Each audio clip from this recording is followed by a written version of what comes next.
Chapter 1 Is Being Handsome the Original Sin? The neon lights painted the glass doors of the night bar with a dazzling array of colors. Sun Lang kicked it away, and the deafening electronic music almost knocked his baseball cap off. He had the last 3 crumpled 100 yuan bills in his pocket. His mind was filled with what the director had said that afternoon. Sun Lang, your appearance is affecting team cohesion. Don't come in tomorrow. Damn, is being handsome a sin? He grumbled and squeezed his way to the bar. Slamming his fist on the table, he yelled, "Give me the strongest one, the kind that will make me forget everything." The bartender was a young man with a buzz cut. She raised an eyebrow and glanced at him, then turned around and poured a glass of amber liquid, pushing it towards him. "Whiskey on the rocks is strong, so don't drink it too fast." Just as Sun Lang was about to pick up his cup, a mechanical voice suddenly exploded in his mind. Ding! Host's survival anxiety detected. The many children, many blessings system is binding. 100%. Host, Sun Lang. Current mission scenario, bar the only designated interaction location. Core mission, to establish intimate connections with willing women and have children. Initial functionality, not yet locked. Sun Lang spat a mouthful of wine onto the bar. Wiping his mouth, he looked around and said, "Who the hell is pretending to be me? Come out here." People around him just assumed he was drunk and acting crazy, and no one paid him any attention. The mechanical sound persisted relentlessly. Warning, system binding is irreversible. Revealing the existence of this system is strictly prohibited. Violators will be killed upon unbinding. New user bonus, the testing and scoring function is now activated, allowing you to view target compatibility. Sun Lang's gaze automatically focused on the woman in the booth diagonally in front of him. A semi-transparent panel appeared before my eyes. Target, Lin 1. Compatibility, 68%. Basic rating, appearance 8.5, health 9.0, genetic potential 7.2. Note, regular bar patron, single designer, currently single. He rubbed his eyes violently, the panel was still there. His gaze then swept over the girl in the red sundress on the dance floor. Another set of data popped up. Target, Su Ching. Compatibility, 75. Basic rating, appearance 9.2, health 8.8, genetic potential 8.0. Note, dance teacher, outgoing personality, coming over with friends tonight. Sun Lang paused, his hand holding the wineglass still, a wicked smile creeping onto his lips. This isn't a system, it's like having a god's eye view. I'm figuring out which target to start with. Suddenly, a heavy thud was heard behind them, accompanied by a woman's scream. Sun Lang turned around and saw a fat man with big ears grabbing Lin Wan's wrist. Dragging it out of the booth is exactly the target of the 68-point fit score mentioned earlier. Let go. I already told you I don't know you. Lin Wan struggled, her nails digging into the man's hand until it turned red. Her delicate makeup had been applied quite a bit. The man smiled greasily and poked Lin Wan's shoulder with his finger. What are you pretending to be innocent for? You come to bars to pick up men, don't you? Come with me, and you'll get your share of the benefits. Sun Lang raised an eyebrow. He was familiar with this scene. When I worked part-time as a coach at a gym, I saw many people like this who act tough because they have money. He grabbed an empty wine bottle from the bar. He shouted, "Let her go," before even getting close. The man turned his head and saw Sun Lang. First, I was aroused by his strikingly handsome face, then I caught a glimpse of his faded denim jacket. He scoffed, "Where did this poor kid come from? Daring to meddle in my business?" As he spoke, he raised his hand and swung it at Sun Lang's face. Sun Lang dodged to the side and grabbed the other person's wrist with his left hand. She tapped the man's arm with the empty bottle in her right hand. With a sharp crack, the man screamed in pain. Cold sweat broke out instantly, and his fat face scrunched up. "You dare hit me? Do you know who I am?" "I don't care who you are, get lost. If you harass women again, I'll break your legs." Sun Lang waved his hand, his roguish tone impossible to hide. The man clutched his arm and scrambled away. Lin Wan clutched her chest and thanked her, "Thank you so much, you scared me to death just now. That man is a friend of the bar owner, and he's always harassing people." She looked up and saw Sun Lang's face clearly. Her eyes lit up. A high, straight nose and slightly roguish, almond-shaped eyes. She even has shallow dimples when she smiles, making her much more pleasing to the eye than the slick-haired men in bars. Sun Lang sat down opposite her, swirling his wine glass. It was just a small thing, I couldn't stand these scumbags. My name is Sun Lang, and I'm a recent unemployed loser. Lin Wan, an interior designer. She took a sip of her cocktail, her eyelashes fluttering slightly. You just said you lost your job? What happened? Sun Lang chuckled self-deprecatingly and tapped the bar with his fingertips. You might not believe it, but it's because I'm too handsome. My boss doesn't like me and is afraid I'll steal his thunder. These words, half true and half false, made Lin Wan laugh out loud. The fine lines at the corners of her eyes curved into a beautiful arc, revealing two small canine teeth. At this moment, the system notification sounded again. Ding! Target Lin Wan's favorability towards the host has increased by 15, and the current compatibility has increased to 83. Temporary quest triggered, establish initial intimate connection with Lin Wan. Rewards include cash bonuses, amount varies depending on interaction quality. Sun Lang's eyes lit up. So this is it? He leaned forward, his voice low and deliberately magnetic. Designer Lin, you don't seem to be in a good mood. How about I have a few drinks with you? Maybe it can give you some inspiration. After all, a design element as handsome as me isn't something you see everywhere. Lin Wan was amused by him and laughed again. He raised his glass and gently touched it to his. Okay, then let's take a look at Mr. Sun's design element.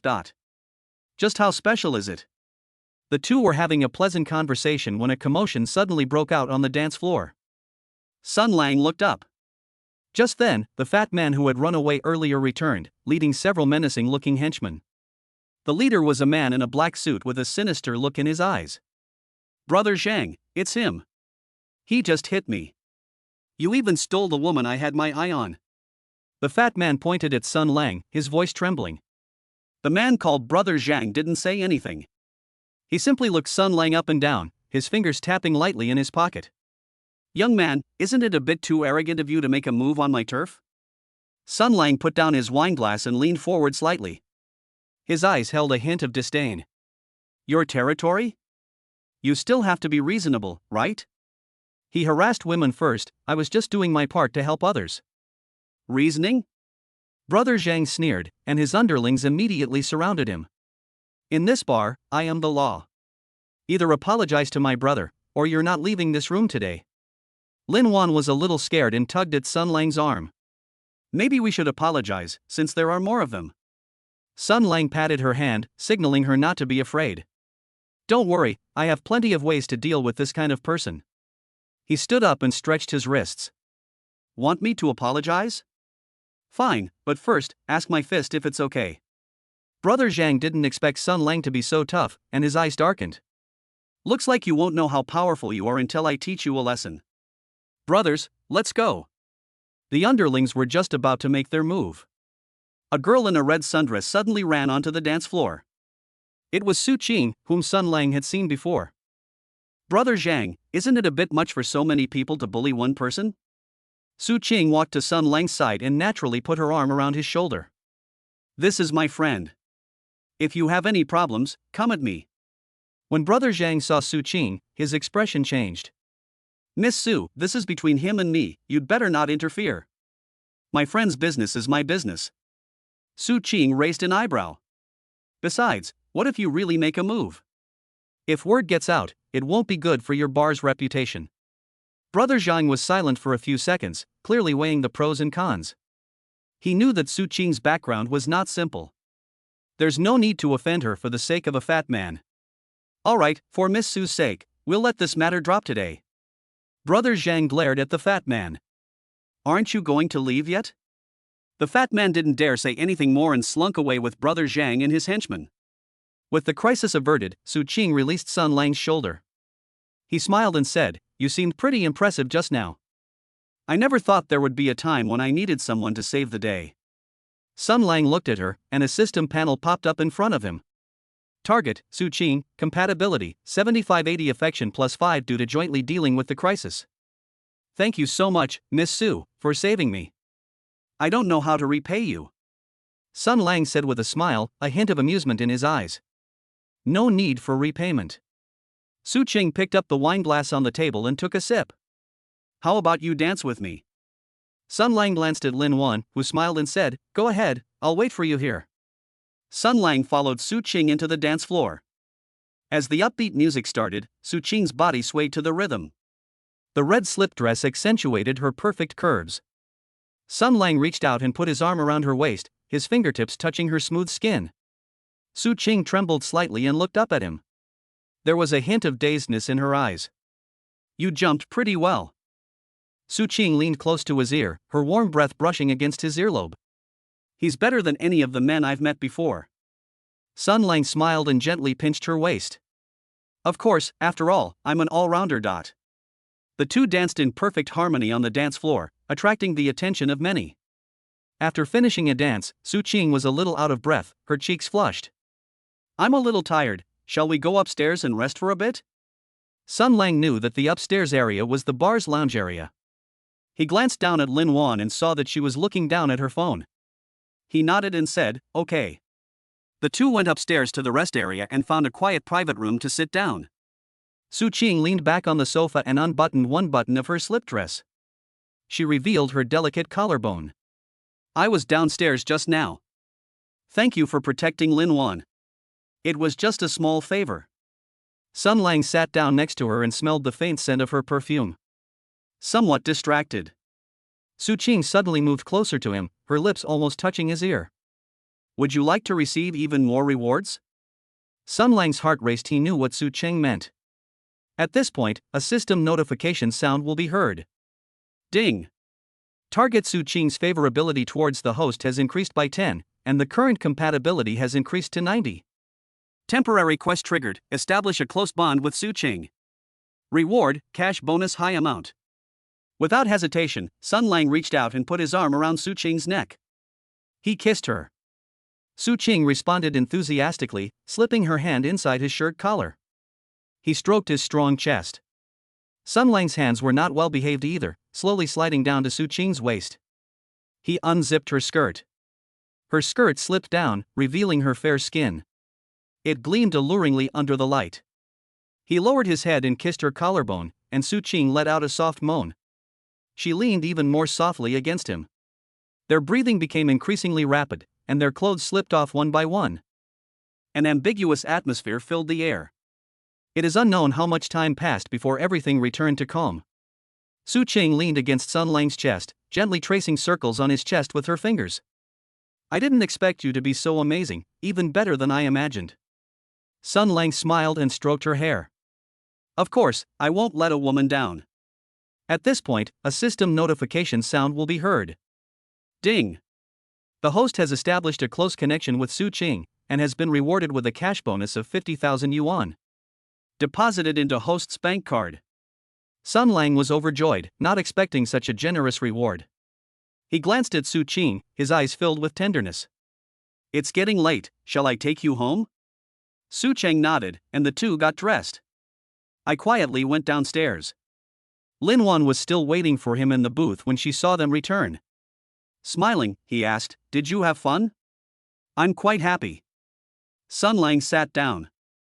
"I'll take Miss Su home." "What about you? Would you like me to give you a ride?" Lin Wan shook her head. "No need, my home isn't far from here. Just go back by yourself."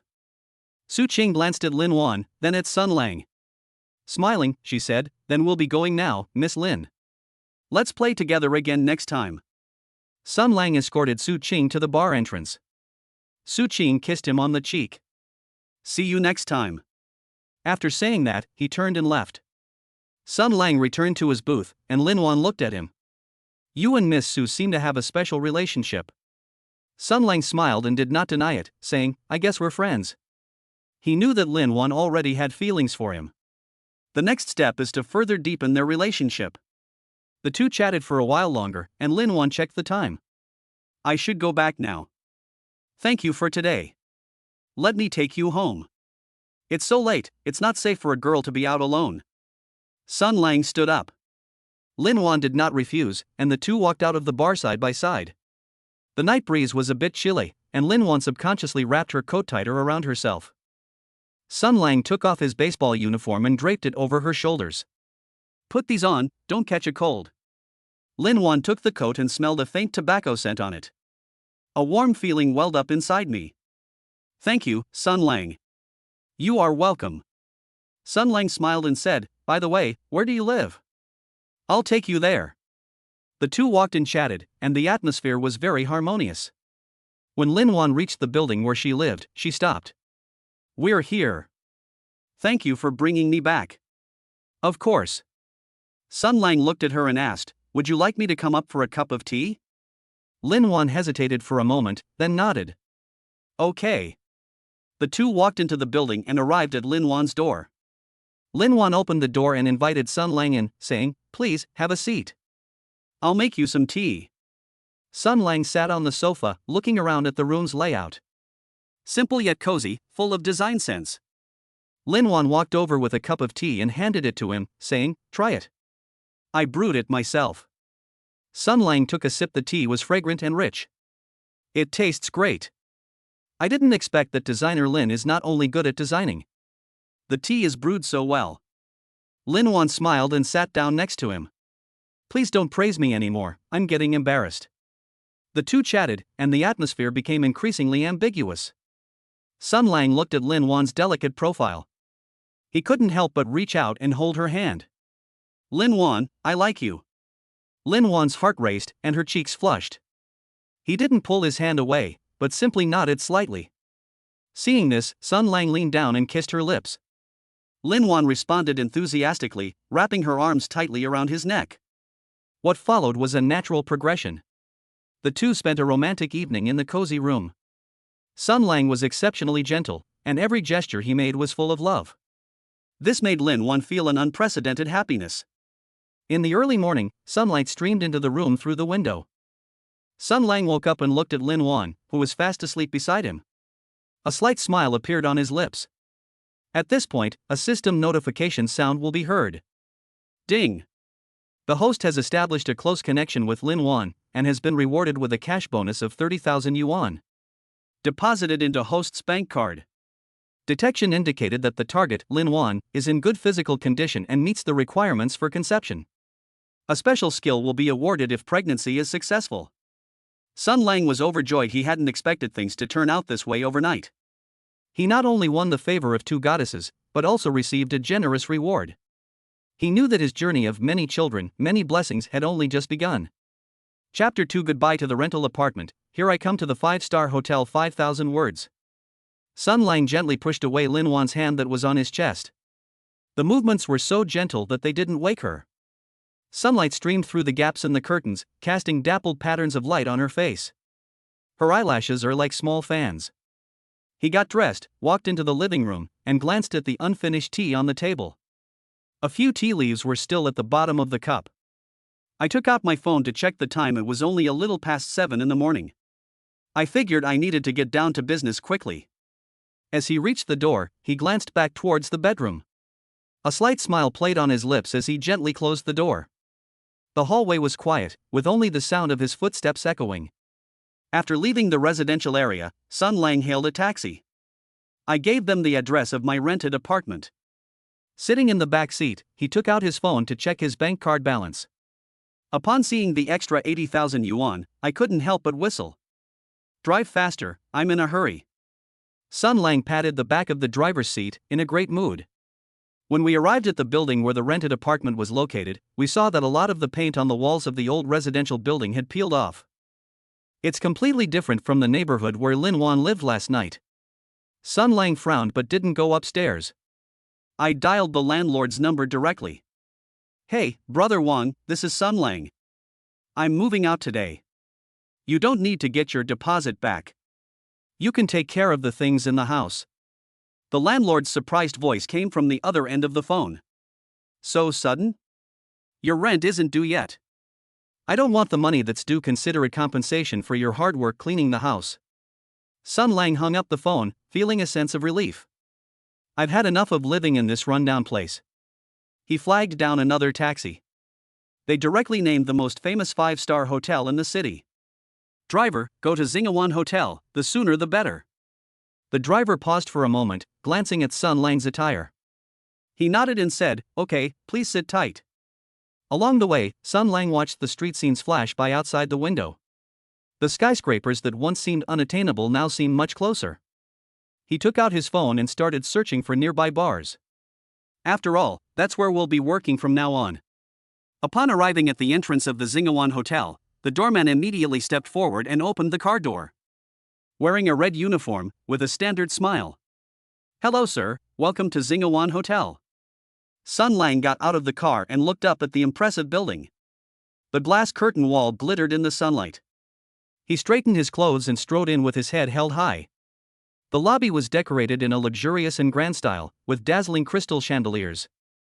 The receptionist was dressed in a black suit and had impeccable makeup.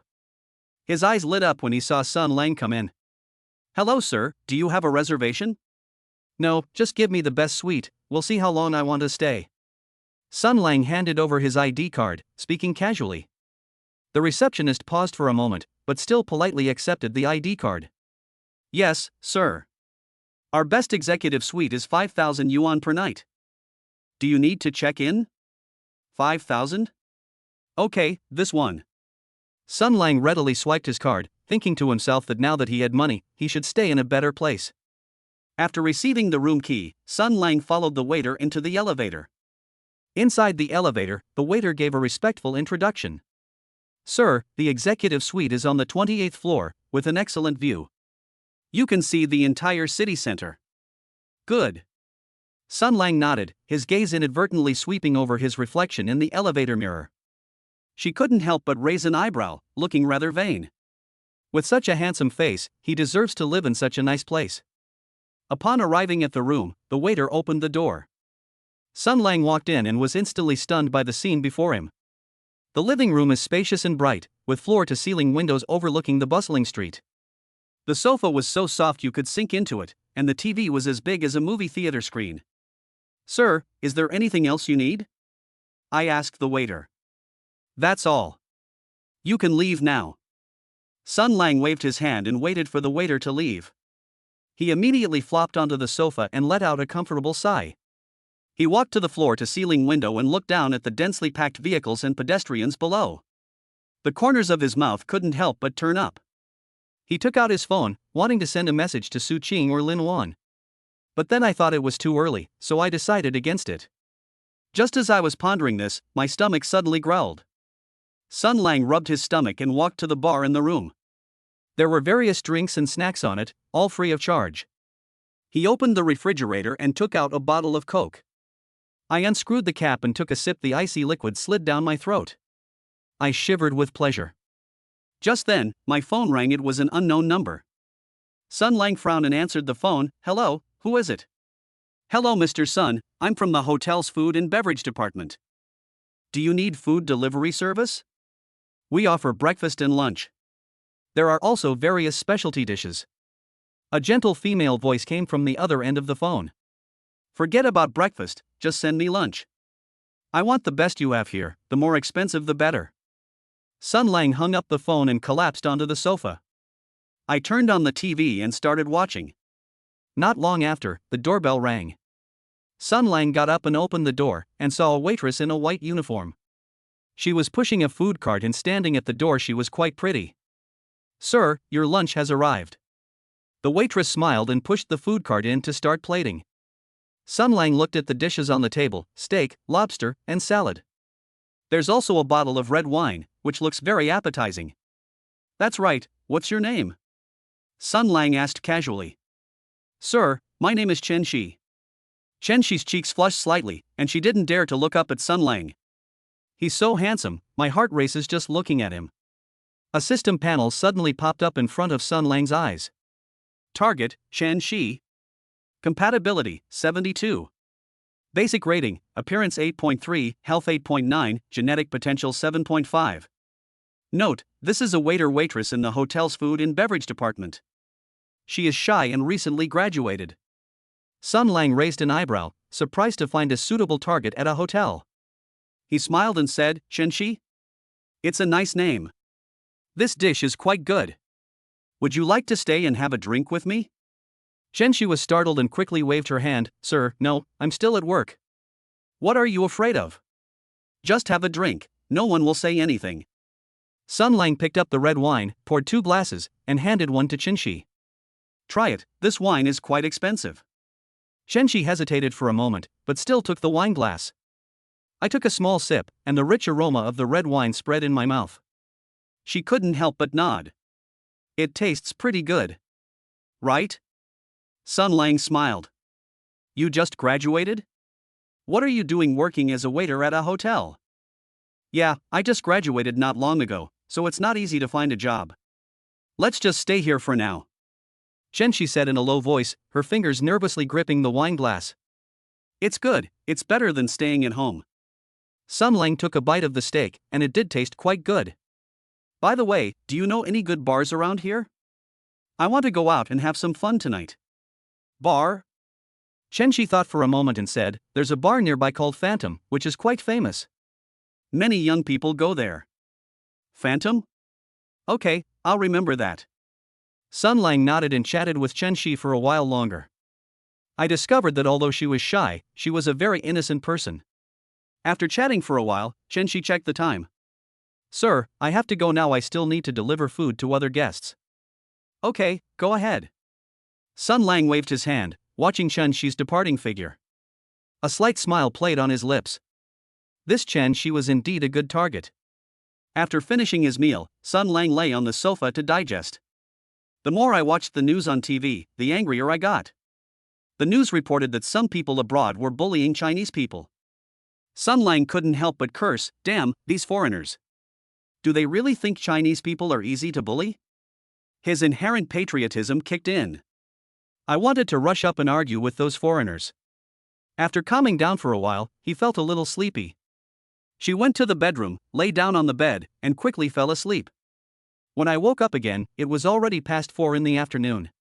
Sun Lang stretched and went to the bathroom to take a shower. The hot water felt so good that he almost fell asleep again. After taking a shower, he changed into clean clothes. I walked up to the mirror and looked at my handsome self. He nodded in satisfaction.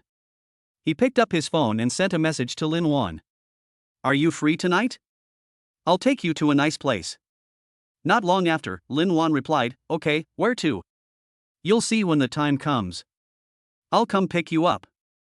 After replying, Sun Lang sent another message to Su Qing. See you at Phantom Bar tonight, wanna come along?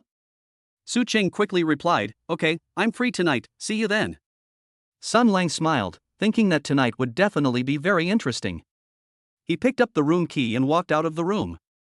I planned to pick up Lin Wan first. When they arrived at the hotel, Sun Lang hailed a taxi. I gave Lin Wan's home address.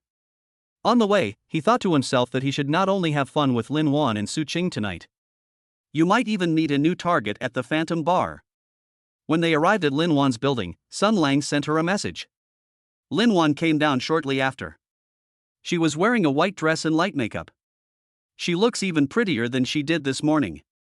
Sun Lang, where are we going? Lin Wan walked to Sun Lang's side and asked with a smile. Let's go to the Phantom Bar first. Su Qing will be there too. Sun Lang opened the car door and let Lin Wan get in first. He then sat down inside as well. The taxi headed towards the Phantom Bar. Lin Wan leaned against the car window, looking at the night view outside. I couldn't help but exclaim, the view at night is so beautiful. Yes, it's even more beautiful than during the day. Looking at Lin Wan's profile, Sun Lang couldn't help but reach out and hold her hand. I'll bring you here to play often from now on. Lin Wan's cheeks flushed slightly, but she didn't pull her hand away. He simply nodded slightly. Upon arriving at the entrance of the Phantom Bar, Sun Lang paid the fare. I went inside with Lin Wan. The bar was even more lively and the music was even more energetic than nightfall. The lights are even more dazzling. As soon as they walked in, they saw Su Qing waiting for them at the bar. Su Qing wore a black short skirt that accentuated her perfect figure. Seeing them come in, he smiled and waved, Sun Lang, Lin Wan, over here. Sun Lang and Lin Wan walked over, and Su Qing handed them 2 cocktails. It's freshly made, have a taste. Sun Lang took the wine glass, took a sip, and found it to be quite good. Miss Su understands me best. That's natural. Su Qing smiled, a hint of ambiguity in her eyes. The three were chatting happily when suddenly several men walked over. The leader was a man with dyed yellow hair. He stared at Lin Wan and Su Qing with ill intent. Hey, isn't this Sun Lang? I didn't expect to run into you here. the blonde-haired man said with a smile, his tone laced with provocation. Sun Lang frowned. He didn't recognize this blonde-haired man. Who are you? Do I know you? You don't know me, but I know you. The blonde-haired man leaned closer and said, You dare mess with Brother Zhang's men? You've got some nerve. Sun Lang's heart sank. He hadn't expected Brother Zhang's men to find this place so quickly. He discreetly shielded Lin Wan and Su Qing behind him. Brother Zhang? Who do we have here? What? He doesn't dare to come himself, so he sends you underlings to your deaths? You fucking want to die. One of the henchmen behind the blonde-haired man couldn't help but curse and was about to make a move. The blonde-haired man blocked his way, looking at Sun Lang with a sinister gaze. Don't worry, our boss said he doesn't want to make a big deal out of this. As long as you apologize to Brother Zhang and compensate for the losses, this matter will be over. An apology? Compensation? Sun Lang sneered, I didn't do anything wrong, why should I apologize and compensate you? If you know what's good for you, get out of here right now, or don't blame me for being impolite. You're welcome? Who do you think you are? The blonde man laughed. This isn't Nightfall Bar. Nobody's going to help you. Today you either apologize and make compensation, or you're not leaving this room.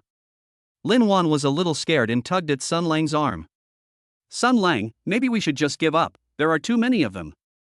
Su Cheng nodded, but didn't say anything more. She simply moved half a step to the side quietly. His gaze inadvertently swept across the blonde man's face. Just as Sun Lang was about to speak, he saw the blonde man's expression suddenly change. As if remembering something, he leaned close to his younger brother and whispered a few words in his ear. The younger brother's face also turned pale, and the two exchanged a glance. He actually took 2 steps back. Fine, you win, let's go. The blonde-haired man uttered a harsh remark. He and his underlings turned and slunk away without even looking back. Lin Wan was stunned, her hand holding Sun Lang's was still trembling slightly. Why did they suddenly leave? Sun Lang frowned as well. Huang Mao's change in attitude just now was too strange. He was so fierce just a second ago, how come he suddenly became cowardly? He subconsciously looked at Su Qing beside him. But she remained calm, as if she had known this would happen all along. He was looking down and fiddling with the lemon slices on his wineglass. Is it Su Qing? This thought suddenly popped into Sun Lang's mind. Although Su Qing didn't say anything just now, the way Huang Mao looked at her was clearly strange. Could it be that Su Qing's identity is unusual? He recalled the first time at the Nightfall Bar, when Su Qing had also managed to dissuade Brother Zhang with just a few words. I didn't think much of it at the time, just taking it as a coincidence. But this time it happened again. How can there be so many coincidences? Sun Lang observed Su Qing discreetly. She wore a simple black skirt and her makeup was understated. She looks like an ordinary pretty girl. But the way the blonde guy looked like he'd seen a ghost just now really didn't make sense. Just who is this woman? Surely, someone who can make Brother Zhang's people so wary can't just be an ordinary dance teacher? Sun Lang had a question mark in his mind, but he didn't dare to ask it out loud. If something is exposed, it might not be good. Maybe they're scared. After all, Sun Lang, you're so amazing. Su Qing seemed oblivious to Sun Lang's scrutiny. He looked up and smiled, his tone as relaxed as if he were talking about something trivial. Sun Lang continued in the next sentence, following her lead. That's for sure. To deal with people like that, you have to be tougher than them. He said that, but he was even more confused inside. Su Qing's nonchalant demeanor only made him realize that she was not simple. Lin Wan didn't think much of it and breathed a sigh of relief. Great, that scared me to death. Let's not think about these unhappy things anymore. Shall we keep playing? Okay. Su Qing pulled Lin Wan's hand and walked towards the dance floor. Come on, Lin Wan, let's go dance. Let Sun Lang watch from the side. Lin Wan smiled and agreed, and the two quickly blended into the crowd on the dance floor. Sun Lang stood there, watching Su Qing swaying back. My suspicions grew stronger. This Su Qing is definitely not simple. We'll see when the opportunity arises. We need to find out more about her. He picked up his glass, took a sip, and glanced at the crowd in the bar. Suddenly, he saw a woman in a black leather jacket standing not far away, watching him. He had sharp eyes and was followed by 2 bodyguards. Sun Lang raised an eyebrow, about to look away. A system panel suddenly popped up in front of me. Target, Li Mengyao. Compatibility, 85%. Basic rating, appearance 8.8, health 9.1, genetic potential 8.3. Note, owner of Phantom Bar, strong-willed, with a mysterious background. Is this yet another person with a complicated background? Sun Lang found it interesting and was just wondering whether he should go over and strike up a conversation. Li Mengyao turned and left, leaving behind only a capable-looking back. Never mind that for now. Sun Lang swirled his wineglass, his gaze returning to Su Qing and Lin Wan on the dance floor. Regardless of Su Qing's identity, enjoying this rare moment is the most important thing right now. Lin Wan was a little tired after playing until after 10 p.m. Sun Lang, I'm a little tired and I want to go back first. Okay, I'll take you back. Sun Lang nodded, then looked at Su Qing and asked, Su Qing, what about you? Want to come along? Su Qing shook her head. I'll play a little longer. You guys go ahead. There was a hint of a smile in her eyes. She seemed to know that Sun Lang was still figuring out her identity, but deliberately didn't reveal it. Sun Lang didn't ask any more questions and saw Lin Wan out of the bar. On the way, Lin Wan leaned on Sun Lang's shoulder. Sun Lang, thank you for today. If it weren't for you, I don't know what to do. Fool, protecting you is the right thing to do. Sun Lang touched her hair, but his mind was still on Su Qing. This woman is becoming more and more intriguing. When they arrived at Lin Wan's building, Lin Wan looked at Sun Lang. Would you like to come up and sit for a while? Sun Lang thought for a moment and nodded. Okay. The two walked into the building and arrived at Lin Wan's door. Lin Wan opened the door and went inside. Sun Lang then hugged her from behind. Sun Lang. Lin Wan's body trembled, and her voice became somewhat hoarse. Lin Wan, I like you. Sun Lang whispered in her ear, his breath brushing against her neck. Lin Wan turned around, stood on tiptoe, and kissed Sun Lang's lips. Sun Lang responded enthusiastically, his hand slowly sliding down to her waist, gently stroking it. The two embraced and walked into the bedroom, where the lights were dimmed. An ambiguous atmosphere filled the room.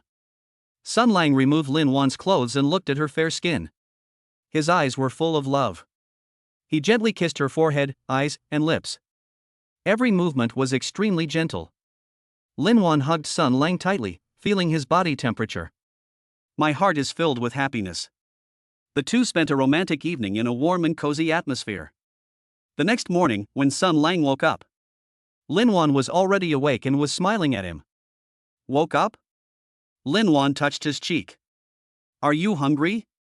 I'll make you breakfast. Okay. Sun Lang nodded, smiling happily. Chapter 3, The Frankness After Breakfast, and the Passion in the Hotel. When Lin Wan came out of the kitchen with breakfast in her hands, Sun Lang was leaning back on the living room sofa, scrolling through his phone. Sunlight streamed through the window and fell on him, making his profile appear exceptionally soft. Stop playing on your phone and eat quickly, or the porridge will get cold. Lin Wan placed the plate on the table, which contained millet porridge and a fried egg. There was also a refreshing side dish. Sun Lang put down his phone, picked up a spoon, and took a sip of porridge. The warm liquid slid into my stomach, making me squint my eyes in comfort. The cooking is excellent, it's even better than the hotel breakfast. Eat more if you like. Lin Wan sat opposite him, watching him wolf down his food. A smile involuntarily crept onto my face, it felt so good to have breakfast with someone. Sun Lang ate half a bowl of porridge, then looked up and saw the longing in Lin Wan's eyes. His heart stirred, and he put down his spoon, his tone becoming serious. Lin Wan, there's something I need to make clear to you. Lin Wan paused, then put down her chopsticks. What's wrong? Tell me. I am a non-marriage advocate and do not want to be tied down by marriage. Sun Lang looked into her eyes without daring to look away. I like you very much, but I can't give you marriage. Can you understand that? He thought Lin Wan would be sad, but Lin Wan just smiled. She nodded slightly. I understand. Actually, I don't need much. It's nice to just chat and have meals together occasionally. Sun Lang was somewhat surprised, but then breathed a sigh of relief. Thank you for understanding. No need to thank me, everyone has their own way of life. Lin Wan picked up a spoon and ladled another spoonful of porridge for Sun Lang. Eat quickly, the porridge is getting cold. The two continued to eat their breakfast quietly. The atmosphere didn't become awkward because of the previous topic. Instead, there was a sense of ease that came with honesty. After breakfast, Sun Lang helped Lin Wan clear the dishes. I chatted with her for a while longer before getting up to leave. Let me walk you downstairs. Lin Wan stood up and handed Sun Lang her coat from the sofa. No need, you should rest at home. Sun Lang took the coat, put it on, and walked to the door.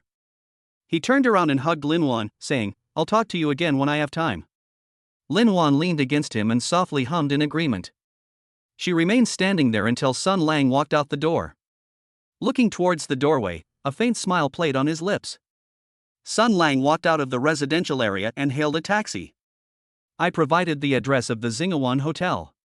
Sitting in the car, he took out his phone to check his bank card balance. After deducting previous expenses, there is still 60,000 yuan left. There are only 60,000 left, we need to find a few more targets quickly. Sun Lang muttered to himself, a hotel that costs 5,000 yuan a night, I won't be staying for long. The pressure is really considerable. Upon arriving at the hotel, Sun Lang paid the fare and walked straight into the lobby. He went to the front desk and told the clerk, I want to extend my subscription for 2 more days. The waiter checked the information and said with a smile, Okay, Mr. Sun, the extension fee is 10,000 yuan for 2 more days. It has already been deducted from your card. Sun Lang nodded, took the room key, and turned to walk towards the elevator. Back in his room, he collapsed onto the sofa. Just as I was about to rest for a while, my phone suddenly rang. It was Su Ching calling. Hey, Su Ching? What's wrong? Sun Lang answered the phone, his tone somewhat casual. Where are you? Su Ching's voice came through the receiver, carrying a hint of lazy laughter. At the Star River Bay Hotel, what's up? Do you need something? Sun Lang asked. Can I contact you if there's nothing wrong? Su Ching smiled and said, Tell me your room number, and I'll come find you. Sun Lang paused for a moment, then raised an eyebrow. Sure, I'll stay in room 2808. After hanging up the phone, Sun Lang got up and tidied up the room. I folded my coat on the sofa and rested for a short while when the doorbell rang. He went to open the door and saw Su Ching standing there. She was wearing a white dress, her hair casually draped over her shoulders. She looked even more innocent than she did at the bar last night. How could it be so fast? Sun Lang stepped aside to let her in and closed the door behind him. It's close by, it only takes about 10 minutes by taxi to get here. Su Ching entered the room and looked around curiously. Your room is quite nice, it must have cost a lot of money. It's alright, 5,000 a night. Sun Lang walked to the bar and poured her a glass of red wine. Would you like some? Okay. Su Ching took the wineglass, walked to the French windows, and looked at the view below. The view from here is really nice.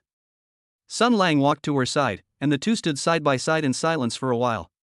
Su Ching suddenly turned around and looked up at Sun Lang.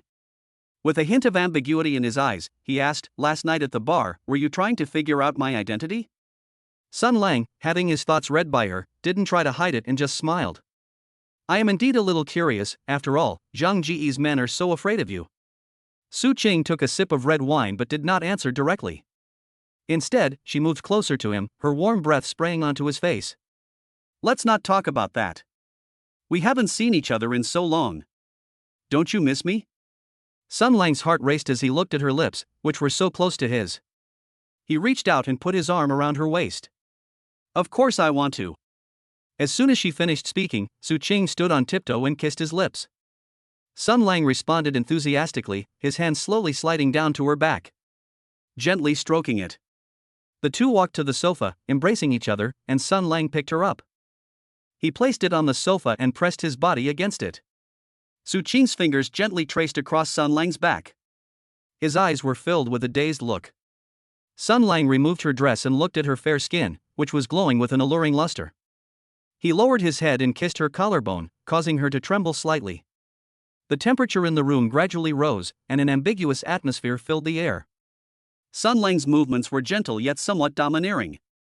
Every kiss was filled with love, making Su Ching completely fall for him. The two lingered on the sofa until Su Ching collapsed into Sun Lang's arms, exhausted. It gradually came to a stop. Sun Lang held Su Ching in his arms, gently smoothing her messy hair with his fingers. Su Ching leaned against his chest, listening to his strong heartbeat. With a satisfied smile, he said, You're really getting better and better. Sun Lang smiled and leaned down to kiss her forehead. That's natural, it doesn't matter who it is. Su Qing raised her head, looked into his eyes, and remained silent for a while. She said softly, actually, my family is in the restaurant business. We have several chain restaurants in the city, and brother Zhang Esbar also needs our ingredients. That's why he gave me some face. Sun Lang was somewhat surprised, not expecting Su Qing to come from such a well-off family. He nodded. No wonder brother Zhang's men are so afraid of you. It's not that I'm afraid, it's just that I don't want to offend my family. Su Qing smiled and said, actually, I quite like you. I think you're different from other men. Sun Lang's heart stirred upon hearing her confession. But he still spoke frankly, saying, Su Qing, I need to make things clear to you. I am a non-marriage advocate and do not want to be tied down by marriage. Su Qing laughed and reached out to hug his neck. That's great. I don't want to get married either. I think marriage is too much trouble. Isn't this a good arrangement for us? Sun Lang paused for a moment, then laughed, looks like we get along quite well. Of course. Su Qing leaned against him and closed her eyes. I'm tired. I want to sleep here for a while. Okay, you go to sleep, I'll stay with you. Sun Lang adjusted her position to make her more comfortable. He leaned back on the sofa, watching her sleeping profile. I felt exceptionally relaxed. He closed his eyes, opened the system panel, and saw Su Qing's information. Target, Su Qing. Compatibility, 90-95 favorability plus 5 due to shared values. Basic rating, appearance 9.2, health 8.8, genetic potential 8.0. Note, heiress of a restaurant chain, outgoing personality, and a staunch non-marriage advocate. Sun Lang raised an eyebrow, surprised that Su Qing not only came from a wealthy family. She's also a staunch non-marriage advocate, just like me. He opened his eyes and gently stroked Su Qing's hair. Thinking to myself, such a compatible target is rare, so I must make the most of it. After an unknown amount of time, Su Qing woke up. Seeing that Sun Lang was still looking at her, her cheeks flushed slightly. How long have I been asleep? Not long, just over an hour. Sun Lang smiled and said, want to get up and eat something? I'll order takeout. Okay, I'm a little hungry. Su Qing sat up and straightened her clothes. By the way, how much longer can you stay at this hotel? I just renewed my subscription for 2 more days, so I can stay for another 2 days. Sun Lang picked up his phone. What do you want to eat? I'll order. Just order whatever you like, I'm not picky. Su Qing walked to the French windows and looked at the view below. By the way, there's a small party at the Phantom Bar tomorrow night. Do you want to come along? Sun Lang's eyes lit up. A party? Of course I'll go. Maybe I can meet some new friends. It's a deal then, I'll pick you up tomorrow night. Su Qing smiled, her eyes filled with anticipation. Sun Lang nodded and started ordering takeout on his phone. The food arrived shortly afterward. The two sat at the dining table, eating and chatting. The conversation ranged from bars to life in general, and then to their respective hobbies and interests. The more they talked, the more compatible they became. After finishing her takeout, Su Qing checked the time. It's getting late, I should go back. I need to go to the store tomorrow. Let me take you down. Sun Lang stood up and picked up his coat. No need, I can go down by myself. Su Qing walked to the door, turned around and hugged Sun Lang. See you tomorrow. See you tomorrow. Sun Lang hugged her back and watched her walk out of the room before closing the door. He walked to the sofa, sat down, and took out his phone to check his bank card balance. After deducting the renewal fee of 10,000, there is 50,000 left. I need to find another target quickly, otherwise this money will be gone in no time. Sun Lang muttered to himself, opened the system panel, and began to think about his next target. He recalled Qinshi, the waiter he had met at the hotel the day before, whose compatibility score was 72. Although not particularly tall, she has a simple and honest personality, so perhaps it's worth a try. Before going to the bar tomorrow, let's check out the hotel's food and beverage department first. Maybe I'll run into her. Sun Lang pondered this in his mind, then got up and went to the bathroom. I'm going to take a shower and get some rest. After taking a shower, Sun Lang lay on the bed. Thinking back on his time with Su Qing today, he couldn't help but smile. I didn't expect to meet someone whose values align with mine so quickly. It seems his journey of many children, many blessings is going more and more smoothly. Chapter 4, System Reminders and Rejected Invitations, nearly 5,000 words. When Sun Lang woke up, the sun outside the window was already setting in the west. The room was filled with a faint warmth.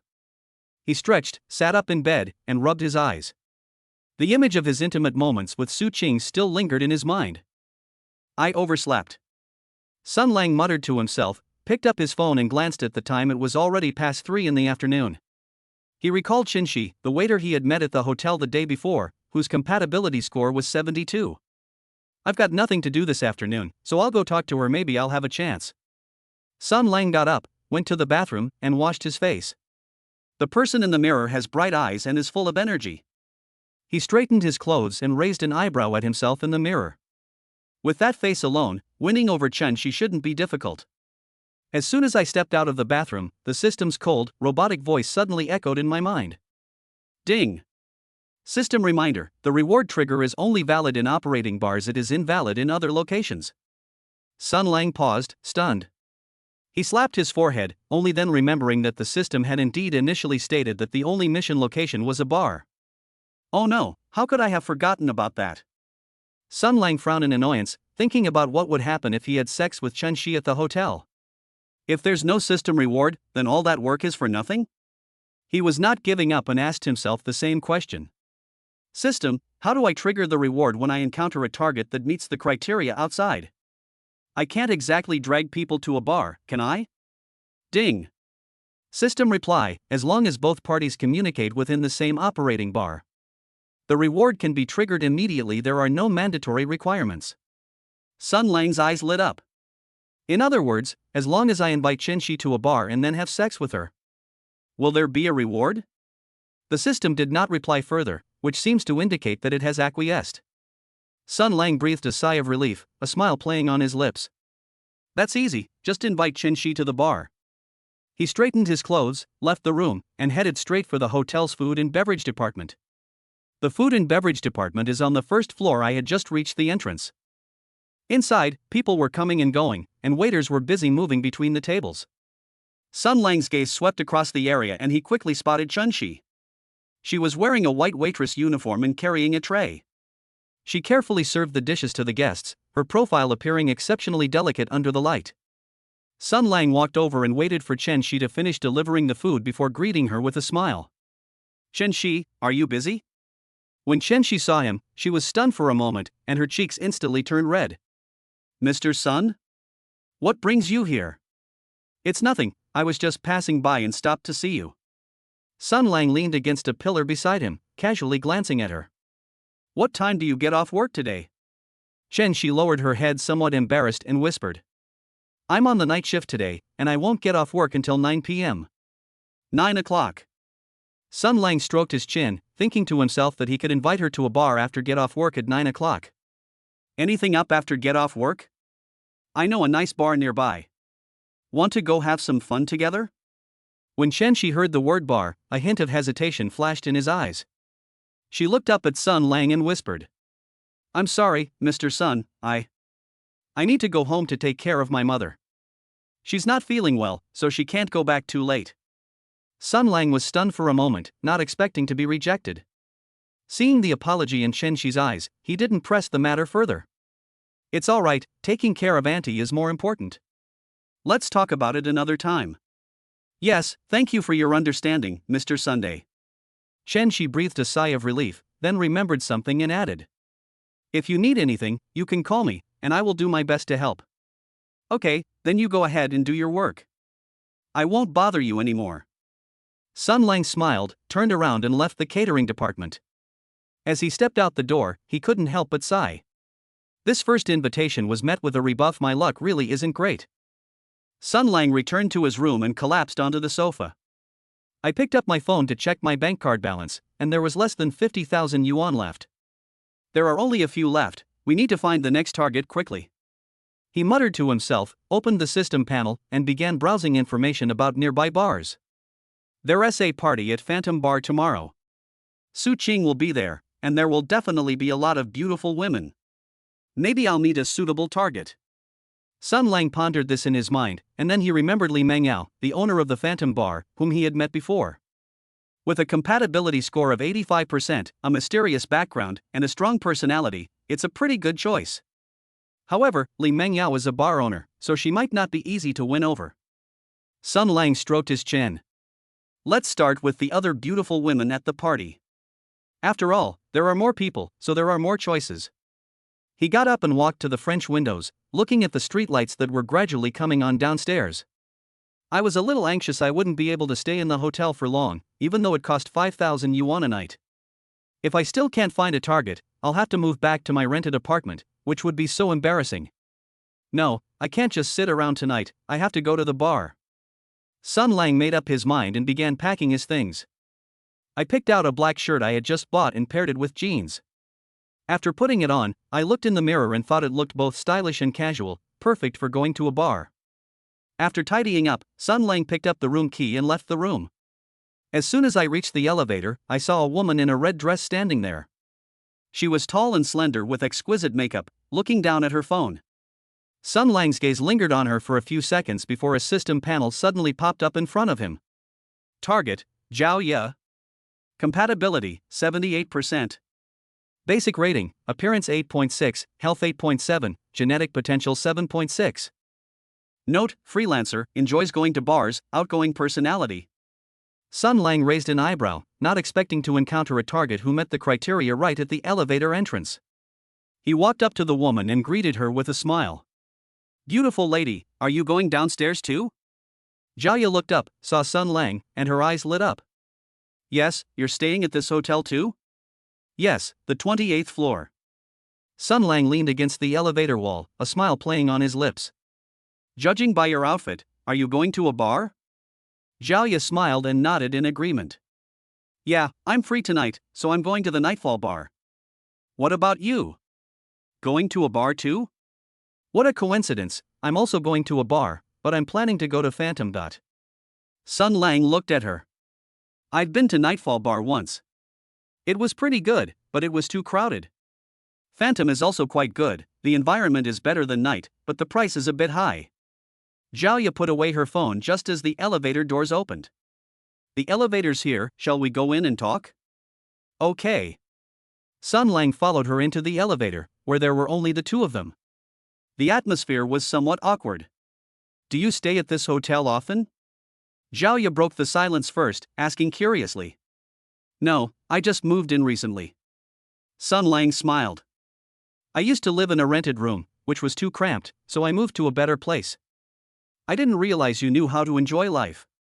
Zhao Ye looked him up and down, her eyes filled with admiration. What's your job? I'm unemployed and make a living by earning extra money.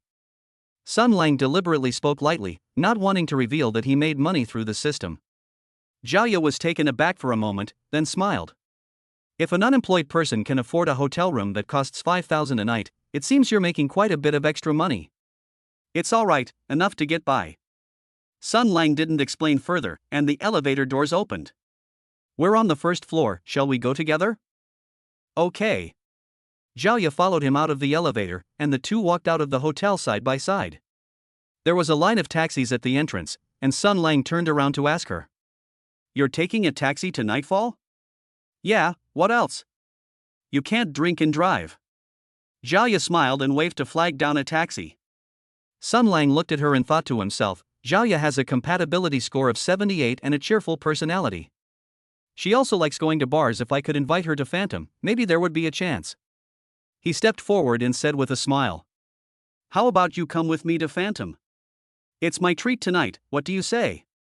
Zhao Ye paused for a moment, then raised an eyebrow. You're treating? That's so generous.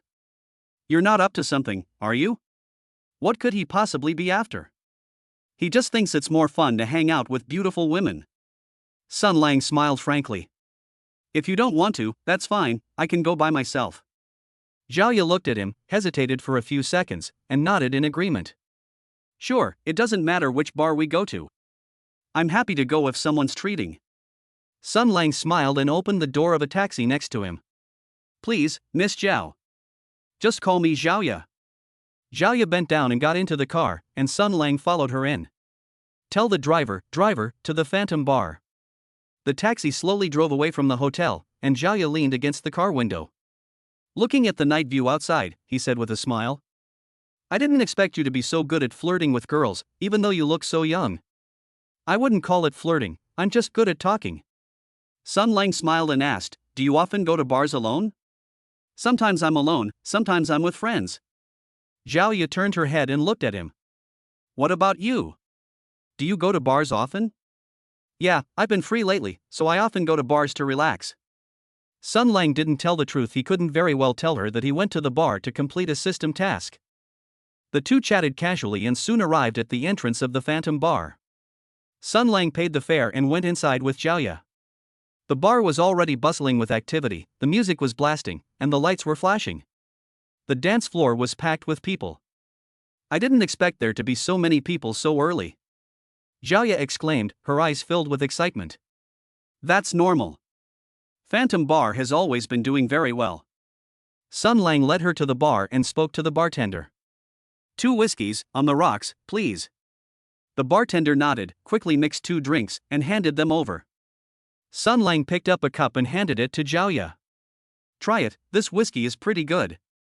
Zhao took the wine glass, took a sip, and her eyes lit up. It's really good, better than Nightfall. Sun Lang smiled, took a sip of his drink, and glanced at the dance floor. He was thinking to himself that he had to find a way to get closer to Zhao, otherwise his trip tonight would have been for nothing. He looked at Zhao and said with a smile, want to go dancing? Zhao paused for a moment, then nodded, okay, this is a good opportunity to get some exercise. The two stepped onto the dance floor and began to sway to the rhythm of the music. Zhao's dance moves were very graceful, and her body swayed to the music. It attracted a lot of attention. Sun Lang stood beside her, occasionally making physical contact with her. The atmosphere gradually became ambiguous. After jumping for a while, Zhao got tired and leaned against Sun Lang to catch her breath. I can't go on, I need to rest for a while. Sun Lang helped her to a nearby booth and sat down. He handed her a glass of water and said, drink some water and calm down. Zhao took the water glass, drank a few sips, and looked up at Sun Lang. With a slightly dreamy look in her eyes, she said, you dance quite well. So, just jumping around randomly. Sun Lang smiled, leaned forward slightly, and moved closer to her. You look especially beautiful today. Zhao blushed slightly, but did not avoid his gaze. You're quite handsome too. If I had met you sooner, we might have known each other much earlier. Sun Lang's heart skipped a beat, and he took her hand in one go. It's not too late to get to know each other now. Zhao did not pull her hand away, but instead gently squeezed his hand.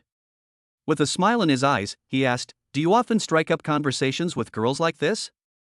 No, it's special to you. Sun Lang looked into her eyes, his tone serious.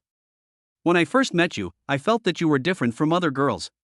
Zhao laughed without saying anything, but the affection in her eyes became more and more obvious. Sun Lang knew that his opportunity had arrived. He leaned closer to her and whispered, it's too noisy here. Would you like to go back to the hotel? Zhao was taken aback for a moment, then understood what he meant. She looked at Sun Lang, hesitated for a few seconds, and finally nodded, okay. Sun Lang was overjoyed. He pulled her to her feet, paid the bill, and they walked out of the bar together. I hailed a taxi and gave them the address of the Xinghuan Hotel. In the car, the two sat side by side, holding hands, without saying a word. But the atmosphere was exceptionally sweet. Back in the hotel room, Sun Lang closed the door, turned around, and hugged Zhao. He lowered his head and kissed her lips. Zhao responded enthusiastically, wrapping her arms around his neck. Her body was pressed tightly against his. Sun Lang carried her to the bedroom and gently placed her on the bed. He pressed his body against hers. He removed her dress and gently ran his fingers across her skin.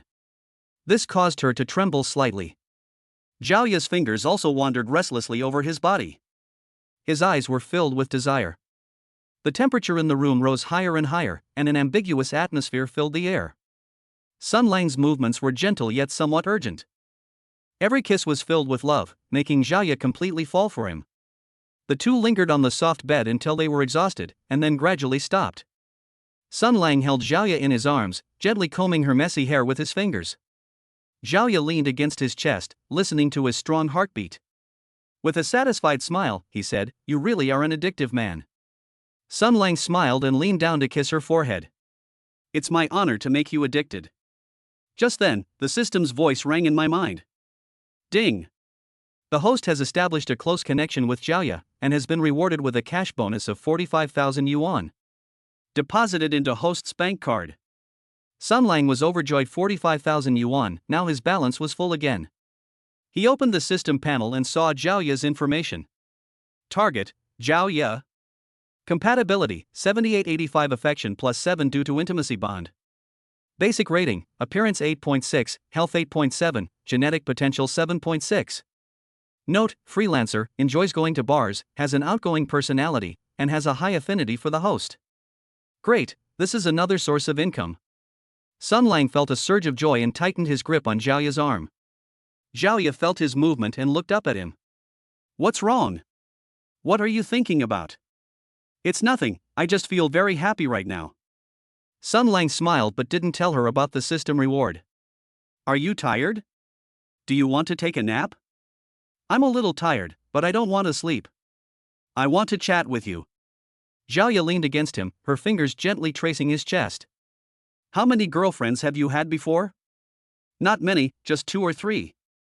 Sun Lang casually remarked that he didn't want to talk to her about the past too much. And you? How many boyfriends have you had? About the same as you, 2 or 3. Jiaoya smiled and said, but none of them are as good as you. I feel very comfortable with you. Sun Lang was very happy, but he said modestly. I'm just average, it's just that you don't mind. The two chatted for a while longer, and Jiaoya gradually got sleepy and fell asleep in Sun Lang's arms. Sun Lang looked at her sleeping profile and couldn't help but smile. Tonight went so smoothly. Not only did it relieve my financial pressure, but it also gave me another goal. He picked up his phone and checked his bank card balance. With the 45,000 yuan that just arrived, I now have over 90,000 yuan. Now I don't have to worry about finding a hotel. Sun Lang muttered to himself, then gradually closed his eyes, embraced Jiaoya, and drifted off to sleep. The next morning, when Sun Lang woke up, Jiaoya was already awake and was leaning against the headboard looking at her phone. Seeing that he was awake, Jiaoya smiled and said, "You're awake? Do you want to get up and have breakfast? I ordered room service from the hotel." Okay, I'm actually hungry. Sun Lang sat up and stretched. When did you wake up? I just woke up not long ago, and you were sleeping so soundly that I didn't feel comfortable waking you. Jiaoya put down her phone and reached out to touch his cheek. What are your plans for today? I'm going to a party at the Phantom Bar tonight. Sun Lang smiled and asked, do you want to come along? Jiaoya paused for a moment, then nodded, okay, I'm free tonight anyway. It's perfect timing to go have some fun with you. Okay, let's go together tonight. Sun Lang was very happy. With Jiaoya by his side, the party that night would definitely be even more interesting. Chapter 5, The party's revelry in the villas surprised nearly 4,000 words. When Sun Lang woke up, Jiaoya was lying on his chest playing on her phone. Sunlight streamed through the gaps in the curtains, casting a soft golden glow on her hair. He moved his arm, and Jiaoya looked up, smiling, and said, awake? You must be exhausted? It's alright, it's just that you're too enthusiastic. Sun Lang pinched her cheek, a smile in his eyes. What time is it now? It's almost noon, it's past 11 o'clock. Jiaoya put down her phone, stood up, and stretched. Her fair skin looked especially alluring in the sunlight. I'm hungry, want to order lunch together? Great, I'm hungry too. Sun Lang sat up and watched Jiaoya's back as she dressed, unable to resist teasing her. I didn't expect you to look so innocent, yet have such good stamina. Jiaoya turned around and glared at him, her cheeks slightly flushed. Isn't it all because you taught me well? After saying that, she picked up her phone and started ordering takeout. What do you want to eat? The Western food at this hotel is pretty good. Either is fine, you can choose whatever you like. Sun Lang leaned against the headboard and took out his phone to check his bank card balance. Adding yesterday's 45,000 yuan, I now have 93,000 yuan. I need to renew my subscription quickly, otherwise I won't be able to stay for more than a few days. He muttered to himself, opened the hotel app, and extended his room rate for 2 more days.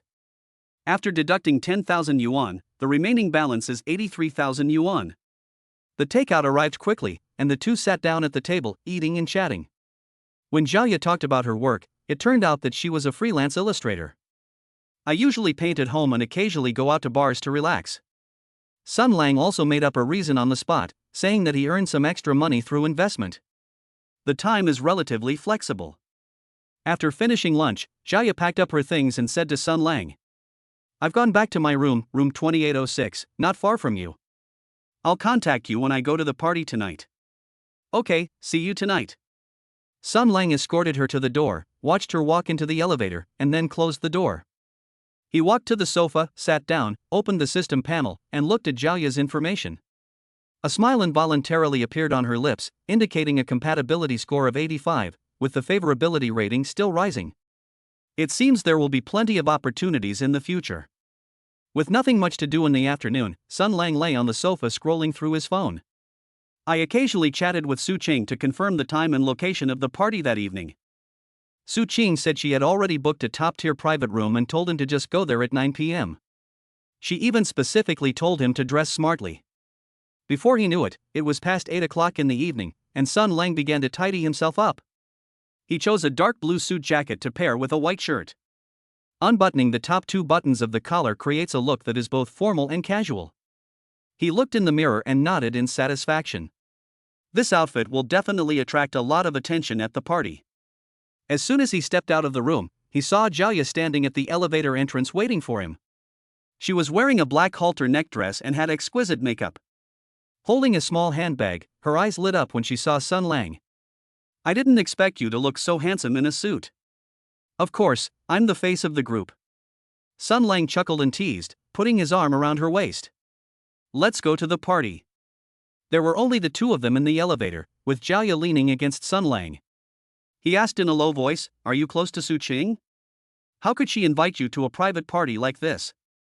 We've only known each other for a few days, but we've had a pretty good chat." Sun Lang didn't tell the truth. He didn't want Jaya to know too much. "I heard there are lots of beautiful women at the party tonight. I'll introduce you to some of my friends." Jaya smiled and didn't ask any further questions. The elevator quickly reached the first floor, and the two walked out of the hotel side by side. I hailed a taxi and headed straight for the Phantom Bar.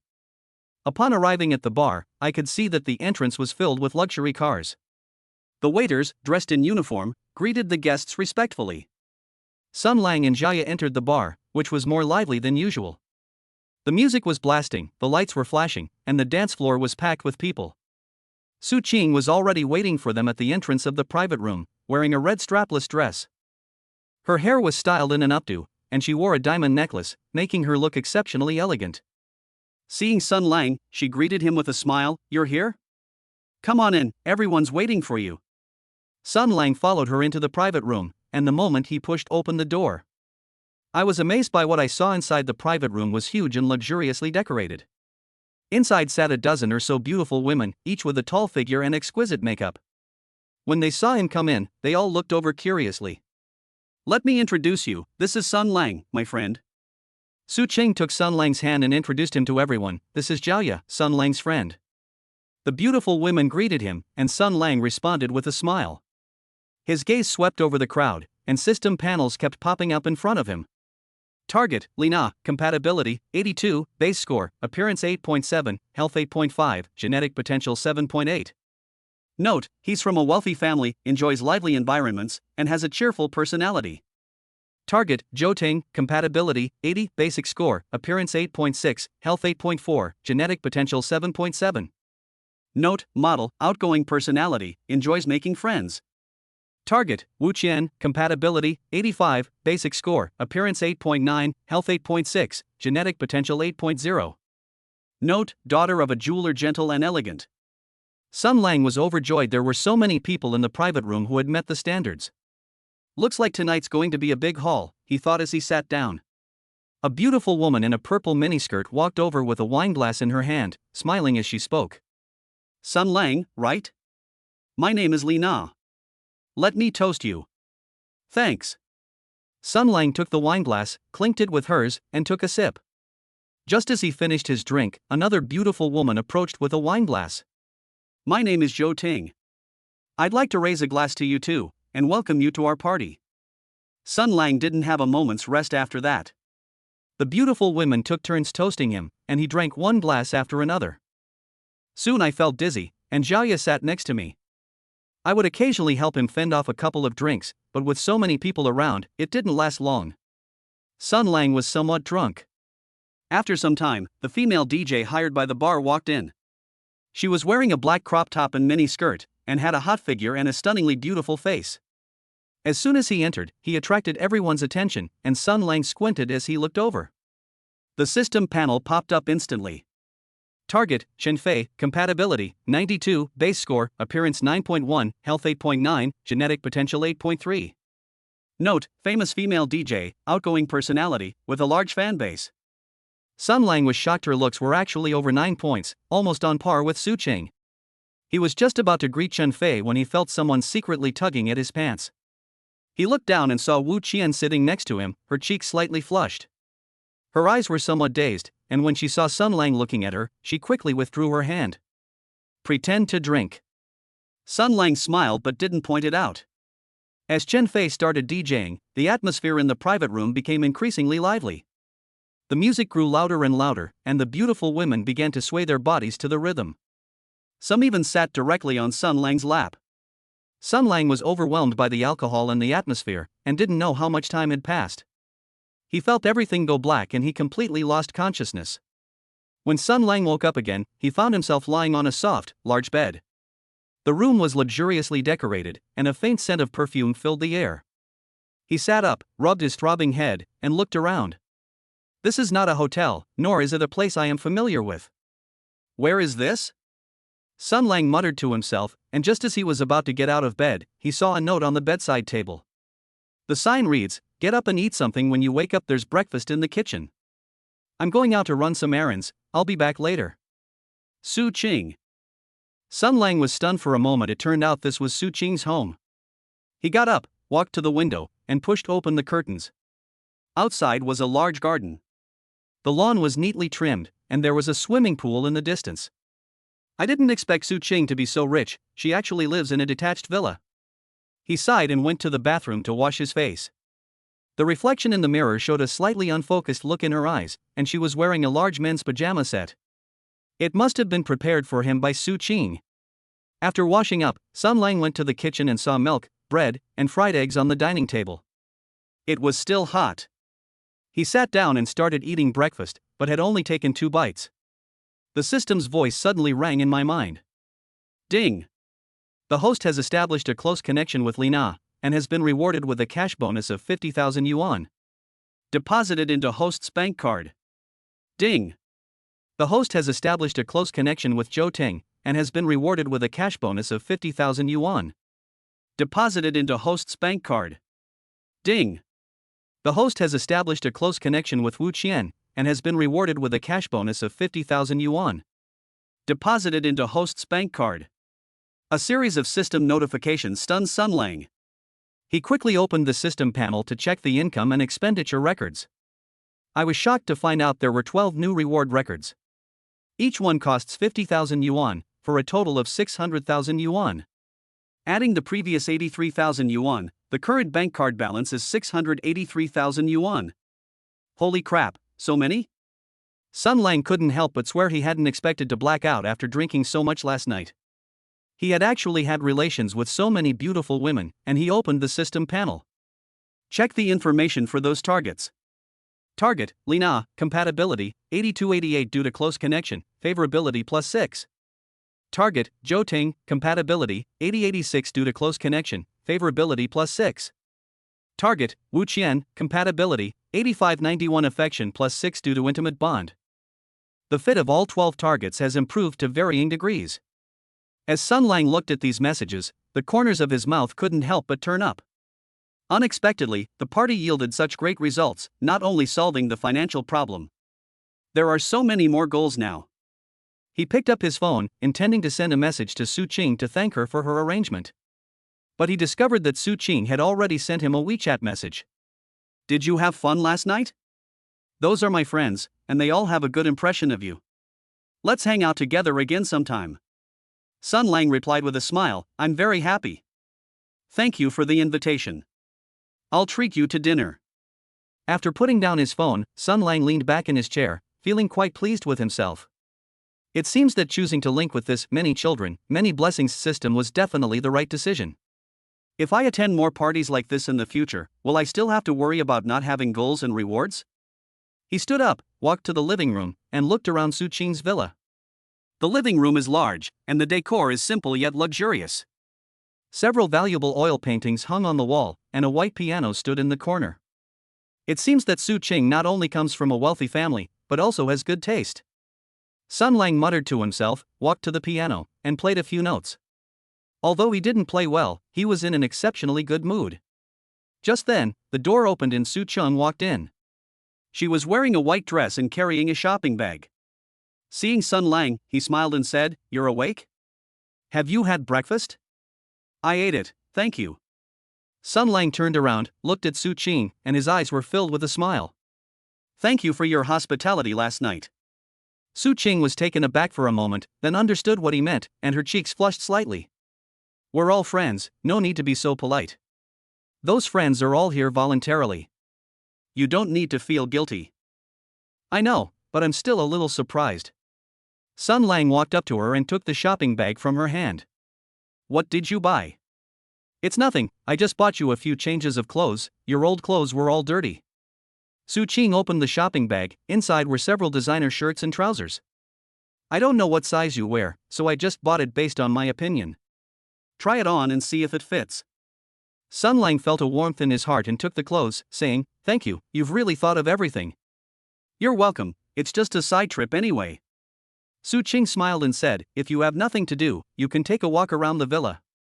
There's a swimming pool in the backyard, so you can go swimming there too. I still have some work to do, so I'll go to the study first." "Okay, you go ahead and get busy. I'll just browse around by myself." Sun Lang nodded and watched Su Qing walk into the study. Thinking to himself, "Su Qing is so good to me, maybe there will be a chance to take things further with her in the future."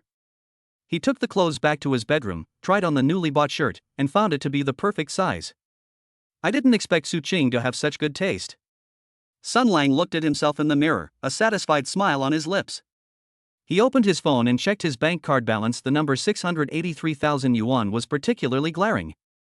"Now I can finally enjoy life," he muttered to himself, deciding to check out of the hotel later and move to live near Su Qing. This way it will be convenient to meet in the future. Chapter 6: The Invitation to the Villa, Zhaoya's Farewell. Sun Lang took the newly bought shirt back to the bedroom. "I had just hung the clothes in the closet when I heard a knock on the door." He went to open the door and saw Su Qing standing there. Holding a glass of juice, she smiled and said, "Finished with work? I made you a glass of orange juice. Take some vitamins." "Thank you, that's very thoughtful."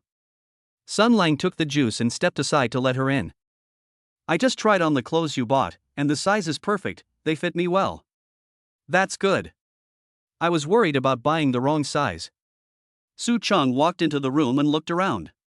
"When are you planning to check out of the hotel?" "I'll go in a bit. I'll go as soon as I've packed my things." Sun Lang took a sip of orange juice. It was sweet and sour, and delicious. "I'm planning to rent a place near you, so it'll be convenient for us to meet in the future." Su Qing was taken aback for a moment, then laughed, "Why rent a house? I have so many rooms in this villa, they're just sitting empty anyway, why don't you just stay here?" Sun Lang was somewhat surprised. "This isn't appropriate. I'm sorry to bother you." "It's no bother, we're all friends, and you live here. I'll have someone else to talk to." Su Qing leaned against the wardrobe, her eyes filled with seriousness. "If you feel bad about it, just spend more time chatting with me in the future. If you really want to spend money, you can buy me some snacks and drinks." Sun Lang knew she was joking, and said with a smile, "Okay, then I won't be polite. I'll be relying on you from now on." "Why are you being so polite with me?" Su Qing smiled and said, "I've already had the maid prepare your room. It's on the second floor, right next to mine. I'll take you to see it in a bit." "Okay, thank you." Sun Lang felt a warmth in his heart. He hadn't expected Su Qing to be so considerate. He took out his phone and made a call to the hotel reception. "I booked a checkout time and then started packing my things." Su Qing helped out, and the two chatted as they tidied up. The atmosphere was exceptionally relaxed after we finished packing our things. Su Qing took Sun Lang to see his new room, which was very large. The decorating style is similar to Su Qing's room, simple yet luxurious. It has a separate bathroom and dressing room, and you can see the swimming pool in the backyard from the window. How is it? Are you satisfied? Su Qing looked at him with a hint of expectation in her eyes. Satisfied, much better than the hotel room I stayed in. Sun Lang smiled and said, "Thank you, Su Qing. You're welcome. This will be your home from now on."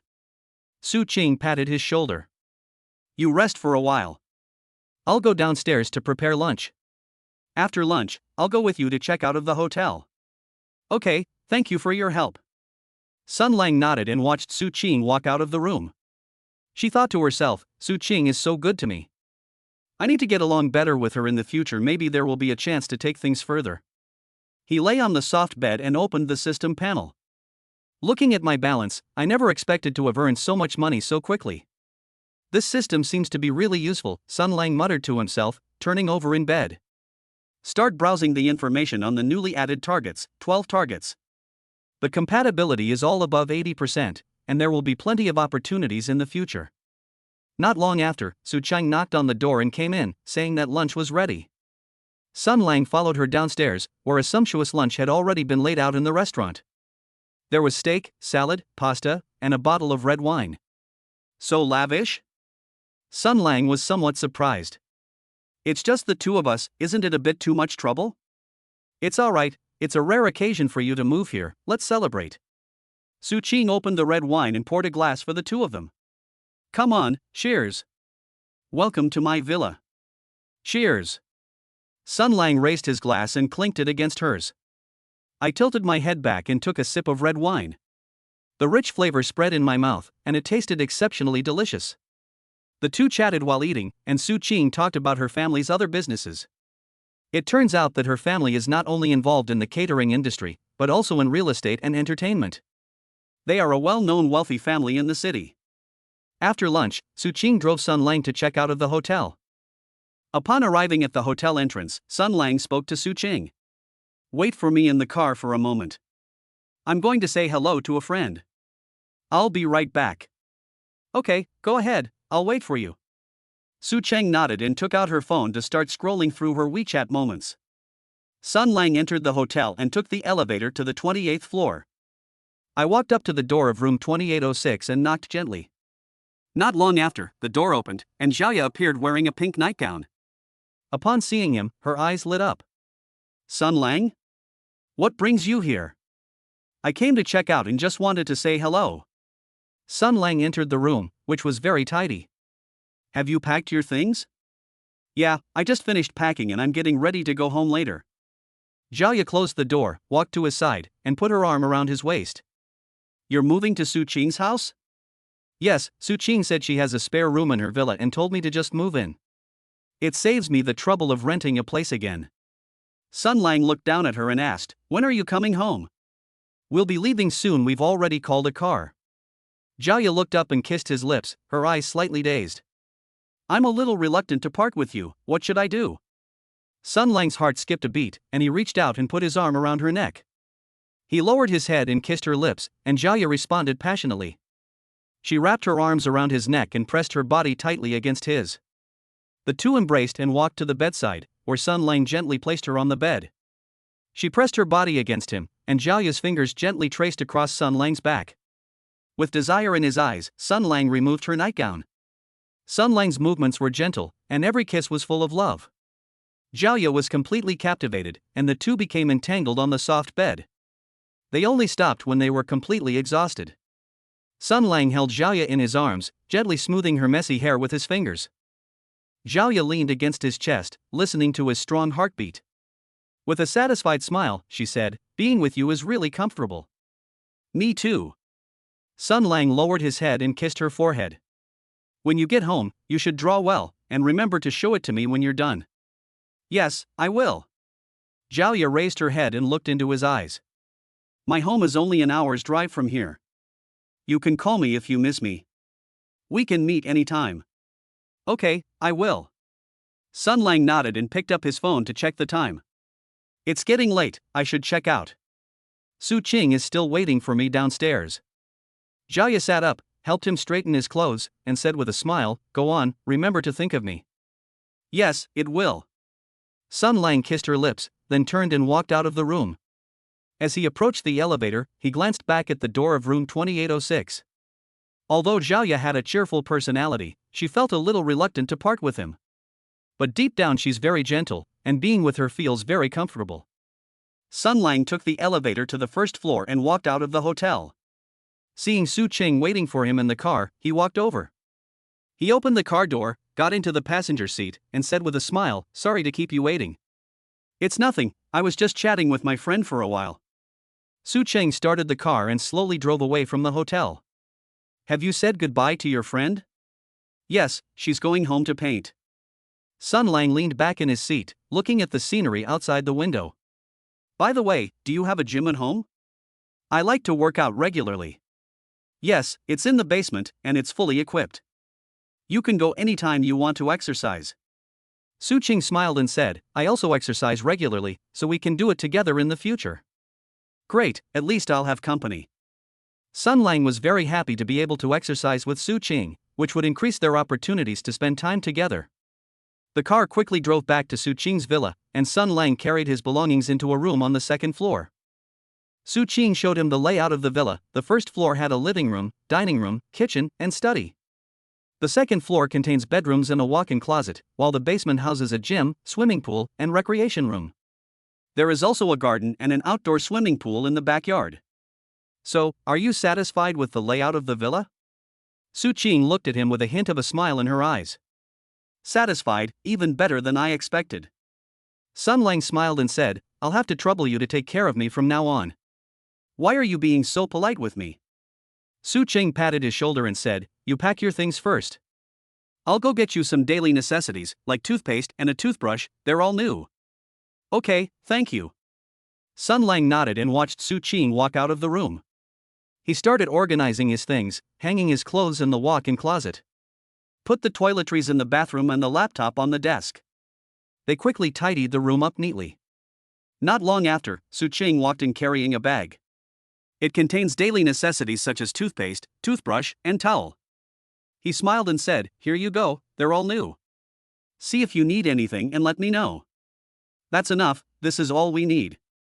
Sun Lang took the bag and put the personal items into the bathroom. "By the way, what do you want to eat tonight? I'll treat you to dinner. Consider it a thank you for taking me in. No need to eat out, we have maids at home, we can have them cook. It tastes better and is more hygienic than what you get outside." Su Qing leaned against the doorframe. "If you really want to invite me, let's wait until the weekend. We're going to a resort in the suburbs for 2 days. The scenery there is quite nice." "Okay, whatever you say." Sun Lang smiled and said, "Then I'll go to the gym to work out for a while. I had nothing to do this afternoon, so I decided to stretch my legs."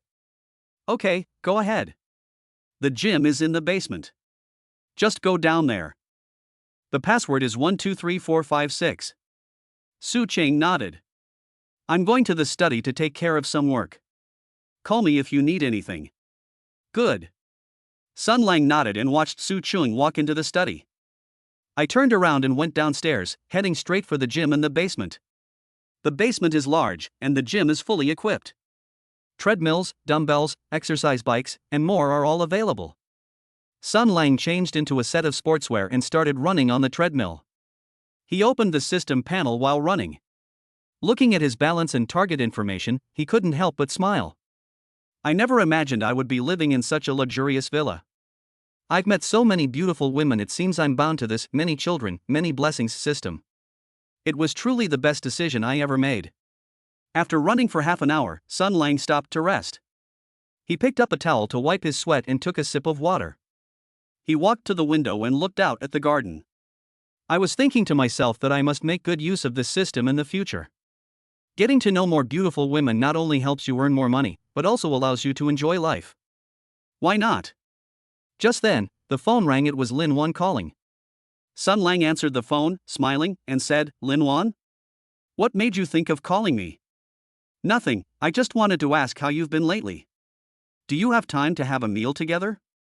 Lin Wan's voice came through the receiver, carrying a hint of gentleness. "I'm doing well lately, I just moved to a new house. Let's have dinner on the weekend, I'm a bit busy these days. Sun Lang said with a smile, I'll treat you then. Order whatever you want to eat.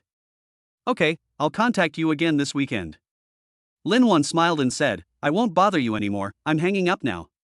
Okay, I'm hanging up. Sun Lang hung up the phone with a smile on his lips.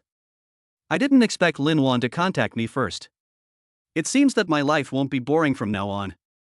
He put away his phone and continued working out at the gym. Sunlight streamed through the windows into the gym, illuminating his figure. It also illuminated his hopeful future, Sun Lang knew. As long as this many children, many blessings system exists, his life will definitely become more and more wonderful. Chapter 7 The night at the villa, Lin Wan's appointment nearly 4,000 words. After Sun Lang finished working out at the gym, took a shower, and returned to his room, it was already dark. He had just changed his clothes when he heard a knock at the door. When I opened the door, I saw Su Qing standing there with a fruit platter. Finished your workout? I cut you some fruit to replenish your energy. Su Qing walked into the room, placed the fruit plate on the table, and smiled slightly. You're working out really hard, you must be exhausted. It's alright, not too tiring, but I haven't exercised in a long time, so I'm a bit rusty. Sun Lang picked up a piece of apple, took a bite, and found it crisp and refreshing. Are you done with work? Yeah, I'm done with work. Nothing much to do today. Su Qing leaned against the bedside and looked at him. What would you like to eat tonight? I'll have the maid prepare it. Anything is fine, just make something simple, I'm not picky. Sun Lang smiled and said, by the way, thank you for taking me in today. They even helped me tidy up my room and buy me clothes. Why are you being so polite with me? I've already told you, this is your home from now on. Su Qing stood up, walked to his side, and reached out to straighten his collar. I'll call you for dinner later. I have to go now. Good. Sun Lang watched her walk out of the room, feeling a surge of heat in his heart. He picked up his phone, scrolled through his contacts, hesitated for a moment, and then put it down. I just moved in tonight, so I shouldn't go out. I should spend the night with Su Qing. Dinner was plentiful, with steamed fish, braised pork, stir-fried vegetables, and a bowl of chicken soup. The two sat at the dining table, eating and chatting in a warm and cozy atmosphere. After finishing dinner, Su Qing cleaned up the dishes and said to Sun Lang, Want to go watch a movie in the living room? I just downloaded a few new movies. Great, I've got nothing else to do. Sun Lang nodded and followed her into the living room. Su Qing turned on the projector and selected a romance movie. The two sat side by side on the sofa, covered with a blanket, looking exceptionally intimate. Halfway through the movie, Su Qing leaned on Sun Lang's shoulder, her breathing gradually becoming rapid. Sun Lang looked down at her and noticed that her eyes were unfocused and her cheeks were slightly flushed.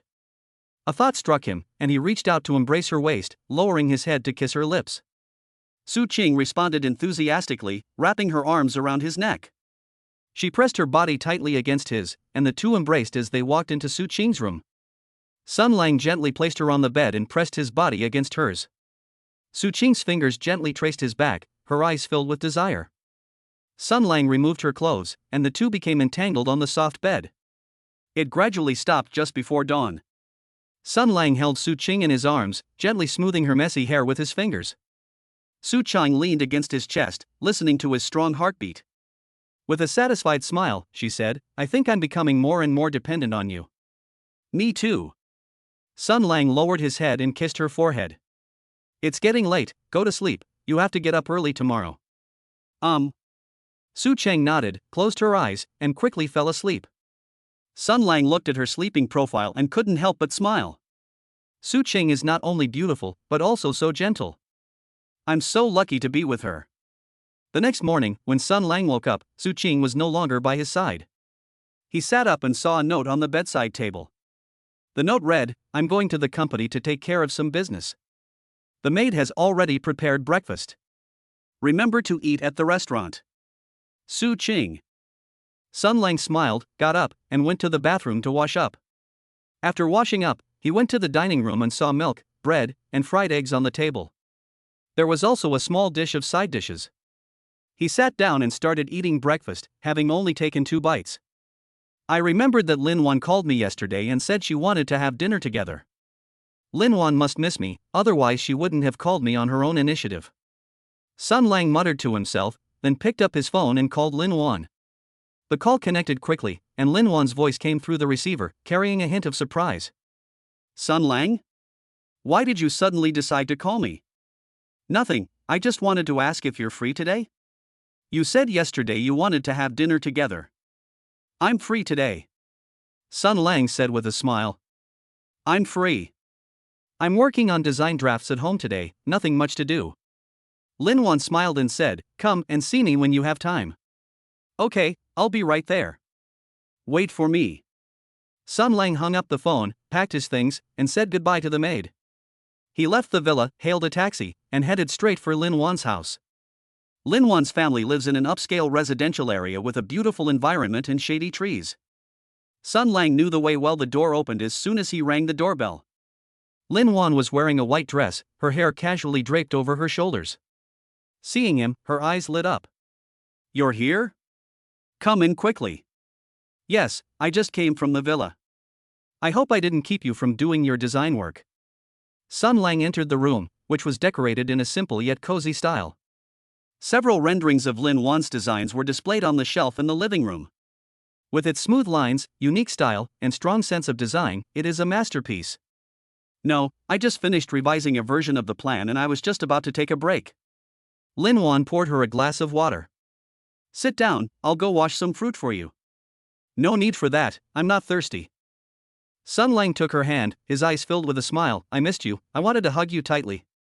Lin Wan's cheeks flushed slightly, but she did not resist and let him hug her.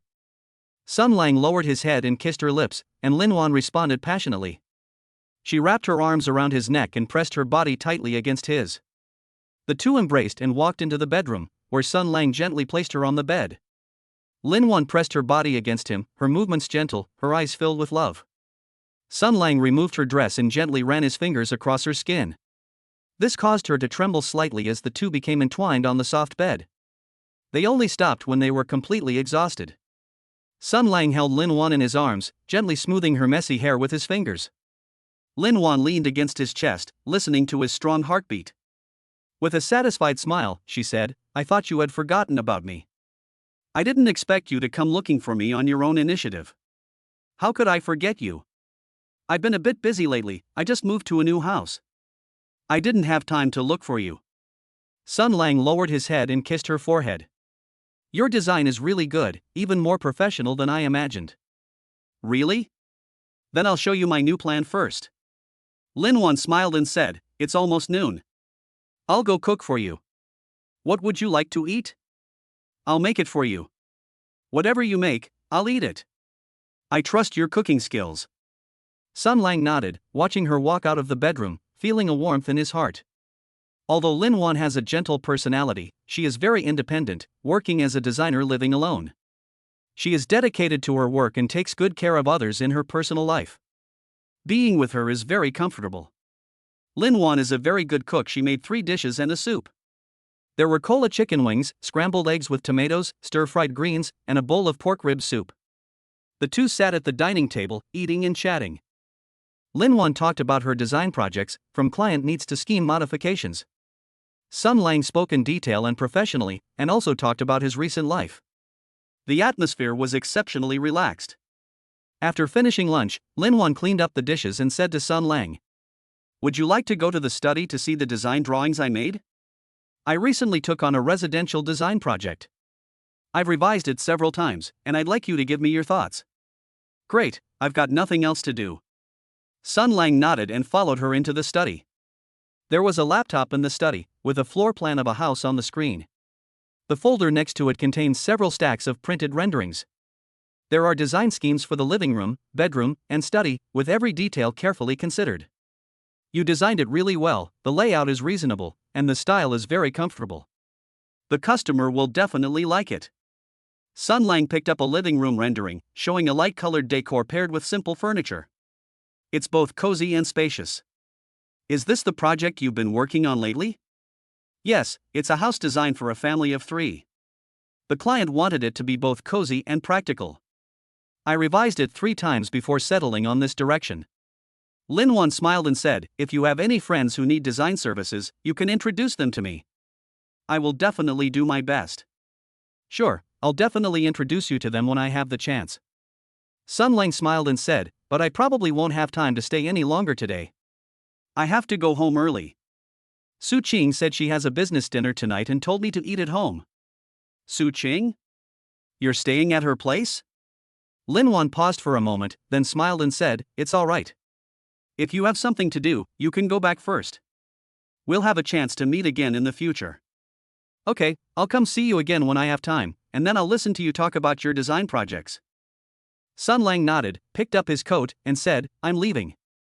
Don't overwork yourself at home. Designers also need to take breaks. Okay, be careful on your journey, and remember to think of me. Lin Wan saw him to the door and watched him walk out of the community before closing the door. Sun Lang hailed a taxi and headed straight for Su Qing's villa. It was already past 4 o'clock in the afternoon when we got back to the villa. He went into the room and saw that Su Qing hadn't returned yet, so he lay on the sofa scrolling through his phone. Not long after, Su Qing sent a WeChat message. My social engagement started earlier tonight, so I might be back a little later. You stay home and eat your meals properly. The maid has already prepared the food, and it's in the dining room. Sun Lang replied, okay, be careful and come back soon. I'll be waiting for you. Due to a change in plans, Sun Lang had to eat dinner alone. After finishing his meal, he returned to his room and changed into a black shirt and jeans. I sprayed on some perfume, rested for a day, and it's time to go to work. Go to a bar, you might meet a new target. Sun Lang packed his things, said goodbye to the servants, and left the villa. I hailed a taxi and headed straight for the Phantom Bar. Sitting in the car, he opened the system panel and looked at his balance. I still have over 680,000 left, and I'm feeling really happy. I just need to keep working hard. Soon I'll be a millionaire. The taxi arrived at the entrance of the Phantom Bar very quickly. Sun Lang paid the fare and went straight into the bar, which was already quite lively. The music was blasting, the lights were flashing, and the dance floor was packed with people. He walked to the bar and ordered a whiskey. He drank while looking around, searching for a new target. Just then, a woman in a red dress walked up to him. Smiling, he said, handsome, are you alone? Want to grab a drink? Sun Lang looked up at her, and a system panel instantly popped up in front of him. Target, Zhang Meng, compatibility, 83, basic score, appearance 8.8, health 8.5, genetic potential 7.9. Note, office worker, enjoys going to bars, outgoing personality. Sun Lang smiled and raised his glass. Okay, beautiful lady, my name is Sun Lang, what's yours? My name is Zhang Meng, nice to meet you. Zhang Meng picked up her wineglass, clinked it with his, and took a sip. Do you come here often? I don't think I've seen you before. I come occasionally, but I've been a bit busy lately and haven't come much. Sun Lang smiled. And you? Do you come here often? Yeah, I come here to relax on weekends when I have nothing to do. The atmosphere here is pretty good. Zhang Meng smiled, her eyes sparkling with amusement. Want to go dancing? I'll teach you. Great, this is a good opportunity to get some exercise. Sun Lang nodded and followed her into the dance floor. The two swayed to the rhythm of the music, and Zhang Meng's dance moves were very graceful. Her body swayed to the music, attracting the attention of many people. Sun Lang stood beside her, occasionally making physical contact with her. The atmosphere gradually became ambiguous. After jumping for a while, Zhang Meng got tired and leaned against Sun Lang to catch her breath. I can't go on, I need to rest for a while. You danced so well. So, just jumping around randomly. Sun Lang helped her to a nearby booth and handed her a glass of water. Drink some water and calm down. Zhang Meng took the water glass, drank a few sips, and looked up at Sun Lang. With a slightly dreamy look in his eyes, he said, "You're so handsome, more handsome than any man I've ever seen." Thank you for the compliment. You are beautiful too. Sun Lang smiled, leaned forward slightly, and asked her, "Do you have a boyfriend?" No, I've been single for a long time and haven't met the right person. Zhang Meng smiled and asked, "What about you? Do you have a girlfriend?" No, I'm single too, and I don't want to be tied down by a relationship. Sun Lang smiled and said, "But I feel quite compatible with you. Would you like to find a place to have a proper talk?" Zhang Meng was taken aback for a moment, then understood what he meant. She looked at Sun Lang, hesitated for a few seconds, and finally nodded, "Okay. But I live a bit far away, can I come to your house?" Of course, my home is not far from here, only a 10-minute drive. Sun Lang smiled and took her hand. Let's go now. The two left the bar, hailed a taxi, and headed straight for Su Qing's villa. Sun Lang was secretly delighted, never expecting to encounter his target so soon after starting work. It looks like tonight will be another bountiful night. Chapter 8 Night Sounds in the Villa, Su Qing's Instructions. When Su Qing finished her social engagements and parked her car in front of the villa, it was already late at night. She rubbed her temples, opened the car door, and walked into the yard. The living room lights were off, with only a faint light filtering through the second-floor corridor. Su Qing walked upstairs quietly, intending to go straight to her room to rest. She stopped in her tracks as she reached Sun Lang's door. A soft rustling sound came from inside, mixed with a woman's soft laughter, which made her frown slightly. Su Qing leaned against the wall, her fingertips unconsciously stroking the bag strap. A sudden surge of jealousy welled up inside her, but she scoffed lightly, they really never stop. She didn't knock, but turned and went back to her room. Take off your coat and soak yourself in a bathtub filled with rose petals. Hot water washed over her shoulders, and Su Qing closed her eyes. She recalled how Sun Lang had told her he didn't want to get married and loved to have fun. She didn't blame him, but when she actually bumped into him, her heart still ached. Since you love playing so much. Su Qing opened her eyes, a sly glint in them, and slowly curled the corners of her lips into a smile. Then let's have even more fun. She reached out and stirred the water, the petals swaying with the waves, and a smile gradually spread to her eyes. Continue to soak comfortably in the bath. Sun Lang held Zhang Meng in his arms, his fingertips tracing the strands of hair on her back. Zhang Meng leaned against his chest, her breath languid. It's so comfortable here, even more comfortable than my home. I like it and I'll come often in the future. Sun Lang kissed her forehead, but in his heart he was thinking about getting her away as soon as possible. To avoid being caught by Su Qing when she returned, he got up and dressed. After helping Zhang Meng straighten her skirt, he said, "It's getting late.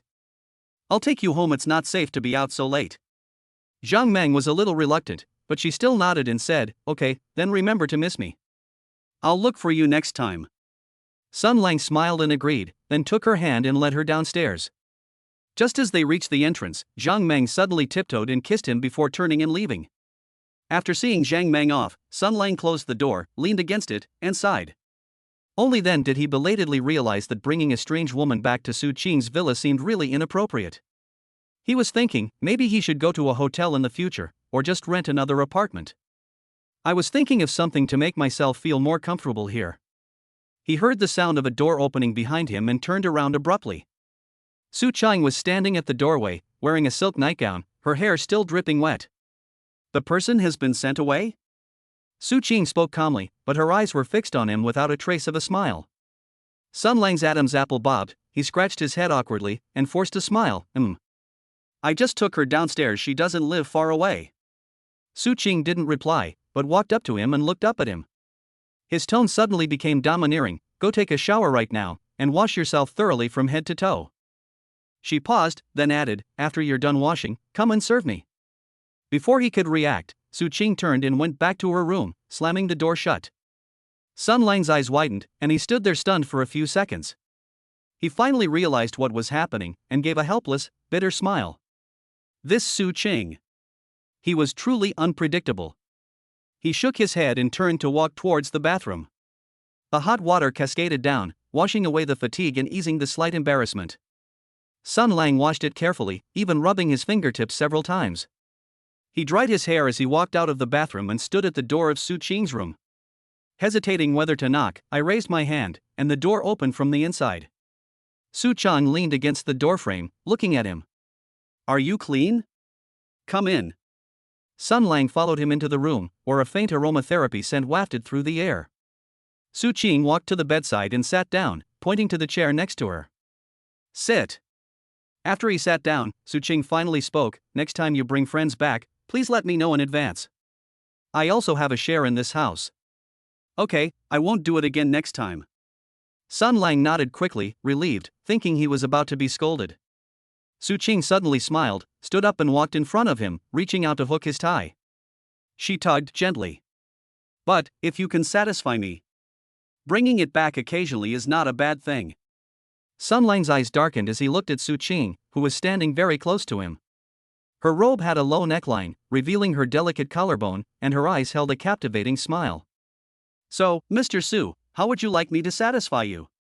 Following her words, Sun Lang reached out and put his arm around her waist, his tone slightly teasing.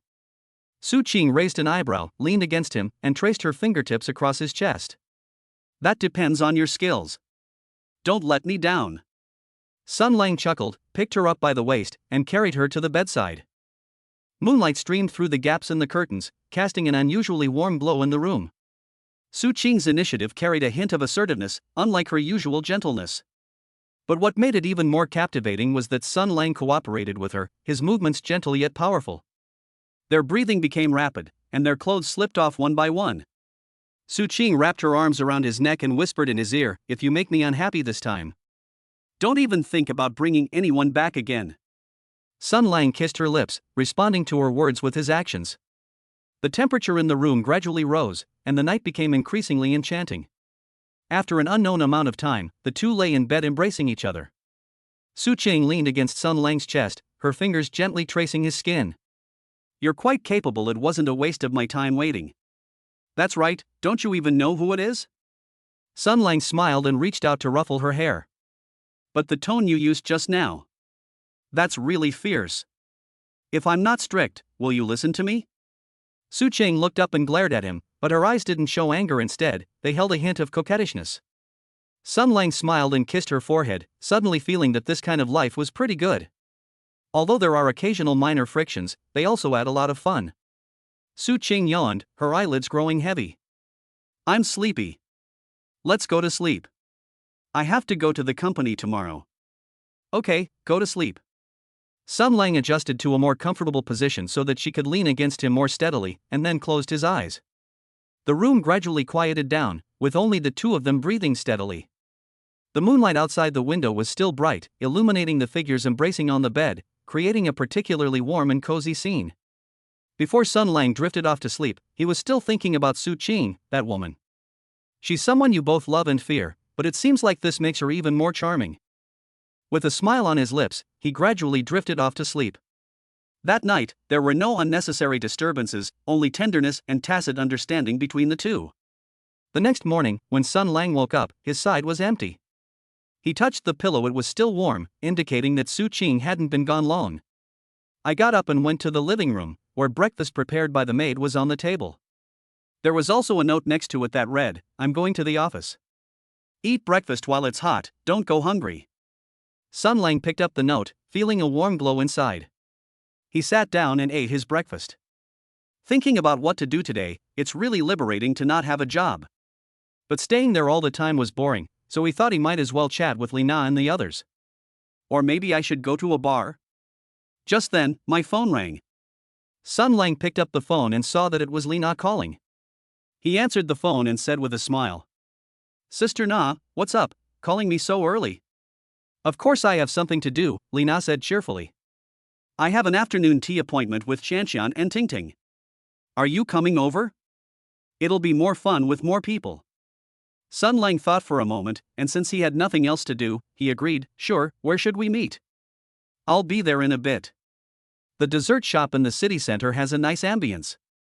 Call me when you get here." After Lina finished speaking, she chatted with him for a few more minutes before hanging up the phone. After finishing breakfast, Sun Lang packed his things and drove straight to the city center. On the way, he opened his mobile banking app and looked at his balance. Including the rewards I received from Zhang Meng, it's almost 800,000 yuan now. He was secretly pleased, thinking that with a little more effort, he would soon be able to raise 1 million. Even if I don't work, I can still live a very comfortable life. The car stopped in front of the dessert shop, and Sun Lang went inside. He spotted Lina and the others immediately, walked over, and sat down with a smile. "Sorry, I'm late." "It's not late, we just arrived too." Wu Qian handed over a cup of milk tea, saying, "I ordered this for you, it's your favorite flavor." "Thanks, Qianqian, you're so thoughtful." Sun Lang took the milk tea, took a sip, and found the sweetness to be just right. The four chatted while eating dessert, and Lina talked about her recent investments. Wu Qian complained about the difficult customers at the jewelry store, while Zhou Ting shared her newly learned baking skills. Sun Lang occasionally chimed in, creating a relaxed and lively atmosphere. Looking at the people in front of him, He suddenly felt that this kind of life was not bad at all. There's no work pressure, and I have friends I can talk to. There are also women like Su Qing, who are unpredictable and lead fulfilling and interesting lives. As they chatted, Lena suddenly suggested, how about we go on a 2-day trip to the surrounding area next week? I heard there's a hot spring resort over there with a really nice environment. Great.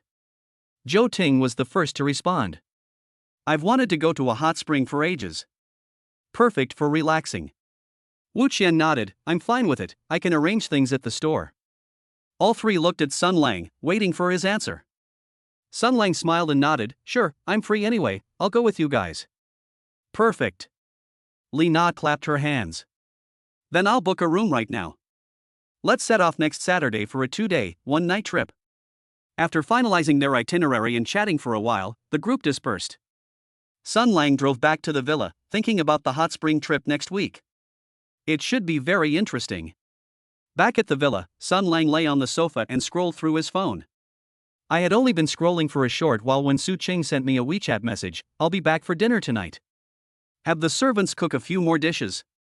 Sun Lang replied, okay, I'll tell the maid to come back early. He put down his phone, got up and went to find the maid, instructing her to cook several of Su Qing's favorite dishes for dinner. Then I went to the gym in the basement to work out for a while before going back to my room to rest. As evening fell, Su Qing returned and walked into the living room. Seeing Sun Lang lying on the sofa watching TV, he walked over with a smile and asked, didn't you go out for a stroll today? No, I had afternoon tea with Li Na and the others this morning. I stayed home this afternoon. Sun Lang sat up and handed her a glass of warm water, which Su Qing accepted. After taking a sip, she said, they invited me to the hot spring resort next week. Why don't you come too? It'll be more fun with more people. Sun Lang was taken aback for a moment, then smiled and said, coincidentally, they also told me, and I have already agreed. That's perfect. Su Qing sat down and leaned on his shoulder. We can soak in the hot springs together then. Relax, relax. Sun Lang smiled and agreed, reaching out to put his arm around her waist as the setting sun shone through the window. The sunlight warmed them both, creating a particularly cozy atmosphere. He knew that there might be more minor frictions and incidents in the future. But as long as Su Qing is around, and as long as these friends are around, life will never be boring. Sun Lang looked at Su Cheng beside him and a smile appeared on his lips. This kind of life, although not what he had originally envisioned, is more fulfilling than he had imagined. Chapter 9: The King's and the President's Office. 4,000 words. When Sun Lang woke up, sunlight was already streaming into the room through the gaps in the curtains. Su Qing was still asleep beside him, her eyelashes long and her breathing even. He was less forceful and more gentle as he quietly got up without waking her.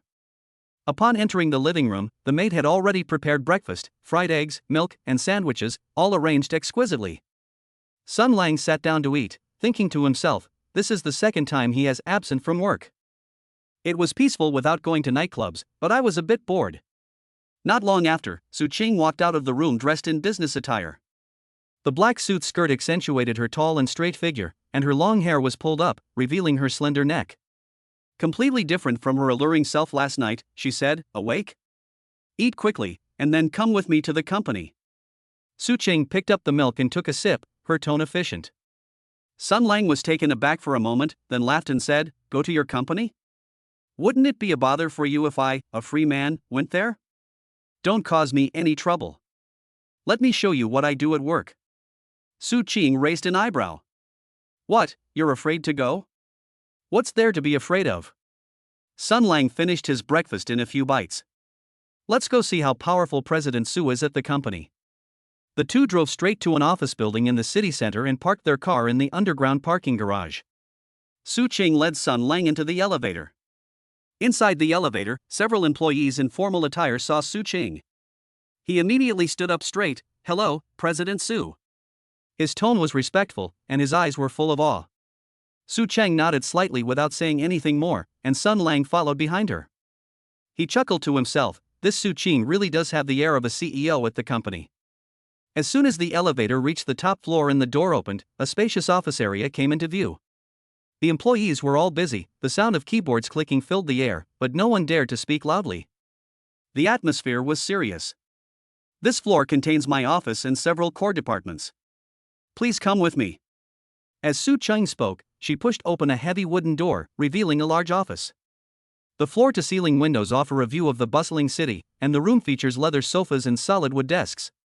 The decor was simple yet sophisticated. "You stay here, I'm going to a meeting, I'll be right back." Su Cheng put down her bag, picked up the folder, and said, "There are snacks and drinks on the table. Help yourself." Sun Lang nodded, watching her walk out of the office, leaving him alone in the large room. He sat on the sofa, scrolling through his phone out of boredom. After a while, he got up and wandered around. The desk was clean and tidy, with several files and a picture frame on it. Inside was a solo photo of Su Qing, her smile sharp and capable. "I didn't expect this woman to be so serious about her work." Sun Lang muttered to himself, then sat back down on the sofa and continued scrolling through his phone to pass the time. After an unknown amount of time, the office door was pushed open, and Su Qing walked in. With a hint of fatigue on his face, he casually tossed the folder onto the table. "The meeting's over? You must be exhausted." Sun Lang got up and handed her a glass of water. Su Qing took the water and drank most of it before she felt better. "It's all right, just a bit cumbersome. Come on, let me take you to lunch." The two walked to the staff canteen and had just sat down when the secretary brought over 2 meals. "Mr. Su, your meal." Then, she politely said to Sun Lang, "Please enjoy your meal, sir." The lunchbox contained 2 meat dishes, 1 vegetable dish, and a soup that looked very nice. As Sun Lang ate, he suddenly laughed and said, "I feel like I'm your little secretary. You'll have to provide meals too." Su Qing was amused. "Who told you to be a free man? You should be secretly happy that you can have manager Su cook for you." "What a load of rubbish." Sun Lang snorted, "I don't want to be a secretary. I have to turn things around and sing my own song." Su Qing raised an eyebrow. "Oh? How do you plan to turn things around?" "Just you wait and see." Sun Lang smiled mysteriously, said nothing more, and ate quickly. After lunch, the two returned to the office, where Su Qing sat at her desk. He picked up the documents and started working on them, looking so focused that it was hard to disturb him. Sun Lang sat on the sofa, watching her busy figure. The desire to turn things around grew stronger and stronger in his mind, and he quietly got up. He walked to the office door, gently locked it from the inside, and then walked step by step toward Su Qing. Su Qing walked very quietly, her head down as she looked at the documents, unaware of the movement behind her. She only realized what was happening and turned around when Sun Lang's hand landed on her shoulder. "What are you doing?" Su Qing frowned and was about to push him away, but Sun Lang pressed down on her shoulder, making her unable to move. "What are you doing?" Sun Lang leaned down and chuckled in her ear, "Let me show you who the real king and queen are." Su Qing's pupils contracted slightly, and just as she was about to speak, Sun Lang's lips covered hers. She struggled a few times, but Sun Lang held her firmly down, and she gradually softened. Sun Lang kissed her deeply, his fingertips gently tracing her neck, causing her body to tremble slightly. The documents on the desk were scattered all over the floor, but no one paid any attention to them. "Are you crazy? This is an office." Su Qing pushed him away, her breathing unsteady, her cheeks flushed, and her eyes somewhat dazed. "It's better if you're crazy, so you won't always treat me like your secretary." Sun Lang smiled, reached out and lifted her up by the waist, placing her on the desk. Su Qing gasped and instinctively wrapped her arms around his neck. The desk lamp on the desk was knocked over, and the warm yellow light shone on the two of them, adding a touch of ambiguity. "Sun Lang, don't do anything rash. What if someone comes in?" Su Qing's voice was flustered, but she didn't actually push him away. "The door's locked, what's there to be afraid of?" Sun Lang kissed her earlobe. "Besides, even if someone comes, they'll have to wait until we're done." Su Qing bit her lip and didn't say anything more. She could feel Sun Lang's hand brushing across her back. A shiver ran through him, and his body gradually went limp. Sun Lang's movements carried a touch of domineering force. Yet he remained gentle, knowing that Su Qing was used to being assertive at the company. At this moment, all he wanted was for her to lower her guard and obey him obediently, and their breathing gradually became rapid. Clothes slipped off one by one as Su Qing looked at Sun Lang, who was so close to her. Her eyes were filled with complex emotions, shyness, reproach, and a hint of barely perceptible expectation. "If you dare to disappoint me, don't even think about ever working for my company again." Su Qing whispered in his ear, her tone threatening but lacking in force. Sun Lang chuckled and responded to her words with a gesture, pushing the documents on his desk aside. Their figures intertwined under the warm yellow light, creating a passionate and tender atmosphere. After some time, the commotion in the office gradually subsided. Sun Lang held Su Qing in his arms, sat on the sofa, and gently stroked her hair. Su Cheng leaned against his chest, her breathing still a little rapid, her cheeks still flushed. She reached out and punched him lightly. "You bastard, how dare you mess around in my office? Who told you to always treat me like your secretary?" Sun Lang laughed. "Now you know who the big and small kings are, right?" Su Qing rolled her eyes at him but didn't refute him. Instead, she snuggled closer to him. "Don't do that again. If the employees see this, I, as the CEO, will lose all face." "Understood, Mr. Su." Sun Lang deliberately emphasized the words President Su, his tone laced with teasing. "However, if President Su still wishes, I'm always ready to oblige." Su Qing punched him again, but didn't say anything more and closed her eyes. Enjoying the tender moment, the office was quiet, with only the sound of their steady breathing. Sun Lang held her, feeling a little smug. This Su Qing, who usually seems so assertive. She also has a soft side, and in this way, she is even more adorable than usual. After a while, Sun Lang laughed. "What, President Su, are you not convinced?" Su Qing snorted and ignored him, continuing to read the documents. Sun Lang didn't disturb them, sitting on the sofa scrolling through his phone, and the office returned to calm. But there was a slightly more subtle atmosphere, and before we knew it, it was time to leave work in the afternoon.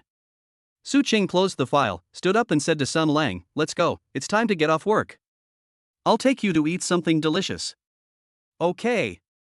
Sun Lang immediately stood up. "What do you want to eat?" "I want a big meal to make up for my hard work today." "You're such a smooth talker."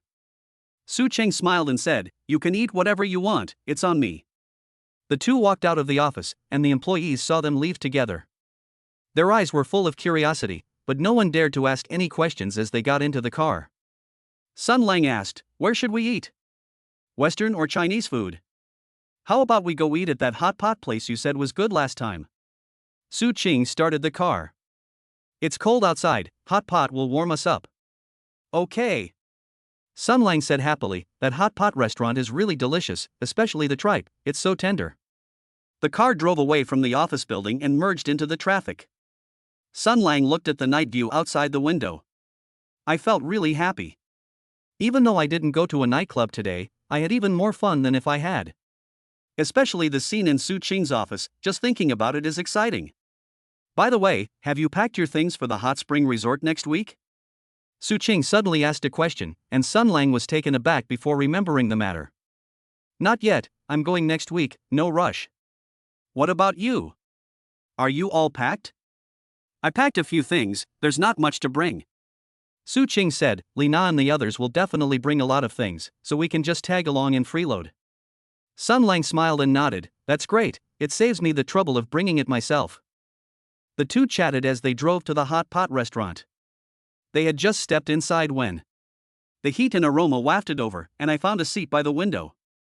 Su Qing picked up the menu. "What do you want to eat?" "Order whatever you like." Sun Lang took the menu and ordered tripe, duck intestines, fatty beef, and a bunch of vegetables. A table full of food. "You ordered so much, can you finish it all?" Su Qing looked at the menu, somewhat helplessly. "Don't worry, I can finish it." Sun Lang patted his chest and said, "Besides, if I can't finish it, you can eat it for me." Su Qing smiled and shook her head, not arguing further. The hot pot broth was served quickly. The bright red beef tallow broth looked so appetizing that Sun Lang couldn't wait to put the tripe into the pot. After simmering it briefly in the hot water, I popped it into my mouth. Delicious. It tastes just like before. Seeing him eating happily, Su Qing also picked up her chopsticks, took a piece of fatty beef, and put it in her mouth. They chewed slowly, chatting as they ate, from work to life. The conversation flowed from the past to the future in a relaxed and warm atmosphere. "By the way, you were fired from your company before, didn't you plan to look for another job?" Su Qing suddenly asked a question, and Sun Lang was taken aback, putting down his chopsticks. "Why look for a job? It's fine as it is now. I'm free and can spend time with you. Aren't you afraid that if things continue like this, you won't have any security in the future?" Su Qing looked at him with a hint of worry in her eyes, and Sun Lang smiled. "Security? I have an income now, although it's unstable, it's enough to get by. Besides, don't I still have you?" Mr. Su is so rich, how could I starve? Su Qing was amused by him. You always rely on me. But if you really don't want to find a job, it's okay, I'll take care of you. Then I won't be polite. Sun Lang laughed. From now on, I'll rely on President Su to support me. President Su can't go back on his word. No regrets. Su Qing looked at him earnestly. As long as you don't go too far, I can support you for the rest of your life, no problem. Sun Lang felt a warmth in his heart. Looking at Su Qing, he suddenly felt being supported by her like this doesn't seem so bad, even though he doesn't want to get married.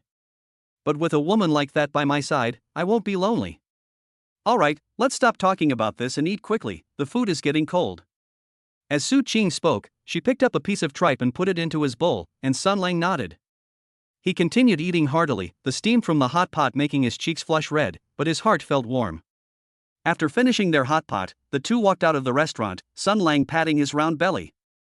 He let out a satisfied burp. I'm so full, I haven't eaten this well in ages. Su Cheng smiled and handed her a tissue. Look at you, so pathetic. Come on, let's go home. Once in the car, Sun Lang leaned back in his seat, looking at Su Qing's profile as she drove. A strange feeling suddenly welled up in his heart. He knew he was a non-marriage advocate. But I still can't help thinking that if things could continue like this, it would be pretty good. The car quickly returned to the villa, and Sun Lang got out and stretched. Today was so great. I ate and drank well, and even got to turn the tables and be the king for a while. Su Qing laughed. Is that all you've got? Come on in, it's cold outside. The two entered the villa, where the servants had already prepared hot water. I'm going to take a shower first.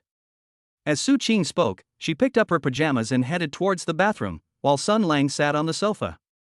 I opened my mobile banking app and saw that my balance had already exceeded 800,000 yuan. He was thinking to himself that if he found a few more targets, he could quickly raise 1 million. I was thinking that even if I didn't work, I could still live a very comfortable life. The bathroom door opened, and Su Qing came out in her pajamas, her hair still wet. You should go take a shower too, the hot water is ready. Good. Sun Lang got up, picked up his pajamas, and walked towards the bathroom, where hot water gushed out. The shower washed away all my fatigue and all my distracting thoughts. Sun Lang walked out of the bathroom and saw Su Qing sitting on the sofa watching a movie, so he went over to her. He sat down next to her and put his arm around her waist. What are you looking at? It's a comedy, and it's quite good. As Su Qing spoke, she leaned closer to him, and Sun Lang held her as they watched the movie together. The movie was hilarious, and the two of them laughed out loud from time to time, creating a warm and sweet atmosphere. It was quite late after the movie. I'm sleepy, let's go to sleep. Su Cheng yawned, got up and walked towards the room, and Sun Lang nodded. Following her into the room, Su Qing lay down on the bed and quickly fell asleep, her breathing even. Looking at her sleeping face, Sun Lang suddenly felt very satisfied, even though he hadn't followed the plan today. He was happier than ever before, knowing that in the days to come, there may be even more surprises and excitement to come, and he is ready. Sun Lang gently kissed Su Qing's forehead, closed his eyes, and the night deepened. The villa was quiet, with only the steady breathing of the two people, a testament to their happiness and peace. Chapter 10: The Uninvited Guest in the Villa. Sun Lang was awakened by the sunlight. He reached out to touch the bedside, but only touched the cold sheets. He rubbed his eyes and sat up, only then remembering that Su Qing had to go to the company that morning. He heard the sounds of servants cleaning downstairs. Sun Lang stretched and slowly went downstairs. Breakfast was already laid out on the table, the familiar fried eggs and milk. President Su left quite early today? Sun Lang asked the maid while eating, his tone teasing. The maid smiled and nodded. President Su said there was an early meeting today, so he got up before dawn to get ready and specifically told you to sleep in a little longer.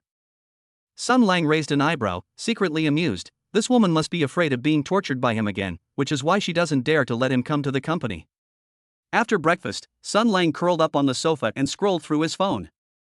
I just came across a funny video when the doorbell rang suddenly, accompanied by a woman's voice.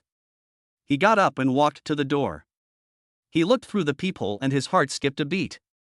Standing outside the door was a middle-aged woman dressed in fine clothes, accompanied by a nanny-like person carrying large and small bags. Isn't this Su Qing's mother? I saw her in Su Qing's photo album before, and she left a deep impression on me. After all, she has the same strong aura as Su Qing.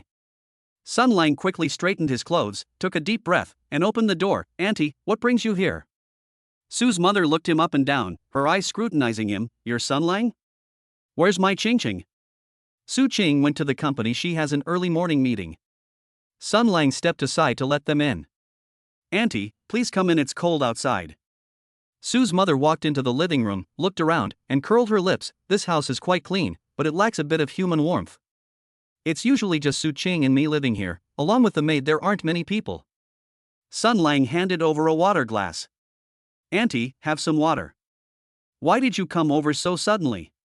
Didn't you tell Su Chung beforehand? What should I say to her? Do I need to report to her before I come to see my daughter? Mrs. Su took a sip of water, her tone somewhat forceful. I heard from Ching Ching's secretary that someone has been going to and from get off work with her lately.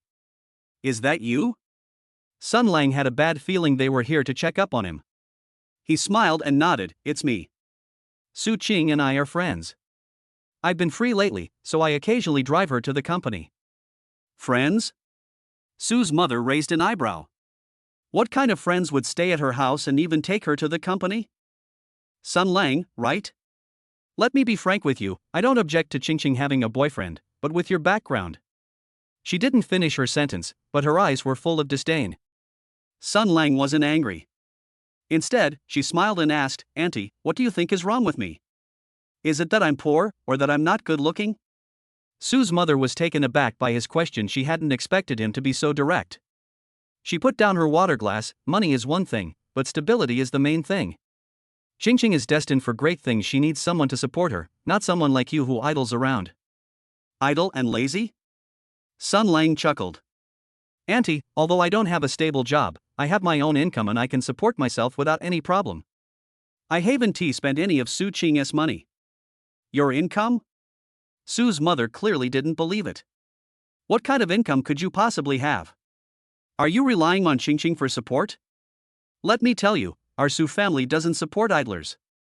The nanny next to him chimed in, that's right, President Su is so capable, we can't let him be fooled by shady people. Sun Lang's face darkened. This nanny was far too tactless in her speech. Before he could retort, Su's mother spoke first. Don't give me that nonsense. I'm asking you, what exactly is your relationship with Ching Ching? When are you planning to get married? Marriage? Sun Lang was taken aback for a moment, then smiled and said, Auntie, Su Ching and I have no plans to get married. We are just friends and look after each other. No plans to get married? Su's mother slammed her hand on the table and stood up. Are you playing with my daughter? Let me tell you, Sun Lang, if you don't want to take responsibility, then get away from Ching Ching and stop holding her back. Auntie, you can't say that. Sun Lang also stood up, his tone calm. Su Ching and I agreed from the beginning that we are both against marriage, and we are together just to be happy, and neither of us will hold the other back. A non-marriage advocate? Su's mother turned pale with anger. Ching Ching is such a good girl, how could she be with someone like you? You must have lied to her. She reached out to push Sun Lang, who instinctively dodged. Seeing this, the nanny also stepped forward to help Su's mother, but was frightened by a look from Sun Lang. Auntie, let's talk this out. It's not nice to resort to physical violence. Sun Lang's tone turned colder. If you're not satisfied with me, you can tell Su Ching to cut off all contact with me. There's no need to argue with me here.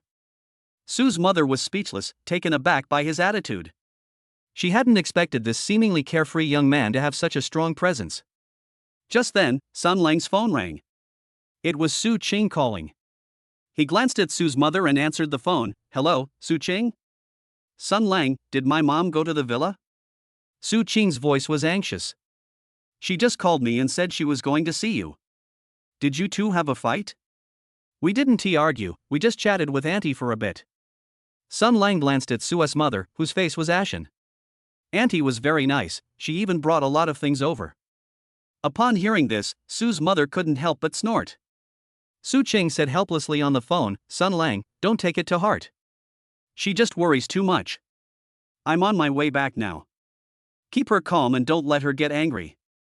Don't worry, I know. Sun Lang hung up the phone and looked at Su's mother. Auntie, Su Ching is on her way back now. Let's talk about it when she gets back. Su's mother didn't speak, sitting on the sofa, her face still looking unwell. Sun Lang didn't argue with her and sat on the other side scrolling through his phone, leaving an awkward silence in the living room. After a while, the nanny cautiously asked Mrs. Su, "Madam, would you like a cup of tea?" "No need," Su's mother said irritably, but her eyes kept glancing at Sun Lang, as if she was pondering something. Sun Lang pretended not to see it and continued scrolling through his phone. He knew in his heart that Su's mother felt she was not good enough for Su Qing and wanted him to leave. But he and Su Qing had already agreed that even if Su's mother objected, it wouldn't matter. About half an hour later, the sound of the door opening came from outside. Su Qing walked in carrying her bag. Seeing the scene in the living room, she sighed helplessly, "Mom, why did you suddenly come over? Did you have a falling out with Sun Lang?" "I'm having a disagreement?" Su's mother immediately stood up.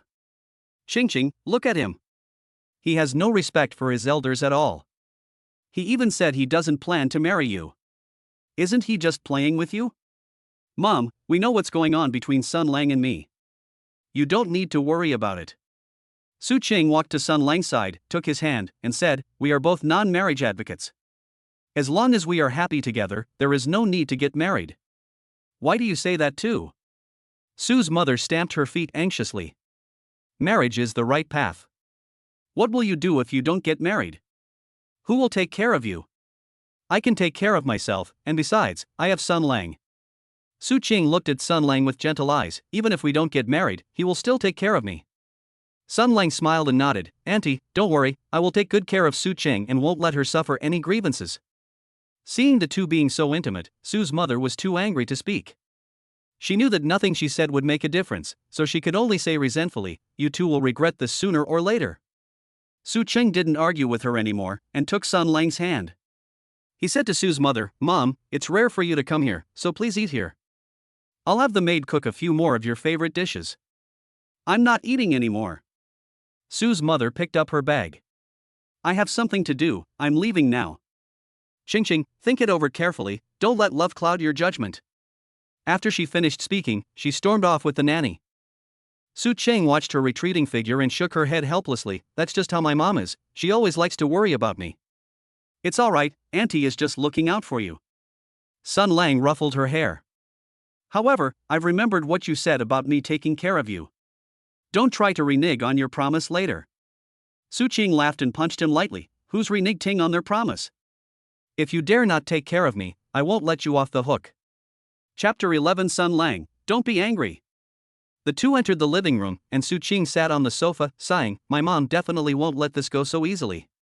She might cause you trouble again in the future, so don't hold it against her." "Don't worry, I won't hold it against my elders."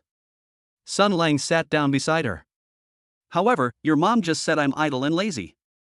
Should I find a job so she can look at me differently?" Su Qing was taken aback for a moment, then smiled and said, "You want to find a job? Didn't you say you liked being free? Liking freedom doesn't mean you have to be called an idle person." Sun Lang snorted. "Besides, I also want to earn some money so I can buy you nice things in the future. I can't let you spend money all the time." Su Qing felt a warmth in her heart and leaned on his shoulder. "No need, I have money and can support you. However, if you really want to find a job, I can help you get some introductions." "I don't need your introduction, I'll find it myself." Sun Lang laughed. "I don't want your mother to say that I found a job because of you." Su Qing smiled and nodded. "Okay, then you can find it yourself. If you encounter any difficulties, just let me know." The two chatted for a while, and then the maid came over to say that lunch was ready. Su Qing pulled Sun Lang into the restaurant, where several dishes were laid out on the table, all of which were Sun Lang's favorites. "Why are there so many of my favorite dishes today?" Sun Lang picked up his chopsticks, took a piece of braised pork, and put it in his mouth. "I know you've had a tough day, so I'm making you something nice to eat." Su Qing smiled. "Eat up, it won't taste good if it gets cold." Sun Lang felt a warm glow inside and ate heartily. Su Qing watched him eat happily and smiled along with him. After lunch, the two sat in the living room watching a movie. Su Qing leaned against Sun Lang, who had his arm around her waist. The atmosphere was warm and sweet. "By the way, have you packed your things for the hot spring resort next week?" Su Qing asked again. Sun Lang paused for a moment, then forgot again. "Not yet, I'll pack tomorrow, anyway there's nothing much to bring." "Okay, let us pack together tomorrow." Su Qing said, Li Na and the others will definitely bring a lot of snacks, and we can eat with them. Sun Lang nodded with a smile, that's great, it saves me the trouble of buying it myself. The two watched the movie, chatting occasionally. Before they knew it, it was afternoon, and Su Qing received a call from her company saying that there was an urgent matter to attend to and she would have to come to the office. I'm going to the company for a bit, I'll be right back. Su Qing got up and packed her bag. Stay home and don't wander off. I'll take you out for something nice tonight. Okay, go ahead, be careful. Sun Lang saw her to the door and watched her drive away. After Su Qing left, Sun Lang sat on the sofa, pondering the matter of finding a job. He opened the job search app, browsed for a while, and found that most of the jobs were 9 to 5, which were not suitable for him. Looks like finding a job isn't easy either, Sun Lang muttered, closing the job search app and getting up to go to the gym in the basement to work out. After exercising for more than an hour, Sun Lang returned to the living room covered in sweat. I had just picked up a towel to wipe my sweat when my phone rang. It was Li Na calling. Hello, Sister Na? What's up? Sun Lang answered the phone. Sun Lang, are you free tomorrow? Shanxian, Tingting, and I want to go shopping. Would you like to come with us? Li Na's voice was very enthusiastic. Sun Lang thought for a moment, and since he had nothing planned for tomorrow, he agreed, I'm free. What time tomorrow? Where do we meet? How about we meet at the entrance of the shopping mall in the city center at 10 a.m. tomorrow? Li Na asked. Okay, no problem. Sun Lang smiled. I'll be there on time tomorrow. After hanging up the phone, Sun Lang felt quite pleased with himself. Shopping with 3 beautiful women was much better than staying at home and getting bored. He went into the bathroom and took a shower. Just as he came out, he heard the door open. Su Qing had returned, carrying a cake. You're back? And you even bought a cake? Sun Lang walked over and took the cake. Didn't you feel wrong today? I bought you a cake to calm your nerves. Su Qing smiled, quickly open it and see if it's your favorite chocolate flavor. Sun Lang opened the cake box, and sure enough, it was chocolate flavored, with a note that read, Little Sun Lang, don't be angry. You're still teasing me. Sun Lang laughed, picked up his fork, scooped out a piece, and put it in his mouth.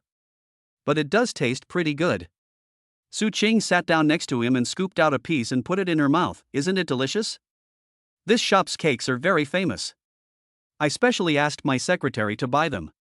The two chatted while eating cake. Su Qing told him about her company, and Sun Lang told her that he was going shopping with Li Na and the others the next day. Go shopping with them? Aren't you afraid they'll exhaust you? Su Qing laughed. Shanxian and Tingting are amazing at shopping, they can shop all day long. It's alright, I'm in good health, I can easily spend the whole day shopping with them. Sun Lang patted his chest, besides, shopping with beautiful women is worth it even if it's tiring. Su Qing shook her head with a smile, you're so glib. Be careful when you go shopping tomorrow, and don't get into any arguments. Don't worry, I won't argue with anyone, Sun Lang said, taking another piece of cake and putting it in his mouth. After finishing the cake, Su Qing went to take a shower. Sun Lang sat on the sofa, opened his mobile banking app, and looked at his balance, which hadn't increased in a long time. He was thinking to himself that if he found a few more targets, he could quickly raise $1 million. Then, even without a job, he could live a very comfortable life. Just then, Su Qing walked out of the bathroom in her pajamas. Her hair was wet, and her face was flushed, making her look exceptionally alluring. What are you thinking about? You seem so engrossed. Su Qing walked over and sat down next to him, picking up a towel to dry her hair. Nothing, I was just thinking about going shopping with Li Na and the others tomorrow. Sun Lang smiled and reached out to help her dry her hair. Su Qing leaned against him, closed her eyes, and enjoyed his service. Sun Lang's movements were very gentle, his fingertips brushed across her scalp, making her feel very comfortable. Sun Lang, Su Qing suddenly spoke up, do you think my mother will accept you in the future?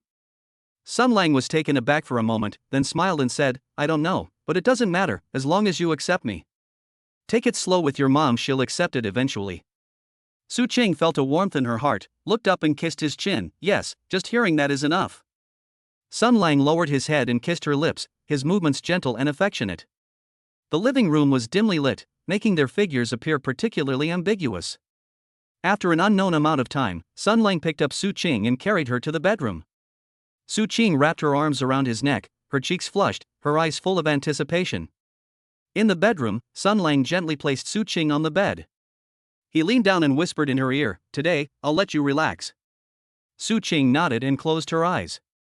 Sun Lang's kisses landed on her forehead, cheeks, and lips, the movements as gentle as feathers.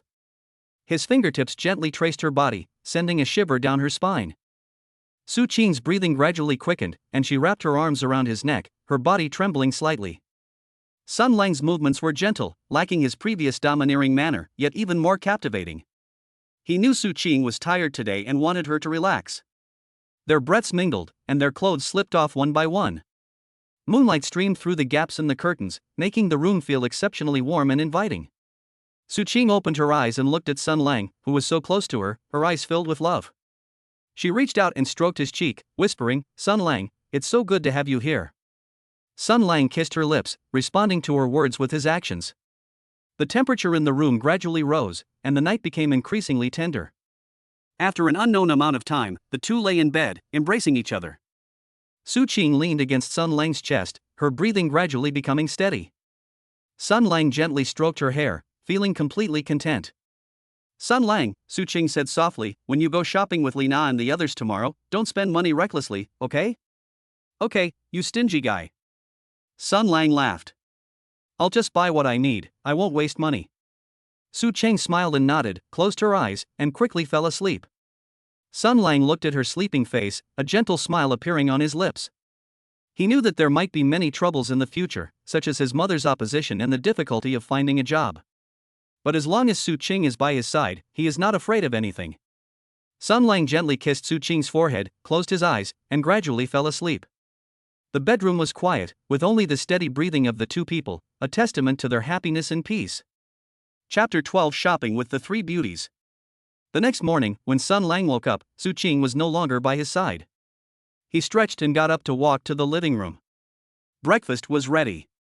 The maid smiled and said, "Mr. Su left in a hurry this morning and asked me to tell you to remember to go to the hot spring resort tomorrow and not to be late."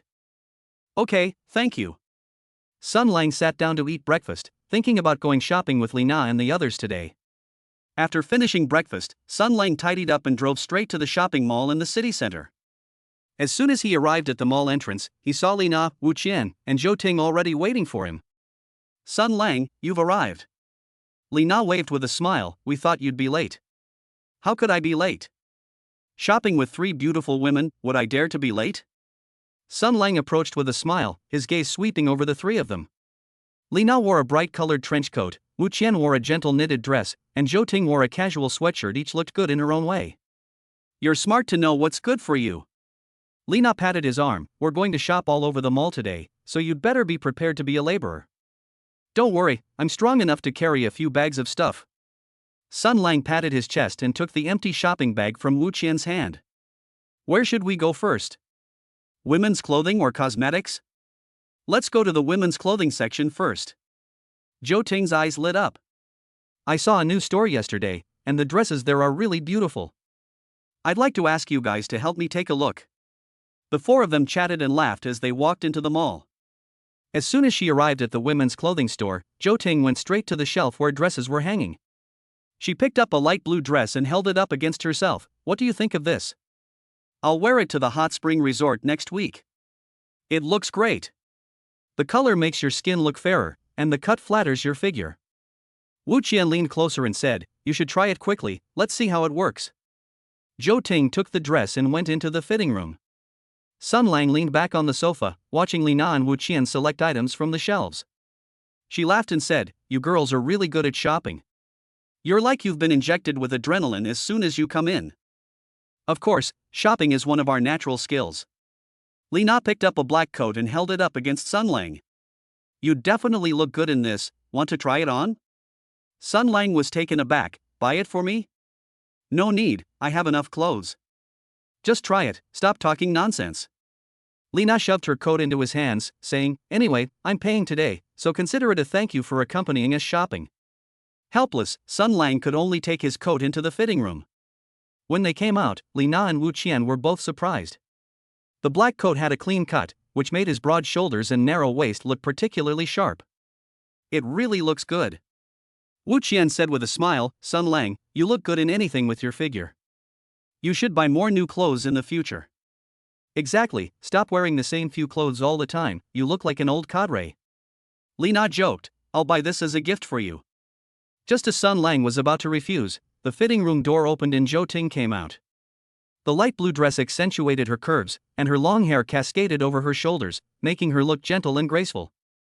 How is it? Does it look good? Zhou Ting asked, spinning around in circles. Beautiful.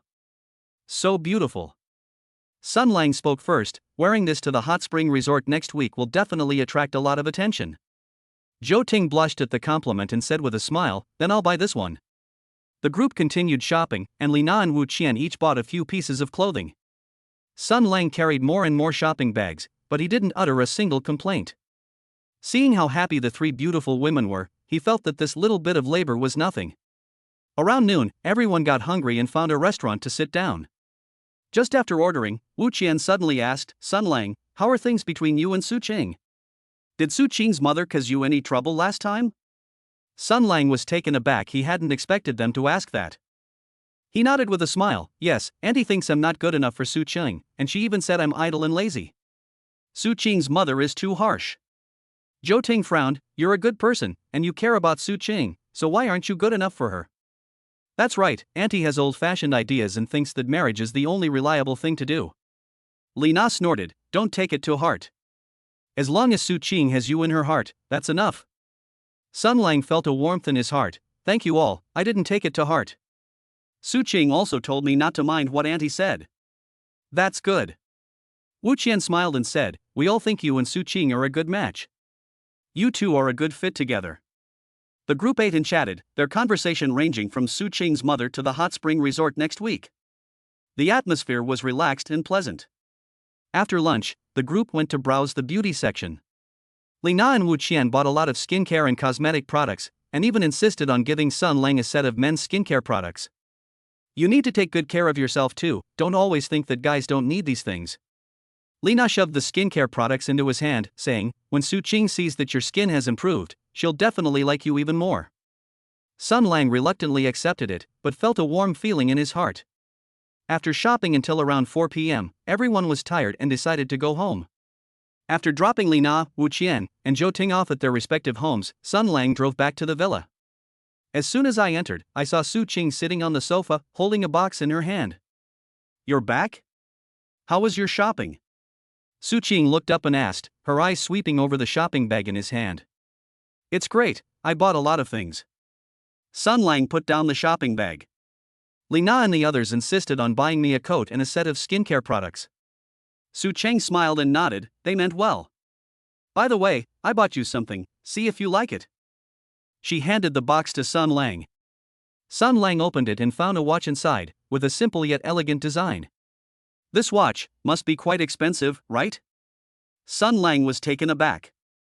It's alright, I just think it suits you quite well. Su Qing smiled and said, you usually don't wear a watch when you go out, so this will make it easier to keep track of time. Sun Lang felt a warmth in his heart, picked up the watch and put it on. It was the perfect size. He walked to Su Qing's side and put his arm around her waist. Thank you, I like it very much. If you like it, that's fine. Su Qing leaned against him and said, you must be exhausted after shopping all day. I asked the maid to prepare some hot water for you. Go take a bath and relax. Good. Sun Lang nodded, wait for me, we'll watch a movie together after I finish my bath. Su Qing nodded with a smile. Sun Lang took his change of clothes into the bathroom, where hot water gushed down, washing away the day's fatigue. He looked at the watch on his wrist, feeling a sense of satisfaction.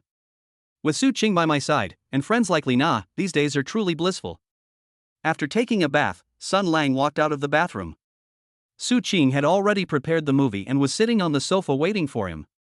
He walked over and sat down, put his arm around her waist, and the two of them leaned against each other to watch the movie. The movie was heartwarming, but Sun Lang didn't really get into it. He looked at Su Qing beside him and thought to himself that he must work hard in the future to gain Su Qing's mother's acceptance and to give Su Qing a better life. I don't know how much time passed, but the movie ended. Su Qing yawned and fell asleep in Sun Lang's arms. Sun Lang gently picked her up and carried her to the bedroom. Sun Lang placed Su Qing on the bed, covered her with a blanket, and sat on the edge of the bed, watching her sleeping face. He gently kissed her forehead and whispered, "Su Qing, thank you. It's so good to have you here." Sun Lang lay down next to Su Qing and quickly fell asleep. The moonlight shone through the gaps in the curtains, making the room feel exceptionally warm. That night, there were no arguments, no worries, only tenderness and tacit understanding between the two. Chapter 13: An unexpected party at the hot spring resort. Sun Lang walked out of the villa carrying his suitcase, where Su Qing was already waiting for him in the car. The sunlight shone on the car, making her smile even brighter. "If we dawdle any longer, we'll miss lunch." Su Qing raised an eyebrow and reached out to help him put his suitcase into the trunk. "I'm just afraid of forgetting to bring something." Sun Lang got into the car with a smile. "Just the two of us, and Lina and the other two?" Su Qing paused in fastening her seatbelt, a sly glint in her eyes. "You'll see when you get there, I guarantee it will surprise you." Sun Lang muttered to himself, but didn't ask any more questions, leaning back in his chair and scrolling through his phone. The car drove away from the city and headed towards the hot spring resort in the suburbs. More than an hour later, the car stopped at the entrance of the hot spring resort. As soon as Sun Lang got out of the car, he heard a familiar laugh. Not only Lina and her two companions, but several other figures were also standing there. He looked closely and froze instantly. Besides Jia and Zhang Meng, there are also Lin Shi, Xiaomo, Jiang Ruodong, Xin Yu, Zhao Xian, Yizi, Tang Wan, Meng Yao, and Chang Shi, whom I met at the last Phantom Bar party, making a total of 9 people. "Sun Lang, it's been a long time." Jia waved with a smile, her eyes filled with teasing. "You didn't expect Su Qing to invite us, did you?" Lin Shi joked, "Yeah, we haven't gotten together since the last party. We'll have to have a good drink together this time." Sun Lang swallowed hard and looked at Su Qing. "This is the surprise you were talking about? Lin Shi and Xia Mo came too? How about that? Is that enough?" Su Qing smiled and said, "We're all friends, it's more fun to soak in the hot springs together." Li Na walked over and patted him on the shoulder. "Don't just stand there, hurry up and go in. The rooms are all booked. Jiang Ruodong even brought some red wine, perfect for drinking tonight." The group chatted and laughed as they entered the mountain resort. Sun Lang followed behind, looking at the familiar faces around him. Shen Yu was chatting with Xiao Xian about new handbags, while Yi Zi and Tang Wan were discussing the effects of hot springs. Meng Yao and Shang Shi were taking pictures of the scenery at the villa, thinking to themselves, "Su Qing, that woman, really knows how to stir up trouble." When Sun Lang arrived at the villa he had booked, he discovered an even bigger surprise. Professional DJ equipment was set up in the living room, and a girl wearing black overalls and with her hair in a high ponytail was adjusting the equipment. The girl turned around, and Sun Lang's eyes lit up. It was none other than the famous DJ Chen Fei. She left right after her DJ set at the last party, so I didn't have a chance to get to know her. "Sister Su Qing, the equipment is ready." Chen Fei greeted them with a smile, her gaze lingering on Sun Lang for a few seconds before she also nodded to Lin Shi and the others. Su Qing nodded, "Thank you for your hard work. The party tonight depends on you. Xia Mo, did you bring that aromatherapy diffuser you mentioned last time? It'll be perfect for the room."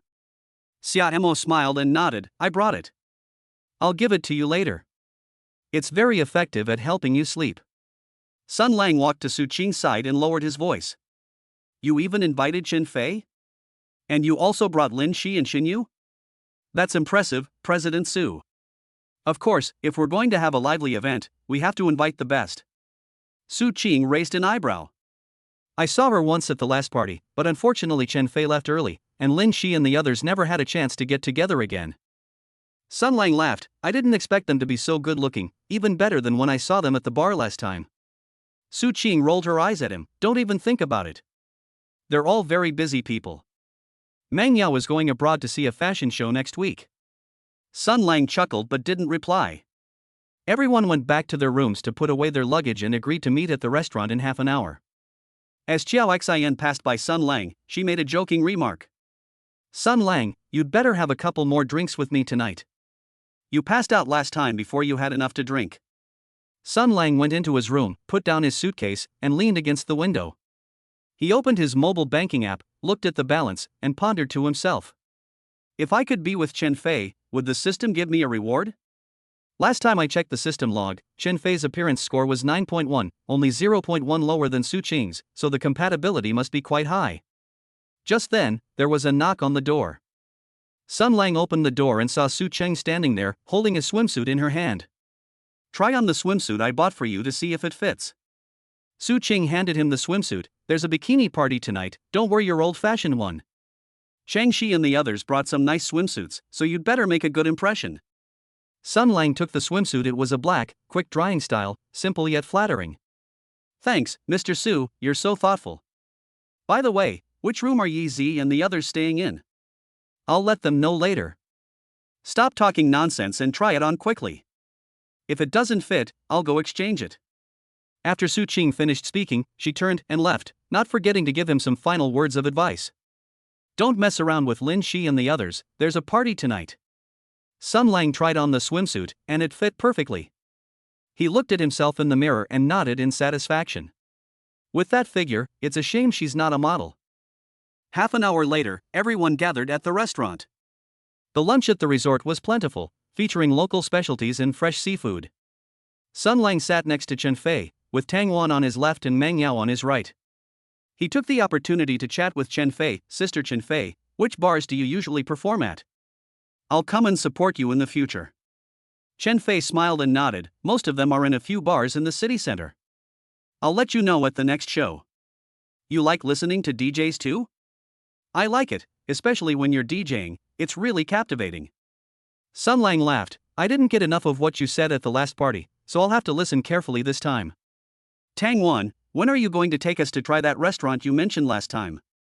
Tang Wan smiled and said, let's do it next time. This time, let's relax at the hot spring resort. By the way, Xin Yu brought a lot of snacks. Let's go to her room to eat them later. Chen Fei blushed at the compliment and smiled shyly. Su Qing saw this and a subtle smile appeared on her lips. She also exchanged a glance with Zhang Ruotong, and the two understood each other without saying a word. After lunch, everyone went about their own business. Li Na, Wu Qian, and Zhou Ting went to soak in the hot springs, while Lin Shi, Xia Mo, and Zhang Ruotong went for a walk in the resort. Xin Yu, Xiao Xan, and Yi Zi were tidying up snacks in their room, while Tang Wan, Meng Yao, and Changxi were watching a movie in the living room. Sun Lang followed Chen Fei to adjust the equipment, taking the opportunity to chat with her a bit more. This equipment is quite professional. Do you usually bring your own equipment? Sun Lang looked at the equipment, pretending to know a lot about it. Yes, I'm more comfortable using my own equipment. Chen Fei adjusted the sound effects. I guarantee everyone will have a great time tonight. Changxi even said she wants to learn DJing from me, so you'd better encourage her. Sun Lang nodded. Then I'm really looking forward to it. By the way, how did you agree to come here with Su Qing? Sister Su Qing is my friend. She invited me, so of course I have to come. Chen Fei smiled and said, besides, the environment here is quite nice, perfect for relaxing. Lin Shi and the others are also very interesting, and I enjoy spending time with them. The two chatted amiably, and before they knew it, evening had arrived. Everyone gradually returned to the villa and began preparing for the evening's party. Xin Yu placed the snacks on the coffee table, while Chao Xian and Yi Zi decorated the balloons. Tang Wan, Meng Yao, and Changxi are helping to adjust the lights. Sun Lang changed into his swimsuit and walked out of the room. The living room was already bustling with activity. Li Na and her friends were wearing all sorts of bikinis, holding wine glasses, and chatting. Lin Shi, wearing a striking red bikini, stood out. Xia Mo, in a light purple one, exuded gentleness. Zhang Ruotong, in a black one, radiated confidence. Chen Fei had also changed her clothes, wearing a silver bikini that showed off her beautiful figure, and was sitting in front of the DJ booth adjusting the equipment. Sun Lang, come quick. We've been waiting for you. Li Na waved and handed her a glass of red wine, saying, the red wine that Zhang Ruotong brought tastes exceptionally good. Sun Lang took the red wine and walked to Chen Fei's side. Ready? It's your turn. Xin Yu and the others are all waiting to get this party started. Chen Fei nodded and pressed play. Dynamic music suddenly started playing, instantly livening up the atmosphere in the living room. Everyone danced to the music, with Lin Shi and Xia Mo leading the way. Zhang Ruotong and Xin Yu clinked glasses on the side, while Chao Xian, Yi Zi, Tang Wan, Meng Yao, and Changxi swayed to the rhythm. The red wine glasses clinked together, and laughter and cheers rose and fell. Sun Lang joined in the dancing, occasionally clinking glasses with those around him. After a while, the music slowed down. Chen Fei stepped off the DJ booth, picked up a glass of red wine, and walked over to Sun Lang. Thank you for helping me set up the equipment earlier. It was nothing, don't mention it. Sun Lang laughed. Your DJing is really amazing, I was completely mesmerized. Lin Shi and the others are all praising you. Chen Fei blushed, lowered her head and took a sip of red wine. You flatter me. By the way, have you known Sister Su Qing for a long time? It wasn't long, but we got along quite well. Sun Lang looked at her. And you? How long have you known Su Qing? We were college classmates and have known each other for many years.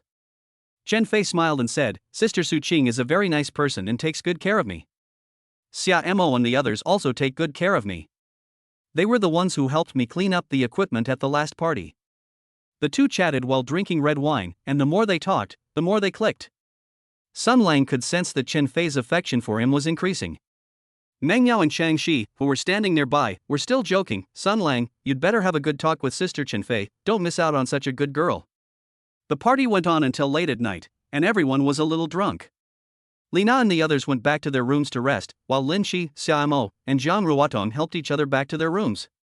Xinyu, Xiao Xian, Yizi, Tang Wan, Meng Yao, and Shang Shi also returned to their rooms one after another, while Sun Lang helped the somewhat drunk Chen Fei back to her room. Chapter 14, System Upgraded? Are you alright?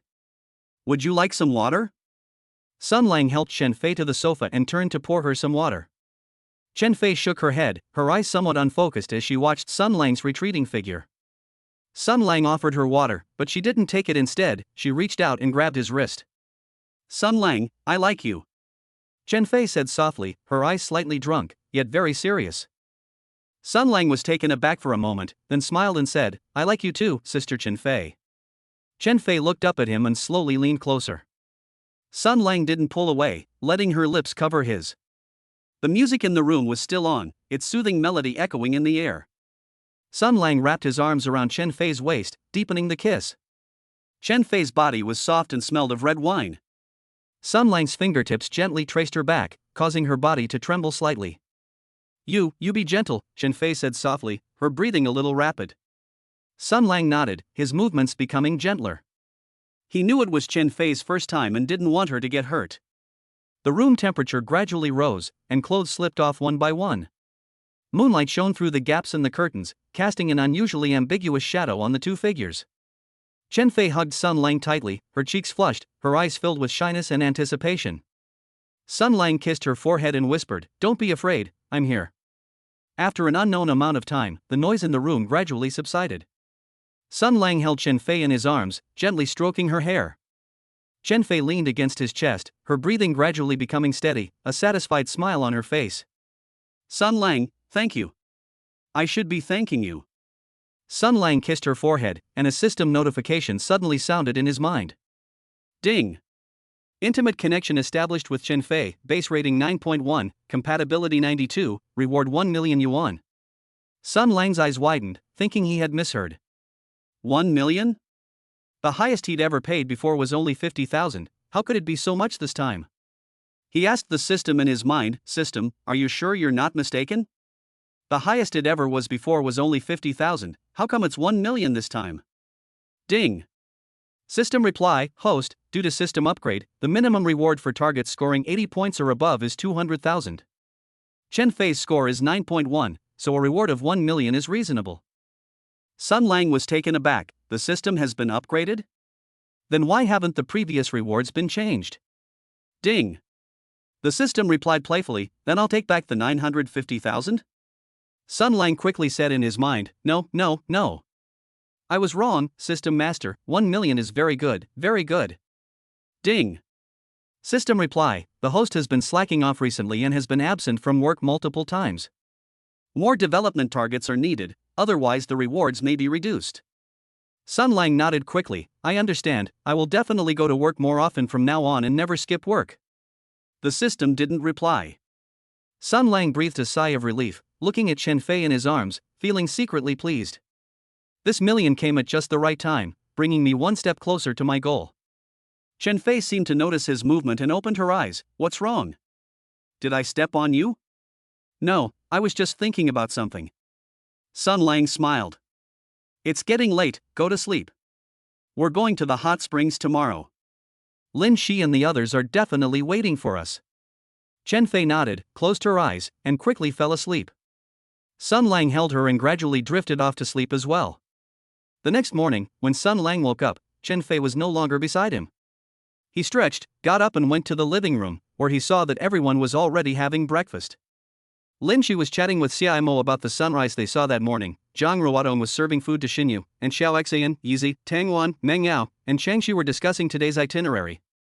When Chen Fei saw him, her cheeks flushed, and she nodded gently. Sun Lang walked over with a smile and sat down next to her. Good morning, did you sleep well last night? Did Xinyu and the others disturb you? It's fine, just a little tiring. Chen Fei lowered her head and ate her breakfast, not daring to look him in the eye. Su Cheng watched the two interact and smiled. It seems you two had a very pleasant chat last night. Xia Mo, how's the aromatherapy you brought? Xia Mo smiled and said, it works really well. I slept really well last night. Sun Lang, do you want to get a bottle too? Sun Lang chuckled, yeah, I had a great chat with Sister Chen Fei. I don't need aromatherapy with Sister Chen Fei around, I slept very well. Lina joked, we not only had a good chat, but I think I heard some noises coming from Sister Chen Fei's room last night. Tang Wan, did you hear that too? Tang Wan nodded with a smile, I think I heard that. Sun Lang, you'd better treat Sister Chen Fei well. Chen Fei's face turned even redder, and she lowered her head without saying a word. Sun Lang quickly smoothed things over, don't talk nonsense, we just chatted for a while, nothing else. Meng Yao, you're going abroad to see a fashion show next week, do you want to bring me something back? Everyone laughed and stopped teasing. After breakfast, they prepared to go to the hot springs. The hot spring pool was in the villa's backyard, surrounded by lush greenery, creating a tranquil environment. Sun Lang changed into his swimsuit, stepped into the hot spring pool, and let out a comfortable sigh. This hot spring is so comfortable, much better than the bathtub at home. Sun Lang leaned against the edge of the pool and closed his eyes. Su Cheng walked in and sat down next to him. So, are you satisfied with the surprise? Lin Shi and the others came too, they didn't disappoint you, did they? Satisfied, extremely satisfied. Sun Lang opened his eyes. Especially Chen Fei, how did you know I wanted to get to know her? And Lin Shi and the others, I was thinking about when we could get together again after the last party. Su Qing raised an eyebrow, I guessed. The way you looked at Chen Fei at the party last time, you practically devoured her. Lin Shi and the others wanted to get together, so I just went along with it. Sun Lang chuckled, President Su really understands me. By the way, thank you for arranging such a wonderful event. Chang Shi and the others are all very happy. You're welcome. As long as you're happy. Su Qing leaned on his shoulder. If you want to play again in the future, I'll arrange it for you. Xiao Xian and the others also said they wanted to go camping, we can go next time. Sun Lang felt a warmth in his heart and put his arm around her waist, it's so good to have you here. The two leaned against each other, enjoying the comfort of the hot spring. Not far away, Lina and her friends were playing around, while Lin Shi and Xia Mo were holding their breath during a competition. Zhang Ruodong and Xinyu were taking photos, while Xiao Xian, Yizi, Tang Wan, Meng Yao, and Chang Shi were chatting. Chen Fei sat by the pool, looking at the scenery in the distance, a smile on her lips. Looking at the scene before him, Sun Lang felt a deep sense of satisfaction. Having a confidant like Su Cheng, and friends like Lin Shi and Xia Mo, these days are truly blissful. He secretly vowed to himself that he would go to work more often in the future. Develop more goals, not only for system rewards, but also to make life better for those around us. The steaming water in the hot spring pool made everyone's smiles look especially warm. On this day, there were no worries, no arguments, only laughter and warm moments. As evening fell, everyone packed their things and prepared to leave the hot spring resort. Sun Lang drove Chen Fei home. On the way, Chen Fei said softly, Sun Lang, next time you're free, let's go listen to a DJ together, okay? Lin Shi and the others want to go too. Sure, I'm always available. Sun Lang smiled. Next time I'll treat you and Lin Shi to dinner, as a thank you for last night. Chen Fei blushed and nodded gently. After dropping Chen Fei off at her building, Sun Lang watched her walk into the building before driving back to his villa. Back at the villa, Su Qing was waiting for him in the living room. Finished dropping them off? Have Lin Shi and the others left? Yes, I just dropped them off. Lin Shi and the others left in Zhang Ruodong's car, saying they'd get together again next time. Sun Lang sat down. I had a lot of fun today. Thank you, Su Ching. Why are you being so polite with me? Su Ching smiled and kissed Sun Lang. Chapter 15: An unexpected encounter during a bar interview. 5,000 words. Sun Lang leaned against the railing of the villa's balcony, holding his phone in his hand. The screen displays the bank's app balance page, showing 1.738 million yuan. When the wind blew, he didn't feel relieved. Instead, his heart sank. When they parted ways at the hot spring resort yesterday, Zhang Ruotong casually mentioned, "I'm going to pick up my new car next week, and I'll also bring Meng Yao a limited edition bag." Xin Yu chimed in, "It just so happens that my new housing development is opening for sale. You can go and take a look if you're interested." He suddenly realized that his savings were nothing compared to the women around him. Not to mention the look in Su's mother's eyes. The old lady hadn't said it explicitly when they met last time, but their scrutinizing gaze was like a searchlight, illuminating his true nature of having no background and no business. "What are you thinking about? Your face is all scrunched up like a bun." Su Ching walked over with a glass of juice and handed it to him. "Still thinking about the savings?" Sun Lang took the juice and sighed. "You're right. Compared to you guys, what's my little bit of money? Besides, there's your mother's influence. I can't let you protect me forever. I need to find a proper job and earn some honest money." Su Ching smiled and reached out to ruffle his hair. "It's good to want to do things. It's better than being bored at home every day. If you really have an idea, I support you, but you have to choose a job that you like and that is reliable." Sun Lang nodded, opened the recruitment app on his phone, and swiped aimlessly. Part-time, full-time, waiter, waitress, bartender.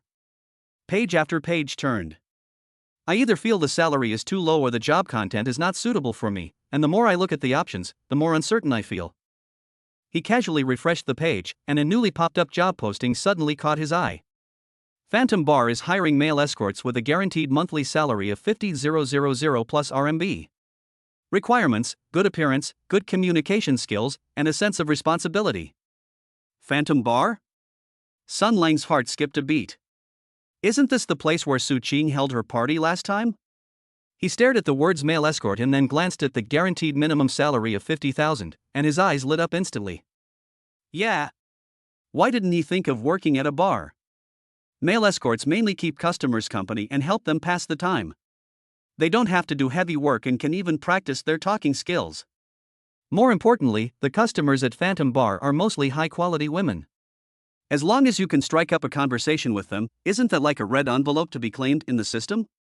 It's a perfect job. You can make money and fulfill the system's implicit requirements at the same time. Found it. Sun Lang excitedly handed his phone to Su Ching. He tapped the screen with his finger. "Look, Phantom Bar is hiring male escorts. The salary is pretty high. The main job is to chat with the customers. How about I apply for this job? It's lucrative and the work isn't too strenuous." Su Ching leaned closer for a look, raising an eyebrow slightly. "Male escort? Are you sure? That involves drinking and chatting with guests. Aren't you afraid of encountering difficult people?" "What are you afraid of?" "I know what I'm doing."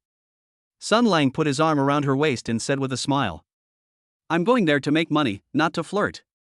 Besides, with you, the real deal, here, who can steal me away? Moreover, the job has flexible hours. You can work in the evening and still have some free time during the day, which is perfect." Su Ching rolled her eyes at him but didn't object, only saying, "Fine, go if you want to. But remember, always be careful. If someone bullies you or makes you do something you don't want to do, don't tough it out. Tell me."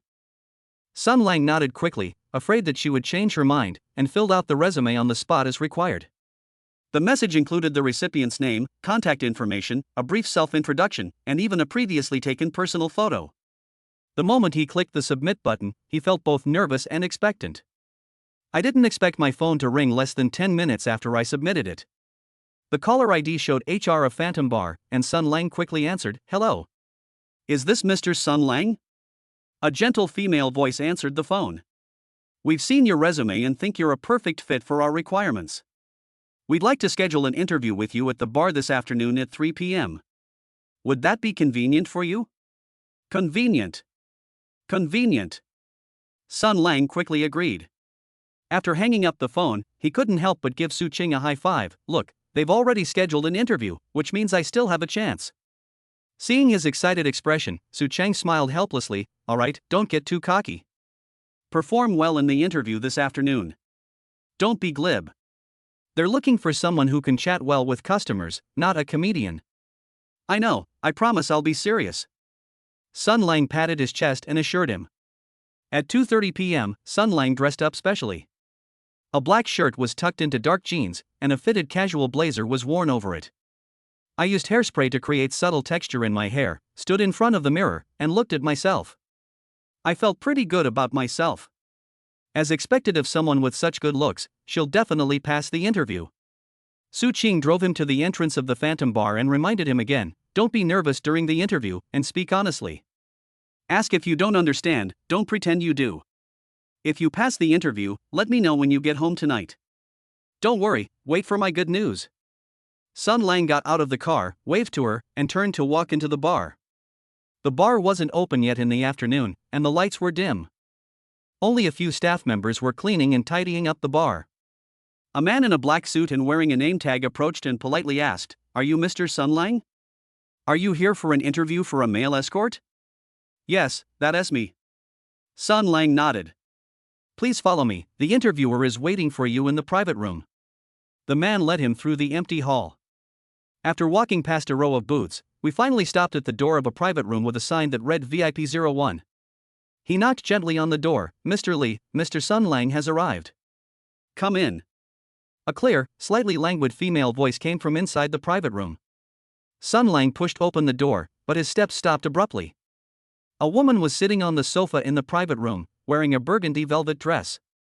Her long hair was loosely draped over her shoulders, and she held a glass of red wine in her hand, slowly swirling the liquid in the glass. He recognized that face. It was Li Mengyao, the owner of Phantom Bar, at Su Cheng's party last time. Mr. Lee, Mr. Lee? Sun Lang was stunned. He thought the interviewer would be the foreman or the HR manager, but he never expected that the boss would be the one to conduct the interview. He quickly composed himself, walked to the sofa, and stood properly. Hello, I'm Sun Lang, here for an interview as a male escort. Li Mengyao looked up at him, a faint smile playing on her lips. No need to stand, sit down. She pointed to the single sofa opposite her. What, are you surprised to see me? A little. Sun Lang sat down obediently, placing his hands on his knees. I didn't expect it to be you, Mr. Lee, personally interviewing me. Thank you for your trouble. When I saw your resume, I felt that your image and temperament matched our requirements, so I wanted to meet you. Li Mengyao put down her wineglass, leaned forward slightly, and looked at him. You were at Su Cheng's party last time, right? I remember you. You helped greet the guests that day. You were very considerate. Sun Lang's heart skipped a beat. He hadn't expected her to still remember him. He quickly smiled and said, yes, thanks to Mr. Lee's help last time, the party was a great success. I just lent a hand that day, nothing major. You're being modest, Li Mengyao smiled, then changed the subject. Tell me, why do you want to apply for a male escort job? With your looks and manner of speaking, finding an office job shouldn't be difficult, right? Sun Lang had already prepared his answer, speaking sincerely. I really like the relaxed atmosphere of bars. It's much better than sitting in the office all day and feeling stifled. Moreover, Phantom Bar is a well-known and reputable establishment in the industry, and I feel very honored to be able to work here. In addition, I usually enjoy chatting with people and can listen to customers' thoughts and feelings, and help them relieve their boredom. I should be able to handle this position. Oh? You like chatting with people? Li Mengyao raised an eyebrow, throwing out a pointed question. What if a guest is in a bad mood and asks you to drink with her until she's satisfied? What would you do? Sun Lang remained calm and thought for a few seconds before replying. First, I will talk to the guest and ask her if she has encountered any troubles. If chatting can help her relieve her emotions, she won't need to drink too much alcohol. If she really wants to drink, I'll have a little with her, but I'll remind her to drink in moderation. After all, drinking too much is bad for your health. If I get sick from drinking, I'll be letting her down. After listening, Li Mengyao's eyes flashed with a hint of appreciation. Not bad, you know how to be flexible and you can think about the guests. You're not just thinking about getting by. What would you do if a guest touched you inappropriately or said something offensive? I will communicate with her politely and tell her that I am here to chat with her and keep her entertained. I hope she can respect me and herself. If she still persists, I won't confront her. I'll ask the supervisor or you to help mediate. After all, our bar is a legitimate place, and we have to maintain order and atmosphere, Sun Lang replied crisply and logically. Li Mengyao nodded and didn't ask any more questions. Instead, she got up, walked to his side, and bent down to get closer.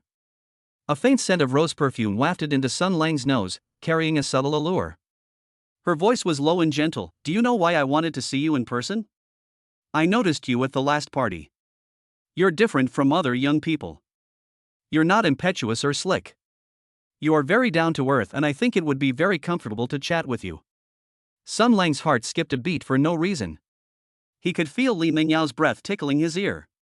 He quickly leaned back to create some distance and said with a smile, Mr. Li, you flatter me. I'm just an ordinary person who only seeks to do things with a clear conscience. It's not easy for an ordinary person to gain Su Qing's trust like that. Li Mengyao straightened up, walked to the window, and looked at the street outside. I know a little about her. Su Qing has high standards, and there aren't many people she can trust. The fact that you get along so well with her shows that you are a really good person. Sun Lang's heart tightened. He hadn't expected her to mention Su Qing. He quickly explained, Su Qing and I are very good friends. She takes good care of me. I applied for this job because I want to earn money with my own abilities and I don't want to keep her worrying. It's a good thing to want to earn money on your own. Li Mengyao turned around, a smile in her eyes. Do you know how much the male escorts at Phantom Bar earn per month? A guaranteed minimum of 50,000, and if the customers are satisfied, there are tips or commissions, so it's possible to earn 100,000 a month. However, the premise is that you have to communicate with the customers sincerely and not be perfunctory. 50,000? 100,000? Sun Lang felt a surge of excitement. This salary is much higher than he expected. If he can get that much money, it won't be long before he has enough confidence. He no longer needs to fear being looked down upon by Su's mother, and Su Qing can worry less about him. I will work hard and treat every guest with sincerity, so as not to disappoint you, Sun Lang said firmly. Li Mengyao nodded, then suddenly said, very good. I can hire you, but there's one condition. What are the conditions? Sun Lang's heart tightened. Could there be any additional requirements? From now on, you have to set aside one day each week to have a drink and chat with me alone. Li Mengyao looked at him with a serious expression. Don't worry, I'm not asking you to do anything extra. I'm just usually busy and don't have much time to chat with people properly, so I thought chatting with you would be very relaxing. Sun Lang was stunned. He hadn't expected such conditions. He thought about it and decided it wasn't a big deal, since it was the boss's request. Moreover, simply drinking and chatting with her can help build a good relationship with the boss, which will be beneficial for future work. Okay, I promise you. Sun Lang nodded. Great. Li Mengyao smiled and took out a gold-embossed business card from her bag and handed it to her. This is my personal phone number.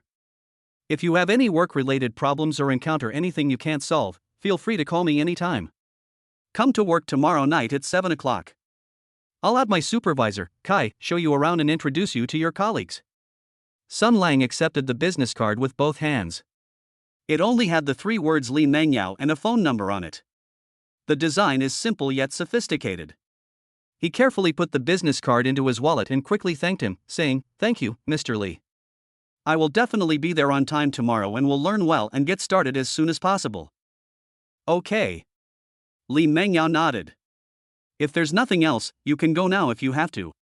Sun Lang stood up, said goodbye to Li Mengyao, and turned to leave the private room. He only breathed a sigh of relief after walking out of the bar and took out his phone to send a message to Su Qing. I passed the interview. I can start work tomorrow. By the way, it was Ms. Li who interviewed me in person today. She also asked me to have drinks with her once a week, but don't worry, it's just a casual chat, nothing more. Not long after, Su Qing replied, Li Mengyao? Did she give you a hard time? It's fine to chat, but you should be careful when you're with her, after all, she's your boss. Don't worry, I have a plan. Sun Lang replied with a smile, his heart filled with joy. He looked up at the sky and felt that the sunshine was particularly bright today. Not only did I find a good job, but I also happen to fit the system's requirements, so things will definitely get better and better from now on. On his way home, Sun Lang couldn't help but wonder, will I encounter any qualified women in the system when I go to work tomorrow? If you can strike up a conversation with them, you might even get some unexpected benefits. However, the most important thing right now is to get familiar with the job and not mess it up. Back at the villa, Su Qing had already prepared dinner. Seeing him return, she quickly asked, "How did the interview go? Did Li Mengyao ask you any strange questions?" No, she's a very nice person. She only asked about work and didn't make any unreasonable demands. Sun Lang recounted the interview process to Su Qing, emphasizing that Li Mengyao simply wanted to chat with someone. After hearing this, Su Qing was still a little worried. You should be more careful when you drink with her every week. She is, after all, the boss, and a woman. She might be quite meticulous, so be careful not to offend her unintentionally. I understand, I'll be careful, Sun Lang said with a smile, picking up a piece of pork rib and stuffing it into his mouth. My heart is filled with anticipation for tomorrow's work. Lying in bed that night, Sun Lang tossed and turned, unable to fall asleep. He took out his phone, glanced at his bank balance, and started calculating in his mind. If I could earn 100,000 yuan a month, that would be 1 million yuan a year, plus my previous savings. I'll save enough money soon, and then I'll have more confidence whether I start a small business or continue working at the bar. He thought of Li Mengyao again. This woman seemed gentle, yet she exuded a sense of competence. It must be quite remarkable to run Phantom Bar so well. In the future, I really need to be careful about how I interact with her. I can't be too casual, nor can I be too distant. As he pondered these thoughts, Sun Lang gradually fell asleep. In his dream, he saw himself chatting happily with customers in a bar. He receives a high salary every month, and Su Qing celebrates with a smile. Su's mother also gives him a look of approval. The next morning, Sun Lang woke up early. After he washed up, changed into clean clothes, and ate breakfast, Su Qing gave him another set of instructions. Drink less alcohol at work and take care of your health. If it gets too late, call me and I'll come pick you up. Okay, don't worry. Sun Lang hugged Su Qing. Sun Lang arrived at the bar ahead of schedule at 6:30 p.m. The bar wasn't open yet, and the staff were busy preparing. A man wearing a black vest and a name tag that read Foreman Kai came up to us with a smile. You must be Sun Lang? President Li told me about you, saying you're a very honest person. Let me show you around and let you say hello to your colleagues. Thank you, Brother Kai. I'll need your guidance in the future. Sun Lang said humbly. Akai led Sun Lang around the bar and introduced, this is the casual seating area, mainly for single or couple guests. That's the booth area, suitable for 3 to 5 people. The innermost area is the private room area, usually used by regular customers. Our male escorts mainly handle guests in the casual seating in booths. Unless the guest specifically requests it, you don't need to go into the private rooms. He then explained the work process to Sun Lang. When a guest comes in, if there is no one to greet them, you should take the initiative to go up and ask if they want to chat with you. When chatting with a customer, listen more and talk less, and don't ask about their private matters, such as their income or family. If the guests order drinks, you can help pour them, but drink less yourself, so you don't drink too much and cause trouble. Sun Lang listened attentively and even took out his phone to jot down a few key points. Seeing how concerned he was, Akai smiled and said, Don't be so nervous. Our guests here are all quite reasonable. As long as you're honest, no one will make things difficult for you. At 7 p.m. sharp, the bar officially opened for business. As the first group of guests walked in, Akai led Sun Lang to a booth. That's Miss Wang, a regular customer here. She's very easy to get along with. Go and chat with her, familiarize yourself with the business, consider it practice. Sun Lang took a deep breath, straightened his clothes, walked to the booth, and said with a smile. Hello Ms. Wang, I'm Sun Lang, the new employee.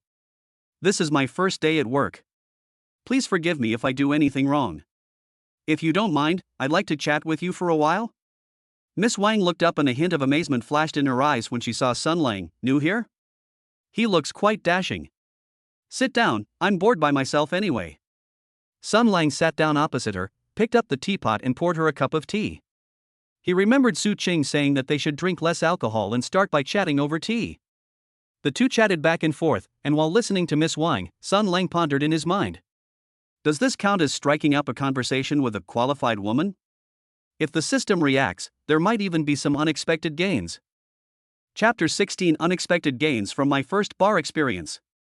Sun Lang sat opposite Miss Wang and listened to her complain about the client's unreasonable demands.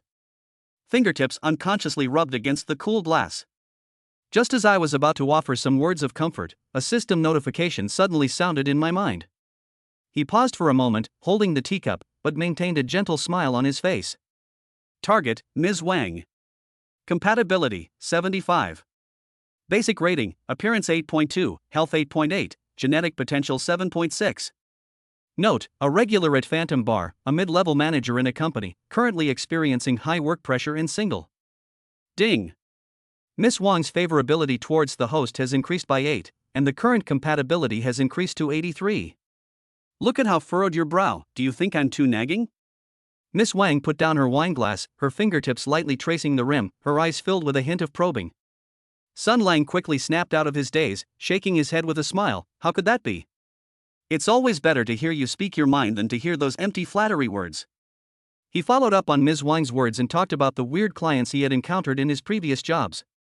It was actually a fabricated little story, but it precisely struck a chord with Ms. Wang.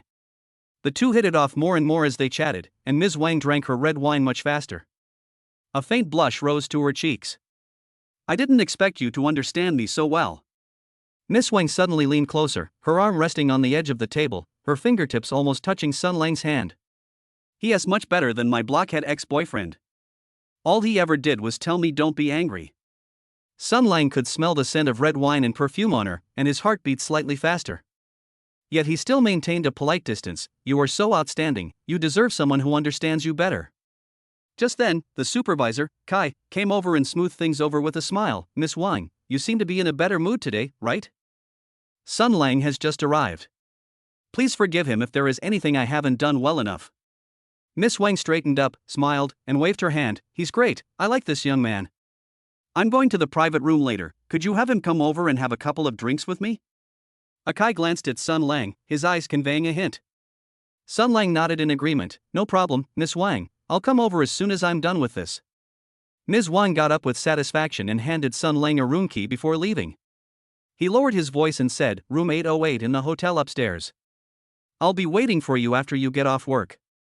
Before Sun Lang could react, she walked into the private room area in her high heels. Sun Lang held the room key, a question forming in his mind. Just as he was about to tell Kai about it, Kai patted him on the shoulder and said, Miss Wang is a regular customer and a nice person. You should seize the opportunity.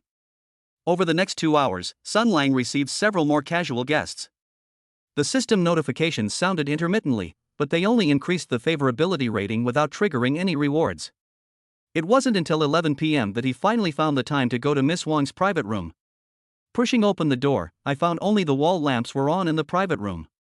Ms. Wang leaned back on the sofa, holding a half-empty glass of red wine in her hand. When she saw him come in, she smiled and waved. Come and sit down, I've been waiting for you for ages.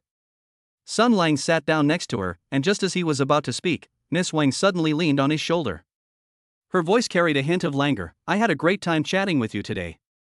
I haven't felt this relaxed in a long time. Her hand slid down Sun Lang's arm, her fingertips gently scratching his palm. Do you know why I asked you to come here? Sun Lang's heart was racing, and before he could answer, Miss Wang had already stood up. She took his hand and led him to the restroom inside the private room. There's a surprise inside. The bathroom lights were a warm yellow, and Ms. Wang locked the door behind her. She turned and hugged Sun Lang, her lips close to his ear. I want you. Sun Lang did not refuse and responded to her kiss. The warm touch, the rapid breathing, and the scent of perfume mixed with moisture gradually filled the small space. After an unknown amount of time, the two leaned against the bathroom wall, panting. Miss Wang hugged Sun Lang's waist, pressing her cheek against his chest. You're even better than I imagined. Just then, the system notification sounded clearly. Ding. The host has established a close connection with Ms. Wang, and has been rewarded with a cash bonus of 220,000 yuan, which has been deposited into the host's bank account. Sun Lang was overjoyed. Miss Wang's basic score was 8.2, and the reward was 220,000. This perfectly matches the rule of minimum 200,000 for scores above 80. Just as he was about to straighten his clothes, there was a knock on the door of the private room, and Kai's voice came through. Sun Lang, Miss Liu is looking for you. She says she wants you to come and keep her company. Miss Wang smiled and nudged him, saying, Go on, don't keep the guests waiting. Remember to come see me tonight. Sun Lang nodded, straightened his clothes, and walked out of the restroom, heading to another private room with Kai. As he walked down the corridor, he overheard several male escorts gossiping. Have you heard? Sun Lang was personally interviewed by the boss, and Miss Wang specifically requested that he accompany her. Not only that, Miss Lu just asked about him too. We don't get that kind of treatment. Don't be envious. We can't afford to offend the people the boss favors. Sun Lang pretended not to hear and followed Akai into Miss Lu's private room. Ms. Lu, dressed in a white dress, sat at the bar. When she saw him come in, she smiled and poured him a glass of red wine. I've been waiting for you. I thought you had been kidnapped by Ms. Wang. She was more direct than Ms. Wang, and after only a few words, she started hinting, I live in room 909 upstairs, which is bigger than Ms. Wang's room. Would you like to go take a look? Sun Lang remembered the system's reward rules and nodded in agreement. At 1 o'clock in the morning, Sun Lang came out of Miss Lu's private room and had just walked into the corridor. A system notification sounded in my mind. Target, Ms. Lu. Compatibility, 80%. Basic rating, appearance 8.8, health 9.0, genetic potential 8.2. Note, VIP customer of Phantom Bar, a wealthy second-generation heiress, recently broke up with her boyfriend. Ding. Miss Lu's favorability towards the host has increased by 10, and the current compatibility has increased to 90. Ding. The host has established a close connection with Ms. Lu, and has been rewarded with a cash bonus of 350,000 yuan, which has been deposited into the host's bank account. Sun Lang was secretly astonished Miss Lu's basic score was 8.8, 0.6 points higher than Miss Wang's. The reward increased by 130,000, proving that the higher the score, the richer the reward. Just as he was about to catch his breath, Akai came over again. Sun Lang, Miss Chen, and Miss Zhao are waiting for you in the private room. They're together and specifically want you to come over. Sun Lang had no choice but to bite the bullet and walk into the private room. Miss Chen is a well-known designer, dressed in a simple black suit, exuding a capable and professional air. Ms. Zhao is a senior executive at a foreign company. She was dressed in a bright red dress and looked stunning. When the two saw him come in, they laughed and teased, "You're finally here. We thought you were too busy to remember us." After a few drinks, the atmosphere gradually became more lively. Ms. Chen swirled her wineglass, a smile playing on her lips. "It's too stuffy in the private room. I booked a suite upstairs. Would you like to come up and relax?" Miss Zhao nodded in agreement. I have no objection. Sun Lang, what do you think? Sun Lang remembered that Chen Fei could get a 1 million yuan reward for scoring 9.1 points, and his heart skipped a beat. He nodded in agreement. At 3 in the morning, as he stepped out of his hotel suite, 2 system notifications rang in his mind in quick succession. Target, Ms. Chen. Compatibility, 82. Basic rating, appearance 8.6, health 8.9, genetic potential 8.3. Note, VIP client of Phantom Bar, renowned designer, enjoys novelty. Ding.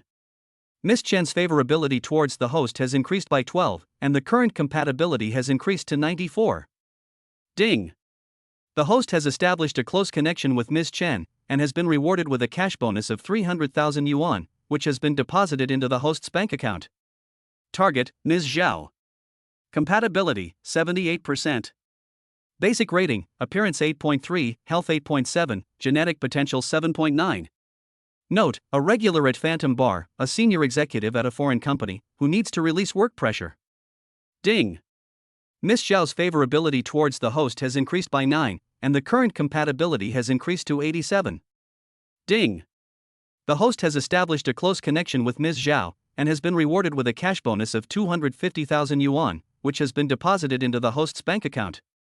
Sun Lang leaned against the corridor wall and rubbed his aching back. But her fingers couldn't help but tap on the mobile banking app. Ms. Wang 220,000, Ms. Lu 350,000, Ms. Chen 300,000, Ms. Zhao 250,000. In just a few hours, the newly added rewards reached 1.12 million. This is much more than the tens of thousands of yuan monthly salary he had previously expected. Just as he was about to leave, his phone rang. It was Li Mingyao's assistant calling. "Mr. Sun, Ms. Li has arranged a car to take you home. The car is already waiting for you at the bar entrance." Sun Lang walked to the entrance of the bar, where a black Mercedes-Benz was quietly parked on the side of the road. Upon seeing him, the driver immediately got out of the car and opened the back door. "Mr. Sun, you've had a long journey. Mr. Li specifically instructed that you should get some rest on the way." As he settled into the car, enveloped in the soft leather seats, Sun Lang let out a long sigh of relief.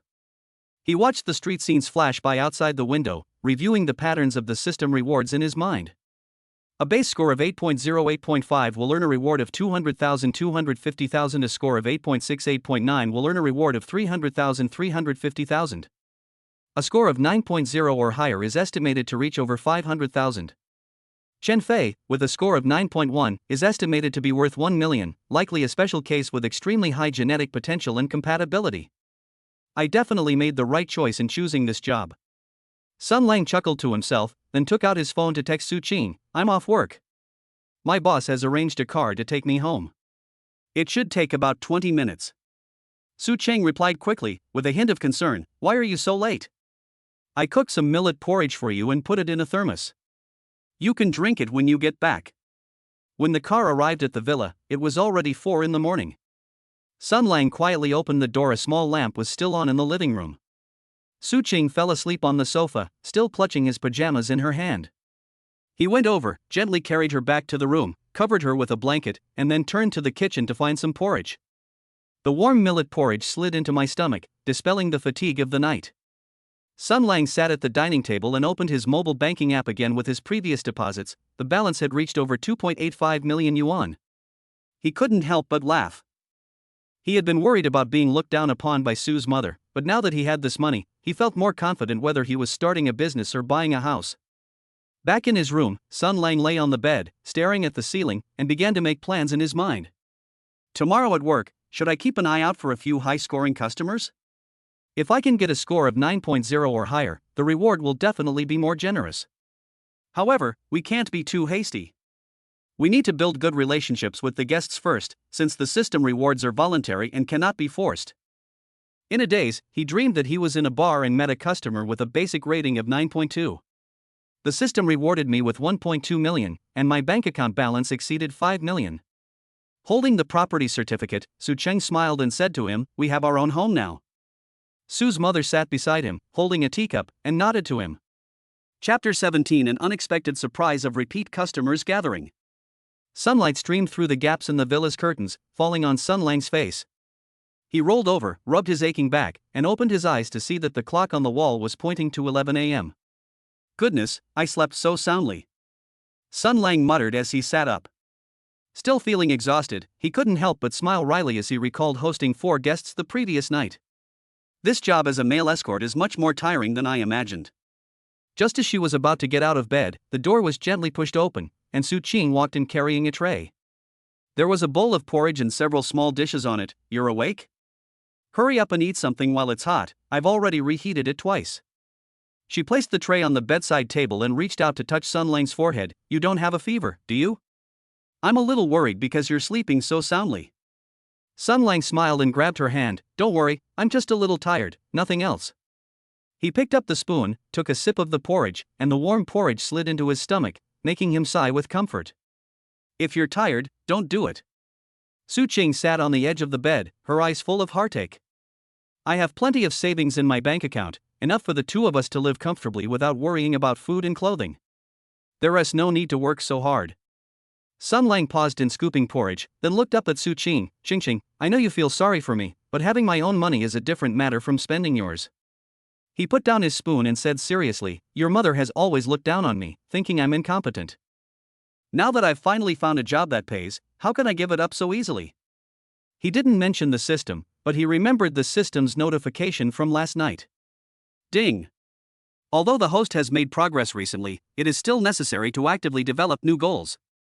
If you slack off, the rewards may be reduced. The system's urging, coupled with his desire to prove himself, strengthened his resolve to continue.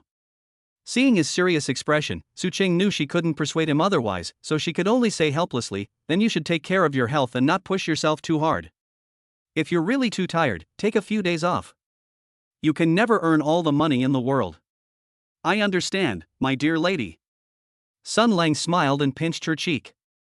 Hurry up and eat something with me, I have to go to work later. Su Qing nodded and sat down next to him. The 2 ate and chatted, creating a warm and sweet atmosphere. At 6 p.m. sharp, Sun Lang arrived at the Phantom Bar. As soon as he entered the hall, he saw the supervisor, Kai, walking quickly toward him with a surprised expression on his face. Sun Lang, you finally arrived. All the regular customers in the private rooms are here today, and they all specifically asked you to accompany them. Repeat customers? Sun Lang was taken aback, recalling Miss Wang and Miss Lu from last night. Is it Miss Wang and the others? More than that. Akai said with a smile. Besides Miss Wang and Miss Lu, Miss Chen and Miss Zhao are also waiting in the private room. This is the first time that so many repeat customers have come at the same time, and they all specifically requested to be accompanied by the same person. Sun Lang was overjoyed, as this meant that new rewards could be developed. He followed Akai toward the private rooms. As they passed the bar, he saw the owner, Li Mengyao, standing there talking to a staff member. Li Mengyao also saw Sun Lang. She nodded at him, her eyes filled with a hint of inquiry. After Sun Lang walked over, she said to the staff around her, "Go check it out.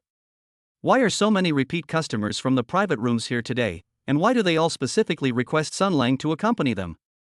Okay, Mr. Li. The staff member nodded quickly and turned to investigate. Sun Lang first went to Miss Wang's private room. He pushed open the door, and Ms. Wang was leaning back on the sofa playing on her phone. Seeing him enter, she immediately put down her phone. He waved with a smile. "Sun Lang, you finally arrived. I thought you weren't coming today. How could that be? I always keep my promises." Sun Lang sat down next to her. I picked up the wine bottle on the table and poured her a glass of red wine. Miss Wang took the red wine and took a sip. She smiled and said, "I had a lot of fun with you yesterday, so I made plans to meet up with some friends early this morning, just in time to wait for you to get to work." She paused, a hint of ambiguity in her eyes. "After you finish work tonight, shall we go to the room I booked yesterday?" Sun Lang's heart skipped a beat, and he was about to agree when a system notification suddenly sounded in his mind. Target, Ms. Wang. Compatibility, 83. Basic rating, Appearance 8.2, Health 8.8, Genetic Potential 7.6. Note, a close bond has been established with the host. Pregnancy is required for further interaction to trigger a second reward. Ding. Miss Wang's favorability towards the host has increased by 5, and the current compatibility has increased to 88. Sun Lang understood it seemed that only pregnancy could trigger the second reward. He smiled and said to Ms. Wang, "I might be a little busy tonight. Let's talk about it when I'm done, okay?" Although Miss Wang was a little disappointed, she still nodded. "Okay, I'll wait for you." After leaving Miss Wang's private room, Sun Lang went to Miss Lu's private room. When Miss Lu saw him come in, she immediately stood up and hugged his arm. "Sun Lang, you really exhausted me yesterday. I specially asked the kitchen to prepare your favorite snacks today, please have a taste." She pulled Sun Lang to sit on the sofa, picked up a pastry, and offered it to him. Sun Lang opened his mouth and took a bite. It was sweet but not cloying, and the taste was indeed quite good. "Is it delicious?" Miss Lu asked with a smile, her eyes full of anticipation. "It's delicious, thank you, Miss Lu." Sun Lang nodded, but his mind was on the system notification. Sure enough, not long after, the system notification sounded. Target, Ms. Lu. Compatibility, 90%. Basic rating, Appearance 8.8, Health 9.0, Genetic Potential 8.2. Note, a close bond has been established with the host. Pregnancy is required for further interaction to trigger a second reward. Ding. Miss Lu's favorability towards the host has increased by 8, and the current compatibility has increased to 98. Sun Lang was secretly astonished Miss Lu's compatibility was almost at its maximum. Just as he was about to have a few words with Miss Lu, there was a knock on the door of the private room, and Akai's voice came. "Sun Lang, Miss Chen, and Miss Zhao are waiting for you." "Okay, I'll be right there," Sun Lang replied to Akai. He then said to Miss Lu, "I'll go check on Miss Chen and the others first, and then I'll come back to keep you company later." "Okay, I'll wait for you." Miss Lu nodded with a smile, her eyes full of reluctance. When Sun Lang arrived at Miss Chen and Miss Zhao's private room, the two were chatting at the bar. Seeing him come in, Miss Chen smiled and said, "Sun Lang, you finally arrived. We've been waiting for you for ages. I'm sorry to have kept you two ladies waiting." Sun Lang walked up to them and said with a smile. Miss Zhao picked up a prepared cocktail and handed it to Sun Lang. "This is a cocktail I specially asked the bartender to make for you. Try it and see how it tastes." Sun Lang took the cocktail, took a sip, and found it sweet and sour with a subtle fruity aroma. "It's delicious, thank you, Ms. Zhao. I'm glad you like it," Miss Zhao said with a smile, her eyes carrying a hint of ambiguity. Sun Lang chatted with them for a while, and the system notification sounded as expected. Target, Ms. Chen. Compatibility, 94. Basic rating, appearance 8.6, health 8.9, genetic potential 8.3. Note, a close bond has been established with the host. Pregnancy is required for further interaction to trigger a second reward. Ding. Ms. Chen's favorability towards the host has increased by 6, and the current compatibility has increased to 100. Target, Ms. Zhao. Compatibility, 87%. Basic rating, appearance 8.3, health 8.7, genetic potential 7.9. Note, a close bond has been established with the host. Pregnancy is required for further interaction to trigger a second reward. Ding. Ms. Zhao's favorability towards the host has increased by 7, and the current compatibility has increased to 94. Sun Lang was overjoyed. Ms. Chen's compatibility was actually at its maximum. Just as he was about to say a few more words to Ms. Chen, Li Mengyao's assistant came in and said to him, "Mr. Sun, Ms. Li would like to see you in her office." Okay, I'll go right away. Sun Lang apologized to Ms. Chen and Ms. Zhao, and followed his assistant to Li Mengyao's office. Upon arriving at the office, Li Mengyao was sitting behind her desk reading documents. Seeing him come in, she put down the documents and said with a smile, "Sun Lang, have a seat." Sun Lang sat down in the chair opposite her, feeling a little uneasy. I don't know what Li Mengyao wanted to see him about. All the regular customers in the private rooms are here today, and they all specifically asked you to accompany them, is that right? Li Mengyao said bluntly. Yes, Mr. Li. Sun Lang nodded. Do you know why? Li Mengyao asked, her eyes filled with inquiry.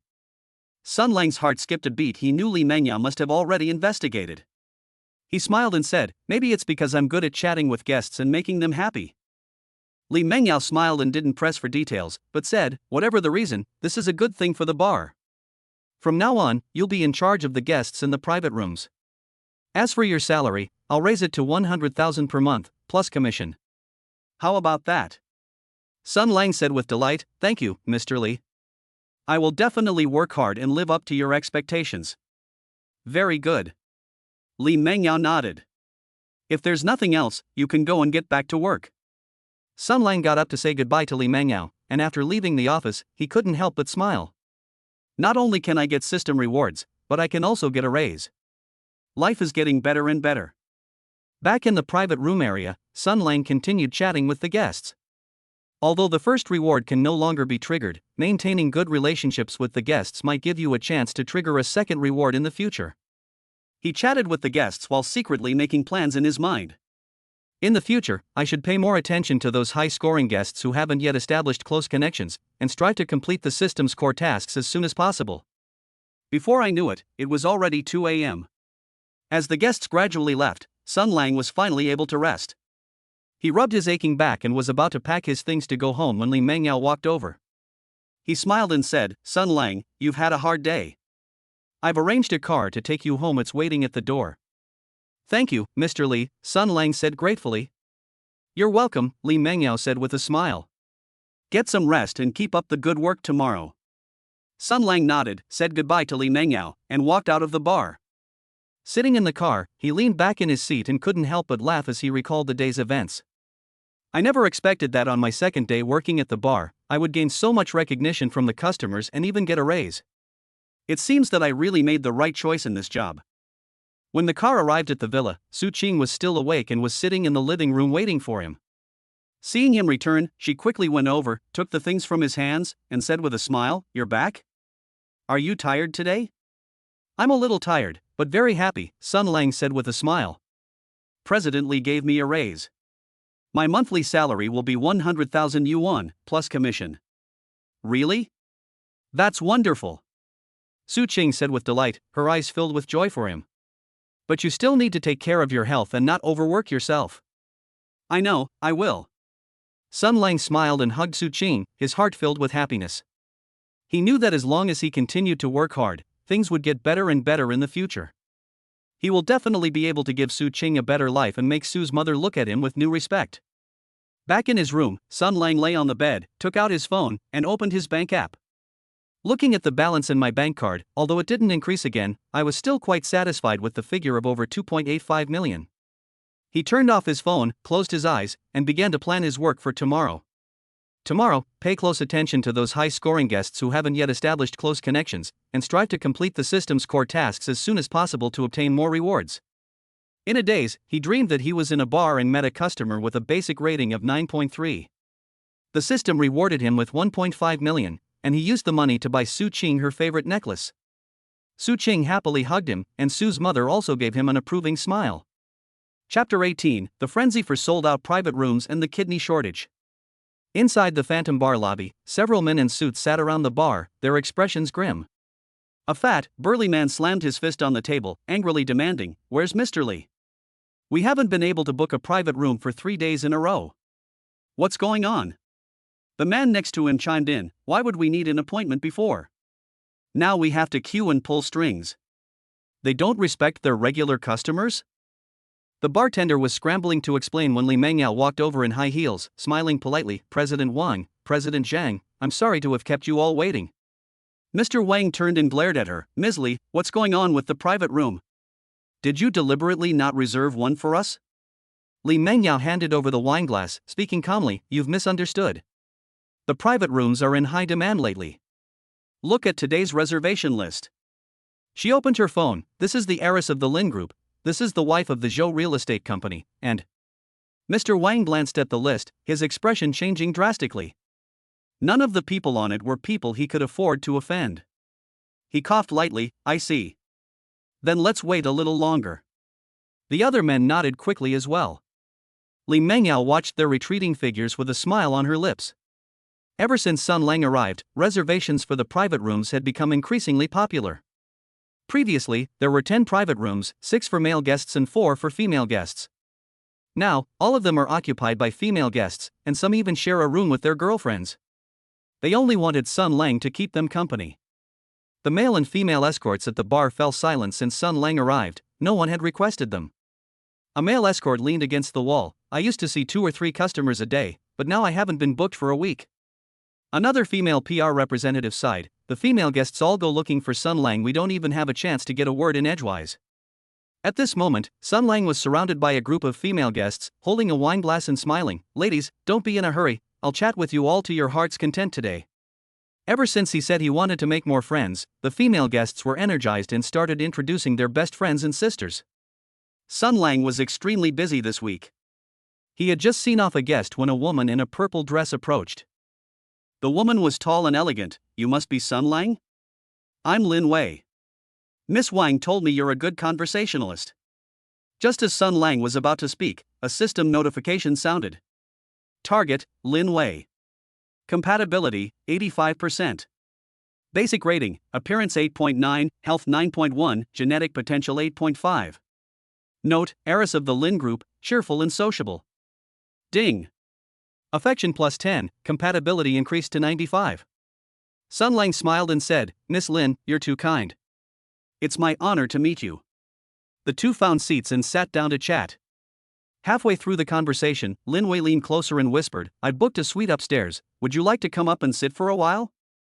Sun Lang didn't refuse and followed her upstairs. The room was dimly lit, and Lin Wei hugged him. "My best friend said you're amazing, I'll give it a try."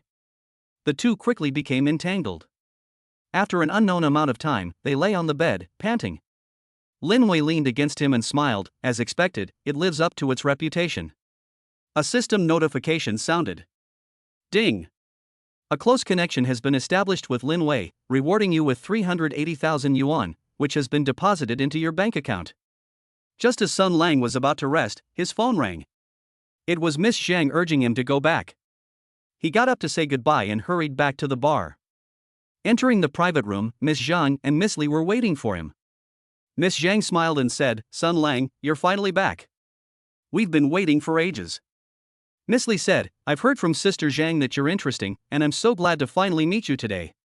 Sun Lang sat down to chat with him. The system notification sounded again. Target, Ms. Zhang. Compatibility, 82. Basic score, 8.6, health, 8.8, genetic potential, 8.1. Note, Zhang's daughter, a lively and sociable person. Ding. Affection plus 8, compatibility increased to 90. Target, Ms. Li.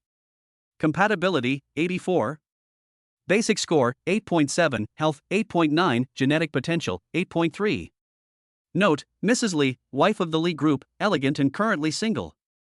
Ding. Affection +9, compatibility increased to 93.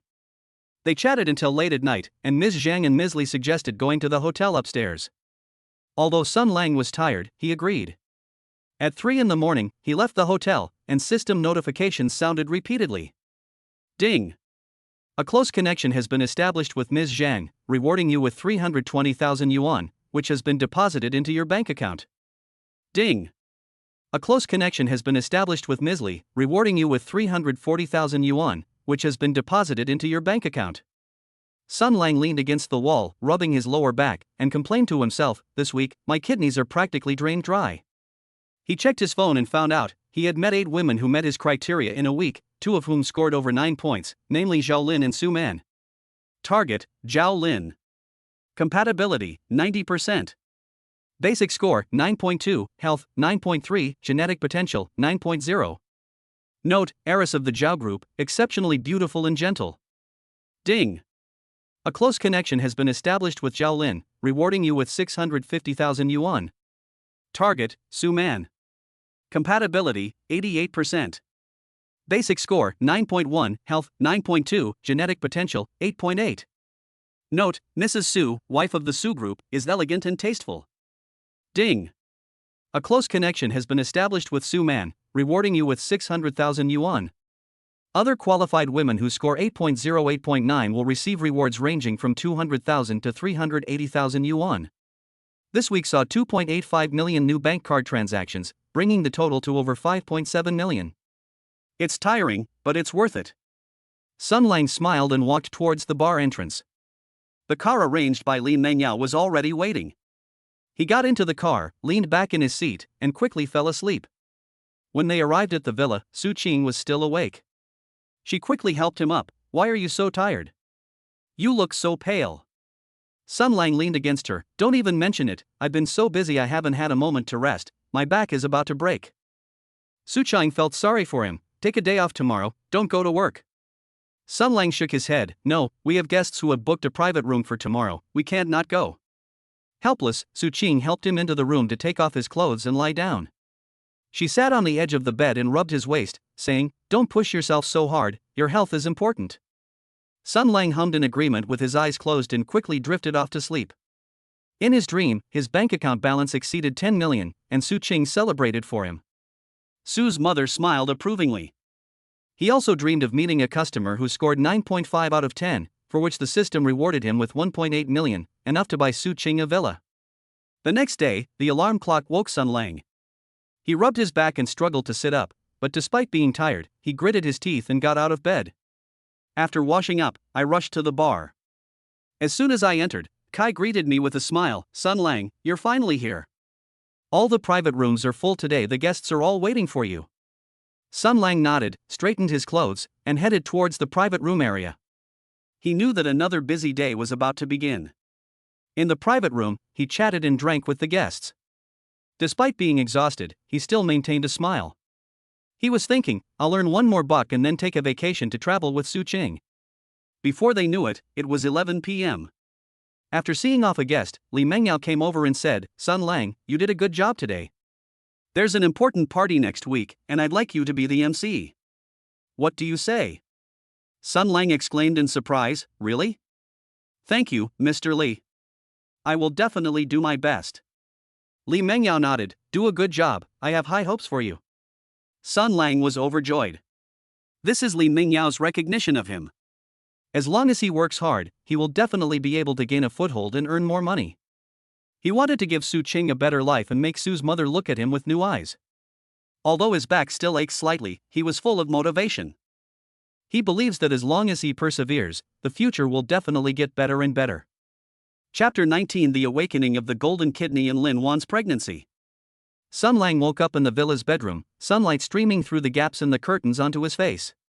He was just about to stretch when a system notification suddenly rang in his mind, instantly waking him up. Ding! Detection confirmed that the target candidate, Lin Wan, is pregnant, triggering a second reward. Reward: Special Skill Golden Kidney. Body modification completed for the host. A warm current instantly spread throughout my body, and the fatigue caused by my previous indulgence completely disappeared. He clenched his fist to feel the power and clearly felt that his physical fitness had improved and his energy was incredibly abundant. Holy crap! This golden kidney is amazing. Sun Lang couldn't help but curse, his face full of ecstasy. He thought of Lin Wan and quickly got up to change his clothes, planning to go see her. However, the system rules cannot be broken, and the existence of the system must never be revealed. Other reasons must be found. Sun Lang drove to Lin Wan's house, still thinking about how to explain his sudden visit. When he arrived at the apartment building, he bought a bouquet of white roses that Lin Wan liked before going upstairs to knock on the door. The door opened quickly, and Lin Wan, dressed in her pajamas, looked surprised to see him. Sun Lang? What brings you here? I missed you, so I came to see you. Sun Lang smiled and handed her the flowers, his eyes fixed on her face. Lin Wan took the flowers, her cheeks slightly flushed, and stepped aside to let him in. Come in quickly, I just made coffee. The two were sitting on the living room sofa, and after exchanging only a few words, Lin Wan suddenly covered her mouth, her face turning pale. What's wrong? Sun Lang quickly got up, put his arm around her shoulder, and asked with concern. Lin Wan shook her head and said after a while, I don't know, I've been feeling like this lately, and I feel nauseous from time to time. She paused, then suddenly froze, and muttered softly, oh right, my period is already half a month late. Upon hearing this, Sun Lang's heart skipped a beat, knowing that she was about to realize what was going on. Lin Wan suddenly looked up at him, her eyes filled with shock and anticipation. Sun Lang, could it be that I'm pregnant? Sun Lang pretended to have just realized it, his eyes widening. Really? Then hurry up and buy some test strips. He got up and walked towards the door, secretly chuckling to himself that he was a good actor and had to pretend to be in a hurry. Soon, Sun Lang returned with several boxes of test strips from different brands and handed them to Lin Wan. Lin Wan nervously went into the bathroom, while Sun Lang paced back and forth outside, pretending to wait for the result. A few minutes later, the bathroom door opened, and Lin Wan held up the test strip, her hands trembling. 2 lines. Sun Lang, 2 lines. Sun Lang walked over, took the test strip, looked at it, and deliberately showed an excited expression. That's great. But just to be on the safe side, let's go to the hospital for a checkup. Lin Wan nodded vigorously, her eyes already red-rimmed, and pulled him by the hand to walk outside. Upon arriving at the hospital, after registering for the gynecology department and waiting for the examination, Lin Wan held Sun Lang's hand tightly the entire time. If I were really pregnant, would you be happy? She asked, looking up with a hint of unease in her eyes. Sun Lang held her hand tightly and said earnestly, of course I'm happy. This is our child. How could I not be happy? He actually felt a little guilty, realizing that he hadn't visited Lin Wan in a long time. When the test results came back, the doctor smiled and said, congratulations to you too, you're 4 weeks pregnant and the baby is very healthy. Lin Wan held the test results, tears instantly streaming down her face, too overwhelmed to speak. Sun Lang gently hugged her and patted her back to comfort her. Don't cry, you should be happy. Lin Wan leaned against him, choking back tears, and said, I'm so happy, I never thought I was really pregnant. After leaving the hospital, Sun Lang looked at Lin Wan and made a decision. I won't go back to the villa for a while, I'll stay here with you. Huh? What about Su Qing? Lin Wan was somewhat surprised and also a little worried. Sun Lang patted her head. I will explain to her that you are pregnant and need someone to take care of you. He contacted a housekeeping company that same day and hired an experienced nanny to take care of Lin Wan. The nanny arrived the next day and took care of Lin Wan's daily life, and Sun Lang also settled in permanently. That evening, Lin Wan leaned against Sun Lang's chest, touching her lower abdomen, her face full of happiness. Who do you think the baby will look like? She asked softly, her voice full of anticipation. Sun Lang lowered his head and kissed her forehead, smiling as he said, it would be great if you were as pretty as me. It would be nice if you were as pretty as me too. Lin Wan couldn't help but laugh and lightly punched him. You're always being cheeky. Sun Lang took her hand and placed it on his chest. Honestly, I'm so happy to have you and the baby. He secretly resolved to spend more time with Lin Wan in the future to make up for what he had missed. At the same time, I was thinking that since the golden kidney product is so effective, I'll be able to work more smoothly at the bar in the future. But the most important thing now is to take good care of Lin Wan and let her have a peaceful pregnancy. The next morning, when Sun Lang woke up, Lin Wan was still asleep. He got up quietly, went to the kitchen to check on the breakfast the nanny had prepared, and told her to pay more attention to the nutritional balance. The nanny smiled and nodded. Mr. Sun, don't worry, I will prepare it according to the pregnant woman's diet.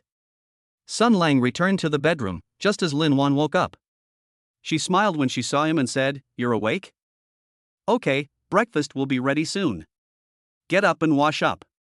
Sun Lang tucked the blanket around her. While the two were having breakfast together, Lin Wan suddenly said, "Let's go buy some things for the baby this weekend." "Okay, whatever you say." Sun Lang nodded, feeling satisfied seeing her happy. He picked up his phone and sent a message to Su Qing, saying that he had to take care of a friend recently and would not be returning to the villa for the time being.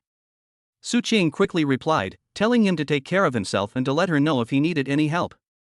Sun Lang looked at the message and felt a little guilty, but he also knew that Lin Wan had to be the priority right now.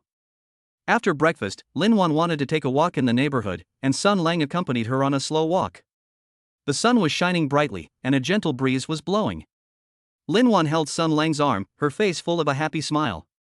Sun Lang looked at her and sighed inwardly, never expecting that Lin Wan would be the first to get pregnant. But this is good too. With the golden kidney, I'll have more energy to take care of Lin Wan in the future. He thought of the system and felt a little expectant, wondering what skills he would be rewarded with the next pregnancy. But right now, the most important thing is to live our lives in the present, take good care of Lin Wan, and wait for the baby to arrive. When Lin Wan returned from her walk, the nanny had already prepared fruit. She sat on the sofa and ate the fruit, with Sun Lang beside her. "By the way, my parents don't know I'm pregnant yet. When should I tell them?" Lin Wan suddenly asked. Sun Lang thought for a moment and said, "Once your condition is more stable, we'll go talk to them together." "I'll go with you." Lin Wan nodded, feeling much more at ease. She knew Sun Lang was against marriage, but now that she was pregnant, she believed everything would be alright. Sun Lang looked at Lin Wan, pondering in his heart that although he didn't plan to get married, he would definitely take responsibility for Lin Wan and the baby. From now on, we will give them the best, both materially and emotionally, and we will never let them suffer any injustice. In the afternoon, Lin Wan was a little sleepy and went back to her room to sleep, while Sun Lang sat in the living room dealing with work matters. "Actually, I was thinking about the bar job.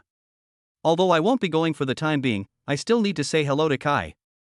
He sent a message to Kai, saying that there were some things going on at home recently and he couldn't go to work at the bar for the time being. Kai quickly replied, telling him to focus on his family matters and that the bar would take care of everything. Sun Lang put down his phone and breathed a sigh of relief. Now he could take care of Lin Wan with peace of mind. He walked to the bedroom door and saw Lin Wan sleeping soundly with a smile on her lips. Sun Lang gently closed the door, his heart filled with tenderness, feeling that this kind of life was quite nice. With a loved one, an unborn baby, and boundless energy, everything is moving in a positive direction. He believes that as long as he works hard, his future will be happier and he can bring happiness to those around him. At the same time, we are also looking forward to the golden kidney bringing more surprises, making his work and life more successful. But right now, the most important thing is to take good care of Lin Wan and let her focus on her pregnancy. Sun Lang sat on the living room sofa, picked up a book on prenatal care, and began to read it carefully, learning how to take care of pregnant women. He feels that he now not only has a golden kidney, but also a heavy responsibility, which makes him feel incredibly fulfilled. That evening, Lin Wan woke up and saw Sun Lang reading a book on prenatal care, and she was deeply moved. She walked over and leaned on his shoulder. "What are you looking at?" "It's about how to take care of you and the baby." Sun Lang smiled and handed her the book. "I've learned a lot." Lin Wan looked at the book, then at Sun Lang, her eyes filled with love. "It's so good to have you." Sun Lang held her hand and said earnestly, "I will always be with you from now on, taking care of you and the baby." The two snuggled together, gazing at the night view outside the window, their hearts filled with happiness and anticipation, looking forward to the arrival of their baby and to a better future. Chapter 20: The Golden Kidney shows its power in 10 new lovers. The private rooms of Phantom Bar were deserted, with a few waiters chatting idly in a corner, their faces full of helplessness. Since Mr. Sun took leave, all the female guests who made reservations have cancelled, and very few male guests have returned either. That's right. Before, the private rooms were in high demand, but now most of them are empty. Business is much worse. Kai, who was behind the bar, sighed, picked up his phone to send a message to Sun Lang, but then put it down again. He knew that his boss, Li Mengyao, hadn't urged Sun Lang, so he didn't press him further and could only hope that Sun Lang would return soon. Li Mengyao sat in her office, looking at the declining sales figures in the reports, her brows furrowing slightly. But she didn't plan to urge Sun Lang, since the benefits he brought were obvious to all. She would wait until he finished dealing with his family matters. A week later, Sun Lang finally sent a message to Kai, "I'm going to work tomorrow, please make the arrangements for me." When Kai saw the message, he was so excited he almost threw his phone away. He quickly replied, "Okay. I'll arrange it right away."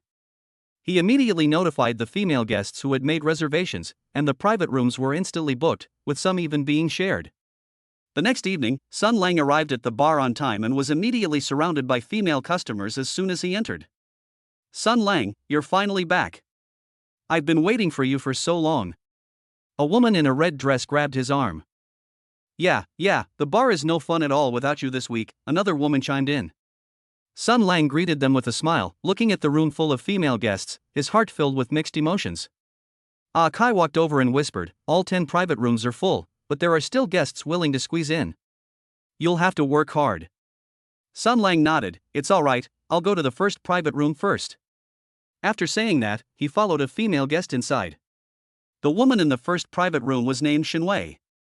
She was dressed in business attire and had a capable demeanor. She smiled and poured a glass of wine, handing it to Sun Lang. "Sun Lang, where have you been this week? I've been missing you terribly." Just as Sun Lang took the wine glass, a system notification sounded. Target, Shinwei. Compatibility, 83. Basic rating, appearance 8.7, health 9.0, genetic potential 8.2. Note, senior executive of the Chun Group, independent and confident, currently single. Ding. Target Shinwei's favorability towards the host has increased by 10, and the current compatibility has increased to 93. After chatting for a while, Shinwei pulled Sun Lang upstairs to the hotel. In the room, Shinwei took the initiative to move closer to him. Her warm breath brushed against Sun Lang's ear, her hand gently tracing his chest, her eyes filled with longing.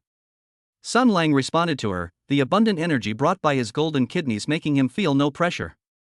Afterwards, Shinwei leaned against him and said in surprise, "What you said is different from what my sister said. It seems even more." A system notification sounded. Ding. The host has established a close connection with Shinwei, and has been rewarded with a cash bonus of 360,000 yuan, which has been deposited into the bank card. Sun Lang smiled but didn't say anything, then got up and headed to the next private room. The woman in the second private room was Lu Yu. Lu Yu, wearing a sundress, smiled and waved when she saw him come in. "Sun Lang, come and have a drink with me." The system notification sounded again. Target, Lu Yu. Compatibility, 81.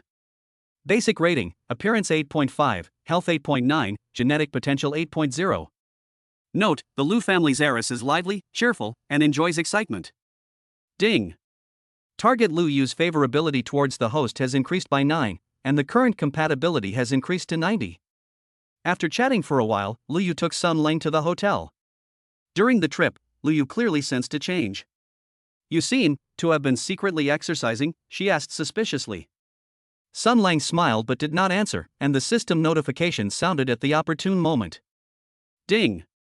The host has established a close connection with Lu Yu, and has been rewarded with a cash bonus of 240,000 yuan, which has been deposited into the bank card. After that, they kept coming in droves. The third is Han Lin. Target, Han Lin. Compatibility, 84. Basic rating, appearance 8.8, health 9.1, genetic potential 8.3. Note, Mrs. Zhao, wife of the Zhao Group, is elegant, intellectual, and pursues quality. Ding. The host has established a close connection with Han Lin, reward, 370,000 yuan. The fourth is Su Jia. Target, Su Jia. Compatibility, 82. Basic rating, appearance 8.6, health 9.0, genetic potential 8.1. Note, Su's group executive, decisive and efficient, cold on the outside but warm on the inside. Ding. The host has established a close connection with Su Jia, reward, 330,000 yuan. The fifth is Meng Tian. Target, Meng Tian. Compatibility, 80%. Basic rating, appearance 8.4, health 8.8, genetic potential 7.9. Note, Zhang Group's daughter, petite and adorable, highly dependent. Ding. The host has established a close connection with Meng Tian, reward, 230,000 yuan. The sixth person is Li Shui. Target, Li Shui. Compatibility, 85%. Basic rating, appearance 8.9, health 9.2, genetic potential 8.4. Note, Mrs. Lee, a member of the Lee group, is mature, charming, and experienced. Ding. The host has established a close connection with Li Shui, reward, 390,000 yuan. The 7th is Wang Nan. Target, Wang Nan. Compatibility, 83. Basic rating, appearance 8.7, health 9.0, genetic potential 8.2. Note, senior executive of the wine group, independent, capable, and highly motivated. Ding. The host has established a close connection with Wang Nan, reward, 350,000 yuan. The 8th is Lu Qing. Target, Lu Qing. Compatibility, 81. Basic rating, appearance 8.5, health 8.9, genetic potential 8.0. Note, heiress of the Zhou group, gentle, considerate, and understanding. Ding. The host has established a close connection with Lu Qing, reward, 250,000 yuan. The 9th is Wu Min. Target, Wu Min. Compatibility, 82. Basic rating, appearance 8.6, health 9.0, genetic potential 8.1. Note, Mrs. Wu, wife of the Wu group, is intellectual, elegant, and has a passion for art. Ding. The host has established a close connection with Wu Min, reward, 320,000 yuan. The 10th place is Zhang Shi. Target, Zhang Shi. Compatibility, 88%. Basic rating, appearance 9.0, health 9.3, genetic potential 8.7. Note, heiress of the Zhang group, stunningly beautiful, with a cold and aloof personality. Ding. The host has established a close connection with Zhang Shi, reward, 550,000 yuan. At 5 o'clock in the morning, Sun Lang finally saw off the last guest and leaned against the corridor wall to catch his breath. But he showed no signs of fatigue. The energy from his golden kidneys kept him full of vigor. At this moment, several female customers walked over, their faces full of doubt. Sun Lang, do you have some secret? I feel like I've changed, is it something to do with you? A woman asked softly. Sun Lang was startled, realizing that they might have discovered the effects of the golden kidney. He quickly laughed it off, there's no secret. Maybe I've just been getting a good rest lately and I'm in good shape. The female guests were skeptical, but they didn't ask any more questions and turned to leave. Sun Lang breathed a sigh of relief, secretly thinking that he should be more careful in the future and not be too ostentatious. He took out his phone and tallied up the night's achievements, 10 newly qualified women, with a total reward of 3,490,000 yuan. With his previous savings, his bank card balance had exceeded 9 million yuan, and Sun Lang couldn't help but smile. This golden kidney is amazing. Not only is it not tiring, but it also makes so much money, he thought to himself. At this moment, Li Mingyao's assistant came over and said, Mr. Sun, Ms. Li asked me to tell you that you've had a hard time and that the car is waiting for you at the door. Sun Lang nodded and followed his assistant out of the bar. Once in the car, he leaned back in his seat and began to plan. Now that I have so much money and the golden kidney, a metaphor for a healthy kidney, my work at the bar will be much smoother. However, the female guests have begun to notice the changes and will have to be more careful not to expose the system. When the car arrived at Lin Wan's building, Sun Lang sent her a text message before getting out, I'm back. Are you asleep? Lin Wan quickly replied, no, I'll wait for you to come back. The nanny has already prepared breakfast, it just needs to be heated up. Sun Lang felt a warmth in his heart and hurried upstairs.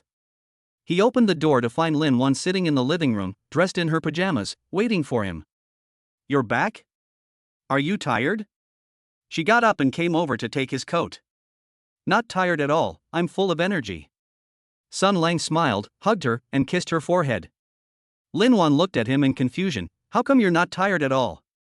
You used to be exhausted by this time. Sun Lang's heart skipped a beat, and he made up an excuse, maybe it's because I've been taking care of you lately, and my schedule has become more regular, so my health has improved. Lin Wan nodded, didn't ask any more questions, and pulled him to have breakfast. The nanny had already heated up the breakfast and placed it on the table. The two sat down at the dining table, and Lin Wan put an egg on Sun Lang's plate, eat more, to nourish your body. Sun Lang accepted it with a smile, thinking to himself, with the golden kidney, there's no need to supplement it at all, I have more energy than I can use. After breakfast, Lin Wan felt a little sleepy, so Sun Lang accompanied her back to her room to sleep. Looking at Lin Wan's sleeping face, his heart was filled with tenderness. Now that they have Lin Wan and their soon-to-be-born baby, and so much money, life is getting better and better. He recalled that the system's core mission was to establish intimate connections with willing women and have offspring. Lin Wan is already pregnant, and there will be more in the future, and they might even acquire more skills. However, the most important thing now is to take good care of Lin Wan and work hard at the bar to earn more money. Sun Lang lay down next to Lin Wan and quickly fell asleep. In his dream, he saw that his bank account balance had exceeded 100 million. He also saw more female customers coming to him, received continuous system rewards, and even gained new skills. Lin Wan gave birth to her baby smoothly, and Su Qing understood him. They all lived happily together. In the morning, Sun Lang was awakened by Lin Wan's movements. Lin Wan was touching her belly, her face full of a happy smile. Sun Lang leaned closer and put his ear to her stomach. Although he couldn't hear anything, he was filled with anticipation. Once the baby is born, we'll take him on a trip to see the world, Sun Lang said softly. Lin Wan nodded and leaned against him. Okay, I've wanted to go to the beach for a long time. The two snuggled together, enjoying this tender moment. Sun Lang knew that this happy life was just beginning. He will continue to work hard to take good care of Lin Wan and the baby, while also working at the bar and completing system tasks. With the help of the golden kidney, he will surely be able to do even better and make his life happier and happier. In the morning, Sun Lang accompanied Lin Wan for a walk in the neighborhood. The sun was shining brightly, and a gentle breeze was blowing. Lin Wan linked arms with him, her face beaming with happiness. When they met their neighbors, Lin Wan introduced him generously. This is my husband, Sun Lang. Sun Lang smiled and nodded in greeting. He knew that Lin Wan wanted to give the baby a complete family. Although he didn't plan to get married, he would try his best to give her a sense of security. When Sun Lang returned from his walk, he received a call from Akai. Mr. Sun, the private rooms are full again tonight. All the guests are looking for you. Sun Lang smiled and said, okay, I'll be there on time tonight. After hanging up the phone, he was filled with anticipation. A new day brings new challenges and new gains. With his golden kidneys, he fears nothing. Looking at Lin Wan, Sun Lang made a silent vow. He would make sure she and the baby lived the best life and would not let them suffer. At the same time, you will continue to complete system tasks, earn more rewards, and make your life more exciting. Chapter 21, The Rich Husband Seeks Revenge and Meng Yao Takes Control. At the entrance of the Phantom Bar, 5 black luxury cars stopped, and a dozen men in suits escorted 5 middle-aged men out of the cars. The man in the lead was Zhou Haitao, chairman of the Zhou Group, and his face was so gloomy it could drip water. Is this the place? My wife comes here every night. What on earth is she up to? He gritted his teeth and growled. Zhang Jianjun, standing behind him, chimed in. My wife's the same way. She's been really cold to me lately, but she says this place is fun. The group stormed into the bar, only to be immediately choked by the deafening music and boisterous atmosphere. Zhou Haitao glanced around and saw that the entrance to the private rooms was full of exquisitely dressed women, and his expression worsened. Call your boss out here. He grabbed a waiter by the collar, his tone menacing. The waiter turned pale with fright and quickly nodded. Please wait a moment, I'll go and call Mr. Li right away. Soon, Li Mengyao walked in, her high heels pressing down on the surroundings and instantly silencing everyone. Mr. Zhou, Mr. Zhang, why didn't you give us a heads up before your arrival? She spoke calmly, without any fear. Zhou Haitao shook off the waiter and pointed to the private room area. Mr. Li, let me ask you, is my wife here every day? And my husband, he's been coming home really late lately. Is he out having an affair with another man? Zhang Jianjun roared. Li Mengyao sneered and walked up to them. Are you here to check up on me? Or to cause trouble? Let me tell you, if anything happens to my wife here, you can forget about keeping this bar open. Another man threatened. Li Mengyao's eyes turned cold. You all had better watch your words. Phantom City is not a place for you to run wild. She paused, then continued, I welcome your wives to come here to spend money, but if they come to cause trouble, don't blame me for being impolite. Zhou Haitao laughed angrily. You're not polite? Do you know who we are? Believe me, with one word from us, your bar will be finished. Of course I know who you are, but you'd better ask your wives about it first. Li Mengyao took out her phone. I can call them right now and have them come over and explain to you, she said, about to dial a number. Zhou Haitao and the others' expressions changed. They didn't actually want to escalate the situation, but they just couldn't swallow their anger. No need. Zhang Jianjun quickly stopped them. We just came to take a look, we didn't mean anything by it. Li Mengyao put away her phone, a mocking smile playing on her lips. Since you're here to take a look, then sit wherever you like, but don't disturb the other guests. She turned to the waiter and said, "Arrange a private room for these bosses and serve them the best wine." Then she left. Joe Hightow and the others stood there, their faces turning pale and then red, before finally reluctantly following the waiter to the private room. The news quickly spread throughout the bar, and the patrons were all talking about it. Sun Lang also heard the news. He had just finished drinking with a female customer when Akai rushed over. "Mr. Sun, something terrible has happened outside." "What's wrong?" Sun Lang asked, puzzled. "Several rich women's husbands have come to our door, saying that their wives come here every day and they suspect." Akai lowered his voice. Sun Lang was startled, realizing that the matter of the golden kidney might have been discovered, but he remained outwardly calm. "I understand, I'll be careful," he said. At this moment, a woman in a blue dress walked towards him. The woman's name was Qin Lan, and she was the daughter of the Qin group. "Sun Lang, I heard some important figures have arrived outside," she asked with a smile, her eyes full of curiosity. Just as Sun Lang was about to reply, the system notification sounded. Target, Qin Lan. Compatibility, 82. Basic rating, Appearance 8.8, Health 9.0, Genetic Potential 8.3. Note, the heiress of the Qin group has a fiery personality and is passionate and decisive. Ding. Target Qin Lan's favorability towards the host has increased by 9, and the current compatibility has increased to 91. "It's nothing serious, just a few guests coming over for drinks," Sun Lang said with a smile. Qin Lan raised an eyebrow. "Really? I heard they came here looking for wives." She leaned closer to Sun Lang. "Is it related to you?" Sun Lang's heart tightened, and he quickly laughed it off. "How could it have anything to do with me? I'm just someone who chats with people." Qin Lan smiled and didn't ask any more questions. She took his hand and said, "Come on, come with me to the private room for a drink." The two entered the private room and chatted for a while before Qin Lan leaned against Sun Lang, her eyes glazed over. "Sun Lang, I know you're amazing, I want to give it a try," she said, and then kissed him. Sun Lang responded to her, the energy from his golden kidneys making him feel no pressure. Afterwards, Qin Lan leaned against him, panting, and said, "You really didn't disappoint me. You're much better than my husband." A system notification sounded. Ding. The host has established a close connection with Qin Lan, and has been rewarded with a cash bonus of 380,000 yuan, which has been deposited into the bank card. Sun Lang smiled but didn't say anything, but in his heart he was thinking that he would have to be more careful in the future. He had just seen Qin Lan off when another female guest came to see him. The woman's name was Jiang Xin, and she was the wife of the Jiang group. "Sun Lang, I heard that some important figures have come from outside." "Is that true?" she asked, her voice full of worry. Sun Lang reassured him, "Don't worry, it's nothing serious. President Li has already taken care of it." A system notification sounded. Target, Jiang Xin. Compatibility, 80%. Basic rating, Appearance 8.6, Health 8.9, Genetic Potential 8.1. Note, wife of the Chiang Kai-shek group, gentle in nature, unhappy in marriage. Ding.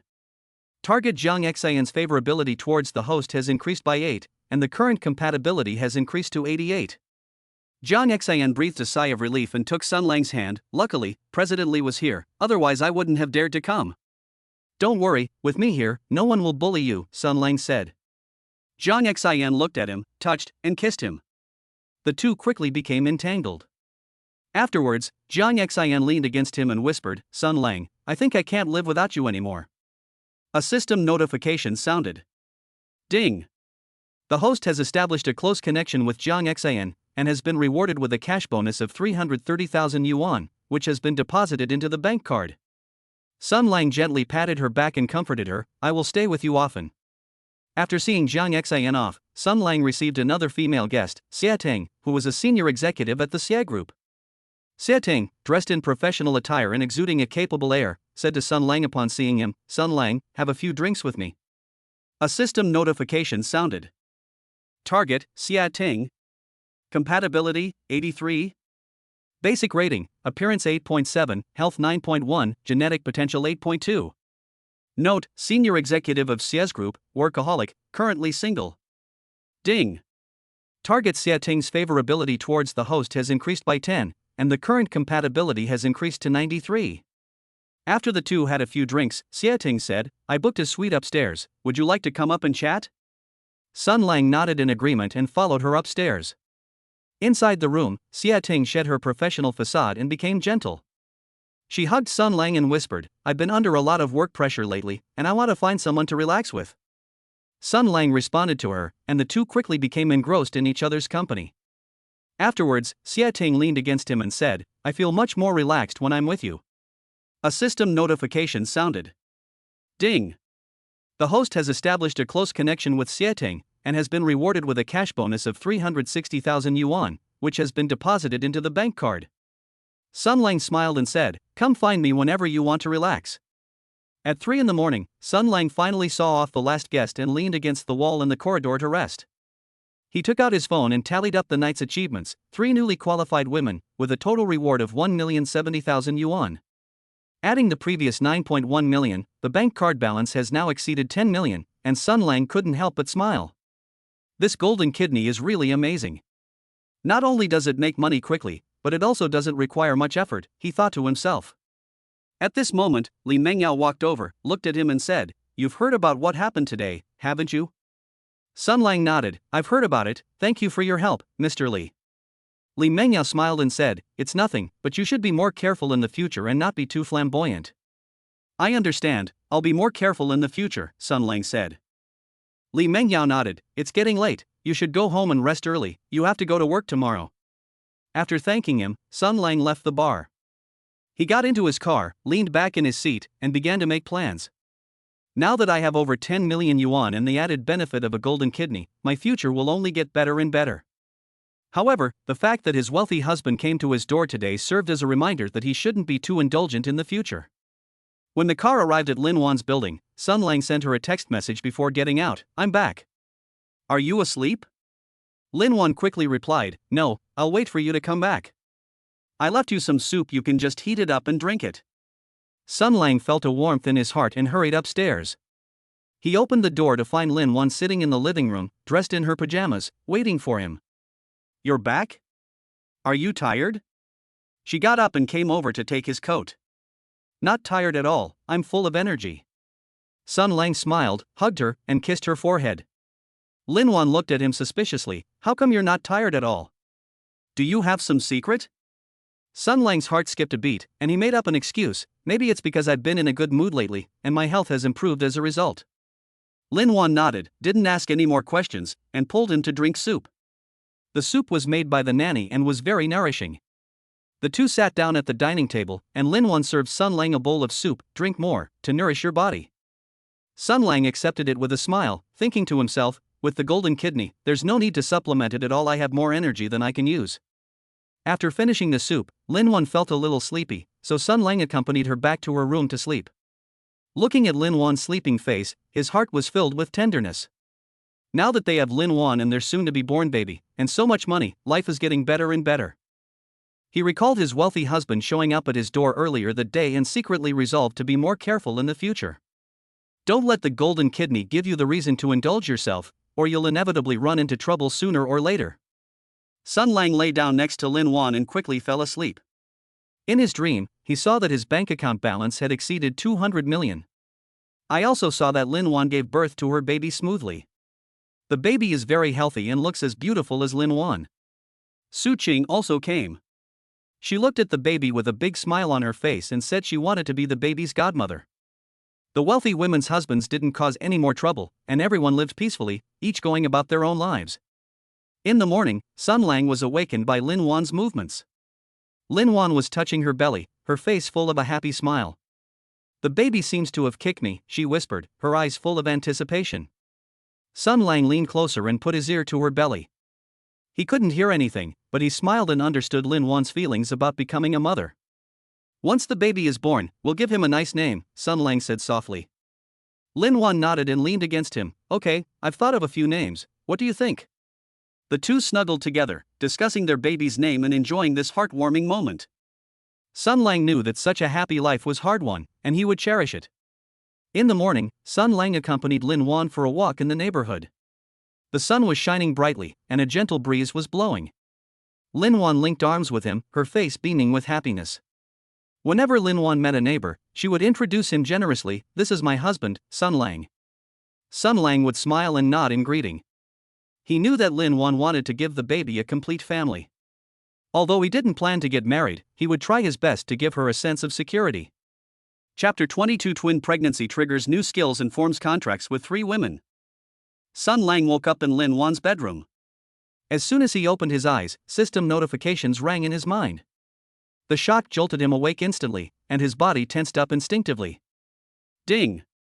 Detection indicates Su Cheng is pregnant, triggering a second reward. Reward: King of Soldiers Stamina Pill. It has been fused with the host, granting the host King of Soldiers level explosive power and stamina. A stronger warm current swept through his body, and his muscle lines tightened slightly. Even my breathing became stronger, and I could feel the firmness in my arms when I raised them. When I clench my fist, I can clearly feel an increase in strength, and my whole body feels full of energy. Before he could even process the surprise, a second notification sounded urgently. Ding! Detection has confirmed that Zhaoya, the target candidate, is pregnant, triggering a second reward. Reward: Special Skill Heavenly Gift. Host's voice optimized, charm greatly enhanced. Sun Lang subconsciously cleared his throat, his deep, magnetic voice echoing in the room. Even he was stunned for a moment, and whispered to the air, "This voice is probably going to be mesmerizing." He was just about to turn around and share with Lin Wan beside him when his phone rang urgently.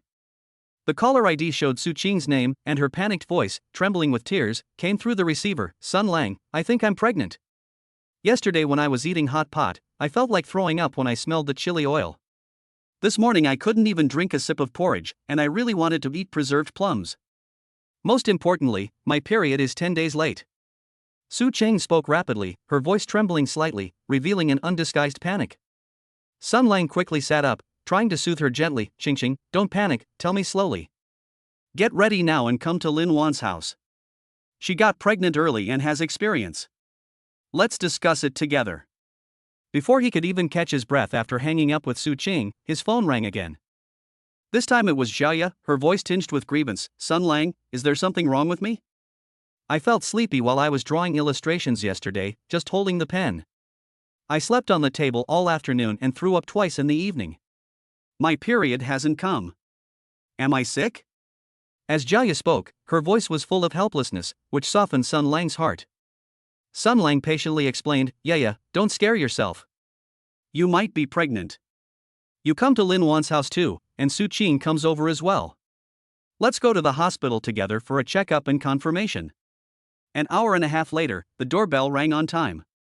Lin Wan, wearing a loose maternity dress, slowly went to open the door. Su Qing, standing outside the door, was clutching a bag of preserved plums in her hand, her eyes red-rimmed. Zhaoya was hugging a pillow, her face somewhat pale. Upon seeing Lin Wan, both of them seemed to have found their pillar of support, and their eyes instantly reddened even more. "Wan, you finally opened the door. I'm so flustered I'm practically trembling." Su Cheng stepped forward and grabbed Lin Wan's hand. Her fingertips were icy cold and trembling slightly. Zhaoya nodded in agreement, her voice trembling. "I investigated all night last night, and the more I investigated, the more scared I became. I don't dare tell my parents, I don't know what to do." Lin Wan smiled and stepped aside to let them in, then took the preserved plum from Su Qing's hand. She pulled the two of them to sit on the sofa and took out her pregnancy test report and pregnancy handbook from the coffee table drawer. He gently placed it in front of them. "Don't panic, take a look at this first. When I first found out I was pregnant, I was even more panicked than you were. I woke up and cried several times in the middle of the night, afraid that I wouldn't be able to take good care of the baby. Later, we went to the hospital for a checkup, and the doctor said the baby was very healthy, which made me feel more at ease." Lin Wan gently stroked her slightly protruding belly, her eyes softening and her tone full of reassurance. Sun Lang walked over with freshly cut fruit, about to say something comforting. Su Qing interrupted her by raising her hand. "Don't speak yet, let the 3 of us women talk. Go and pour us a glass of warm water. It should be warm, not too hot and not too cold." Zhaoya nodded in agreement and added, "Bring some more soda crackers. I'm a little hungry, but I'm afraid I'll throw up if I eat anything else." "Soda crackers should help." Sun Lang stood there, stunned, watching the 3 women instantly switch to pregnancy communication mode. Su Qing was carefully flipping through Lin Wan's pregnancy handbook. Zhaoya leaned close to Lin Wan and whispered, "How can I relieve morning sickness?" He couldn't help but smile, then turned and walked into the kitchen. "Okay, you guys chat, I'll go prepare." He had just poured warm water into 3 cups when he heard Su Qing's voice from the living room. Wan, where did you buy this pregnancy pillow? Last night I tried to sleep on a regular pillow, but I couldn't get comfortable no matter how I tried, and I kept tossing and turning. And what brand of prenatal vitamins are you taking? I'm afraid that buying the wrong one will be bad for the baby, so I want to buy the same one as you. Zhao Ya's voice followed, filled with a strong thirst for knowledge, and she listened with great attention. Sun Lang carried water and biscuits outside and saw 3 women huddled together. Su Qing was writing something down on a piece of paper with a pen in her hand, afraid of missing any important information. Zhao Ya pointed at the recipes in the pregnancy handbook, nodding occasionally. Lin Wan patiently answered all the questions, and the scene was as warm as that of best friends who had been together for many years. He put the things on the coffee table and was about to sit down when Su Qing pushed his shoulder and made him stand up. Go and cut the fruit into small pieces. Put toothpicks in place. We can't eat 2 big pieces right now, or we might choke. Oh, and cook some more millet porridge, make sure it's very soft. Lin Wan added, her tone full of concern. Yaya's stomach is upset right now, so she should drink millet porridge to soothe it. Sun Lang smiled helplessly, turned around, and went back into the kitchen, but his heart was filled with warmth. He stirred the millet porridge in the pot while listening to the cheerful laughter coming from the living room. Su Qing was talking about how she had asked her housekeeper to buy 5 different flavors of preserved plums yesterday because she wanted something sour. Zhao Ya complained that she was sleepy while drawing and drew the cat's ears as rabbit ears, which made a fool of herself. Lin Wan occasionally smiled and echoed, and the voices of the 3 women intertwined, creating a particularly warm atmosphere. When he ladled the cooked millet porridge into a bowl and carried it into the living room, they saw Su Qing holding her phone, discussing a picture of a baby crib with Lin Wan and Zhao Ya. Look at this crib, it's height adjustable, which will make breastfeeding easier later on. The color is also beautiful, a lovely pink, which is especially suitable for baby girls. Zhao Ya shook her head and pointed to another one. I think this wooden one is better, it's environmentally friendly and sturdy. When the baby grows up, it can be used as a playpen, which is more practical and cost-effective. Lin Wan smiled and rubbed her stomach, saying softly, actually, the most important thing is the mattress. The key is to choose one that is moderately soft and firm, which is good for the baby's spine. Sun Lang placed the porridge in front of them and was about to say, I think they all look good. Su Qing glared at him and said, what do you know, you're a grown man. Don't interrupt. We're discussing serious matters. Zhao Ya nodded in agreement. That's right, you just need to be in charge of serving tea and water, we'll choose the baby's things ourselves. Seeing Sun Lang's helpless expression, Lin Wan couldn't help but laugh and gave him a just bear with it look. Then he continued to discuss with Su Qing and Zhao Ya, after we finish our checkup at the hospital, we'll go to the maternity and baby store. I only feel at ease when I see the materials in person and touch them myself. I never feel reassured looking at them online. By the way, you need to fast for the test. Didn't you eat anything this morning? Lin Wan thoughtfully reminded them, glancing at Su Qing and Zhao Ya, we can have lunch together after the checkup. Su Qing and Zhao Ya nodded quickly, and Su Qing even took a small bite of a soda cracker. He mumbled, luckily you reminded me, otherwise I would have wanted some porridge earlier and almost forgot about being on an empty stomach. Sun Lang sat on the single sofa next to him, watching the 3 women chattering away as they planned their next trip. From hospital checkups to purchasing items at maternity and baby stores, and then to dietary arrangements during pregnancy. They even started discussing the baby's early education, getting more and more excited as they talked. He couldn't help but take out his phone and look at the balance in his bank account on the screen, 10.17 million. Thinking of the King of Soldiers physical fitness pill and the heavenly gift he had just obtained, he was filled with emotion.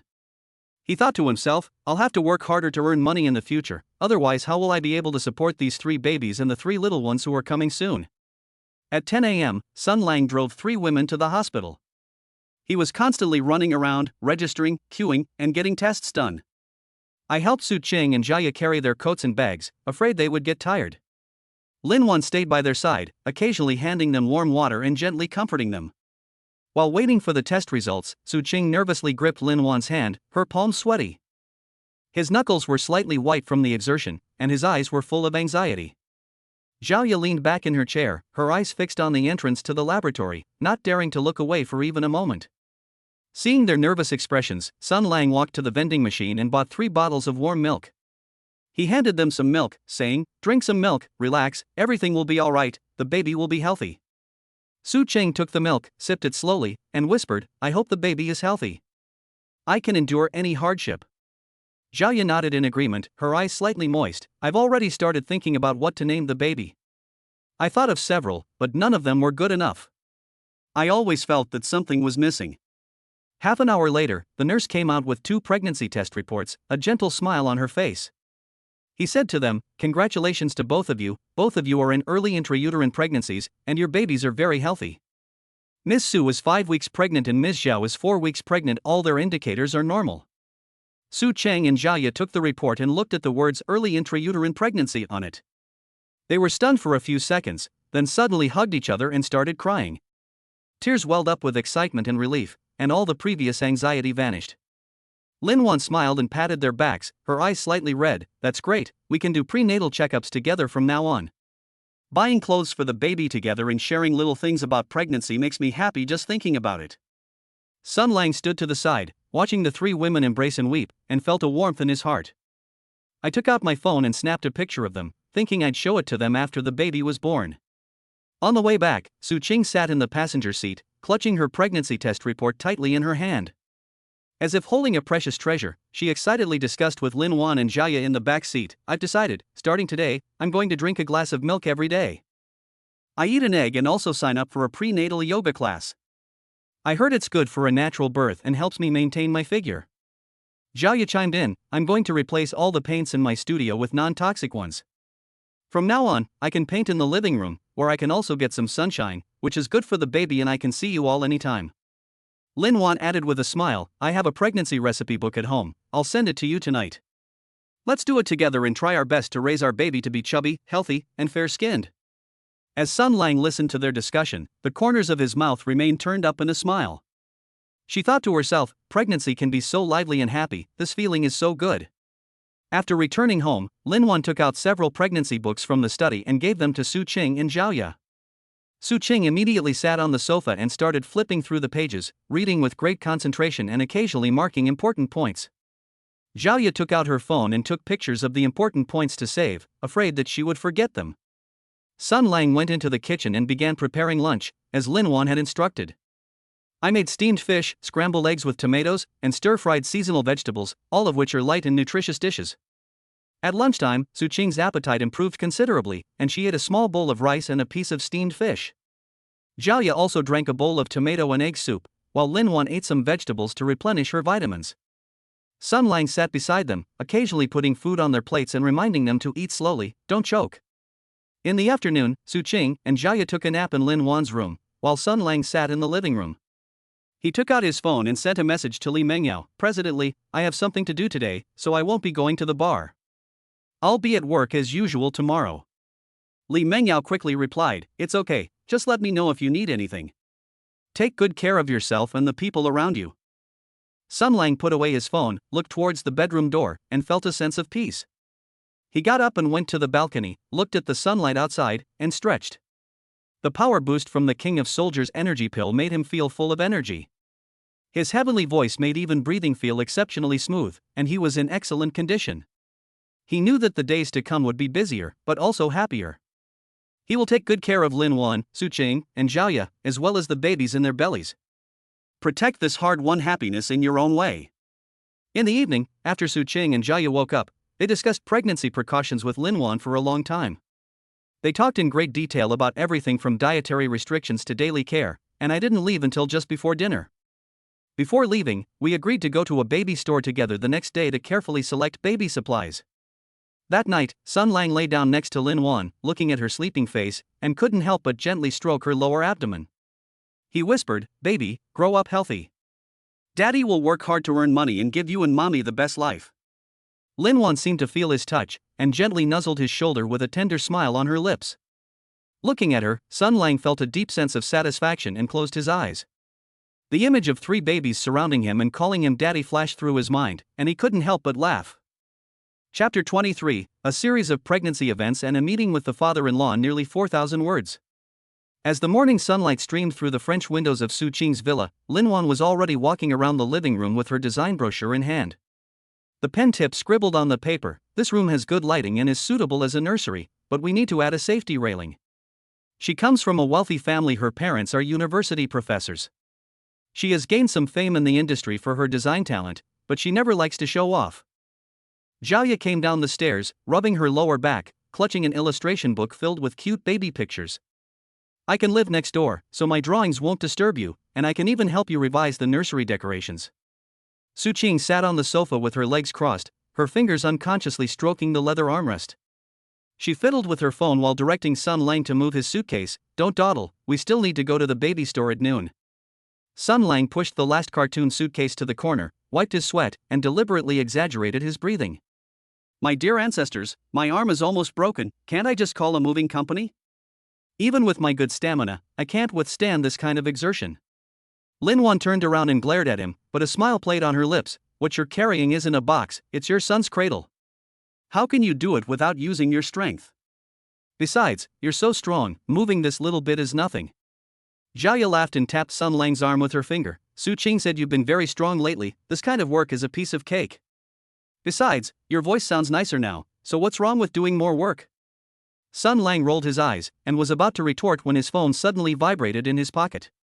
He took out his phone, and a bank transfer notification popped up on the screen. 28,000 yuan had been deposited, with the remitter listed as Phantom Bar Salary Settlement. A smile immediately appeared on his face, and he waved his phone. Fine, for the sake of the money, I'll let it slide. The bar paid out wages, plus this month's perfect attendance bonus, which is just enough to buy you some prenatal vitamins. Su Qing raised an eyebrow, put down her phone, and leaned closer. Is this all the salary you have? What kind of nutritional supplements can you buy? I'll have someone send you more. No way, Sun Lang quickly waved his hand, his tone a little unconvinced. This is just the basic salary, I still have tips to settle. Once the tips are settled at the end of the month, we can renovate the nursery to a deluxe version so you can have a comfortable pregnancy. Lin Wan put down the brochure, walked over to Sun Lang, and patted him on the shoulder. You're kind-hearted, but you have to choose your baby store carefully. Especially for cribs, I have to choose formaldehyde-free ones. I don't want my son to be born inhaling harmful substances. As she spoke, she opened a collection of reviews of maternity and baby stores on her phone, swiping her finger across the screen and carefully comparing the parameters. Zhaoya also came over to take a look, pointing to one of the shops. This one is good, my best friend bought it here before. She said the owner came from a background in maternity and baby products and had very strict requirements for quality, so counterfeit goods simply couldn't get into the store. Sun Lang reluctantly agreed, but in his heart he was already planning once the tips were settled at the end of the month, plus what he had saved up before, it would definitely be enough to make them live comfortably. Raising 3 pregnant women is tiring, but seeing how much they care about their babies makes me feel at ease. The maternity and baby store was especially lively at noon, with soft music playing in the background and shelves filled with colorful maternity and baby products. Lin Wan went straight to the crib area and squatted down to carefully check the gaps in the crib board. This gap has to be less than 6 centimeters, otherwise the baby's little hand can easily get stuck. As she spoke, she used a measuring app on her phone to take measurements, her expression as focused as if she were working on a design. Zhaoya then browsed the baby clothes section next door, picking up a pure cotton onesie and holding it to her face. This fabric is so soft, the baby will definitely feel comfortable wearing it. And it's seamless, so it won't chafe the baby's skin. Let's choose this brand. Su Qing didn't rush to pick out anything. Instead, she went to the counter and chatted with the owner. Mr. Wang, did you keep the imported milk powder I ordered when we talked on the phone before? The shop owner immediately greeted them warmly. Of course we've kept them. Don't worry, they're all from the latest batch. The test report is here. You can see it any time if you're not comfortable with it. Sun Lang followed behind, watching Su Qing effortlessly obtain the hard-to-buy milk powder, and sighed inwardly. Su Qing really knows how to do things. Lin Wan picked out a crib and looked up to see Sun Lang standing there in a daze. She couldn't help but call out to him, "What are you daydreaming about? Come over and help lift the crib board. I need to check how much weight it can support." Sun Lang quickly ran over, grabbed the bed frame with both hands, and shook it vigorously. No problem, this bed frame is quite sturdy, the baby can still sleep on it even when he grows up. Zhaoya also came over carrying a pile of baby clothes. I picked out 5 sets of onesies and 2 pairs of socks, all in different sizes. Babies grow quickly, so we need to prepare more so that we don't run out of clothes later. As the group was busy making their selections, they suddenly heard someone nearby scoff, their tone full of disdain. Men these days are really useless. He even has to be picked out by a woman for a crib, like a freeloader, and he still has the nerve to stand here. Sun Lang turned around and saw 2 thugs with dyed yellow hair pointing at them, their eyes full of mockery. Behind him stood a man in a suit, playing with prayer beads in his hand. With an arrogant expression on his face, he was clearly the leader of the underlings. Who are you talking about? Sun Lang narrowed his eyes, his inherent rebellious spirit rising instantly, and his hands unconsciously clenched. His knuckles were white, and his tone was filled with anger. If the other party dared to say another word, he wouldn't be able to hold back and would resort to violence. One of the blonde-haired men stepped forward, chin held high, and said arrogantly, "I'm talking to you." What's wrong? Want to fight? A grown man coming out with 3 pregnant women, acting like a nanny, the children might not even be yours. You're still here being taken advantage of? You're incredibly stupid. Get lost and stop getting in my way. Another blonde-haired man chimed in, his voice even louder. That's right, you're not dressed very well, you must be living off these 3 women. Our boss Wang can easily throw around more money than you earn in a year. What gives you the right to act so arrogantly here? Lin Wan's face darkened, and she was about to step forward to argue when Su Qing pulled her back. Su Qing's eyes turned cold, and her tone carried an undeniable authority. President Wang, it's been a long time. I didn't expect your subordinates to be so ill-mannered and speak so rudely. Have they forgotten all the goodwill we had before? Mr. Wang's expression changed instantly, and he even stopped making Buddhist prayer beads in his hand. How could he forget that Su Qing had a wide network of connections, and he would suffer the consequences if he really offended her? He quickly put on a fawning smile, bowed and nodded. Miss Su, it's a misunderstanding, a huge misunderstanding. I'll have them apologize to you and Mr. Sun right away. Please be magnanimous and don't take it to heart. Sun Lang chuckled inwardly as he watched President Wang's attitude change. He was quite arrogant before, but he cowered as soon as he saw Su Qing. Mr. Wang turned around and glared at the blonde-haired man, his voice trembling with severity. Hurry up and apologize to Miss Su and Mr. Sun. If you offend Miss Su, neither of you will be able to live in this city for the rest of your lives. Do you hear me? The blonde-haired men panicked and quickly bowed, their heads almost touching their chests. I'm sorry, Miss Su. I'm sorry, Mr. Sun. We were just being cheeky and talking nonsense. Please don't hold it against us. We'll never do it again. Su Qing ignored them and turned around with Lin Wan and Zhao Ye, saying, "Don't waste time with them. Let's continue picking things out." Mr. Wang smiled obsequiously and watched them walk to the other end of the shelf before kicking the blonde-haired guy hard. A bunch of idiots. You almost ruined my plans. If you dare to say another word, I'll send both of you to a construction site in the suburbs to work as bricklayers. Lin Wan whispered to Su Qing, "You're amazing. You made him back down with just one sentence." I was so angry just now. I really want to go up and slap those 2 blonde guys and teach them a lesson about how to talk. Su Qing smiled faintly, picked up a can of milk powder and looked at the ingredient list. It's no use reasoning with this kind of person. You have to teach him a lesson. Otherwise, they'll think we're easy to bully, and they might cause trouble for us again in the future. Zhao Ye nodded and picked up a baby cloak. It's a good thing you're here, otherwise we might have argued today and it would have affected our mood. Pregnant women shouldn't get angry, it's bad for the baby. Let's finish picking out our things and go home quickly. The group quickly made their selections.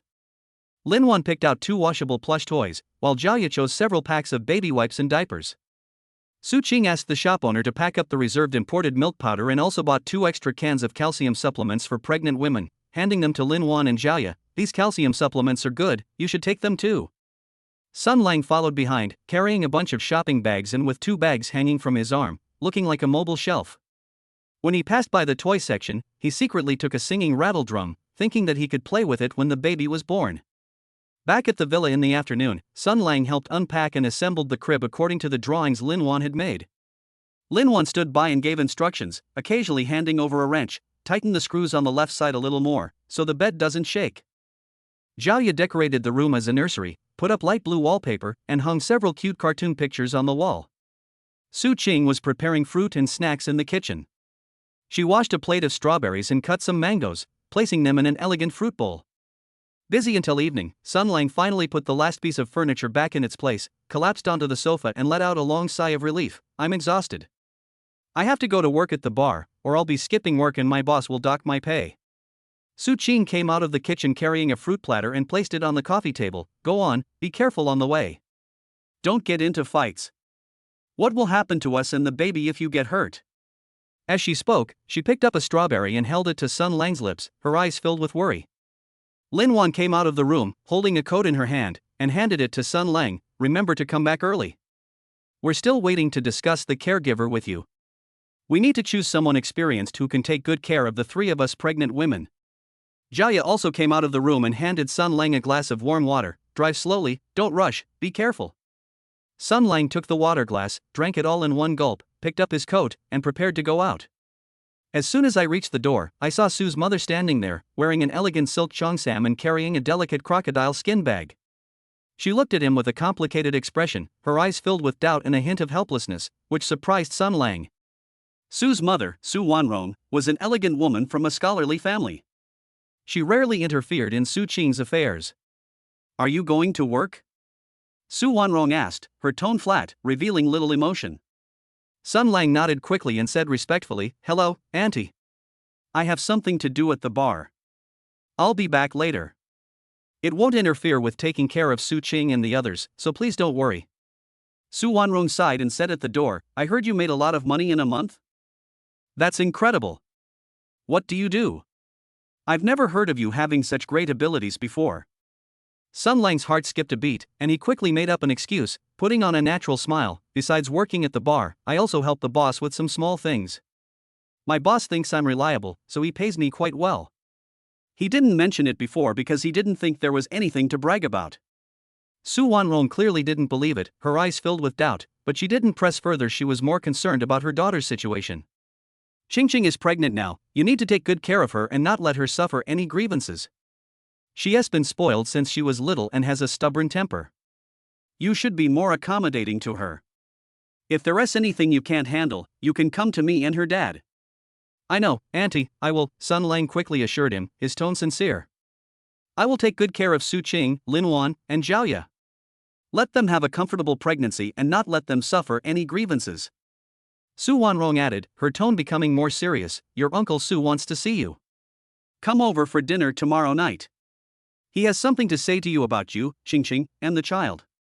Sun Lang was stunned for a moment, feeling a little nervous. Su's mother hadn't said much about Su's uncle's identity, but it was definitely not simple. He reluctantly agreed, "Okay, I'll definitely go tomorrow and won't be late." Su Wanrong nodded and stood up, "Then I'll go in and check on Qingqing first." "You should go to work quickly and not be late for work." Sun Lang escorted Su Wanrong into the living room, then turned and drove towards the Phantom Bar. On the way, he looked at the traffic outside the window, feeling uneasy. Uncle Su suddenly wanted to see me, could it be to test me? After all, Su Qing's living conditions are so good, her family must be worried about her being with me. But he quickly composed himself. Whatever Uncle Su wanted to do, he had to face it. After all, he is now the support of 3 pregnant women, especially Su Qing, and he needs to put her family at ease. If you handle it properly, there shouldn't be any major problems. Chapter 24: A slight move at the bar. Sun Lang parked his car in front of the Phantom Bar, straightened his collar, and went inside. Deafening music filled the air, and flashing lights swept across excited faces. His eyes swept across the room, deliberately avoiding several familiar figures. He couldn't afford to cause any more trouble. "I can't touch any of these wives tonight," Li Shuyuan, Han Lin, Li Shui, Wu Min, and Jiang Xian. He still gets a headache thinking about the scene where Jiang Xian's husband brought people to cause trouble last time. "Brother Lang, you're finally here." The boss was just saying that if you didn't come tonight, the regulars would start asking. Bartender Asia smiled and handed over a glass of whiskey, his tone full of familiarity. Sun Lang took the glass of wine, took a sip, and leaned against the bar. "How's business today? Any new pretty girls?" Aja lowered his voice and glanced at the private rooms. "There's a girl named Su Man who just came back from abroad and booked a VIP room. She's absolutely stunning." Zhao Hu tried to go in and chat her up, but Miss Su rejected him, and he turned green with envy. Sun Lang's eyes lit up, and he was about to ask more questions when he heard footsteps behind him. "Hey, isn't this Brother Lang? I heard you're doing pretty well here." Sun Lang turned around and saw a man in a black suit with 2 henchmen staring at him with an unfriendly expression. The man had a slicked back hairstyle and a gold watch on his wrist. He was none other than Zhao Hu, whom Aja had mentioned. "Mr. Zhao, is there something you need?" Sun Lang raised an eyebrow, his tone somewhat nonchalant. Zhao Hu walked up to him and tapped the bar counter with his fingers. "I heard you're going to see Su Man?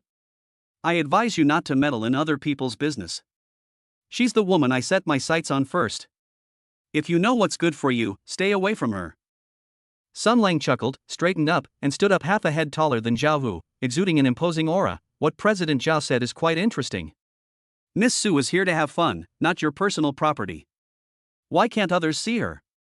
Zhao Hu's henchman immediately stepped forward, pointed at Sun Lang, and cursed, "Who the hell do you think you are? How dare you talk to brother who like that? Believe it or not, I'll smash your face." Sun Lang's eyes turned cold. He reached out, grabbed his underling's wrist, and twisted it gently. "Ouch! It hurts. Let me go." The younger brother screamed in pain, cold sweat instantly pouring out. Zhao Hu's expression changed. He hadn't expected Sun Lang to be so capable in combat. He forced himself to remain calm and asked, "Sun Lang, do you dare to make a move? This is a bar, aren't you afraid the owner will get angry?" The surrounding customers looked over when they heard the noise, and the waiter quickly approached but didn't dare to go up. Everyone knew that Sun Lang was a celebrity at the bar. The owner has said more than once that Sun Lang's regular customers account for 30% of the bar's revenue, and no one dares to mess with him easily. "Blame me?" Sun Lang released his grip, and the underling clutched his wrist, retreating hastily. "President Zhao, you should worry about yourself. If you cause trouble here, you'll probably be the first one kicked out." Zhao Hu stared at Sun Lang, then glanced at the waiter next to him who dared not approach, feeling uneasy. He originally intended to intimidate Sun Lang by relying on his numbers, but he didn't expect the other party to be so fearless and even act so confidently in the bar. "Fine, you win." Zhao Hu gritted his teeth and said fiercely, "We'll see." After saying that, he and his underlings sullenly pushed through the crowd and left the bar in a dejected manner. The waiter quickly came over. "Brother Lang, are you alright? Should I tell the boss not to let him in again?" Sun Lang shook his head, picked up his wine glass and took a sip. "No need, it's beneath me to argue with this kind of person." After saying that, he turned and walked towards the private room area. He had no intention of getting entangled with Zhao Hu. Su Man was still waiting. Upon arriving at the private room, the waiter smiled and pushed open the door. "Miss Su, Brother Lang is here." Pushing open the door, Sun Lang saw a woman in a red dress sitting on the sofa drinking. The woman had long, flowing hair, fair skin, delicate features, and a slightly languid look in her eyes. It was Su Man. Target, Su Man. Compatibility, 85%. Basic rating, Appearance 9.0, Health 8.8, Genetic Potential 8.2. Note, Overseas returnee, financial analyst, independent, enjoys challenges, recently returned to China to develop career. Su Man's eyes lit up when she saw Sun Lang, and she put down her wine glass. "You're Sun Lang? My friend said you're the most interesting person here." Sun Lang walked over to the sofa and sat down, smiling as he said, "Oh? I wonder how interesting I am in Miss Su's friend's eyes." Su Man picked up the wine bottle and poured a glass for Sun Lang. "You're witty and understand women's hearts, unlike that Zhao Hu from earlier, who was just putting on airs."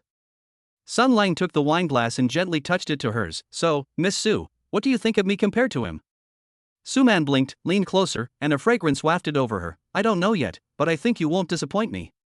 Sun Lang looked at her face so close to his own, his voice low and possessing a unique, heavenly charm. "Would Miss Su like to give it a try?"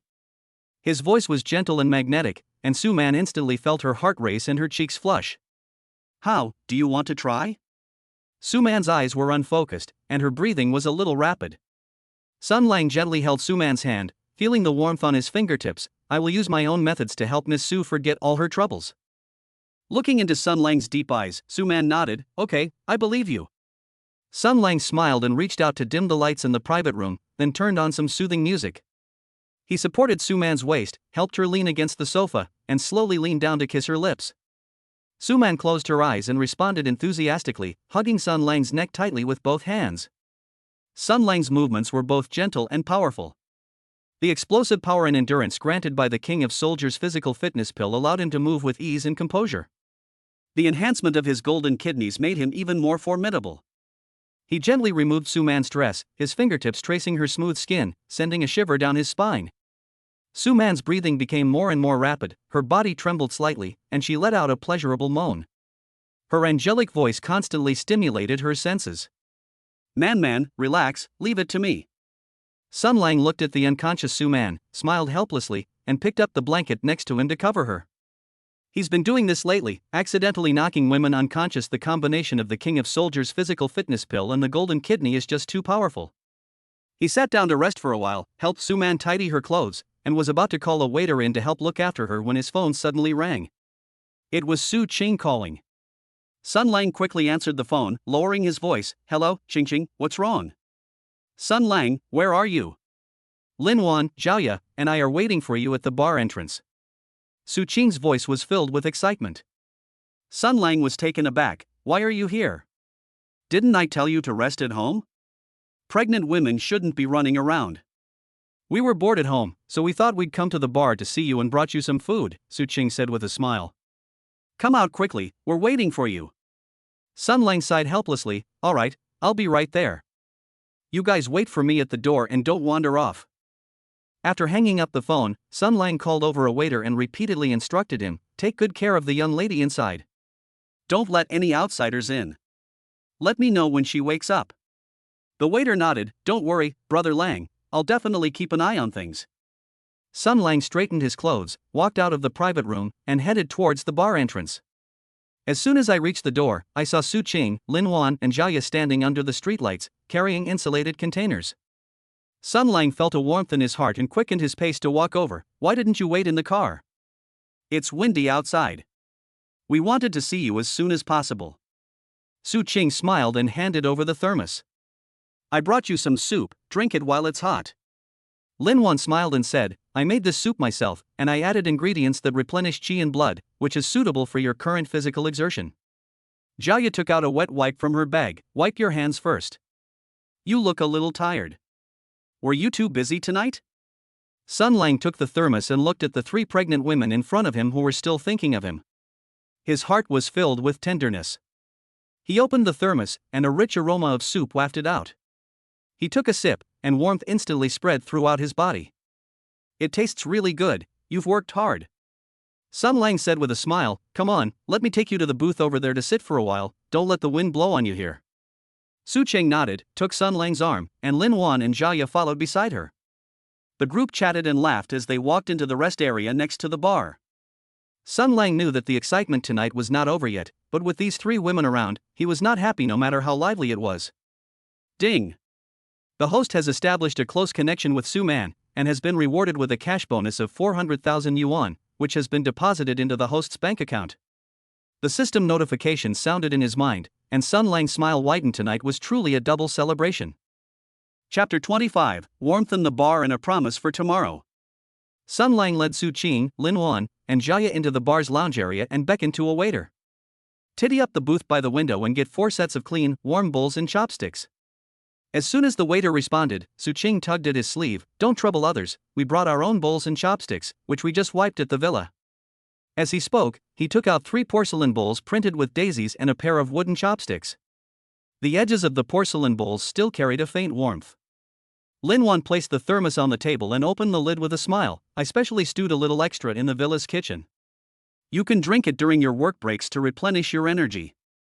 Red dates and angelica root float in the soup, and the steam carrying the aroma of medicinal herbs spreads out, making it especially tempting in the slightly cool air. Jiaya pulled Sun Lang down to sit and reached out to touch his forehead. You weren't sweating, were you? You looked so pale just now, did something happen? Sun Lang took the soup bowl from Lin Wan, took a sip of the warm soup, and shook his head. It's nothing serious. There are occasional minor conflicts at the bar, but they've been resolved. He added, you're pregnant, and you still dare to come all the way from the villa. It must have been very dangerous on the way. Jiaya laughed and poked his arm with her fingertip. I came in Qingqing's car and rested for a while on the way. I was always thinking about you while I was at the villa, and I was worried that you wouldn't have time to eat, so I came along. Su Qing glanced at him, picked up a red date with her chopsticks and put it in his bowl. Isn't it because I was worried about you? When I'm at the villa, I always worry about whether you're busy or hungry. I'd rather come and see you to put my mind at ease. She paused, then said, don't get off work too late tonight, we still need to tidy up the baby's room together. Many parts are not put away. Sun Lang nodded in agreement. Don't worry, Boss Lee just told me to leave work half an hour early. Going back will be a good opportunity to help. Suddenly, Li Mingyao's voice came from the direction of the bar. Oh, what brings you 3 soon-to-be boss ladies here? What rare guests. She walked over in high heels, carrying a plate of sliced strawberries and blueberries, beautifully arranged. Mr. Li. Su Qing greeted him with a smile, and then pushed the fruit plate towards Lin Wan and Jiaya. I was bored staying at the villa, so I brought some soup to Brother Lang and stopped by to see him. Li Mengyao sat down in the empty seat next to Sun Lang, glanced at the mostly empty thermos, and joked, you guys still care about him. Yesterday he was complaining to me about how tiring it was to work, but today he got to drink soup with love. The treatment is really different. Sun Lang scratched his head, somewhat embarrassed. I'm sorry to have made you laugh, Mr. Li. They spoil me too much, they always think of me and everything. Zhao immediately retorted, who spoils you? You're our pillar of support. If you collapse from exhaustion, who will help us move our art supplies and repair our wardrobes? Then she remembered something and added, I need you to put the screws and parts of the crib back together tonight. I can't do it without you. Lin Wan nodded in agreement, gently poking Sun Lang's hand with her finger. I'm tidying up my easel at the villa today. You helped carry it up to the second floor, so how can we not replenish it? She changed the subject seriously and asked, by the way, you said the wardrobe for the nursery was to be custom made. Have you taken the measurements yet? I'm good at drawing design drafts. Just as Sun Lang was about to answer, Su Qing suddenly slammed her hand on the table, her tone tinged with annoyance. I almost forgot to get to the point. My dad wants you to come over for lunch tomorrow morning. He said we'll have plenty of time then and can talk to you. Sun Lang paused for a moment while holding the soup bowl, then nodded, okay, I'll get up early tomorrow morning. Let's leave from the villa together, so you don't have to wait for me. Lin Wan immediately took his hand, her eyes serious. Wear the gray shirt I ironed at the villa yesterday tomorrow. I put it on the second shelf of your closet, and then tie that navy blue tie. She added, this outfit looks clean and formal, and I'm sure my uncles and aunts will like it. First impressions are very important. Zhao Ye reached out and straightened his slightly crooked collar, gently comforting him, don't be nervous meeting the parents. With Qingqing there to smooth things over for you, you definitely won't make a mistake. Sun Lang couldn't help but pinch Su Qing's cheek, and then patted Lin Wan in Zhao Ye's hands. Her tone was warm, with the three of you here, I feel much more at ease. I'm not afraid even if I meet your parents. Li Mengyao, watching from the side, couldn't help but laugh, alright, stop showing off your love in front of me. I'm a single person, I can't take it. She turned to Sun Lang and said seriously, you can indeed leave work half an hour early today. Take them back to the villa first. They've just moved into a new house and there's definitely a lot to settle in. Don't let the pregnant woman get tired. Sun Lang's eyes lit up, his tone filled with surprise, really? Thank you, Boss Li. You understand me so well. He quickly added, by the way, I'd like to ask you for leave tomorrow. After meeting Qingqing's parents, accompany them to the furniture store to look at cribs and add some things to the villa. Li Mengyao readily nodded, approved. Meeting the parents is a big deal, I must support it. I'll have Kai keep watch for you, so you can go with them without worry. Just then, the waiter came over with 3 glasses of hot orange juice with less sugar and said softly, Brother Lang, and the 3 ladies. This is a low-sugar hot orange juice that Mr. Li specially requested to be made, which is suitable for pregnant women. Zhao Ye took the cup, handed one to Su Qing, and said with a smile, Mr. Li is so thoughtful. Knowing that we can't drink alcohol right now, they specially prepared hot drinks. Su Qing took a sip of orange juice, then suddenly remembered something and looked at Sun Lang, by the way, Brother Lang. Lin Wan and I have discussed it and we want to plant roses and hibiscus in the villa's garden. What do you think? She added, my mom said she'll bring some flower seedlings for us next time she comes to the villa. They were all raised by her own parents, so they're easy to care for. Lin Wan immediately added, I also want to build a flower trellis in the corner of the garden and plant some grapevines. It can provide shade in the summer, and we can also pick grapes to eat after the baby is born. Her eyes were full of anticipation. When the time comes, I'll invite my uncle and aunt to the villa so they can taste the grapes we grow ourselves. They're sure to be sweet. Zhao Ye chimed in, her voice filled with longing. I want to put a swing next to the flower stand. It will be more convenient to bring the kids to play in the future. Do you know how to build a swing? Once you've built it, let the uncles and aunties come and sit on it. Sun Lang patted his chest and assured him, don't worry, this little task is no problem for me. I'll go buy the materials during my break to make sure the structure is sturdy and looks good. Make our villa's garden the most beautiful one yet. Half an hour passed quickly, and the soup in the thermos was almost gone. Su Qing glanced at her phone and urged, it's almost 10 o'clock, time to go back to the villa. You still have to go to work, don't linger here, it'll affect your work. Lin Wan got up to clear the dishes, saying as she folded them, we'll take the soup bowls back to the villa to wash them, you don't need to worry about them. Just focus on going to work. Zhao Ye straightened Sun Lang's shirt hem and whispered, it'll get colder tonight. Wear an extra coat when you come back to the villa after get off work. We'll be waiting for you there. Sun Lang nodded and escorted the 3 of them to the bar entrance. He watched them get into the car and didn't turn back to the bar until the car disappeared from sight. As soon as I reached the bar, Li Mengyao handed me a glass of warm water. Your lips never left your mouth while you were talking to them. Kid, you're really lucky. Sun Lang took the warm water and drank a sip, his tone filled with satisfaction. That's right, they love me even more than my mother. They even thought of all the details for meeting the parents, and arranged everything perfectly at the villa. He then remembered the matter of asking for leave and quickly said, Bosley, I really need to trouble you to keep an eye on the bar tomorrow. Thank you for your hard work. Li Mengyao waved her hand, her tone relaxed. Don't worry, with me here, there won't be any problems. Don't be timid when meeting the parents. I've met Mr. and Mrs. Su, and they are both reasonable people. Just show your sincerity. As midnight approached, Su Man came out of the private room, greeted Sun Lang as she passed the bar, and then turned to leave the bar. Sun Lang greeted Li Mengyao and picked up his coat to leave work. As I drove towards the villa and turned onto a side road in the villa area, I saw that the lights in the villa's living room were still on. A warm feeling instantly welled up in my heart. As you push open the villa door, a delicious aroma of food wafts out. Lin Wan, wearing an apron, came out of the kitchen and said with a smile, You're back? Go wash your hands. I've left you some hot soup and stir-fried vegetables. Eat something quickly, don't go to sleep hungry. Su Qing sat on the sofa, holding the crib assembly instructions in her hand, and looked up to say, You've come back just in time. Let's look at the blueprints together and figure out how to assemble it, and try to finish assembling it by tomorrow. Jia came out of the study, holding a packaged tea canister in her hand, and said softly, I have already packaged the tea for uncle and aunt. I'll put it on your desk in your study. You can just pick it up tomorrow, you won't need to look for it again. Sun Lang changed his shoes, walked over and hugged each of the three of them, his tone filled with gratitude. Thank you for your hard work. He's still awake so late, waiting for me. Why are you being so polite with us?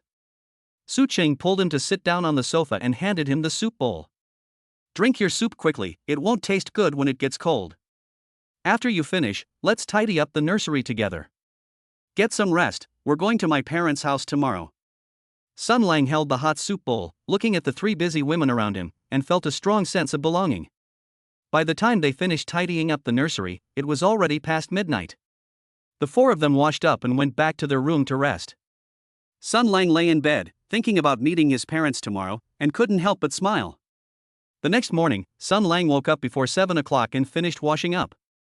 He took out the gray shirt that Lin Wan had ironed from the second shelf of the wardrobe, put it on, and then tied the navy blue tie. Looking in the mirror, he said with satisfaction, Not bad, I look quite energetic. It should leave a good impression on your uncle and aunt. When he walked into the living room, breakfast was already laid out. Su Qing was sitting at the dining table tying a ribbon on a tea canister, while Lin Wan was checking if his tie was tied neatly. Zhao was packing the fruit gift boxes she was going to bring. You're awake? Come and have breakfast, we'll set off after you've eaten. Su Qing looked up and saw him, smiling as she handed him a glass of warm milk. Don't keep my parents waiting too long. Sun Lang sat down at the dining table, eating breakfast while listening to the three people giving him their advice. My heart was warmed, and I couldn't help but say, with you all here, I'm sure I can have a great chat with you, uncle and aunt.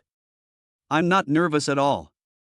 After breakfast, Sun Lang and Su Qing said goodbye to Lin Wan and Zhao, and then drove towards Su Qing's home. On the way, Su Qing took Sun Lang's hand and gently comforted him. Don't be nervous, my parents are really nice people. My dad usually seems a bit serious, but don't take it to heart. He's just cold on the outside but warm on the inside. Sun Lang nodded, his tone tinged with anticipation. I know, I'm just a little excited. After all, it's the first time I've officially met my uncle and aunt, and I want to leave a good impression on them. This was the first time in his life he had ever met his parents so formally. Although Su Qing was by his side, he couldn't help feeling a little uneasy, but he was mostly looking forward to it. Chapter 26: The Hidden Test in the Su family living room. Su Qing stood at the entrance of her villa, arm in arm with Sun Lang, and gently pinched his palm with her fingertips. My dad responds better to gentle persuasion than force, so don't argue with him later. Sun Lang raised an eyebrow and switched the bird's nest gift box he was carrying with his other hand. Don't worry, your man has a sweet tongue. I promise I'll make my father-in-law happy. Pushing open the carved wooden door, the living room is filled with the delicate fragrance of Longjing tea. Su Zhenbong, the father, sat on the mahogany sofa, playing with a purple clay teapot in his hand. His gaze carried an air of authority, causing people to unconsciously restrain their expressions. Sue's mother, Su Wanron, dressed in a beige cheongsam, came forward, took the gift box, and said with a smile, "Come in and sit down. It's so sunny outside. Xiao Lang must be nervous since it's his first time coming to our house, right?" "Auntie, you're too kind," Sun Lang said with a smile, handing over another jewelry box. "I heard you like jade. This is just a small token of my appreciation." Su Zhenbang put down the teapot and pointed to the sofa opposite him. "Sit down, no need for all this formality. I have something to ask you." As soon as Sun Lang sat down, he saw Su's father staring at him. "I know you don't want to get married, and I also know you have a lot of women around you. I just want to ask you one question, just how good can you be to my daughter?" Su Qing was about to speak when her father stopped her with a look, and she could only swallow her words. Sun Lang sat up straighter. "Uncle, I can't give Su Qing a marriage proposal. But I can assure you that I'll be there whenever she needs me. I'm living with her now so we can look after each other." "Always available?" Su Zhenbang sneered, his tone skeptical. "With so many women around you, do you think my daughter has a chance? Where were you when she had a fever last time?" Sun Lang paused for a moment, not in a hurry to take out his phone, and said in a deep voice, "It was indeed my negligence that day. I had friends at home who needed to be taken care of, so I didn't leave." He then pulled up the transfer records. "But I didn't forget Su Qing. I transferred 50,000 yuan to her so she could find a caregiver. Later, I asked a friend to help look after her for a few more days." Su's mother tried to smooth things over, saying, "Xiao Qing also said that she was the one who didn't want Xiao Lang to come over. Knowing he has friends to take care of, I was afraid it would cause him trouble." Su Zhenbang snorted, picked up his teacup and took a sip. "Friends need to be accompanied, but my daughter is sick and doesn't need to?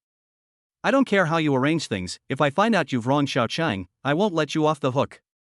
Sun Lang nodded. "Uncle, don't worry, Su Qing is great. I will definitely cherish her." Just then, the doorbell rang, breaking the slightly tense atmosphere in the living room. Su's mother went to open the door, and when she returned, a girl in a white dress followed behind her. "This is my niece, Su Lin. I just got back from abroad, so I came to take a look." Su Lin walked into the living room, her gaze falling on Sun Lang, her eyes brightening. "This must be the Sun Lang that Sister Qing always talks about, right? He is indeed a handsome man." Target, Su Lin. Compatibility, 75. Basic rating, appearance 8.7, health 8.9, genetic potential 8.1. Note, overseas master's degree holder, works in the finance industry, outgoing personality, and shows initial interest in the host. Su Lin sat down next to Sun Lang, picked up some fruit from the table and handed it to him. "I heard from Sister Qing that you work at a bar? Isn't that place interesting?" Sun Lang took the fruit. "It's alright, it's just that it's crowded and lively, but the bar doesn't open until 7 p.m. I don't usually stay there. I spend most of my time at home with Su Qing." "Oh? So what do you do at home?" Su Lin asked curiously, her eyes full of inquiry. Su Zhenbang frowned. "Xiaolin, don't ask these irrelevant questions. Sun Lang is here as a guest." Su Lin stuck out her tongue, didn't ask any more questions, picked up her water glass and took a sip. Su Cheng tugged at Sun Lang's hand and whispered, "That's just how my dad is, don't take it to heart." Sun Lang patted the back of her hand and looked up at Su Zhenbang. "Uncle, I know you're worried about Su Qing. I can assure you that I will protect her no matter where she is in the future." Su Zhenbang stared at him for a long time, as if trying to determine the truth or falsehood of his words. He sighed and said, "Fine, daughters grow up and leave home. As long as you don't hurt her, I won't interfere." Mother Su smiled and said, all right, lunch is ready. Let's go to the dining room. The food will get cold if you leave it any longer. Try my cooking." The group entered the restaurant and had just sat down when Su Lin suddenly said, "Sister Qing, I heard you've been doing well lately. Is there some good news?"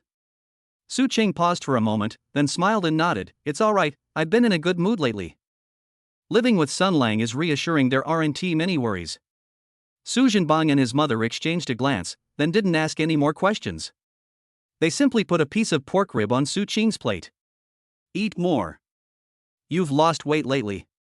You need to eat something nourishing at noon. It's good for your health." After dinner, sunlight streamed in through the living room's floor to ceiling windows, making it warm and bright. As Sun Lang and Su Qing were about to leave, Su Zhenbang called out to him, "Little Lang, bring little Qing back often when you have time. Don't always stay outside. It's more fun to have lunch together as a family." "Okay, uncle, I will." Sun Lang nodded in agreement, feeling relieved. Once in the car, Su Qing leaned on Sun Lang's shoulder, watching the street scenes flash by outside the window. "I told you my parents would accept you. They didn't ask me anything else. It went much more smoothly than I expected. Sun Lang ruffled her hair. It's all because of you. If it weren't for you, your dad has probably already asked a bunch of questions, so he won't give in so easily. Su Qing smiled, took out her phone and sent a message to Lin Wan. Wan, we're heading back. Is everything alright at home? Should I bring you some food for lunch? Lin Wan quickly replied, no need, Jiaoya just cooked bird's nest for me. Drive slowly on the road. You can rest for a while when you get back. Don't rush. Sun Lang started the car and drove towards Su Qing's detached villa. The midday sun shone through the car window, casting dappled light on the dashboard, creating a beautiful scene. As the car drove along, Su Qing looked at the green plants by the roadside and suddenly said, Sun Lang, thank you for being willing to come with me to meet my parents. They still live with me, which makes me feel secure. Sun Lang turned his head to look at her and said with a smile, why are you being so polite with me? You are my woman, it's only right that I stay with you and live here, no need to thank me. Su Qing blushed, leaned back in her seat, a happy smile on her lips, and her eyes were gentle. Ding! Detected an increase in the emotional interaction between the host and Su Qing. Su Qing's favorability towards the host increases by 5, and the current compatibility level rises to 100. Sun Lang's heart stirred. He hadn't expected that his visit to Su's parents at noon would increase Su Qing's favorability. It seems I should spend more time with her at home for lunch in the future, and spend more time with them at home to strengthen our relationship. The car quickly stopped in front of the villa, and Sun Lang had just unbuckled his seatbelt. The curtains in the villa's living room were drawn, and through the window, Lin Wan could be clearly seen sitting on the sofa reading a book. Jiaoya was tidying up the coffee table, her movements gentle and meticulous. He led Su Qing into the villa, and Lin Wan immediately put down her book to greet him. How is it? Did your aunt and uncle give you any trouble? Did lunch go smoothly? It's all right, I was just interrogated by my uncle for a few questions, but he didn't ask me anything else. Sun Lang sat down and picked up the cold water on the table to take a sip. How about Jiaoya? Are you not too tired? Don't be too busy at noon, take a rest. It's in the kitchen. I just washed the bird's nest stew pot, Jiaoya's voice came from the kitchen. He quickly wiped his hands and came out. You're back? Would you like something cold? There's plum juice in the fridge. It was just boiled this morning and chilled, it's refreshing to drink. Su Qing smiled and shook her head, no need, I just drank some water in the car. I learned how to make a clear stewed pigeon soup from my mom today. I'll make it for you guys tonight to help you nourish yourselves. It's perfect for pregnant women. Lin Wan's eyes lit up, and she leaned closer to ask, really? Then I'll have to try it. Lately I've been craving something light and nutritious. I'm tired of takeout and have no appetite. Jiaoya nodded in agreement. Yes, it's always more reassuring to cook at home, as the ingredients are fresh and hygienic. Sun Lang, you're in for a treat tonight. Sister Qing's cooking skills are getting better and better, even better than before.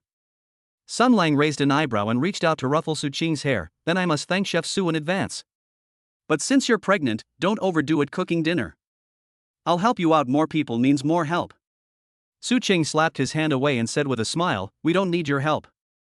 You can just stay here and chat with us. I can handle the kitchen work, don't always treat me like a delicate person. Lin Wan sat down next to Su Qing, gently touched her lower abdomen, and then looked down at her own. None of the three of us have noticeable bellies yet. In another 2 months, we'll probably have to be careful when we walk. Sun Lang, you'll have to put in a lot of effort and take good care of us then. Don't worry, Sun Lang leaned back on the sofa, looking at the 3 gentle figures in front of him, his heart filled with warmth. I'll adjust my work schedule and spend more time at home with you then. I'll accompany you to all your prenatal checkups. I'll make sure you don't suffer any inconvenience. I'm here for you. Jiaoya brought over a plate of sliced fruit and placed it on the coffee table. Actually, it's fine as it is now. I can stay home every day, read books, chat, and not have to think about anything else. It's relaxing and enjoyable. Sun Lang, don't put too much pressure on yourself. Let's take it slow. Sun Lang picked up a piece of apple and offered it to Su Qing's mouth, then offered one to Lin Wan and Zhao Yage as well, his actions natural and considerate. Don't worry, I can earn money now and support you all without any problem. You don't need to worry about milestones. Su Qing took a bite of the apple, her eyes full of smiles. Then I'll have to trouble you, Mr. Sun, from now on. I'll have to work hard for you. Sun Lang shook his head, reached out and took Su Qing's hand, his eyes serious yet gentle. The sunlight inside the villa was warm and bright, shining down on the group through the floor-to-ceiling windows. A faint, refreshing fruity scent filled the air, occasionally punctuated by soft laughter. Such a quiet and beautiful midday moment fills one with contentment. Chapter 27. Busy at the villa, tranquility arises at the bar. Just as Sun Lang was carrying the last box of prenatal vitamins into the storage room, Su Qing patted him on the shoulder from behind. Well done, Sun Lang. Your stamina is truly impressive. You carried so much stuff without even breaking a sweat. He turned around and led the person to the sofa. That's right, otherwise how would I serve you 3 ancestors? The nanny and caregiver I just contacted will arrive tomorrow morning. Don't bother with things yourself in the future. Lin Wan was frowning at the nursery design drawings when she heard this. She looked up and smiled. Oh, so you're going to be a hands-off parent? I haven't discussed this design with you yet. Discuss what? Sun Lang leaned over and glanced at the blueprints. You're the professional, so let's listen to you. Just don't overwork yourself. If you need anything, just have the servants buy it. Jaya came over with freshly cut strawberries and handed him one. The maid just said that dinner will be a meal for pregnant women. They're asking if we have any dietary restrictions. Aren't you going to the bar tonight? Sun Lang nodded while biting into a strawberry. I told Meng Yao I was taking leave, and I'll be staying home with you guys lately. With her keeping an eye on things at the bar, there won't be any problems. He had no idea that at that moment, in the office of Phantom Bar, Li Mengyao was facing a headache from 5 exquisitely made-up women. Li Shuyuan tapped her fingertips on the table, her tone filled with dissatisfaction. Mengyao, tell us the truth. Is Sun Lang deliberately avoiding us? We haven't seen a trace of him these past 2 days. Han Lin leaned back on the sofa, holding a wine glass, her eyes cold. We're here to spend money, can't we even see your bar's top hostess? Or does he think we're too old? Li Mengyao sighed and handed over the photos on her phone. It's not that he's hiding from you. It's because your husband has been causing trouble at the bar lately, and he's afraid of getting into trouble. The photo clearly shows several men arguing at the entrance of a bar. Li Shui sneered after reading it, making a scene? They still have the nerve to make a scene? Aren't there plenty of mistresses they keep on the side? Wu Min gripped the wine glass tightly, her knuckles turning white. No wonder Sun Lang ignored us. It turns out he was afraid of being entangled with these people. We've become the problem. Jiang Xian leaned back in her chair, her tone calm yet resolute. Since they are heartless, don't blame us for being unjust. I've long since given up on this marriage. Seeing the sudden chill in their expressions, Li Mengyao thought to herself, sisters, please don't act impulsively. Divorce is no small matter. Impulsive? Li Shuyuan stood up and straightened her skirt. We've endured this for so many years, it's enough already. The family property must be divided equally, or see you in court. Han Lin stood up and said, I have a lot of evidence of his infidelity. If he doesn't agree, I'll ruin his reputation. The group left without warning, leaving Li Mengyao to sigh at the empty office. That's Sun Lang. He can cause a lot of trouble wherever he goes. Meanwhile, inside the villa, Sun Lang was taking a walk with Lin Wan, Su Qing, and Zhao Ya. As the sun set, the streetlights in the garden came on, casting a soft glow on the 4 of them. Sun Lang looked at their gentle figures, and his heart was filled with warmth. He suddenly spoke up, by the way, the nanny and caregiver are coming tomorrow. If you feel unwell, you must tell them, don't bear it all by yourself. Su Qing nodded, I understand. Don't worry too much about us. We'll take good care of ourselves. But you, stop letting us interfere with your work. Work is nothing compared to you. My most important thing right now is to be there for you so you can safely give birth to your child. Lin Wan's cheeks flushed slightly. You're getting better and better at talking now. Did you learn it from the customers at the bar? No way, Sun Lang shook his head with a smile. I learned this from you guys, after spending so much time with you. Your words will naturally become sweet. Zhao Ya leaned on his shoulder. All right, it's getting late, let's go back. The maid should have dinner ready before the food gets cold. Sun Lang helped them walk into the villa, but his mind was still on the phone call he had just received. He always felt that things weren't that simple, and that the husbands of those married women probably wouldn't let it go so easily. But he wasn't afraid. He had a solid foundation from years of boxing practice, and he could easily handle a few ordinary people. Coupled with his indomitable spirit, he was confident he could protect those around him. As for those who come looking for trouble, he will let them know that they will not have a good time if they mess with Sun Lang. Back at the villa, the servants had already set out dinner, consisting of light dishes suitable for pregnant women. Seeing the three of them enjoying their meal, Sun Lang also developed a big appetite and ate 2 bowls of rice. After dinner, Su Qing leaned back on the sofa reading a magazine, while Lin Wan revised the nursery design drawings. Jiaya was on the phone with her family, while Sun Lang was in the kitchen helping the maid clear the dishes. The scene was warm and beautiful. Looking at everything before him, he secretly vowed to protect this beautiful scene and not let anyone destroy it. As for the messy things at the bar, he'll deal with them slowly after he finishes dealing with things at home. Ding! The system has detected that the host has good emotional interactions with Su Qing, Lin Wan, and Jiaya, and all three have reached the maximum level of favorability towards the host. Target, Su Qing. Compatibility, 100 maximum. Basic rating, appearance 9.2, health 8.8, genetic potential 8.0. Note, heiress of a restaurant chain, outgoing personality, a confirmed bachelor, family involved in catering, real estate, and entertainment, currently pregnant. Target, Lin Wan. Compatibility, 100 maximum. Basic rating, appearance 8.5, health 9.0, genetic potential 7.2. Note, regular bar patron, single designer, currently single, specializing in interior design and has her own studio, currently pregnant. Target, Zhao Ye. Compatibility, 100 maximum. Basic rating, appearance 8.6, health 8.7, genetic potential 7.6. Note, freelance illustrator, enjoys going to bars, has an outgoing personality, shows high affinity for the host, has won design awards, and is currently pregnant. When Sun Lang saw the system notification, he couldn't help but smile. He knew that as long as he stayed with them, this positive feeling will continue to grow, and he will always protect them. Until the child is born, and forever, I will never betray their trust.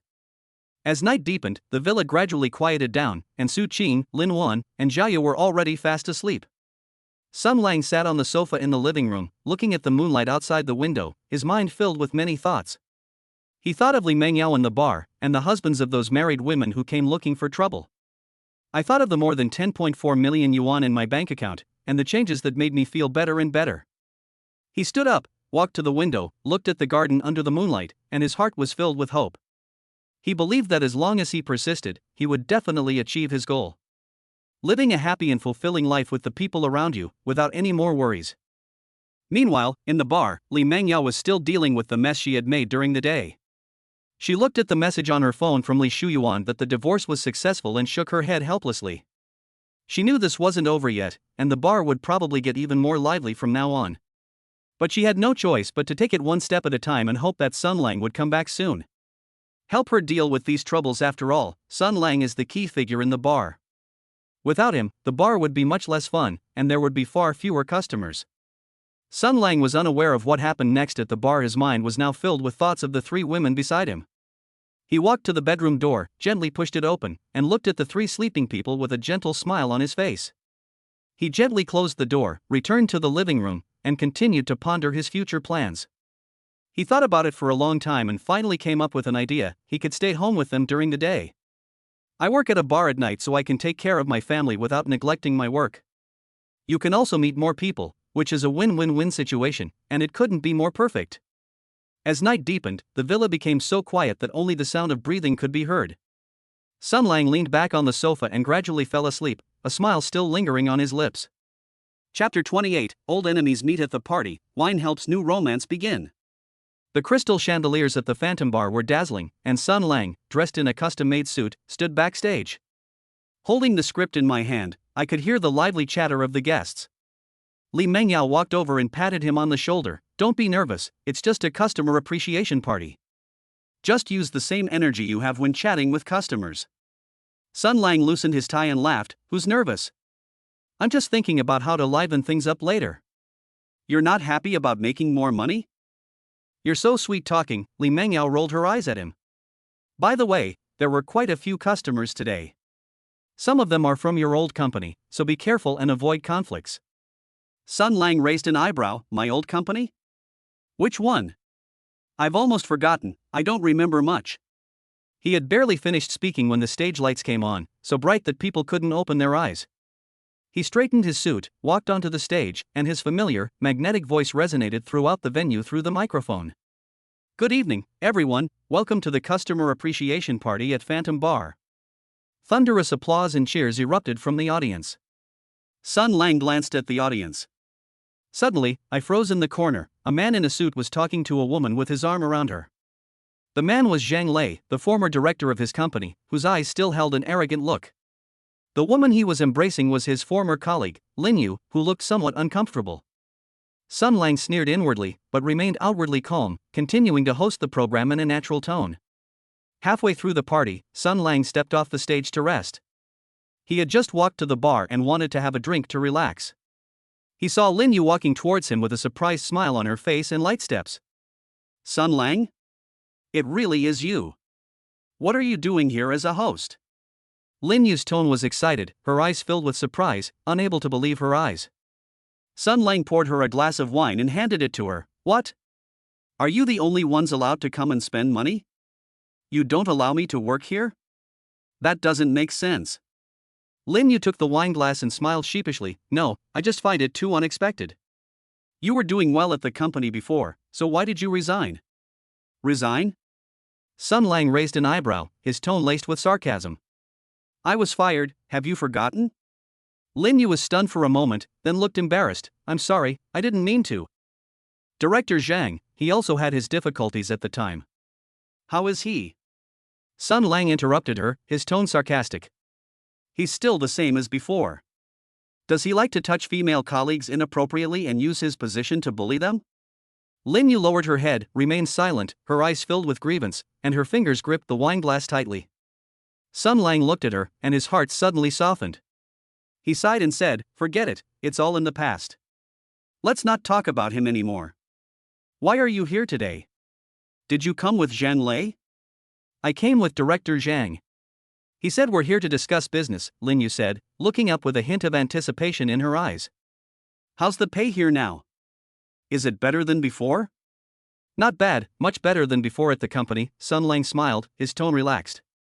At least I don't have to worry about what others think, and I can live more freely. Just then, Zhang Lei walked over and saw Lin Yu and Sun Lang together. His face instantly darkened, and his tone became unfriendly. Lin Yu, what are you doing here? Didn't I tell you to greet the client? Can you take responsibility if this delays important business? Lin Yu was startled and quickly stood up. Director Zhang, I just wanted to say hello to Sun Lang. Her voice trembled, clearly indicating that she was very afraid of Zhang Lei. Zhang Lei glanced at Sun Lang disdainfully, his tone mocking. Sun Lang? Who do we have here? So you were the good-for-nothing I fired? What? Now you can only make a living as a host at a bar? Sun Lang's face instantly turned cold, his hand gripping the wineglass tightened, his knuckles turning white. Zhang Lei, watch your words. Otherwise, I'll make you regret it. Don't push your luck. Oh, you dare threaten me? Zhang Lei laughed, his tone even more arrogant, his eyes filled with contempt. Who do you think you are? A bar host, daring to challenge me? Believe it or not, I'll make sure you can't stay here anymore. I'll make you unemployed? Sun Lang sneered, I'd like to see how you're going to make me unable to stay. Do you think you're still the same director you used to be? Let me tell you, I'm not someone you can mess with now. If you know what's good for you, get lost. You fucking want to die. Zhang Lei was furious, his anger clouding his judgment, and he reached out to hit Sun Lang. Sun Lang reacted quickly, grabbing his wrist and twisting it gently with a swift and decisive motion. Zhang Lei cried out in pain. Ah! It hurts. Let me go. Let me go now. Sun Lang released his grip and sneered, get lost, don't get in my way, or I won't be polite to you. The warning in his tone made Zhang Lei dare not act recklessly anymore. Zhang Lei rubbed his wrist, his eyes filled with resentment. Sun Lang, you just wait, I won't let you get away with this. After he finished speaking, he turned and left in a disheveled state, not daring to linger any longer. Lin Yu watched his retreating figure, then looked at Sun Lang, her eyes filled with worry. Are you alright? Director Zhang, he definitely won't let this go, you need to be careful. It's alright, Sun Lang smiled, his tone relaxed. He is just a paper tiger, he wouldn't dare do anything to me. Don't worry, I'm here, he can't hurt you.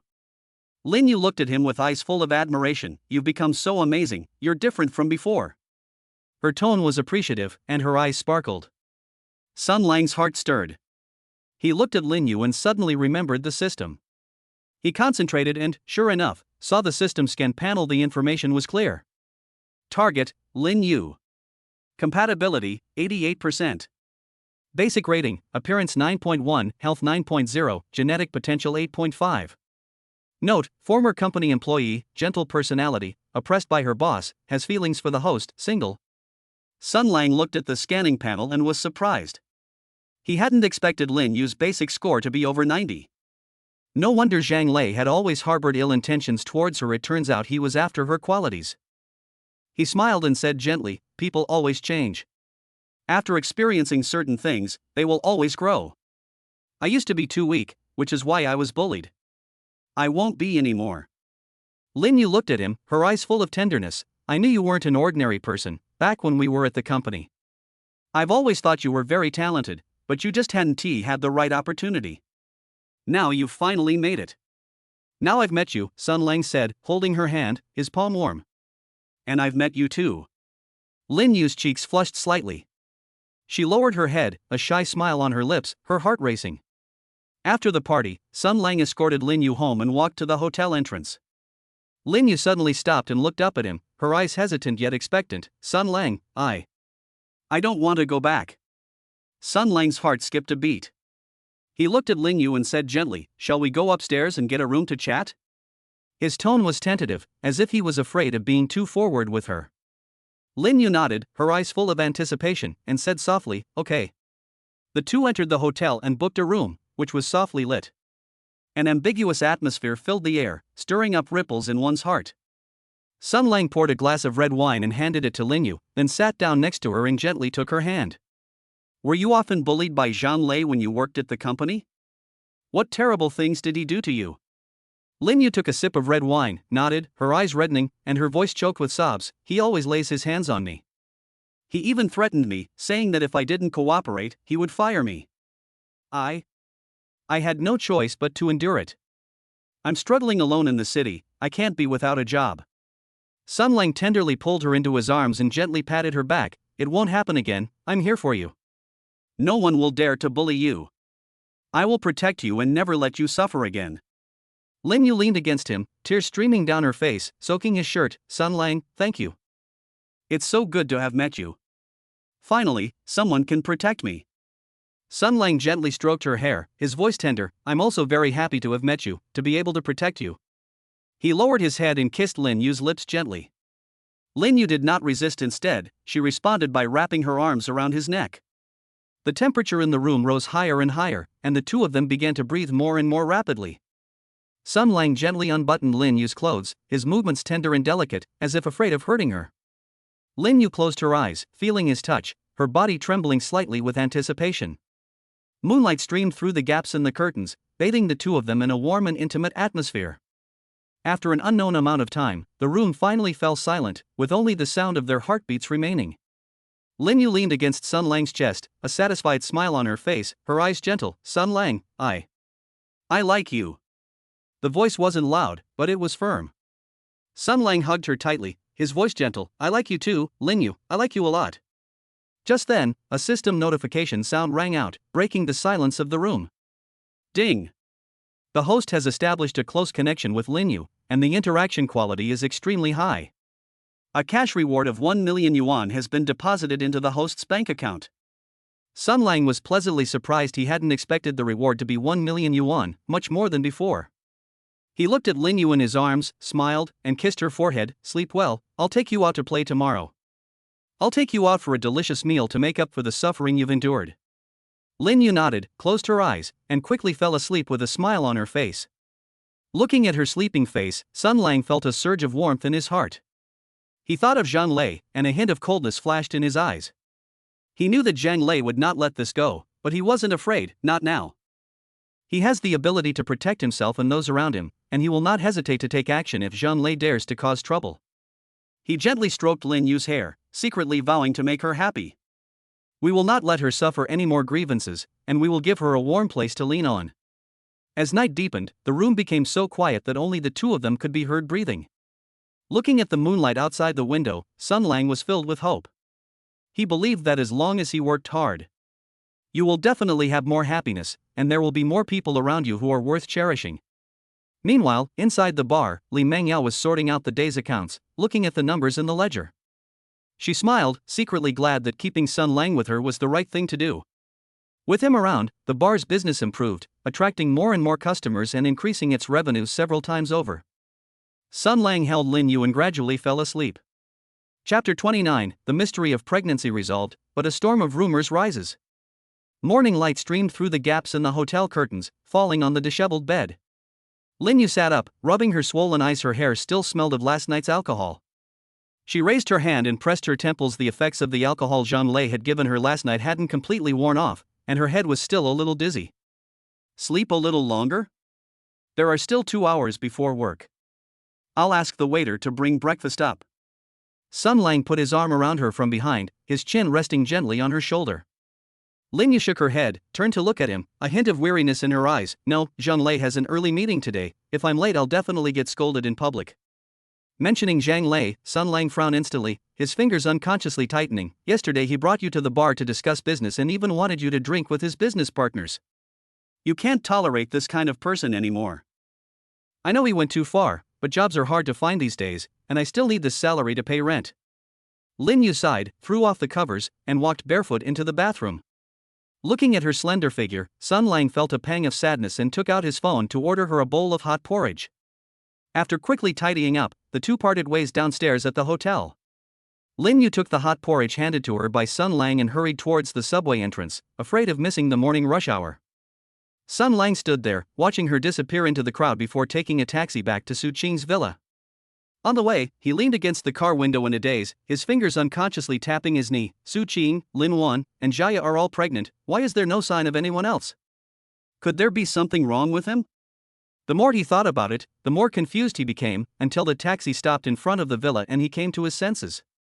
At 6 o'clock in the evening, Sun Lang arrived at Phantom Bar on time for work. He had just changed into his black uniform backstage when he heard a waiter say that Xin Wei and Lu Yu had arrived. He straightened his tie, walked out from backstage, and sure enough, saw the two of them sitting in a booth by the window. Xin Wei was applying lipstick in front of the mirror when Lu Yu took out a small white box from her limited edition bag, poured out a pill, and swallowed it with lemon water. As Sun Lang passed by with a water glass, he casually asked, "Miss Lu, are you feeling unwell? What medicine are you taking?" Lu Yu paused, her eyes darting away, and quickly stuffed the medicine box back into her bag. "It's nothing, just vitamins. I've been staying up late and going to bars a lot lately, and I'm worried about my immunity getting lower." Xin Wei put down her lipstick and laughed as she exposed her. "What vitamins? It's clearly an emergency contraceptive pill, because I'm afraid you'll get me pregnant." Sun Lang paused for a moment, his water glass wobbling slightly. "You guys, all have this on hand? Otherwise what?" Xin Wei picked up some nuts from the table and started cracking them open. "You don't like wearing that, and we don't want to be tied down by a child at such a young age." Lu Yu nodded in agreement, twirling her fingers through her hair. "I was planning to go skiing in Switzerland next month, but with the kids, I can't go anywhere." Sun Lang suddenly realized that it wasn't that he was unlucky, but that they had made preparations long ago. He smiled and shook his head, instructing the waiter beside him, "Give the two ladies an extra fresh fruit platter and 2 bottles of sparkling water, it's on me." After saying that, he turned around to attend to the other guests, and the doubts in his heart were finally resolved. At 8 p.m., the bar gradually became more crowded. Sun Lang accompanied Zheng Shi to the bar for 2 glasses of whiskey, and then Li Shuai pulled into a VIP booth to play dice. As he walked down the corridor, he heard 2 young waiters whispering around a corner. Their voices were not loud but very clear. "Have you heard? Brother Sun got to where he is by cheating on women. He was fired from his job and now he makes a living by cheating on female customers." "Really? I think Brother Sun is very attentive to his guests. Last time Sister Chen Fei got drunk, he was the one who took her home. How could it not be? Director Zhang said it when he came yesterday. He also said that Brother Sun deliberately sabotaged his business and even lured Lin Yu away." Sun Lang stopped in his tracks, walked over, and patted the 2 men on the shoulder. "What were you talking about just now? Is Director Zhang Lei?" The 2 waiters were startled. When they saw it was Sun Lang, their faces turned pale instantly, and the trays in their hands trembled. "Brother Sun, we were just listening casually, we didn't mean anything by it, please don't take it to heart," one of them stammered. "Stop gossiping behind people's backs. Go do what you're supposed to do. If I hear it again, I'm quitting to President Li."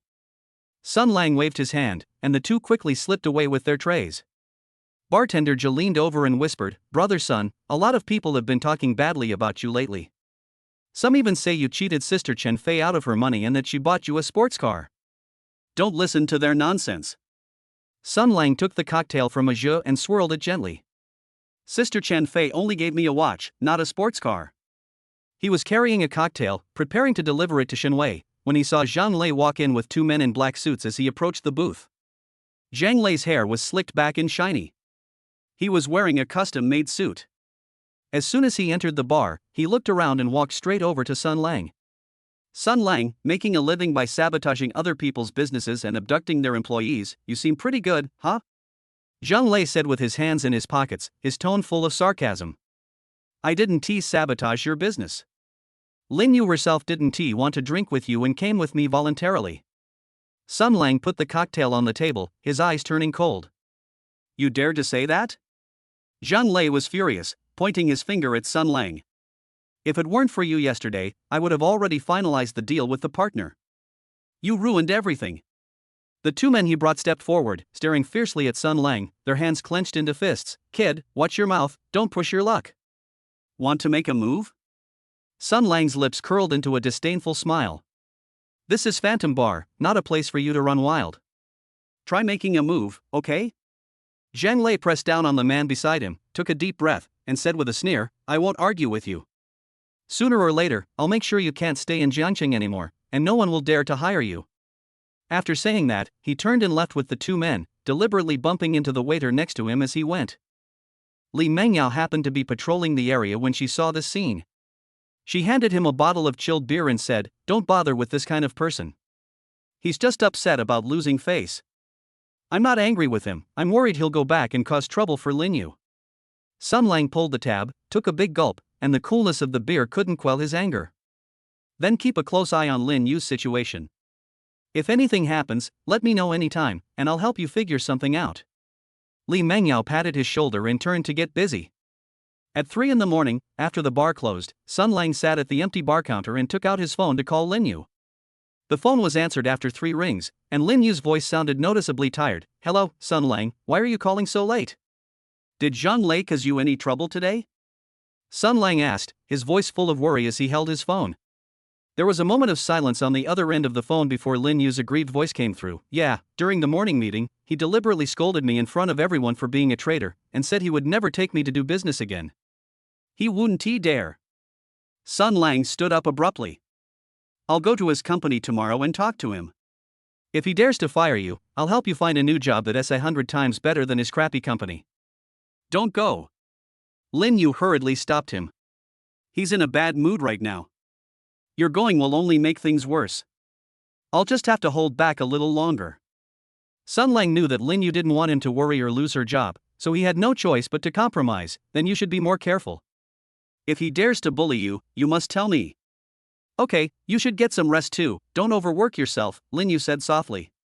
After hanging up the phone, Sun Lang leaned back in his chair, holding a beer bottle in his hand, pondering how to deal with Zhang Lei and not let him continue to bully Lin Yu. The next morning, Sun Lang got up at 7 o'clock. Su Qing had already prepared breakfast and was sitting at the table looking at the pregnancy and childbirth manual. Where are you going today? Su Qing handed him a thermos containing freshly made sandwiches and hot milk. I have some errands to run, I'll be right back. I'll accompany you to your prenatal checkup at noon. Sun Lang took the thermos and kissed her forehead. He drove to Lin Yu's company building and parked his car in the parking lot across the street, wanting to make sure it was safe for Lin Yu to go to work. At 8:15, Lin Yu, carrying a backpack and holding soy milk and fried dough sticks, hurriedly walked into the company building, her expression relatively calm. Sun Lang breathed a sigh of relief and was about to start the car to leave when he saw Zhang Lei arrive in a black Mercedes and stop at the company entrance. He hesitated for a moment, but still quietly followed. Zhang Lei drove all the way to a popular cafe in the city center and parked in front. After getting out of the car, Zhang Lei went straight into the coffee shop and sat by the window. Not long after, a man dressed in trendy clothes walked over. It was Jiang Hao. Sun Lang sat not far away, took out his phone, and quietly took a picture of the two of them. He knew in his heart that trouble might be coming. Inside the coffee shop, Zhang Lei was talking to Jiang Hao while looking through photos on his phone. As Jiang Hao listened, a disdainful smile appeared on his face, and he nodded.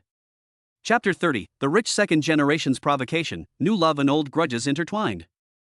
At 7 p.m. sharp, the neon lights of Phantom Bar lit up, and the neon sign with the word Phantom at the entrance was particularly eye-catching in the night.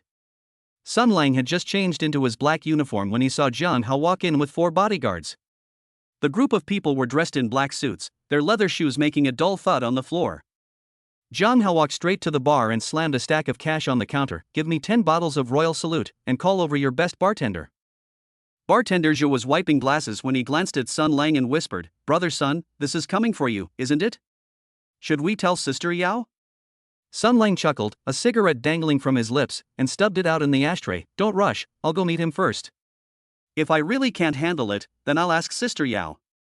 He straightened his collar and walked up to Jiang Hao. "Young Master Jiang, it's been a long time. What brings you here today?" Jiang Hao glanced up at him, his tone dismissive. "What business is it of yours, a PR person, that I come to a bar? Hurry up and call Shin Wei over, I need to talk business with her. Miss Shin is a regular customer here. Whether she wants to come or not depends on her wishes." Sun Lang leaned against the bar, tapping his fingers on the surface, his gaze sweeping over the gradually bustling dance floor. The bodyguard next to him stepped forward and reached out to shove Sun Lang, saying, "Who the hell do you think you are, daring to talk to young Master Jiang like that?" Sun Lang dodged to the side, grabbed the bodyguard's wrist with his other hand, and twisted it gently. The bodyguard winced in pain, cold sweat instantly pouring down his face. "I'm warning you, don't lay a hand on me. This is Sister Yao's territory, not a place for you to run wild." Sun Lang's eyes turned cold, and some guests around him began to look at him curiously. Jiang Hao clapped his hands, signaling the bodyguards to step back. "Interesting. No wonder Shin Wei took a liking to you. But why don't you take a good look at yourself? A bar hostess, you think you can compete with me for a woman?" Whether she's a good match or not isn't for you to decide," Sun Lang chuckled. "Besides, it's Miss Shin's freedom to choose who she wants to hang out with, it's none of your business." Just then, Shin Wei walked over from the booth, holding a glass of whiskey. "Jiang Hao, did you need something from me?" Jiang Hao's expression immediately softened when he saw Shin Wei. "Wei, I want to talk to you about a collaboration. Let's go to the private room to talk." "There's nothing to talk about. I've already discussed the collaboration with your company, and it's not a good fit." After Shin Wei finished speaking, she walked to Sun Lang's side and said, "I've arranged for Sun Lang to keep me company tonight. If you don't have anything else to do, please don't bother us." Jiang Hao's face instantly turned ugly. "Shin Wei, you'd rather spend time with a PR person than talk to me about cooperation? Do you know how much business my father has with your Chun Group? Business is business, and personal life is personal life. I don't want to mix the two," Shin Wei said firmly, taking Sun Lang's arm. Sun Lang put his arm around Shin Wei's waist and raised an eyebrow at Jiang Hao. "Young Master Jiang, did you hear that? Miss Shin doesn't want to talk to you. You'd better leave quickly and not interfere with Sister Yao's business." Jiang Hao gritted his teeth in anger, but there was nothing he could do. Knowing Li Mingyao's background, he didn't dare to be too presumptuous in her territory, so he could only say harshly, "Fine, Sun Lang, you just wait and see." After saying that, he left the bar with his bodyguards, deliberately bumping into a customer as he passed the door, which drew some disgruntled comments. Watching Jiang Hao's retreating figure, Shin Wei breathed a sigh of relief. "Thank you, I'm so grateful to you just now." "Why are you being so polite with me?" Sun Lang pinched her cheek. "Come on, I'll go back to your booth with you. The fruit platter we just ordered should be served soon." The two returned to their booth, and as soon as they sat down, Sun Lang saw a strange woman walk in. The woman wore a red dress, had long hair flowing over her shoulders, and carried a delicate handbag. With her elegant demeanor and a hint of melancholy in her eyes, she stood out in the noisy bar. Sun Lang's gaze was drawn to the woman, and he couldn't help but glance at her a few more times. Just then, the system's voice suddenly rang out. "Ding! New target detected, scanning data. Target, Xia Ran. Compatibility, 75. Basic rating, appearance 8.7, health 8.9, genetic potential 8.1. Note, art curator, recently returned from Paris, in charge of preparing for a contemporary art exhibition, has shown initial interest in the host. The current scenario meets the reward trigger conditions. The host is advised to actively interact." Sun Lang's heart skipped a beat, and he walked over with his wine glass in hand. "Miss, is this your first time at Phantom Bar?"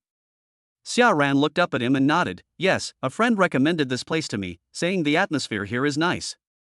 Then you've come to the right place.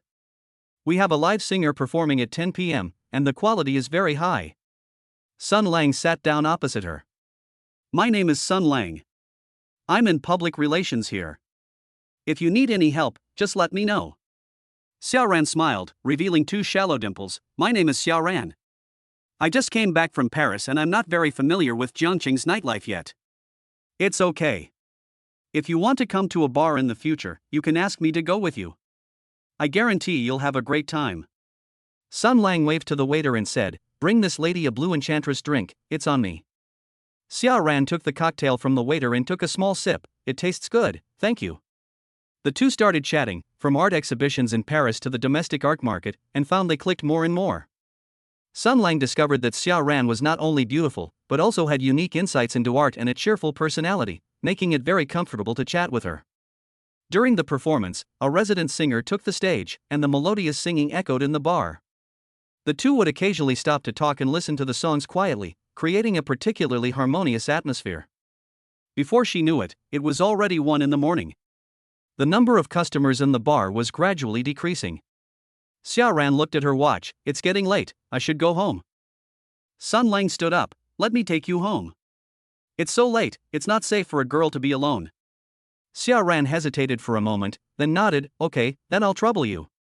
The two walked out of the bar, the night air carrying a slight chill. Sun Lang hailed a taxi, opened the car door for Xiaoran, and then got in himself. The atmosphere in the car was somewhat ambiguous. Sun Lang looked at Xiaoran's profile, the light and shadow of the streetlights constantly changing on her face, making her exceptionally beautiful. He couldn't help but reach out and hold her hand. Xiaoran's hand trembled slightly, but she didn't pull away. Instead, she gently squeezed back. When they arrived at Xiaoran's apartment building, the two got out of the car. Xiaoran looked at Sun Lang and asked, "Want to come up for a cup of coffee?" Sun Lang smiled and said, "Okay, I'm a little thirsty too." Stepping into Xiaoran's home, Sun Lang found that her home was decorated in a simple style, yet full of artistic flair. Several works by niche artists hang on the living room walls, and the bookshelves are filled with art books. There was also an easel in the corner with an unfinished oil painting on it. Xiaoran went to make coffee, while Sun Lang sat on the sofa, looking around the room. At that moment, he noticed a photo of Xiaoran in front of the Louvre Museum in Paris on the coffee table. In the photo, she was wearing a white dress and smiling brightly. "The coffee is ready." Xiaoran came over with 2 cups of coffee and handed him one. The aroma of coffee filled the air, washing away the fatigue of the night. Sun Lang took the coffee, took a sip, and said, "It tastes great, even better than the coffee from other coffee shops." "Thank you for the compliment. When I was in Paris, I studied with a local barista for a while." Xiaoran sat next to him, very close. He could smell the faint scent of pine on her body, mixed with the aroma of coffee, which was particularly captivating. Sun Lang put down his coffee cup, reached out and put his arm around Xiaoran's waist, pulling her into his embrace. Xiaoran's body stiffened slightly, then relaxed, leaning against his chest, where she could hear his strong heartbeat. "Xiaoran, I like you," Sun Lang whispered in her ear, his warm breath brushing against her earlobe, making her tremble involuntarily. Xiaoran's cheeks flushed instantly. She looked up at Sun Lang, her eyes filled with shyness. I like you too." Sun Lang lowered his head and kissed her lips. Xiaoran closed her eyes and responded passionately.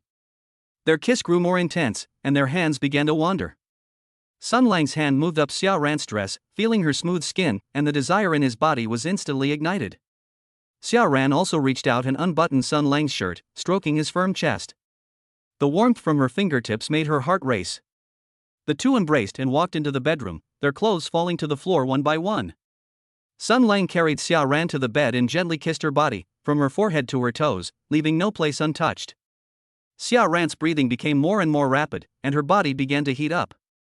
She reached out and hugged Sun Lang's neck tightly, pulling him towards her, longing for more intimacy. Just as the two were about to merge into one, the system's voice rang out. Ding! Detected that the host has established a close connection with the target Xiaoran. Determining the quality of the interaction. Interaction quality, extremely high. Basic rating, appearance 8.7, health 8.9, genetic potential 8.1. Compatibility, 75-85 affection level greatly increased due to intimate interactions. Reward, a cash bonus of 350,000 yuan has been deposited into the host's bank account. Sun Lang was secretly pleased and became even gentler in his movements. He knew that this night would be an unforgettable memory for both of them. Chapter 31: The Su Family Banquet in Jianghao's Revenge. The next afternoon, Sun Lang was still resting at the villa when he was woken up by his cell phone ringing. He picked up his phone and saw that it was his supervisor, Kai, calling. Brother Sun, something bad has happened. Jianghao brought more than a dozen people and they're smashing things at the bar entrance. It's not even open yet, and Sister Yao has already rushed over. Kai's voice was filled with anxiety. Sun Lang instantly sobered up, frowning. Damn it, they actually dare to cause trouble at Sister Yao's place? I'm coming right now. He hurriedly dressed and drove to the bar. When they arrived at the bar entrance, they saw Jianghao with more than a dozen bodyguards, holding sticks, smashing the signboard in floor-to-ceiling windows at the entrance. Li Mengyao stood to the side, her face cold, followed by 5 or 6 burly men in black security uniforms, all of whom were professional security personnel from the bar. Jiang Hao, you dare to make a move on my, Li Mengyao's, turf? Are you tired of living? Li Mengyao's voice wasn't loud, but it carried a strong sense of intimidation. A group of passers-by had already gathered around, taking out their phones to take pictures. Jiang Hao paused for a moment when he saw Li Mengyao, but still forced himself to say, President Li, this has nothing to do with you. I'm here to settle accounts with Sun Lang. My place, my people, you're saying it has nothing to do with me? Li Mengyao sneered, I'll give you 3 minutes to take the person away and fix the things, or don't blame me for being impolite. You're welcome? What can you do to me? Jiang Hao, emboldened by his superior numbers, became arrogant and even smashed his stick against the glass. Today I'm going to show Sun Lang what happens when you go against me. Li Mengyao stopped arguing with him and gave a wink to the security personnel behind her. Several burly men immediately rushed forward, their movements swift and efficient, and they subdued Jiang Hao's bodyguards in no time. Some were pinned to the ground, others were disarmed, and their cries of agony continued. Jiang Hao turned pale with fright and pointed at Li Mengyao. You, don't lay a hand on me. My dad is Zhang Tianxiong. If you dare to touch me, my dad won't let you get away with it. Zhang Tianxiong? Li Mengyao walked up to him and slapped him across the face. The crisp sound echoed in the air. Even if your father came, he wouldn't dare speak to me like that. Who do you think you are? Jiang Hao was so dizzy from the beating that he covered his face and dared not speak, but his eyes were full of resentment. At this moment, Sun Lang ran over and said, Sister Yao, stop arguing with him and just call the police. Let them handle it. Li Mengyao nodded, okay, we'll do it your way. The police arrived quickly. After understanding the situation, they took Jiang Hao and his bodyguard into the police car and also took away the video footage taken by bystanders as evidence. Watching Jiang Hao being put into the police car, Li Mengyao said to Sun Lang, if you encounter something like this again, don't wait for him to make a big fuss. Tell me in advance. I want to see who dares to cause trouble in my place. Thank you, Sister Yao. This time it was my fault for not paying attention, and he took advantage of the situation. Sun Lang smiled and said that he was very grateful for Li Mengyao's protection. All right, let the renovation team come and fix it. We still need to be open for business at 7 p.m. Li Mengyao patted him on the shoulder, turned around and went back to her office to deal with the aftermath. Sun Lang nodded, contacted the renovation team, and helped clean up the broken glass at the door. It was busy until after 6 p.m. before the bar entrance was restored to its original state. The new glass had been installed and the signboard had been temporarily repaired, so it wouldn't affect the evening's business. Just then, his phone rang. It was Su Qing calling. Sun Lang answered, Hello, Qing, what's up? Sun Lang, my dad wants you to come over for dinner tonight. He said a friend gave him a bottle of good red wine and he'd like you to try it with him. Su Qing's voice was tinged with laughter. If you're busy, we can do it another day. Sun Lang glanced at the bar. The renovation team had already left, and Zhu and the others were preparing for the evening's business. There should be nothing else to do. He smiled and said, No rush. I'll be there on time tonight, and we can have a couple of drinks together. Oh, by the way, my mom also made your favorite pork rib soup, so don't be late. Su Qing added a reminder before hanging up the phone. Sun Lang felt a warmth in his heart. Su Qing's parents not only accepted him, but also treated him like family. This feeling made him feel very at ease. After saying goodbye to Kai and telling him I'd be late, I drove to the mall and bought some gifts for Su Qing's parents.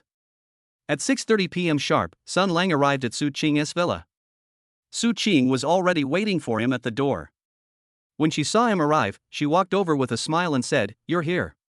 My mom is busy in the kitchen, and my dad is waiting for you in the living room." Sun Lang nodded and followed Su Qing into the living room. Su Zhenbang was reading a financial newspaper in the living room when he saw Sun Lang arrive. He put down the newspaper and stood up, saying, "Sun Lang is here. Please sit down. I've already decanted the red wine." Su Wanrong came out of the kitchen, wiping her hands. "It's good that you're here. The food will be ready soon. You chat with Zhenbang for a while, and I'll cook one more dish and everything will be done." After Sun Lang sat down, he started talking to Su Zhenbang about business matters. Su Zhenbang was very generous and shared a lot of his business experience with him, and even asked if he was interested in doing some other business so that he wouldn't have to stay in the bar all the time. Sun Lang thought for a moment and said, "Thank you for your kindness, uncle. I'm quite happy working at the bar now. Sister Yao has taken good care of me. I'll have the chance to learn how to do business from you again sometime." Su Zhenbang nodded. "That's good.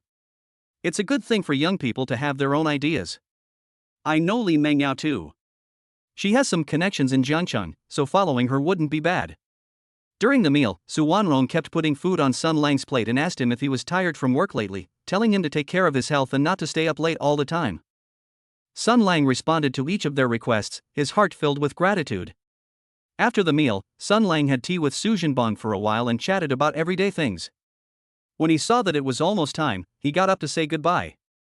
Su Qing saw him to the door, telling him to be careful on the way and to remember to text her when he got to the bar. Sun Lang nodded, watched Su Chang walk into the villa, and then drove away. On the way, he thought of Xiao Ran, took out his phone and sent her a message. "I was a bit busy today and didn't contact you in time, sorry." Not long after, Xiao Ran replied, "It's okay, I'm busy with the art exhibition today too.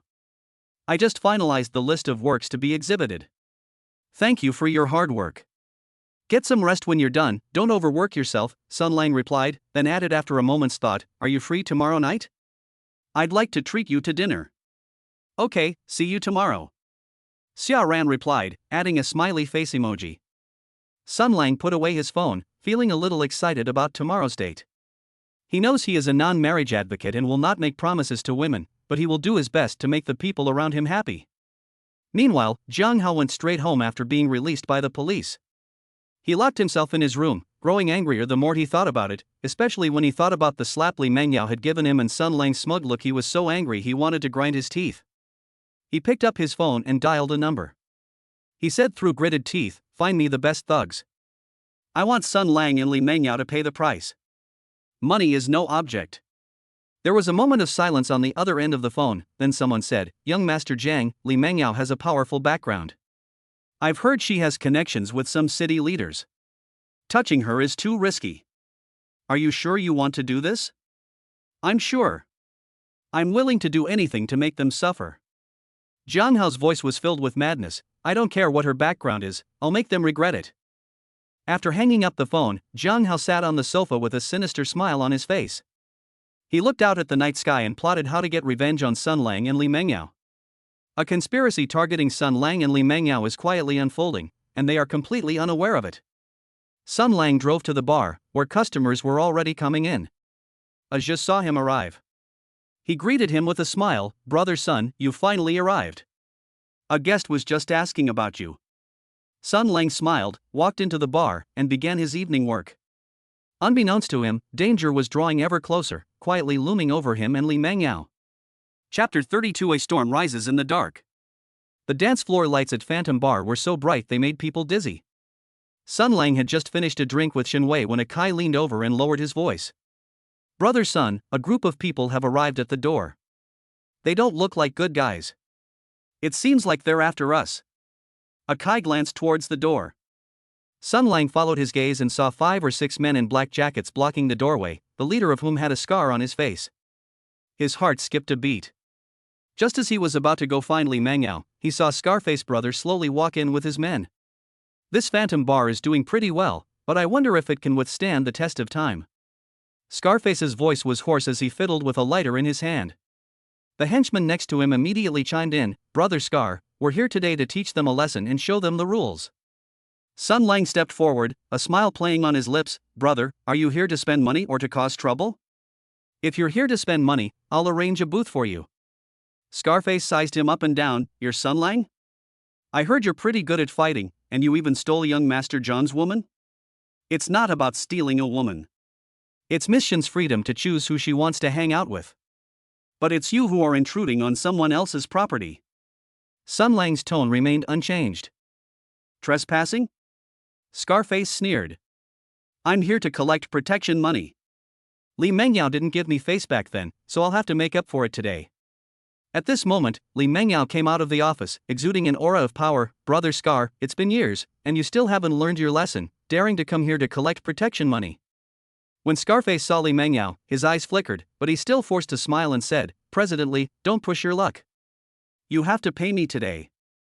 What if I don't give it to you? Li Mengyao raised an eyebrow, and the security personnel behind her immediately surrounded her. Seeing this, Scarface's henchmen all pulled out their batons, and the atmosphere instantly became tense. Mr. Li, don't force us to take action. Getting hurt will be bad for everyone. Scarface clenched his fist. Sun Lang stepped forward and stood in front of Li Mengyao, saying, If you have any problems, come at me. Don't make things difficult for Sister Yao. Oh, so you're pretty protective of the boss. Okay, then I'll deal with you first. One of the henchmen charged over, brandishing a baton. Sun Lang dodged to the side, grabbed the man's wrist with his other hand, and twisted it gently. The baton fell to the ground, and the underling screamed in pain. Seeing this, the other henchman wanted to make a move, but Scarface raised his hand to stop them. Don't rush, let's take it slow, there's plenty of time to play. He took out his phone from his pocket and dialed Jiang Hao's number. Young Master Jiang, I've brought the person. When are you coming? Jiang Hao's smug voice came from the other end of the phone. Scarface, you stole them for now, I'll be there soon. We're going to teach them a lesson today. After hanging up the phone, Scarface grinned. Sun Lang, young Master Jiang is coming soon. You stole his woman, you're in for it today. Sun Lang scoffed, just the few of you? Why don't you take a piss and look at yourselves in the mirror? You fucking want to die, one of the henchmen couldn't help but curse, and was about to rush forward. Scarface stopped him again. What's the rush? Let's wait for young Master John to arrive before we make a move. We have to follow the rules. Li Mengyao took out her phone and secretly sent a message, then looked at Scarface. Scarface, do you think Jiang Hao can protect you? He can't even protect himself. Scarface's expression changed, but he still remained defiant. Mr. Li, don't try to scare me. I've been in Jiangcheng for so many years, I've seen it all. Just then, a commotion suddenly broke out on the dance floor, and a woman in a white dress walked over. The woman had a gentle demeanor and was holding a drawing board. Her eyes lit up when she saw Sun Lang. Sun Lang was somewhat surprised to recognize her as Su Qing, the painter who had visited the bar a few days earlier. Mr. Sun, you're here too. I'm here to sketch, Su Qing said with a smile. Before Sun Lang could speak, Scarface shouted impatiently, Where did this brat come from? Get out of the way and don't get in our way. Su Qing was startled and took a step back. Sun Lang immediately protected her, saying, Why are you being so fierce? Why are you arguing with a girl? I'm doing it my way, what is it to you? Scarface glared at Sun Lang. Su Qing mustered her courage and said, What you are doing is illegal. I have already called the police, and they will be here soon. Scarface turned pale instantly. He never expected this seemingly frail woman to dare call the police. You fucking dare to call the police? One of the henchmen rushed forward to grab Su Qing, but Sun Lang kicked him to the ground. If you want to touch her, you'll have to get past me first. Sun Lang's eyes were icy, and he exuded a terrifying aura. Scarface knew things were going badly and turned to run, but was stopped by security personnel who arrived at the scene. Scarface, you think you can run away so easily? Li Mingyao's lips curled into a cold smile. Just then, Jiang Hao arrived with several bodyguards. Upon seeing the scene before him, his expression turned grim. Scarface, what's wrong with you? Why haven't you made a move yet? Jiang Hao questioned. Scarface said with a mournful face, Young Master Jiang, this woman has called the police. We'd better run. Jiang Hao panicked and turned to run, but Sun Lang grabbed his arm. Young Master Jiang, you think you can just leave after you've come? Not so easy. Sun Lang, let me go, or my dad won't let you get away with this. Jiang Hao shouted as he struggled. Sun Lang scoffed, your dad? You think your dad can save you? You're not leaving here today. Soon, the sound of police sirens came from afar, and Scarface and Jiang Hao's faces fell completely. Young Master Jiang, what do we do now? The police are here. Scarface's voice trembled. Jiang Hao was at a loss and could only watch helplessly as the police walked in and took him, Scarface, and his henchmen away. After the commotion subsided, Su Qing breathed a sigh of relief and looked at Sun Lang. Mr. Sun, thank you for protecting me just now. Sun Lang smiled and said, it was nothing. Are you all right? I'm fine, I was just a little scared just now. Su Qing patted his chest. Suddenly, the system's voice sounded. Ding! New target detected, scanning data. Target, Su Qing. Compatibility, 78%. Basic rating, appearance 8.6, health 8.8, genetic potential 7.9. Note, freelance painter, specializing in portraiture, gentle and kind-hearted, and has feelings for the host. The current scenario meets the reward trigger conditions. Sun Lang's heart skipped a beat, and he invited Su Qing, would you like to find a quiet place to sit for a while? I'll treat you to a drink. Su Qing nodded and followed Sun Lang to the bar. Aja quickly mixed 2 cocktails and handed them to them. Brother Sun, Miss Su, try my new cocktail. Su Qing took the glass and took a small sip. It's delicious, thank you. Seeing her intently savoring the wine, Sun Lang couldn't help but tease her. I didn't expect Miss Su to not only be a good painter, but also have a good capacity for alcohol. Su Qing's cheeks flushed slightly. I don't usually drink much, but I just wanted to try it today. The two started chatting, from painting to life, and found they got along very well. Before they knew it, it was past midnight. The number of customers in the bar was decreasing. Su Qing checked the time and said, I should go back now. Thank you for keeping me company. Sun Lang stood up, let me take you home. It's not safe this late. Su Qing did not refuse and followed Sun Lang out of the bar. Inside the car, Su Qing looked at Sun Lang's profile and whispered, Mr. Sun, I think you're a very nice person.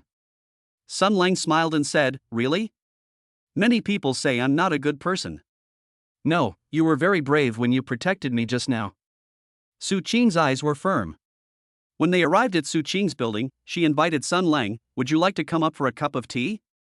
Sun Lang nodded and followed her into the apartment. The apartment was filled with paintings, mostly portraits, which were painted very lifelike. Did you draw all of these? That's amazing. Sun Lang exclaimed. Su Qing smiled sheepishly, I was just drawing randomly, please don't laugh at me. She made a cup of tea and handed it to Sun Lang, then sat down next to him, the atmosphere becoming somewhat ambiguous. Looking at her slightly flushed cheeks, Sun Lang couldn't help but lean closer and whisper in her ear, Su Qing, I like you. Su Qing trembled, looked up at Sun Lang, and then nodded slightly. Sun Lang kissed her lips, and Su Qing responded passionately, their breathing becoming increasingly rapid. Sun Lang gently picked up Su Qing, carried her into the bedroom, and tenderly placed her on the bed. He slowly removed her clothes, his movements gentle, as if he were handling a precious work of art. Su Qing closed her eyes, her body trembling slightly, but she did not refuse. Sun Lang lowered his head and kissed her body, from her forehead to her toes, every movement filled with love. Su Qing's breathing became more and more rapid, and she hugged Sun Lang's neck tightly with both hands, longing for more intimacy. Just as the two merged into one, the system's voice rang out. Ding! A close connection has been detected between the host and the target Su Qing. The interaction quality is being assessed. Interaction quality, extremely high. Basic rating, appearance 8.6, health 8.8, genetic potential 7.9. Compatibility, 78-88 affection level greatly increased due to intimate interactions. Reward, a cash bonus of 300,000 yuan has been deposited into the host's bank account. Sun Lang's movements became even gentler, and Su Qing's cheeks flushed, her eyes glazed over, as she nestled tightly in his arms. After an unknown amount of time, the two lay in bed embracing each other, Su Qing leaning against Sun Lang's chest, listening to his strong heartbeat.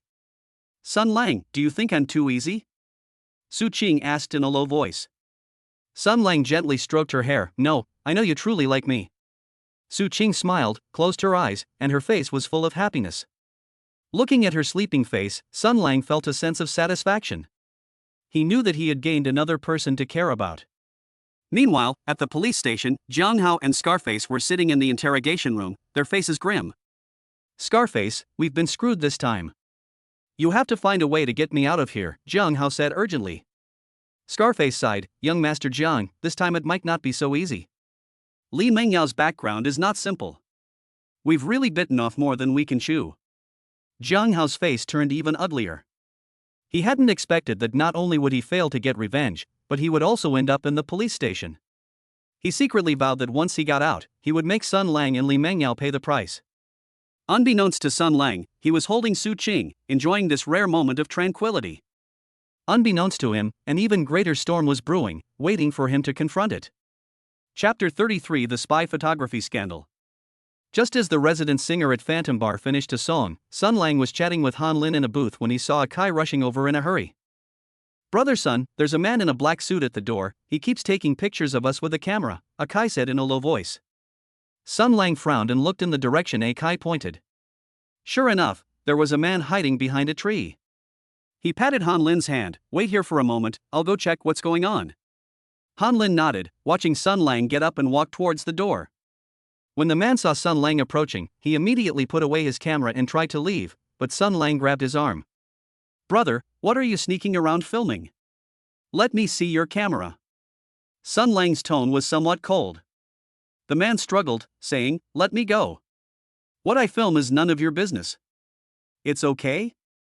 You're taking pictures of my friend at my workplace, and you say it's okay? Sun Lang tightened his grip, causing the man to wince in pain. Just then, a black sedan drove up, the window rolled down, revealing a gloomy face. Let go. You dare touch my people? Zhao Tiancheng said coldly. Sun Lang recognized him as Han Lin's ex-husband and understood a bit of what was going on, but he didn't let go. President Zhao? What, you're still thinking about Han Lin even after the divorce, sending people to take photos secretly?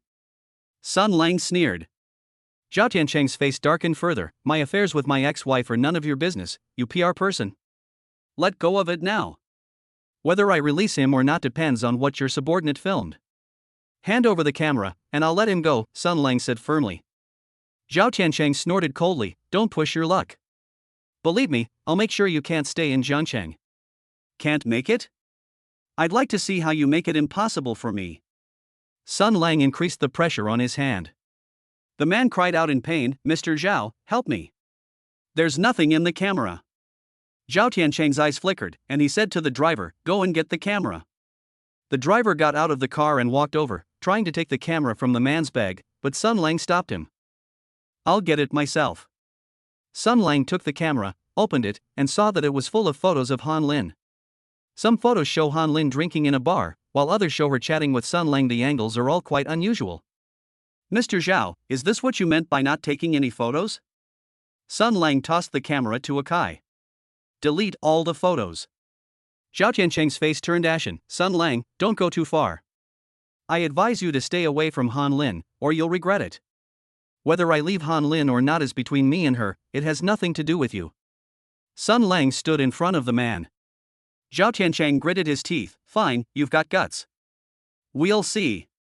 After saying that, he told the driver to drive off without looking back, and the man took the opportunity to run away as well. Sun Lang returned to his booth, and Han Lin hurriedly asked, what happened? Was he sent by Zhao Tiancheng? It was him. He took a lot of photos of you, probably to threaten you, Sun Lang said, sitting down. Han Lin's face turned pale. He definitely wants me to return the property to him. He got a lot of money from the divorce. Don't worry, I'm here. He won't dare to do anything to you, Sun Lang comforted Han Lin, holding her hand. Han Lin looked at Sun Lang with gratitude in her eyes. Thank you, you always help me when I'm in trouble. Why are you being so polite with me? Sun Lang smiled. Let's continue drinking and not let this kind of person spoil our mood. The two started chatting again, and Han Lin gradually relaxed, a smile returning to her face. At that moment, a woman in a red cheongsam walked into the bar, her graceful figure attracting the attention of many. The woman walked straight to the bar, ordered a whiskey, but kept glancing at Sun Lang. Sun Lang noticed her and felt that she looked familiar. After thinking for a while, he remembered that she was Xin Ming, the tea master who came to the bar last time. He greeted Han Lin and got up to walk towards the bar. Miss Xin, it's been a long time. What brings you to the bar today? Sun Lang said with a smile. Xin Ming turned around with a faint smile on her face. Mr. Sun, it's been a long time. I'm here to relax. What, even tea masters come to bars to drink? Sun Lang joked. Sin Ming's cheeks flushed slightly. Sometimes I feel like having a drink to change my mood. Mr. Sun, would you mind having a drink with me? Of course I don't mind. Sun Lang asked De Zhi to mix him a non-alcoholic cocktail and sat down next to Sin Ming. The two started chatting, from tea ceremony to life, and found themselves getting along very well. Sun Lang discovered that Sin Ming not only understood tea art, but also had a deep understanding of red wine and had a wide range of knowledge. I didn't expect Miss Sin to not only be so good at tea, but also so knowledgeable about red wine, Sun Lang exclaimed. Sin Ming smiled and said, I learned a little bit from a friend before, but I don't really understand it. We were just chatting casually. At that moment, the system's voice suddenly rang out. Ding! New target detected, scanning data. Target, Sin Ming. Compatibility, 76%. Basic rating, appearance 8.5, health 8.9, genetic potential 8.0. Note, a senior tea master who runs a tea house, possesses a gentle personality, and has feelings for the host. The current scenario meets the reward trigger conditions. Sun Lang's heart skipped a beat, and he invited Sin Ming, would you like to sit in a booth for a while? It's a bit noisy here. Sin Ming nodded and followed Sun Lang to a quiet booth. The two continued chatting, and Sin Ming talked about the interesting things she did running her tea house, which Sun Lang listened to with great interest. Before she knew it, it was 1 o'clock in the morning. The number of customers in the bar was decreasing. Sin Ming checked the time. It's getting late, I should go back now. Thank you for chatting with me, Sin Ming said, standing up. Sun Lang also stood up. I'll call a designated driver to take you home. It's not safe this late. Sin Ming did not refuse and followed Sun Lang out of the bar. Sun Lang quickly called a designated driver on his phone. After the designated driver arrived, the two sat in the back seat. Sin Ming looked at the night view outside the window and whispered, Mr. Sun, I think you are a very nice person. Sun Lang smiled and said, really? Many people say I'm a playboy. No, I think you're very sincere, and it's very comfortable chatting with you. Sin Ming's eyes were firm. When they arrived at Sin Ming's apartment building, she invited Sun Lang, would you like to come up for a cup of tea? I'll brew you some of my treasured pu'er tea. Sun Lang nodded, paid the valet driver, and followed her into the apartment. The apartment was decorated in a classic style, with an exquisite tea set in the living room and a faint aroma of tea in the air. Please sit for a while, I'll go make some tea, Sin Ming said, and went into the kitchen. Sun Lang sat on the sofa, looking around the room. Several calligraphy and paintings hung on the wall, exuding a refined charm. Soon, Sin Ming came out carrying a tea set, skillfully washing and brewing the tea with elegant and fluid movements. Try it, this is a pu'er tea I've been treasuring for 5 years, it tastes very good. Sin Ming handed over a cup of tea. Sun Lang took the teacup, took a sip, and the rich aroma of the tea spread in his mouth, leaving a lingering aftertaste. It's delicious, even better than the pu'er tea I've had before, Sun Lang exclaimed. Sin Ming smiled and sat down next to Sun Lang. The two were very close and could smell each other's scent. Looking at Sin Ming's delicate profile, Sun Lang couldn't help but lean closer and whisper in her ear, Sin Ming, I like you. Sin Ming trembled, looked up at Sun Lang with a hint of shyness in her eyes, and nodded gently.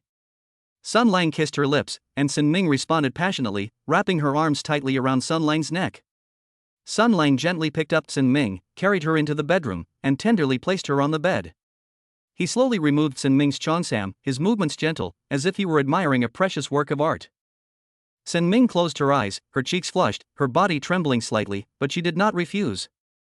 Sun Lang lowered his head and kissed her body, from her forehead to her toes, every movement filled with love. Sin Ming's breathing became more and more rapid, her hands gripping the sheets tightly, yearning for more intimacy. Just as the two merged into one, the system's voice rang out. Ding! A close connection has been detected between the host and the target Sin Ming. The quality of the interaction is being assessed. Interaction quality, extremely high. Basic rating, appearance 8.5, health 8.9, genetic potential 8.0. Compatibility, 76-86 affection level greatly increased due to intimate interactions. Reward, a cash bonus of 250,000 yuan has been deposited into the host's bank account. Sun Lang's movements became even gentler, and Sin Ming's eyes were dreamy as she nestled tightly in his arms, her face full of happiness.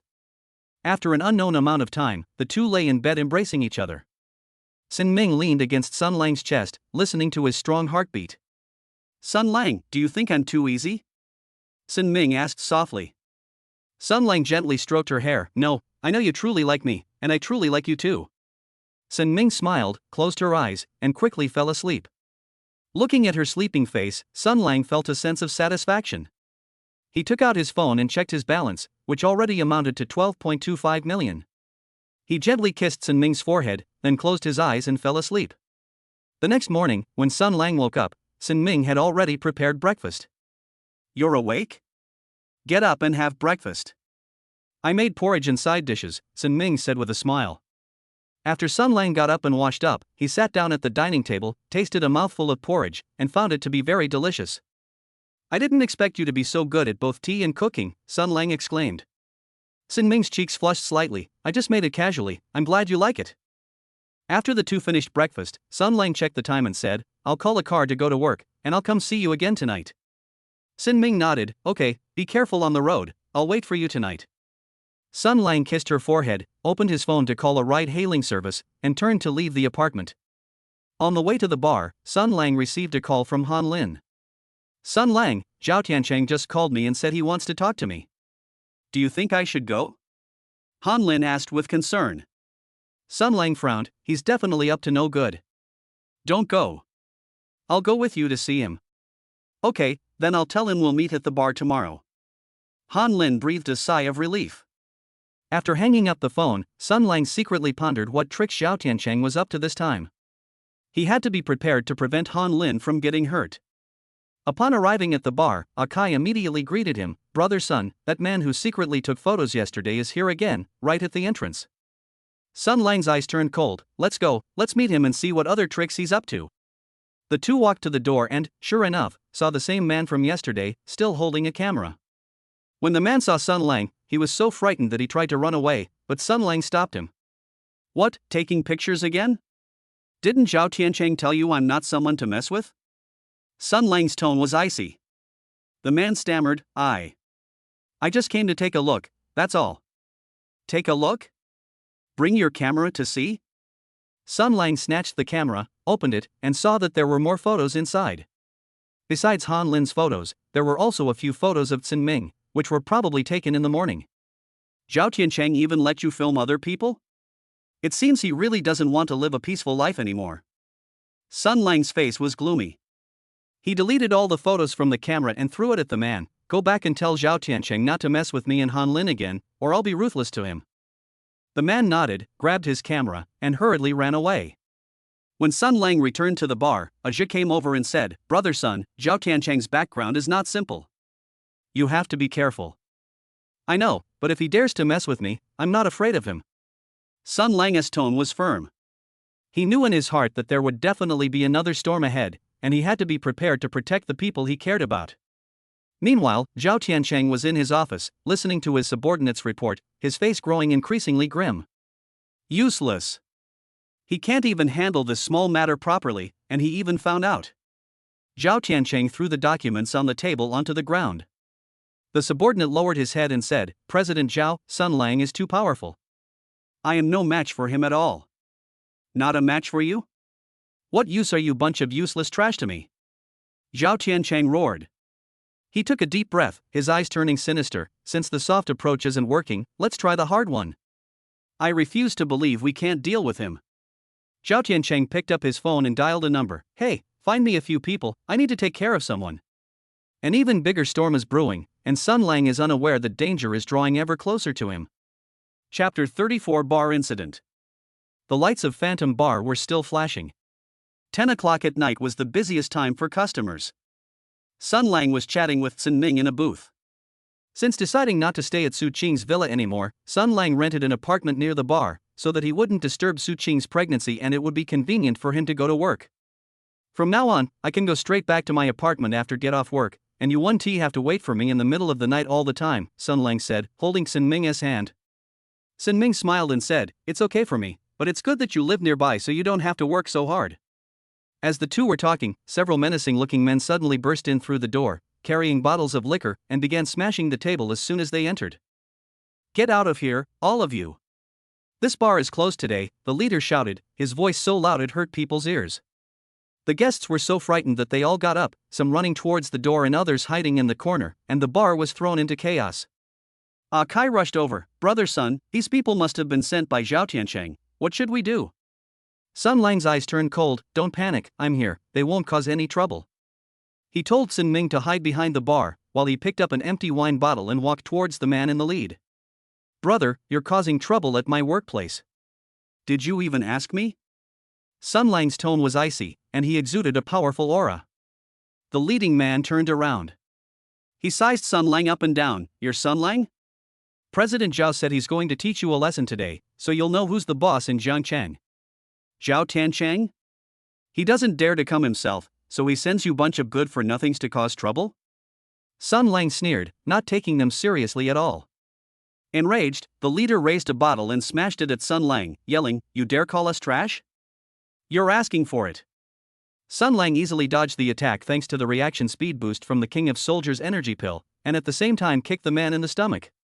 The man screamed and fell to the ground, the wine bottle in his hand shattering and spilling wine all over the floor. Seeing this, the other men surrounded him, waving their bottles and trying to attack Sun Lang. Sun Lang was not afraid at all, nimbly weaving between them, each punch and kick hitting their vital points with precision. Within minutes, all the men collapsed to the ground, groaning in pain, unable to stand up again. "Do you still want to cause trouble?" Sun Lang walked up to the leader and looked down at him. The man trembled with fear. No more trouble, we'll never do it again. Get out of here. Don't let me see you again, or next time it won't be so simple, Sun Lang said sternly. Several men scrambled out of the bar, fearing that Sun Lang would attack them again. The guests breathed a sigh of relief when they saw the troublemakers leave, and some even applauded, praising Sun Lang for his skill. "Brother Sun, you're amazing. You chased them away in just a few moves." Azure ran over and said, his face full of admiration. Sun Lang smiled and said, "It's nothing, they're just too weak." He turned and walked behind the bar. Sin Ming immediately stepped forward and grabbed his arm, her eyes full of worry. "Are you all right? Are you hurt?" "Don't worry, I'm fine. Look at me, I'm perfectly all right, aren't I?" Sun Lang raised his arm and waved to reassure her. Sin Ming was still worried, so she carefully examined his body and, after confirming that there were no wounds, she breathed a sigh of relief. "That really scared me to death. There were so many of them. What if you had gotten hurt? How could I let myself get hurt? I have to protect you." Sun Lang held her hand and said gently. Sin Ming's cheeks flushed slightly as she leaned on his shoulder, feeling a deep sense of security. Sun Lang patted her on the back. He said to Kai, "First calm the guests down, check if anyone is injured, and make a list of the damaged items. I'll report to General Manager Li later." "Okay, Brother Sun, I'll get right on it." Kai nodded and turned to get to work. Sun Lang sat with Sin Ming in a booth, watching the staff clean up the scene, but in his heart he was thinking about what Zhao Tiancheng would do next. He knew that Zhao Tiancheng would not let this go easily. This was just the beginning, and there would be more trouble to come. "Don't think too much about it. Let's deal with what's in front of us first." "We'll face whatever comes our way together," Sin Ming said, seeing through his thoughts. "Yes, with you by my side, I'm not afraid of anything." Sun Lang smiled and hugged her. The two nestled together, watching as order gradually returned to the bar, and the customers slowly calmed down and continued drinking and chatting. Before they knew it, it was 3 a.m. The bar closed, and Sun Lang took Sin Ming home before returning to his own apartment. He took out his phone and sent a message to Su Qing, asking her if her pregnancy was stable today and telling her not to worry about him so much. Su Qing replied quickly, saying that the nanny had just checked the baby's heartbeat and everything was fine. She also reminded him to be careful at the bar and not to get into fights with people. Sun Lang felt a warm feeling in his heart as he read the message. He replied with "Don't worry" before putting down his phone. He leaned back on the sofa, his eyes darkening as he recalled the men Zhao Tiancheng had just sent. Since Zhao Tiancheng dared to cause trouble, he must have other tricks up his sleeve. Sure enough, less than half an hour later, my phone rang. The caller ID showed an unknown number. After the call connected, Zhao Tiancheng's gloomy voice came through. "Sun Lang, today is just a warning to you. Those who know what's good for them will stay away from Han Lin, otherwise next time, it won't be as simple as just ruining a signboard. Zhao Tiancheng, if you're so capable, come and do it yourself. Don't hide behind the scenes and send out these lackeys to embarrass yourself."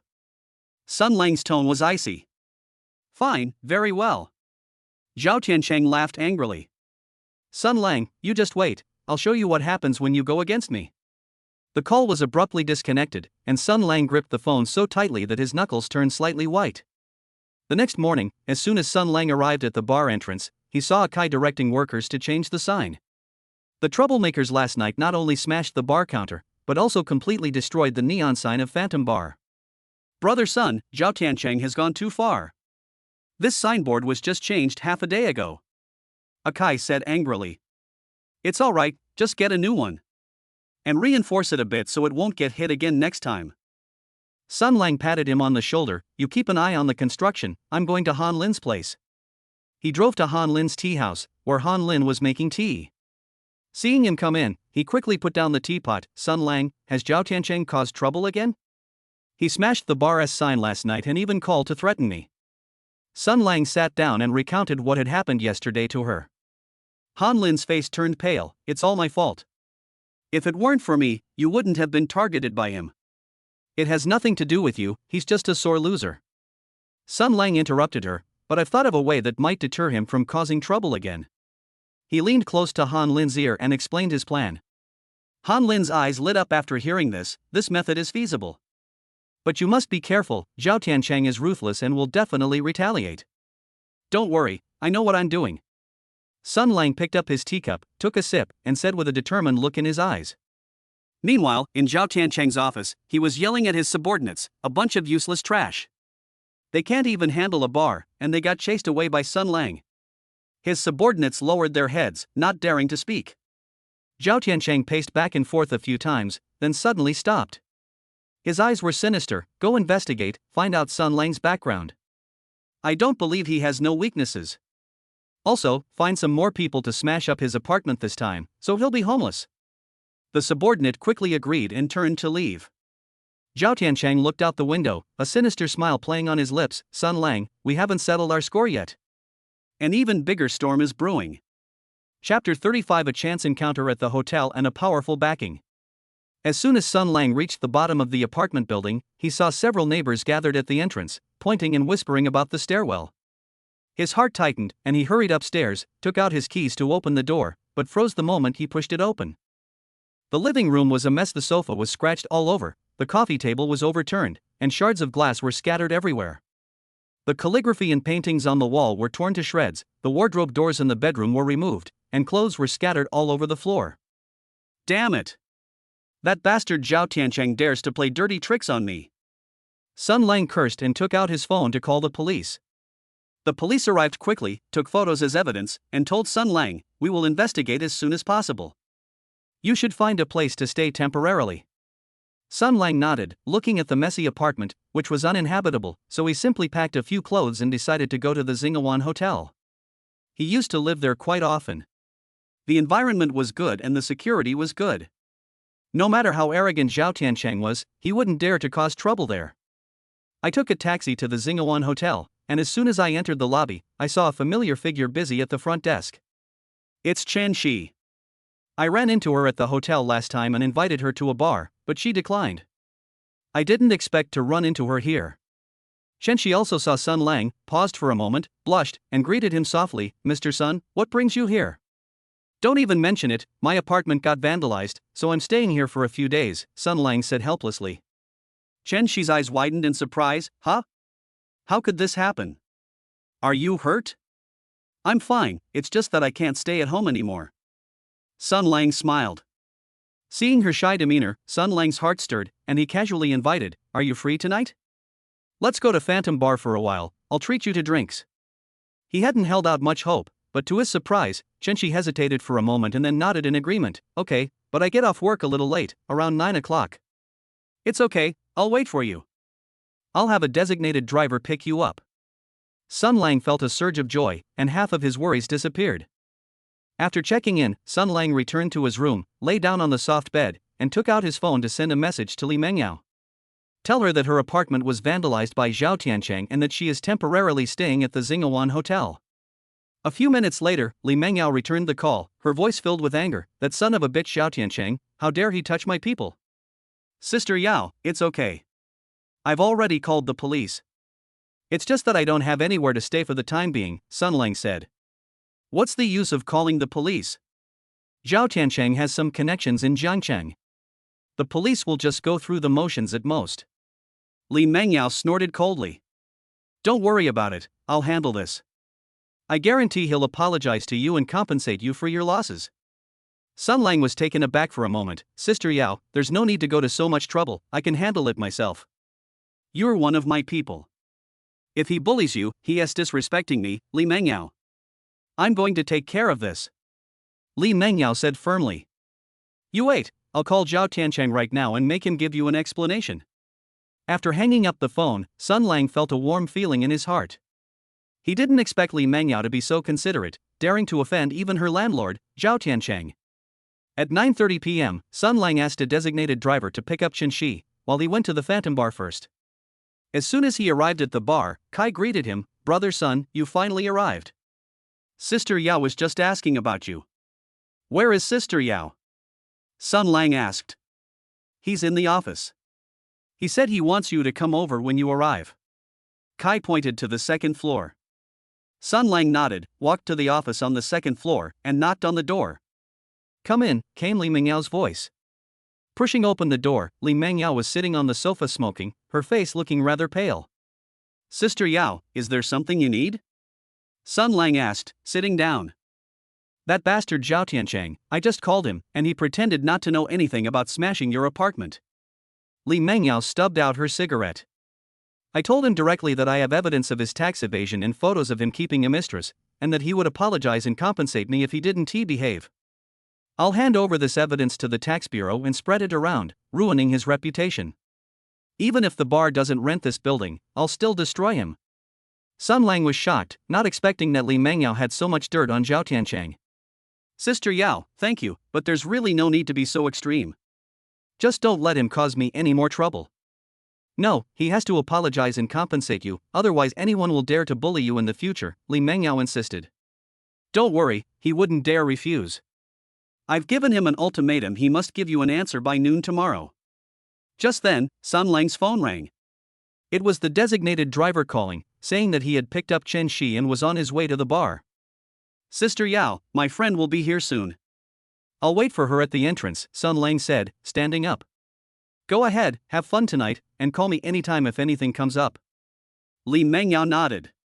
Sun Lang walked to the entrance of the bar, and a few minutes later, the designated driver arrived.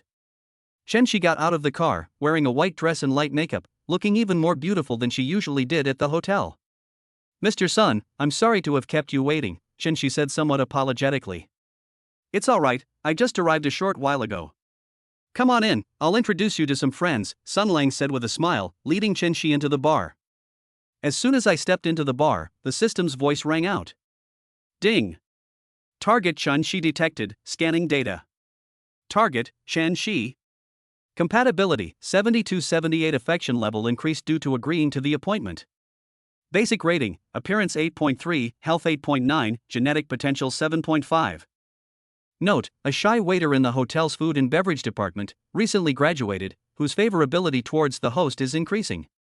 The current scenario meets the reward trigger conditions. Sun Lang's heart skipped a beat. It seemed that Chen Shi still had feelings for him, but had just been rather shy before. Leading Chen Shi to the bar, Zhou was mixing drinks. Seeing Sun Lang and Chen Shi, he smiled and said, Brother Sun, who is this? This is Chen Shi, my friend.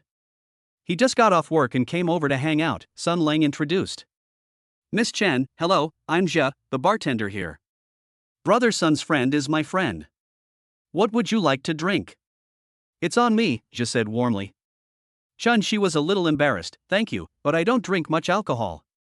A glass of juice will do. Alright, almost done, a glass of freshly squeezed orange juice. Zhe turned around and got busy. Sun Lang and Chen Shi sat at the bar and chatted. Chen Shi was a little reserved at first, but she gradually relaxed. As they chatted, Sun Lang discovered that although Chen Shi was shy, she was very thoughtful and had her own plans for the future. Before they knew it, it was 1 o'clock in the morning. The number of customers in the bar gradually decreased, and Chen Shi yawned. Are you sleepy? I'll have a designated driver take you home, Sun Lang said. Chen Shi nodded, a little, I have to go to work tomorrow. Sun Lang had a designated driver take Chen Shi home, while he stayed at the bar to wait for news from Li Mengyao. Not long after, Li Mengyao came out of the office with a smile on her face. It's all settled.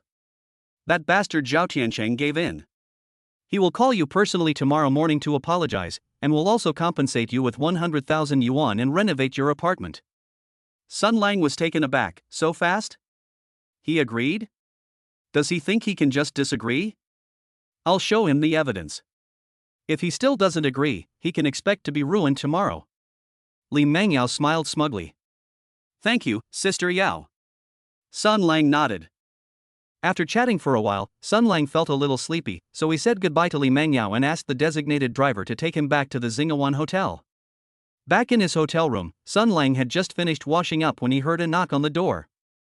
He was taken aback. Who had come looking for him so late? As I walked to the door, I looked through the peephole and saw Chen Shi standing there. Chen Shi? Why are you back? Is something wrong? Sun Lang asked, opening the door with a puzzled look. Chen Shi lowered her head, her hands tightly gripping the hem of her clothes, and whispered, Mr. Sun, I'm a little scared. On the way back just now, I felt like someone was following me. I'd like to stay here for the night and then go back tomorrow morning, is that alright? Sun Lang paused for a moment, then nodded, of course you can. Don't be afraid, security here is very tight, no one dares to come in. Sun Lang let Chen Shi in and poured her a cup of hot water. Don't be afraid, are you too nervous? Chen Shi took the water glass, took a sip, and nodded, maybe so, it's a little strange. Sun Lang sat down next to her and gently patted her shoulder. It's okay, I'm here, don't be afraid. Chen Shi looked up at Sun Lang, her eyes filled with shyness and dependence, and slowly approached him. Looking at her delicate face, Sun Lang couldn't help but kiss her lips. Chen Shi didn't refuse and responded passionately. Sun Lang gently picked up Chen Shi, carried her into the bedroom, and tenderly placed her on the bed. He slowly removed Chen Shi's dress, his movements gentle, as if afraid of startling her. Chen Shi closed her eyes, her cheeks flushed, her body trembling slightly, and her hands gripping Sun Lang's arm tightly. Sun Lang lowered his head and kissed her forehead, whispering, Don't be afraid, I'll be very gentle. Chen Shi nodded gently, relaxed her body, and slowly responded to Sun Lang's kiss. Just as the two merged into one, the system's voice rang out. Ding! Detected that the host has established a close connection with the target Chen Shi. Determining the quality of the interaction. Interaction quality, high. Basic rating, appearance 8.3, health 8.9, genetic potential 7.5.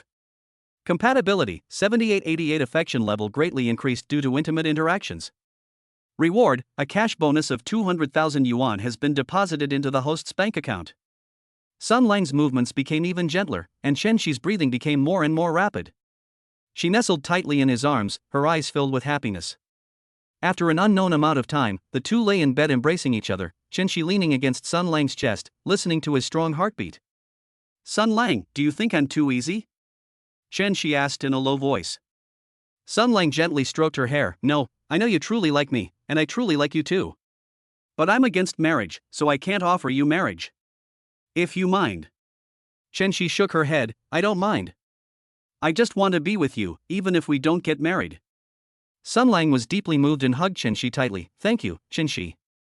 The next morning, when Sun Lang woke up, Chen Shi was already awake and smiling at him. You're awake? I should go to work, or I'll be late, Chen Shi said. Sun Lang nodded, Chen Shi kissed him on the cheek, and then turned and left the room. Just after seeing Chen Shi off, Sun Lang's phone rang.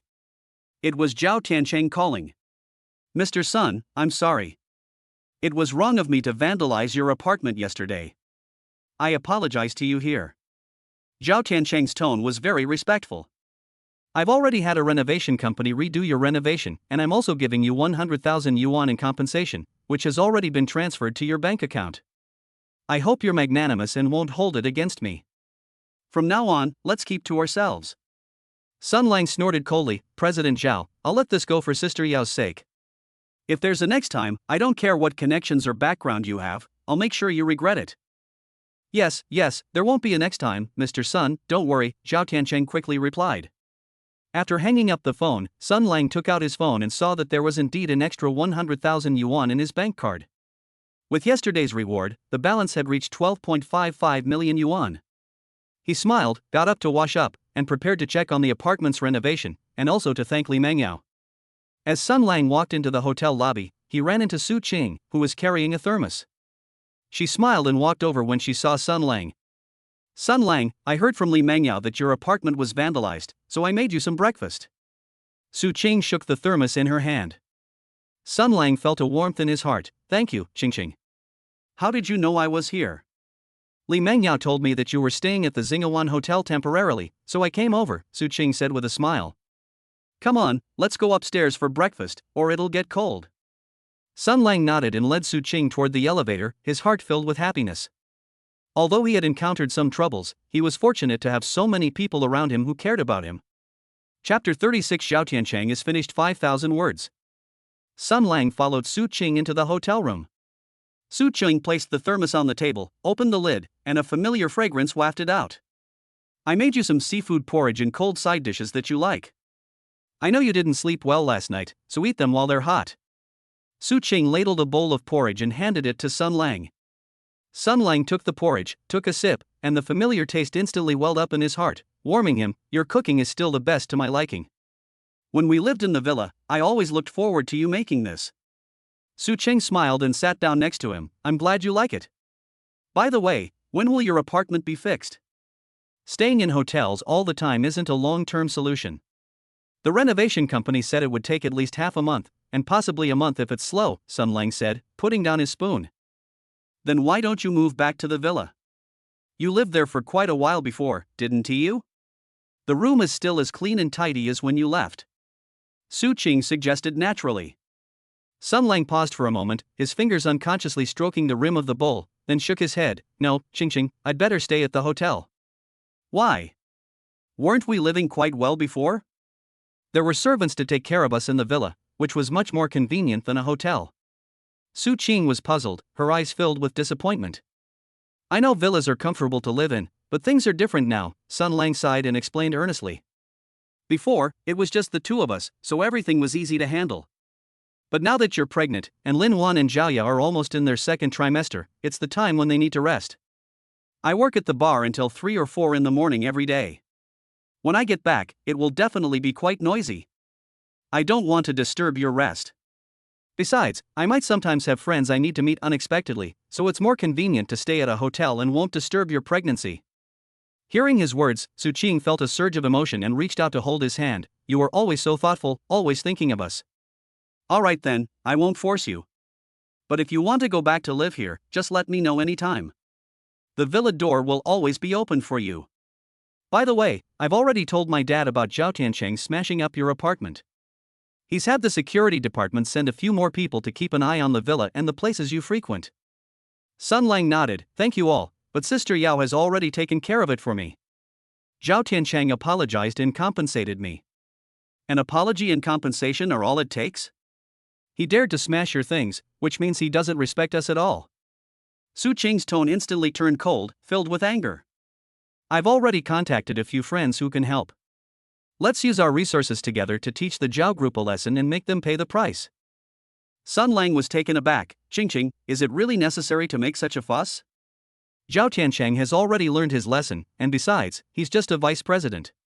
Even if we suppress the Zhao group, the impact on him will be limited. You don't understand. Zhao Tiancheng has been in charge of the core business of the Zhao group because of his uncle's connections. This time, we'll start with the sector he's in charge of. Su Qing's eyes were firm, and her tone was unquestionable. You know Lu Xiu, right? Her family is in the building materials business. The building materials supply for Zhao's group's recent real estate projects all rely on her family's channels. I've already spoken to her, and she is willing to suspend the cooperation. Without building materials, those projects will definitely have to stop, and Zhao Tiancheng will be the first one who can't deliver. Sun Lang raised an eyebrow in surprise. Lu Xiu? She's willing to help us? Of course, you've helped her a lot before, and she's always disliked Zhao Tiancheng's arrogant attitude, Su Qing said with a smile. And then there's Lin Wei. The Lin Group owns several large shopping malls, and the Zhao Group's catering brand has more than a dozen shops in the Lin Group shopping mall. They're about to renew their contracts. Lin Wei has already spoken to the investment promotion department and decided to terminate the cooperation directly and not renew their contracts. This will be a significant blow to Zhao's catering sector. More importantly, there's Shinwei. She's the CFO of the Chun Group, and the Zhao Group relies on loans from the Chun Group for its quarterly cash flow. Shinwei has already spoken to the Risk Control Department to tighten loan approvals for the Zhao Group. If the cash flow gets tight, the Zhao Group will definitely be in chaos. Oh, right, there's also Xie Ting. The Xie Group is a partner of the Zhao Group's cultural real estate project. Xie Ting is the project director. She has proposed to suspend the cooperation because the Zhao Group's project planning has problems. Sun Lang was shocked as he listened to her clearly and logically explain the plan. He hadn't expected that the people Su Qing had chosen to help him were all people with backgrounds that could precisely target Zhao's business. Qingqing, you've thought this through too thoroughly. But isn't this a bit too harsh? What if Zhao Tiancheng gets cornered and does something to hurt you? Sun Lang asked with some concern. Don't worry, we're only targeting the Zhao Group's business, we won't do anything to him personally, Su Qing patted his hand reassuringly.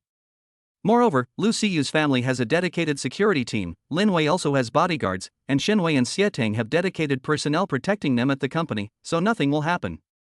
We want him to know that bullying you is going against all of us, and to taste what it's like to be abandoned by everyone. Sun Lang felt a warmth in his heart as he looked at her earnest expression, and nodded, okay, I'll listen to you, but you all must be careful. We will. Just focus on your work and wait for the results. Su Qing smiled and served her another bowl of porridge. After breakfast, Su Qing had to go to the company to handle some business. Sun Lang escorted her to the hotel entrance and watched her car disappear into the traffic before turning back to his room. Back in his room, Sun Lang took out his phone and sent Lu Siyu a message thanking her for her help. Not long after, Lu Siyu replied, "Why are you being so polite with me? I haven't even thanked you yet for helping me get rid of that troublesome ex-boyfriend." Zhao Tiancheng was never a good person. He was arrogant and domineering in the industry because of his family connections. Someone should have taught him a lesson a long time ago. Don't worry, I've already ordered the family to suspend all building material supplies to the Zhao family. Without my approval, no one dares to supply them. Sun Lang replied, "Thank you so much, Siyu. If you need any help in the future, just let me know." After putting down his phone, Sun Lang sent another message to Shinwei, asking about her situation. Shinwei quickly replied, "I have already asked the Risk Control Department to suppress Zhao's loan application, on the grounds that their recent projects are too risky. The Zhao Group has a loan of 30 million yuan due this month, which needs to be renewed. I have already spoken with the bank manager and agreed not to renew the loan for the time being. Their cash flow will soon be in trouble." Sun Lang looked at the message and felt a surge of emotion. With so many reliable friends helping him, Zhao Tiancheng was sure to make it this time. In the afternoon, Sun Lang received a call from a Zhe, who said that there was an important VIP client at the bar that evening and asked him to go there early. Sun Lang tidied himself up, called a designated driver, and headed to the Phantom Bar. As soon as he arrived at the bar entrance, he saw Akai waiting at the door. Upon seeing him, Akai quickly came up to him and said, "Brother Sun, you finally arrived. Sister Yao is waiting for you in the office." "Did Sister Yao need something from me?" Sun Lang asked. "It seems to be about Zhao Tiancheng." "Sister Yao said she has good news to tell you," Akai said in a low voice. Sun Lang nodded and followed Akai to the office on the second floor, then knocked on the door. "Come in," came Li Mengyao voice. Pushing open the door, Li Mengyao was sitting on the sofa smoking. Seeing Sun Lang come in, she pointed to the sofa opposite her and said, "Sit down. I have some good news for you." "Sister Yao, is there any news from Zhao Tiancheng?" Sun Lang asked as he sat down. "It's not just a commotion, Zhao Tiancheng has been fired from the Zhao Group." Li Mengyao stubbed out her cigarette in the ashtray, her tone tinged with satisfaction. "Really? So fast?" Sun Lang sat up straight in surprise. "Of course it's true, Su Qing and the others are very quick," Li Mengyao said with a smile. "The Zhao Group's real estate projects have all been halted due to a shortage of building materials. The catering sector lost its store in Lin's shopping mall, resulting in a 30% drop in performance, and the cultural real estate projects partner withdrew its investment, causing a tight cash flow." The president got furious and ordered an investigation into what was going on. They found out that Zhao Tiancheng had been taking kickbacks on the project and had also embezzled 2 million yuan of company funds. I also anonymously sent the evidence of Zhao Tiancheng's tax evasion and keeping a mistress to the president of the Zhao Group. The president was so angry that he fired him and demanded that he compensate the company for its losses. Upon hearing this, Sun Lang was overjoyed. That's wonderful. I didn't expect to get results so quickly. It's all thanks to you all. Why are you being so polite with us? You're one of my bar's employees. If he is bullying you, he is disrespecting me, Li Mengyao said. But don't let your guard down. Zhao Tiancheng has been fired, and he must hate you to the core. He might seek revenge on you. Be extra careful when you go out lately. It's best to have a designated driver follow you the whole time, so he doesn't have a chance to take advantage of you. Sun Lang nodded. I understand, Sister Yao, thank you for reminding me. By the way, the VIP customer tonight is in the jewelry business. Her name is Wu Man, and she's Wu Qian's older sister. She's a bit aloof and not easy to get along with. Li Mengyao changed the subject. She came here today wanting someone to chat with. Go and talk to her, don't neglect her, she's a big customer of our bar. Sun Lang nodded. Okay, I understand. I'll be right there. Wait, Li Mengyao called out to him. Wu Man has high standards for people, so don't joke with her. Just talk to her seriously. She is quite interested in jewelry, so you can talk to her about that. Don't worry, Sister Yao, I know what to do.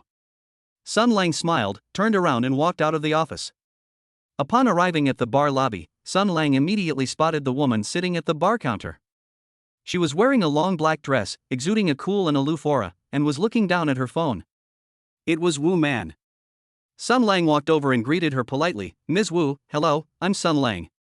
Sister Yao asked me to come and chat with you.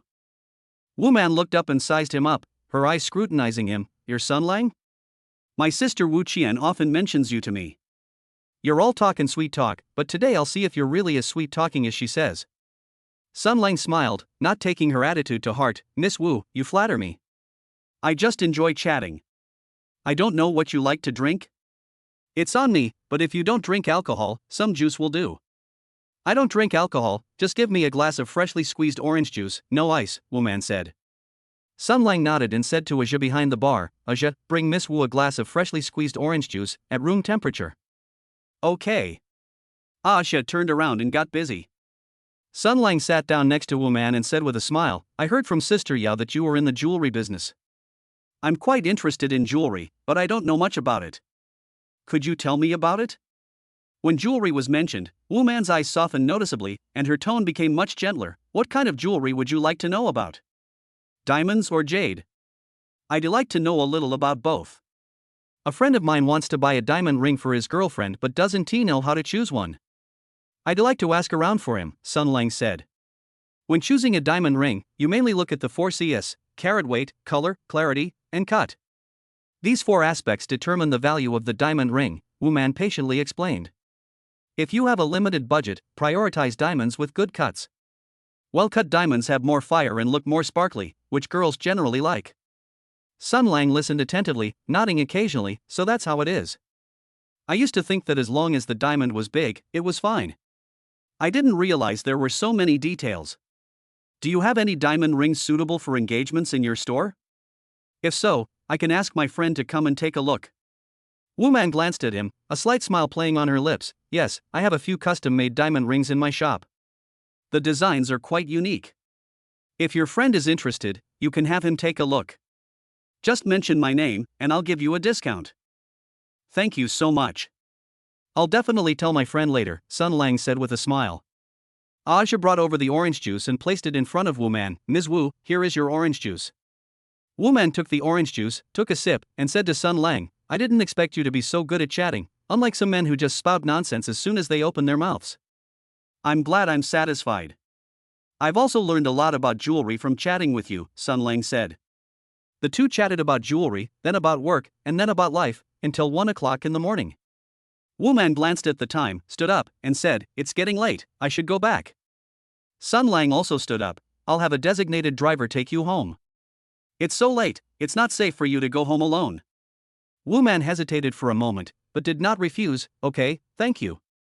Sun Lang had a designated driver take Wu Man back, while he stayed at the bar and chatted with a Zhou and a Kai for a while until the bar closed at 3 a.m. before calling a designated driver to take him back to the hotel. Back in his hotel room, Sun Lang had just finished washing up when he heard a knock on the door. He walked to the door with a puzzled look in his eyes, and looked through the peephole to see Wu Man. Sun Lang opened the door and asked in surprise, Miss Wu, why are you back? Is something the matter? Wu Man lowered her head, her hands tightly gripping the bag strap, and whispered, I saw someone following me at the entrance of the community just now, and I was a little scared. I wanted to stay at your place for the night. Sun Lang paused for a moment, then stepped aside to let her in. Don't be afraid, security is very tight here, no one dares to come in. Please sit down, I'll get you a glass of water. Wu Man sat on the sofa, holding a water glass in both hands, still somewhat nervous. Sun Lang sat down beside her and said softly, Don't be afraid. You're probably just too nervous. If you're worried, I'll have Sister Yao send a few people to take you home tomorrow. Wu Man looked up and saw Sun Lang's gentle eyes. Her heart fluttered, and she slowly moved closer to him. Looking at her flushed cheeks, Sun Lang couldn't help but kiss her lips. Wu Man didn't refuse and responded passionately. Sun Lang gently picked up Wu Man, carried her into the bedroom, and tenderly placed her on the bed. He slowly removed Wu Man's long dress, his movements gentle, as if afraid of frightening her. Wu Man closed her eyes, her cheeks flushed, her body trembled slightly, and her hands gripped the sheets tightly. Sun Lang lowered his head and kissed her forehead, whispering, Don't be afraid, I'll be very gentle. Wu Man nodded gently, relaxed her body, and slowly responded to his kiss. Just as the two merged into one, the system's voice rang out. Ding! A close connection has been detected between the host and the target Wu Man. The interaction quality is being assessed. Interaction quality, high. Basic rating, appearance 8.8, health 8.7, genetic potential 8.2. Compatibility, 65-78 affection level greatly increased due to intimate interactions. Reward, a cash bonus of 300,000 yuan has been deposited into the host's bank account. Sun Lang's movements became even gentler, and Wu Man's breathing became more and more rapid. She hugged him tightly, her eyes full of dependence. After an unknown amount of time, the two lay in bed embracing each other. Wu Man leaned against Sun Lang's chest, listening to his strong heartbeat, and her heart gradually calmed down. Sun Lang, do you think I'm too easy? Wu Man asked softly, her voice tinged with unease. Sun Lang gently stroked her hair and said tenderly, No, I know you're scared, and I like you too. This isn't a casual thing. However, I have to make it clear to you that I'm against marriage and can't offer you one if you mind. I don't mind. Wu Man interrupted him, looked up at him with a firm gaze. I just want to be with you, even if we don't get married. Sun Lang was deeply moved and hugged her tightly. Thank you, Wu Man. The next morning, when Sun Lang woke up, Wu Man was already awake and smiling at him. You're awake? I should go to the company, I still have things to take care of at the store, Wu Man said. Sun Lang nodded, watched her get up and get ready, and then saw her to the door. Wu Man kissed him on the cheek and said with a smile, I'll treat you to dinner tonight as a thank you for taking me in last night. Okay, I'll contact you tonight, Sun Lang said with a smile. As soon as Sun Lang closed the door after watching Wu Man leave, his phone rang. It was Su Qing calling. Sun Lang, I have good news for you. Zhao Tiancheng has not only been fired, but he has also been sued by the Zhao Group, which is demanding that he compensate the company for 2 million yuan in losses. Su Qing's tone was filled with joy. Furthermore, the tax bureau has also intervened in the investigation of his tax evasion. The preliminary estimate is that he evaded at least 500,000 yuan in taxes. It is estimated that he will go to jail this time and will never be able to cause you any more trouble. Upon hearing this, Sun Lang was overjoyed. That's wonderful, it's truly gratifying, thank you for your hard work. Don't be so polite, it's good that you're all right. Su Qing said with a smile, by the way, Lucy Yu just called me and said she'd like to invite you to dinner to thank you for helping her before. Are you free? I have plans with Wu Man tonight, how about we reschedule? If you stand there any longer, the wind will blow you away. Sun Lang quickly stepped forward to support her, his fingertips touching her slightly cool arm. I'm waiting for you. The razor you left here last time is still in the bathroom. Su Qing smiled and pulled him inside. The slippers in the entryway were his familiar size. The aroma of sweet and sour pork ribs wafted through the living room. Su Zhenbang was frowning as he looked at the financial newspaper, while Su Wanrong bustled back and forth between the kitchen and the living room. Just 2 minutes after she sat down, the doorbell rang. Su Wanrong wiped her hands and went to open the door, quickly leading Su Lin inside. Xiaolin's here? Come on, sit down, dinner will be ready soon. Su Wanrong smiled and patted Su Lin's shoulder affectionately. Su Lin, wearing a white dress and with her long hair flowing down her shoulders, brightened up when she saw Sun Lang. He walked straight over and said, "Brother Sun Lang, we meet again. We didn't have a proper chat about the bar last time." Yes, I didn't expect to run into her again so soon. Sun Lang nodded with a smile, recalling how she had curiously inquired about the bar last time. Su Chung walked over with a fruit platter and teased, "You two seem to get along quite well. You chatted non-stop the last time you met, and you've got something to talk about today?" The main thing is that the bar stories that Brother Sun Lang told were interesting, much more interesting than what I heard abroad. Su Lin naturally sat down next to Sun Lang, picked up a strawberry and handed it to him. "By the way, Brother Sun Lang, you mentioned last time that there are live singers at the bar at night. What kind of songs do they sing?" "Most of the songs are pop and folk, with occasional rock, depending on the customer's orders and the resident singer's arrangements." Sun Lang took the strawberries and answered casually. Su Zhenbang then put down his newspaper. He glanced at Su Lin and said, "You've just gotten back and you're already thinking about all this fun stuff. Let's settle down with your job first." "Uncle Su, I was just chatting with Brother Sun Lang, it didn't interfere with anything." Su Lin stuck out her tongue and tugged at Su Wanrong's arm, acting coquettishly. "Besides, my internship went very smoothly, what's wrong with relaxing a bit?" Su Wanrong smiled and smoothed things over, saying, all right, let's eat. We can talk about it over dinner."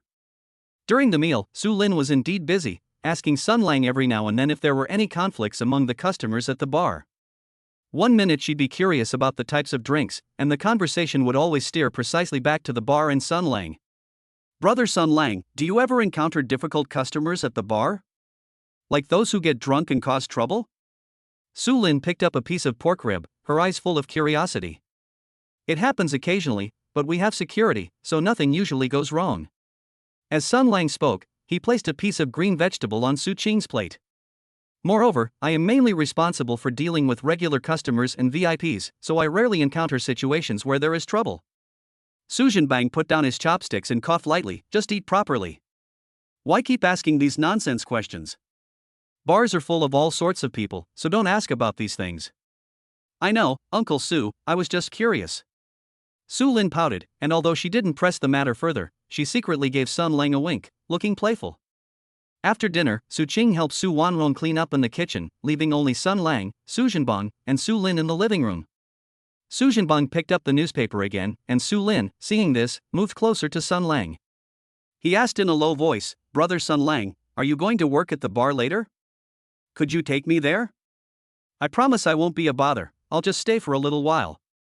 Bars are crowded and noisy, it's not convenient for a girl like you to go alone, and I don't have time to take care of you while I'm at work."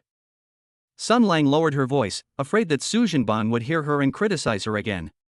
Su Lin's eyes darkened, but she didn't insist.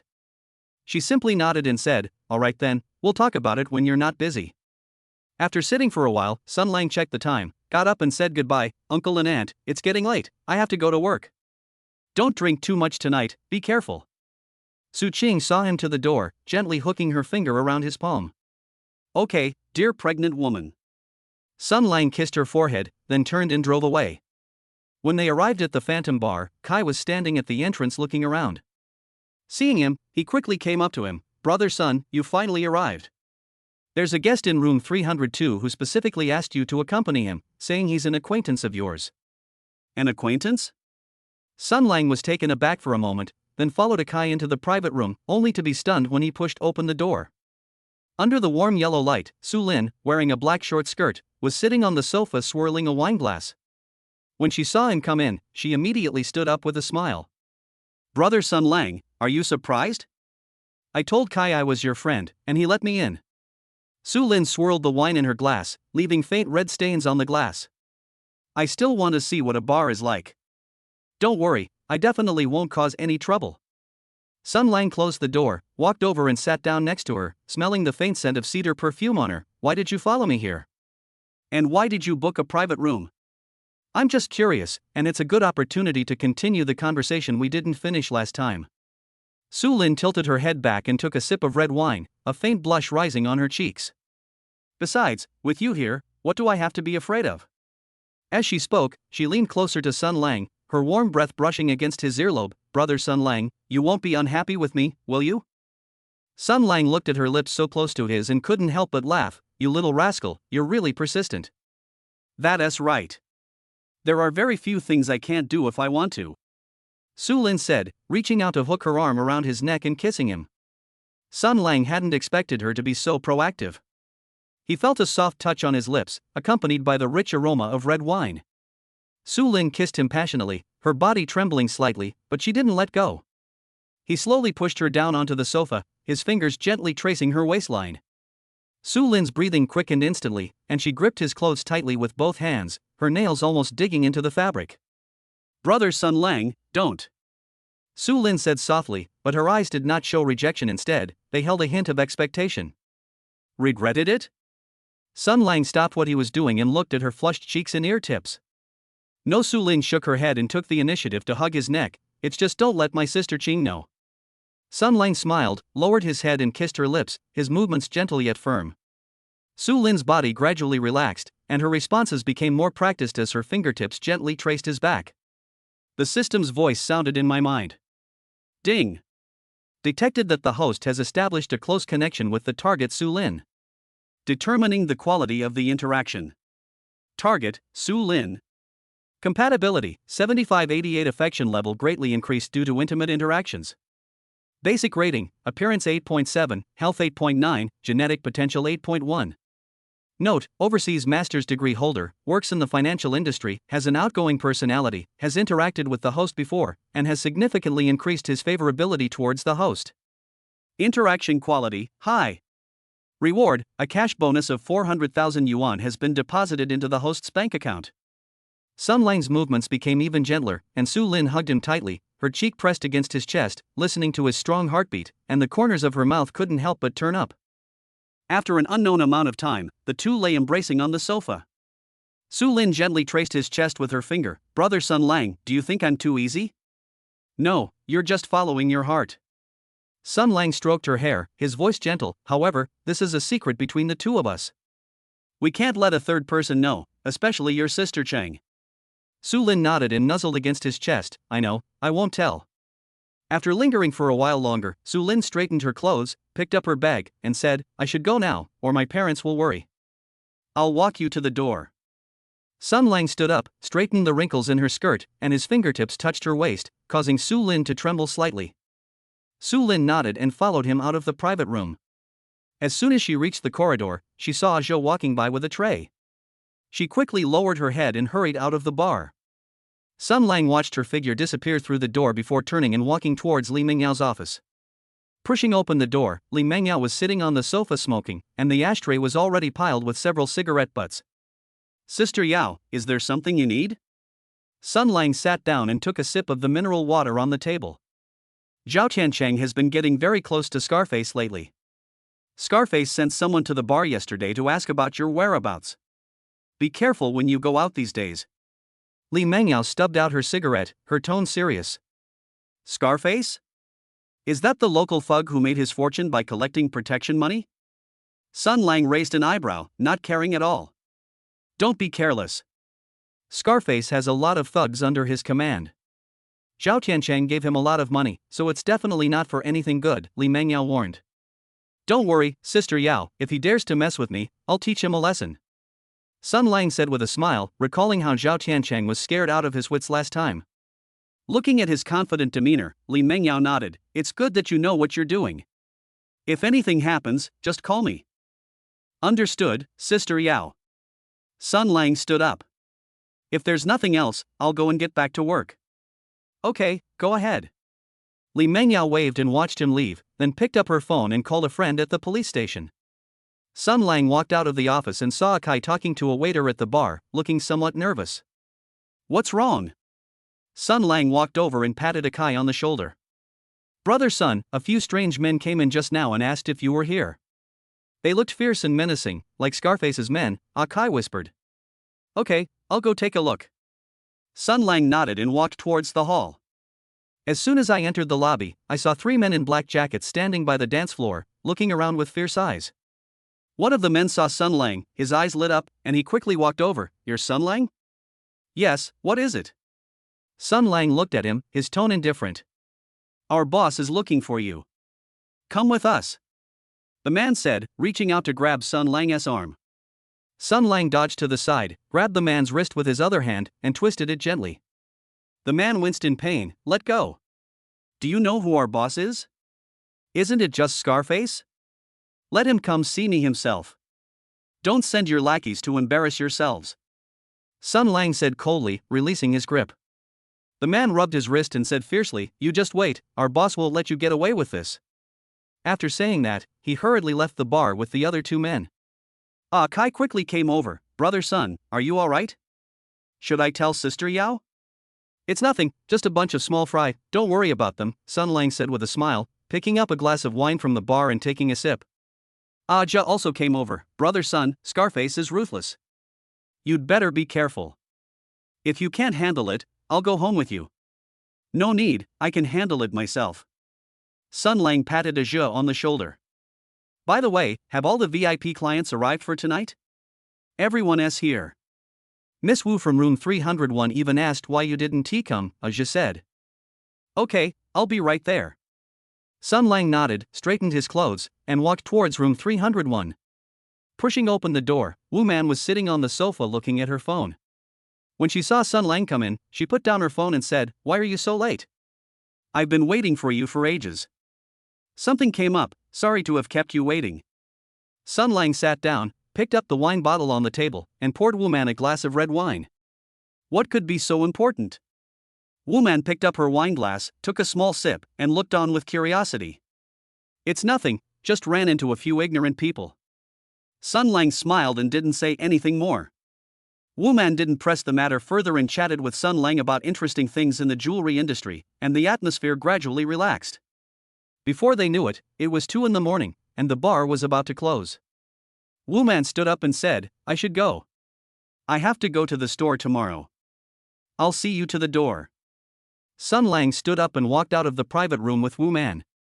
"As soon as I arrived at the entrance, I saw a black sedan parked on the side of the road, and the driver respectfully opened the car door. See you tomorrow." Wu Man smiled at Sun Lang and got into the car. Sun Lang watched the car disappear into the night before turning back to the bar. Ja and Kai were tidying up the bar when they saw Sun Lang return. Kai said, "Brother Sun, Sister Ya just called to ask if you're okay, and told you to be careful when you leave work." "Okay, I'll be careful." Sun Lang nodded, picked up his coat, and said, "I'm leaving now." "You guys should also get off work early." "Okay, goodbye, Brother Sun," Ja and Kai said in unison. Sun Lang left the bar and drove towards the hotel. Sitting in the car, Sun Lang took out his phone and saw that his bank card balance had increased to more than 13.25 million yuan. He couldn't help but smile. "As soon as I arrived at the hotel entrance, I saw a message from Su Lin, Brother Sun Lang, I'm home. Thank you for today."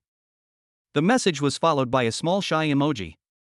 Sun Lang replied, "Get some rest early, don't stay up late, you have to go to work tomorrow." Su Lin quickly replied, "Okay, good night, Brother Sun Lang. Let's meet up again next time, when you're free." Sun Lang put down his phone and walked into the hotel, thinking to himself, "This girl looks so quiet, but I didn't expect her to be so proactive. She's quite interesting." Back in his room, Sun Lang finished washing up and had just laid down on the bed when his phone rang. It was Su Qing calling. "Hey, Qing, what's wrong? Why aren't you asleep yet?" Sun Lang answered the phone, his tone gentle. "I can't sleep, I want to hear your voice." Su Qing's voice carried a hint of languor. "Are you off work? Did anything happen?" "I got off work a long time ago." "What could have happened?" "I just had a few drinks with a client," Sun Lang said, not mentioning Scarface and Su Lin, afraid that Su Qing would worry. "That's good. Get some rest and don't overwork yourself," Su Qing advised. "Okay, you should go to sleep early too." "Good night," Sun Lang said. After hanging up the phone, Sun Lang closed his eyes and quickly fell asleep. The next morning, when Sun Lang woke up, it was almost noon. He stretched, picked up his phone. Upon receiving the message from Li Mengyao, Scarface was arrested by the police last night, supposedly for suspected gang fighting. He'll probably be locked up for a while, so you can rest assured. Sun Lang smiled and replied, "Understood, thank you, Sister Yao." After putting down his phone, Sun Lang got up to wash up, wondering if he should go see Su Qing today and have lunch with her. Just then, the phone rang again. It was a message from Su Lin, "Brother Sun Lang, are you free at noon?" I'll treat you to lunch, as a way of thanking you for taking me home yesterday. Sun Lang looked at the message, smiled, and replied, you can book the place when you're free. Soon, Su Lin replied, then let's go to that Sichuan restaurant near the company. I saw that the reviews are pretty good. Okay, I'll be right there, Sun Lang replied, grabbed his coat, hurriedly left the hotel, and drove to the Sichuan restaurant. The sunlight felt warm and pleasant on his body, and Sun Lang was in a great mood. He hummed a little tune as he walked towards the Sichuan restaurant. Unbeknownst to him, after he left the hotel, a black sedan quietly followed him, and inside sat Zhao Tiancheng. Zhao Tiancheng stared at Sun Lang's retreating figure, his eyes fierce. Sun Lang, you think you're safe just because Scarface was arrested? I won't let you get away with this. After saying that, Zhao Tiancheng took out his phone and dialed a number. Hey, find me a few people, I want to teach someone a lesson. At this moment, Sun Lang was unaware of the danger approaching. He was humming a little tune as he walked towards the Sichuan restaurant, his heart filled with anticipation for meeting Su Lin. Upon arriving at the Sichuan restaurant, Sun Lang had just stepped inside when he saw Su Lin sitting by the window. Wearing a white shirt and jeans, he quickly stood up upon seeing her, his smile much more natural than yesterday. Brother Sun Lang, you're here. Su Lin waved with a smile, her tone light and cheerful. Sun Lang walked over and sat down. Have you been waiting long? No, I just arrived too, Su Lin said, picking up the menu and handing it over. Take a look and see what you'd like to eat. It's on me today. No need, let me treat you. How can I let a girl like you pay? Sun Lang said, taking the menu and ordering a few of her favorite dishes. The two chatted as they ate, and Su Lin talked even more than yesterday, from work to life, and occasionally joked with him, creating a very relaxed atmosphere. After dinner, Sun Lang drove Su Lin to her company. As soon as they arrived at the building, they saw several men dressed in black walking towards them with fierce eyes. Brother Sun Lang, who are they? Su Lin tensed up instantly and grabbed Sun Lang's arm tightly. Don't be afraid, I'm here. Sun Lang shielded Su Lin behind him, looking at the approaching men. What do you want? We don't need anything, we just want you to come with us. The leader of the group said, reaching out to grab Sun Lang. Sun Lang dodged to the side and punched the man in the face, causing the man to cry out in pain. Seeing this, the other men quickly surrounded him, but Sun Lang remained completely calm. With the explosive power brought by the King of Soldiers' physical fitness pill, he knocked them to the ground in no time. Get out! Don't let me see you again. Sun Lang said coldly. Chapter 38 Turmoil and Secret Agreement. The man in black, who had fallen to the ground, covered his face and cursed. The other two tried to rush forward, but Sun Lang kicked them both in the knees, causing them to kneel down on the spot. Sun Lang dusted off the corner of his clothes, his eyes chillingly cold. Go back and tell Zhao Tiancheng that if he causes trouble again, I'll break his arm. The men in black scrambled away, and Su Lin, still clutching Sun Lang's arm, asked in a trembling voice, Brother Sun Lang, will they come back? Don't worry, with me here, no one can hurt you. Sun Lang ruffled her hair, his tone softening instantly. I'll take you upstairs first. After dropping Su Lin off at the company, Sun Lang took out his phone and called Li Mengyao, his tone furious. Is Zhao Tiancheng never going to stop? Does he really think I'm easy to bully? Don't be impulsive, I'll wait for you at the bar. We need to talk this over properly. Li Mengyao's voice was calm, exuding an undeniable aura. Sun Lang hung up the phone and drove to Phantom Bar. He got angrier and angrier on the way, his fists clenched so tightly they cracked. Zhao Tiancheng really didn't know what was good for him. When he arrived at the bar, Li Mengyao was already waiting for him in the office, wearing a black velvet dress, a cigarette between her fingers, her eyes deep amidst the swirling smoke. Sit down, have a drink to calm your nerves. She pushed a glass of whiskey towards me, the ice cubes clinking against the glass. Sun Lang downed his drink in one gulp and slammed the cup down on the table. Screw you. He's already riding roughshod over me. If I don't teach him a lesson, I, Sun Lang, am finished. I know you're wronged, and I know you can fight, but Zhao Tiancheng has powerful backers. If you fight him head-on, you'll be the one who suffers. Li Mengyao extinguished her cigarette and leaned forward. Her perfume wafted into Sun Lang's nostrils, carrying a hint of cool rose. Leave this to me. I'll make sure he disappears from Jiangcheng. How about it? Sun Lang stared into her eyes. This woman was always so mysterious, as if there was nothing she couldn't solve. What's your solution? Don't get yourself involved. Don't worry, I, Li Mengyao, have been in Jiangcheng for so many years, I'm not going to fall into his hands. She smiled, her fingertips tracing the back of Sun Lang's hand. Sun Lang's heart skipped a beat.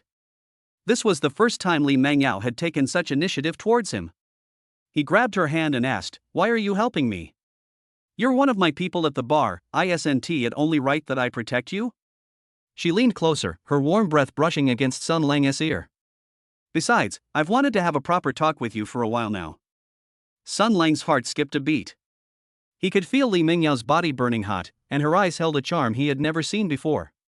"What do you want to talk about?" His voice was a little hoarse, and his hand unconsciously wrapped around her waist. The velvet fabric felt wonderful to the touch. "Let's talk about things adults should talk about." Li Mengyao kissed his lips, her movements quick and forceful, as if she were venting some emotion.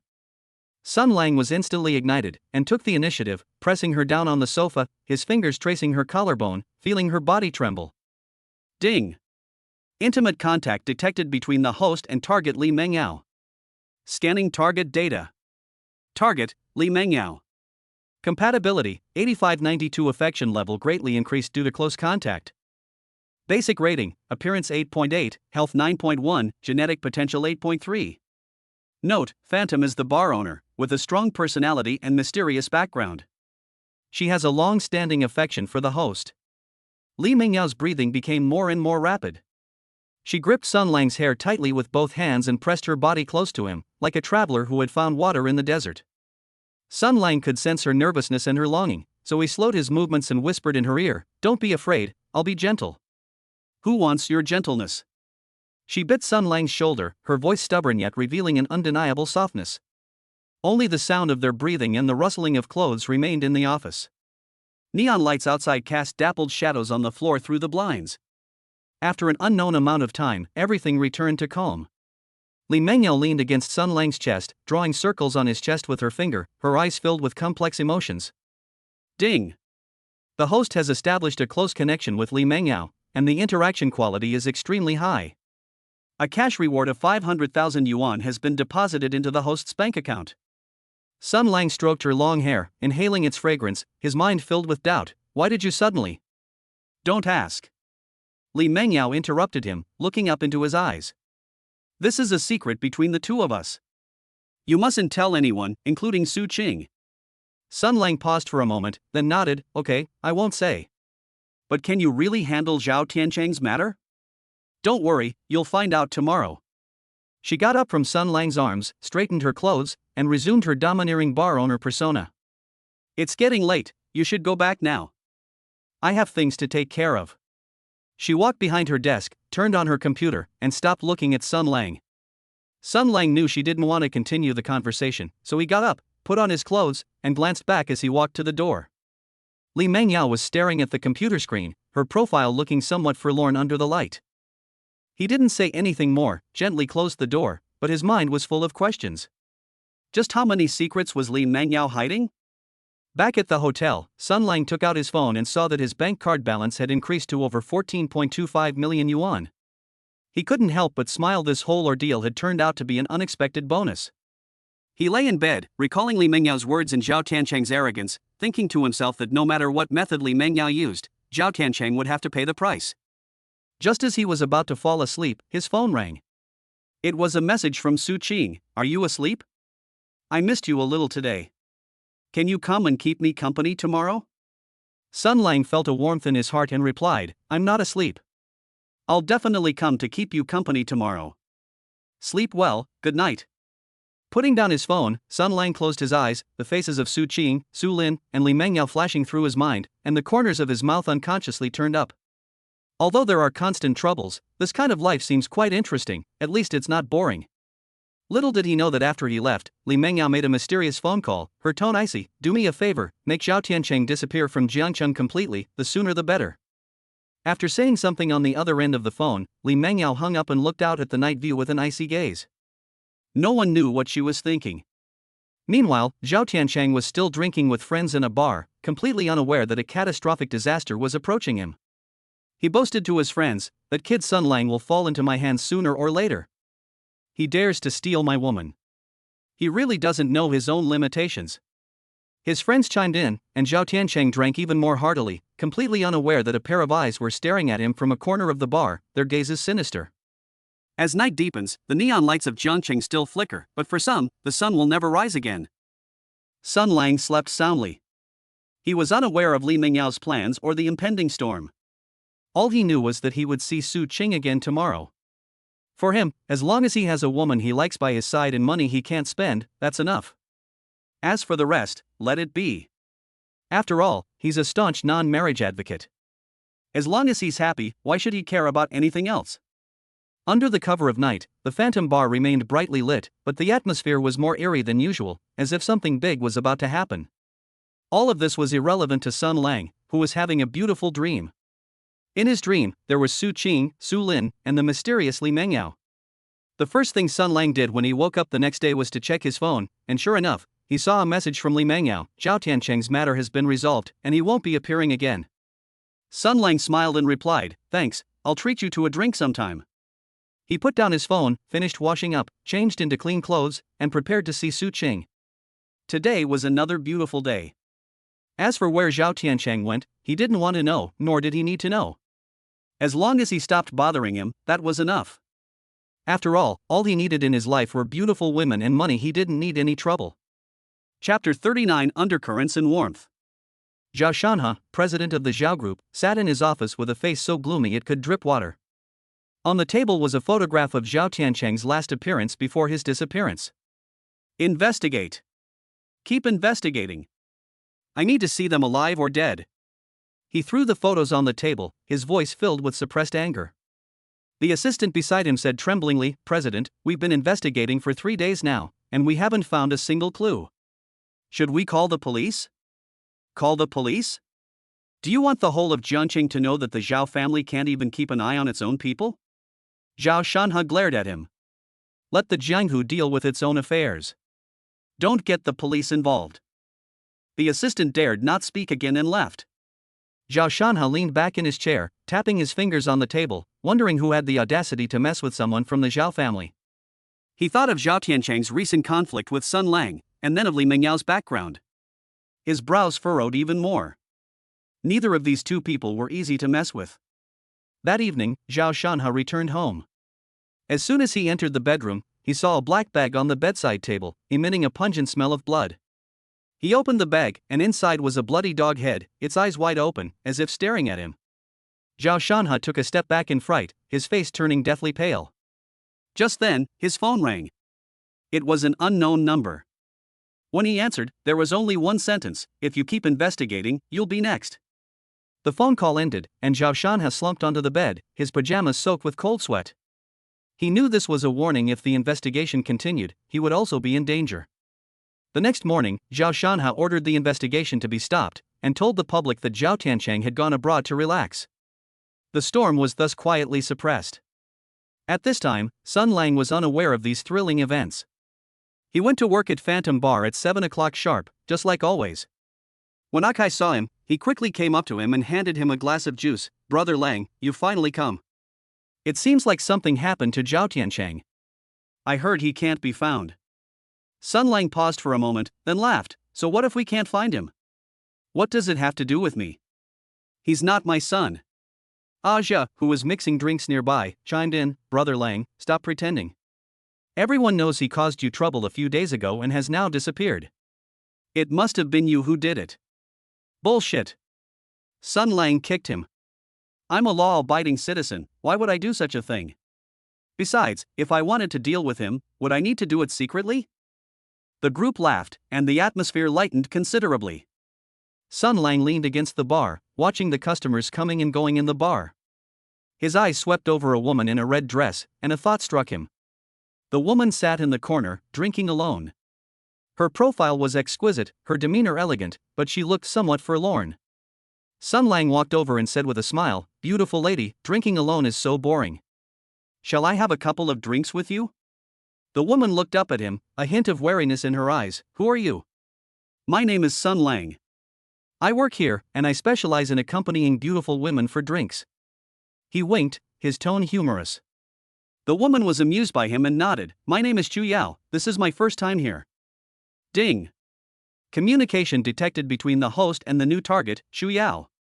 Scanning target data. Target, Chu Yao. Compatibility, 70%. Basic rating, appearance 8.6, health 8.8, genetic potential 7.9. Note, jewelry designer, gentle personality, recently broke up with her boyfriend and is feeling down, so she came to the bar alone to clear her head. Sun Lang was secretly pleased another woman with a story. He poured Chu Yao a glass of wine and said softly, broken up? It's okay, out with the old, in with the new. I'll have a few drinks with you, I guarantee it'll cheer you up. Chu Yao smiled, clinked glasses with him, and the two chatted as they drank, talking about everything from work to life, and they found themselves getting along very well. Before they knew it, it was already 1 in the morning, and the number of customers in the bar was gradually decreasing. Chu Yao stood up and said somewhat drunkenly, I should go back now. Thank you for keeping me company. Sun Lang helped her up and said with a smile, let me take you home. I'm worried about leaving you like this. Chu Yao didn't refuse and nodded. Sun Lang saw her into the car and watched it disappear into the night, thinking to himself, this Chu Yao is quite a good target. Back at the bar, Li Mengyao was waiting for him in the office, dressed in a white shirt and black suit pants, looking both capable and sexy. Zhao Tiancheng's matter is resolved. She handed Sun Lang a cigarette, her tone calm. Sun Lang took the cigarette, lit it, and said, I heard it was you who did it. Don't ask so many questions. Knowing too much won't do you any good. Li Mengyao avoided his gaze. From now on, no one in Jiangchang will dare to cause you any more trouble. Sun Lang stared into her eyes, wanting to say something, but swallowed his words. He knew Li Mengyao didn't want him to know too much, and he didn't need to press her for details. His safety was all that mattered. Thanks. He patted Li Mengyao on the shoulder. I'll treat you to a meal sometime. Li Mengyao smiled but didn't say anything. Sun Lang turned and left, his mind filled with doubt. Just how many secrets did this woman still hold? The next day, Sun Lang didn't go to work at the bar. Instead, he bought some fruit and nutritional supplements and drove to Su Qing's villa. As soon as I reached the door, I heard laughter and chatter coming from inside. I opened the door and saw Su Qing, Lin Wan, and Jiaya chatting in the living room, their bellies already showing. Oh, the three expectant mothers seem to be in a good mood today. Sun Lang walked in with a smile and placed the things on the table.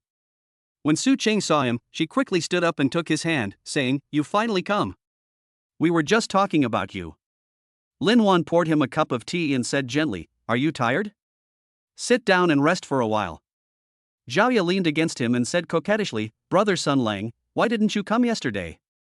I missed you so much. Sun Lang felt a warmth in his heart. He sat on the sofa, hugged Jiaya, and held Su Qing and Lin Wan's hands. I've been a bit busy lately, but I'll come to visit you more often in the future.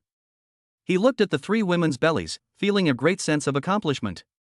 These were his children, 3 adorable little lives. The 3 women were all very happy, nestled close to him, feeling his warmth.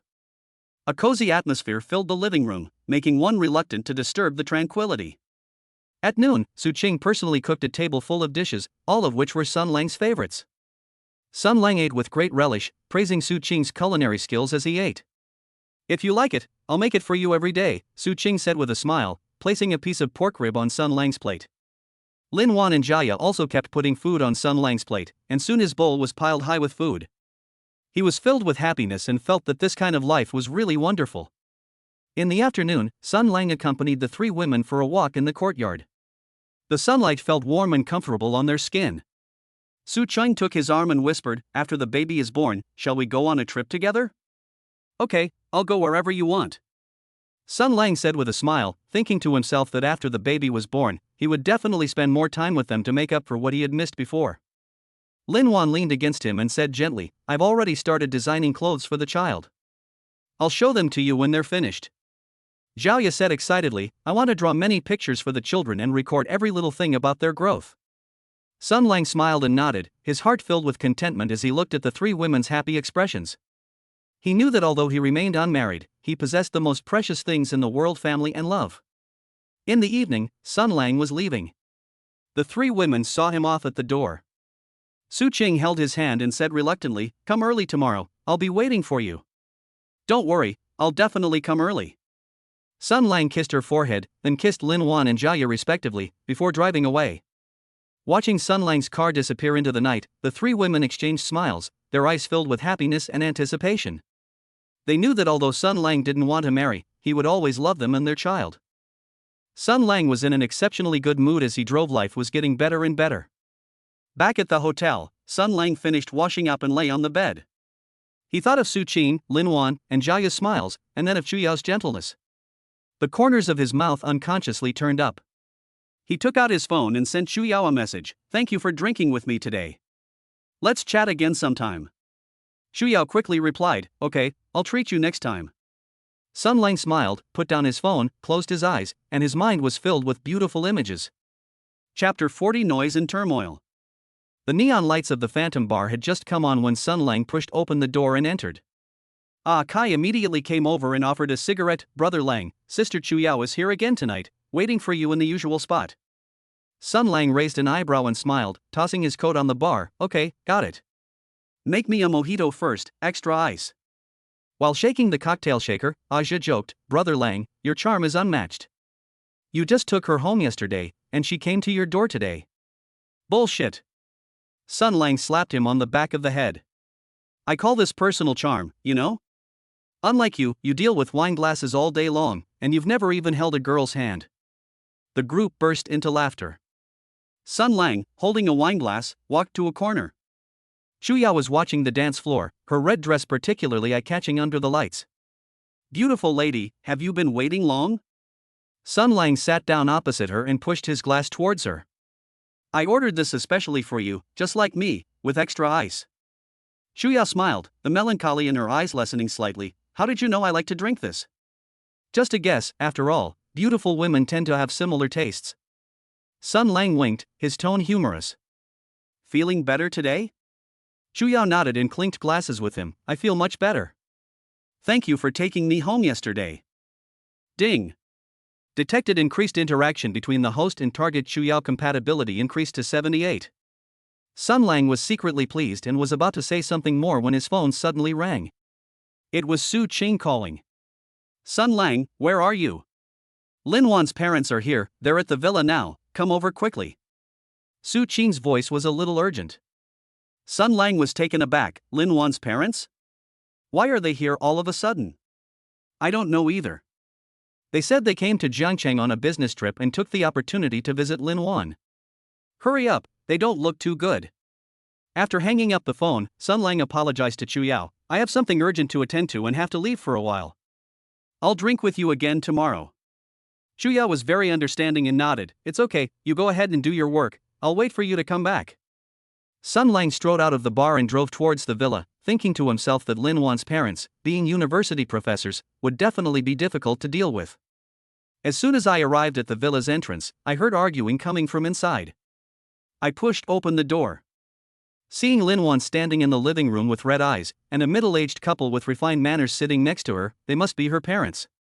"Xiao Wan, how could you be so foolish?" Father Lin slammed his fist on the table, his hands trembling with anger. "You're a designer who graduated from a prestigious university, how could you have a child with someone you didn't marry?" Lin's mother also wiped away her tears. "Yes, Xiao Wan, we are respectable people in the education circle. If this gets out, we will have nowhere to hide our faces." Su Qing was trying to persuade him from the side, and when she saw Sun Lang come in, she quickly gave him a look. Sun Lang walked over and said with a smile, "Hello, uncle and auntie, I'm Sun Lang, Lin Wan's boyfriend."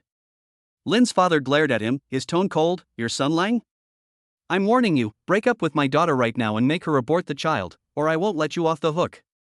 Sun Lang's smile vanished. "Uncle, I know you're angry, but the child is innocent." "Although I haven't registered my marriage with Lin Wan, I will take responsibility for her and our child." "Take responsibility? How will you take responsibility?"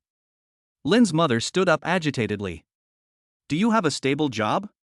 Do you own a house and a car? Can you give my daughter happiness?" Sun Lang was about to take out his phone to show his bank card balance to prove his financial ability. The phone rang first. It was Jiaya calling. After answering, Jiaya said in a tearful voice, "Brother Sun Lang, my parents are here. They want me to break up with you and have an abortion. Please come quickly." Sun Lang was completely baffled. Why had both sets of parents come together? He apologized to Lin Wan's parents, saying, "Uncle and aunt, I have something urgent to attend to. Please excuse me for a moment. We'll talk in detail later." After saying that, he rushed out of the villa and drove to Jiaya's house. All the way, he kept thinking that he had to sort things out as soon as possible, otherwise both pregnant women would suffer. Zhao Ya's family lived in a small villa, and a luxury car with an art exhibition pass was parked in front of the house. Sun Lang pushed open the door. Then they heard Zhao's mother's voice, "Xiaoya, why are you so disobedient? We raised you all these years, not so you could hang out with people like this who have no status or identity." He walked into the living room and saw Zhao sitting on the sofa crying, her shoulders shaking with sobs. The father next to him was wearing an art-style linen shirt, holding a paintbrush in his hand, his face so gloomy it could drip water. "Xiaoya, stop crying. Break up with this man immediately, get an abortion, and we'll find you someone better." Zhao's mother held Zhao hand, her tone urgent and authoritative. Zhao's father then looked up at Sun Lang. His eyes were full of scrutiny. "We're respectable people in the art world, and you're almost 2 months pregnant.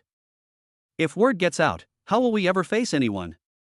Who in the industry will want to collaborate with us on exhibitions again?" Sun Lang walked over to Zhao and gently patted her back. Then he looked at Zhao's parents, uncle and aunt. "I know you care about your reputation, but the child is innocent. Although I haven't registered my marriage with Zhao, I can guarantee she'll have no worries about food and clothing, and I'll take good care of her." He took out his phone and opened the bank's app. He showed them the balance of over 14.25 million, "Although I work in a bar. But my income is stable, and this money is enough for Zhao and her child to live well. Plus, I'm investing, so my income will only increase, not decrease." Zhao's mother glanced at her phone screen, her expression softening slightly. But she still stubbornly retorted, "So what if you're rich? Does having money mean you can bully my daughter at will? Having a child out of wedlock is still shameful." Zhao's father sneered, "Young man, don't think you're so great just because you have a few stinking coins. We artists value reputation and honor, not these materialistic things."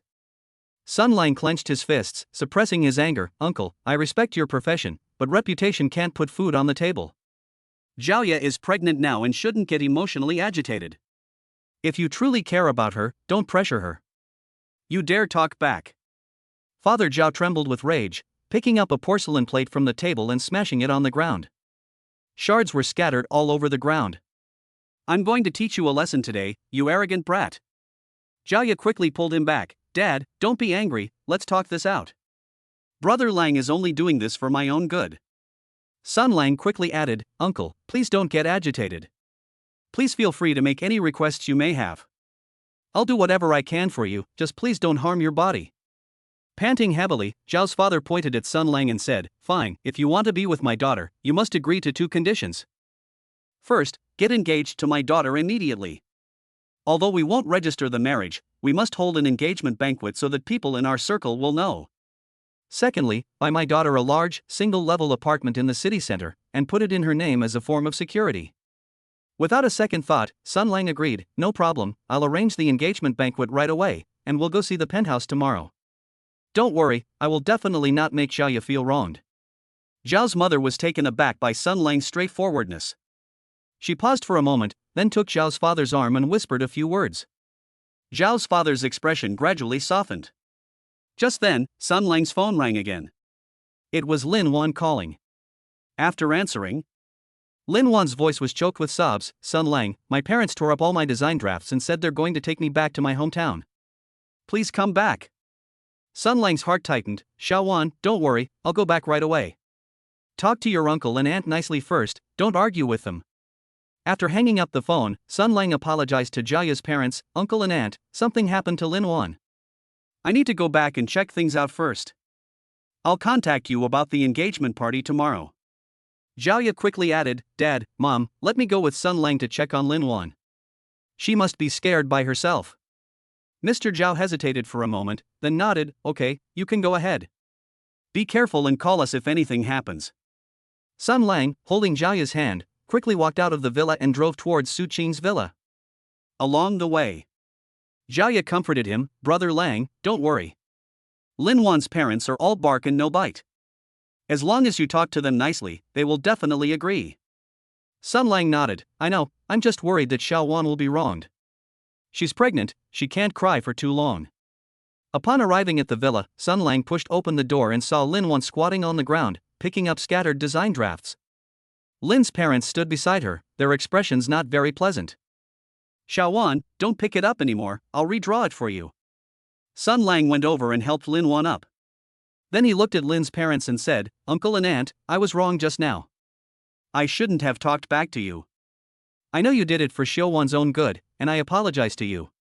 Lin's mother sighed, "Sun Lang, we didn't mean to make things difficult for you, it's just that Xiaowan is the apple of our eye. We don't want her to suffer. If you truly love her, you should provide her with security." Sun Lang quickly said, "Auntie, I know, I've already discussed it with Jiaya's parents. I'm getting engaged to Jiaya tomorrow, and I'll arrange the engagement banquet for Lin Wan right away. Furthermore, I will buy Lin Wan a large apartment in the city center and put it in her name as a guarantee. Rest assured, I will absolutely not mistreat her." Mr. Lin frowned. "You're also engaged to Jiaya? Are you trying to have your cake and eat it too?" Sun Lang quickly explained, "Uncle, I know this doesn't sound good, but I genuinely like Xiaowan and Jiaya. I will take responsibility for both of them. I won't let them suffer, and I'm capable of supporting them. I won't let them endure hardship." Su Qing chimed in, "Uncle, Aunt, Sun Lang is a good person. He's very kind to us, and he's very capable. Please trust him this once." Mr. and Mrs. Lin exchanged a glance, and then Mr. Lin said, "Okay, we'll believe you this once, but if you dare to bully Xiaowan, we will absolutely not let you off." Hearing this, Lin Wan finally smiled and threw herself into Sun Lang's arms. "Sun Lang, thank you." Sun Lang hugged her, feeling relieved. "Silly girl, why are you thanking me? This is what I should do." Jiaya walked over and took Lin Wan's hand, saying, "Lin Wan, from now on we're family. Let's wait for the baby to be born together." Lin Wan nodded, a happy smile spreading across her face, and the atmosphere in the living room gradually eased. That evening, after settling Lin Wan and Jiaya in, Sun Lang drove to the Phantom Bar. Xu Yao was still waiting for him in the usual spot. When she saw him come in, she quickly stood up and said, "You're here. Were you all right yesterday? You seem to be in such a hurry." Sun Lang smiled and sat down opposite her. "It's nothing, just some family matters. I'm sorry to have worried you." Xu Yao poured Sun Lang a glass of wine. "It's good that you're all right. I thought something had happened to you. By the way, you look really tired today, would you like to rest for a bit?" Sun Lang shook his head. "No need, just chatting with you is enough. Thank you for waiting for me so long today." The two chatted over drinks, discussing everything from jewelry design to anecdotes about life. A light gradually appeared in Xu Yao's eyes. No longer feeling as dejected as before, Sun Lang was also infected by her smile, and much of the day's fatigue dissipated. Ding! Host compatibility with target Xu Yao has increased to 85, base score remains unchanged, and gene potential compatibility has been optimized. Sun Lang was secretly pleased. It seemed his relationship with Xu Yao had taken another step closer. He looked into Xu Yao's eyes.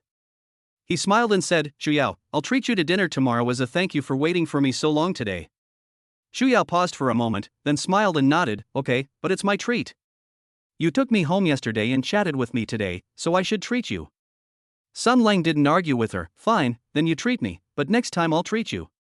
We'll take turns treating, how about that?" Xu Yao smiled and nodded. "Okay, it's settled then." The music and laughter in the bar mingled together. Looking at Xu Yao's smile, Sun Lang felt a deep sense of satisfaction, despite the many trials and tribulations he had experienced today. But the result was still good, and he even got closer to Xu Yao, so it was a happy ending. Chapter 41: The Diligent Daily Life in the Bar. As soon as the door to the Phantom Bar opened, Kai approached. With a mischievous grin, he said, "Brother Lang, you've finally arrived. Sister Su Qing and Sister Sin Ming are both here and waiting in the private room." Sun Lang slung his coat over his shoulder, raised an eyebrow, and said, "So eager? Okay, first give me a whiskey, no ice, I'll be over after I finish that." While pouring the wine, Aja joked, "Brother Lang, you've been acting like you're on steroids these past few days. I used to complain about being tired after meeting with 3 clients a day, but now I can do 5 without even breaking a sweat." "Bullshit." Sun Lang slapped him. "I'm fighting for my career, understand? Unlike you, who just drifts through life." Despite saying that, Sun Lang knew perfectly well that he was still short nearly 15 million yuan to buy 2 large apartments in the city center with cash. How could he not be diligent? As I entered the private room with my wineglass, Su Qing was sitting on the sofa applying lipstick. Her apricot-colored dress accentuated her fair skin, while Sin Ming gracefully brewed tea beside her. "Ladies, I'm sorry to have kept you waiting."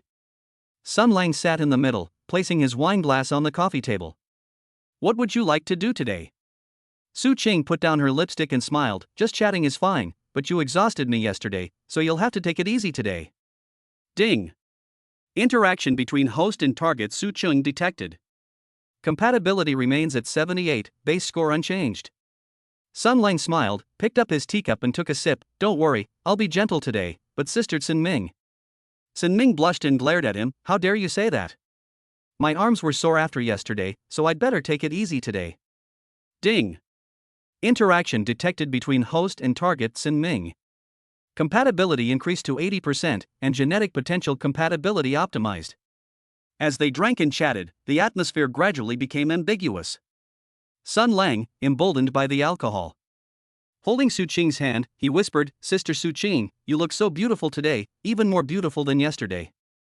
Su Qing's eyes were glazed as she leaned on his shoulder. You're so good with words, but I like it. In the following scene, Su Qing was initially able to respond softly. Her cheeks flushed red. I can't take it anymore, you're amazing. Sun Lang gently patted her back, then turned to look at Sin Ming.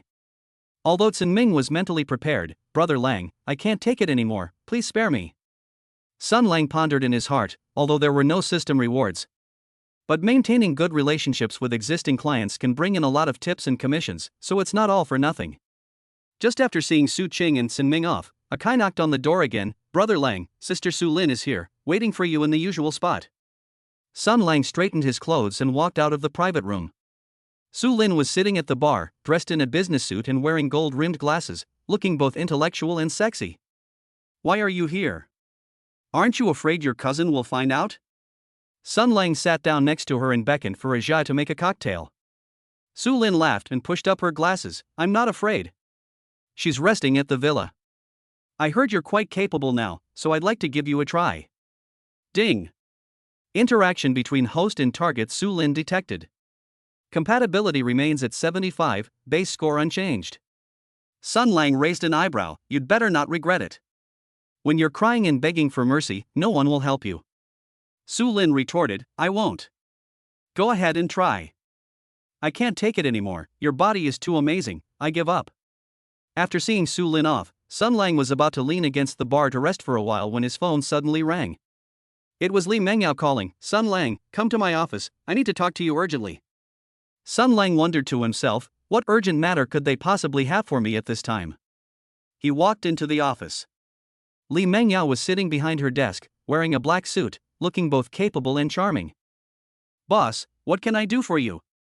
Sun Lang asked with a smile, leaning against the door. Li Mengyao stood up, walked to his side, and hooked her arms around his neck. Can't I come to you if there's nothing wrong? You've been so diligent these past few days, have you encountered any difficulties? Sun Lang was taken aback, not expecting her to be so perceptive. It's nothing, I just want to earn more money to buy 2 houses. Li Mengyao smiled and whispered in his ear, why didn't you tell me you were short of money? But you've worked so hard, I have to reward you properly. Ding.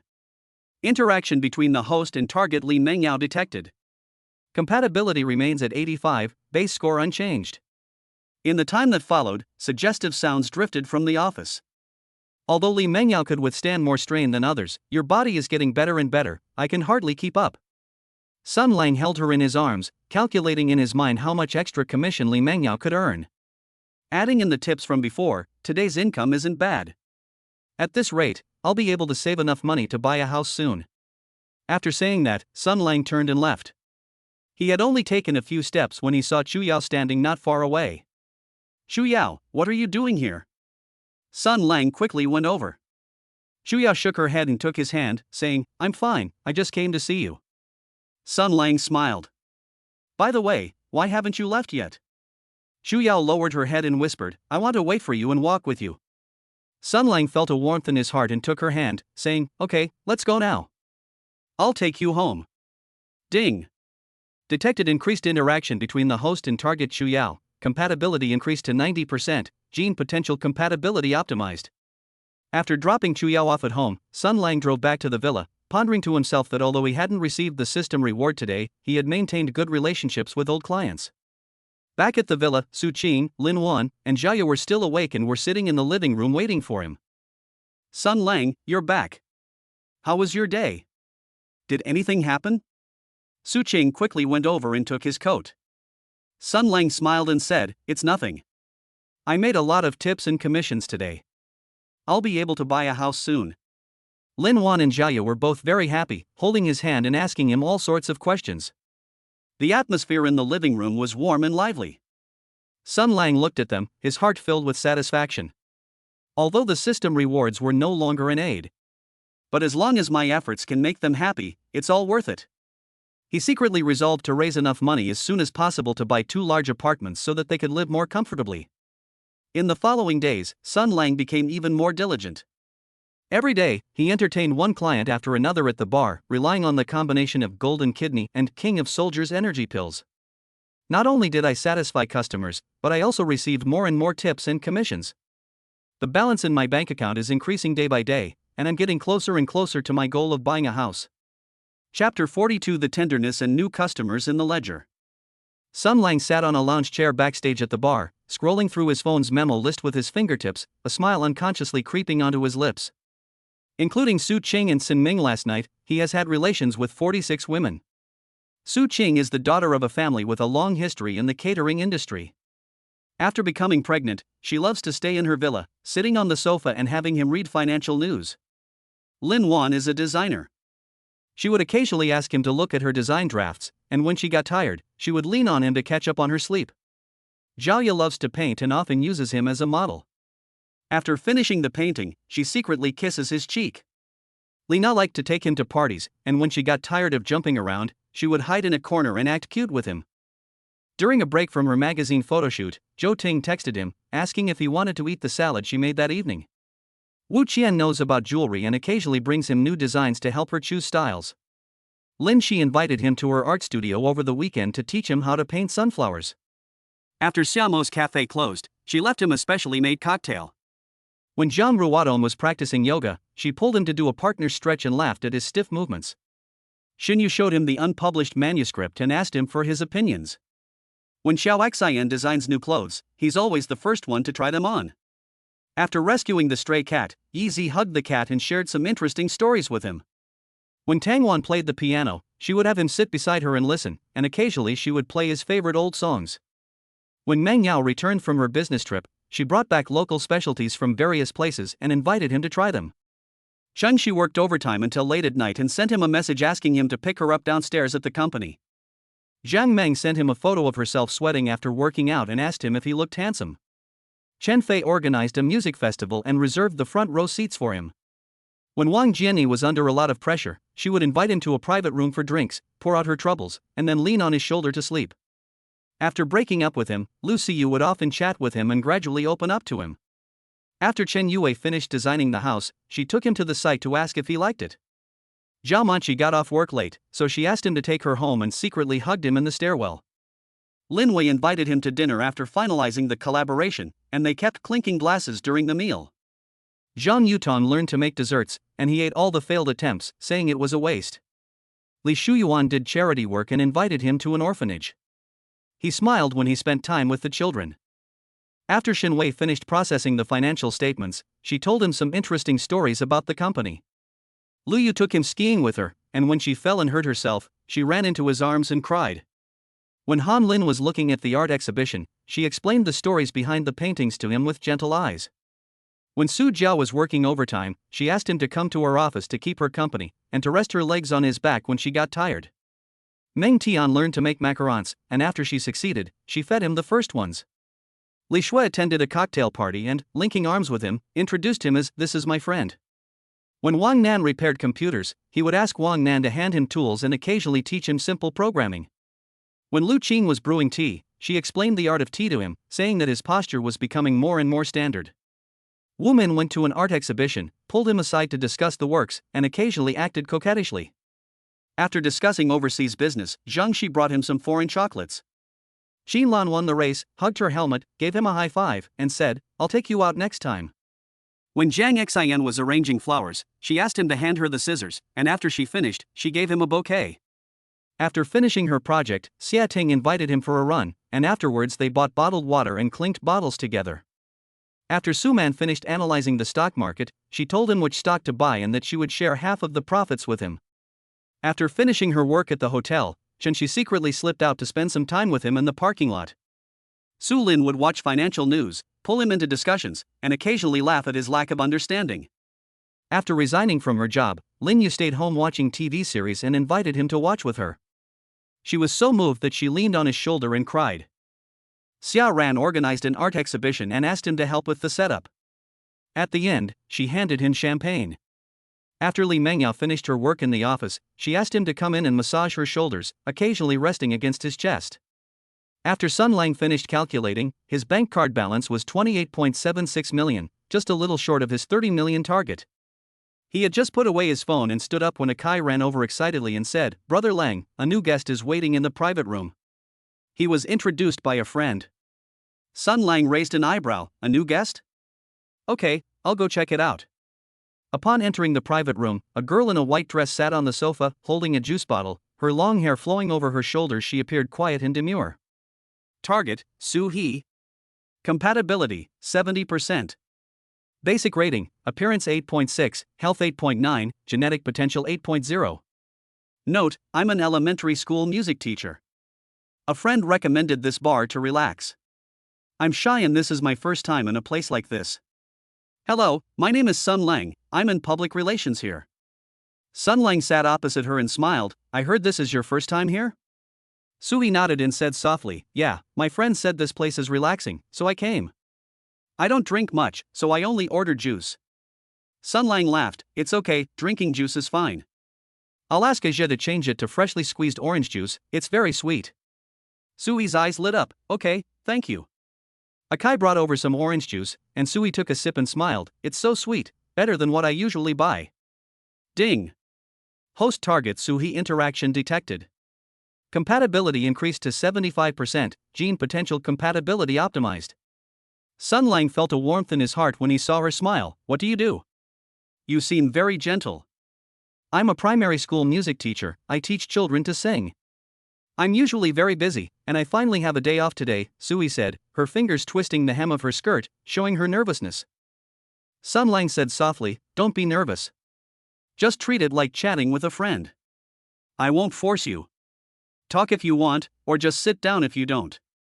Sui looked up at him and whispered, I heard you're very capable. My friend recommended me because he said you're good at taking care of people. Sun Lang laughed, you flatter me, my friend.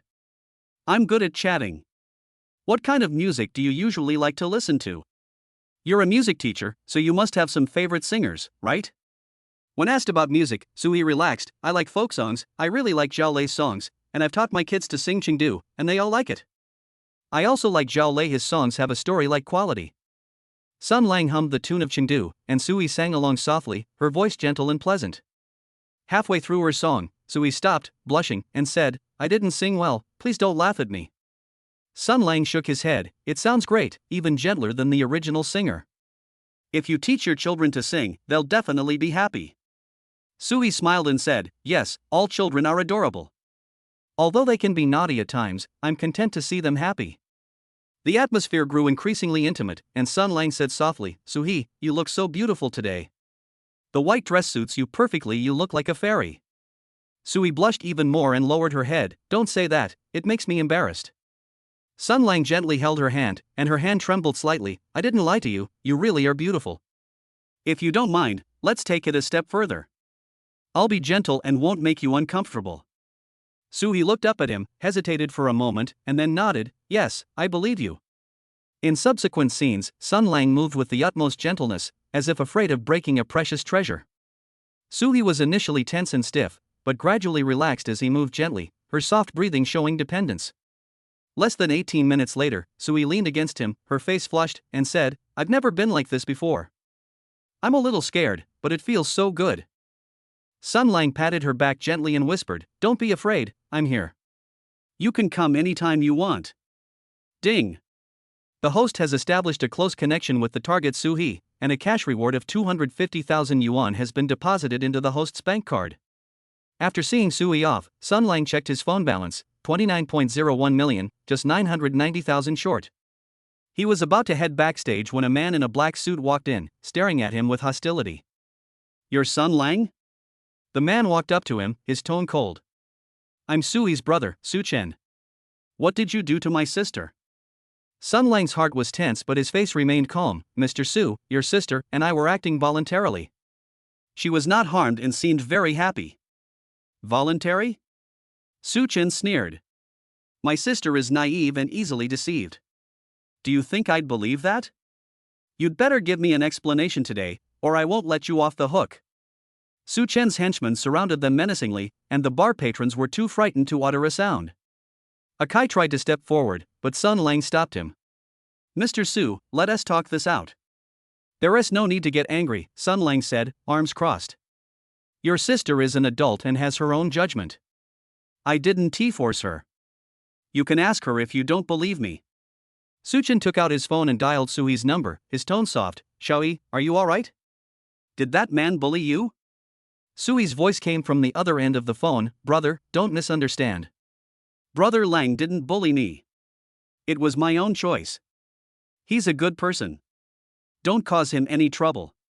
Su Chen froze and hung up the phone, his face still grim. Even if it's voluntary, you can't treat my sister like that. You're not allowed to see her again. Sun Lang laughed. Mr. Su, I'm afraid that's not up to you. I can't stop your sister from seeing me, and besides, I'm sincere towards her and won't treat her casually. Su Chen was about to say something when his phone rang.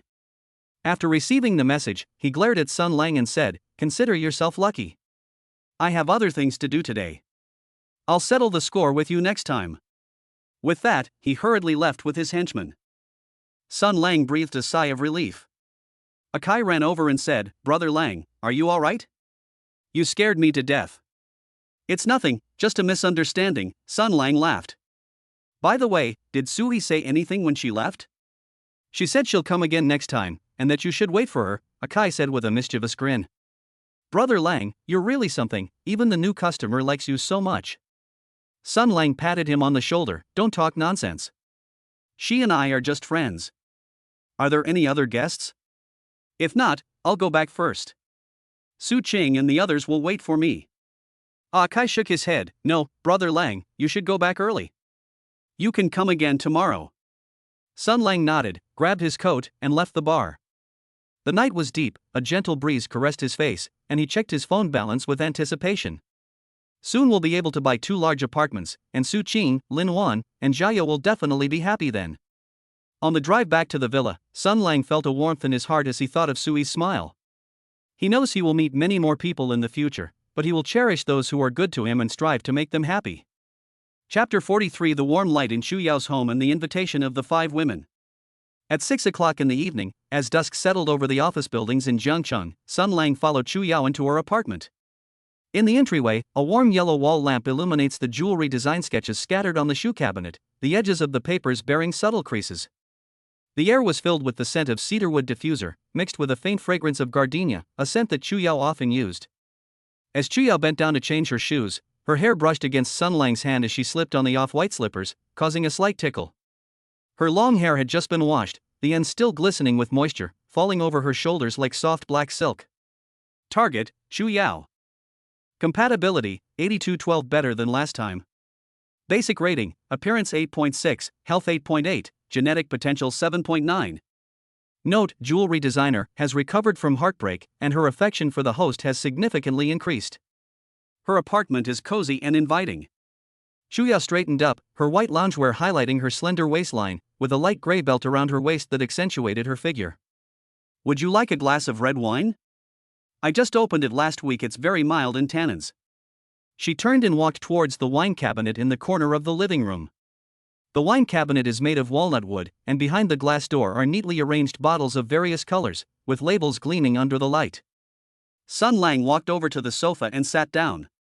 The sofa was made of light gray velvet, and when you sat down, you could sink into it. It was just the right amount of softness. His gaze fell on the coffee table, next to several open design books, where there were several sketches of necklaces in the shape of vines, with delicate pencil lines. Next to the sketch was a silver compass and several pieces of colored gemstone rough, which gleamed in the sunlight streaming through the floor-to-ceiling windows. Xu Yao walked over carrying 2 stemmed glasses, with tiny beads of wine clinging to the sides of the glasses. The red wine swirled gently in the glasses, revealing a deep ruby color. She sat down next to Sun Lang, their knees lightly touching. She handed him a wineglass, pausing slightly as their fingertips touched, the glass cool to the touch. Sun Lang took the wineglass, brought it close to his nose and took a light sniff. The faint fruity aroma mixed with the scent of oak barrels spread out, making people feel relaxed. He took a sip, and the rich aroma of the red wine spread across his tongue. The tannins were smooth, and a faint sweet aftertaste lingered in his throat after swallowing. Shuya leaned back on the sofa, her head slightly turned toward him, her gaze falling on his hand holding the wineglass, her fingertips gently stroking the glass.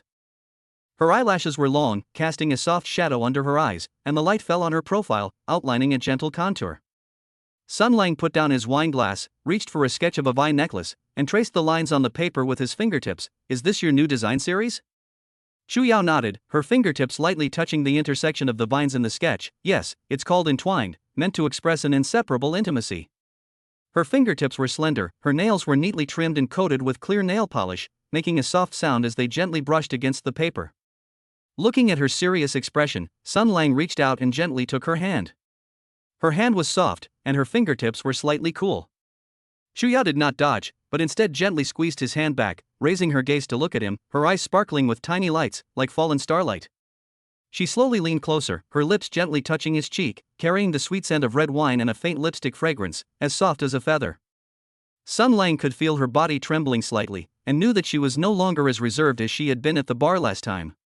He gently put his arm around her waist, and she leaned into his embrace, wrapping her arms around his neck like a vine.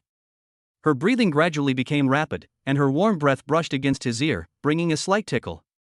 Sun Lang's movements were very gentle. His fingertips lightly traced her back, and he could feel the delicate skin under her pajamas and the slight trembling.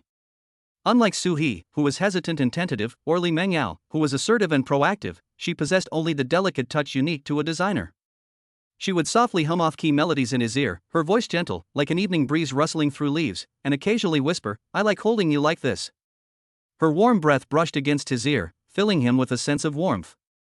He tightened his arms around her, holding her close.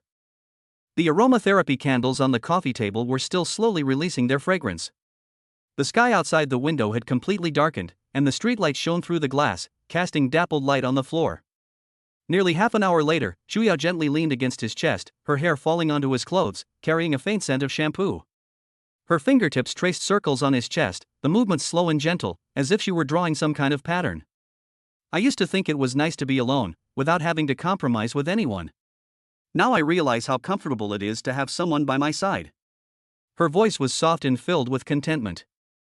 Sun Lang reached out and gently patted her back, his movements slow and rhythmic, as if comforting her, his nose nestled in her hair. He could smell the fragrance in her hair, mixed with the aromatherapy scent on her body, which made him feel exceptionally at ease, as if all his fatigue had been dispelled. Ding! The host has established a close connection with the target Shu Yao. A cash reward of 300,000 yuan has been deposited into the host's bank account. Sun Lang's phone vibrated slightly.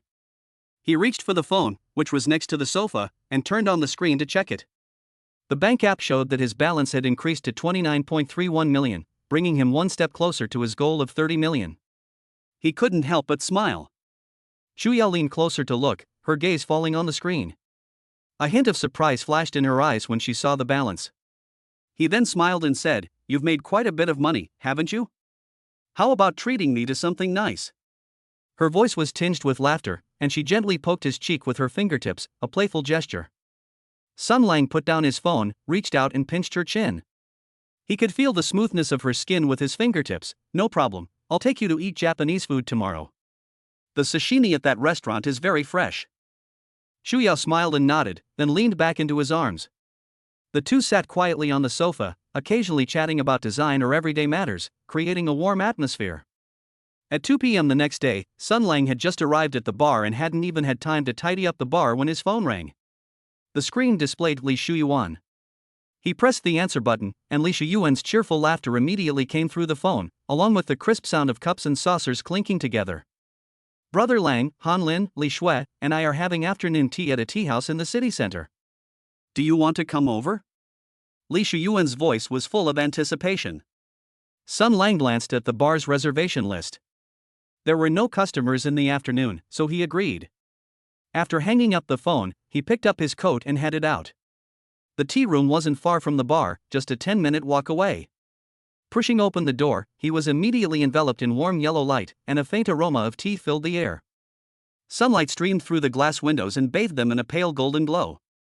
Li Shuyuan was wearing a beige suit with a pearl brooch at the collar, looking elegant and poised as she gently blew on a teacup.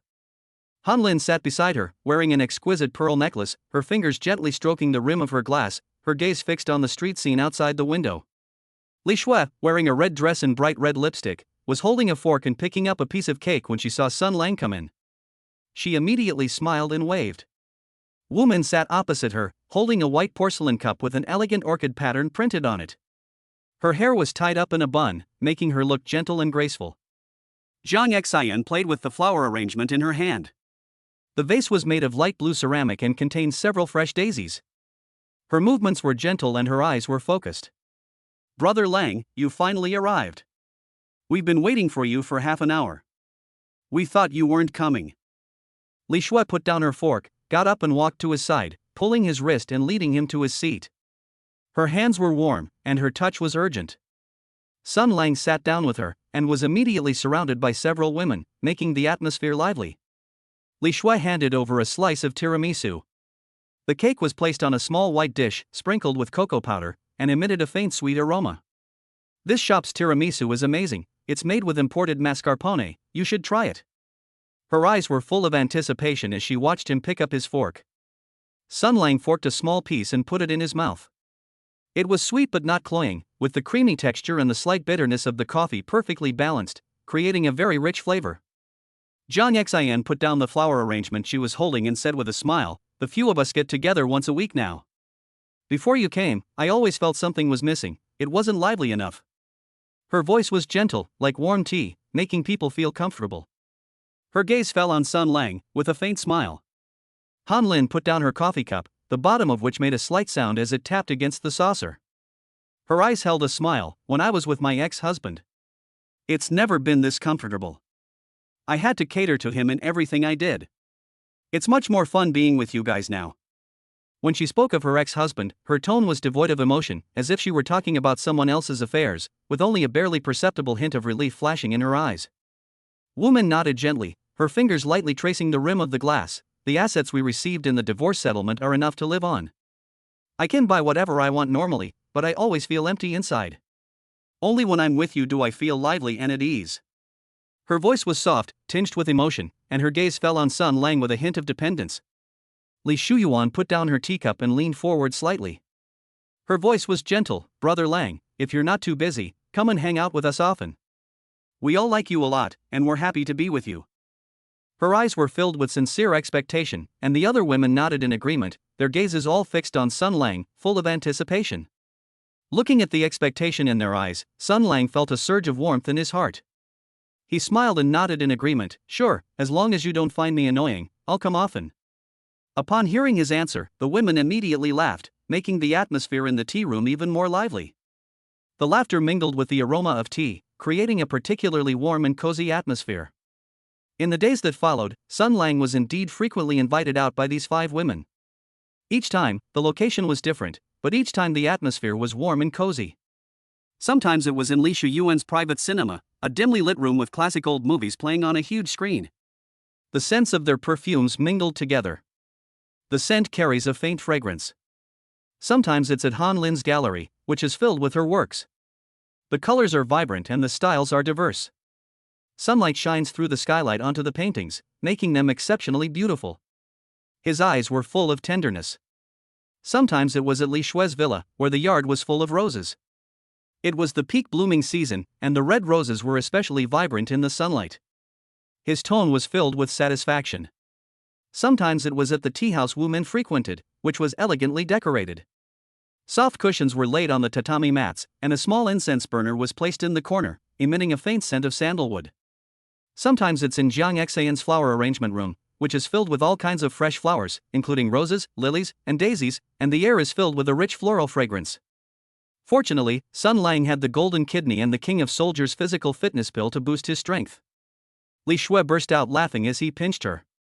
That night, Sun Lang lay on the sofa in Chu Yao's apartment, with Chu Yao leaning against him, her head resting on his arm and her body gently pressed against him. She picked up his phone from the coffee table and opened the photo album. A faint smile played on Chu Yao's lips, her eyes showing no trace of jealousy. She simply said softly, "You're quite popular, so many women like you." Her fingers gently swiped across the photos on the screen, her movements soft, her voice slightly teasing but without malice. Sun Lang reached out and put his arm around her shoulder, pulling her closer. He lowered his head and gently kissed the top of her head, "But right now, all I want to do is be with you. No matter how much I like others, they can't compare to you." Upon hearing his words, Zhu Yao looked up at him, her eyes sparkling. She leaned forward and kissed his lips gently and affectionately. The warm yellow wall lamp cast their shadows on the wall, overlapping them. Like a warm painting, the aroma of incense in the air is even stronger, making people feel at ease. Sun Lang looked at the ceiling, feeling a sense of satisfaction. The balance in his bank account would soon reach 30 million, and he was getting closer and closer to his goal.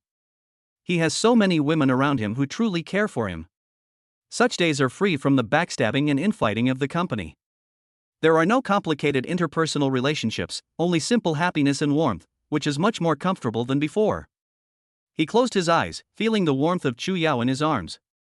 Listening to her even breathing, I couldn't help but smile, looking forward to more wonderful days to come. Chapter 44, 3 Pregnant Women's House Hunting Trip and a New Encounter at a Bar. Sun Lang crossed out the text message confirming the arrival of the last 700,000 yuan bonus. With his bank card balance steadily at 30.01 million, he whistled and dialed Su Qing's number. "Honey, we've raised enough money. Tomorrow I'll take you to see a big apartment, the best development in the city center." His voice was full of pride.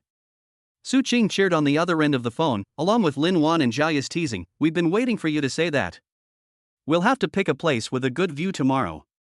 The next morning, Sun Lang picked up the 3 women in his car. Su Qing was wearing a loose dress. With her hands supporting her slightly protruding belly, Lin Wan and Jia sat side by side in the back seat, chattering about the interior design style. Upon arriving at the Jiangcheng No. 1 sales office, a sales consultant in a professional suit immediately greeted us. His gaze swept over Sun Lang and the 3 women. With a warm smile, "Sir, madam, are you here to look at apartments? We have large single-level apartments ranging from 220 to 380 square meters with excellent views." Target, Lin Fei. Compatibility, 72. Basic rating, appearance 8.5, health 8.8, genetic potential 7.8. Note, senior real estate salesperson, top performer, capable and efficient, recently ended a relationship. Marital status, single. Sun Lang raised an eyebrow, the system was indeed perceptive. He patted Su Qing's waist. "Let's look at the 320 square meter model apartment first. It should be well ventilated from north to south and have a river view." Lin Fei's eyes lit up, and she immediately led them toward the elevator. "Sir, you have excellent taste. The 320 square meter river view apartment is our best-selling item, and there are only 2 left." Inside the show flat, the floor-to-ceiling windows overlook the surging river, and sunlight spills onto the floor, making it shimmer with golden light. Su Qing ran to the balcony and opened her arms. "Wow, the view is amazing. I can enjoy the river view while sunbathing in the future." Lin Wan opened the doors to each room and said with a smile, "This room is perfect as a nursery. It's well lit and can even fit a small desk." Jia lay on the large sofa in the living room and rubbed the cushions. "This sofa is so comfortable. I can draw here and play with the baby in the future." Sun Lang walked up to Lin Fei and offered her a cigarette. "I'll take both sets, full payment. Can we sign the contract today?" Lin Fei's hand trembled, and she almost dropped the lighter. She tried to remain calm. "Sir, you're not kidding, are you? 2 apartments would cost 29.8 million if paid in full. I need to confirm with the manager. Go quickly, don't waste time." Sun Lang waved his hand, watching the 3 women move around the room, feeling a great sense of accomplishment. After signing the contract, Lin Fei handed the keys to Sun Lang. She quietly slipped him a business card. "Sir, you can contact me if you have any real estate questions in the future. I also know a bit about interior design." Her eyes showed obvious favor. Sun Lang took the business card, raised an eyebrow and smiled. "Sure, I'll treat you to dinner sometime." After escorting the 3 women back to the villa, Sun Lang was about to go to a bar when Su Qing stopped him, saying, "Come back early tonight. I've asked the kitchen to make some soup for you to nourish yourself." He kissed Su Qing on the forehead. "Don't worry, I'll be back as soon as I'm done. I won't keep you waiting too long." At 7 p.m. sharp, Sun Lang arrived at the Phantom Bar. Kai leaned closer and said, "Brother Lang, we've got a tough one here today. He threw a tantrum in the private room, and 3 different waiters were kicked out each time. Sun Lang paused in taking off his coat. Oh? What's your background? I heard she's in the medical device business. Her name is Chinyu, and she has 2 bodyguards with her. She's got quite a temper, Akai said in a low voice. Sun Lang laughed. Interesting, I'll go meet her. Pushing open the door to the private room, I saw a woman in a black suit sitting on the sofa, her brows furrowed, and her wineglass in front of her empty. Target, Chinyu. Compatibility, 68%. Basic rating, appearance 8.7, health 8.9, genetic potential 8.1. Note, CEO of a medical device company, decisive and with a strong presence, is feeling frustrated due to project setbacks. Marital status, single. Are you the best at entertaining guests here?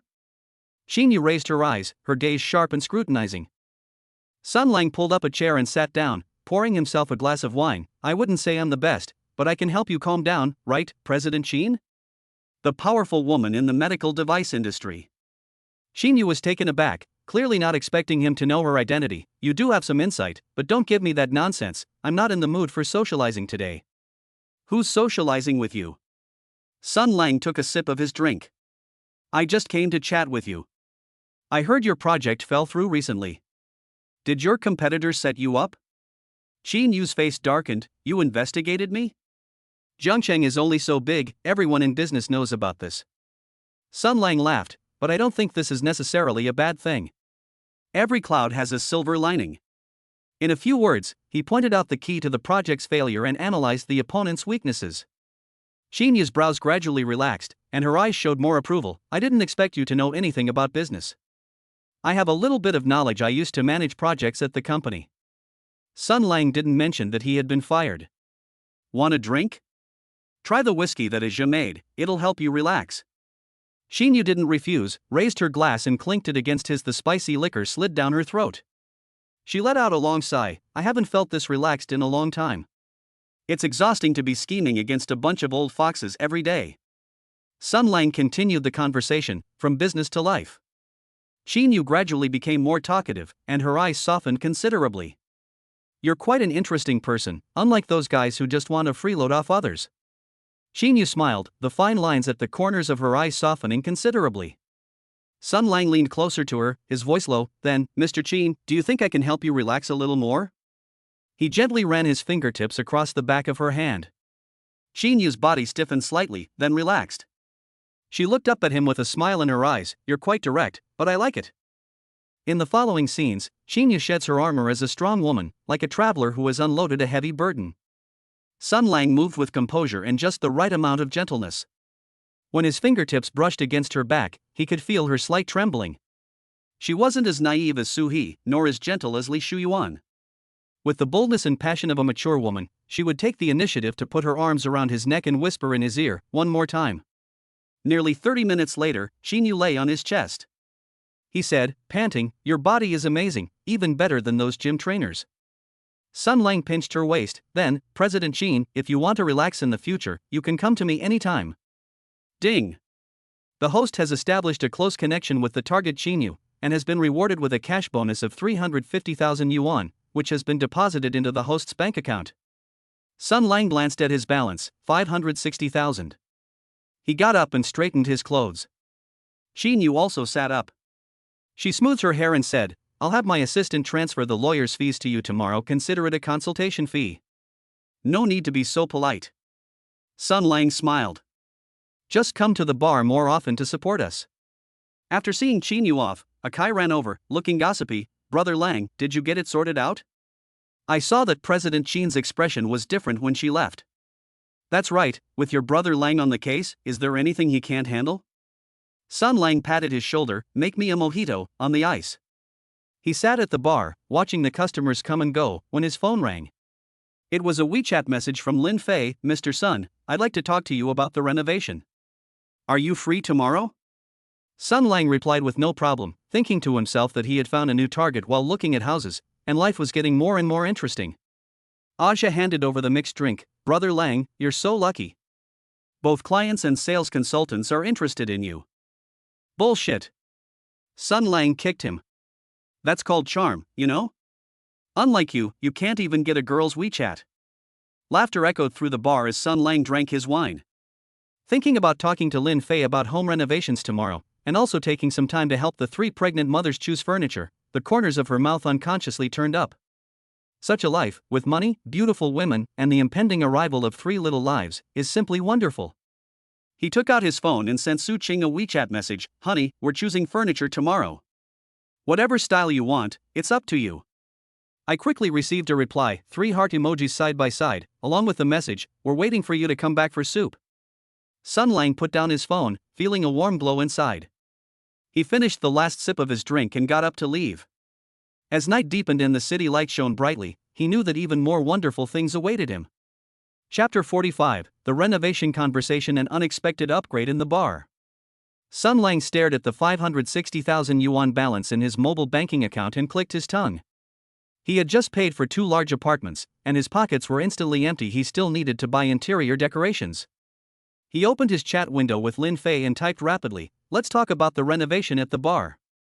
I'll also buy you a drink. Asia's cocktails are really good." A few seconds later, Lin Fei replied, "A bar? Isn't it a bit strange to talk about interior design?" Sun Lang laughed and replied, "It's easier to talk about details in a relaxed atmosphere. Besides, don't you want to relax too? Just treat it as a pastime." Lin Fei hesitated for a moment, then sent, "Okay, send me the address," and Sun Lang immediately sent her the location of Phantom Bar. At 6:30 in the evening, Sun Lang arrived at the bar early. Akai came over and asked, "Brother Lang, did you meet up with a beautiful girl again today? Don't get any ideas about the renovations." Sun Lang kicked him. "Give me a quiet private room and prepare some fruit platters." Just after 7 o'clock, Lin Fei pushed open the door and came in, wearing a beige dress and with her long hair draped over her shoulders. She looked much gentler than she had during the day at the sales office. Target, Lin Fei. Compatibility, 77.5 points higher than last time. Basic rating, appearance 8.5, health 8.8, genetic potential 7.8. Note, a seasoned real estate agent with expertise in interior design, slightly curious about the bar after being invited by the host. Marital status, single. Sun Lang stood up and greeted her, "Sit down, what would you like to drink? Whiskey or a cocktail?" Lin Fei sat down and looked around the private room. "I didn't expect there to be such a quiet place in a bar. I'll have a mojito, less ice." Aja quickly brought over the wine, and Sun Lang took it and handed it to Lin Fei. "Try it first, and tell me your ideas for the renovation. Those 2 houses are planned for pregnant women, so they need to be comfortable." Lin Fei took a sip of her drink and pulled out her tablet from her bag. "I've made a few plans. Look, use light colors for the nursery and choose furniture with rounded corners for safety." She slid her finger across the screen, carefully explaining the layout of each space. Sun Lang looked at her focused profile and suddenly asked, "You know so much about interior design, why don't you open your own studio?" Lin Fei paused for a moment, then put down her tablet. "I thought about it before, but then I got into a relationship and put it aside. Now that we've broken up, I don't have the courage anymore." "What are you afraid of?" Sun Lang leaned back on the sofa. "You're so capable, all you need is someone to give you a push, like me." Lin Fei laughed, a hint of teasing in her eyes. "You still want to invest in me? Aren't you afraid of losing money?" "Losing money? I, Sun Lang, have never misjudged people." Sun Lang leaned closer to her and lowered his voice. "Besides, even if I lose money cooperating with you, it's worth it." Lin Fei blushed slightly and looked away. "You're completely different from how you were at the sales office during the day. You're so glib."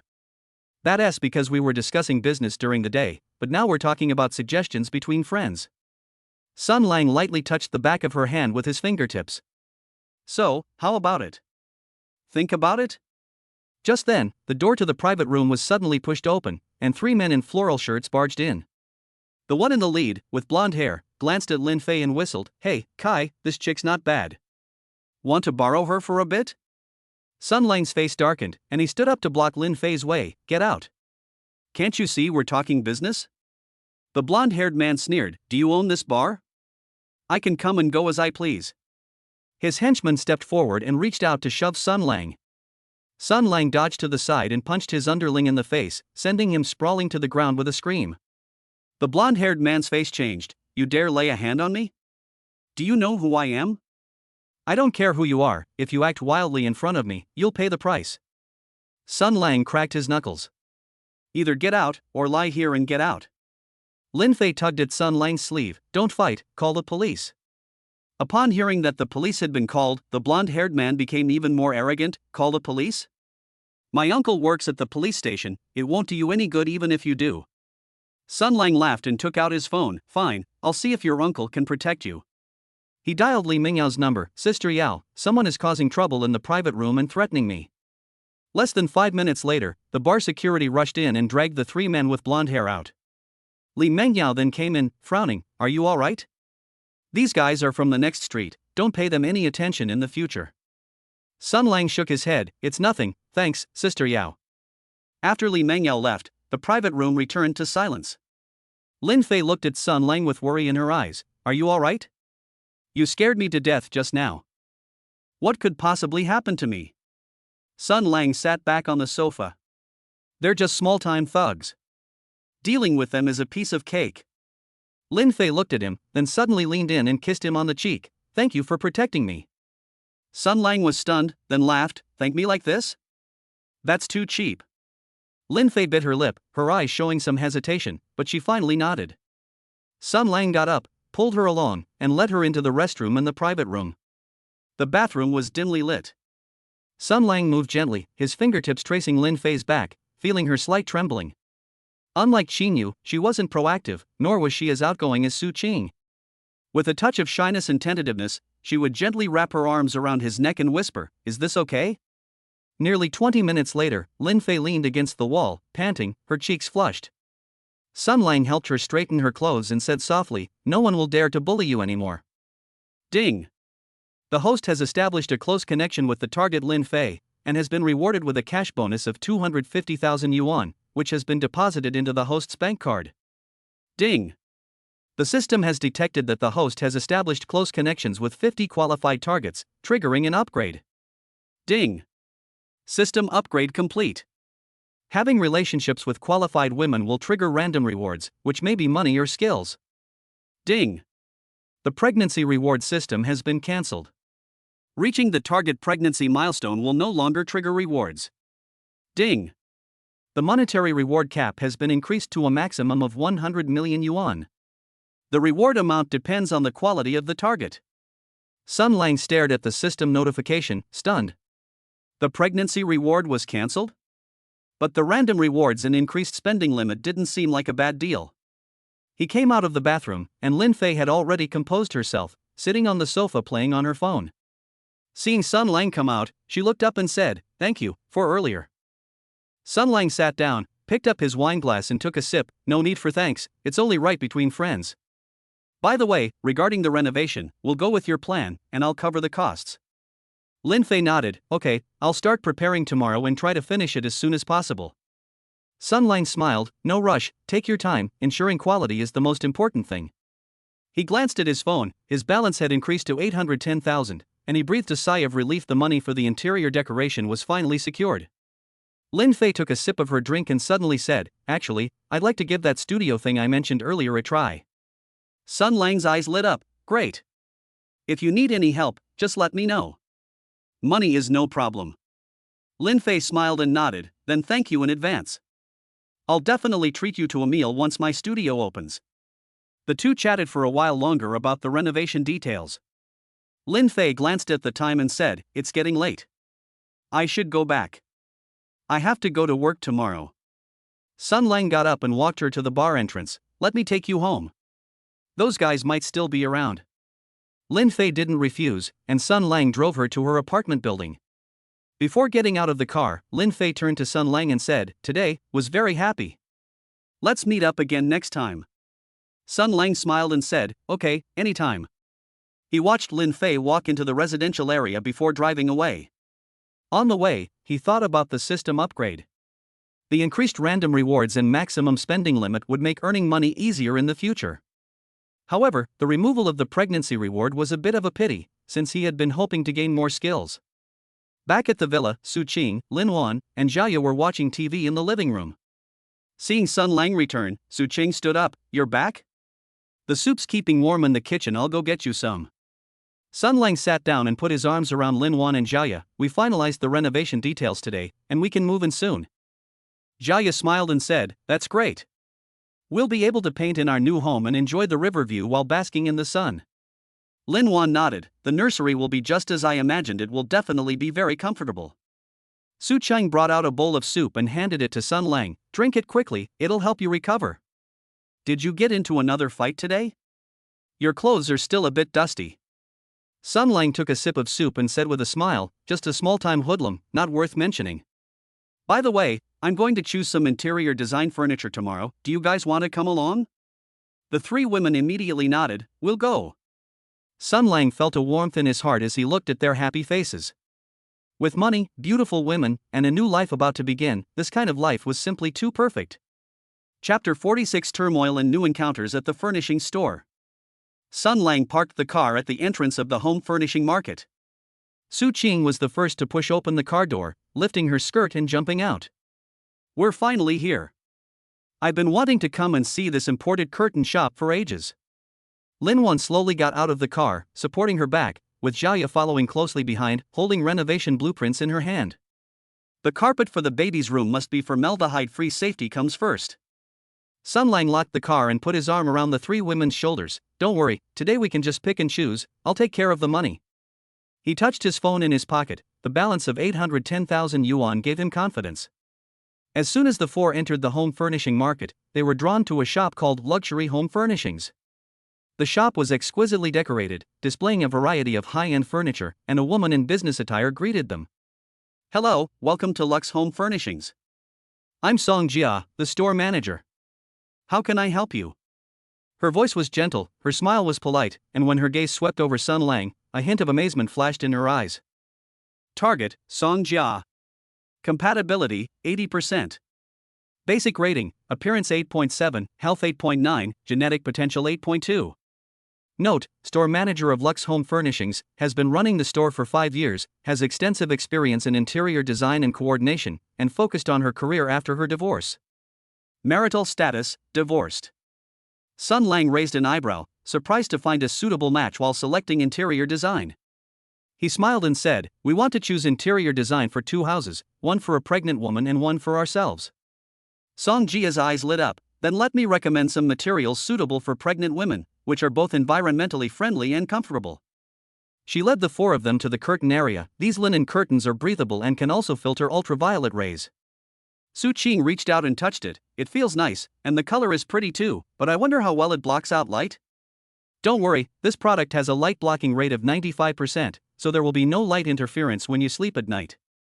Song Jia took out a sample to demonstrate, "And it's easy to clean. It won't deform even if machine washed." Lin Wan looked at the crib area and pointed to a white crib. "Can the guardrails of this crib be adjusted in height? The kind that can be used when the baby gets older." Song Jia walked over and gently pulled the railing. "Yes, this one can be used from newborn to 6 years old. It is made of imported solid wood and has no odor." Xiaoya flipped through the carpet samples. "I want a plush carpet that feels soft underfoot, and the color should be light to match the walls." "This lambswool rug is perfect for you," Song Jia said, handing over a sample. "It comes in off-white and light gray, and it doesn't tea-shed, making it easy to clean." Sun Lang leaned back on the sofa, watching the 3 women and Song Jia discussing animatedly, a smile involuntarily creeping onto his lips. Just then, a man in a suit walked into the store, followed by 2 men who looked like bodyguards. When the man saw Song Jia, his face darkened. "Song Jia, how many times have I told you to transfer the shop to me? Why won't you listen?" Song Jia frowned. "Zhou Ming, this is my shop, why should I transfer it to you?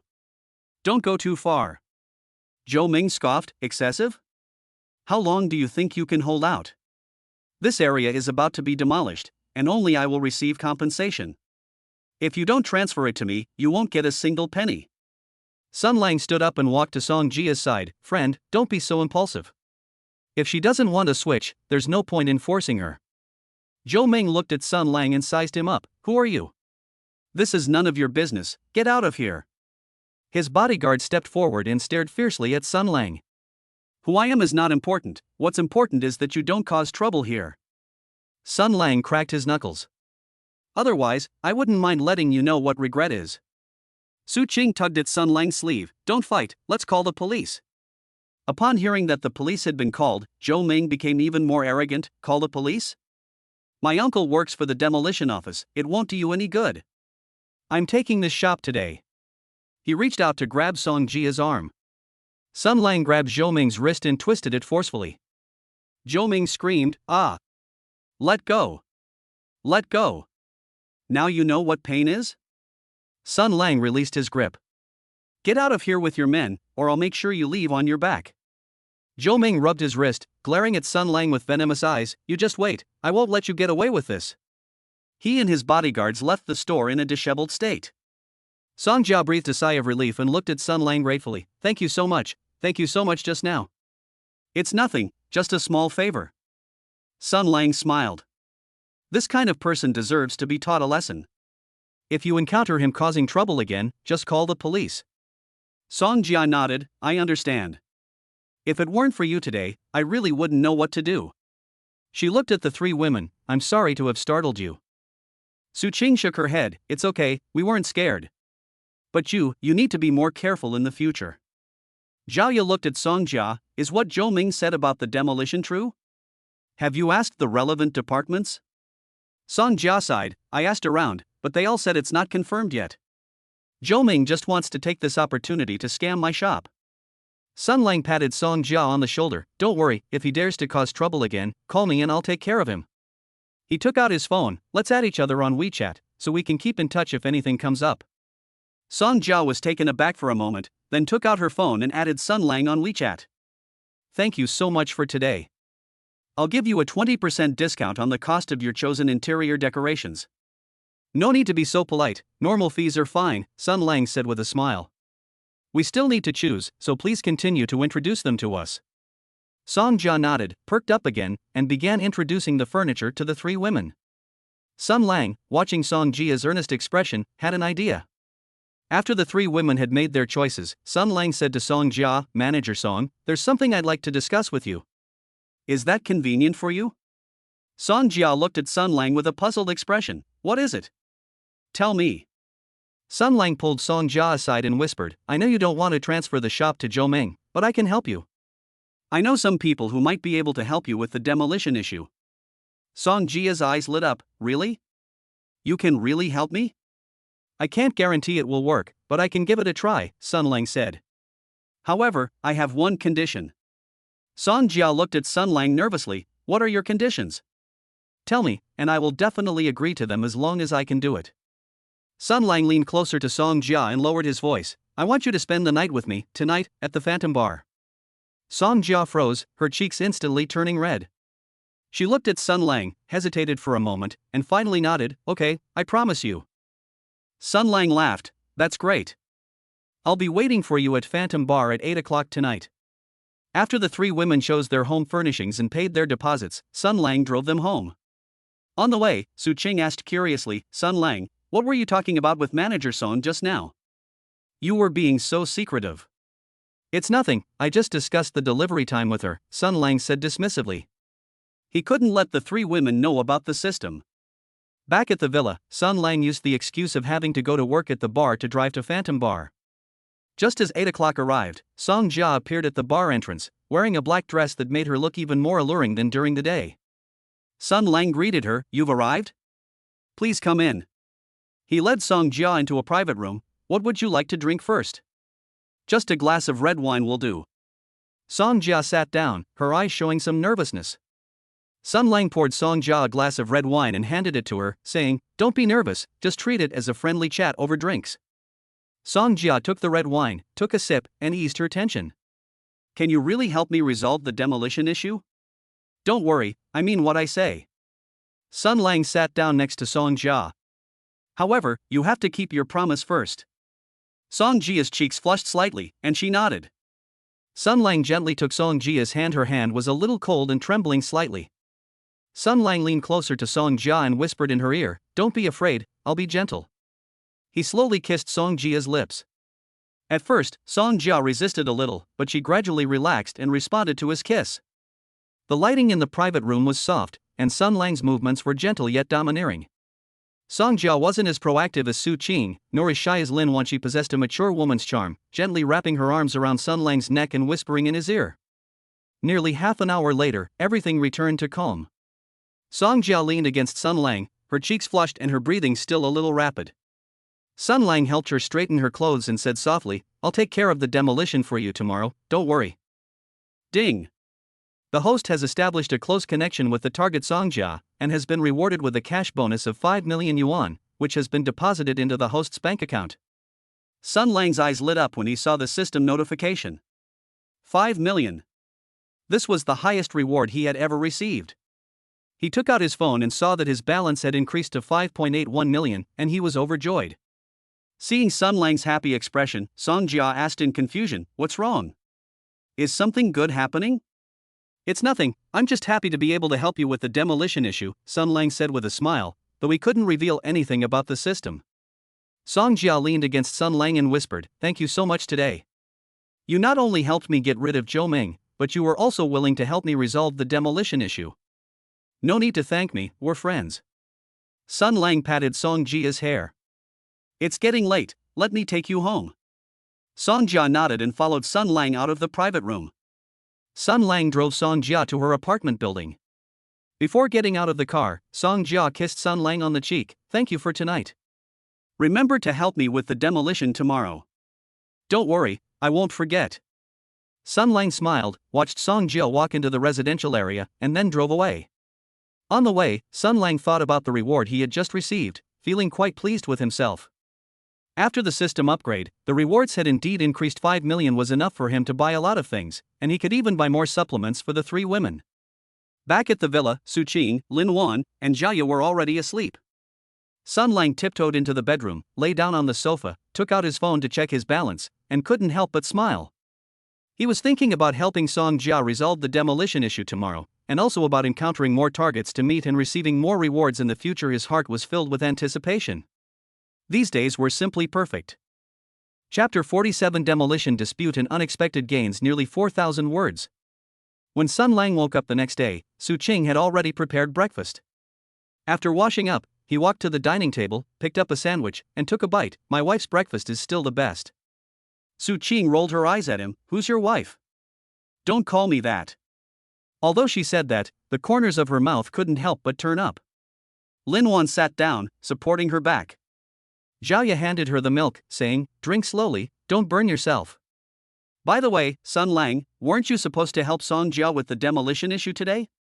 Sun Lang nodded. "Okay, I'll go to the demolition office after I finish breakfast, and I'll also meet with Zhou Ming's uncle." He took a sip of milk and said, "You all rest well at home and don't go out unnecessarily." After breakfast, Sun Lang drove to the demolition office. As soon as I arrived at the door, I saw Zhou Ming and a middle-aged man standing there, talking about something. Zhou Ming also saw Sun Lang, and his face instantly darkened. "Why are you here? This is not a place for you." The middle-aged man looked at Sun Lang with a scrutinizing gaze. "You're the one who attacked my nephew yesterday?" "I am Sun Lang." Sun Lang extended his hand. "You must be Director Zhou, right? I'm here today to talk to you about the demolition of Lux Home Furnishings." Director Zhou did not shake hands, but snorted coldly. "There are regulations regarding demolition. It's not something you can just talk about whenever you want. Songjia's shop must be demolished, and the compensation should be paid according to the standard. There's nothing to discuss." "According to the standards?" Sun Lang laughed. "I heard Zhou Ming wants to buy Songjia's shop at a low price. And then use your connections to get a huge compensation payment, is that true?" Director Zhou's expression changed. "Don't talk nonsense. How could I do such a thing?"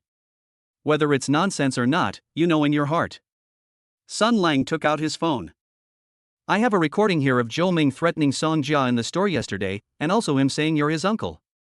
Would you like to hear the evidence that can help him get compensation?" Director Zhou's eyes flickered, and his tone softened. "Young man, let's talk things out. There's no need to make things so tense. I can give Songjia the highest possible compensation for her store." "What do you think?" "That's more like it." Sun Lang put away his phone. "I hope you keep your word. Stop letting Zhou Ming harass Songjia, or I won't hesitate to hand over the evidence to the disciplinary committee." Director Zhou nodded quickly. Of course, I will take good care of my nephew, don't worry." Sun Lang nodded in satisfaction. "Then I'll wait for your good news." He turned and left the demolition office, driving to Lux Home Furnishings. Upon seeing Sun Lang, Songjia quickly approached him. "How did it go? Was the matter resolved?" "It's resolved," Sun Lang said with a smile. Director Joe has agreed to give you the highest compensation and will not let Zhou Ming harass you again. Song Jia excitedly grabbed Sun Lang's hand. Really? Thank you so much. I don't know how to repay you. No need for repayment, it's only right for friends to help each other. Sun Lang withdrew his hand. By the way, what are your plans next? Are you going to find a new place to open a shop, or do something else? Song Jia thought for a moment. I still want to continue running the home furnishing store, but I'd like to move to a bigger location. Ideally, there should be a display area so customers can better experience the product. Then I'll keep an eye out for suitable shops, Sun Lang said. I know some friends in the real estate business, maybe they can help. Song Jia looked at Sun Lang gratefully. Thank you so much, Sun Lang. You are such a good person. Sun Lang smiled and said, don't say that. I just did what I was supposed to do. Oh, right, I have something to do, I'll go now. I'll let you know if I have any news. After leaving Luxhome, Sun Lang drove around the streets, thinking about helping Song Jia find a storefront. At that moment, he saw a home furnishing store called Living Space for sale. The store was large and in a good location. He stopped his car and went into the store. A woman in a white dress approached and said, "Hello, welcome. How can I help you?" The woman had a sweet smile and a gentle demeanor, and Sun Lang's eyes lit up. A system notification sounded immediately afterward. Target, Luoshi. Compatibility, 85%.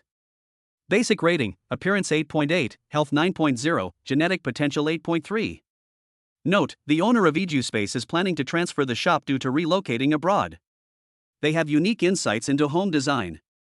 Marital status, single. Sun Lang said with a smile, I heard that your shop is for sale, so I came to take a look. Luoshi nodded, yes, I'm going abroad next month to visit my parents, so I want to transfer the shop. Do you want to open your own shop, or are you helping a friend manage it? I'm looking for a shop for a friend, Sun Lang said. My friend also runs a home furnishing business and wants to find a larger store. How big is your shop? How much is the transfer fee? Luoshi led Sun Lang on a tour of the shop. The shop is over 200 square meters. The furniture and display shelves inside can be kept. The transfer fee is 800,000 yuan. Sun Lang thought to himself that the price was reasonable, and the store was in a good location with a large enough area, which was perfect for Song Jia. Can the price be negotiated further? My friend has a limited budget. Luoshi thought for a moment. The minimum is 750,000, no less. I carefully selected the decoration and furniture here, and put a lot of thought into it. Okay, 750,000 it is, Sun Lang said. I'll discuss it with my friend and give you an answer tomorrow, how about that? Luoshi nodded, okay, but I hope we can finalize it as soon as possible, as I'm leaving next month. She took out her business card and handed it to Sun Lang, saying, this is my contact information. Feel free to contact me anytime if you have any news. Sun Lang took the business card, which had Luoshi's phone number and WeChat ID printed on it. Okay, I'll contact my friend as soon as possible. After leaving the livable space, Sun Lang called Song Jia and told her about the situation at the store. Song Jia was delighted to hear this and asked Sun Lang to help her place the order, saying she would pay the deposit the next day. After hanging up the phone, Sun Lang drove to the Phantom Bar. As soon as he arrived at the bar entrance, he saw Akai waiting for him there. Brother Lang, you finally arrived. Akai greeted him. Sister Yao is looking for you. She says she has something important to discuss with you. Sun Lang looked at Akai with a puzzled expression. Sister Yao wanted to see me? What's up? I don't know. Sister Yao just told you to go to her office as soon as you arrive. Akai said, by the way, a guy named Zhou Ming came to the bar looking for you earlier, but I stopped him. He said he wanted to get revenge on you. Sun Lang frowned, I understand. If you see him again, just kick him out and don't let him into the bar. Okay, Brother Lang. Akai nodded. Sun Lang walked into the bar and went straight to Li Mengyao's office. He knocked on the door, and Li Mengyao's voice came from inside, come in. Sun Lang pushed open the door and walked into the office. Li Mengyao was sitting on the sofa drinking. She wore a black suit, her hair pulled back, looking both capable and sexy. Sister Yao, is there something you need? Sun Lang sat down on the sofa, picked up a glass of wine, and took a sip. Li Mengyao looked at Sun Lang. I heard you helped Song Jia from Lux Home Furnishings resolve her demolition issue yesterday? And you even clashed with Director Zhou? Sun Lang nodded. Yes, what's wrong? Director Zhou is not someone to be trifled with. He has worked in the demolition office for many years and has a wide network of connections. Li Mengyao said, although you won this time, you should be careful of his retaliation. I know, Sun Lang said, I've already prepared a backup plan, so he won't dare to retaliate against me easily. By the way, Sister Yao, what exactly did you want to see me about? Li Mengyao put down her wine glass. He took a document from the drawer and handed it to Sun Lang. The building next to the bar is for sale, and I'd like to buy it. Let's expand the bar, adding a VIP area and a lounge area. I'd like to partner with you. Are you interested? Sun Lang took the document and looked at it. It listed the building's area, price, and development plan. How much? 5 million, Li Mengyao said. I'll put in 3 million, you put in 2 million, and we'll split the profits proportionally. If you agree, we'll sign the contract tomorrow. Sun Lang calculated in his mind that he currently had 5.81 million, so coming out 2 million wouldn't be a problem. Moreover, expanding the bar's size is a good thing, as it can attract more customers and make it easier for him to reach his goals. Okay, I agree, Sun Lang said. I'll go with you to sign the contract tomorrow. Li Mengyao smiled, that's great, I feel relieved to have you on the team. Oh, by the way, there's a party at the bar tonight, lots of new customers are coming, could you go and help greet them? Sun Lang nodded, okay, I'll go right away. After leaving Li Mengyao's office, Sun Lang went to the bar lobby. The lobby was already packed with people, the music was deafening, and the lights were flashing. Aja was mixing drinks at the bar when he saw Sun Lang and said with a smile, Brother Lang, you're here. There are a lot of beautiful women here tonight, you'd better make the most of this opportunity. Sun Lang smiled and scanned the crowd. Then he saw Luoshi sitting alone in a corner, drinking. Sun Lang walked over and sat down next to Luoshi. What a coincidence, you're here to play too. Luoshi saw Sun Lang and said in surprise, it's you? You like to come here to play too? I work here, Sun Lang said. Why are you drinking here alone? Didn't you come with any friends? Luoshi sighed, I just finished a video call with my parents. They're urging me to get married soon. I'm in a bad mood, so I came here to have a drink. Don't overthink it, Sun Lang said. Relationships depend on fate, you can't rush them. By the way, my friend agreed to the shop arrangement, and will go sign the contract with you tomorrow. Luoshi said happily, that's great, now I can go abroad with peace of mind. To celebrate, I'd like to raise a glass to you. She picked up her glass and clinked it against Sun Lang's. The two chatted over drinks, discussing everything from home design to interesting anecdotes in their lives, and found themselves getting along very well. Luoshi looked at Sun Lang, and a different emotion gradually appeared in her eyes. Sun Lang also realized Luoshi's feelings. He smiled and said, Luoshi, you're so beautiful and talented, you're sure to find a great partner. Luoshi blushed slightly and whispered, I think you're very good. Sun Lang was stunned, then laughed, I'm not a good person. I have many women around me, and I don't plan to get married. Luoshi shook her head, I don't care, I just want to be with you, even if it's just for one night. Looking into Luoshi's sincere eyes, Sun Lang felt a little wavering. He knew it was wrong, but he couldn't help agreeing to Luoshi's request. The two arrived at a private room in the bar, where Luoshi took the initiative to hug Sun Lang and kiss his lips. Sun Lang responded to Luoshi's kiss, his hand slowly sliding down her back. The lights in the private room were dim, and music drifted through the crack in the door, adding to the ambiguous atmosphere. Unlike Song Jia, Luoshi was not shy, nor was she as proactive as Su Cheng. She was gentle and expectant, her eyes filled with love. Nearly an hour later, everything returned to calm. Luoshi leaned against Sun Lang and whispered, Thank you, Sun Lang. This has been the happiest night of my life. Ding! The host has established a close connection with the target Luoshi, and has been rewarded with a cash bonus of 8 million yuan, which has been deposited into the host's bank card. Sun Lang stared at the system notification, his mouth agape in surprise. 8 million. More than the 5 million last time. He took out his phone and saw that his balance had increased to 13.81 million, and he was overjoyed. Seeing Sun Lang's happy expression, Luoshi asked in confusion, What's wrong? Is something good happening? It's nothing, Sun Lang put away his phone, I'm just happy for you because I thought I could help you transfer the shop tomorrow. Luoshi smiled and said, Actually, I'm a little reluctant to part with this shop, after all, I built it up from scratch. But meeting you is a kind of fate. Sun Lang patted Luoshi's hair, Don't be sad. Once you're abroad, you can start a new life and maybe even encounter better opportunities. Luo Shi nodded. Yes, I will. It's getting late, I should go back.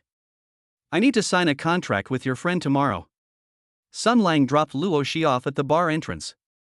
Before Luo Shi got out of the car, she kissed Sun Lang on the lips and said, Sun Lang, thank you. If I have the chance in the future, I would like to see you again.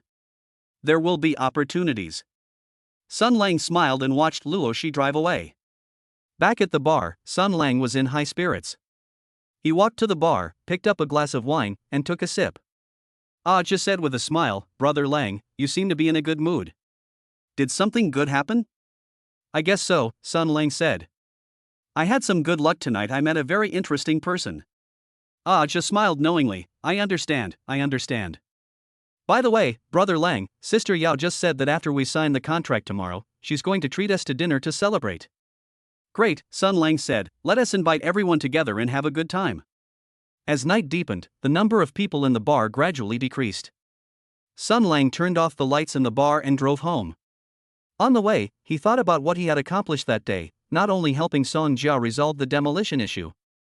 They found a suitable storefront, met Luo Shi, and received an 8 million reward. He felt his luck was getting better and better. After the system was upgraded, the rewards became more and more generous, and the goals he encountered became more and more outstanding. Chapter 48 Contract Signing in New Troubles 4,000 words.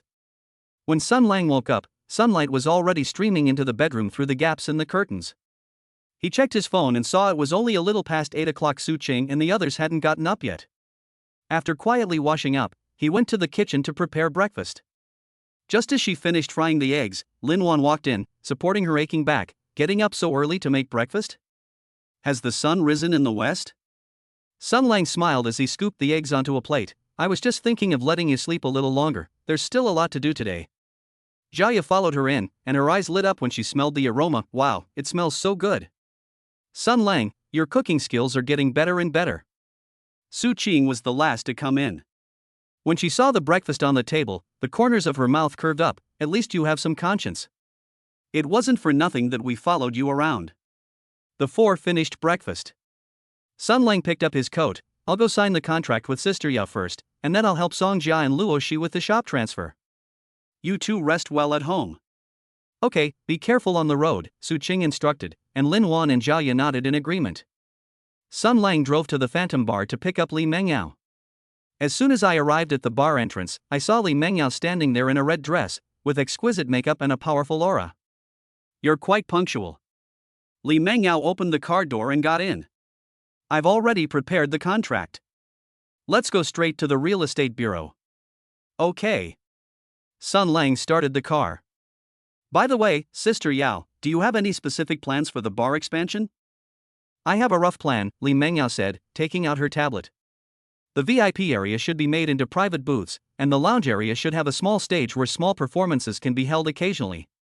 Sun Lang looked at the design on the tablet. Not bad, this will attract more customers. Once the shop transfer is complete, we can begin construction. Half an hour later, the two arrived at the housing bureau. As soon as I entered the lobby, a woman in business attire greeted me. With a sharp smile, she said, Are you Ms. Li Mengyao and Mr. Sun Lang? I'm Chen Lu, the person in charge of your contract filing. Sun Lang looked at the woman, and a system notification immediately sounded. Target, Chen Lu. Compatibility, 82. Basic rating, Appearance 8.6, Health 8.9, Genetic Potential 8.1. Note, Senior staff member at the Housing Bureau, responsible for contract filing and property registration, meticulous and work focused on work after divorce. Marital status, divorced. Sun Lang smiled and extended his hand. Hello, I'm Sun Lang. Thank you for your help. Chen Lu squeezed his hand, with just the right amount of pressure. It's no trouble at all, it's my job. Come with me, let's go to the office to complete the formalities. Li Mengyao followed the two of them into the office. Chen Lu took out the forms and contracts. He explained in detail, this partnership agreement needs to be signed and confirmed by both of you, as well as the property transfer contract. You need to verify the information clearly. Sun Lang and Li Mengyao carefully reviewed the contract, and after confirming that everything was correct, they signed their names. Chen Lu put away the contract and took out the filing form. The filing will take about an hour. You can wait in the rest area for a while. I'll call you when it's ready. Okay, thank you. Li Mengyao nodded and walked to the rest area with Sun Lang to sit down. I didn't expect it to go so smoothly. Sun Lang leaned back on the sofa. Next, we just need to wait for the store transfer to be completed before we start expanding. Li Mengyao took out her phone and looked at it. I've already contacted a renovation team. Once the registration is completed, we can start work anytime. After chatting for a while, Chen Lu came over and said, the formalities are complete. Here is the registration certificate. Please keep it safe. Sun Lang took the registration certificate and carefully put it away. Thank you, Section Chief Chen. I may need your help again in the future. Chen Lu smiled and said, you can call me if you need anything. This is my business card. She handed over a business card, saying, I have work to do, so I won't see you off. Okay, goodbye. Sun Lang and Li Mengyao said goodbye to Chen Lu and left the real estate bureau. I'll go back to the bar first to arrange the expansion, Li Mengyao said before getting out of the car. You go and help Song Jia and the others with the transfer. Contact me anytime if you need anything. No problem. Sun Lang nodded, watched Li Mengyao walk into the bar, and then drove to the livable space. When they arrived, Song Jia and Luo Shi were already waiting for them at the store. Luo Shi looked fresh and capable in a white shirt and jeans. Song Jia wore a beige dress and looked expectant. Sorry, I'm late. Sun Lang walked into the store. Are all the paperwork ready? Luo Shi nodded and took out the transfer contract that she had prepared in advance. Everything is ready. We can sign it now, and then we can go to process the property transfer. Song Jia took the contract, read it carefully, and signed her name after confirming that there were no problems. Luo Shi also signed the contract and handed it to Sun Lang. Could you please keep a copy for us? I'm going abroad next month, and it's inconvenient for me to carry it with me. Okay, I'll keep it for you. Sun Lang put the contract away. Let us go transfer the ownership now. The sooner it's done, the sooner you can have peace of mind. The three drove to the housing bureau and happened to run into Chen Lu coming out of her office. When Chen Lu saw them, she greeted them with a smile. What a coincidence. You're here to complete the formalities too? Sun Lang nodded. Yes, they were transferring ownership of their shop when they ran into you. What a coincidence. That's perfect, I'll take you there to get it done, it'll be faster. Chen Lu enthusiastically led them to complete the transfer procedures. Song Jia said gratefully, thank you so much, Section Chief Chen. Otherwise, we don't know how long we would have had to wait. You're welcome, it was nothing. As Chen Lu helped them organize their documents, she said, your shop has a great location, your business is sure to thrive. Song Jia smiled and said, thank you for your kind words.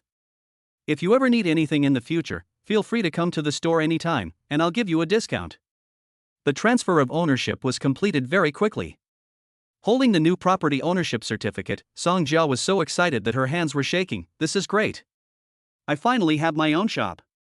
Luo Shi, thank you for being willing to transfer the shop to me. Luo Shi smiled and shook her head. No need to thank me, I believe you can run this store well. I'll definitely come back to your shop when I come back from abroad. After saying goodbye to Chen Lu, the three returned to the livable space. Luo Shi started packing her things, while Song Jia looked around the shop, planning how to renovate it. Sun Lang leaned against the doorframe, watching the two busy figures, and felt happy for them. Just then, my phone rang. It was Kai calling. Brother Lang, something terrible has happened. Kai's voice was very anxious. Zhou Ming brought a group of people to the bar to cause trouble, and said he wanted to take revenge on you. We couldn't stop him. Sun Lang's face darkened. I understand, I'll be right back. Don't fight him head on, wait for me to return. After hanging up the phone, Sun Lang said to Song Jia and Luo Shi, something came up at the bar, I have to go back first. You two pack your things yourselves, call me if you have any problems. Okay, be careful on the road, Song Jia instructed, and Luo Shi nodded in agreement. Sun Lang drove at breakneck speed to the Phantom Bar. As soon as they arrived at the entrance, they saw Zhou Ming and more than a dozen menacing-looking men blocking the doorway, while Kai and several security guards stood in front of them, and the two sides were on the verge of exchanging blows. Zhou Ming, what do you want to do? Sun Lang got out of the car and walked to the front, looking at Zhou Ming with icy eyes. When Zhou Ming saw Sun Lang, his face contorted with rage. Sun Lang, you made me lose face last time, and today I'm going to make you pay the price. He waved to the men behind him, go get him. Cripple him. A dozen thugs rushed up immediately, but Sun Lang was not afraid and went to meet them. He had previously fused with the King of Soldiers' physical strength pill, making his explosive power and stamina far surpass those of ordinary people, more than enough to deal with these thugs. He knocked down one thug with one punch, then dodged another thug's attack by sidestepping, and punched him in the stomach with a backhand. The thug screamed and fell to the ground. The other thugs were afraid when they saw how good Sun Lang was at fighting, and dared not step forward. Seeing this, Zhou Ming cursed, "A bunch of useless trash. Get him." He also picked up a stick and rushed forward. Sun Lang easily snatched the stick and kicked Zhou Ming to the ground. The stick was pressed against his neck. "Zhou Ming, I warned you, don't mess with me, didn't you hear me?" Zhou Ming trembled with fear. "I was wrong, I'll never do it again, please let me go." "I can let you go," Sun Lang said, putting away his stick, "but you must compensate the bar for its losses and apologize to Akai and the others." "I'll compensate you, I apologize." Zhou Ming nodded hurriedly. He took out a wad of cash from his wallet and handed it to Akai, saying, "I'm sorry, it was my fault. I shouldn't have caused trouble." Akai took the money, glanced at Sun Lang, and saw Sun Lang nod. He had just accepted the money when he said, "Don't come again next time, or we'll be very rude to you." Zhou Ming hurriedly led his men away in a disheveled state, and Sun Lang breathed a sigh of relief. He asked Kai, "Are you all right? Is anyone hurt?" "It's all right, none of us are injured." Kai shook his head. "Thank goodness you came back in time, otherwise we really wouldn't have been able to stop them." Sun Lang nodded. "If you encounter something like this again, call the police first. Don't fight them head on. Safety is the most important thing." "Understood, Brother Lang." Akai nodded. Sun Lang walked into the bar and saw Li Mengyao sitting at the bar, looking unwell. "Sister Yao, I'm sorry to have worried you." Li Mengyao turned her head and saw that Sun Lang was all right. Her expression softened. "It's good that you're all right. Kai called me earlier, and I thought something had happened to you." "What could possibly happen to me?" Sun Lang smiled and sat down next to her. "Those thugs are no match for me." Aja mixed a drink and handed it to Sun Lang. "Brother Lang, you're really amazing. You chased them away in no time." Sun Lang took a sip of his drink. "These are just minor squabbles, not worth mentioning. By the way, Sister Yao, when will the renovation team arrive for the expansion?" "They can come tomorrow," Li Mengyao said.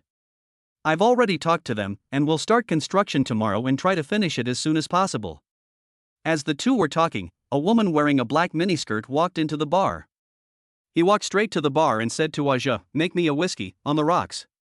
The woman had a clear, melodious voice and a beautiful appearance, and Sun Lang couldn't help but glance at her a few more times. A system notification sounded at that moment. Target, HEXIN. Compatibility, 83. Basic rating, Appearance 8.7, Health 8.8, Genetic Potential 8.2.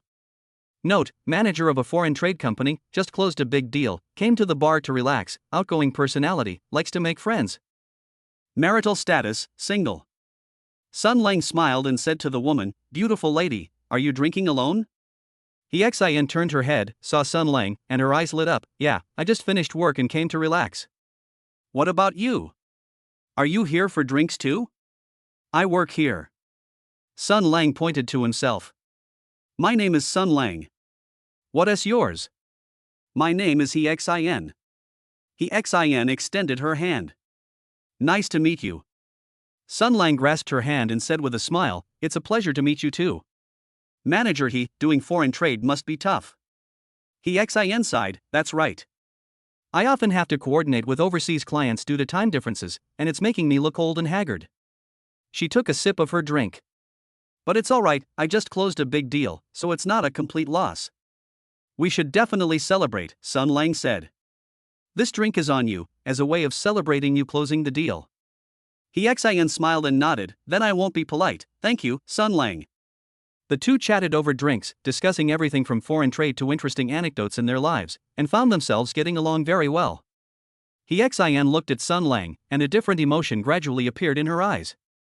"Sun Lang, you're so handsome and so good at talking, you must have a lot of girlfriends, right?" HEXIN teased.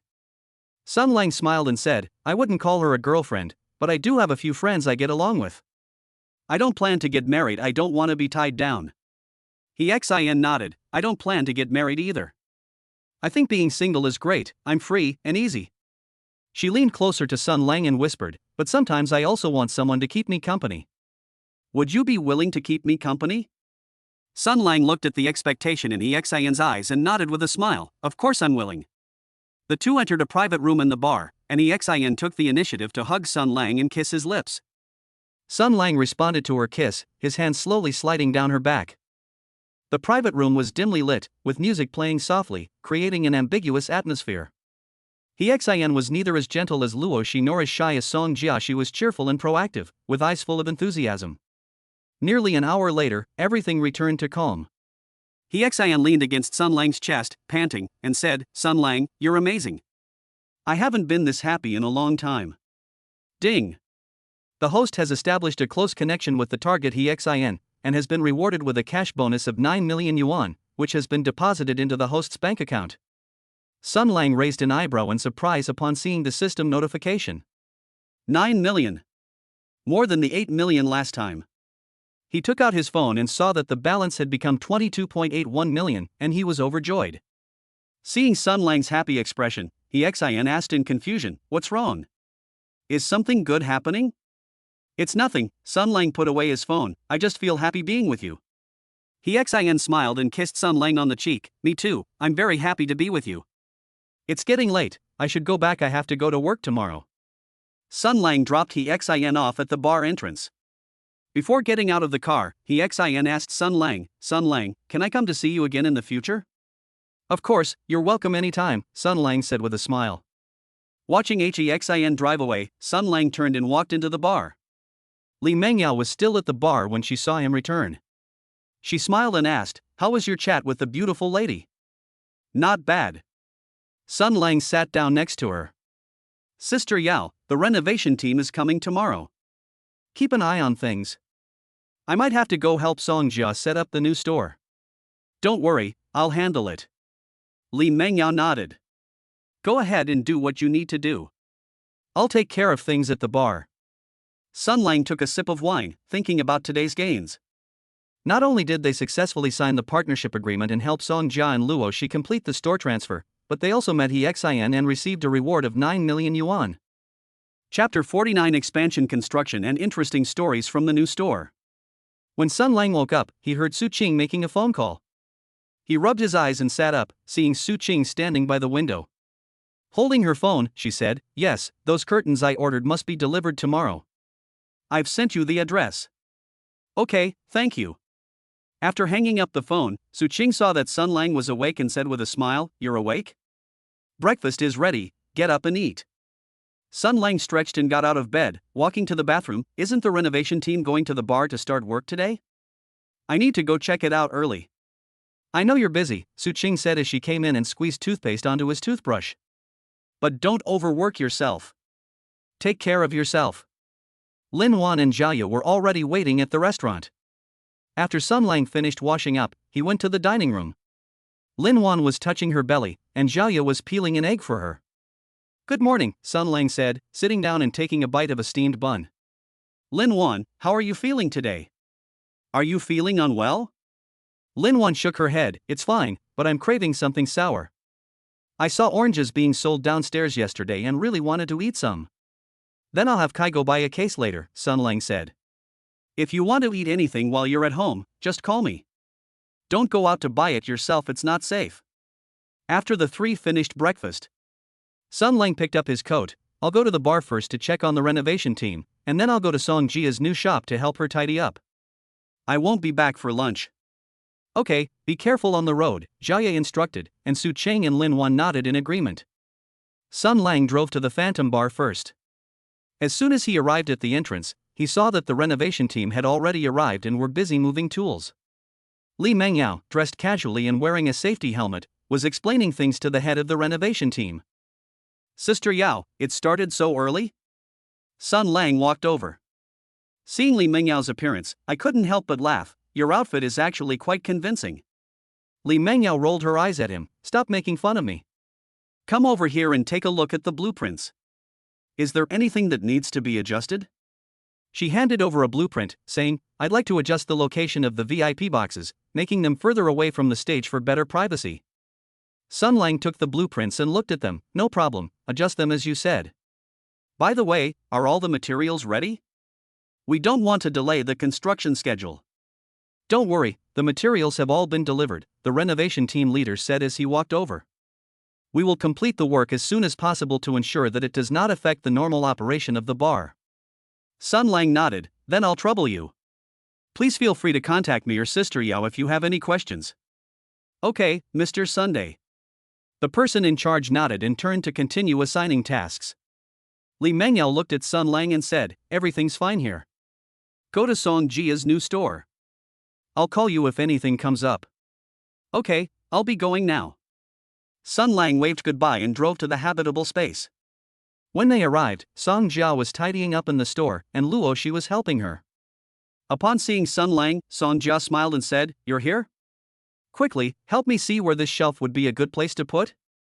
Sun Lang looked around the store and pointed to a spot in the corner. Put it there. It won't take up much space and will allow us to display more products. By the way, Luo Shi, when are you leaving? Luo Shi held a suitcase in her hand and said with a smile, My flight is next weekend. I'll help Song Jia tidy up the shop these few days and say goodbye to the city. Come back and visit often, Sun Lang said. I'll treat you to drinks once the bar is expanded. Okay, Luo Shi nodded, I'll definitely come then. As the three were busy, a woman in a blue dress walked into the store.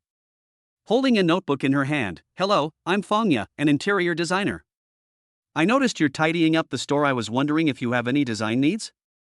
The woman had a gentle smile and an elegant demeanor, and Sun Lang's eyes lit up. A system notification sounded immediately afterward. Target, Fangya. Compatibility, 84. Basic rating, Appearance 8.8, Health 8.9, Genetic Potential 8.3. Note, independent interior designer with their own studio, specializing in home design, meticulous and responsible. Marital status, single. Song Jia's eyes lit up. We were just looking for a designer to help design the store, and you've come at the perfect time. She pulled Fangya aside and said, I'm thinking of dividing the store into a display area, an experience area, and a rest area. What do you think? Fangya took out her notebook and started taking notes as she listened. This is a great idea. The display area can use open shelving. The experience area should have a few sofas and coffee tables, and the rest area can have a small bar to serve drinks to customers.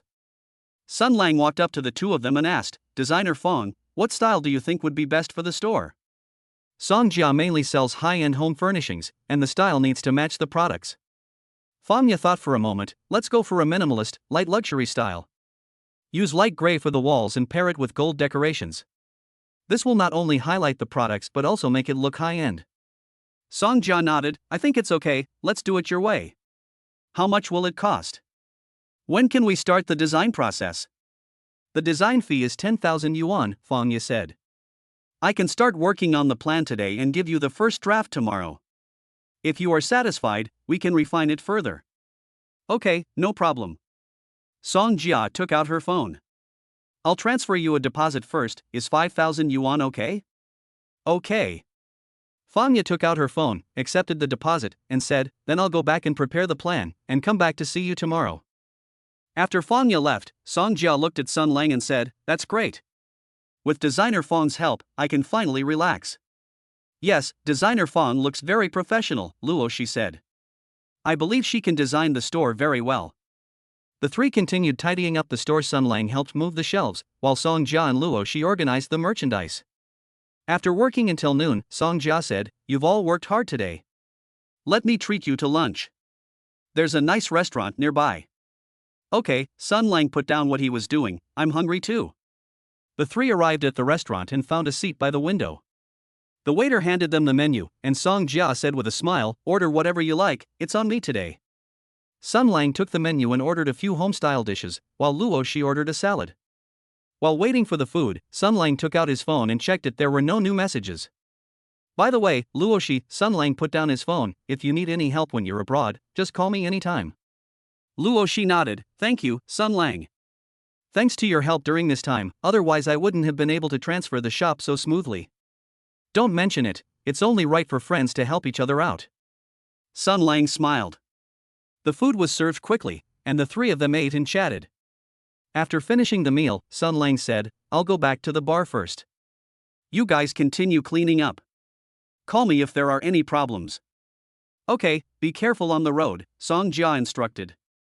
Sun Lang drove back to the Phantom Bar and saw the renovation team working methodically, with Li Mengyao supervising them. How is it? Is everything alright? Sun Lang walked over and asked. No problem, everything went smoothly, Li Mengyao said. By the way, Chen Lu just called you and said there's a document that needs your signature. She asked you to call her back when you have time. Okay, I understand. Sun Lang took out his phone and called Chen Lu back. The call was answered quickly, and Chen Lu's voice came through. Sun Lang, you finally called back. There's a supplementary property rights agreement that needs your signature. When would you be available to come to the housing bureau? I'm at the bar right now and can't leave, Sun Lang said. How about around 4 o'clock this afternoon? I'll come find you then. Okay, I'll wait for you, Chen Lu said and hung up the phone. Sun Lang put away his phone and said to Li Mengyao, I need to go to the real estate bureau at 4 o'clock this afternoon to sign a document. I'll leave the bar to you. Don't worry, I can handle it. Li Mengyao nodded. At 4 o'clock in the afternoon, Sun Lang drove to the housing bureau. Chen Lu was already waiting in the office. Upon seeing him, he smiled and said, You're here. Take a look at this supplementary agreement. If there are no problems, sign it here. Sun Lang took the agreement, read it carefully, and signed his name after confirming that there were no problems. Thank you, Section Chief Chen, I appreciate your help. No trouble at all, Chen Lu put away the agreement. By the way, I heard you and Li Mengyao are expanding the bar together. When will it be finished? About a month, Sun Lang said. When it's finished, I'll treat you to drinks. Okay, I'll definitely come. Chen Lu smiled. I have work to do, so I won't see you off. Okay, goodbye. Sun Lang said goodbye and left the housing bureau. Instead of going straight back to the bar, he drove to Song Jia's new store. When they arrived, Fang Ye was showing Song Jia the design proposal, and the two were having a heated discussion. How is it? Are you satisfied with the plan? Sun Lang walked over and asked. Song Jia nodded, I'm very satisfied. Designer Fang designed it very well, exactly what I imagined. Fang Ye smiled and said, I'm glad you're satisfied. I'll start refining the plan tomorrow and try to start construction as soon as possible. Looking at the plan, Sun Lang said to Song Jia, this plan is indeed good, it's both beautiful and practical. Do you need my help finding a construction team? I know a few reliable ones. No need, Song Jia said. Designer Fang has already made the arrangements for me, and construction can begin next week. That's good, Sun Lang said. It's getting late, I should go back to the bar. You guys should get some rest too. Okay, be careful on the road, Song Jia and Fang Ye said in unison. Sun Lang drove back to the Phantom Bar. It was already dark. The bar has already opened for business. Although it is under expansion, it does not affect the use of the normal areas. When Akai saw him, he smiled and said, Brother Lang, you're back. We have a lot of new customers today, and Xin is here too. She's waiting for you in the private room. Sun Lang paused for a moment, then smiled and said, I understand, I'll be right there. He walked to the door of the private room and knocked. Xin's voice came from inside, come in. Sun Lang pushed open the door and entered the private room, where he saw Xin drinking alone. Why are you drinking here alone? Didn't you come with friends? When Xin saw Sun Lang, she smiled and said, My friends are all busy, and I was just bored, so I thought I'd come and see you. She handed Sun Lang a glass of wine, have a drink with me. Sun Lang took the wine glass and sat down next to her. Weren't you busy at work today? You're leaving get off work so early. I'm done with work, Xin said, taking a sip of her drink. I came over after finishing business with overseas clients. By the way, how's the bar expansion going? It's going smoothly, it should be finished in about a month, Sun Lang said. When it's finished, I'll reserve the best private room for you. Sure, I'll definitely come and support you. Xin smiled and leaned closer to Sun Lang, can you stay with me tonight? Seeing the expectation in Xin's eyes, Sun Lang smiled and nodded, of course. The private room was dimly lit and the music was soft, creating an ambiguous atmosphere. Xin took the initiative to hug Sun Lang and kiss his lips. Sun Lang responded to her kiss, his hand slowly sliding down her back. Xin was more proactive than last time, her eyes filled with passion. The two entwined themselves, enjoying the beautiful night. Nearly an hour later, everything returned to calm. Hexan leaned against Sun Lang's chest, panting, and said, "Sun Lang, I'm so happy to be with you." Sun Lang gently stroked her hair. "Me too." Hexan looked up and kissed Sun Lang on the lips. "It's getting late, I should go back. I have to go to work tomorrow." Sun Lang dropped Hexan off at the bar entrance.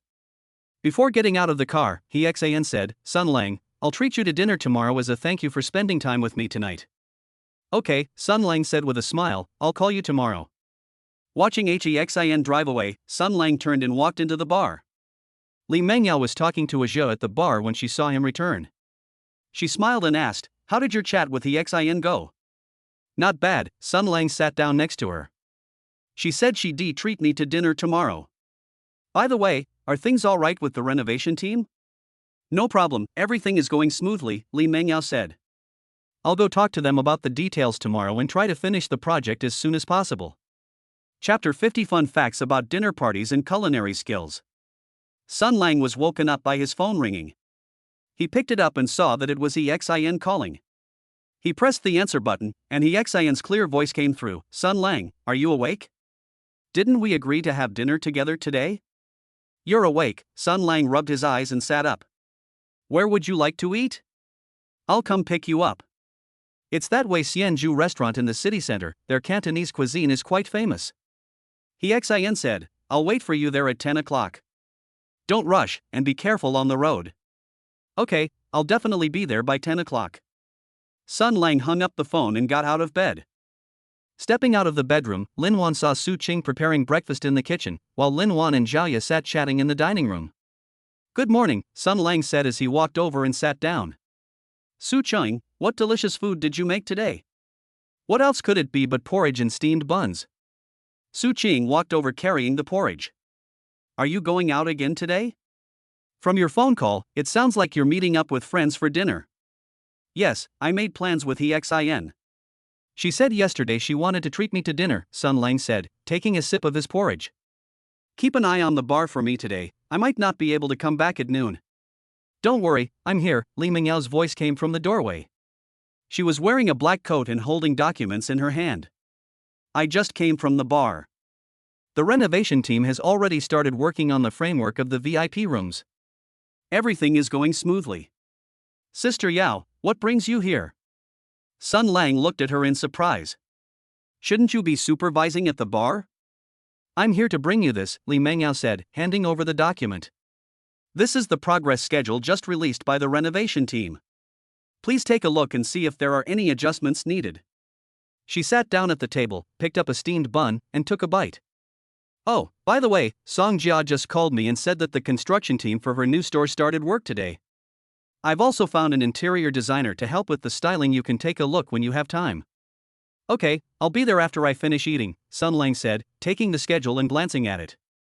"No problem, just follow this schedule." After breakfast, Sun Lang said goodbye to the group and drove to Wei Xianju. When I arrived, Hexan was already waiting at the door.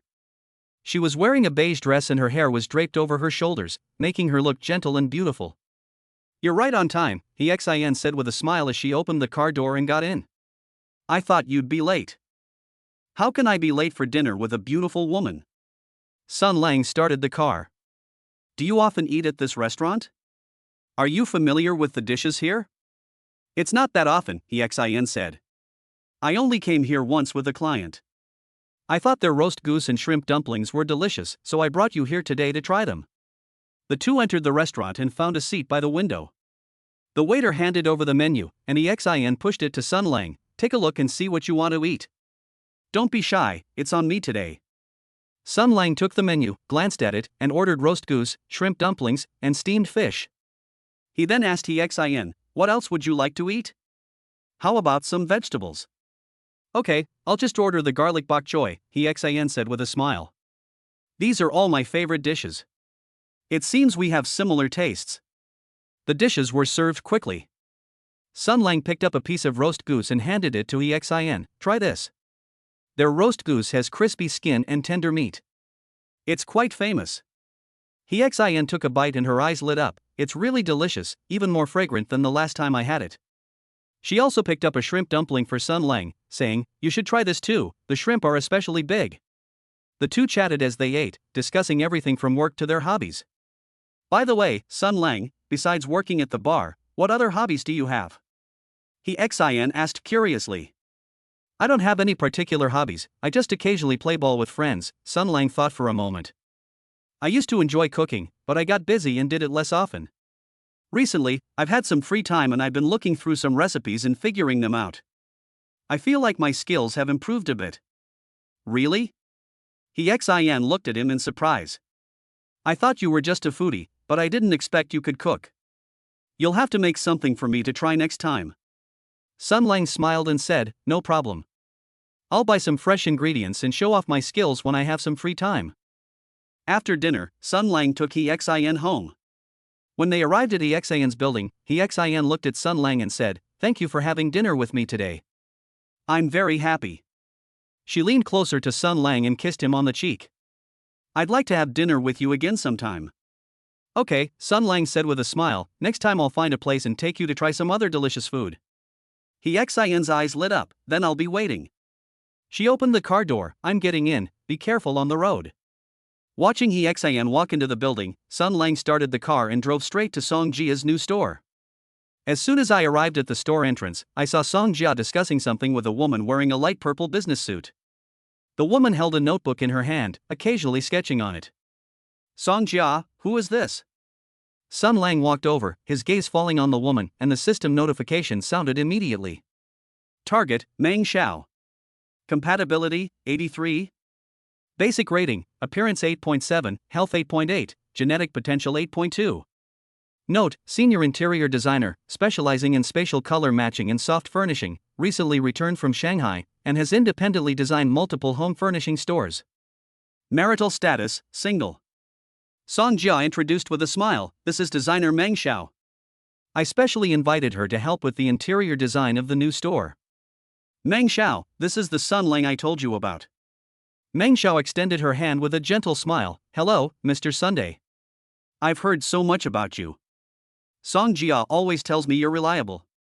"You're too kind, designer Meng," Sun Lang said, shaking her hand. "I'll leave the interior design for the new store to you from now on. Please let me know if you need any help." The following afternoon, Sun Lang accompanied Song Jia and Meng Xiao to plan the interior design layout in the store. Meng Xiao was professional and meticulous. She considered everything from the color of the curtains to the placement of the decorative items. She skillfully incorporated Sun Lang's occasional suggestions into the plan, and the two worked together with exceptional chemistry. By evening, the preliminary plan was finally finalized. Seeing that it was getting late, Song Jia smiled and said, "Meng Xiao, you've worked hard today, and thanks to Sun Lang for his help too. Let me treat you to dinner." Meng Xiao glanced at Sun Lang, smiled and shook her head, "No need for dinner, but I heard that Mr. Sun runs a bar? I've been looking for a quiet place to relax lately, would you do me the honor of taking me there?" Sun Lang's eyes lit up and he immediately nodded, "Of course, my bar is called Phantom, it's not far from here, I'll take you there now." After saying goodbye to Song Jia, Sun Lang drove Meng Xiao to the Phantom bar. When I arrived, the bar was already open, with soft lighting and soothing music creating a pleasant atmosphere. When Asha saw Sun Lang, he greeted him with a smile, "Brother Lang, who is this?" "This is designer Meng Xiao, my friend," Sun Lang introduced. "Give us a quiet private room and make us 2 cocktails." "Okay, this way please." Aja led the two into a private room by the window, and soon 2 mixed cocktails were brought over. Only the 2 of them remained in the private room. Meng Xiao, holding a wine glass, walked to the window. "Looking at the night view outside, your bar has a great atmosphere, more comfortable than any other bar I've been to. I'm glad you like it. Come back often, and I'll give you a discount." Sun Lang walked up to her and said, "Thank you for helping Song Jia with the interior design plan today." She was worried that the plan wouldn't suit her, but now she can finally relax.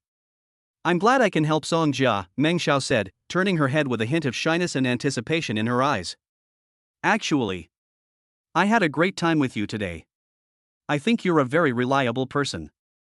Sun Lang looked into her gentle eyes and gently took her hand. Meng Xiao didn't dodge, instead, she leaned in and kissed Sun Lang's lips. Sun Lang responded to her enthusiasm, slowly pulling her into his arms, and the atmosphere in the private room gradually became ambiguous. Nearly an hour later, everything returned to calm. Meng Xiao leaned against Sun Lang, her cheeks flushed. Sun Lang, I've never been this brave before. Thank you for today. Ding. The host has established an intimate bond with the target Meng Xiao at the designated location Phantom Bar, triggering a skill-related reward. Reward, top-tier homestyle cooking skill already fused. The host can master the cooking methods of homestyle dishes from the 8 major Chinese cuisines, significantly improving their knife skills and heat control, and enabling them to precisely season according to the characteristics of the ingredients. Sun Lang was overjoyed. His fingertips seemed to be able to feel the subtle changes in the heat when stir-frying, and the details of various recipes clearly appeared in his mind. He gently stroked Meng Xiao's hair. I'm very happy too. I'll have to trouble you again if there are any issues with the interior design in the future. Meng Xiao nodded and nuzzled against his chest. Just call me anytime. It's getting late, I should go back, otherwise my family will worry. Sun Lang escorted Meng Xiao to the bar entrance and watched her drive away before turning back into the bar. Li Mengyao was checking the stage dimensions with the construction team leader when she saw him return.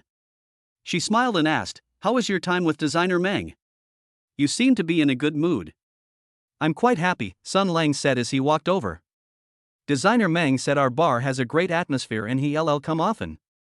By the way, how is the promotional plan coming along?" Li Mengyao took out the document. "I've added the referral bonus for existing customers that you mentioned before. Please see if there's anything else you need to change." Sun Lang took the document and looked at it. "No problem, this is comprehensive enough.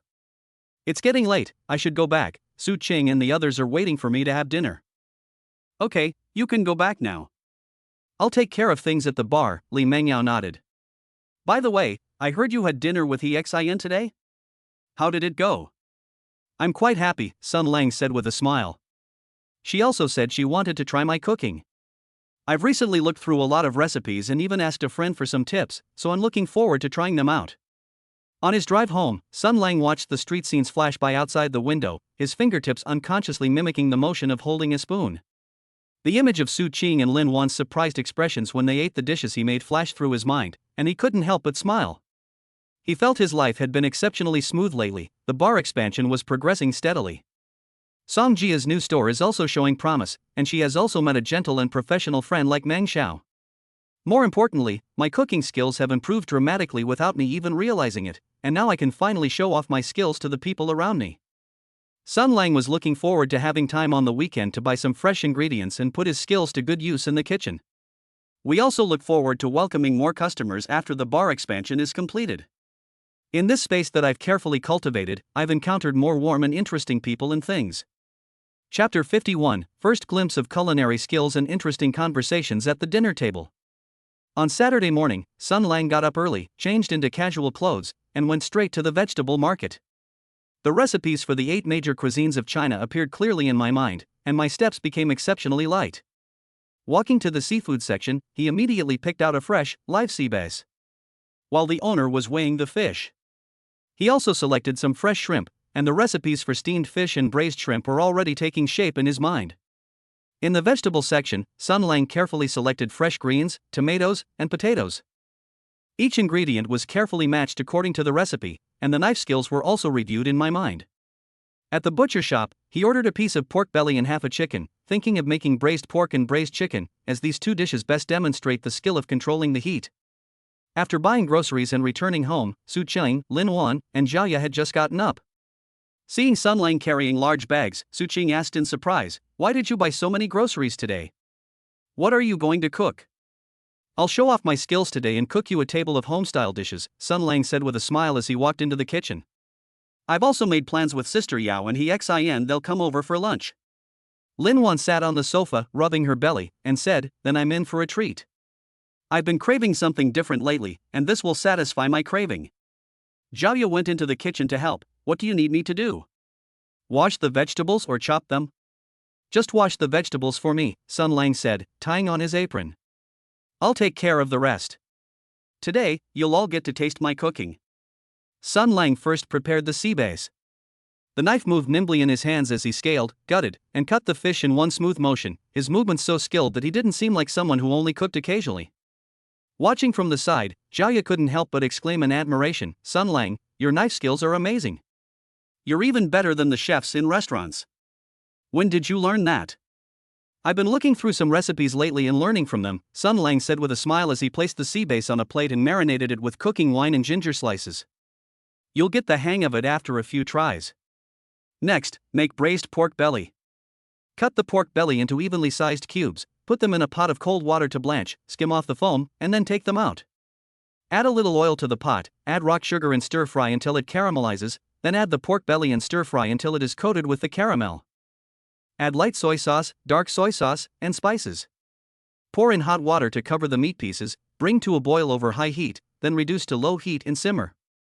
Soon, a rich aroma of meat wafted from the kitchen, attracting Lin Wan, who was in the living room, to peek out frequently. Su Chang walked in, smelled the aroma and couldn't help but ask, "How much longer until it's ready?" "I'm practically drooling with envy." "Almost done, simmer for another half hour," Sun Lang said, putting the lid on the pot. "I'll also make some braised prawns and garlic bok choy, and we'll be ready to eat soon." Around 10 a.m., Li Mengyao and He Xian arrived one after another. As soon as He Xian entered, she smelled the aroma and said with a smile, "It smells so good, Sun Lang. It seems that today's trip was worthwhile. We're going to have a feast." Li Mengyao walked into the kitchen and saw Sun Lang's busy figure and the dishes on the stove. She exclaimed in surprise, "I never knew you had this skill. I should have never ordered takeout before." Sun Lang was stir-frying garlic-flavored bok choy. The bright green bok choy was being stir-fried in the pan with minced garlic and seasonings, and it was quickly taken out of the pan and plated. "Wait a little longer, the last dish, braised chicken, will be ready and then we can eat." At 11:30, a table of dishes was finally ready. Steamed sea bass, braised prawns, braised pork belly, braised chicken, garlic-flavored bok choy, and a tomato and egg soup. 5 dishes and a soup filled the table, their colors enticing and their aroma irresistible. The group sat around the dining table, and He Xian took the lead by picking up a piece of braised pork and savoring it carefully. The meat was fragrant, rich but not greasy, and melted in her mouth. Her eyes lit up, "It's so delicious. Sun Lang, your cooking skills are amazing, even better than any restaurant I've ever been to." Li Mengyao picked up a piece of sea bass. The fish was tender, and the broth was delicious. "I couldn't help but nod, this sea bass is steamed just right, the heat control is perfect. Are you sure you only learned this recently?" "Of course," Sun Lang said with a smile, placing a piece of chicken on Lin Wan's plate. "Try this braised chicken and see if it suits your taste." Lin Wan took a bite of the chicken. It was tender, flavorful, and the broth was rich. She said with satisfaction, "This is so delicious. I'm going to eat more today, otherwise I'd be doing such a disservice to such wonderful food." Zhao took a sip of the tomato and egg soup. It was sweet and sour, and delicious. Warming the stomach and refreshing, this soup is also good. The tomatoes have just the right amount of acidity, and the eggs are very tender. "Sun Lang, you could open a restaurant with this skill." While eating, Su Qing said, "How come I never realized you were such a good cook? From now on, we'll leave all the cooking at home to you. We'll be able to enjoy this life." Sun Lang said with a smile, "As long as you like it, I will cook it for you often in the future. By the way, Yao Jia, how's the bar expansion going? Has the sound equipment arrived?" Li Mengyao put down her chopsticks. "It's here. It was installed yesterday. I tested it and the effect is great. It can be used after the project is completed." He Xian asked curiously, "What new areas will the bar have after the expansion?" "I'll definitely come to support it when it opens. We will add VIP rooms and a lounge area," Sun Lang said. "We've also set up a small stage in the lounge area, where we can hold performances occasionally. Please come and join us when we open." Lin Wan suddenly remembered something and said to Sun Lang, "Oh right, Song Jia called me yesterday. She said the interior design of her new store is almost finished, and asked when you'd be free to go take a look and give her your feedback." Sun Lang thought for a moment, "I don't have anything to do after lunch today, so I can go check on her this afternoon and help her tidy up the rest of her things." He Xian put down her chopsticks. "I'm free this afternoon, how about I go with you? I just happened to check out Song Jia's new store. Now I'll have a place to buy home furnishings." "Okay," Sun Lang nodded, "it's more fun with more people, and we can lend a hand." After dinner, Su Qing and Jia cleaned up the dishes, while Li Mengyao sat in the living room looking at her phone. Suddenly, he said, "By the way, Sun Lang, the renovation team just called me and said they can start installing the soundproofing panels for the VIP rooms tomorrow. Do you want to go take a look?" "Tomorrow I'll go to Song Jia's new store first, and then go to the bar," Sun Lang said. "Anyway, it's not far away, so I can take care of both." Lin Wan leaned back on the sofa and let out a burp. I ate too much today, so I won't go this afternoon. Just rest at home. When you get back, tell me how the new store is going. Around 1 p.m., Sun Lang, He Xin, and Li Mengyao prepared to set off. Su Qing instructed, be careful on the road. Send us a message when you arrive at Song Jia's shop. Call us anytime if you need any help. Okay, Sun Lang nodded. We're leaving now.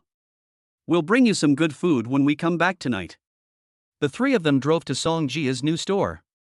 As soon as they arrived at the entrance, they saw Song Jia and Meng Xiao arranging the interior decorations inside. When Meng Xiao saw Sun Lang, she greeted him with a smile. You're here. The interior decoration was just finished. Can you take a look and see if there's anything that needs to be adjusted? When Song Jia saw He Xian and Li Mengyao, she said in surprise, why are you here too? Come in and sit down. The new store is just finished, and we haven't had a chance to invite you to visit yet. He Xian walked into the store, looked around, and said with a smile, this store is really nicely decorated, and the soft furnishings are also very nice. Designer Meng has a great eye. Meng Xiao smiled sheepishly, mainly because Song Jia trusts me and has given me a lot of room to maneuver, and Sun Lang has also given me a lot of good suggestions. Li Mengyao walked to the exhibition area. Looking at the neatly arranged furniture, he said, this store is much bigger than before, and the location is better. Business will definitely boom in the future. I will definitely come to support it when it opens. Sun Lang walked to the rest area, looked at the small bar and said, this bar is nice. Customers can have a drink and rest here when they are tired. It's very thoughtful. Song Jia said with a smile, it was Meng Xiao who suggested this, saying that it would improve the customer experience. I thought it was a good idea, so I added this bar counter. The group chatted in the store for a while, then Meng Xiao checked the time and said, I have something to do, so I'll leave first. Call me anytime if you have any questions. After Meng Xiao left, Song Jia said to Sun Lang, thanks to you and Meng Xiao, the new store was able to be set up so quickly. I will definitely thank you properly when it opens. We're all friends, it's only right to help each other out, Sun Lang said. When do you plan to open? If you need any help, just let us know. I'm planning to open next weekend, Song Jia said. I'd like to invite you all to the opening ceremony and have a meal together. Okay, He Xian nodded, we'll definitely come and support you. Around 4 p.m., the group came out of Song Jia's new store. Sun Lang said, let's go to the bar and see how the soundproofing is going. Li Mengyao nodded, okay, I'd like to see too, just in case something goes wrong and affects the construction schedule. The group drove to the bar, and as soon as they arrived at the entrance, they saw a construction crew moving soundproofing panels. When the person in charge saw Li Mengyao, he walked over and said, Ms. Li, the soundproofing panels are all ready. We'll start installing them first thing tomorrow morning to ensure the project schedule isn't delayed. Sun Lang walked into the bar and, looking at the completed VIP room frame, said, make sure the soundproofing is done well. We don't want the noise from inside the private room to disturb those outside, or vice versa. Don't worry, Mr. Sun, the person in charge said, we use the best soundproofing panels, and we will test them after installation to ensure that the soundproofing effect meets the standards. He Xian walked to the side of the stage, looked at the newly installed sound equipment, and said, this sound system looks good. I'm sure I'll enjoy listening to music here in the future. Li Mengyao said with a smile, once the store opens, I'll hire a band to perform, and you'll have a great time. The group stayed at the bar for a while, and seeing that there were no problems, they prepared to leave. Sun Lang looked at the bar that was gradually taking shape, filled with anticipation, thinking that it would definitely be very lively after it opened. On the drive home, He Xian said, I'm so happy today. I not only ate delicious food, but we also visited Song Jia's new store and the bar that's currently expanding, and it seems everyone's lives are getting better and better. Li Mengyao nodded, yes, we should get together more often when we have time, have meals together, chat, and look after each other. Sun Lang smiled and said, no problem, there will be plenty of opportunities in the future. Once the bar and Song Jia's shop are both set up, we'll get together often. When they got home, Su Qing and Zhao Ye were watching TV. Seeing the three of them return, Su Qing asked, how's Song Jia's new store? Is it nice? He Xian sat on the sofa and said excitedly, it looks amazing. The decoration and soft furnishings are very stylish. It opens next weekend, let's go together then. Lin Wan smiled and said, that's great. It'll be lively then, and we can also see what the new store looks like. Sun Lang went into the kitchen to prepare dinner. Thinking about how happy everyone was today, he felt warm inside, and thought that this kind of life was fulfilling and happy. Chapter 52 Bar Audition and Surprising Singing Performance. Early Sunday morning, Sun Lang finished breakfast and prepared to leave. Su Qing handed him his coat. Going to Song Jia's shop first, then to the bar? Remember to eat on time.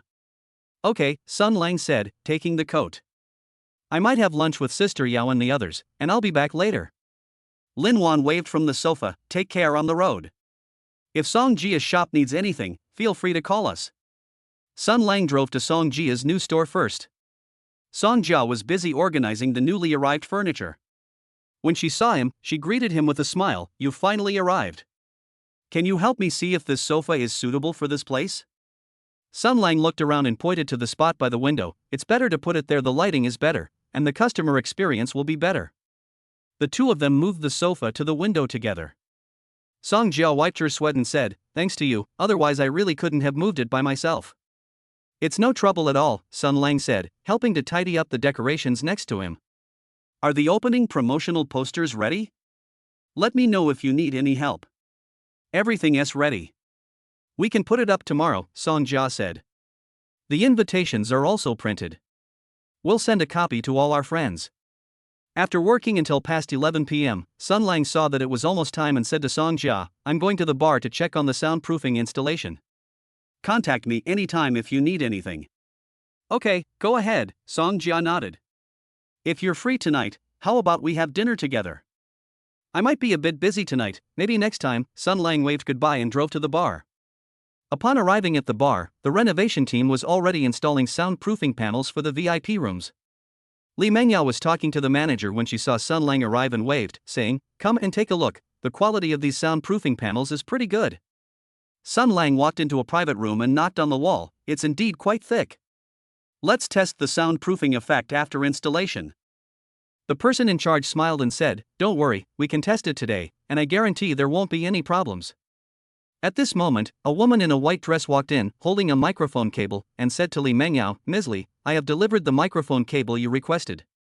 Sun Lang looked at the woman, and a system notification immediately sounded. Target, Lu Yao. Compatibility, 81. Basic rating, Appearance 8.5, Health 8.7, Genetic Potential 8.0. Note, technician at an audio equipment store, responsible for bar audio system setup and tuning, skilled in music mixing, outgoing personality. Marital status, single. Li Mengyao took the microphone cable. Thank you, Lu Yao.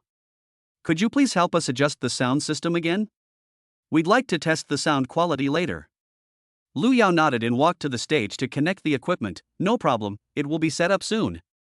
Xin suddenly walked in from outside, holding a folder in her hand. I'm here to deliver some documents and check on the renovation progress. She walked to the side of the stage and said, this sound system looks professional. When can we test it? I haven't heard the sound yet. After setting up the equipment, Lu Yao smiled and said, we can try it now. Who wants to try it first? Xin's eyes lit up. Shall I give it a try? But I'm not a very good singer, so please don't laugh at me. She picked up the microphone, and music began to play softly. Xin sang along gently, her voice light, but slightly off-key. After finishing her song, Xin smiled sheepishly and said, I already told you I didn't sing well, please don't mind. Li Mengyao clapped with a smile. That's great, Sun Lang, why don't you give it a try? I've never heard you sing before. Sun Lang paused for a moment, then waved his hand. Forget it, I can't sing either. Give it a try, Lu Yao handed over the microphone, just treat it as entertainment, no one will laugh at you. Unable to refuse such hospitality, Sun Lang reluctantly took the microphone. As the music started, he took a deep breath and began to sing alone. His voice was deep and magnetic, with perfect pitch, and every transition was natural and smooth. Li Mengyao and Xin exchanged a surprised glance, not expecting Sun Lang to sing so well. The construction crew also stopped what they were doing and listened attentively. After she finished singing, enthusiastic applause erupted in the bar. Lu Yao's eyes lit up. You sang so well. Did you study singing before? Sun Lang smiled and shook his head. It's just that I've heard it so many times that I've learned it without even realizing it. Lu Yao walked to his side. I also like to study music in my spare time. How about we sing another song together? I think our voices are a good match. Sun Lang nodded in agreement, and the two sang a love song together. Their perfect harmony drew frequent applause from the crowd. After she finished singing, Lu Yao looked at Sun Lang and whispered, "There's a quiet lounge behind the bar. Want to go talk about music?" Sun Lang understood what she meant and followed her into the lounge. The lounge was softly lit, and Lu Yao took the initiative to approach and kiss Sun Lang's lips. Sun Lang responded to her passion, and the two quickly became entangled in a passionate embrace. Nearly an hour later, everything returned to calm. Lu Yao leaned against Sun Lang, her cheeks flushed. "I'm so happy to be with you. Can I come again to check out the sound system later?" Ding! The host has established an intimate bond with Lu Yao at the designated location Phantom Bar, triggering a skill-based reward. Reward: top-tier singing talent already fused. The host can master various musical styles and singing techniques, with significantly improved pitch and breath control. Sun Lang gently stroked her hair. "Of course, you're welcome to come anytime." The two walked out of the lounge, where Li Mengyao was waiting for them. "Where did you go?" "The soundproofing panels are installed and ready for testing." Sun Lang and Lu Yao exchanged a glance and said with a smile, "We just checked the equipment, and we'll go test it now." The person in charge brought a sound system, placed it outside the private room to play music, and then went into the room and closed the door.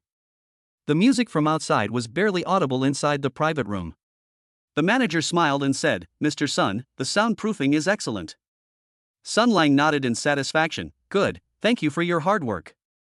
Keep up the good quality." At noon, the group ate at a restaurant near the bar. Xin said excitedly, "Sun Lang, you sang so well just now. Next time we go to karaoke, you must sing a few more songs." Li Mengyao said with a smile, "That's right, I'll definitely record it and post it on my WeChat moments to show off." Sun Lang smiled helplessly. "Okay, next time we go to karaoke I'll sing a few more songs to satisfy your requests." Lu Yao sat to the side, looking at Sun Lang with a smile in her eyes. "If you have any questions about music in the future, you can ask me anytime." After finishing his meal, Sun Lang returned to the bar. Li Mengyao approached him with the promotional plan. "This is the promotional plan for the bar's opening. Please take a look and see if there are any changes needed." Sun Lang took the plan and looked at it carefully. "No problem, this plan is very comprehensive, let's go with this one." "By the way," Li Mengyao said, "Song Jia's new store is opening next weekend. Should we prepare some gifts?" "Of course," Sun Lang said. "Let us pick out a gift together and then go to congratulate her together." Xin walked over and said, "I'll go too. We can choose the gifts together, it'll be more fun with more people." Lu Yao smiled and said, "I'd like to go too. I can take a look at the new store's decor and maybe give some music suggestions." Around 4 p.m., Sun Lang prepared to go home. Li Mengyao reminded him, "Remember to come to the bar early tomorrow, we need to check on the progress of the renovation team." "Okay," Sun Lang nodded.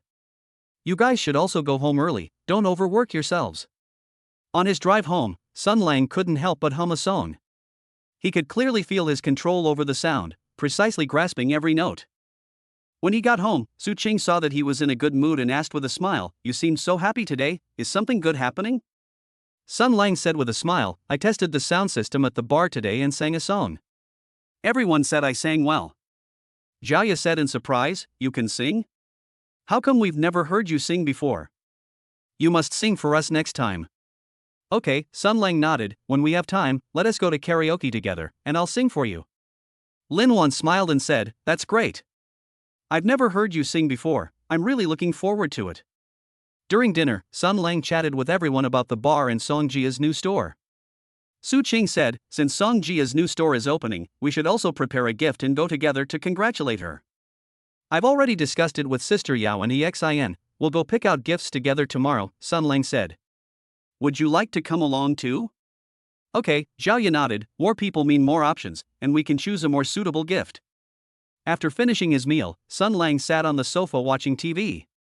Song melodies kept flashing through his mind, and he couldn't help but hum along. Upon hearing this, Su Qing smiled and said, "It seems you're really happy today, you've been humming a song the whole time." Sun Lang smiled and said, "Maybe it's because everything has been going smoothly lately, and he's happy." Looking at the people around him, he felt a surge of happiness. The bar expansion was going smoothly, Song Jia's new shop was about to open, and he had acquired new singing skills. Life was getting better and better.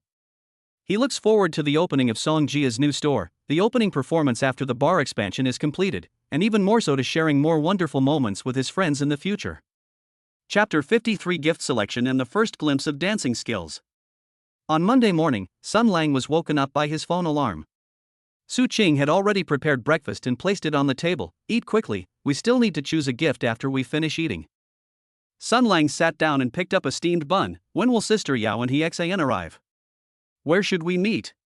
They said they'd meet at the entrance of the downtown shopping mall at 9 o'clock. Su Qing handed over the milk. Lin Wan is feeling unwell, so let her rest at home. Jia and I will go with you. Jia came out of the room, carrying her bag, and said, I checked, there are home decor stores in the mall, so giving Song Jia some decorative items for her new store should be a good idea. After breakfast, the three drove to a shopping mall in the city center.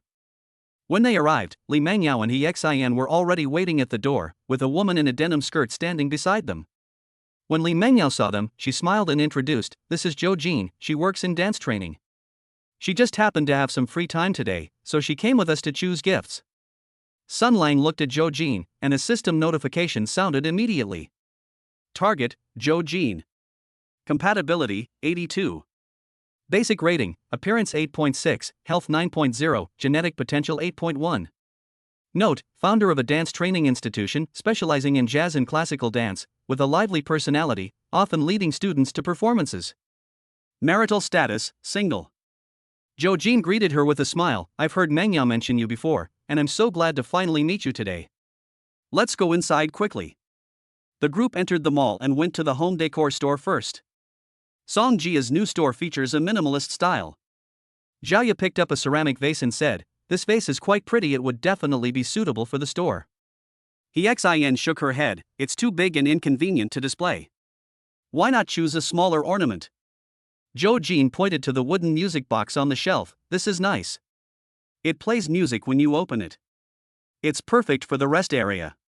Sun Lang picked up the music box, opened it, and a gentle melody played. It's really nice, Song Jia should like it, let's choose this one. After choosing gifts, it was already past 11 o'clock. Li Mengyao said, it's getting late, let's go have lunch, and then we can go to the bar together this afternoon to check on the construction progress. The group went to the restaurant on the top floor of the mall, ordered their food, and then.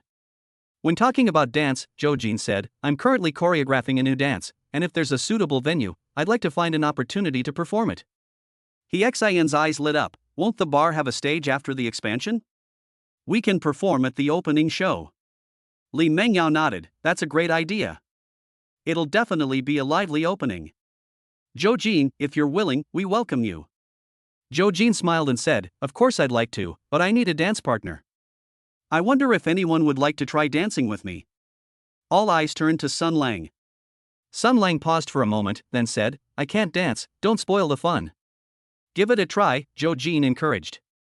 I'll teach you a few simple moves. They're not difficult. Just treat it as entertainment.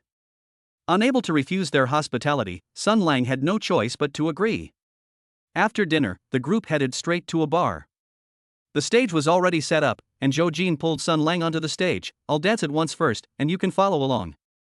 As the music started, Zhou Jin danced to the rhythm, her movements graceful and fluid. As Sun Lang watched, the key points of the dance moves suddenly flashed through his mind, as if he knew how to dance them. After Zhou Jin finished dancing, she said to Sun Lang, now it's your turn. Don't be nervous, just follow the music. Sun Lang took a deep breath and started walking in time with the music. Although his movements were a bit clumsy, he kept perfect time with each beat, and gradually his movements became smoother. Li Mengyao and He Xian looked at the stage in surprise. We didn't expect Sun Lang to learn to dance so quickly, and he actually looks quite good at it. Zhou Jin was also surprised. Did you study this before? You've improved so quickly, you're very talented. Sun Lang smiled and shook his head. It was my first time jumping, maybe because you taught me well, I learned quickly. By the way, I felt that turn you made just now was a little lacking. Zhou Jin's eyes lit up. Then let me explain the point of force application to you in more detail. There's an unused practice room behind the bar, with soft mats we can practice there to avoid injury. The two greeted Li Mengyao and then headed towards the practice room. Only one warm light wall lamp was on in the practice room. Zhou Jin walked to the mirror. Demonstrating the turning motion, you see, you need to use your core muscles first, then rotate your shoulders. Sun Lang stood behind her, trying to imitate her, and accidentally bumped her arm when he raised his hand. Zhou Jin paused, turned to look at him, her eyes filled with a hint of shyness. Before Sun Lang could speak, Zhou Jin took the initiative to stand on tiptoe, gently hook her fingertips around his collar, and kissed him. Sun Lang felt a surge of warmth in his heart, reached out and wrapped his arms around her waist, responding to her kiss. The music was still playing softly in the practice room, and the two moved more intimately to the rhythm. Nearly an hour later, Zhou Jin leaned against Sun Lang's chest, her breathing still a little unsteady. Her ears turned red. Actually, the first time I saw you, I felt you were very special. If the bar needs a dance performance in the future, I'm always ready to come. Ding. The host has established an intimate connection with Zhou Jin at the designated location Phantom Bar, triggering a skill-based reward. Reward: top-tier dance talent already fused. The host can master various dance styles, and their coordination and sense of rhythm will be greatly improved. Sun Lang gently ruffled her hair. Okay, you can use this practice room whenever you want from now on. When the two tidied their clothes and walked out of the practice room, Li Mengyao was standing in the corridor waiting. You guys have been practicing for too long. The renovation team said the lights in the private rooms are installed. Go check them out quickly. Zhou Jin blushed slightly and whispered, tugging at Sun Lang's sleeve, don't tell them anything else, just say we're talking about the details of the dance. Sun Lang smiled and nodded, then walked into the VIP room with Li Mengyao. Warm yellow light shone on the sofa and carpet, creating a particularly cozy atmosphere. How is it? The person in charge asked with a smile. If you feel the brightness is not right, we can adjust it. Li Mengyao walked to the window. This brightness is just right, not too dazzling, and it's comfortable for guests to chat. Looking at the decorations in the private room, Sun Lang was filled with anticipation. Once the interior decorations are finished, this place will definitely be very popular. Around 4 p.m., Sun Lang prepared to go home. Zhou Jin handed him a business card. This is my studio's phone number. If you want to practice dancing, feel free to call me anytime. Okay, Sun Lang took the business card. I'll leave the dance for the opening performance to you. On his drive home, Sun Lang recalled the scene in the practice room, and a smile involuntarily crept onto his face. He went through the newly learned dance moves in his mind, and every detail became clear, making his body seem more flexible. Back home, Lin Wan sat on the sofa watching TV. Have you chosen a gift yet? Song Jiao will definitely be happy to see it. I chose a wooden music box, and it plays music when you open it, Sun Lang said as he sat down. I learned to dance with Zhou Jin at the bar today, and it turned out to be quite interesting. Zhao leaned closer. You can dance? Next time we get together, you'll have to dance a bit for us. No problem, let me practice some more. I definitely won't let you down, Sun Lang said with a smile. Su Qing came out of the kitchen and wiped her hands. Dinner will be ready soon. I made your favorite braised pork ribs today. You've had a long day, so eat more. During dinner, Sun Lang talked to everyone about the progress of the bar. The lighting and soundproofing of the private rooms are all done. Next, we're just waiting for the soft furnishings. It should be completed next week. Lin Wan smiled and said, that's perfect. Songjia's new store opens next weekend. After her opening, your bar will be ready for trial operations soon. After dinner, Sun Lang sat on the sofa watching TV, where a dance program was playing. He watched the movements on the screen and subconsciously mimicked them a couple of times. His movements were surprisingly smoother than in the afternoon. When Su Qing saw this, she laughed and said, you've just started learning to dance and you're already so engrossed? You're even imitating the moves while watching TV.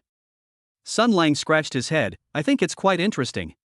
Maybe I can even perform in a bar in the future. Looking at the group of people chatting and laughing around him, he felt a deep sense of happiness. The bar expansion went smoothly. Songjia's new store is about to open, and she has gained a talent for dancing. Life is getting better and better. Chapter 54: Soft Furnishing Integration and New Talent Gains.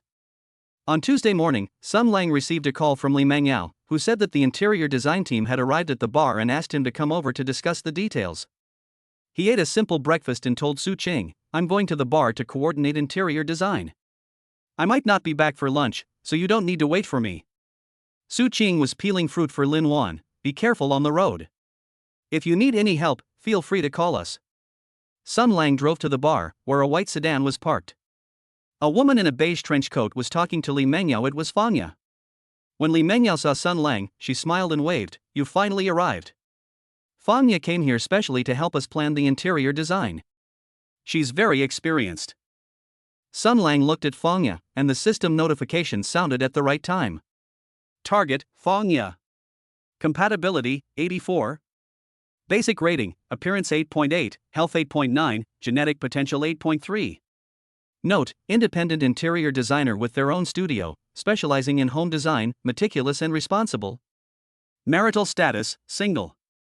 Fanya smiled and extended her hand. Mr. Sun, we meet again. Let's go in and take a look at the scene. As the group entered the bar, Fanya took out her tablet and said, I've created a few interior design schemes based on the bar's style. Take a look and see which one you like. She pointed to the rendering on the screen. For the VIP rooms, I suggest using light gray sofas paired with natural wood coffee tables, which will create a warm and sophisticated atmosphere. Li Mengyao nodded. I think it's good. Sun Lang, what do you think? Sun Lang looked at the renderings and said, it's pretty good. It matches the overall style well. Let's go with this plan. Fanya then flipped to the plan for the relaxation area. We can put a few beanbag chairs in the relaxation area and hang some decorative paintings to enhance the atmosphere. The three chatted and browsed, quickly finalizing the details of the interior design. Fanya put away her tablet. I'll have my team send over samples this afternoon. Once you confirm them, you can make a bulk purchase. As noon approached, Li Mengyao said, Fanya, you've worked hard today. Let's go to a nearby restaurant for lunch and chat about the progress. After arriving at the restaurant and ordering their food, Fanya started talking about design. I recently completed a soft furnishing project for a hotel, and it's a bit like the style of your bar. Sun Lang asked curiously, what are the differences between hotel interior design and bar interior design? Fanya patiently explained, hotels focus more on comfort and practicality, while bars need to take into account atmosphere and interactivity, such as lighting and furniture placement. During the meal, Fanya mentioned, after the samples are delivered this afternoon, I'd like to adjust the height of the curtains in the private room. If you have time, you can take a look together. Sun Lang nodded, I'm free this afternoon, so I'll wait for you at the bar and check on the renovation team's progress. After lunch, Li Mengyao had to leave, and Sun Lang and Fanya returned to the bar. The renovation team was installing chandeliers in the lounge area, while Fanya was measuring curtains in a private room. When Sun Lang entered the private room, Fanya was standing on tiptoe measuring the height, her measuring tape a little unsteady. He went over and said, let me hold it for you, it'll be easier that way. Fanya smiled and thanked her, thank you for your help. If the measurements aren't accurate, the curtains won't look good when they're hung up. Sun Lang held the measuring tape while Fanya diligently recorded the data. The two were very close, and Sun Lang could smell the faint scent of perfume on Fanya. After taking the measurements, Fanya sat down on the sofa to rest. I walked a lot today and I'm a little tired. Do you have any warm water here? Sun Lang nodded, I'll go to the lounge to pour you some, there's a kettle there. He led Fanya into the lounge, poured her a glass of warm water, and handed it to her. Fanya took the glass and took a sip, thank you. Your bar's lounge is quite quiet. She looked at Sun Lang and said, actually, I really admire you. You've managed to run the bar so well and keep improving its quality. Sun Lang smiled and said, it's all thanks to everyone's help, otherwise, I wouldn't have been able to do it all by myself. By the way, besides work, what hobbies do you have? Fanya's eyes softened, I like brewing tea, and I sometimes invite friends over to drink tea and chat. It's very relaxing.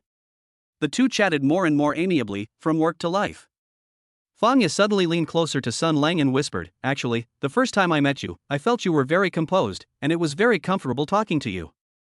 Looking into her gentle eyes, Sun Lang reached out and put his arm around her waist. Fanya didn't flinch, instead, she leaned into his arms and kissed his lips. Sun Lang responded to her kiss, his tongue interacting skillfully with hers. Fanya's body trembled slightly, her breathing gradually becoming rapid, and she gripped his clothes tightly with both hands.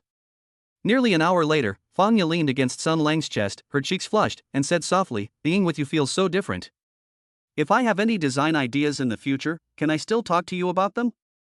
Ding. The host and Fanya have established an intimate bond at the designated location Phantom Bar, triggering a skill-related reward. Reward, top-tier tongue dexterity talent already fused. Host's language expression ability is greatly enhanced, and tongue tip coordination and flexibility are significantly improved. Sun Lang gently stroked her hair, of course, you are welcome to come anytime. We can also talk about tea. I am quite interested in brewing tea. The two tidied their clothes and walked out of the lounge, just as the interior design team brought over samples. Fanya picked up a sofa sample, feel this fabric, it's very comfortable and breathable. Sun Lang and the head of the renovation team both touched the sample and nodded in satisfaction. Fangya said, the sample is fine. I'll have the team deliver it tomorrow and try to install it as soon as possible. Around 4 p.m., Fangya prepared to leave. She handed Sun Lang a business card. This is the address of my studio. If you have any questions about interior design, feel free to call me anytime. Okay, Sun Lang said, taking the business card. Thanks to your help this time, the interior design wouldn't have gone so smoothly otherwise. Fangya smiled and said, you're welcome. We can have tea together sometime in the future. Watching Fangya drive away, Sun Lang recalled the scene from earlier, and a smile involuntarily crept onto his face. He tried communicating with the renovation team leader about the progress and found that he spoke more fluently and his thoughts were clearer than before. On his way home, Sun Lang called Su Qing. I'll be home a little later tonight. I just finalized the interior design with Fangya, and the delivery will be ready tomorrow. Su Qing said on the phone, don't worry, be careful on the road. We're waiting for you at home for dinner. Back home, Lin Wan and Jiaya were watching TV. Seeing Sun Lang return, Jiaya asked, has the interior design plan been finalized? When can it be installed? It's confirmed. Delivery will be tomorrow, and installation should be completed the day after tomorrow, Sun Lang said as he sat down. We owe a lot to Fangya today. She is very experienced and helped us a lot. Lin Wan said with a smile, Fangya is indeed very capable. She designed the interior design for my studio before, and it was particularly beautiful. Su Qing came out of the kitchen. Dinner will be ready soon. You can watch TV first, and you can eat in a little while. During dinner, Sun Lang chatted with everyone about the progress of the bar. The interior decoration will be delivered tomorrow. After it's installed, we can clean up. We estimate we can have a trial opening next weekend. Jiaya said excitedly, that's great. We definitely have to go and join the fun, and see your new dance. Sun Lang smiled helplessly, okay, I'll put on a show for you guys then. After dinner, Sun Lang sat on the sofa and read a book. He found that his comprehension was better than before when he read, and he was also able to keep up with conversations with others more easily. Seeing that he was in good spirits, Su Qing smiled and said, did something happy happen today? You seem to be in a good mood. Sun Lang smiled and said, the bar project is progressing smoothly, of course I'm happy. We'll have another place to gather in the future. Looking at the people around him, he felt a surge of happiness. The bar's interior design was nearing completion, and it would soon be ready for a trial opening. He had gained a new talent, and life was moving in a better direction. He looked forward to the lively scene on the day the bar opened for trial operation, and even more so to creating more wonderful memories with his friends here. Chapter 55 Finishing Touches in Racing Talent. On Wednesday morning, as soon as Sun Lang arrived at the bar, he saw the interior design team unloading goods. Fangya stood aside directing the work. When she saw him coming, she smiled and waved, we can finish all the soft furnishings today, and we can start cleaning this evening. Sun Lang nodded, thank you for your hard work. I'll treat everyone to dinner after we're done. He had just finished speaking when his phone suddenly rang. It was Song Jia calling. Sun Lang, are you free? I'm going to handle the property registration for the new store. Chen Lu said she'd like to take a look at your bar's decor. While she's at it, she's quite interested in interior design. Sun Lang checked the time, I'm at the bar. Come over here. The interior decoration is almost finished. After hanging up the phone, Fangya asked curiously, who is Chen Lu? He is a senior staff member at the Housing Bureau who helped Song Jia with the property registration, Sun Lang explained. She is interested in design and just happened to come and take a look. Around 10 a.m., Song Jia entered the bar with a woman dressed in business attire. The woman had a capable demeanor and was carrying a folder. It was Chen Lu. Sun Lang went to meet him, and the system notification sounded immediately. Target, Chen Lu. Compatibility, 82. Basic rating, appearance 8.6, health 8.9, genetic potential 8.1. Note, senior staff member at the Housing Bureau, responsible for contract filing and property registration, meticulous and work focused on work after divorce. Marital status, divorced. Chen Lu greeted her with a smile, I heard from Song Jia that your bar is under renovation. I just happened to have some free time today, so I came to take a look. Song Jia added, Chen Lu was very knowledgeable about interior design. She even gave me a lot of suggestions on the layout of my new store. The group entered the bar, where Fangya was instructing workers on how to install curtains in the private rooms. Looking at the light gray sofa and the wooden coffee table, Chenlu nodded in approval. This interior design is very harmonious, both warm and stylish. Designer Fong has a great eye. Fangya smiled and thanked her. Thank you for your recognition, Sister Chen. It's mainly because Mr. Sun and President Li's needs are very clear, making communication very smooth. After visiting the bar, Song Jia said, I still need to take care of other formalities. Chenlu, if you're free, you can chat with Sun Lang some more. I'll pick you up later. Chenlu nodded. Okay, I'll take another look at the decorative paintings in the lounge area and use them as a reference for decorating my home when I get back. After Song Jia left, Sun Lang poured Chenlu a cup of coffee. You're so busy with work, how do you still have time to research interior design? Chenlu took the coffee and sat down on the beanbag chair in the lounge area. You always need some hobbies outside of work. Renovating can be relaxing. I live alone after my divorce, and making my home more comfortable makes me feel much better. Sun Lang sat down next to her. Indeed, a comfortable environment is very important. If you have any questions about home renovation, feel free to ask Fangya anytime, she's very professional. The two chatted about everything from home renovation to work and then to life. Chenlu mentioned, I usually enjoy driving around, and sometimes I go to the suburban racetrack to watch races on weekends, which is very exciting. Sun Lang asked curiously, you like racing too? I went to a racetrack once before and thought it was quite interesting, but I've never tried driving myself. Chenlu's eyes lit up. If you're interested, I can take you to try it next time. I know some instructors at the racetrack and can help you book a spot for the experience. As they were talking, Fangya walked over and said, Mr. Sun, the interior decoration is all done. Go check it out. If there are no problems, we'll leave. Sun Lang stood up. Thank you for your hard work. I'll go get checked first, and we'll have dinner together later.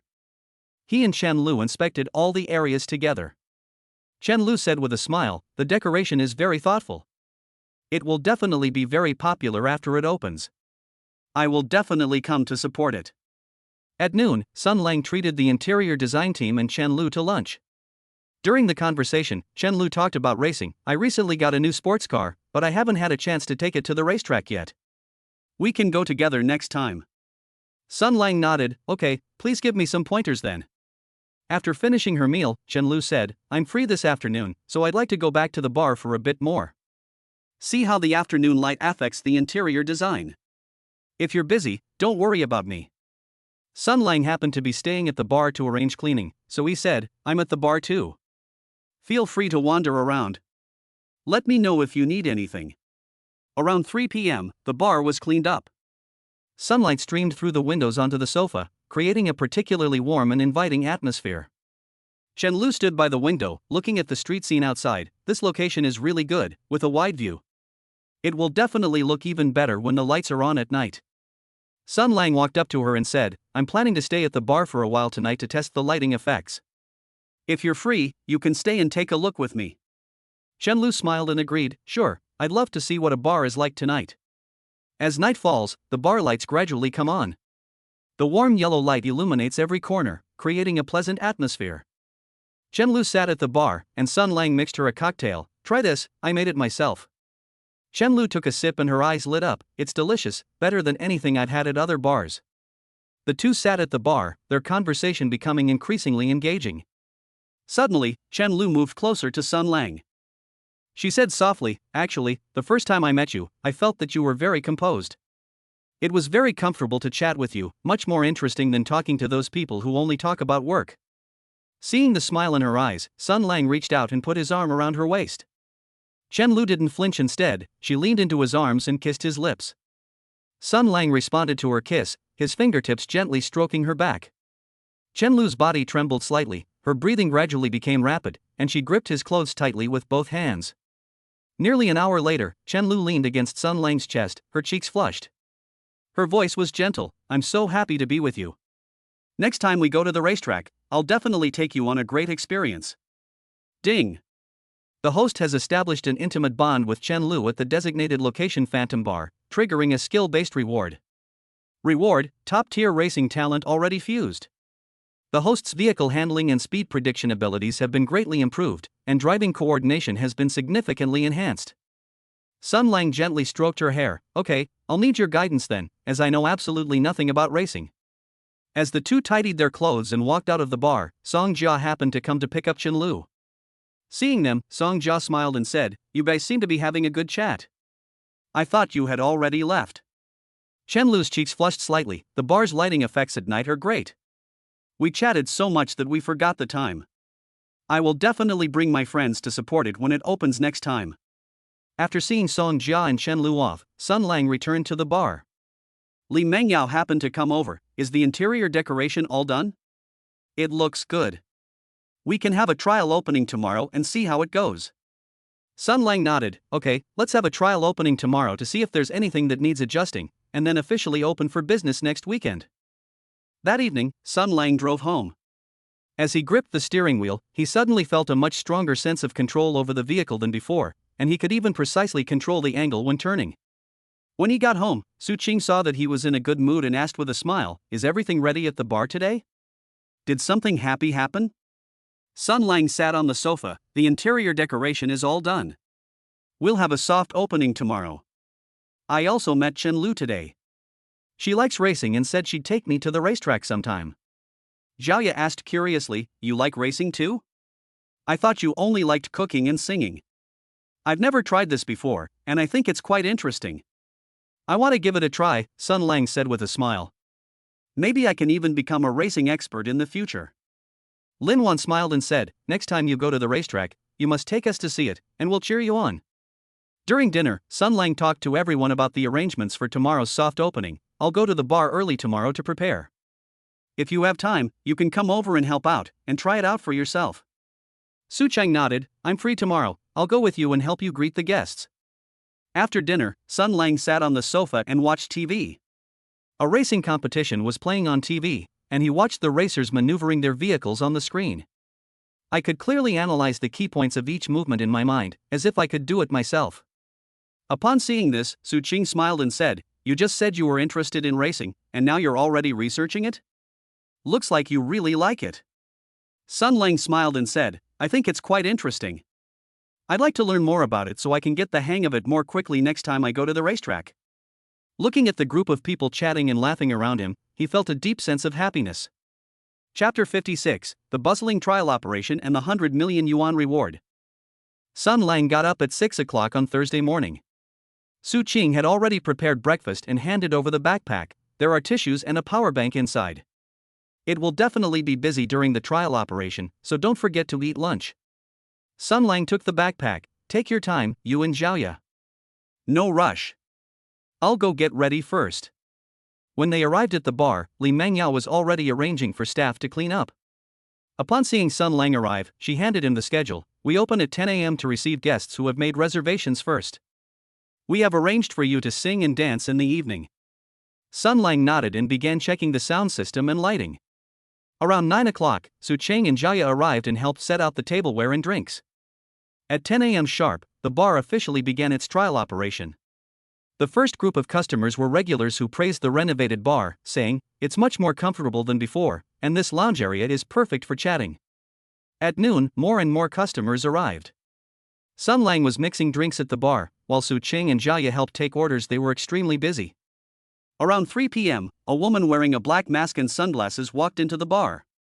She was wearing a long black dress and had an outstanding presence. She found a corner seat, ordered a mojito, and sat down. When Sun Lang brought her the wine, a system notification sound suddenly rang out, louder than usual. Target, Suzhou Evening News. Compatibility, 98%. Basic rating, Appearance 9.9, Health 9.2, Genetic Potential 9.5. Note, top-tier actress, known for works such as Under the Stars and Evening Breeze Meets the Sun, is taking a break from filming and traveling discreetly. Marital status, single. Sun Lang was startled, not expecting it to be Su Wan, a top-tier celebrity. He calmly put down his wine glass. "Please enjoy your drink. Call me anytime if you need anything." Su Wan nodded, took off her sunglasses, revealing a pair of bright eyes, and quietly observed the bar. As evening fell, the bar became increasingly crowded. Li Mengyao stepped onto the stage. "Next up, please welcome Sun Lang for a song and dance performance." Sun Lang walked onto the stage and picked up the microphone. As the music started, he first sang a soothing love song. His deep voice quieted the audience, and Su Wan also looked up, her eyes fixed on him intently. After the song ended, the music switched to a more upbeat rhythm. Sun Lang danced to the rhythm, his body agile, each movement precise and on time, drawing enthusiastic applause from the audience. Suwon looked at Sun Lang, who was shining brightly on the stage, and couldn't help but smile. She tapped her fingers lightly on the table and nodded in rhythm. After the performance, Sun Lang stepped off the stage. Suwon beckoned him over, her voice gentle. You sing and dance very well. I've never seen you before. Are you a professional artist? Sun Lang smiled and shook his head. I'm the owner of this bar. I like to think about these things in my spare time, but I wouldn't call myself a professional. A look of surprise flashed in Suwon's eyes. I didn't expect the boss to be so talented. I came out to relax today. I hope I didn't bother you. Of course not. Sun Lang handed over a glass of warm water. If you find it noisy, there is a quiet private room over there where you can rest. Suwon nodded and followed Sun Lang into the private room. The room was quiet, with only warm yellow lighting. She took off her mask, revealing her delicate features, and said softly, Actually, when I watched your performance just now, I felt that you were very special, unlike the people I usually meet. Sun Lang sat opposite her. You must be very busy filming, so it's good that you can come here to relax. The two started chatting, from music to movies. Suwon talked about the fun things that happened while filming, and Sun Lang occasionally chimed in. The atmosphere was very harmonious. They chatted until after 9 o'clock, then Suwon looked at Sun Lang and said, My hotel isn't far from here.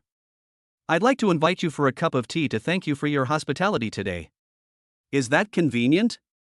Sun Lang paused for a moment, remembering the requirements for designated locations in the ironclad rules, and was about to speak when Suwon added, Actually, I brought some materials about music that I'd like to talk to you about, but it's okay if it's inconvenient for you.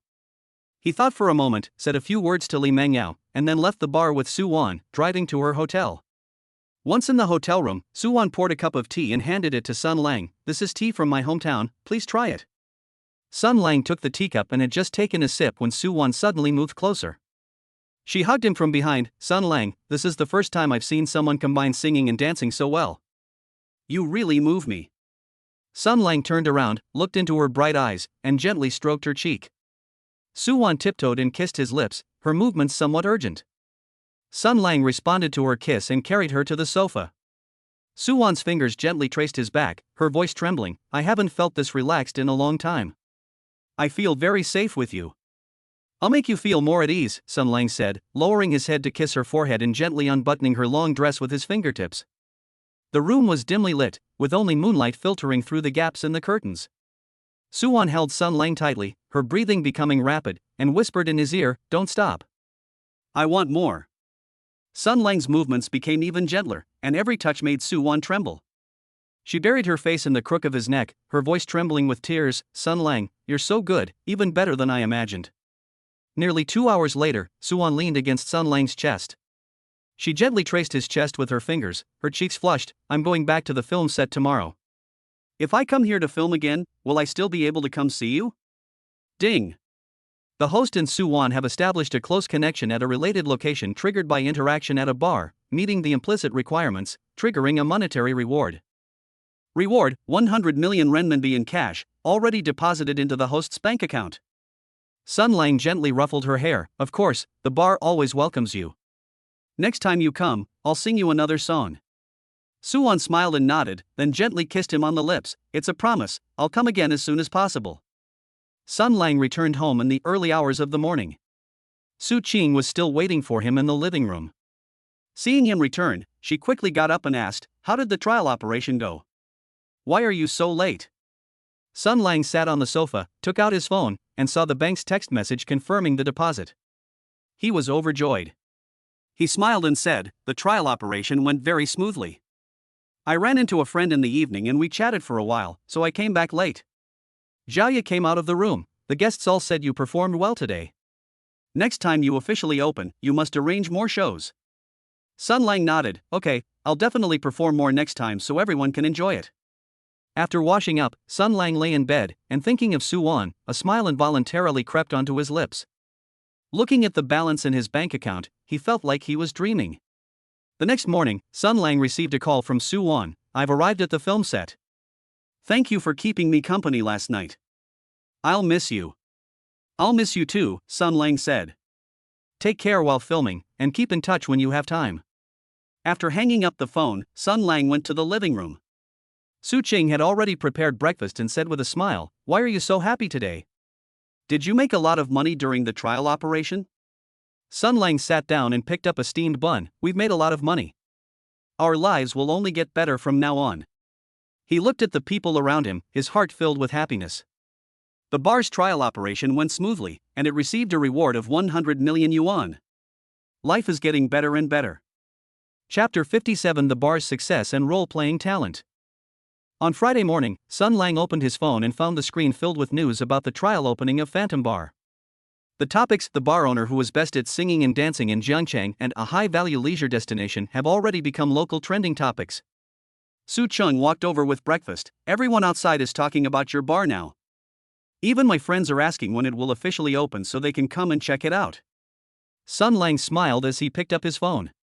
The bank app showed a balance of 120 million yuan, and he felt reassured. "We'll have one more day of trial operation today, and the official opening will be this weekend. Please join us for a lively celebration then." When we arrived at the bar, there was already a long queue at the entrance. Li Mengyao was busy with the walkie-talkie. "The reservations from yesterday are full, and for today's last-minute guests, we have to limit the number of people allowed in." As soon as Sun Lang entered the bar, he saw that all his acquaintances had arrived. Chen Lu sat at the bar, smiling and waving. "Your bar is now the most popular in Jiangcheng." "I came early today so there wouldn't be any seats." Fangya and Zhou Jin were also there, discussing stage decorations. "On the day of the official opening, we can add some lighting effects to make the performance more exciting." Around 3 p.m., a woman wearing a beige trench coat walked into the bar. She stood tall and had an elegant demeanor. After taking off her sunglasses, she revealed a pair of clear eyes and walked straight to the bar. Sun Lang stepped forward to greet them, and a system notification sounded. Target: Shen Ruo. Compatibility: 86%. Basic rating: Appearance 9.0, Health 9.1, Genetic Potential 8.4. Note: International flight attendant, visiting Jiangcheng for a break due to flight schedule changes. Gentle personality, excellent communication skills. Marital status: single. "Hello, what would you like to order?" Sun Lang handed over the wine list. Shen Ruo smiled and accepted the gift. "I heard the owner here is a great singer, so I came here today specifically to listen to him." "I'd like a margarita, less ice."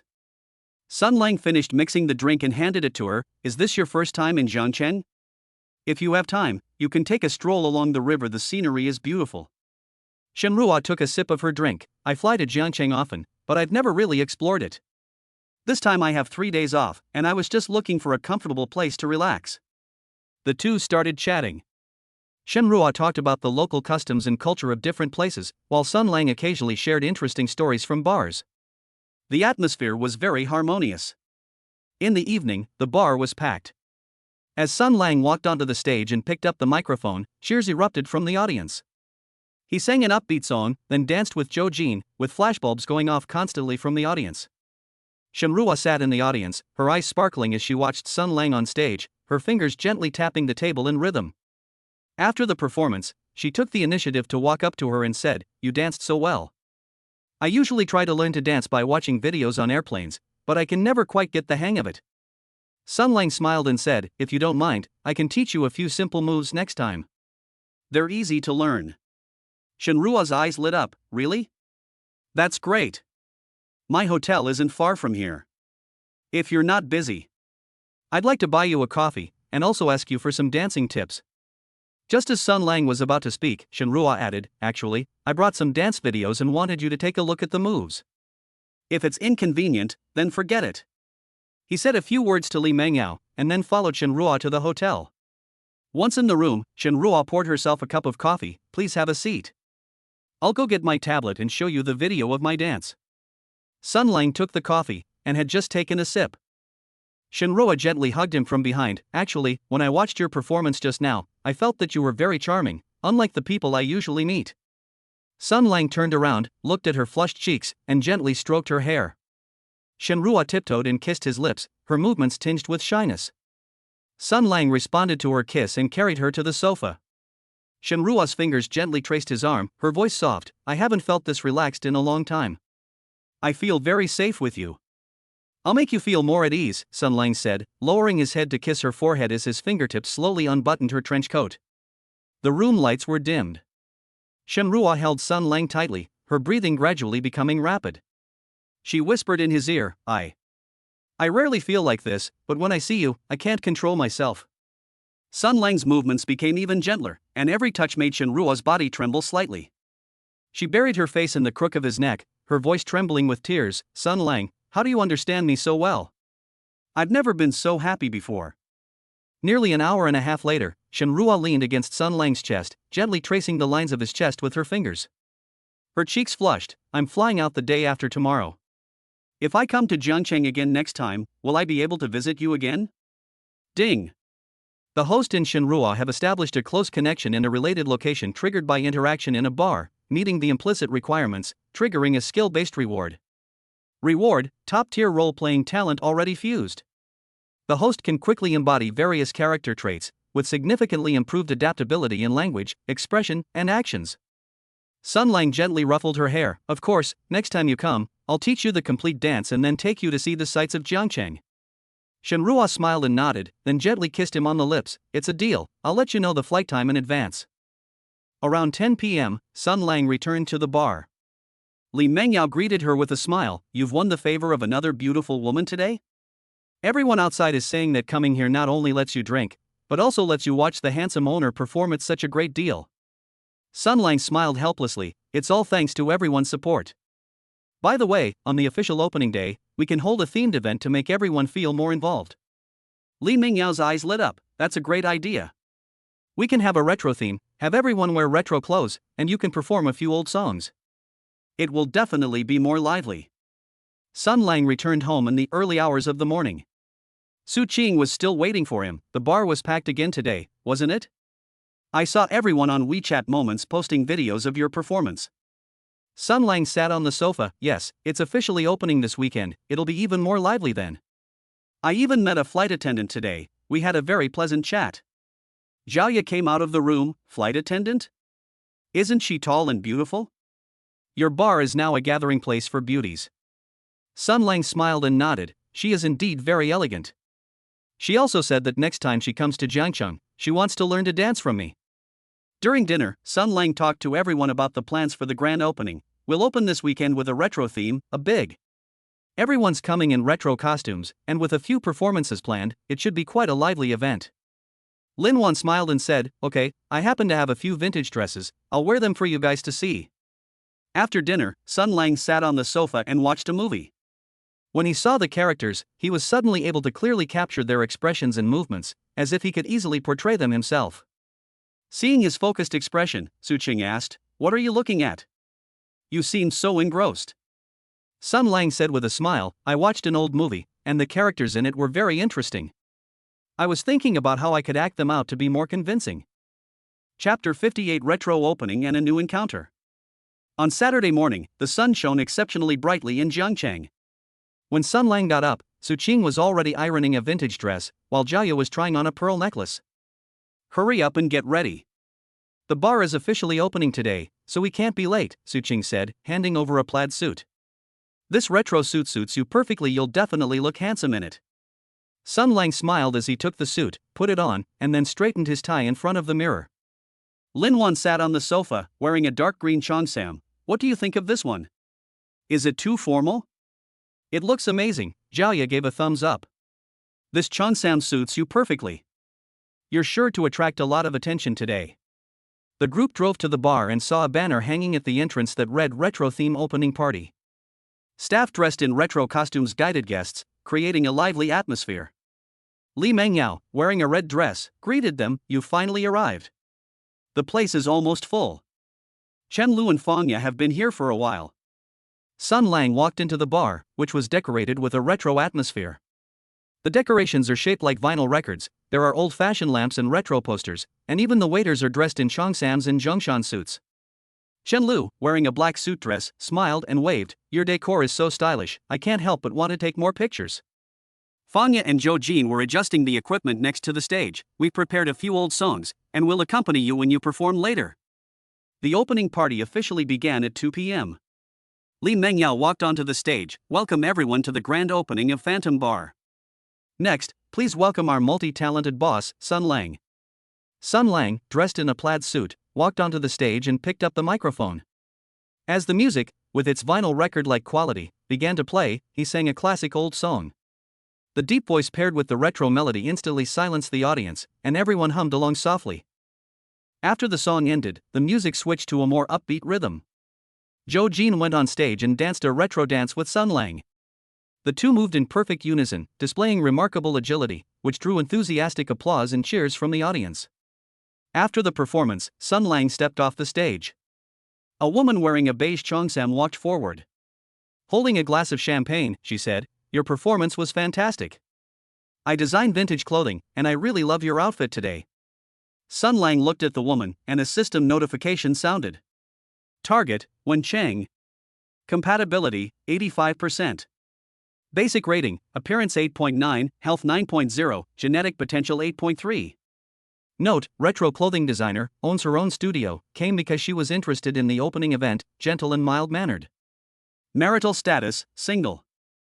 "Thank you for the compliment," Sun Lang said, accepting the champagne. "Your cheongsam is also very beautiful, with a vintage charm." Wen Qing smiled and said, "I designed this myself. If you like it, I can customize a few retro outfits for you in the future, which will be very suitable for your performances." The two chatted about retro clothing, with Wen Qing sharing her design concepts and Sun Lang occasionally offering his own ideas. They discussed everything from fabrics to tailoring, creating a very harmonious atmosphere. As evening fell, the party reached its climax. Guests took turns going up on stage to dance, and Sun Lang was also pulled up to dance a slow dance with Wen Qing. Wen Qing's movements were elegant, and she and Sun Lang worked together very well. After finishing her dance, Wen Qing said softly, "My studio isn't far from here. I have many samples of vintage clothing. If you have time, I'd like to invite you to take a look. It might inspire your next performance." Sun Lang exchanged a few words with Li Mengyao, then followed Wen Qing to her studio. The studio is filled with all kinds of retro clothing, from cheongsams to suits. Each piece is exquisite and beautiful. Wen Qing picked up a black suit. "The fabric of this suit is very special, and it makes you look very elegant. Would you like to try it on?" Sun Lang took the suit and had just stepped into the fitting room when Wen Qing suddenly hugged him from behind. "Actually, when I watched your performance just now, I felt that you were very charming, unlike the people I usually meet." Sun Lang turned around, looked into her shining eyes, and gently stroked her cheek. Wen Qing tiptoed and kissed his lips, her movements gentle. Sun Lang responded to her kiss and carried her to the sofa. Wen Qing's fingers gently traced the collar of his suit jacket. Her voice was soft. "I haven't met someone I can talk to in a long time. I feel very happy when I'm with you." "Me too." Sun Lang lowered his head to kiss her forehead, his fingertips slowly unbuttoning her cheongsam. The studio was dimly lit. Wen Qing held Sun Lang tightly, her breathing gradually quickening. She whispered in his ear, I rarely take the initiative like this, but when I see you, I can't control myself." Sun Lang's movements became even gentler, and every touch made Wen Qing's body tremble slightly. She buried her head in the crook of his neck, her voice choked with sobs. "Sun Lang, how do you understand me so well? I've never felt so at ease before." Nearly an hour and a half later, Wen Qing leaned against Sun Lang's chest. Her fingers gently stroked the fabric of his suit, her cheeks flushing. "I'm attending a vintage clothing exhibition next week. I'd like to ask you to be my model. Would you be willing?" Ding. The host and Wen Qing have established a close bond at a related location triggered by interaction during the bar's opening, meeting the implicit requirements, triggering a skill-based reward. Reward, top-tier fashion styling talent already fused. The host can quickly master various styles of clothing matching techniques, significantly improving aesthetic sense and styling adaptability. Sun Lang gently ruffled her hair. "Of course I'm willing. I'm happy to be able to help you. I'll definitely do my best then." Wen Qing smiled and nodded, giving him a light kiss on the lips. "Great, I'll go prepare your outfit right away and make sure you become the most eye-catching model at the exhibition." Around 8 p.m., Sun Lang returned to the bar. Li Mengyao greeted him with a smile. "You've been gone for several hours. Did you find some new inspiration?"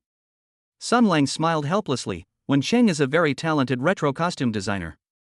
I talked to her a lot, and the costumes for the next performance are sorted out. Chen Lu walked over and said, "Today's party was such a success. I've already recommended this place to my friends, and they'll definitely come here often in the future." Sun Lang returned home in the early hours of the morning. Su Qing was still waiting for him. "The opening today must have been very lively, right? I saw that my WeChat moments were almost flooded with videos of your performance. Sun Lang sat on the sofa. Yes, a lot of guests came, and we even met a very talented retro costume designer. We won't have to worry about costumes for our performances anymore. Jiaoya came out of the room. A retro fashion designer? Is she the one in the beige cheongsam? I saw her today. She has such a great temperament. Sun Lang nodded with a smile. It's her. She even invited me to be a model for her fashion show. Lin Wan said in surprise. Really? That's great. We'll definitely come and cheer you on. During dinner, Sun Lang talked to everyone about the upcoming plans. Next week I'll be a model at Wenqing's fashion show. After that, I still need to prepare for the bar's regular performances, so I expect I'll be very busy.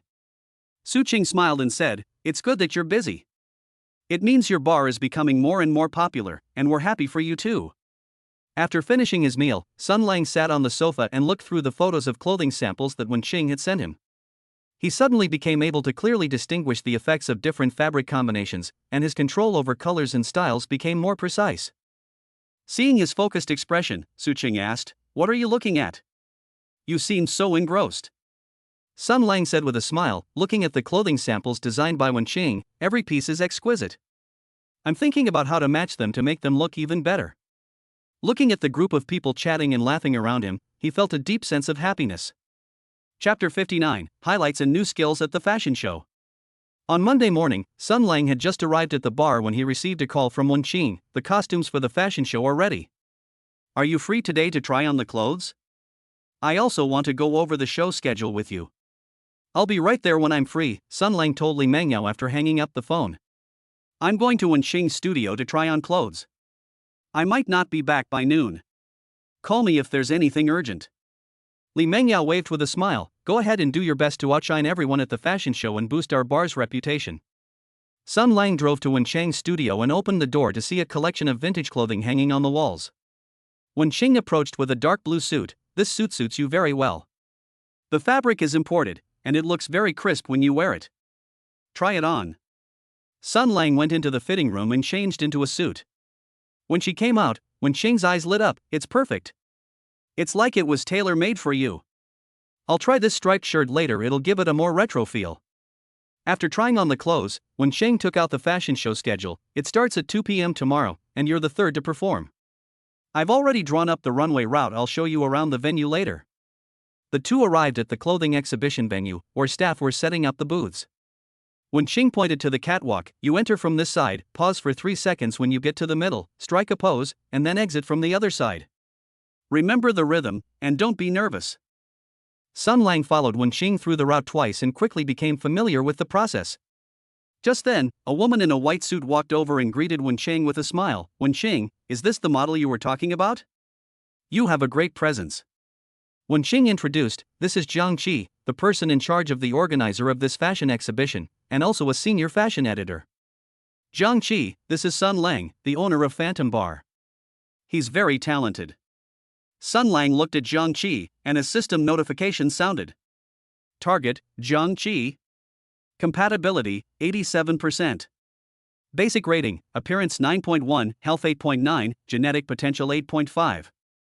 Note, editor-in-chief of a fashion magazine, responsible for planning fashion shows, with a unique vision, and frequently collaborates with international designers. Marital status, single. Jiang Qi extended her hand. I've long heard that the owner of Phantom Bar is very talented. Seeing him today, I can confirm that he lives up to his reputation. Tomorrow's fashion show depends on you. Thank you for the compliment, I will do my best, Sun Lang said, shaking her hand and feeling the slight coolness of her fingertips. At noon, Wenqing treated Sun Lang and Jiang Qi to lunch. During the meal, Jiang Qi talked about the fashion industry. Many young people nowadays like retro style. I heard about your bar's retro-themed opening party, it was a great success. You should organize more events like that in the future. Sun Lang nodded. We also have this plan. We may collaborate with Wenqing in the future to launch retro clothing exclusively for bars. Wenqing's eyes lit up. That's a great idea. We can design retro outfits with bar elements, it'll definitely be unique. After finishing her meal, Jiang Qi said, I have something to do this afternoon, so I'll be leaving now. See you tomorrow. Sun Lang, if there are any problems with the fashion show, feel free to call me anytime. She handed him a business card, which Sun Lang accepted with thanks. "Thank you. I'll need your guidance tomorrow." After Jiang Qi left, Wen Xing said with a smile, "Jiang Qi is very influential in the fashion industry. If we can get along well with her, our future collaborations will be smoother." Sun Lang nodded and followed Wen Xing back to the studio. They practiced the catwalk moves several more times before leaving in the evening. The fashion show opened as scheduled on Tuesday afternoon. Sun Lang arrived at the venue early, and Wen Xing helped him straighten his suit. "Don't be nervous, just perform normally.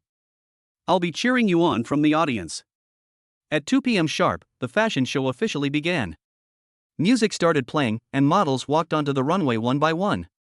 When it was Sun Lang's turn to appear, he took a deep breath and walked onto the catwalk in rhythm. The dark blue suit accentuated his tall and straight figure as he walked to the center of the runway.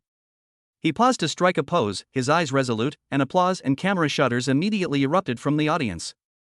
Jiang Qi sat in the audience, nodded in satisfaction, and took out her phone to take a picture. After the fashion show, Jiang Qi stepped forward and said, "You performed exceptionally well. Even better than professional models.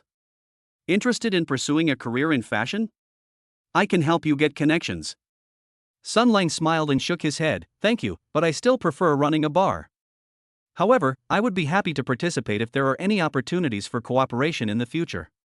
After the fashion show ended, Wen Xing held a celebration banquet.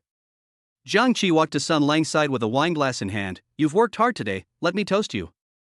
Actually, I've been wanting to visit your bar for a while, but I haven't had the chance. Are you free tonight? I'd like to ask you to show me around." "I'll take you there now if you have time," Sun Lang said to Wen Xing, and then followed Jiang Qi to the bar. When they arrived at the bar, it was already quite crowded. Jiang Qi looked at the retro decor and said, "It truly lives up to its reputation. The decor is very unique and even better than I expected." Sun Lang mixed her a cocktail. "Try this, it's a signature drink at our bar, called Retro Sentiment." Jiang Qi took a sip, her eyes lighting up. "It's delicious, the taste is very unique. Besides running the bar, what else do you like to do?" The two sat at the bar and chatted, from fashion to music. Jiang Qi talked about her experiences abroad, and Sun Lang shared interesting stories about bars. The atmosphere was very harmonious. They chatted until after 10 p.m., then Jiang Qi looked at Sun Lang and said, "My hotel isn't far from here. I'd like to invite you for a cup of tea and talk about future cooperation." "Is that convenient?" Sun Lang thought for a moment, said a few words to Li Mengyao, and then followed Jiang Qi to the hotel. The room was draped with light gray curtains, and a floor lamp cast a warm glow. On the coffee table sat an exquisite set of black tea. Jiang Qi bent down to boil water, the hem of her white suit jacket lightly brushing the ground. She turned around and smiled. "Wait 2 minutes, this tea tastes best when brewed with water at 85 degrees Celsius." Sun Lang sat on the sofa, watching her skillfully warm the cups and add the tea. After the water boiled, steam rose in wisps. Jiang Qi poured a cup of tea and handed it to him. "Try it. I bought this in Yorkshire, England last year. It's very mellow." Sun Lang took the teacup, his fingertips touching her hand, and both of them paused for a moment. Jiang Qi looked away, her fingers gently stroking the rim of the glass. She whispered, "Actually, when I saw you walk the runway today, I thought, you looked even better in a suit than the models in magazines." She slowly approached, gently resting her shoulder on Sun Lang's arm. "I've seen plenty of sophisticated people in the fashion world. But few people are like you, both talented and reliable. It's very comfortable chatting with you." Sun Lang turned his head and saw her eyelashes fluttering slightly and her cheeks flushed. Before he could speak, Jiang Qi suddenly looked up and kissed his lips, her actions both tentative and revealing an irrepressible flutter of excitement. Sun Lang put down his teacup and reached out to put his arm around her waist. Jiang Qi's hand slowly climbed up his shoulder, her fingers gently hooking his tie. My breathing became rapid. I usually deal with brands and designers all the time. I haven't felt this relaxed in a long time. Being with you makes me feel so warm inside. Sun Lang lowered his head and kissed the top of her head, his fingertips gently unbuttoning her suit jacket, his voice deep. From now on, I'll often let you relax like this. The black tea in the room was still steaming. Jiang Qi hugged him tightly, burying her head in his chest. His voice trembled slightly. I used to think that feelings were a luxury. But meeting you made me realize, this is what it feels like to be moved. You're so irresistible. Sun Lang's movements became even gentler, and every touch made Jiang Qi's body tremble slightly.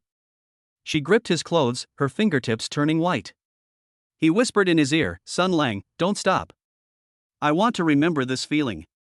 No one has ever made me feel so at ease." Nearly 2 hours later, Jiang Qi leaned against Sun Lang's chest, her fingers gently tracing the lines of his shirt. Her voice was still a little hoarse. "I'll definitely contact you first for any fashion events in the future. It's not just about collaboration, I also want to spend more time with you." Ding. The host and Jiang Qi have established a close connection in a related location triggered by interaction at the fashion show, meeting the implicit requirements, triggering a skill-based reward. Reward: top-tier social negotiation talent already fused. Host's social skills have been greatly enhanced, and negotiation techniques and communication adaptability have been significantly improved. Sun Lang gently ruffled her hair and picked up a blanket from the side to cover her. "Okay, from now on, I'll always reserve some time for you." Jiang Qi looked up and gently kissed his lips. Her eyes were full of laughter. "Then it's a deal. I'll take you to Paris Fashion Week next time. The vintage fabrics there are perfect for Wenqing's designs."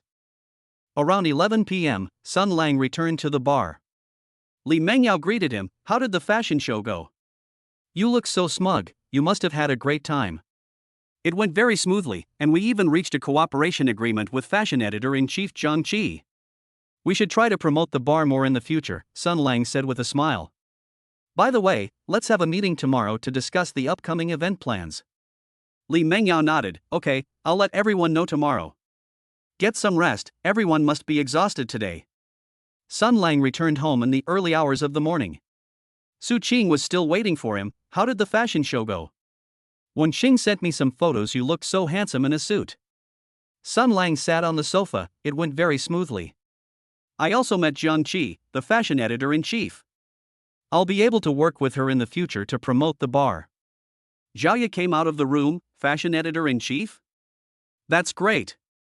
Our bar's reputation will definitely be higher, and we'll have more customers." Lin Wan said with a smile. "In the future, when we go to fashion events, will we be able to get some photos with celebrities because of you?" Sun Lang smiled helplessly. "I'll definitely take you there when I have the chance. Let's go to sleep first, we have a meeting tomorrow." The next morning, Sun Lang shared his experience at the fashion show and his collaboration plans with Jiang Qi at the meeting. Li Mengyao said, "We can throw a fashion-themed party and invite Jiang Qi to host it. It will definitely be a lot of fun." Everyone agreed and began discussing the party details. Seeing everyone's enthusiasm, Sun Lang felt a great sense of accomplishment. Chapter 60: The Afterglow of the Bar and the Warm Night at the Villa. 4,000 words. At 6 o'clock in the evening, the sky over Jiangcheng was tinged with a pale orange hue, and the last rays of the setting sun slanted into the phantom bar, casting long and soft patches of light on the retro floor tiles. A half-empty cocktail left by a customer still sat on the bar. The ice had long since melted, and the pale blue liquid had dampened the glass. Wearing white gloves, Sun Lang carefully put away the crystal glasses one by one, his fingertips gently touching the coolness left on the glass walls. He looked up at the vintage wall clock. The hour hand had just passed 6 o'clock, and the streetlights outside the window began to light up one after another, their warm yellow lights forming a line. Li Mengyao walked over with the printed revenue report in hand. The edges of the report were still warm from the printer. She smiled as she handed it to her. The two exchanged a few words while standing by the bar. Sun Lang ran his finger over the numbers on the report, nodded in confirmation, folded it up, and put it in his coat pocket. He took off his dark leather jacket and draped it over his arm. The jacket's shoulder line was still crisp, as Su Qing had just ironed it for him last week. As he stepped out of the bar, the evening breeze, carrying the moisture from the riverbank, swept over him, ruffling his bangs and bringing a refreshing feeling. The black sedan parked at the entrance still gleamed coldly. Sun Lang opened the car door, and the car was immediately filled with the scent of citrus fragrance, which Su Qing had specially placed there that morning. He started the car, the steering wheel warm in his hands, and drove along the riverside road toward the villa, lowering the window by 3 fingers width. The wind, carrying the moist scent of the river, swept in, dispelling the day's fatigue, and the leaves of the sycamore trees along the roadside swayed gently in the breeze. He recalled the scene when he left home that morning. Su Cheng was standing in the entryway, handing him a light gray thermos with the lid screwed on tightly. "When you open it, you can smell a faint honey scent." She made it with warm water early in the morning, saying it would relieve his dryness from talking too much during the day. Lin Wan and Zhao sat on the wool carpet in the living room, with several colorful parenting books spread out in front of them, and pencils marking the margins of the pages. Sunlight streamed through the living room's floor-to-ceiling windows, illuminating their slightly protruding bellies and creating a scene as gentle as an oil painting. As the car crossed the stone bridge over the river, Sun Lang glanced out the window. Several fishing boats were slowly passing by on the river, their lights like stars falling on the water. Half an hour later, the car slowly drove into the villa courtyard. The black iron gate opened automatically to both sides under the sensor, emitting a slight motor sound. The gardenias in the yard were in full bloom, their white petals shimmering softly in the twilight, their fragrance spreading with the evening breeze. Several gardenia branches extend out of the trellis, and petals are occasionally blown down by the wind, gently landing on the cobblestone path. When Sun Lang parked the car and opened the door, the fragrance became even stronger. He closed the car door and walked slowly toward the villa gate. The moment he pushed open the door, a warm feeling enveloped him, a stark contrast to the evening breeze outside. The main light in the living room wasn't on. Only 4 vintage copper wall lamps were lit, their warm yellow light creating a soft and inviting atmosphere. The air was filled with the scent of cedarwood diffuser, which Jaya had specially lit that afternoon, saying it would help people relax, mixed with the fragrance of gardenias wafting from the yard. Su Qing leaned against the velvet sofa in the center of the living room. The sofa was dark green, which made her skin look even whiter. She was wearing a wine-red lace nightgown. The lace trim on the neckline of her pajamas was exquisitely embroidered, shimmering delicately under the light. She held an open landscape book in her hand, her fingertips lingering on a page depicting a seaside scene. Hearing the door open, she looked up at Sun Lang, her eyes filled with a gentle smile, her eyelashes casting a faint shadow beneath them. Lin Wan slowly walked down the stairs from the second floor, the hem of her white lace nightgown swaying gently with each step, its length just above her knees. She walked barefoot on the light brown wool carpet, her toenails painted with pale pink nail polish, her steps as light as a feather falling to the ground. Zhaoya sat on the rug in the corner of the living room, next to a light gray cushion embroidered with a bear pattern, a gift she had just received yesterday. She was wearing a pink lace nightgown with elastic cuffs that accentuated her slender wrists. When she saw Sun Lang come in, she raised her hand and gently patted the empty seat next to her. Sun Lang closed the door and hung his coat on the walnut wood coat rack in the entryway. Su Qing's off-white knitted cardigan was also hanging on the rack. His gaze swept across the living room. On the coffee table was a transparent glass fruit bowl filled with sliced strawberries, each one plump and bright red, its flesh glistening with moisture. Next to the fruit platter was a silver fruit fork with its tinted tips polished to a shine, and beside it was a pot of warm black tea. The teapot was made of bone china and had light blue patterns printed on it. 2 upside-down teacups were placed on a saucer, with faint steam rising from their rims, indicating that they had just been prepared. He strode over, and Su Qing got up from the sofa first, walked slowly to him, and reached out to straighten his shirt collar. Her fingertips gently brushed against his collarbone, carrying a slightly cool temperature. Her nails were neatly trimmed and coated with clear nail polish. Lin Wan also came over and gently wrapped her arms around his waist from behind. Her arms were slender yet strong, and her cheeks were pressed against his back, her breath carrying a faint milky scent. That was the lingering taste of the milk she drank that afternoon. Zhaoya walked to his side, took his right hand, and gently placed it on her lower abdomen. A slight bulge could already be felt there, and through the thin pajamas, a warm and soft touch, carrying the warmth of life. Sun Lang lowered his head and gently stroked Su Qing's long hair. Her hair had just been washed and still carried a faint scent of shampoo. The soft strands of hair glided smoothly through his fingertips. He then touched Lin Wan and Zhaoya's cheeks in turn. Both of their skins were very delicate and warm to the touch, like the finest silk. He turned and walked toward the bathroom, where the frosted glass door gleamed translucently under the light, and a soft creak could be heard as he pushed it open. Soon, the sound of running water came from behind the frosted glass door. Warm water sprayed from the showerhead, splashing tiny droplets on the tiles with a soft sound. In the living room, Su Qing pushed the fruit plate towards the center of the coffee table to make it easier for everyone to take it, and then picked up a fruit fork, speared a strawberry, and put it in her mouth. Lin Wan got up and walked to the kitchen, the hem of her white nightgown sweeping across the carpet. She opened the refrigerator, took out the small cakes she had baked that afternoon, placed them on a white porcelain plate, and brought them out. Zhaoya walked to the wall lamp, gently turned the knob on the lamp holder to dim the light, and then picked up a beige blanket from beside the sofa and spread it on the carpet. 10 minutes later, Sun Lang walked out of the bathroom wearing a light gray bathrobe. The collar of the bathrobe hung loosely on his shoulders, revealing his well-defined collarbone. His hair was still damp, and occasionally a drop of water would drip from the end, leaving a small dark stain on his bathrobe. He walked back to the living room, where Su Qing was already leaning back on the sofa waiting for him. When she saw him coming, she moved to the inside of the sofa to make room for him in the middle. Sun Lang walked over and sat down. The velvet fabric of the sofa was so soft that you could sink into it. Su Qing immediately leaned into his arms and wrapped her arms around his waist. Her lace nightgown brushed against his arm, its delicate touch like a feather gently brushing against his skin, causing a slight itch. Lin Wan and Zhaoye also came over. Lin Wan sat on his left and Zhaoye sat on his right. The three of them mingled together, creating a warm and reassuring atmosphere. Sun Lang put his left arm around Su Qing's shoulder, his fingers gently resting on her arm, feeling the slight pulsation of the blood vessels under her skin. His right hand gently rested on Lin Wan's lower abdomen, his fingertips could clearly feel the temperature of her skin, and occasionally he could feel the subtle undulations. Zhaoye gently rested her head on the crook of his right arm, her hair brushing against his arm, bringing a soft touch, and her breath fell evenly on his sleeve. The living room was unusually quiet, with only the faint hum of the wall lamp, the occasional rustling of leaves in the wind outside the window, and the faint sound of boats calling from the river in the distance. Sun Lang lowered his head and gently placed a kiss on Su Qing's forehead, his movements as tender as if he were afraid of breaking a fragile treasure. When the kiss landed, he could smell the fragrance emanating from her body. He then touched the tops of Lin Wan's and Zhaoye's heads one by one. Both of their hair were very soft and had a faint fragrance. Su Qing gently grasped his hand that was on her waist and slowly moved it to her lower abdomen, where there was no obvious fetal movement yet. But it allows one to clearly feel the pulse of life, as if tiny seeds are slowly growing, full of hope. Lin Wan closed her eyes, buried her face in the crook of his neck, her breathing gradually became calm and deep, and her body relaxed and leaned against him.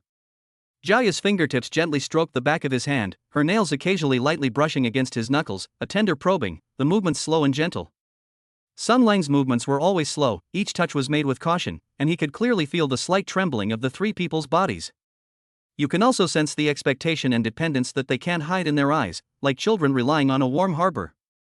Time passed slowly in the quiet interaction, and the light from the wall lamp gradually became softer, casting blurry outlines of the three figures on the wall. Sun Lang noticed that Su Qing's breathing gradually became steady and long, and knew that she was a little tired, so he gently supported her body. He carefully picked her up. Her body was very light, and holding her felt like holding a feather. Sun Lang walked slowly towards the bedroom.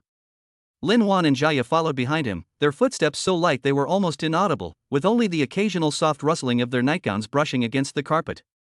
The bed in the bedroom was covered with soft, light purple silk sheets that shimmered gently under the light and felt delicate and smooth to the touch.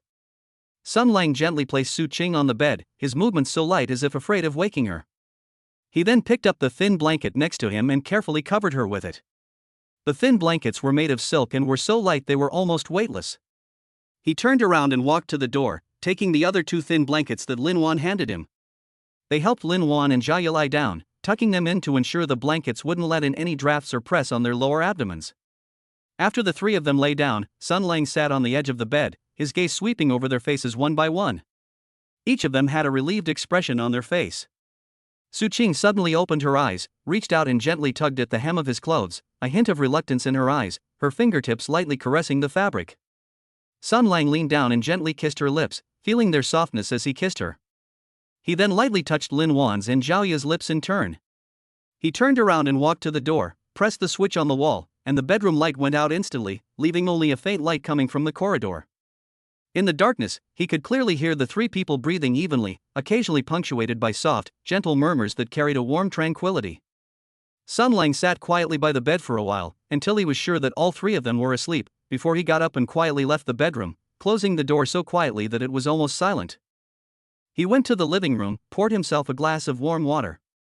The glass gleamed coldly under the light, and the warm water brought him a sense of comfort as he swallowed it. He sat on the sofa, looking out the window. The moonlight was perfect, and silvery moonlight streamed into the living room through the window, falling on the carpet. The gardenias in the yard glowed with a faint white light under the moonlight, and their fragrance drifted into the living room on the evening breeze, mingling with the lingering scent of cedarwood incense. He recalled the hustle and bustle of the bar during the day, the laughter of the customers, the clinking of glasses, and the music still faintly echoed in his ears. Thinking of the three people sleeping soundly in the bedroom, my heart was instantly filled with peace, as if warm water was flowing through my heart. The next morning, Sun Lang was awakened by the slight sounds and smell of food coming from the kitchen. He opened his eyes and saw that it was already bright outside. Sunlight streamed into the room through the gaps in the curtains, casting long, thin patches of light on the floor. He got up, put on his slippers, and walked slowly toward the kitchen. Pushing open the kitchen door, the scene before him warmed his heart. Su Qing stood in front of the stove, wearing light blue loungewear and a beige apron. She was intently frying eggs, which sizzled softly in the pan, their golden edges curling up and releasing a fragrant aroma. Lin Wan sat at the kitchen table, a white porcelain plate in front of her, and a fruit knife in her hand, carefully slicing a fresh mango. The mango flesh was orange-yellow, and you could smell its sweet aroma when you cut it. She neatly arranged the cut fruit flesh into a plate. Zhaoye stood by the counter, holding a silver milk pot, intently boiling milk. The milk simmered gently in the pot, bubbling with tiny bubbles. Sunlight streamed through the kitchen's floor to ceiling windows, casting soft shadows on them, and each of them wore a gentle smile. Su Qing was the first to see him. She smiled and handed him a freshly fried egg, still steaming, placed on a white porcelain plate. Lin Wan also picked up the plate full of mangoes, stood up and walked to him, handing the plate over. The sweet aroma of the mangoes became even stronger.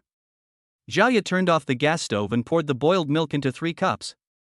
The milk was steaming slightly. She picked up a cup and handed it to him. Sun Lang took the food and milk, walked to the table and sat down. Looking at the 3 busy people in front of him, he couldn't help but smile, his eyes full of tenderness. He knew that such days were ordinary yet incredibly precious, like pearls hidden in time, shining with a warm light. He will do everything in his power to protect this warmth and happiness until the babies are safely delivered, and until every day and night in the future is as beautiful as this moment. Chapter 61: Party Preparations and Family Warmth. On Thursday afternoon, as soon as Sun Lang arrived at the bar, he saw Jiang Qi sitting at the bar counter, holding a fashion magazine in her hand. She was wearing a beige suit. When she saw Sun Lang arrive, smiling and waving, "You finally arrived. I've been waiting for you for half an hour. This is the fashion-themed party plan I came up with, take a look." Sun Lang walked over, sat down, and took the proposal booklet. The party schedule was detailed. It would start at 6 p.m., with a fashion show featuring models displaying vintage clothing. Sun Lang will perform a song and dance at 7:30. Interactive games will be held at 9 o'clock, with winners receiving bar gift cards and trendy merchandise. "This plan is very detailed, and I think it's feasible," Sun Lang said, pointing to the plan booklet. "However, we could add more interactive games to make guests feel more involved. For example, in a retro outfit styling contest, the winner can receive a custom-designed outfit by Wenqing." Jiang Qi's eyes lit up. "That's a great idea. Wenqing's design is very unique and will definitely attract more customers. I'll contact Wenqing right now to confirm the details of the custom-made clothing." She took out her phone and called Wenqing, quickly confirming the details. After hanging up the phone, Jiang Qi said, Wenqing agreed. She will design 3 sets of retro outfits. As a prize for the competition, they will also bring their team to the party to help guide guests on outfit coordination. "Great," Sun Lang said with a smile. "Let us double-check the personnel arrangements with Li Mengyao to ensure the party goes smoothly." The two approached Li Mengyao and discussed the division of labor. Li Mengyao would be responsible for on-site coordination. Sun Lang was in charge of performance and interaction, Jiang Qi was in charge of fashion guidance, and Wenqing's team was in charge of clothing matching guidance.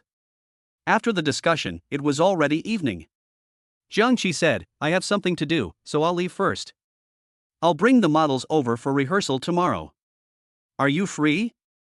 "I'm free tomorrow morning at the bar," Sun Lang nodded. "Be careful on the road." After Jiang Qi left, Li Mengyao said with a smile, "With Jiang Qi and Wenqing's help, this party is sure to be a success. It might even attract more people from the fashion world to our bar." "I hope so," Sun Lang said, taking off his coat. "I'm going home now, there are people waiting for me." On his drive home, Sun Lang called Su Qing, "I'll be home in about half an hour." "Is dinner ready?" Su Qing laughed on the phone and said, "It's all ready. We have your favorite braised pork ribs and steamed fish. We'll start eating as soon as you get back." Back at the villa, the aroma of food filled the air as soon as I opened the door. Su Qing, wearing an apron, came out of the kitchen. "You're back? Go wash your hands, dinner's ready in a minute." Lin Wan and Zhaoye sat on the living room sofa, holding parenting books in their hands. Lin Wan looked up at him. "How did your talk with Jiang Qi go today? Have you finalized the party plans?" "It's confirmed, very detailed, and with Wenqing's help, it's definitely going to succeed," Sun Lang said as he walked over. Sitting down next to them, I asked, "Did you go for a walk today? The doctor said that walking more is good for the baby." Jiaya nodded. Su Cheng accompanied us for a walk in the garden this afternoon, and we even ran into our neighbor, Aunt Zhang. She brought us some strawberries she grew herself, they're very sweet. Try some later. Sun Lang smiled and nodded, then turned and went into the bathroom to wash his hands. When he came out, the food was already on the table. The braised pork ribs looked incredibly appetizing, the steamed fish exuded a delicious aroma, and there were also several refreshing vegetarian dishes. Eat up, it won't taste good when it gets cold. Su Cheng put a piece of pork rib on Sun Lang's plate. You must be exhausted from talking about the party with Jiang Qi today, eat more. Sun Lang took the ribs, took a bite, and found the flavor rich and to his liking. It's delicious. Your cooking skills are getting better and better. Lin Wan also put a piece of fish on Sun Lang's plate. This fish is very fresh. I specially went to the market to pick it out today. Eat more to replenish your nutrition. Jiaya served Sun Lang a bowl of soup. This is chicken soup I made, with red dates and goji berries. It's very nourishing, you should drink some. Sun Lang felt a surge of warmth as he looked at the three attentive expectant mothers in front of him. As he ate, he chatted with them about the party details. This party will include a fashion show with models. There are also interactive games, you can check them out if you're interested. Su Qing shook her head. We're pregnant, so it's not really suitable for us to go to crowded places. Just record a video of your performance for us, and we'll watch it at home. Lin Wan and Jiaya nodded. We'll be waiting for you to come home so we can celebrate with you. After finishing his meal, Sun Lang took the initiative to clear the dishes and went into the kitchen to wash them. Su Cheng leaned against the kitchen doorway, watching his back. Don't wash it, let the nanny do it. You can chat with us for a while. It's okay, I'll be done washing up soon, Sun Lang said with a smile. You guys go to the living room and wait for me. I'll be right there when I'm done washing up. After washing the dishes, Sun Lang walked into the living room and saw three expectant mothers leaning against the sofa, holding parenting books in their hands. He walked over and sat down, gently stroking Su Qing's lower abdomen. Was the baby good today? Did he kick you? Su Qing smiled and shook her head. Not yet. The doctor said that you won't feel fetal movement until 4 or 5 months. You'll be able to feel it then. Lin Wan also took Sun Lang's hand and placed it on her lower abdomen. I'm also looking forward to the baby's movements. I wonder what it will feel like when the baby kicks me for the first time. Jiaya said with a smile. Once the baby can move, we can talk to the baby and let him get used to our voices. Sun Lang nodded, then lowered his head and kissed the foreheads of the three expectant mothers. I will talk to the baby often and let him know that his father loves him very much. They chatted until after 9 o'clock, then Su Cheng yawned and said, I'm a little sleepy. Let's go to sleep. You have to go to the bar for rehearsal tomorrow. Okay, Sun Lang helped the three expectant mothers to their feet. I'll take you back to your rooms. After escorting them back to their room, Sun Lang sat on the edge of the bed and watched them lie down. Su Qing held his hand and said, You should get some rest too. Don't overwork yourself. Party preparations are important, but you also need to take care of your health. I know, don't worry, Sun Lang gently kissed her lips. Good night, sweet dreams. He said goodnight to Lin Wan and Jiaya respectively before turning around and leaving the room. Back in his room, Sun Lang took out his phone and reviewed the party plan, making sure no details were overlooked. The next morning, when Sun Lang arrived at the bar, Jiang Qi had already arrived with models. Wen Qing was also there, bringing vintage clothing for the fashion show. Let us rehearse the runway first, Jiang Qi said, holding the schedule. The models will come on stage in order. Sun Lang, familiarize yourself with the music and then walk the runway with the models later. As the music began, models walked onto the stage one by one, showcasing retro clothing. Sun Lang moved around on stage to the rhythm of the music, cooperating perfectly with the models. After the rehearsal, Wen Qing said with a smile, You guys worked together very well, you'll definitely amaze the audience tomorrow. I brought some accessories, the models will look even better if they wear them later. She took out accessories such as pearl necklaces and vintage earrings, and the models wore them, making their overall look even more exquisite. After the rehearsal, it was already noon. Sun Lang treated Jiang Qi, Wen Qing, and the models to lunch. During the meal, Wen Qing said, I will bring my team ahead of time tomorrow to help the guests choose their outfits, so don't worry. Jiang Qi nodded, I will also bring fashion magazines to give to the guests on site, to enhance the fashionable atmosphere of the party. After dinner, Sun Lang returned to the bar and confirmed the final details with Li Mengyao before going home with peace of mind. Back home, the three expectant mothers had already prepared dinner. Su Cheng smiled and asked, How did the rehearsal go today? Are you tired? It went very smoothly. With Jiang Qi and Wenqing's help, there were no problems, Sun Lang said as he sat down. I'll come back early tomorrow after the party to keep you company. Okay, Su Cheng put a piece of food on Sun Lang's plate. You have a performance tomorrow, so get some rest today and make sure you're well rested. Sun Lang nodded, his heart filled with warmth. He knew that with the support of his family and the help of his friends, the party would definitely be a success. He will also find a balance between his career and family, making life better. In the evening, Sun Lang chatted with the three expectant mothers for a while before going to bed early. He was looking forward to tomorrow's fashion-themed party, and even more so to what would happen after the party. I want to get home sooner and spend time with the people I cherish most. Chapter 62 Fashion Party Highlights and Family Concerns. At 5 p.m. on Saturday, as dusk was just beginning to fall over the skyline of Jiangcheng, a long queue had already formed outside the Phantom Bar. The guests were dressed in all sorts of retro outfits, some wearing fitted cheongsams. Some were wearing plaid suits, and their conversations and laughter created a lively atmosphere. The greeter at the entrance was dressed in a black Zhongshan suit with a silver brooch pinned to her chest. They are guiding guests to scan a QR code to check in and handing them retro invitations printed with the bar's logo. Sun Lang stood behind the bar, wearing a dark blue retro suit customized by Wenqing, with a burgundy bow tie at the collar, and was adjusting the microphone. Li Mengyao was wearing a red velvet dress and holding a walkie-talkie. She walked quickly past and said, "The models are all backstage getting ready."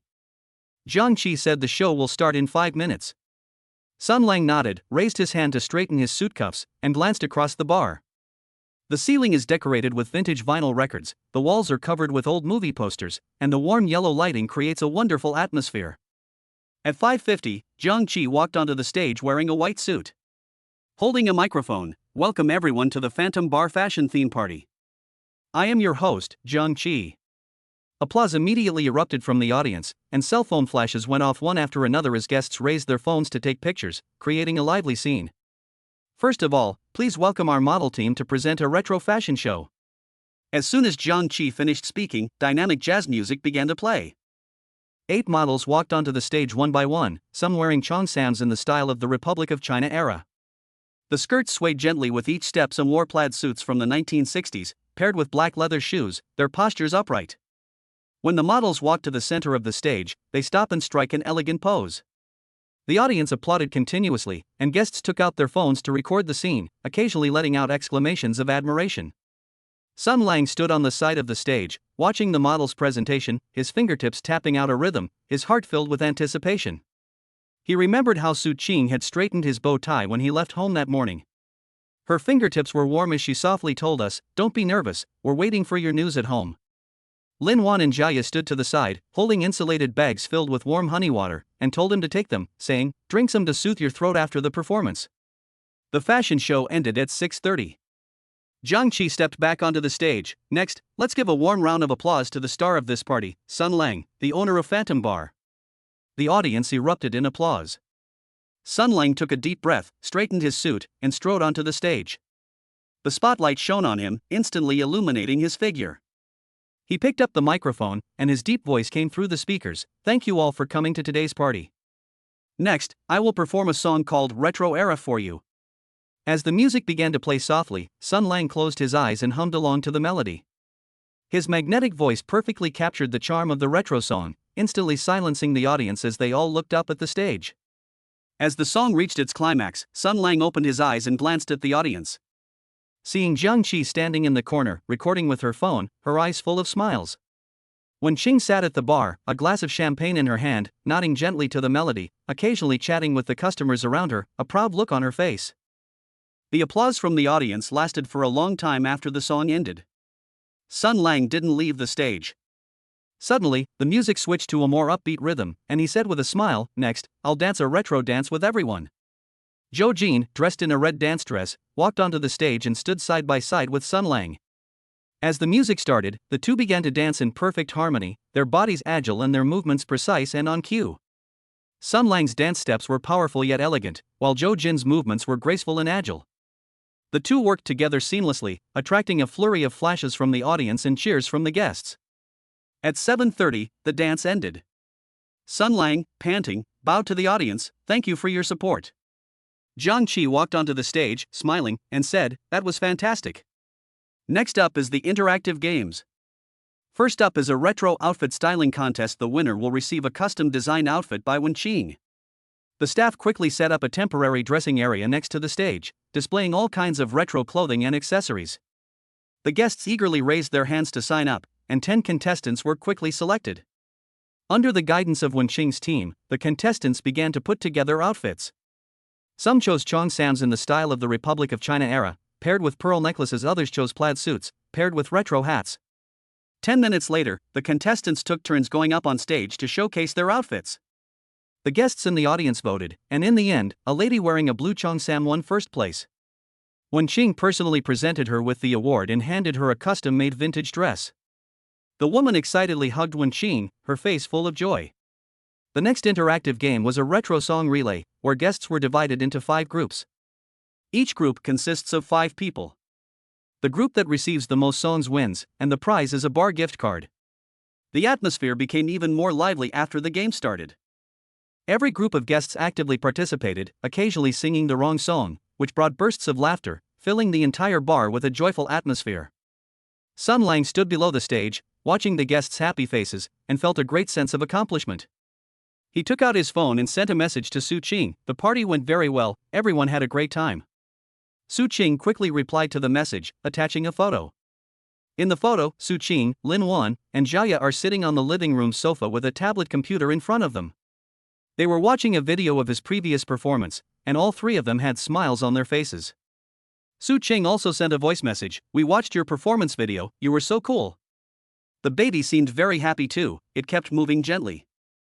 Upon hearing the voice message, Sun Lang couldn't help but smile, a warm feeling welling up inside him. He replied, "I'll go back as soon as it's over and bring you some delicious food." At 9:30, all the interactive games ended. Zhang Qi walked onto the stage. Today's party is coming to a close. Thank you all for participating, and thank you to Wenqing's team for their support. Applause erupted again from the audience, and the guests gradually stood up. Some were still taking photos, while others went to the bar, ordered one last drink, and were reluctant to leave. Sun Lang walked up to Zhang Qi and said with a smile, "You've worked hard today, thank you for helping to host." Zhang Qi shook her head, "It's not hard work. I'm very happy to see such a successful party. Many friends in the fashion industry just asked me when there will be another event like this." Wenqing also came over, holding a list in her hand. "This is the list of customers who signed up for custom-made clothing today. There are over 20 of them. We can have a long-term partnership and launch exclusive bar apparel." Sun Lang took the list, his heart filled with joy. "Great. Let's organize more events like this in the future. This will both increase the bar's popularity and promote retro culture."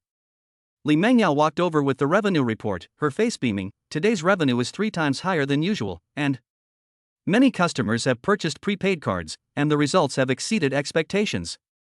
Sun Lang nodded, feeling very satisfied. As he watched the customers gradually leave the bar, and thinking of his 3 expectant mothers at home, he decided to go back early. After saying goodbye to Zhang Qi, Wenqing, and Li Mengyao, Sun Lang took off his suit jacket, draped it over his arm, and strode out of the bar. On his drive home, Sun Lang made a special detour to a dessert shop and bought Su Qing's favorite tiramisu. Lin Wan likes mango crepes, and Jiaya loves strawberry cake. Back at the villa, a faint aromatherapy scent greeted me as soon as I opened the door. The living room was lit with warm yellow lights. Su Qing, Lin Wan, and Jiaya sat on the sofa. He was holding a tablet computer and watching videos of his performances. Hearing the door open, the 3 immediately looked up, smiling and getting up. "You're back? Did the party go well?" Sun Lang held up the dessert box in his hand. "It went smoothly, I brought you some delicious food." Su Qing walked over and took the dessert box. They placed it on the coffee table. "We watched your performance video, it was amazing, especially that song, you sang it with such feeling." Lin Wan took Sun Lang's hand and placed it on her lower abdomen. "When you were performing, the baby kept moving gently, as if it was cheering you on." Jiaya then picked up the tablet computer. "Click on a video, this is a video we recorded of you dancing. Look, this move is so cool, we've watched it several times." Sun Lang sat on the sofa, feeling a warm glow in his heart as he watched the 3 of them looking happy. He picked up a piece of tiramisu and handed it to Su Qing. "Try it, it's still warm." Su Qing took a bite, and her eyes lit up. "It's so delicious. You still remember that I like to eat this." Lin Wan and Jiaya also picked up their favorite desserts. While eating, I chatted with Sun Lang about the details of the party, asking him if the interactive games were fun and how many guests there were. Sun Lang patiently answered their questions, occasionally taking out his phone to show them photos from the party. The living room was filled with laughter as guests shared their interesting stories. They chatted until after 11 p.m., when Su Qing yawned and said, "I'm a little sleepy. Let's go to sleep. You must be exhausted from your performance today." Okay, Sun Lang helped the three expectant mothers to their feet. "I'll take you back to your rooms." After escorting them back to their room, Sun Lang sat on the edge of the bed and watched them lie down. Su Qing held his hand. "The party was such a success today, you must be very happy, right? We can organize more events like this in the future, so we can enjoy the fun at home too." Sun Lang gently kissed her lips. "I'll organize more activities in the future, but I'll come back to be with you sooner and one tea keep you waiting too long." Lin Wan smiled and said, "We're fine. As long as you run the bar well, we'll be happy. Baby will be proud of you too." Xiaoya nodded. "Yes, don't worry, do what you like. We'll take good care of ourselves and the baby at home and wait for you to come back." Sun Lang looked into the tender eyes of the three expectant mothers and was deeply moved. He gently tucked the blankets around them. "Good night, sweet dreams." After leaving the room, Sun Lang returned to his bedroom. He took out his phone and looked through the photos and videos from today's party, a smile constantly playing on his lips. He knew that the success of this fashion-themed party, it wouldn't have been possible without the help of Jiang Qi, Wen Qing, Li Mengyao, and others, and even more so with the support of the three expectant mothers in the family. In the future, he will continue to work hard in his career, while also spending more time with his family. Find the perfect balance between career and family to make life better and better. Lying in bed, Sun Lang recalled the happy smiles of the guests at the party earlier that day. Remembering the warm words of the three expectant mothers, I gradually drifted off to sleep, my dreams filled with happy scenes. Chapter 63 Two Weddings and the Bar Incident 4,000 Words. The neon sign of Phantom Bar shimmered in the night. It was just past 7 o'clock. The entrance was crowded with waiting customers, and the noise could be heard even through the glass. Sun Lang was wearing a black fitted shirt with the sleeves rolled up to his forearms.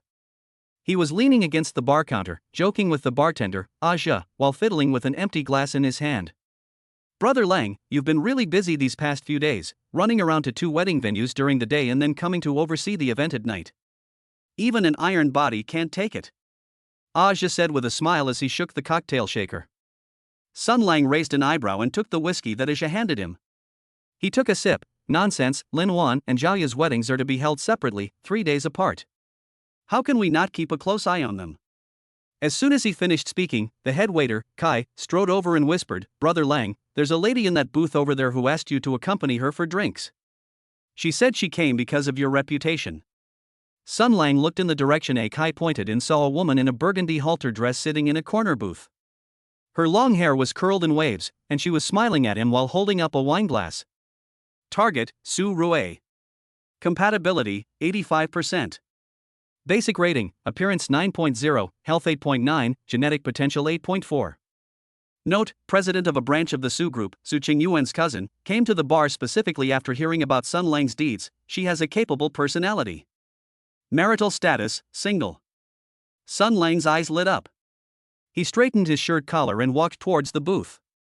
Su Rue put down her wineglass, stood up and extended her hand. "I've long heard that Brother Lang is the top courtesan at Phantom, and seeing him today, I can confirm that he truly lives up to his reputation."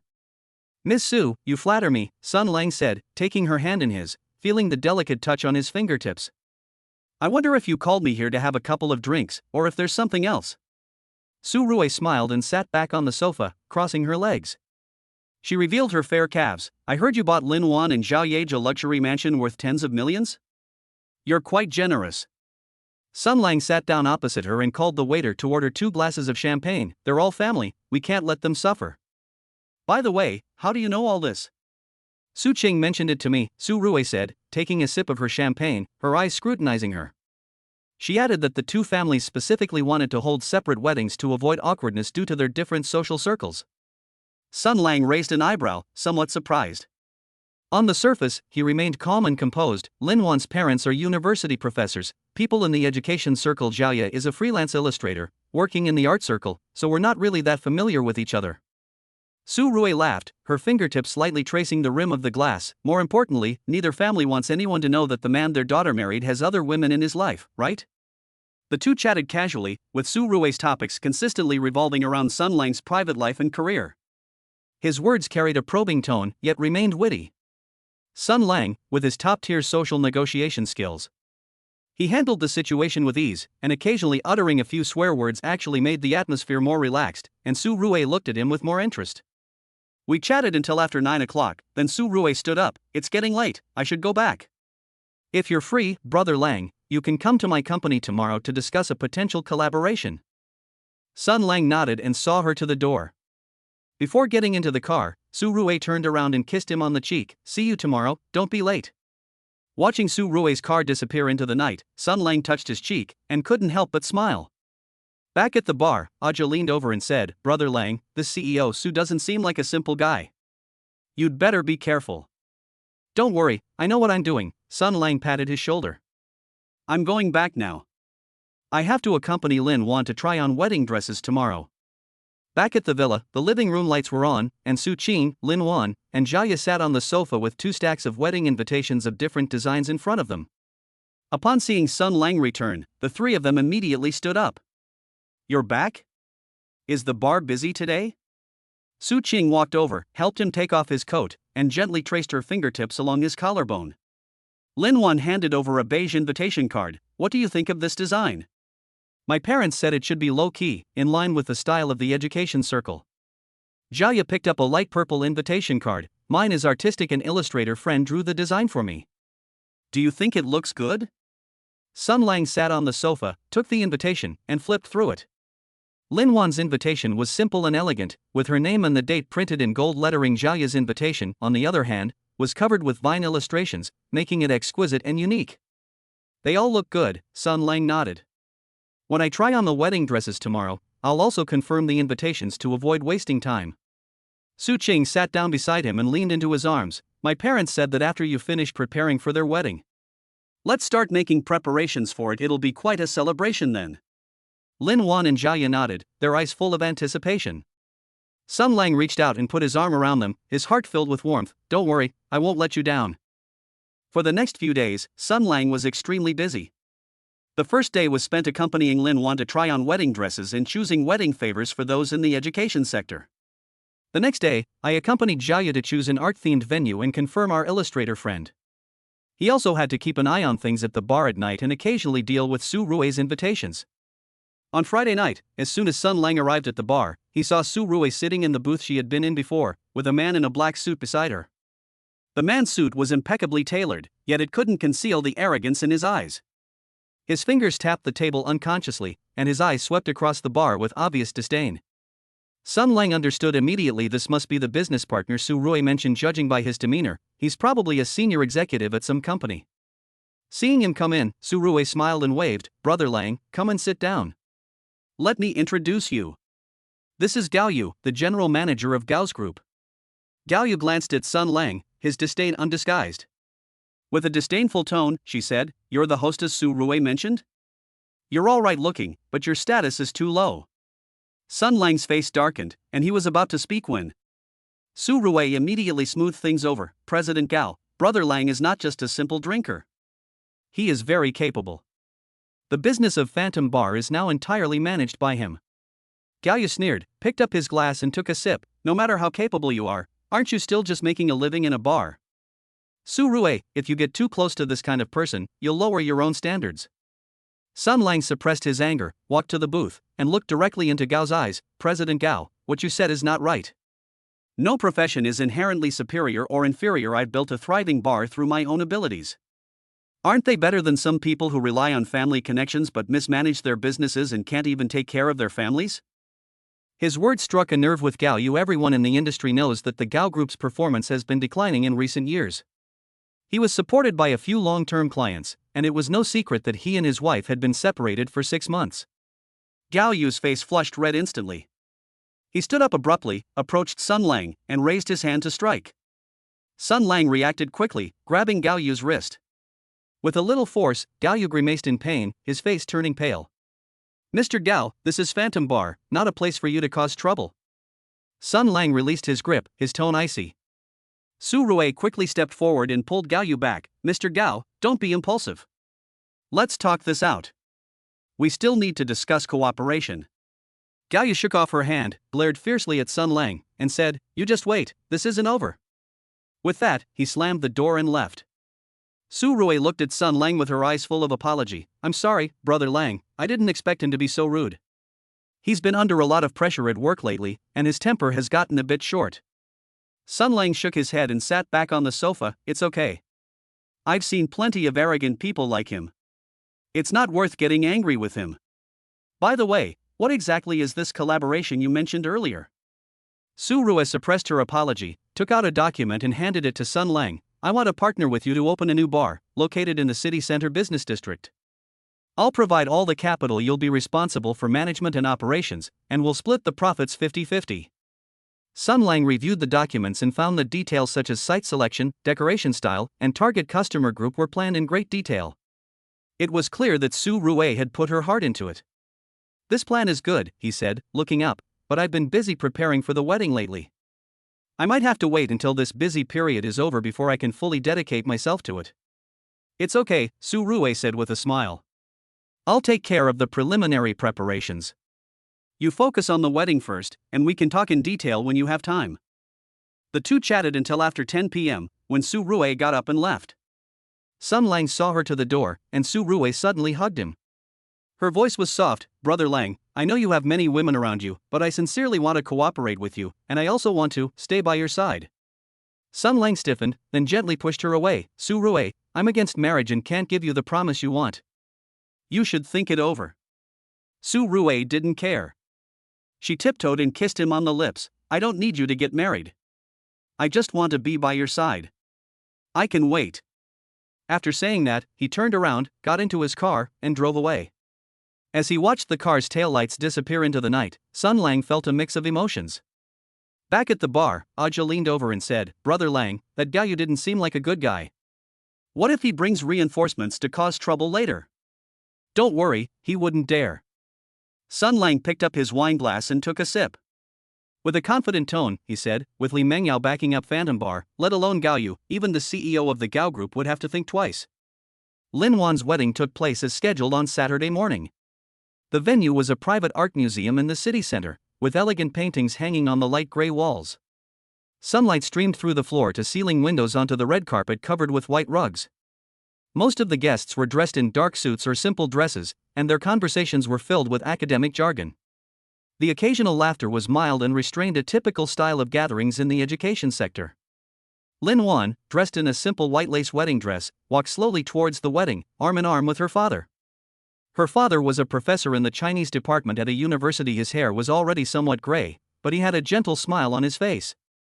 As she handed her daughter's hand to Sun Lang, she whispered, Wan is gentle by nature, so be more accommodating to her in the future."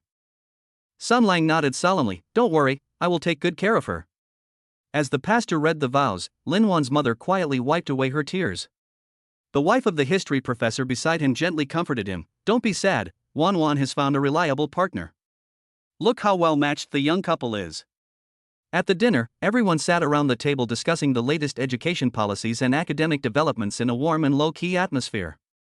On Tuesday afternoon, Zhao Ya's wedding presented a completely different picture. The art estate on the outskirts of the city is decorated like a fairy tale world, with colorful balloons entwined with vines and sculptures scattered across the lawn. The guests wore various outfits, including retro cheongsams and graffiti hoodies. One sculptor even brought his toolbox, saying he wanted to create a commemorative piece on the spot. Zhao Ya wore a wedding dress of her own design, with the skirt embroidered with illustrations of vines and birds. Holding her retired art teacher father's arm, she walked briskly towards Sun Lang. At the ceremony, her illustrator friends collectively presented her with a giant portrait painting. In the painting, Sun Lang and Zhao Ya are nestled amidst a sea of flowers, the brushstrokes vivid and delicate. Zhao Ya looks at the painting, her eyes crinkling into crescent moons with a smile. During the dinner, the band played jazz music on the spot, and the painter sketched the lively scene on the canvas, creating a warm and artistic atmosphere. Zhao Ya's mother held Sun Lang's hand, her tone gratified. "Yaya has loved drawing since she was little. We used to worry that her passion for art would take a toll on her, but seeing how happy she is now puts our minds at ease." After the two weddings, Sun Lang escorted Lin Wan and Zhao Ya back to their respective mansions. Lin Wan leaned against him, her voice soft. "Thank you. The wedding was just what my parents wanted. They kept praising the venue selection all day. Jaya also chimed in with a smile. My friends all say this is the coolest wedding ever, and many of them have even asked if they can volunteer next time. Sun Lang lowered his head and kissed their foreheads. As long as you're happy, it's all worth it, no matter how tired I am. Back at his villa, Sun Lang had just finished washing up. Then I saw a message pop up on my phone from Aja. Brother Lang, Gayu brought a few guys to the bar and caused trouble. He was stopped by the men Mr. Lee had called after he smashed 2 wine glasses, and he's already slunk away. Don't worry about him. Sun Lang breathed a sigh of relief and sent Li Mengyao a message. Thanks, President Lee. I'm sorry to have troubled you again. I'll treat you to drinks later. Li Mengyao quickly replied, it's nothing. He's still too green to act wildly on my turf. You focus on preparing for Su Qing's wedding, I'll keep an eye on things at the bar. Sun Lang looked at the message, and a smile involuntarily crept onto his face. He lay down on the sofa. Scrolling through the wedding photos on my phone, Lin Wan's shy smile, Jiaya's radiant eyes. The parents of both families looked relieved and at ease. Suddenly, the phone rang, and the name Su Qing appeared on the screen. Sun Lang answered the phone, and Su Qing's voice was filled with excitement. Brother Lang, have you chosen a venue for my wedding yet? My parents said they want to go take a look next week, and they'd also like to invite a few old friends to help with the decorations. I've chosen a resort hotel by the river, the kind where you can see the sunset. Sun Lang said with a smile, I'll take you to see it tomorrow, I guarantee it will suit your taste. After hanging up the phone, Sun Lang looked out at the starry sky, his heart filled with anticipation.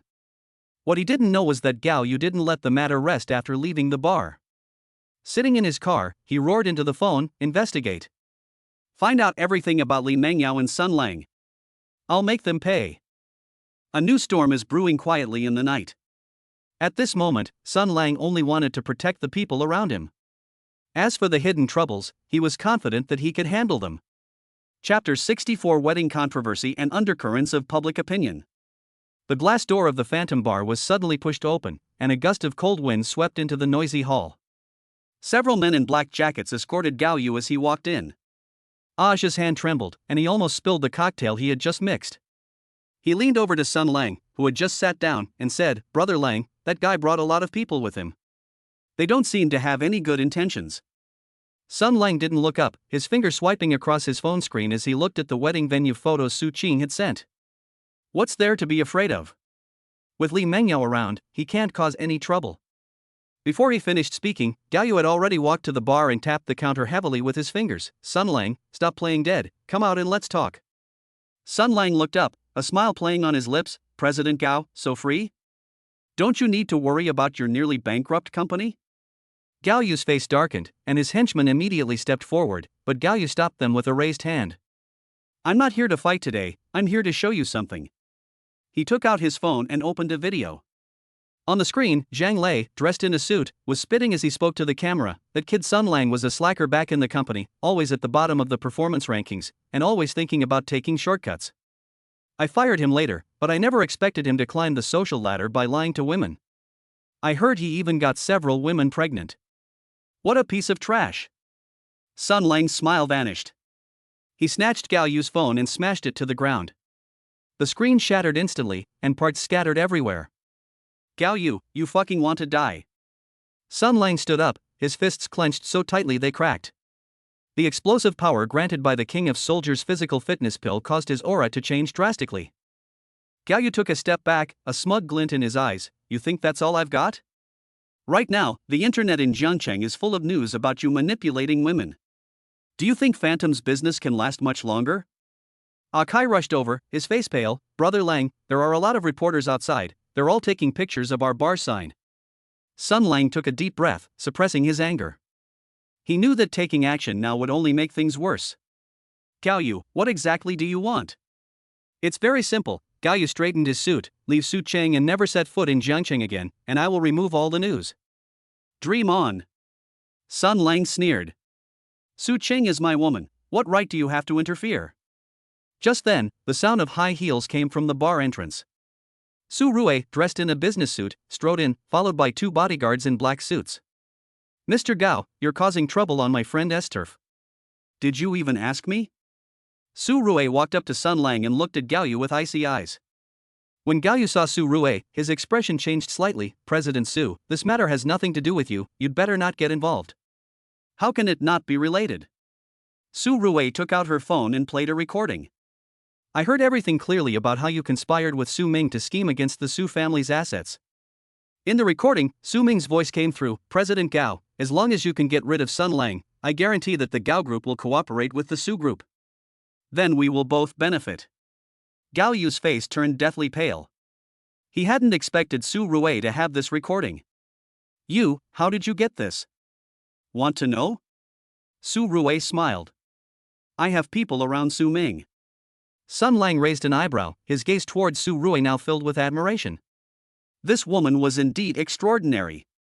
Seeing this, Gao Yu's henchman couldn't help but curse, damn it, daring to scheme against our boss Gao, you're asking for death. As they spoke, they were about to step forward, but were stopped by Su Rue's bodyguard. The bodyguard moved swiftly, pinning the henchman to the ground in a few moves.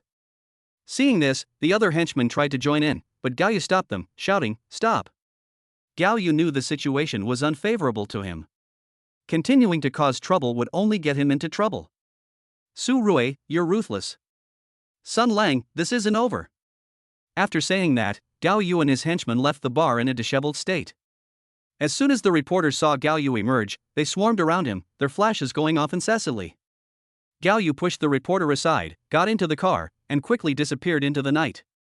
Sun Lang breathed a sigh of relief and looked at Su Rue. Thanks, you helped me again this time. Su Rue shook her head and sat down next to him. It's nothing, I don't want to see the Su family being schemed against by someone like Su Ming. Aja brought over 2 glasses of champagne and said with a smile, President Su was really something. She scared Gao Yu away with just a few words. Su Rue took the champagne and sipped it. Gao Yu is just a paper tiger, he chickens out at the slightest intimidation. Su Ming, on the other hand, is deep and calculating, we need to be careful. Sun Lang nodded, I know, he definitely won't let this go. By the way, how's Su Qing doing? Not good, Su Rue put down her wine glass, her face serious. The Su family as collateral branches have heard about your news and are all opposing your wedding with Su Qing. They've even surrounded Su Qing's parents in the old house, preventing them from coming out. Sun Lang's heart tightened. He took out his phone to call Su Qing, but the call couldn't be connected. Damn it, these old bastards, they dare to touch my people. Su Rue pulled him back, don't be impulsive. Going now will only make things worse. We need to think this through carefully. Not long after Su Rue left, another woman walked into the bar. She was wearing a white dress, her long hair was down, and she was holding a drawing board. She looked a little nervous. Sun Lang's gaze was drawn to her, and the system immediately displayed the following data. Target, Xia Tong. Compatibility, 83. Basic rating, appearance 8.8, health 8.9, genetic potential 8.2. Note, freelance illustrator. I heard Phantom Bar has a great atmosphere, so I came here specifically to find inspiration. I'm a shy person. Marital status, single. Sun Lang's eyes lit up. He temporarily suppressed his anger, straightened his shirt, and walked towards Xia Tong. Miss, is this your first time here? Sun Lang greeted her with a smile, his tone gentle. Xia Tong was startled. When she looked up and saw Sun Lang, her cheeks flushed instantly. Yes, I heard that this place has a great artistic atmosphere, so I wanted to come and see. Then you've come to the right place, Sun Lang pointed to a booth in the corner. It's quiet over there, perfect for painting. Shall I go with you? Xia Tong nodded and followed Sun Lang to a booth. She opened her easel, but hesitated, her fingers gripping the paintbrush, unable to put pen to paper. Sun Lang noticed her nervousness and said with a smile, don't be nervous, just pretend I'm not here. By the way, what style of illustration do you like to draw? I like to paint portraits, Xia Tong said softly, especially in places with atmosphere, where I can capture the emotions of the people. That's perfect, Sun Lang leaned back on the sofa, striking a relaxed pose. Draw me, I promise I one T move. Xia Tong paused for a moment, then nodded, picked up her paintbrush, and began to sketch. Her movements were light, her eyes focused, and her long eyelashes cast soft shadows under the light. Looking at her, Sun Lang's agitation gradually dissipated. He suddenly felt that it wasn't so bad to be alone like this sometimes. After drawing for about half an hour, Xia Tong put down her paintbrush and handed the drawing board to Sun Lang. It's finished. What do you think? Sun Lang took the easel. The drawing of himself showed a languid gaze and a smile on his lips, vivid and lifelike. It's really well drawn, even more like a photograph. Xiaotong blushed even more upon hearing the praise. Thank you, it's because you cooperated well. The two chatted for a while longer, and Sun Lang learned that Xiaotong had just graduated from the Academy of Fine Arts and had not yet found a stable job, only occasionally taking on illustration orders. There's a quiet lounge area upstairs at the bar with a river view. Want to check it out? Sun Lang suggested, his eyes darting around tentatively. Xiaotong hesitated for a moment, then looked into Sun Lang's sincere eyes and nodded gently, okay. Sun Lang led Xiaotong up to the second floor and pushed open the door to a lounge. Outside the floor-to-ceiling windows was a view of the river, with neon lights casting dappled light on its surface. Sun Lang turned off the lights, leaving only a wall lamp, its soft light enveloping the two of them. He walked to Xiaotong's side and said softly, "You just said you wanted to capture the character's emotions?" Xiaotong nodded, her heart pounding faster. Sun Lang's approach made her a little nervous, yet she couldn't help but feel anticipation. Sun Lang raised his hand and gently stroked her long hair, his fingertips touching her earlobe. Xiaotong's body trembled slightly. "Now, can you feel my emotions?" Xiaotong looked up and met his deep eyes. She couldn't help but stand on tiptoe and kiss his lips. Sun Lang took the opportunity to wrap his arms around her waist and deepen the kiss. In the light of the wall lamp, their shadows gradually overlapped. Xiaotong's breathing became rapid, her fingers gripping Sun Lang's shirt tightly, feeling the warmth of his body. Sun Lang's movements were gentle, yet carried an irresistible force, gradually dismantling her defenses. The river view outside the window became a blurred backdrop, leaving only the sound of their heartbeats. After an unknown amount of time, the lounge gradually returned to calm. Xiaotong leaned against Sun Lang, her cheeks flushed, her fingers gently tracing the surface of his chest. Just then, a system notification sounded in Sun Lang's mind. Ding!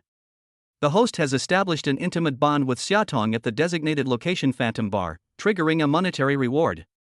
Reward, a cash bonus of 8,500,000 yuan has been deposited into the host's bank account. Sun Lang smiled and leaned down to kiss Xiaotong's forehead. From now on, with me here, you don't need to worry about work anymore. Xiaotong nodded, hugged him tightly, and felt a sense of security. The two stayed in the lounge for a while longer. Sun Lang checked the time and said, "Let me take you home. It's too late and it's not safe." Xiaotong nodded, straightened her clothes, and followed Sun Lang downstairs. There weren't many customers left in the bar. When Aja saw them, he smiled and handed them a glass of warm water. "Brother Lang, take care." After seeing Xiaotong downstairs, Sun Lang took off his coat and draped it over her shoulders. "I'll have a friend contact you tomorrow to discuss the illustration collaboration." Xiaotong took the coat, her eyes gentle. "Thank you, Sun Lang." Watching Xiaotong walk into the building, Sun Lang turned to go back to the bar when his phone suddenly rang. It was Li Mengyao calling. "Sun Lang, where are you? Hurry back to the bar, Su Ming is here with his men." Li Mengyao's voice was urgent. Sun Lang's heart tightened, and he hung up the phone and ran to the bar. As soon as he arrived at the entrance, he saw Su Ming with members of the Su family's collateral branches and a group of reporters. "Sun Lang, you liar, break up with Su Qing right now." Su Ming rushed up to him as soon as he saw him. Sun Lang pushed him away and sneered, "My business with Su Qing is none of your concern." "If you want to seize the Su family's assets, don't use your reputation as an excuse." Reporters immediately swarmed around, their flashes going off incessantly. "Mr. Sun, is it true what's said online that you've been manipulating women?" "All my relationships with the women around me are voluntary, there is no question of manipulation," Sun Lang declared loudly. "As for Su Qing, I will take full responsibility for her." Su Ming wanted to argue, but Li Mengyao came over with her bodyguards and blocked Sun Lang's way. "This is my territory. If you want to cause trouble, you'll have to ask me first." Seeing Li Mengyao's imposing aura, Su Ming dared not step forward again and could only utter a harsh threat. "Sun Lang, you wait." After saying that, he led his men away in a disheveled state. The reporters were also dispersed by bodyguards, and the area in front of the bar returned to calm. Sun Lang breathed a sigh of relief and looked at Li Mengyao. "Thank you, President Li." "Don't be so polite with me," Li Mengyao said. "Su Ming and Gao Yuan-Ti let this go. You need to contact Su Qing as soon as possible." Sun Lang nodded. "I know, we'll go to the Su family's old house first thing tomorrow morning." He took out his phone and saw that his bank account balance had increased to 128.5 million yuan, and a smile involuntarily crept onto his face. Although tonight had been turbulent, there had been an unexpected gain. Chapter 65: The Old House's Debt Relief and the Reversal of Public Opinion. As dawn broke, Sun Lang drove to the Su family's old residence. Before the car even reached the gate, he saw more than a dozen men in black guarding the entrance, creating a tense atmosphere. He stopped the car and was about to step forward when a man in black stopped him. "Mr. Sun, the Su family said they won't let you in." Sun Lang sneered and cracked his knuckles. "I advise you to get out of the way, or don't blame me for being impolite." Just as the man in black was about to make a move, he heard a voice behind him, "Let him in." Sun Lang looked up and saw Su Jinbong standing at the door, looking haggard. He quickly walked over. "Uncle Su, how are Su Ching and Auntie?" "Ching is alright, but her mother was so worried she didn't sleep all night," Su Jinbong sighed. "Come with me, those relatives from the collateral branches are still making a scene in the living room." Upon entering the living room, a dozen or so members of the Su family's extended family sat around the sofa. Su Ming stood in the middle, and upon seeing Sun Lang, immediately stood up. "You still dare to come? Break up with Ching right now and stop ruining the Su family." Sun Lang ignored him and walked straight to Su Wanrong's side. "Auntie, don't worry, I'll handle it." Su Wanrong nodded, her eyes filled with worry. Sun Lang turned around and looked at the collateral branches of the Su family. "Elders, I know you are worried about the reputation of the Su family, but Su Ching and I are truly in love." "Truly in love?" An elderly man with gray hair stood up. "Look at the news online. You've played around with so many women and even got Ching pregnant out of wedlock. If this gets out, the Su family will lose all face." Sun Lang took out his phone and opened a video. "Dear elders, the news on the internet is fake. This is a conversation between Gao Yu and Zhang Lei. They are deliberately smearing me." In the video, Gao Yu and Zhang Lei discussed how to fabricate news and how to get the Su family to oppose Sun Lang and Su Qing's wedding. The Su family's collateral relatives' expressions changed after watching it. Su Ming panicked and quickly said, "This video is fake, don't believe it." "Whether it's fake or not, we'll find out soon enough," Sun Lang sneered. "I've already asked a friend to check the authenticity of the video, and we'll have the results soon." Just then, Sun Lang's phone rang. It was his friend calling. "Brother Lang, the authenticity of the video has been confirmed, and I've also found out that Gao Yu embezzled company funds. The evidence is all here." Sun Lang handed his phone to Su Jinbong. "Uncle Su, you see, Gao Yu is a liar. He teamed up with Su Ming to try and take over the Su family's catering business." After reading it, Su Jinbong's face turned ashen. He looked at Su Ming and asked, "What else do you have to say?" Su Ming's legs went weak, and he collapsed to the ground. I didn't mean to, Gao Yu forced me to do it." Seeing this, the members of the Su family's collateral branches all understood. The old man who had spoken earlier stood up. "Jinbong, we wronged you. Su Ming and Gao Yu must be severely punished." Su Jinbong nodded. "I will call the police and make sure they receive the punishment they deserve." Having resolved the matter with the Su family, Sun Lang walked to Su Qing's side and said, "I'm sorry for making you worry." Su Qing shook her head, her eyes full of love. "It's okay, I know you can handle it." Just as the two were about to spend some time together, Sun Lang's phone rang again. It was Li Mengyao calling. "Sun Lang, a woman came to the bar and said she wanted to see you." "She seems like someone important." Sun Lang's heart skipped a beat. "I'll go back right away." He said goodbye to Su Jinbong and Su Wanrong and hurriedly left the Su family's old house. Back at the Phantom Bar, as soon as Sun Lang entered the lobby, he saw a woman sitting at the bar, wearing a red cheongsam and exuding elegance. The system immediately displays the data. Target, Shin Man. Compatibility, 86%. Basic rating, Appearance 9.0, Health 8.8, Genetic Potential 8.4. Note, a well-known media professional, in charge of the entertainment section. He heard about Sun Lang's situation and came specifically to interview him. He has a capable and efficient personality. Marital status, single. Sun Lang walked up to her and asked, "Miss Shin, is there something you need?" Shin Man turned around and said with a smile, "I've long heard that Mr. Sun is capable, and seeing him today, I can confirm that his reputation is well deserved." "I'm here to interview you and learn about your story with Su Qing." "An interview is fine, but I have one condition," Sun Lang said. "The report must be truthful and there can be no smear campaign." "No problem," Shin Man nodded. "I always pursue the truth and will not report fake news." The two sat in a booth, and Shin Man began the interview. Sun Lang candidly recounted his encounter, acquaintance, and love with Su Qing, as well as the conspiracy of Gao Yu and Su Ming. After the interview, Shin Man stood up and said, "Mr. Sun, thank you for your cooperation. I will write a report as soon as possible to help clarify things for you." Sun Lang nodded, "Thank you. Please feel free to contact me if you need any help." After Shin Man left, Li Mengyao came over and said, "I didn't expect you to resolve the Su family's matter so quickly and even get the media to help you clarify things." "It's all good luck," Sun Lang said with a smile. "By the way, how is business at the bar lately?" "Fortunately, since the news was clarified, we've had more customers again," Li Mengyao said. "By the way, there's a party tonight, lots of celebrities will be there, do you want to come?" Sun Lang's eyes lit up. "Of course I'll participate. It'll be a good opportunity to meet some new friends." That evening, the bar was brightly lit and filled with celebrities. Sun Lang, dressed in a black suit, moved with ease through the crowd. Suddenly, he saw a woman standing alone in a corner, dressed in a white dress, with a gentle and refined demeanor. The system immediately displayed the following data. Target, Lingxi. Compatibility, 82. Basic rating, appearance 8.7, health 8.9, genetic potential 8.1. Note, pianist, just returned from a concert in China, came to the bar to relax, is shy. Marital status, single. Sun Lang walked over and said with a smile, "Miss Ling, are you alone?" Lingxi was startled. She looked up and saw Sun Lang, her cheeks flushing. Yes, I'm not used to lively occasions." "Me too," Sun Lang said with a smile. "Shall we find a quiet place to talk?" Lingxi nodded and followed Sun Lang to the lounge on the second floor. The floor-to-ceiling windows offered a view of the river, and the moonlight shining on the water was exceptionally beautiful. "Are you a pianist?" Sun Lang asked. "I love listening to piano music, especially Moonlight Sonata." "Really?" Lingxi's eyes lit up. "I also really like Moonlight Sonata. Every time I play it, I can feel Beethoven's emotions." The two chatted amiably, from piano music to life, and from life to dreams. Before they knew it, it was almost midnight.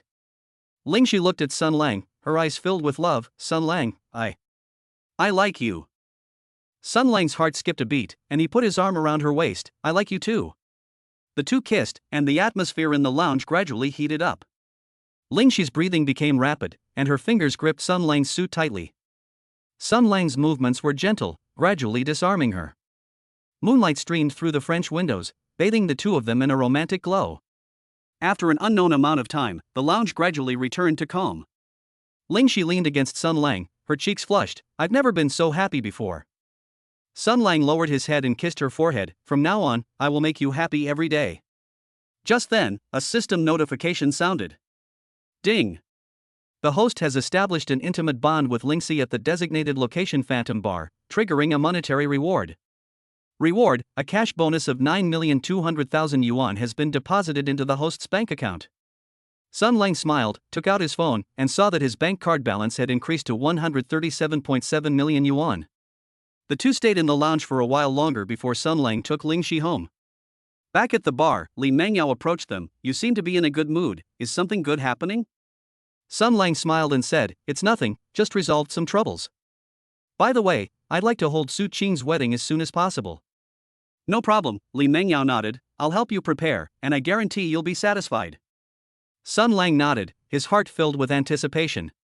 He knew that as long as the people around him were there, he could overcome any difficulty. Chapter 66: Wedding Uproar and Murder Suspicion. 3 days after the incident at the Su family's old mansion, the backyard of the Phantom Bar is busy setting up a wedding venue.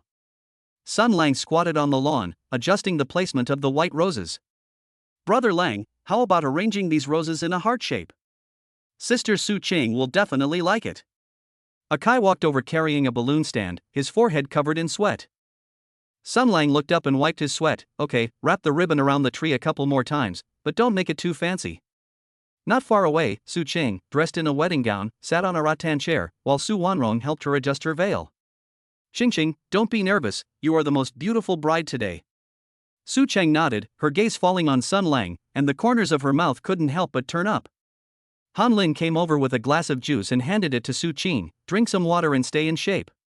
Sun Lang saw Han Lin, walked over and patted her on the shoulder. "Thank you for your hard work these past few days helping with the wedding preparations." Han Lin smiled and said, "Don't be so polite with me. I just hope you and Su Qing are happy." A complicated look flashed in her eyes. but she quickly regained her composure. Looking at her expression, Sun Lang suddenly remembered what happened last month. That day, Han Lin ran to him crying, saying that Zhao Tiancheng was harassing her and even touching her inappropriately, which immediately made him furious. As evening approached, guests began to arrive. Professors from the education sector, painters from the art world, and partners from the Su group filled the backyard. Sun Lang, dressed in a white suit, stood at the end of the red carpet, waiting for Su Qing to enter. Li Mengyao walked over and offered him a cigarette, nervous? A little. Sun Lang lit a cigarette, took a drag, and unconsciously rubbed the cigarette butt between his fingers. But with you here, I feel at ease. Another memory flashed through his mind. The last time Zhao Tiancheng brought people to the bar to cause trouble, he accused Zhao of being a kept man who lived off women. He even tried to drag Han Lin away, and threatened to cripple him. He was so angry that he clenched his fists and was about to rush forward, but Li Mengyao pulled him back from behind. He whispered, "Don't be impulsive. This guy is a scoundrel. I'll handle it. I promise he won't bother you again." Later, Li Mengyao told him that Zhao Tiancheng had accepted the money and promised not to bother him anymore. He didn't think much of it at the time, but now he realizes that Li Mengyao kept the truth from him because she was afraid he would cause trouble. Just then, a piercing siren blared as it approached. Several police cars pulled up in front of the bar, and a dozen or so officers got out and headed straight for the backyard. The guests immediately stirred and began to discuss the matter. Sun Lang's heart tightened, and he went to greet him. "Officer, what happened?" The lead police officer pulled out his badge. "Sun Lang, we have received a report that you are suspected of murdering Zhao Tiancheng of the Zhao Group. Please come with us to cooperate with the investigation." "What?" Sun Lang was stunned, his heart sinking. Zhao Tiancheng was dead? Li Mengyao was handling this? Why didn't she tell him? "That's right," the police officer said, pulling out a photo. "This is Zhao Tiancheng, Han Lin's ex-husband. The last person to see him was him in contact with you before he disappeared." Upon hearing this, Han Lin's face turned deathly pale, and she trembled all over. Su Qing ran over and grabbed Sun Lang's hand. "Officer, you must have made a mistake. Sun Lang wouldn't kill anyone."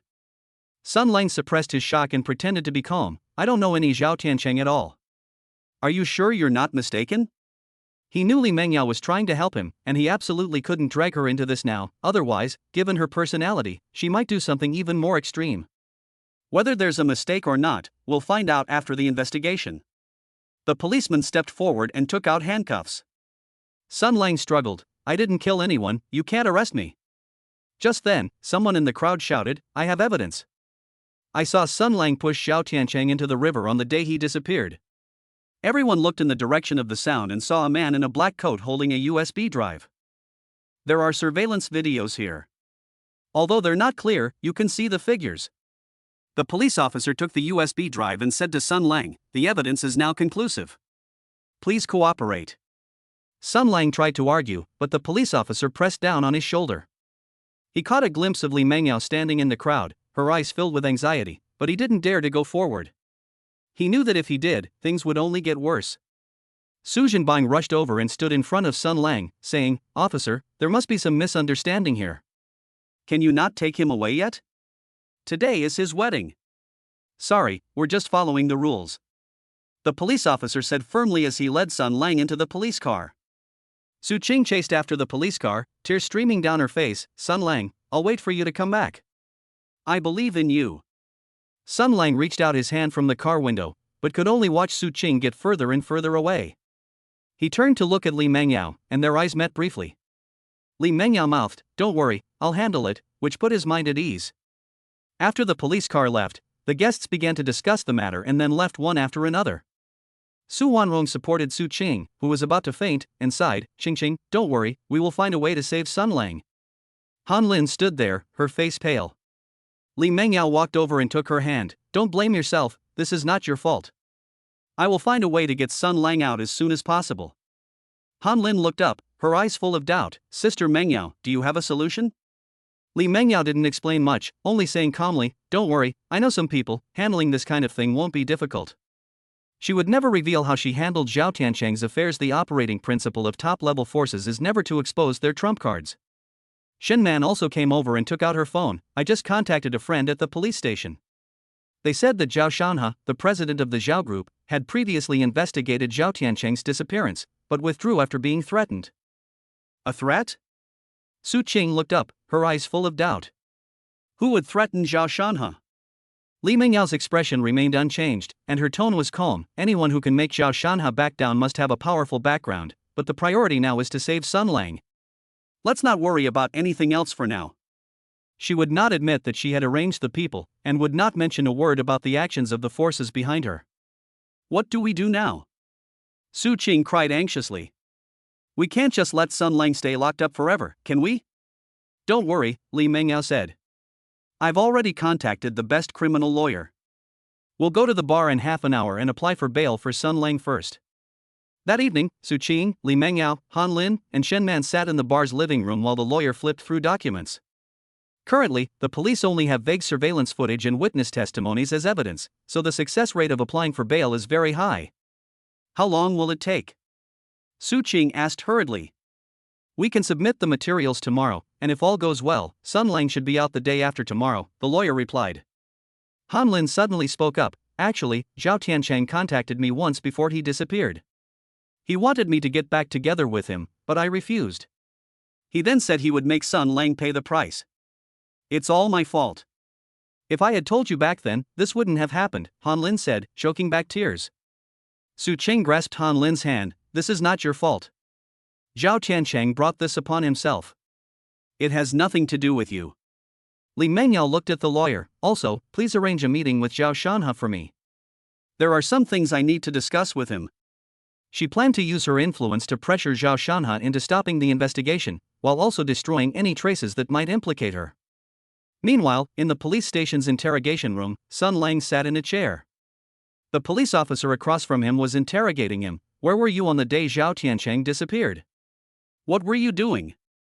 I work at a bar, and Ajira Nakai can testify to that, Sun Lang said, but his mind was preoccupied with how Li Mengyao would handle the situation. I don't know Zhao Tiancheng at all, let alone want to kill him. He knew Li Mengyao would definitely try to save him, so all he had to do now was hold on and not admit it. Someone saw you meeting with Zhao Tiancheng by the river. How do you explain that? The policeman asked. Sun Lang frowned. The riverside? I'd been there, but I've never seen any Zhao Tiancheng. The interrogation continued until the early hours of the morning, during which Sun Lang consistently denied committing murder. Lacking further evidence, the police had no choice but to detain him in a detention center. The next morning, the lawyer visited Sun Lang at the detention center. Through the glass, the lawyer handed over a note. Ms. Li has made arrangements. The bail application materials will be submitted today. Also, don't worry, she'll handle everything, you just need to cooperate with the investigation. Sun Lang looked at the note and finally felt relieved. He knew that Li Mengyao's abilities far exceeded those of ordinary people, and since she had spoken up, she would never let him remain trapped here indefinitely. After the lawyer left, Sun Lang leaned against the wall with a slight smile on his lips.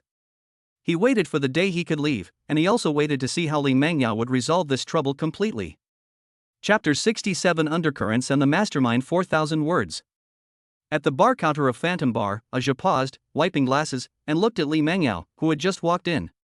Sister Yao, is there still no news from the police station? Li Mengyao sat on a high stool and tapped the table with her fingertips. What's the rush? What's meant to happen will happen. Let's focus on getting tonight's business going. She had barely finished speaking when the sound of high heels came from the doorway. Su Qing helped Su Wanrong in, both looking rather unwell. Sister Mengyao, the lawyer said the bail application was rejected. Li Mengyao looked up and gestured for Aja to pour them a glass of warm water. As expected, someone is trying to trip us up behind our backs. It won't be that easy. At that moment, Shen Man rushed over with a tablet computer. On the screen was news about the Zhao Group. Zhao Shanhe held a press conference today, saying that he would thoroughly investigate Zhao Tiancheng's death. Li Mengyao took the tablet, glanced at the contents, and sneered. He certainly knows how to pretend. Su Qing clenched her fingers. What do we do now? Sun Lang is still inside, and I'm afraid he'll be mistreated. Don't worry, I've already taken care of things. No one will dare to touch him, Li Mengyao said, taking a sip of her drink. But you don't always look so bloomy. It's affecting the baby in your belly. Su Qing touched her lower abdomen, her eyes softening slightly, but she quickly frowned again. But who exactly is targeting Sun Lang? Li Mengyao didn't speak, but drew circles on the table with her finger. At this moment, a Kai ran over, looking flustered. Sister Yao, a group of people have come outside, saying they are looking for you. Everyone looked towards the doorway, where several men in black suits walked in. The one in the lead was a middle-aged man wearing gold-rimmed glasses, who exuded a strong aura. Miss Li, I've heard so much about you. I'm Zhao Shanha's special assistant, surnamed Wang, the man said, extending his hand. Our CEO would like to invite you over for a talk. Li Mengyao didn't shake hands, but leaned back in her chair. Why doesn't Zhao Shanha come himself? Sending a special assistant, does he think I'm not qualified? Assistant Wang's smile remained unchanged. Ms. Li is too kind. The president is very busy, and there are some things that are not convenient to discuss here. His underlings couldn't help but speak up. Don't push your luck. Our assistant Wang came to invite you personally, it's a favor to you. Li Mengyao's eyes turned cold, and a Zhu and a Kai immediately surrounded her. Assistant Wang stopped his underlings. Shut up, that's rude.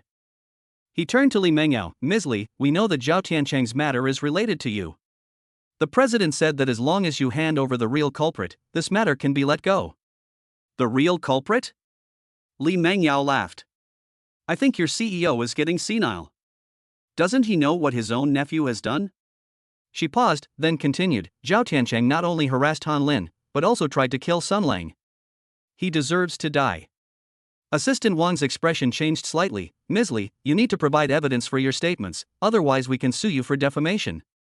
Evidence? Li Mengyao took out her phone and pulled up a recording. This is a recording of Zhao Tiancheng threatening Sun Lang. Do you want to listen to it? Assistant Wang's expression darkened further. He hadn't expected Li Mengyao to have such evidence. Even so, it doesn't prove he deserved to die. Murder is a crime. I didn't say I killed him. Li Mengyao put away her phone. I just made him disappear. As for how he died, I have no idea. Just then, Shinman suddenly spoke up. I found out that the person who reported Sun Lang is not from the Zhao group, but someone else. She pointed to the information on the tablet. This person is called Zhang Biao. He is Scarface's henchman. After Scarface was arrested, he has been trying to take revenge on Sun Lang. Li Mengyao raised an eyebrow. So it was him. No wonder he went to such lengths. It seems he wanted to use Zhao Tiancheng's matter to completely ruin Sun Lang. Assistant Wang was stunned, clearly not expecting Zhang Biao to be the mastermind. This is impossible. How could Zhang Biao dare to go against the Zhao group? Nothing is impossible. Li Mengyao stood up. He just wanted to use someone else to do his dirty work, but unfortunately, he chose the wrong target. She looked at Assistant Wang. Go back and tell Zhao Shanha that he either has to cooperate with me to find the real culprit, or he can just wait to be used as a pawn by Zhang Biao. Assistant Wang hesitated for a moment, then nodded. I will convey your words to the president, and I hope you will keep your word. After everyone left, Su Qing breathed a sigh of relief. Luckily, it wasn't the Zhao group targeting Sun Lang, otherwise things would have been much more troublesome. Li Mengyao shook her head. Don't be too happy yet. Since Zhang Biao dared to do this, he must have other tricks up his sleeve. We need to find him as soon as possible. Shinman interjected. I've already asked a friend to help find Zhang Biao's whereabouts, and we should have news soon. Just then, another commotion arose at the bar entrance, and Han Lin rushed in, her face pale. Sister Mengyao, something terrible has happened. Zhang Biao has kidnapped my son. Everyone was stunned. Li Mengyao immediately took out her phone. Don't panic, tell me, what did he say to you? Han Lin said in a tearful voice. He said that I had to make Sun Lang confess, or he would hurt my son, and that I had to go to see him alone. Li Mengyao frowned. Zhang Biao has gone mad. He actually dared to kidnap a child. It seems he's given up on everything. Su Qing hurriedly said, let's call the police. We can't let him hurt the child. No, Li Mengyao immediately objected. Zhang Biao has hostages. Calling the police will only make him more agitated. We need to calm him down first. She thought for a moment and said to Han Lin, you should first promise him that you will persuade Sun Lang to confess, and then ask him where and when you will meet. Han Lin nodded, her hands trembling as she took out her phone and called Zhang Biao back. After hanging up, she told everyone, he told me to meet him at the abandoned warehouse by the river at 8 o'clock tomorrow night, and not to tell anyone. Li Mengyao sneered, does he think he can get away with this? We'll go with you tomorrow night. That evening, Li Mengyao arranged for people to investigate the abandoned warehouse and contacted a lawyer to prepare to visit Sun Lang at the detention center the next day. The next morning, the lawyer met with Sun Lang and told him what had happened. Upon hearing this, Sun Lang clenched his fists, his knuckles cracking. That bastard Zhang Biao dared to kidnap Han Lin's son. I won't let him get away with this. The lawyer quickly said, Mr. Sun, please don't get agitated. Ms. Li has already made arrangements to rescue the child tomorrow night. What you need to do now is cooperate with the investigation and prevent them from finding any evidence against you. Sun Lang took a deep breath and suppressed his anger. I understand. Tell Meng Yao to be careful. Zhang Biao is no good. He's definitely up to something. The lawyer nodded. I will pass on the message to Ms. Li, please don't worry. After leaving the detention center, the lawyer immediately told Li Mengyao what Sun Lang had said. Li Mengyao smiled and said, he understands me best, but Zhang Biao's tricks are no match for him. She turned to Shin Man and asked, how's the situation around the warehouse going? Have you found any ambushes? Shin Man took out a map. We found that Zhang Biao had more than a dozen henchmen lying in ambush around the warehouse. They had controlled knives, but no guns. Li Mengyao nodded, very good. Tomorrow night, we will split into 2 groups, one to rescue the child and the other to capture Zhang Biao's henchmen. She paused, then continued, also, have a Zhu and a Kai stay at the bar and keep an eye on Su Qing and Su Wanrong, make sure nothing happens to them. That evening, a new customer came to the Phantom Bar. The woman, wearing a red dress, sat at the bar and ordered a cocktail. Sun Lang wasn't there, so a Zhu was in charge of mixing the drinks. He handed the cocktail to the woman. Miss, here's your drink. The woman smiled, picked up her wine glass, and took a sip. I heard you have a male escort here named Sun Lang, who's very good at talking. Aja was taken aback. You're looking for Mr. Sun? He's been busy lately and isn't at the bar. The woman raised an eyebrow. Oh? What is it? I came here specifically to see him. At this moment, Li Mengyao walked over, looked the woman up and down, and felt that the woman's eyes were shifty, unlike an ordinary customer. Miss, Sun Lang is indeed not here. If you need to see him urgently, you can leave your contact information, and I will have him contact you when he returns. Lin Shi smiled and said, no need. I just heard he was very interesting and wanted to see for myself. Since he's not here, I'll come again next time. After saying that, she stood up and left the bar. Li Mengyao watched her retreating figure, feeling that something was amiss, and said to Shen Man, follow her and see where she goes. Shen Man nodded and immediately followed. Not long after, Shen Man sent a message. She went to the abandoned warehouse by the river and met with Zhang Biao. Li Mengyao sneered. As expected, they are Zhang Biao's men. It seems there will be a good show tomorrow night. The following evening, Li Mengyao, accompanied by a dozen or so skilled henchmen, arrived near the abandoned warehouse. She ordered some of her men to lie in ambush around the warehouse, while she and a few others followed Han Lin inside. The warehouse was pitch black except for a few emergency lights. Zhang Biao sat in a chair with a little boy tied to his side, who was Han Lin's son. You're here, Zhang Biao said with a smile when he saw Han Lin. Where's Sun Lang? Did he confess? Han Lin suppressed her fear. Sun Lang said he didn't kill anyone. You framed him. Release my son now. Zhang Biao's face darkened. It seems you won't shed a tear until you see the coffin. Men, beat them up. Just as his henchmen were about to make their move, a commotion suddenly erupted outside the warehouse, and Zhang Biao's men were all arrested. Zhang Biao was shocked. What's going on? You brought men? Li Mengyao emerged from the darkness and clapped her hands. Zhang Biao, do you think your little tricks can fool me? Zhang Biao panicked, pulled out a knife, and held it to the little boy's neck. Don't come any closer. If you come any closer, I'll kill him. Han Lin screamed, no. Please don't hurt my son. Li Mengyao stopped and said coldly, Zhang Biao, you have no way out. Put down the knife, and I can reduce your sentence by a few years. Zhang Biao's eyes flashed with madness. Don't give me that crap. Sun Lang got my brother arrested, and I'll make him pay. He paused, then continued, I've already handed over the evidence of Sun Lang's murder to the police. Even if I die, he won't get away with it. Li Mengyao laughed. Do you think the evidence you submitted is useful? It's all forged, the police found out a long time ago.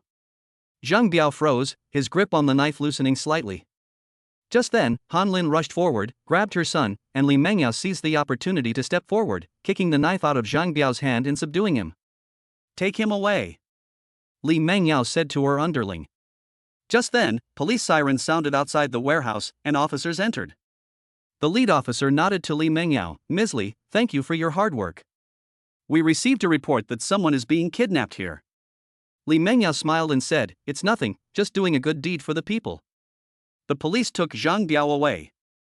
Han Lin, holding her son, was moved to tears by Li Mengyao's gratitude. Sister Mengyao, thank you so much. I really don't know what I would have done without you. Li Mengyao patted her on the shoulder. Don't be shy, we're friends, it's only right. After leaving the warehouse, Li Mengyao immediately called her lawyer. Zhang Biao has been arrested. Go to the police station now and ask them to release Sun Lang.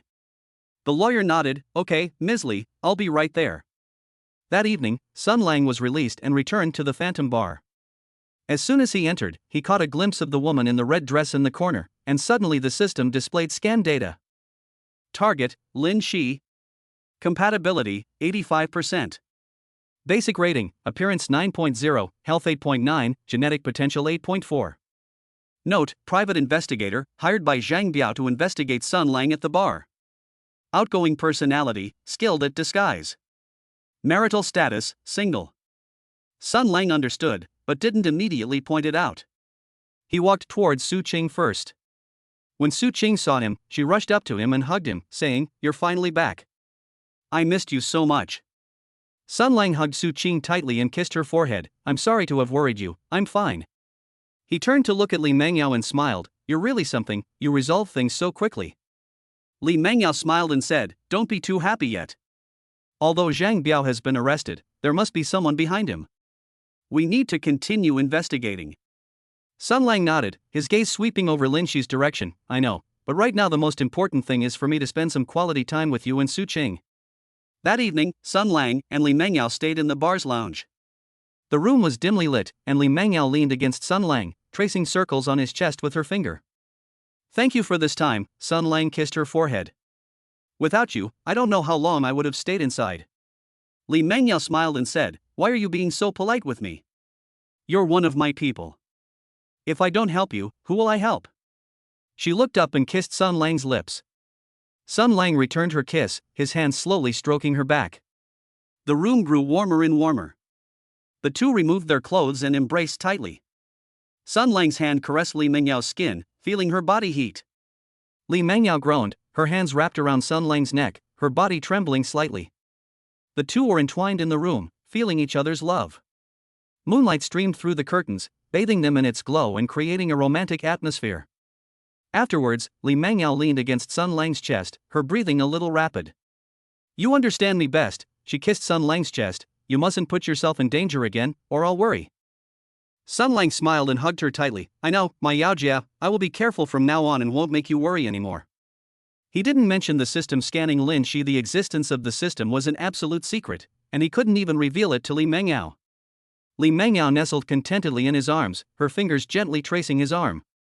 Without asking any more questions, she gradually closed her eyes, her breathing becoming steady. Sun Lang looked at her sleeping face, pondering how to deal with Lin Shi tomorrow. At the same time, he made up his mind to find out who was behind Zhang Biao and make them pay the price. Chapter 68: The Mastermind Revealed. As soon as the neon lights of the Phantom Bar came on, Sun Lang, wiping his glasses, caught a glimpse of Lin Shi in the corner, her fingertips twirling a whiskey glass with a buzzing sound. He put down the rag and walked over. Lin Shi immediately looked up, her eyelashes trembling. "Mr. Sun has finally arrived. I thought I would have to wait until closing time."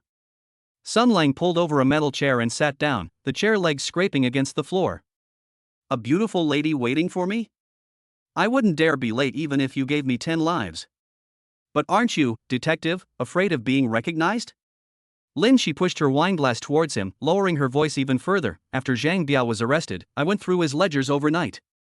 The person behind it all was more ruthless than I imagined." Suddenly, the system displayed scan data. Target, Lin Shi. Compatibility, 85%. Basic rating, appearance 9.0, health 8.9, genetic potential 8.4.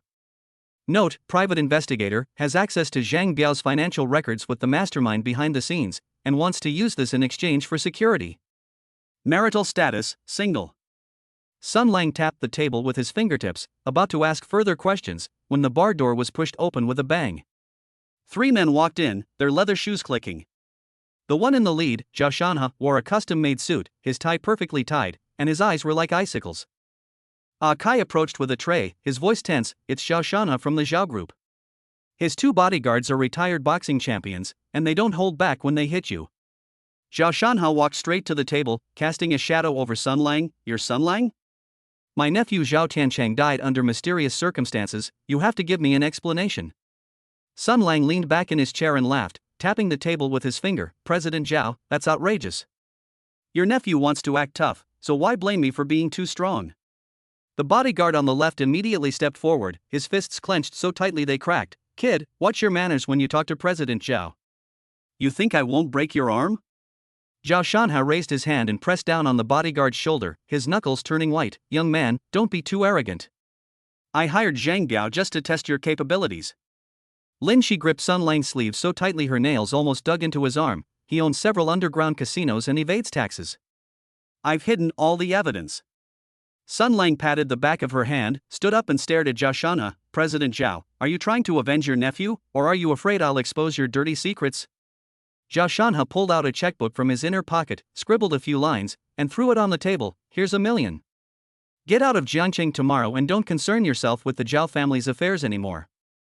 Sun Lang picked up the check without even looking at it, tore it apart with both hands, and scattered the scraps of paper all over Zhao Shanha. President Zhao is too stingy. I have more change in my bank account than this. 5 thugs suddenly rushed in through the door, their iron bars gleaming coldly under the light. They roared, dare to challenge Boss Zhao? We'll make sure you leave here on a stretcher today. Aja and 2 waiters grabbed bottles from the bar, but were stopped by bodyguards, and the bottles smashed on the ground with a bang.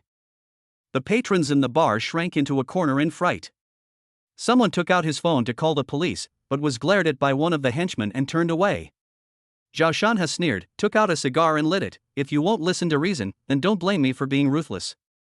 Sun Lang stretched his shoulders, his joints cracking, as the heat from the King of Soldiers energy pill surged through his body. It's perfect timing, I haven't exercised in a while, I'll play with you guys today. The first henchman swung an iron rod at him, but Sun Lang dodged it and punched him in the ribs. The henchman clutched his stomach and fell to the ground, howling in pain. Another henchman attacked from behind, but Sun Lang grabbed the iron rod and kicked him in the knee, sending the henchman sprawling to his knees. The remaining 3 henchmen rushed at him, but Sun Lang dodged left and right, his fists landing precisely on their chins and stomachs, and they were all down in less than 2 minutes. Zhao Shan had dropped his cigar on the ground and stomped it out. I didn't expect you to actually have some skill, but do you think you've won just like that? He pulled a dagger from his pocket, its blade gleaming coldly, and slowly walked towards Sun Lang. I've been in Jiangqing for 30 years, and no one has ever dared to talk to me like this. Lin Shi turned pale with fright and rushed over to stop him. Sun Lang, be careful. His dagger is laced with anesthetic. If you get cut, you're done for. Sun Lang stared at Zhao Shanha's movements, then suddenly accelerated and rushed over, grabbing his wrist the instant he swung his knife and twisting it forcefully. The dagger clattered to the ground. Zhao Shanha, sweating profusely from the pain, roared, "Let go." My dad's a member of the Municipal People's Political Consultative Conference. You dare touch me? Sun Lang leaned close to his ear, his voice icy. Don't even mention a member of the Municipal People's Political Consultative Conference, even the mayor will pay the price for messing with my people. Just then, the sound of police sirens came from outside, growing closer and closer. Zhao Shanha's face turned deathly pale instantly. You called the police a long time ago? Sun Lang released his grip, pulled out his phone, and waved it. Of course, you have to have a backup plan when dealing with someone like you. Otherwise, wouldn't I be the fool? 4 policemen rushed in, brandishing handcuffs. Zhao Shanha, someone has reported you for suspected kidnapping, intentional assault, and tax evasion. Come with us. As Zhao Shanha was handcuffed, he turned and glared at Sun Lang. You just wait. Even if I go to jail, I won't let you get away with this. Sun Lang waved his hand, watching the police put him into the car, and the sound of sirens gradually faded into the distance. Lin Shi breathed a sigh of relief, her hands still trembling. She picked up the water glass on the table and took a sip. That scared me to death. I thought something terrible was going to happen. Sun Lang sat back down in his chair and poured her a glass of whiskey. Don't be afraid, I'm here, no one can hurt you. Where's the evidence you hid? Lin Shi took a USB drive out of her bag and placed it on the table. This contains evidence of his tax evasion and running a casino. If we hand it over to the police, they should be able to sentence him to a few years. Sun Lang picked up the USB drive and put it away, then held her hand and said, "Thank you for your hard work. You don't have to be afraid anymore. I will protect you." Lin Shi's cheeks flushed slightly as she leaned on his shoulder. The music in the bar started playing again, and the atmosphere gradually returned to normal. At 11 p.m., Sun Lang brought Lin Shi to the bar's lounge. The wall lamps in the room emitted a warm yellow light, and the carpet was so soft it felt like walking on clouds. Sun Lang sat on the edge of the bed, gently stroking Lin Shi's soft and smooth hair. "Thank you for today. If it weren't for you, I wouldn't have known that Zhao Shanha was the mastermind." Lin Shi looked up at him with tender eyes, then leaned in to kiss his lips, her lips carrying a faint scent of whiskey. Sun Lang responded to her kiss, his hand slowly sliding down to her waist, gently untying her belt with tender and careful movements. Lin Shi's body trembled slightly, her breathing became rapid, and she hugged his neck tightly with both hands, burying her face in his chest. Sun Lang slowly removed her clothes, his fingertips tracing her skin, causing her to shudder. Her body felt as soft as cotton. He lowered his head and kissed her neck, from her chin to her collarbone, and heard her suppressed moans, soft as a kitten's. The temperature in the room rose higher and higher, and the two bodies were pressed tightly together, their heartbeats mingling and getting faster and faster. Sun Lang sensed her response and became even gentler, afraid of hurting her. He gently stroked her back with his fingertips to soothe her tension. After an unknown amount of time, the two finally calmed down, lay on the bed embracing each other tightly, their sweat soaking the sheets. At this moment, a system notification sounded. Ding! The host has established an intimate connection with Lin Shi at the designated location Phantom Bar, triggering a monetary reward. Reward, a cash bonus of 8 million yuan has been deposited into the host's bank account. Sun Lang was secretly delighted, but he didn't show it. He simply patted Lin Shi's back gently to help her catch her breath. Lin Shi leaned against him, her voice soft. "I've never been so happy before. Thank you for making me feel safe." Sun Lang kissed her forehead and hugged her tighter. "I will always be with you from now on, and I will never let you suffer again." Moonlight streamed through the gaps in the curtains, casting dappled shadows on the floor and creating a warm atmosphere in the room. Sun Lang looked at Lin Shi sleeping soundly in his arms and thought to himself, although Zhao Shanha has been arrested, his influence is still there. There will definitely be trouble in the future. I need to prepare in advance. Chapter 69: The Wedding Ends. Sun Lang sat in a booth at the Phantom Bar, his fingertips swiping across his mobile banking screen. The figure of 145.7 million was dazzling, but I felt no excitement whatsoever. Aja finished mixing a cocktail and handed it to me, raising an eyebrow and saying, "Brother Lang, you're practically overflowing with money, why are you still looking so gloomy?" Sun Lang took a sip of his wine and chuckled, "That old fox Zhao Shanhai is jumping around too fast. I always feel that the mastermind behind this is not so simple." As soon as the words were spoken, a woman in a red dress walked into the bar. Her long hair was curled in waves, and she carried an exquisite handbag. She had a bright and beautiful aura. The moment Sun Lang's gaze fell upon her, the system displayed scan data. Target, Tang Yu. Compatibility, 88%. Basic rating, Appearance 9.1, Health 9.0, Genetic Potential 8.5. Note, wedding planner, just finished a wedding for a client and is relaxing at the bar. Excellent reputation in the industry. Marital status, single. Tang Yu walked straight to the bar and smiled at Aja, saying, "Give me a mojito, less ice." Sun Lang stood up and walked over, leaning against the bar. "Beautiful lady, are you a wedding planner? I happen to have a venue I'd like to ask you for help with." Tang Yu turned to look at him, her eyes brightening. "Oh? Judging from your demeanor, are you planning a grand wedding?" Sun Lang stroked his chin. "It's not too grand, I just want my woman to have a glamorous time and regain some face." At this moment, two men followed him into the bar. The one in the lead had a buzz cut. Staring at Tang Yu, he said sarcastically, "Tang, when are you going to pay us the planning fees you owe us?" Tang Yu's expression changed slightly, and she gripped her handbag tightly. "The client hasn't settled the payment yet. I'll give it to you as soon as they do." The man with the buzz cut stepped forward and reached out to grab Tang Yu's wrist. "Enough nonsense. If you don't pay today, you're coming with us." Sun Lang grabbed the man with the buzz cut's hand and twisted it hard. "Brother, what kind of skill is it to bully a woman? Let's talk this out." The man with the buzz cut grimaced in pain as another man charged at him, fist in hand, yelling, "Kid, mind your own business." Sun Lang dodged to the side and kicked him in the stomach, causing the man to stagger and fall to the ground. Seeing this, the man with the buzz cut pulled out a switchblade. "You fucking wanna die?" Sun Lang's eyes turned cold. He snatched the knife from the ground, threw it on the ground, and stomped on it. "Move again, and I'll make sure you leave lying down." The bar patrons all turned to look, and Akai quickly ran over. "Brother Lang, don't make a scene, it'll affect business." The man with the buzz cut swallowed hard and said menacingly, "You just wait. Our boss won't let you get away with this." Sun Lang sneered, "I'll wait and see how capable your boss really is." The man with the buzz cut helped his accomplice away in a sheepish manner. Tang Yu breathed a sigh of relief and thanked Sun Lang. "Thank you, you really scared me to death just now." Sun Lang sat back down at the bar and smiled, "It was no trouble at all." "But do you need my help with your planning fee?" Tang Yu shook her head, "No need, I can handle it myself." "By the way, you just said you wanted to have a wedding. What are your specific requirements?" Sun Lang took out his phone and showed Su Qing's photo. "My woman's name is Su Qing. She likes romance, the venue has to be big, and the decorations have to be luxurious." Looking at the photo, Tang Yu nodded and said, "Miss Su is so beautiful. I know a place that's perfect for this, with a panoramic view of the entire Jiangqing nightscape." Sun Lang's eyes lit up. "How much?" "As long as it works well, money is not a problem." Tang Yu quoted a price, and Sun Lang immediately agreed. "It's settled then. We'll go see the venue tomorrow." Over the next few days, Sun Lang accompanied Su Qing to choose a wedding dress and finalize the wedding arrangements, keeping him extremely busy. Watching him bustling around, Su Jinbang smiled at Su Wanrong and said, "Although this kid is against marriage, he really cares about Qingqing." Su Wanrong nodded, "As long as Qingqing is happy, that's all that matters. As parents, we don't ask for anything more." On the wedding day, the venue was decorated like a fairy tale world, with pink roses covering the red carpet and countless balloons floating in the air, drawing praise from the guests. Sun Lang, dressed in a custom-made suit, watched Su Qing, who was wearing a wedding dress, walk towards him, and his heart pounded wildly.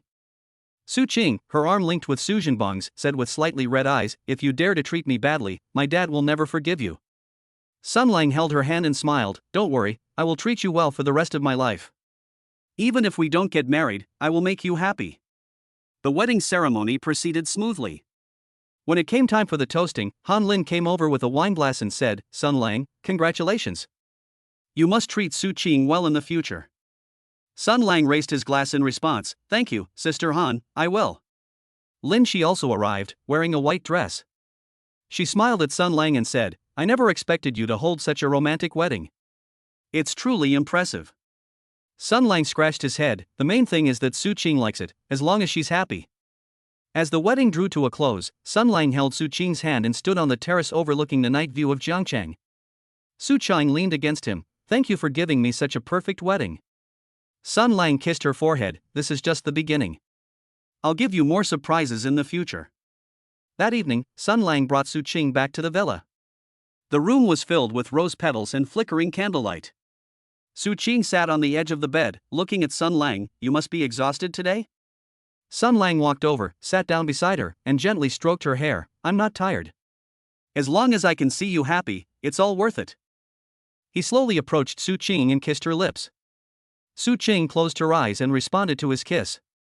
Sun Lang gently slid his hand across her back, removing her dress with tender and careful movements. Su Qing's body trembled slightly, her breathing became rapid, and she hugged his neck tightly with both hands, burying her face in his chest. Sun Lang could sense her nervousness, so he kissed her even more gently, his fingertips lightly tracing her skin to soothe her emotions. He lowered his head and kissed her neck, from her chin to her collarbone, and heard her suppressed moans, which tickled his heart like feathers. The temperature in the room rose higher and higher, and the two bodies were pressed tightly together, their heartbeats mingling and getting faster and faster. Su Qing's fingernails gently gripped Sun Lang's back, her breathing grew heavier, and her body rose and fell gently with his movements. Sun Lang sensed her response and became even gentler, afraid of hurting her. He gently stroked her back with his fingertips, feeling her softness. After an unknown amount of time, the two finally calmed down, lay on the bed embracing each other tightly, their sweat soaking the sheets. Sun Lang hugged Su Qing and whispered, "From now on, let's be like this, happy and carefree, okay?" Su Qing nodded, leaned against him, and said softly, "Okay, I'm happy as long as I'm with you." Moonlight streamed through the gaps in the curtains, bathing the two of them in a warm glow, filling the room with a cozy atmosphere. Sun Lang looked at Su Qing, who was fast asleep in his arms, but some doubts still lingered in his mind. Although Zhao Shanha had been arrested. But is the truth behind Zhao Tiancheng's disappearance really that simple? He always felt that the matter was not over yet. But for now, looking at Su Qing's happy sleeping face, he temporarily suppressed his doubts. No matter what troubles may arise in the future, he will protect Su Qing and the people around him. Chapter 70 Bartending Skills. Sun Lang sat behind the bar at Phantom Bar, tapping his phone screen with his fingertips. Looking at the balance of exactly 100 million, he couldn't help but grin. The wedding for Su Qing cost nearly 50 million yuan, and now the Su family's attitude towards him has completely changed. No one dares to talk back to him anymore. He thought of Su Lin and Su Rui, who were still unconscious in the private room, and shook his head helplessly. If Su Jinbang found out that he had abducted these two ladies from the Su family, he would probably cause an uproar. Suddenly, a system notification popped up, and Sun Lang's eyes lit up. He quickly clicked to read it. Ding! The host has established a close connection with the target Su Rui, triggering a skill-related reward. Reward: top-tier bartender skills already fusion. The host can master various bartending techniques, have precise control over alcohol content and taste, and create innovative specialty drinks. Sun Lang clenched his fist, his heart filled with joy. This skill came at just the right time. He had been wanting to test his skills against a Zhe for a long time. Zhe walked over with a freshly mixed cocktail. Seeing Sun Lang's smug expression, he raised an eyebrow and said, "Brother Lang, what's making you so happy? Did you make a fortune again?" Sun Lang stood up and patted Zhe on the shoulder. "What's money? I've mastered a new skill. Come on, let's see who can mix the best drinks." Zhe scoffed, "Brother Lang, if you're talking about anything else, I'd definitely back down and wouldn't dare to offend you. Bartending? You think you can compete with me in bartending? In Jianchan, if I'm second to none, nobody dares to claim to be first." Sun Lang didn't argue, and pointed to the bottles on the bar. "Dare to have a contest? The loser buys everyone a drink." Hearing the commotion, the surrounding customers gathered around to watch the excitement. Kai also chimed in, "Hey, is Brother Lang going to challenge Zhe's reputation? I bet Zhe will win."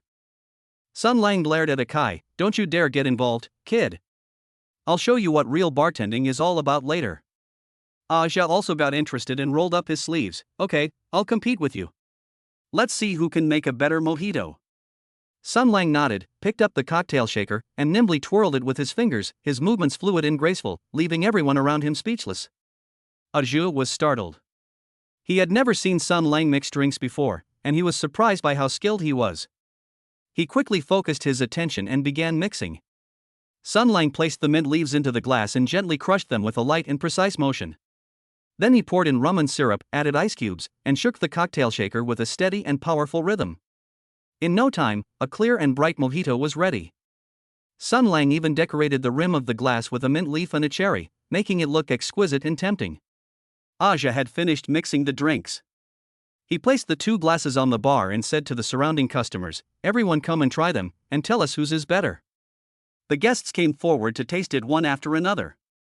One of them drank the drink that Sun Lang mixed and his eyes lit up. "This drink tastes amazing. The refreshing mint and the rich rum are perfectly blended, and the sweetness is just right." Some people said, "Zhe's mix is also good, but it's still a bit lacking compared to this one." Zhe himself tasted the drink Sun Lang had mixed, and his expression changed instantly. He had to admit that this mojito was far better than the one he had made. He looked at Sun Lang with disbelief. "When did you learn to mix drinks? And you're so good at it?" Sun Lang smiled smugly. "It's a secret. Anyway, the title of the #1 bartender in Jiangchang is about to change hands." The surrounding guests applauded, and Kai said with a smile, "I didn't expect Brother Lang to have this skill. He's really hiding his talent." Just as Sun Lang was feeling smug, a group of people suddenly walked into the bar. The man in the lead was wearing a black suit and sunglasses, exuding a powerful aura. He was followed by several henchmen, each of them looking fierce and menacing. As soon as they entered, they looked around as if they were looking for someone. Kai's expression changed slightly, and he moved closer to Sun Lang. "Brother Lang, he's Tiger's man. He's a local tyrant in this area, not someone to mess with." Sun Lang frowned. He had heard of Brother Tiger. It was said that he had many henchmen and owned several casinos, and that he was arrogant and domineering. Tiger's gaze fell on Sun Lang. He slowly walked over, took off his sunglasses, and stared at him. "You're Sun Lang?" Sun Lang nodded. "Yes, it is. Is there something you need?" Tiger sneered. "I heard you're a good fighter and even stole my brother's business. I'm here today to settle this score with you." Sun Lang understood that Tiger was probably referring to Zhao Shanhe. After Zhao Shanhe was arrested, some of his businesses were taken over by others, and Tiger probably wanted to cause him trouble. He stood up and cracked his knuckles. "I didn't steal anyone's business. Zhao Shanhe made a mistake and got arrested. It has nothing to do with me." One of Tiger's henchmen stepped forward, pointed at Sun Lang, and cursed, "Stop pretending. Tiger and Boss Zhao are sworn brothers. If you dare to touch Boss Zhao, you're going against Tiger." Sun Lang's eyes turned cold as he stared at the underling. "Watch your mouth, or I'll make sure you leave here sideways." The younger brother was about to curse when Tiger raised his hand to stop him, staring at Sun Lang. "I don't care about all that. You either compensate my brother for his losses, or come with me and we'll have a good talk." Sun Lang scoffed. "Compensation? Why should I compensate you? As for going with you, you're not capable of that." Tiger's face darkened, and he waved his hand. "Go get him." Several henchmen rushed over immediately, but Sun Lang was fearless and went to meet them. He had the King of Soldiers energy pill, which was more than enough to deal with these henchmen. The first henchman swung his fist at him, but Sun Lang dodged to the side and punched him in the face. The henchman screamed and fell to the ground.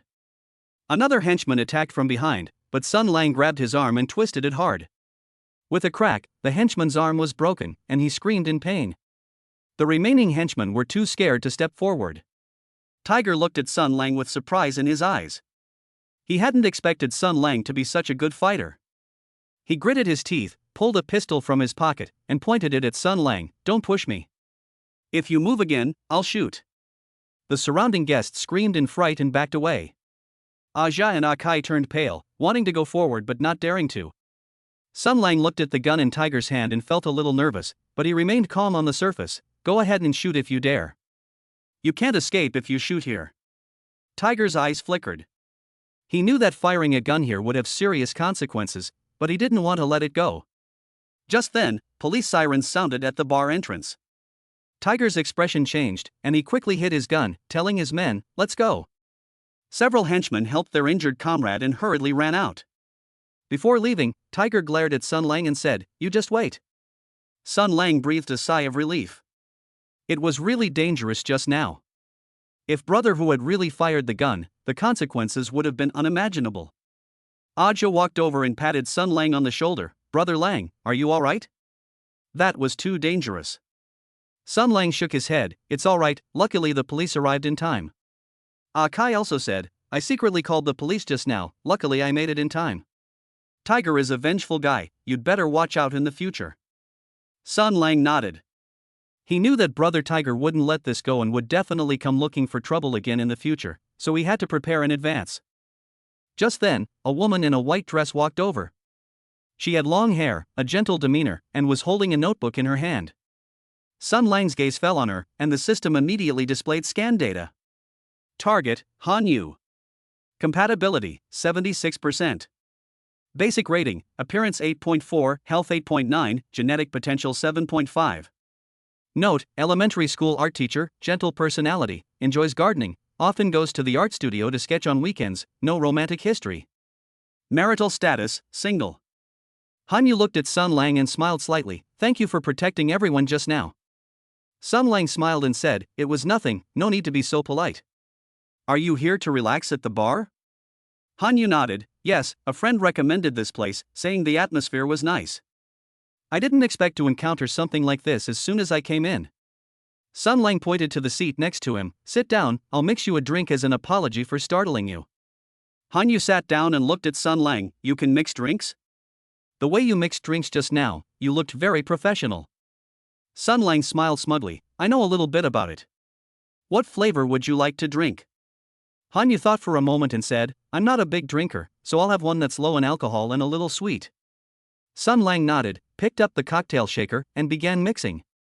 He skillfully added vodka, strawberry syrup, lemon juice, and then ice cubes, shaking it. A pink cocktail was ready in no time. He decorated the rim of the glass with a strawberry and handed it to Han Yu. "Try this. It's low in alcohol and very sweet." Han Yu took the glass, took a small sip, and her eyes lit up. "It's delicious, thank you." Sun Lang smiled and said, "I'm glad you like it. You're an art teacher? You must be very good at drawing, right?" Han Yu nodded. "Yes, I teach elementary school art, and I also like to draw on my own, mainly landscapes and flowers." The two chatted amiably, from painting to life, and before they knew it, it was already past midnight. After the bar closed, Sun Lang took Han Yu home. When they arrived at Han Yu's apartment building, Han Yu looked at Sun Lang and said, "Thank you for today. I had a lot of fun." Sun Lang smiled and said, "I'm very happy too." You can come to the bar to see me anytime you have time, and I'll mix you new drinks. Han Yu nodded, hesitated for a moment, tiptoed and kissed Sun Lang's cheek, then blushed and ran upstairs. Sun Lang touched his kissed cheek and couldn't help but laugh. This girl was quite shy. Back in the bar's private room, Su Lin and Su Rui were already awake.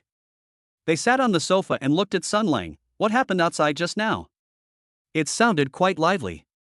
Sun Lang walked over and sat down between them. It's nothing, just a few thugs came, but I've already sent them away.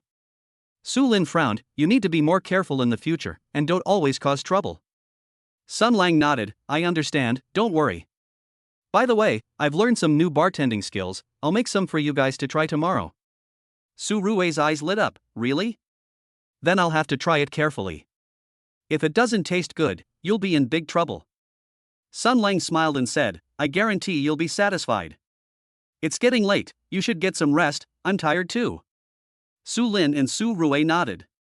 Sun Lang lay down on the sofa next to him, closed his eyes, and thought about how many things had happened that day, some thrilling and some joyful. He felt that this kind of life was quite interesting. He knew in his heart that Tiger wouldn't let it go so easily, and there would definitely be more trouble in the future, but he wasn't afraid. He would deal with whatever came his way. Who was afraid of whom? Chapter 71: The Intoxication and Undercurrents.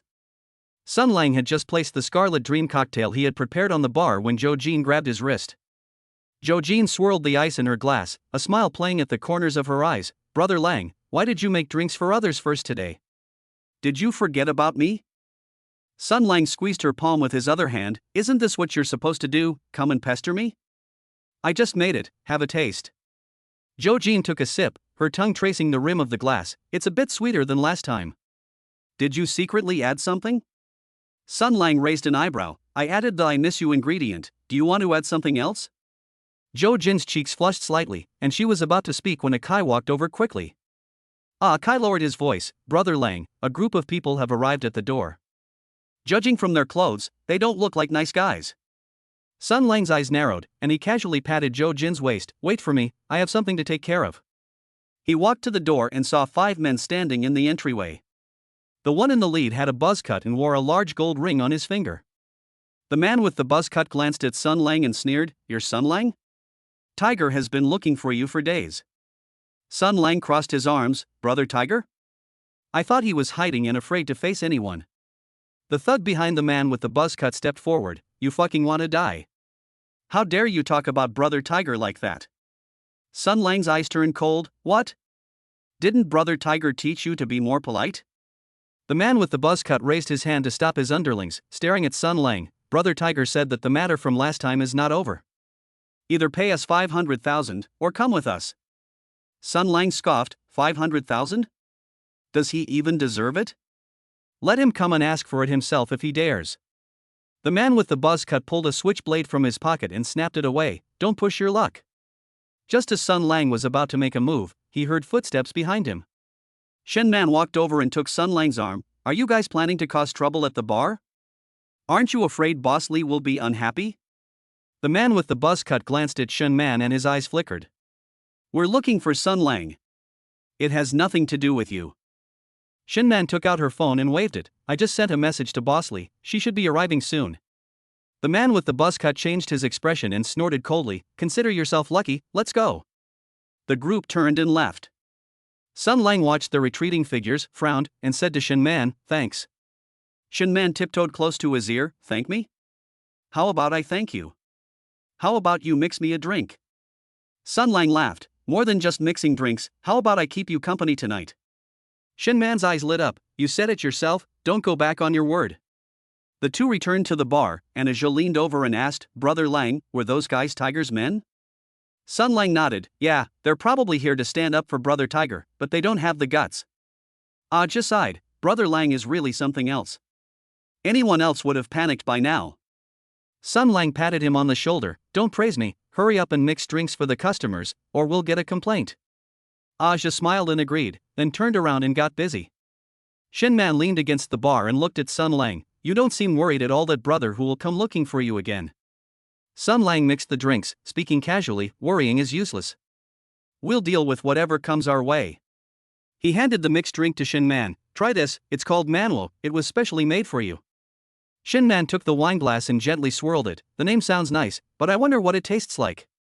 She took a sip, her eyes crinkling into a smile. It's delicious, better than anything I've ever had before. Sun Lang smiled and said, I'm glad you like it. You can come to me anytime you want some. Shin Man put down her wineglass and took Sun Lang's hand. I want a drink now, but I want a drink in the private room. Sun Lang raised an eyebrow. What? Afraid of being seen? Shin Man's cheeks flushed slightly. No, it's just that the private room was quiet. Sun Lang nodded. Okay, let's go to the private room then. The two entered the private room. Shin Man closed the door, turned around and hugged Sun Lang's waist. Brother Lang, I've actually wanted to find you for a long time, but I just haven't had the chance. Sun Lang stroked her hair. Now's the opportunity, isn't it? Shin Man looked up at him, her eyes full of tenderness. Don't you think I'm being too forward? Sun Lang lowered his head and kissed her forehead. I like it when someone takes the initiative. Shin Man tiptoed and kissed Sun Lang's lips. Sun Lang responded to her, his hand slowly sliding down her back to unzip her dress. Shin Man's body trembled slightly as she tightly hugged Sun Lang's neck with both hands. The private room was dimly lit, with only the wall lamps emitting a faint glow. The two entwined, their breathing gradually quickening. After an unknown amount of time, Sun Lang lay on the bed with Shin Man in his arms, and Shin Man leaned against his chest. Brother Lang, will you still contact me in the future? Sun Lang stroked her back. Of course, I'm always here whenever you want. Just then, a system notification sounded in Sun Lang's mind. Ding!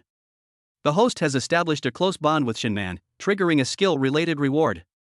Reward, God-level reaction ability already fused. The host's reaction speed has been greatly enhanced, allowing them to dodge fast-moving objects. Sun Lang was shocked. God-level reaction ability? Able to dodge bullets? He suppressed his joy and didn't show it. Shin Man did not notice his abnormality. She leaned against his chest and slowly closed her eyes. Sun Lang looked at her sleeping face and a smile appeared on his lips. This skill came at just the right time. Now I won't be afraid of people with guns like Tiger anymore.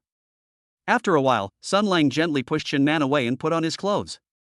He looked at Shin Man, who was fast asleep on the bed, leaned down and kissed her cheek, then turned and left the private room. As soon as I stepped out of the private room, I saw Hanyu standing in the corridor. Hanyu blushed slightly when she saw Sun Lang. Brother Lang, did you just come out of the private room? Sun Lang nodded. Yes, I just had some drinks with the guests. Hanyu bit her lip. I'd also like to drink your cocktail, but I don't know if you have time. Sun Lang laughed. Of course I have time. What would you like to drink? I'll make it for you right now.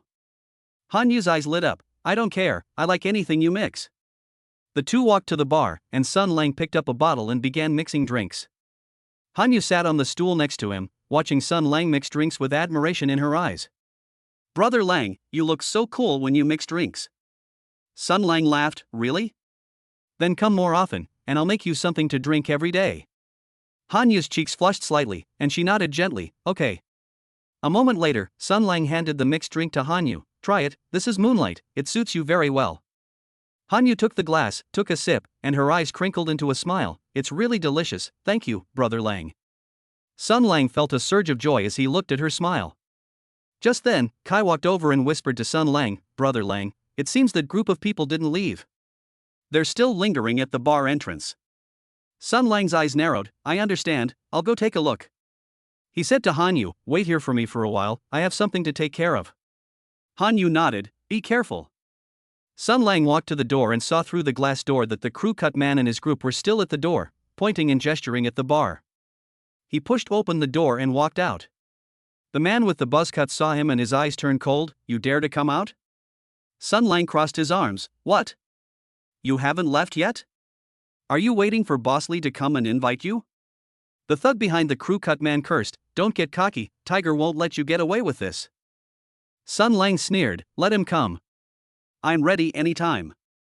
The man with the buzz cut stared at Sun Lang for a while, then suddenly laughed. Fine, we'll see. You'll get what's coming to you later.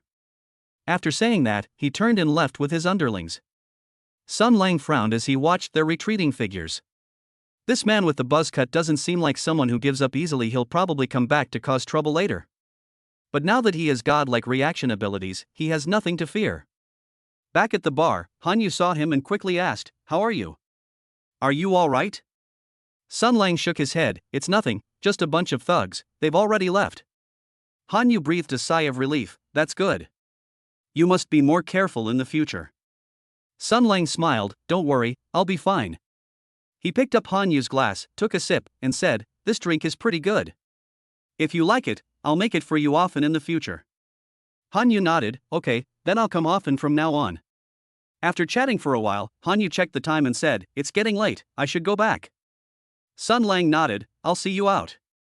As the two reached the door, Han Yu turned to look at Sun Lang. Brother Lang, thank you for drinking with me tonight. Sun Lang smiled and said, you're welcome. As long as you're happy.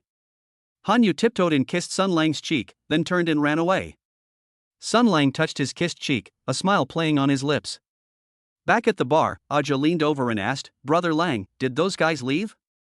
Sun Lang nodded. Okay, I'm leaving, but I might come back in the future. Aja sighed. These people are really relentless. Brother Lang, you'd better be careful in the future. Sun Lang laughed. Don't worry, I know what I'm doing. He picked up a bottle of liquor and started tidying up the bar. It's getting late, you should get some rest too, I'll take care of the rest. Aja nodded. Okay, then I'll go rest first. Lang good, don't overwork yourself. Sun Lang agreed, watched Aja's departing figure, and then continued tidying up the bar. Recalling the godlike reaction ability that the system had just rewarded him with, he felt a surge of excitement. With this skill, I can easily deal with any danger I encounter in a bar in the future. After tidying up the bar, Sun Lang checked the time. It was already past 2 a.m. He walked to the door of the private room and gently pushed open the door to the room where Shin Man was. Shin Man was still fast asleep. Sun Lang walked to the bedside, leaned down and kissed her forehead, then turned and left the bar. As he walked home, Sun Lang looked at the streetlights with a smile on his face. Tonight, I not only gained godlike reaction abilities, but I also had a very pleasant time with Shin Man and Han Yu. This kind of life is getting more and more interesting. He thought of Tiger and sneered inwardly. Regardless of whether Tiger will come looking for him again, he will no longer be afraid. With the system and so many skills at his disposal, his life in Jiangcheng will only get better and better. Chapter 72 Dance Skills and the Soul of Painting. Just as Sun Lang placed the adjusted blue enchantress in front of Tang Yu, the system popped up a scan data. Target, Tang Yu. Compatibility, 88%. Basic rating, Appearance 9.1, Health 9.0, Genetic Potential 8.5. Note, Wedding Planner, just finished a client's wedding and came to the bar to relax. Excellent reputation in the industry. Marital status, single. Tang Yu reached out and hooked Sun Lang's tie, her fingertips tracing his Adam's apple, her eyes sparkling. Brother Lang, I heard someone say you know a new dance move? Sun Lang raised an eyebrow and took her hand in the process. Who told you that? I've never learned any dance. Tang Yu laughed and rubbed her fingertips against his palm. I guessed it. If you could, you would definitely be willing to dance for me. Sun Lang pinched her waist. If I really can do it, what reward will you give me? Tang Yu bit her lip, leaned close to his ear and whispered, and Sun Lang's eyes lit up with a smile. I like this reward. Just then, Akai strode over, his face somewhat grave. Brother Lang, two men in black suits have come to the door and say they're looking for you. Sun Lang frowned. Do you know whose people they are? Akai shook his head. I don't know, but they mentioned Zhao Shanha, and he seemed pretty arrogant. Sun Lang's heart skipped a beat. Wasn't Zhao Shanha already arrested? It was probably his remaining subordinates causing trouble. He patted Tang Yu's hand. Wait for me, I'll come find you after I've finished taking care of things. He walked to the door and saw two burly men standing there with fierce eyes. One of the men saw Sun Lang and stepped forward. You're Sun Lang? Before Boss Zhao was arrested, he gave instructions to teach you a lesson. Sun Lang crossed his arms. Zhao Shanhai is already in jail, and you still dare to come out and cause trouble? Another man glared at him and said, stop talking nonsense and get out of Jiangcheng right now, or don't blame us for being impolite. Sun Lang glanced at this group of idiots. You think you're worthy of telling me to leave? The first man's face darkened. You fucking jerk, don't you want to be treated like this? Believe me or not, we'll cripple you. Sun Lang sneered and cracked his knuckles. Just the two of you? Don't you even know your own limitations? One of the men couldn't help but throw a punch, but Sun Lang dodged it and punched him in the stomach with his other hand. Seeing this, another man rushed up, and Sun Lang kicked him in the knee with a crack sound. The two men collapsed to the ground, groaning in pain. Sun Lang squatted down and said, tell your accomplices not to bother me again, or they'll suffer even worse consequences. The two of them scrambled away. Sun Lang clapped his hands, turned around and went back to the bar. Tang Yu quickly asked, "How are you? Are you all right?" Sun Lang shook his head, "It's nothing, just Zhao Shan has 2 men. I've already sent them away." Tang Yu looked at him worriedly, "Won't they come looking for trouble again?" Sun Lang laughed, "Don't worry, they won't dare to do it again. Shall we go to the private room and talk?" Tang Yu's eyes lit up, "Okay." The two entered the private room. Tang Yu closed the door, turned around and hugged Sun Lang's waist. "Brother Lang, I've actually wanted to be with you for a long time, but I'd never had the chance." Sun Lang stroked her hair, "Now's the opportunity, isn't it?" Tang Yu looked up at him, her eyes full of tenderness. "Don't you think I'm too easy?" Sun Lang lowered his head and kissed her forehead. "I like you just the way you are." Tang Yu tiptoed and kissed Sun Lang's lips. Sun Lang responded to her, his hands slowly sliding down her back to unzip her dress. The private room was dimly lit, with only the crystal chandelier on the ceiling emitting a faint light. The two entwined, their breathing gradually quickening, and the air seemed to scorch as their skin touched. After an unknown amount of time, Sun Lang lay on the bed with Tang Yu in his arms, and Tang Yu gently traced his chest with her fingertips. Just then, a system notification sounded in Sun Lang's mind. Ding! The host has established a close connection with Tang Yu, triggering a skill-related reward. Reward: top-tier pole dancing skills already fused. The host can now master various pole dancing techniques, with significantly improved flexibility and rhythm. Sun Lang was speechless. Top-level pole dancing? Did this system want him to become a male dancer? But the unfamiliar muscle memory transmitted through his fingertips forced him to accept this fact. Tang Yu noticed his dazed expression and looked up to ask, "What's wrong?" Sun Lang snapped out of his daze and smiled, "It's nothing, I just suddenly wanted to give you a surprise." He got up and walked to the center of the private room, saying to Tang Yu, "I just thought of a new way to play, you watch." As the music began to play softly, Sun Lang's body moved involuntarily to the rhythm. His pole dancing movements were fluid and sexy, and every twist and jump was precise and accurate, as if he had practiced for many years. Tang Yu looked at him, her eyes filled with amazement. "Brother Lang, when did you learn this? It's amazing." Sun Lang thought to himself, "I just found out too," but he still smiled and said, "It's a secret, I'm only showing it to you." After the dance, Sun Lang walked to the bedside, and Tang Yu reached out to hug his neck and kissed his lips. "I love this surprise so much." Sun Lang responded to her, and the two became intimate again. After a while, Tang Yu leaned against Sun Lang's chest, slowly closed her eyes, and her breathing gradually became steady. Sun Lang gently pushed Tang Yu away and put on his clothes. He looked at Tang Yu, who was fast asleep on the bed, bent down and kissed her cheek, then turned and left the private room. As soon as I stepped out of the private room, I saw Han Yu standing in the corridor, holding a drawing board in her hand. The system then popped up the data. Target: Han Yu. Compatibility: 76%. Basic rating: Appearance 8.4, Health 8.9, Genetic Potential 7.5. Note: Elementary school art teacher, gentle personality, enjoys gardening, often goes to the art studio to sketch on weekends, no romantic history. Marital status: single. Han Yu blushed slightly when she saw Sun Lang. "Brother Lang, did you just come out of the private room?" Sun Lang nodded, "Yes, I just chatted with the guests for a while." Han Yu bit her lip. I drew a picture and wanted to show it to you." Sun Lang took the easel, which depicted a bar scene. The brushstrokes were delicate, and the colors were perfectly matched. "You draw so well, I never knew you were so talented." Han Yu's cheeks turned even redder. "I'm just drawing randomly. If you like it, I'll draw it for you later." Sun Lang smiled, "Okay, I'm looking forward to it." He handed the drawing board back to Han Yu. "Want to go to the bar for a drink? I'll make you one." Han Yu nodded, "Okay." The two walked to the bar, and Sun Lang picked up a bottle and started mixing drinks. Han Yu sat on the stool next to him, watching Sun Lang mix drinks with admiration in her eyes. "Brother Lang, you look so handsome when you mix drinks." Sun Lang laughed, "Really? Then come more often, and I'll make you something to drink every day." Han Yu's cheeks flushed slightly, and she nodded gently, "Okay." A moment later, Sun Lang handed the mixed drink to Han Yu. "Try it, this is Starry Sky, it suits you very well." Han Yu took the glass, took a sip, and her eyes crinkled into a smile. "It's really delicious, thank you, Brother Lang." Sun Lang felt a surge of joy as he looked at her smile. Han Yu put down her wine glass and took Sun Lang's hand. "Brother Lang, I want to paint in the private room, can you come with me?" Sun Lang nodded, "Of course."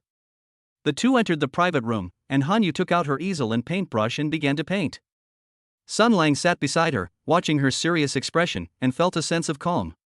After some time, Hanyu put down her paintbrush and handed the drawing board to Sun Lang. "Brother Lang, look."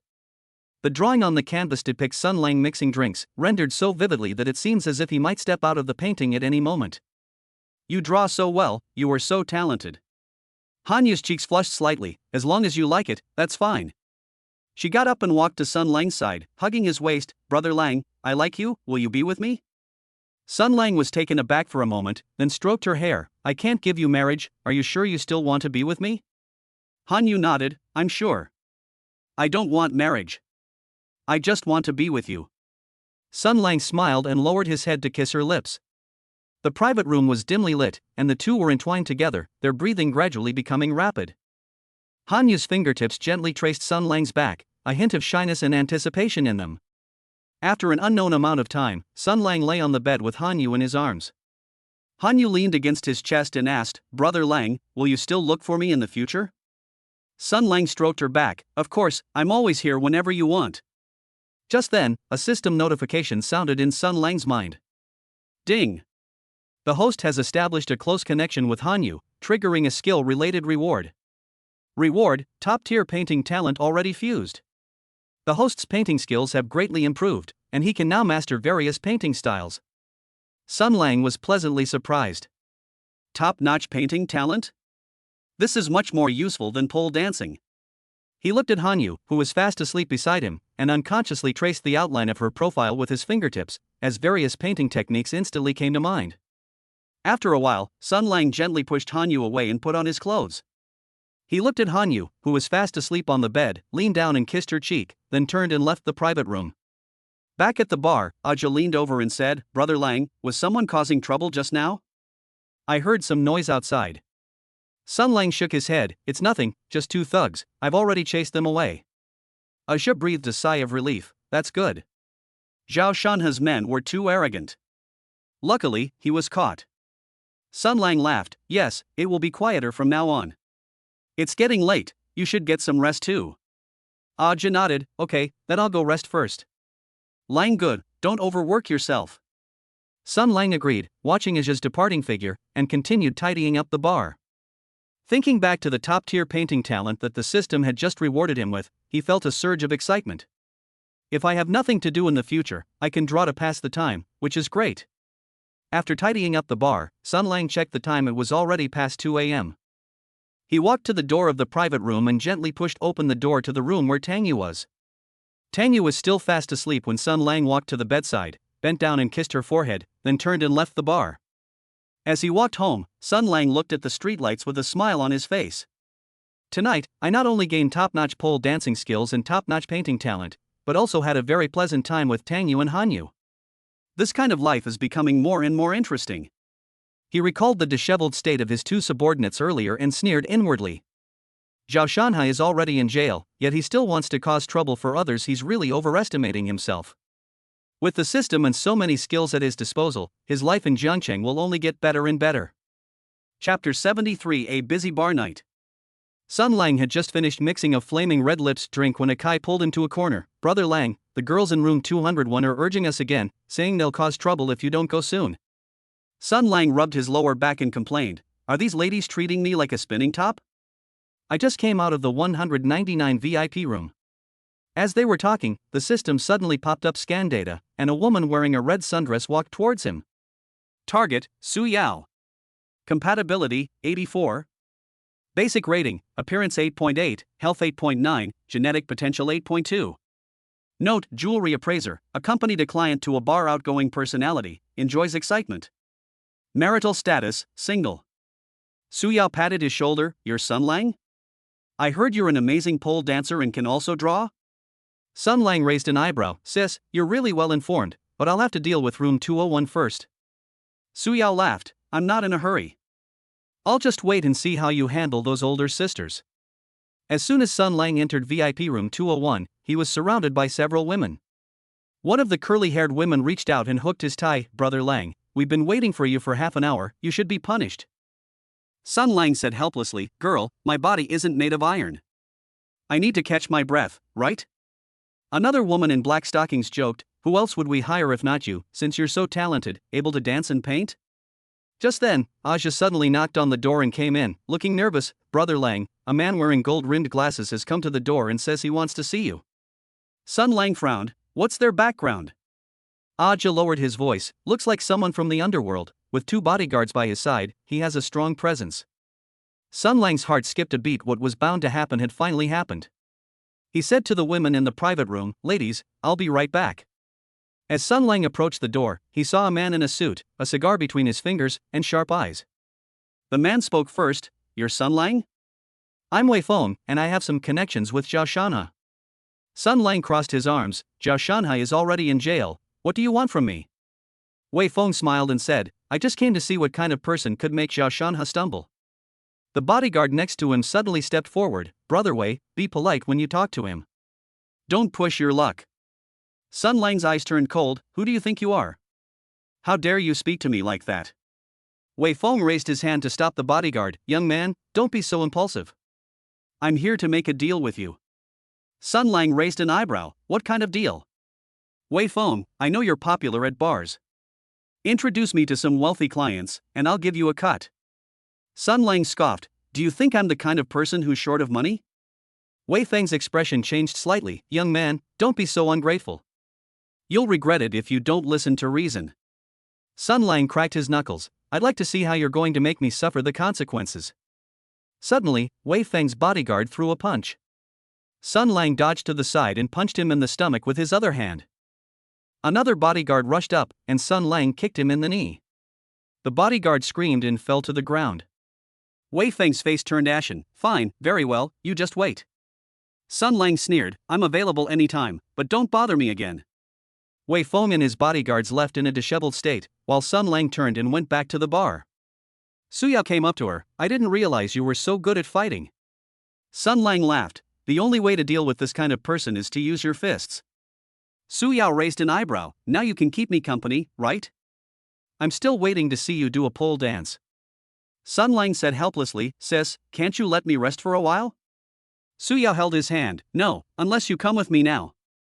The two entered private room 202. Su Yao closed the door, turned around and hugged Sun Lang's waist. "I've actually wanted to get to know you for a long time." Sun Lang stroked her hair. "Oh? Why?" Su Yao looked up at him, her eyes filled with desire. "Because I heard that you were very capable." Sun Lang lowered his head and kissed her forehead. "Would you like to try?" Su Yao tiptoed and kissed his lips. The private room was dimly lit, and Su Yao's fingers gently traced Sun Lang's back. Sun Lang untied her slip dress, and the air became scorching the moment their skin touched. Su Yao's breathing gradually quickened, and her fingertips gripped his shoulders tightly. After an unknown amount of time, the two lay on the bed, Su Yao leaning against his chest. As expected, he lives up to his reputation. Just then, a system notification sounded. Ding!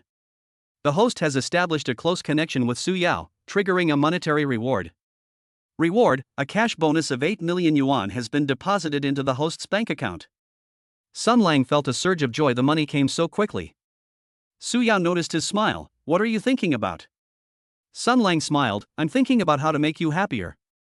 He got up and walked to the center of the private room, saying to Su Yao, "I'll do a pole dance for you." As the music started, Sun Lang moved his body to the rhythm, his pole dancing movements fluid and sexy. Su Yao looked at him, her eyes filled with amazement. "You are truly a treasure of a man." After the dance, Sun Lang walked to the bedside, and Su Yao reached out and hugged his neck, kissing his lips again. After a while, Su Yao fell asleep against his chest. Sun Lang gently pushed her away and put on his clothes. He looked at Su Yao, who was fast asleep on the bed, leaned down and kissed her cheek, then turned and left the private room. As soon as I stepped out of the private room, I saw Akai running over. "Brother Lang, the ladies in room 198 are urging us again. They said if you don't go soon, they'll file a collective complaint." Sun Lang rubbed his lower back and said helplessly, "I know, I'll go right now." In my mind, I was complaining, these old ladies are really going to drain me dry. He entered VIP room 198, where 3 women were sitting. They all laughed when they saw him come in. One of the women with short hair said, "Brother Lang, we've been waiting for you for so long, hurry up and draw us a picture." Sun Lang picked up his paintbrush and said helplessly, "Girls, can you let me have a drink of water first?" Another long-haired woman handed him a glass of wine. "Drink first, then paint." Sun Lang took the glass and drank it all in one gulp. Are you trying to get me drunk? The short-haired woman laughed. I'm going to get you drunk so you'll listen to me. Sun Lang picked up his paintbrush and began to paint their portraits. The system suddenly displayed scan data. It was that short-haired woman. Target, Tian. Compatibility, 81. Basic rating, appearance 8.6, health 8.8, genetic potential 8.0. Note, clothing store owner, outgoing personality, enjoys lively atmospheres, often visits bars to relax. Marital status, single. Sun Lang finished drawing quickly, and Tian took the paper and said, Brother Lang, you drew so well, you're even better than a professional painter. Sun Lang laughed. Sis, stop praising me. If you keep praising me, I'll get all cocky. The long-haired woman teased, Brother Lang, now that you've finished the painting, isn't it time to do a pole dance? Sun Lang said helplessly, Girl, my legs are about to give way, can you please let me go? Tian laughed, No, unless you stay with us until dawn. Sun Lang lamented inwardly, when will this ever end? Just then, the door to the private room was pushed open, and Li Mengyao walked in. Ladies, that's enough. Don't tire him out. He has to go to work tomorrow. Tian said with dissatisfaction, Mengyao, are you feeling sorry for him? Li Mengyao laughed, I'm worried about my business. If he collapses from exhaustion, who will you guys hang out with? Sun Lang quickly chimed in, that's right, ladies. If I fall down, you guys won't have any fun. Tian snorted, Fine, I'll let you off the hook today, but I'll settle the score with you tomorrow. After everyone left, Li Mengyao looked at Sun Lang and said, You're getting more and more popular lately. Sun Lang rubbed his lower back. Being popular isn't a good thing either, my body can barely take it anymore. Li Mengyao laughed, Who told you to be so capable? You can dance, paint, and even mix drinks. Sun Lang said helplessly, Sister, please stop making fun of me. Li Mengyao patted his shoulder, Alright, you should get some rest too, don't overwork yourself. Sun Lang nodded and turned to leave the private room. As they walked to the bar, Aja handed him a glass of water. Brother Lang, you must be tired today. Have some water and take a break. Sun Lang took the water glass and drank it all in one gulp. You're right, these old ladies are too much trouble. Aja laughed, Who told you to be so popular? By the way, is everything alright with Wei Feng earlier? Sun Lang shook his head, It's nothing, he's just a clown, don't worry about him. Aja breathed a sigh of relief, That's good. I was worried he would cause you trouble. Sun Lang laughed, If he dares to come, I'll show him what I'm capable of. Sun Lang checked the time, it was already past 2 a.m. He said to Aja, I'm going back now, I'll come back tomorrow. Aja nodded, Okay, take care, Brother Lang. As he walked out of the bar, Sun Lang stretched and thought to himself, Although I'm tired, life is quite fulfilling. He touched his phone in his pocket and saw that his bank card balance had increased again, which made him feel happy. Tomorrow will be another busy day, but he's prepared. As he walked home, Sun Lang looked at the streetlights with a smile on his lips. He recalled the events of the day, feeling happy, tired, and a little nervous. But that's his life, a mix of pain and joy. Chapter 74 Undercurrents Beneath the Prosperity, nearly 4,000 words. Just as Sun Lang pushed a specially made starry kiss to the bar, a Kai came over and offered him a cigarette. Brother Lang, Sister Su Qing just called and asked you to come over tonight. Sun Lang lit a cigarette, took a puff, and raised an eyebrow. What's wrong with this lady now? Didn't I just accompany her to her prenatal checkup a couple of days ago? Kai scratched his head. It seems she said she wanted to drink the soup you made, and that Sister Lin Wan and Sister Zhaoya were also at her house. Sun Lang smiled helplessly. Alright, I'll go over after I've dealt with room 188. As they were talking, the system suddenly popped up scan data, and a woman in a beige dress walked into the bar. Target, Xiao Yu. Compatibility, 85%. Basic rating, appearance 8.9, health 9.0, genetic potential 8.3. Note, wine connoisseur, visiting the bar to evaluate the wine's composed personality, with exceptional knowledge of wine. Marital status, single. Xiao Yu walked to the bar, her gaze falling on the wine rack. I heard you have 1982 Lafite here? Sun Lang stood up, Sis, you have a good eye. But you have to order in advance, there's only one bottle left today. Xiao Yu nodded, then let's open it. And make me a mojito too. Sun Lang deftly mixed the drinks. Is this your first time at our bar, sister? Xiao Yu took the glass. I heard from a friend that the wine and service here are quite good. Sun Lang smiled and said, If you like it, come often, and I'll reserve a VIP spot for you. As they were talking, the door to VIP room 188 was pushed open, and a curly-haired woman poked her head out. "Brother Lang, we've been waiting for you for half an hour." Sun Lang smiled apologetically at Xiaoyu. "Sister, I'll go take care of things now. Call me if you need anything." As soon as he entered the private room, 3 women surrounded him. One of them, wearing a cheongsam, reached out and pinched his cheek. "Brother Lang, if you hadn't come, we would have torn the bar down." Sun Lang said helplessly, "Ladies, I'm here now. What would you like to drink?" Another woman in a short skirt joked, "We don't drink, we just want you to do a pole dance." Just as Sun Lang was about to speak, his phone rang. It was Su Qing calling. He answered the phone. "Hello, Grandma, what's up?" Su Qing's voice carried a hint of grievance. "When are you coming?" "Wan, yeah, and I have been waiting for you for ages." Sun Lang glanced at the woman in the private room. Almost there, almost there. I'll be there as soon as I've finished dealing with things here." After hanging up the phone, Sun Lang said to the women in the private room, "Ladies, I'm really sorry, I have to go first because of something urgent." The woman in the cheongsam complained, "Brother Lang, this is really unfair of you."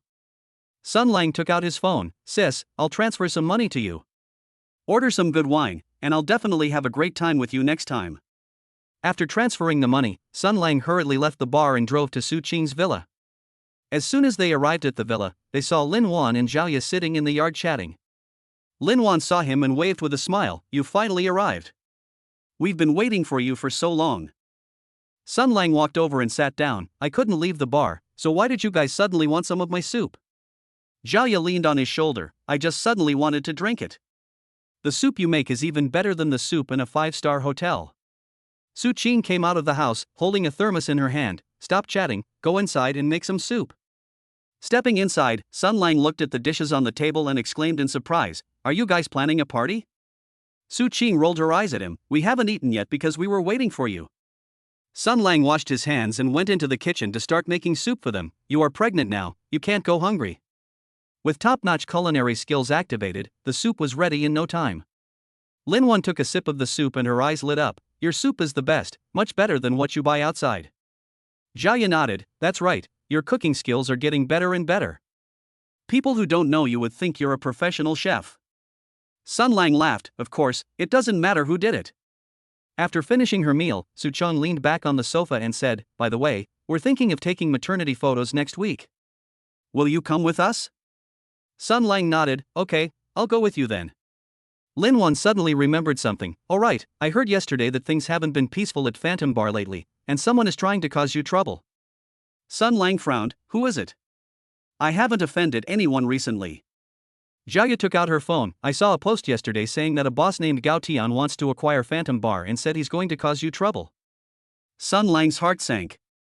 He had heard of this Gao Tian. He was a well-known real estate developer in Jiangcheng, whose methods were far from honorable. He took out his phone and called Ajay. "Has anything unusual happened at the bar lately?" Ajay's voice sounded a little nervous. "Brother Lang, some strange men came to the bar and caused trouble yesterday, and they even asked about you." Sun Lang gripped his phone tightly. "I understand. Be careful and report to me immediately if anything happens." After hanging up the phone, Sun Lang said to Su Qing and the others, "It's nothing, just a little trouble, I can handle it." Su Qing looked at him worriedly. "Don't be careless, that Gao Tian is not someone to be trifled with." Sun Lang ruffled her hair. "Don't worry, I know what I'm doing." After chatting for a while, Sun Lang checked the time. "It's getting late, I should go back. I still need to keep an eye on the bar." Su Qing pulled him back. "Won't you stay a little longer?" Sun Lang shook his head. "No, I have to go back quickly, it wouldn't be good if something happened." After leaving the villa, Sun Lang drove back to the bar. As soon as he arrived at the bar entrance, he saw several strange men standing at the door, staring at him with hostile eyes. One of the men stepped forward. "You're Sun Lang?" Sun Lang nodded. "Yes, that's me." "Who are you? Do you need something from me?" The man sneered. "We are Mr. Gao's men. Mr. Gao would like to invite you for a cup of tea." Sun Lang crossed his arms. "Gao Tian?"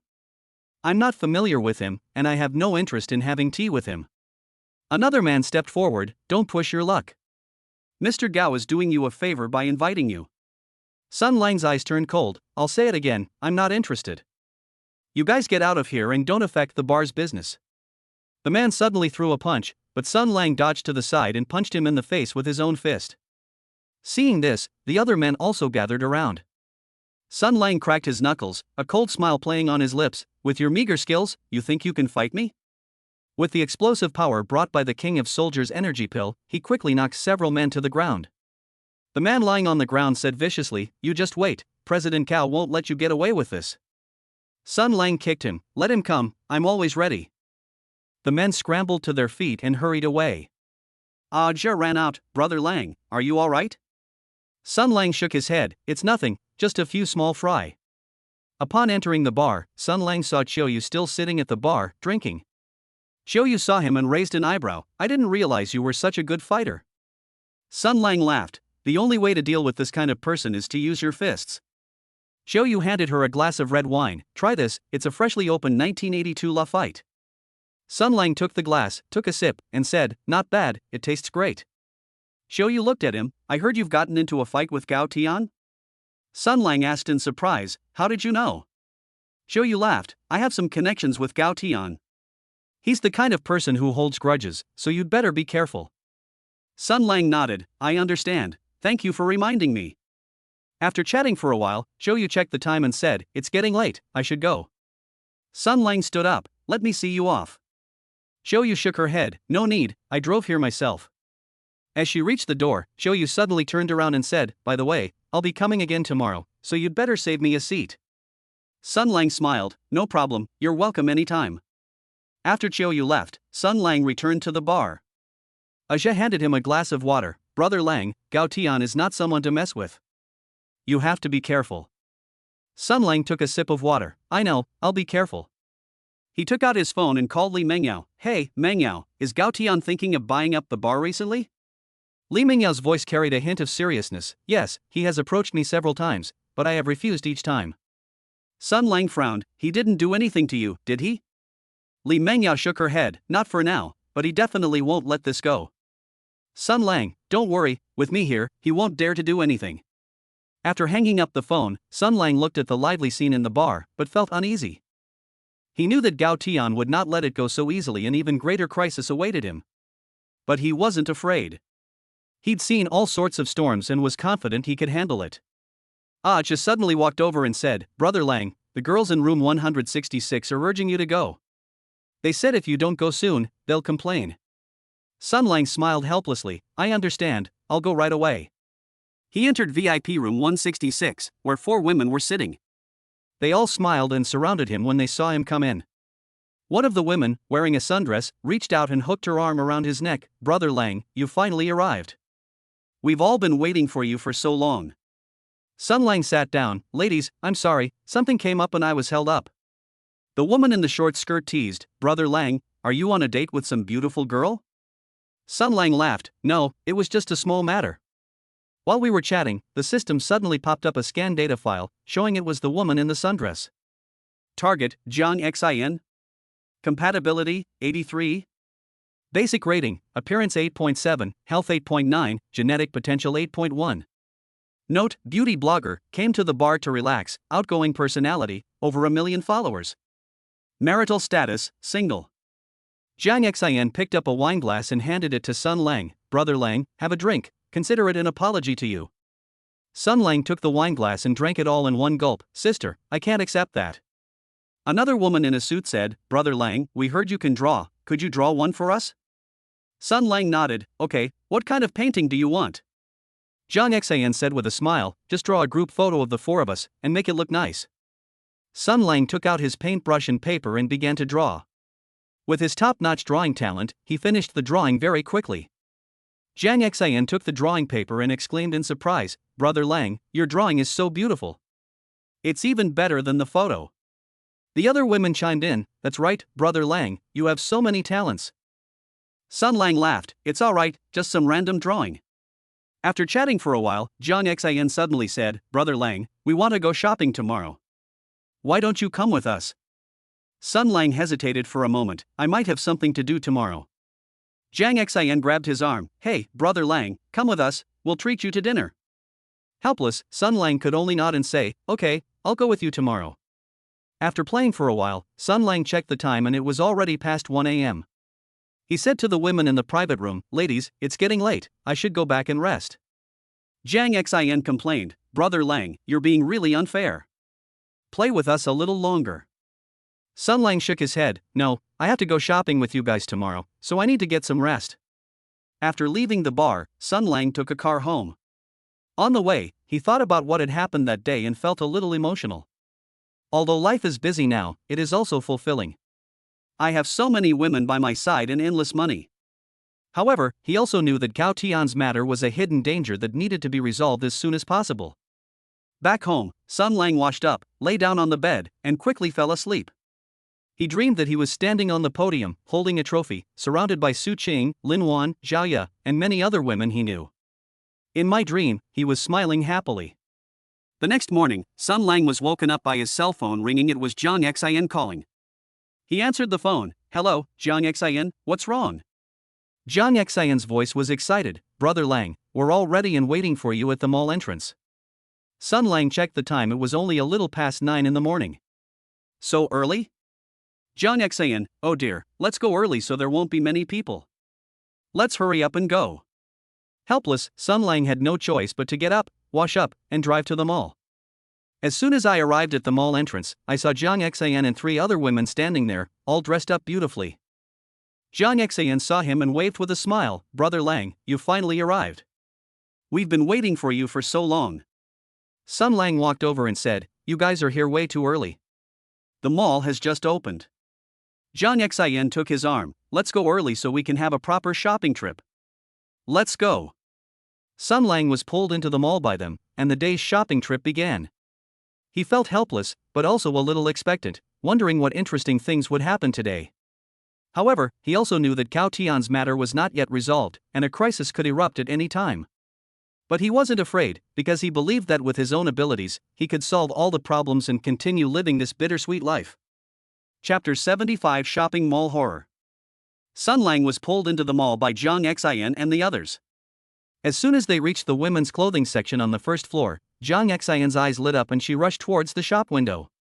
"Brother Lang, what do you think of this dress? I'll definitely look good in it." Jiang Xin picked up the dress and held it up against herself. Sun Lang nodded. You look good in anything." He meant it sincerely, as Jiang Xin already had a great figure. Another woman in a suit joked, "Wow, Brother Lang, you're so sweet talking."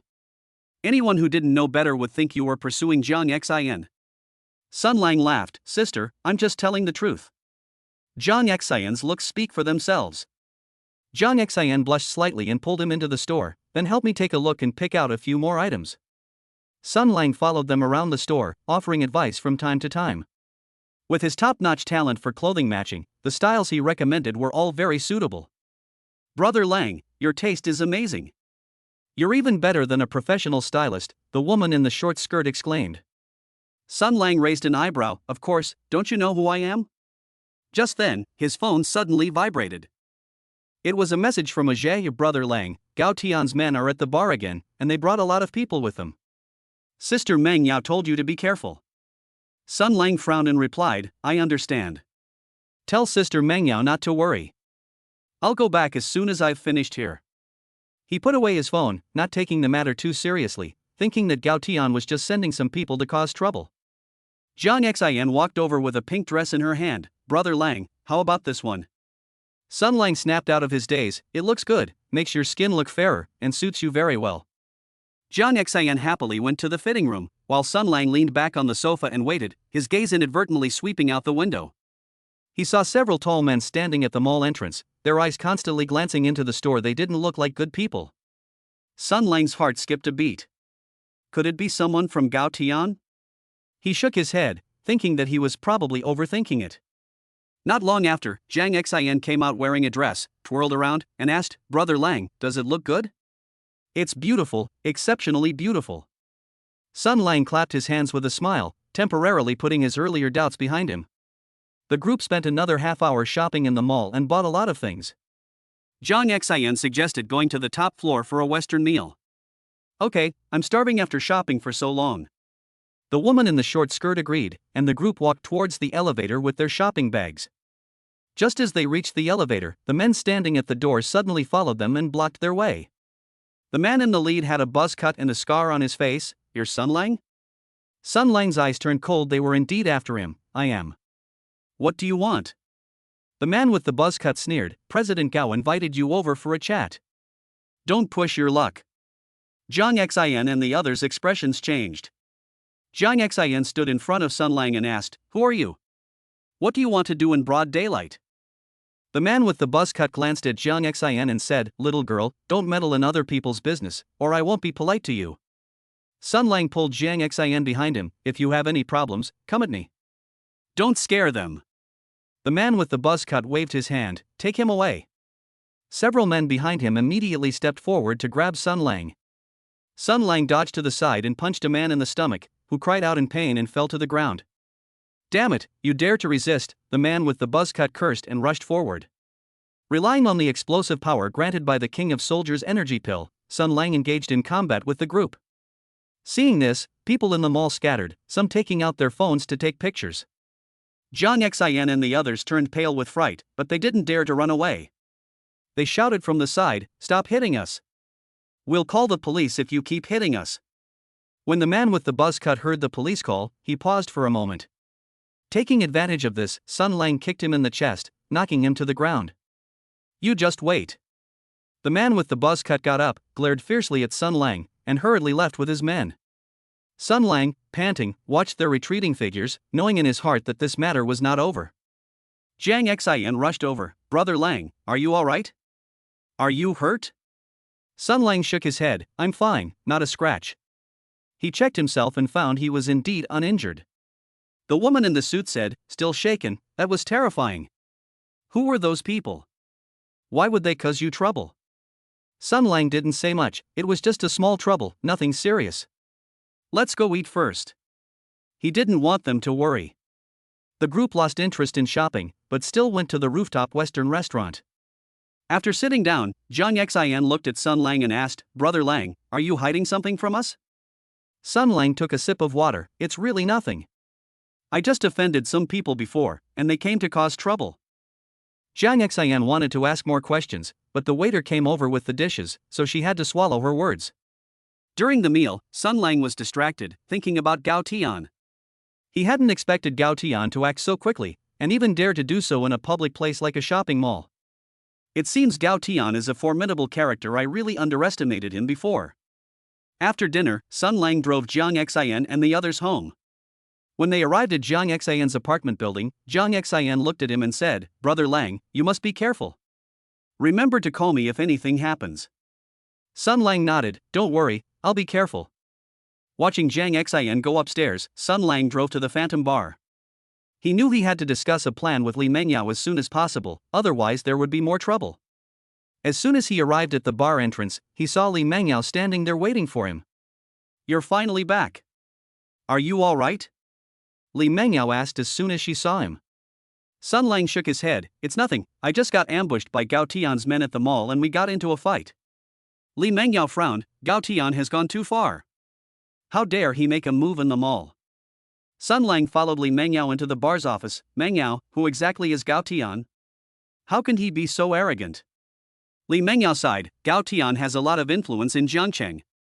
He has connections in both the legitimate and criminal worlds, and many bosses have to give him some leeway." Sun Lang exclaimed in surprise, "That's amazing. Then why is he so determined to acquire our bar?"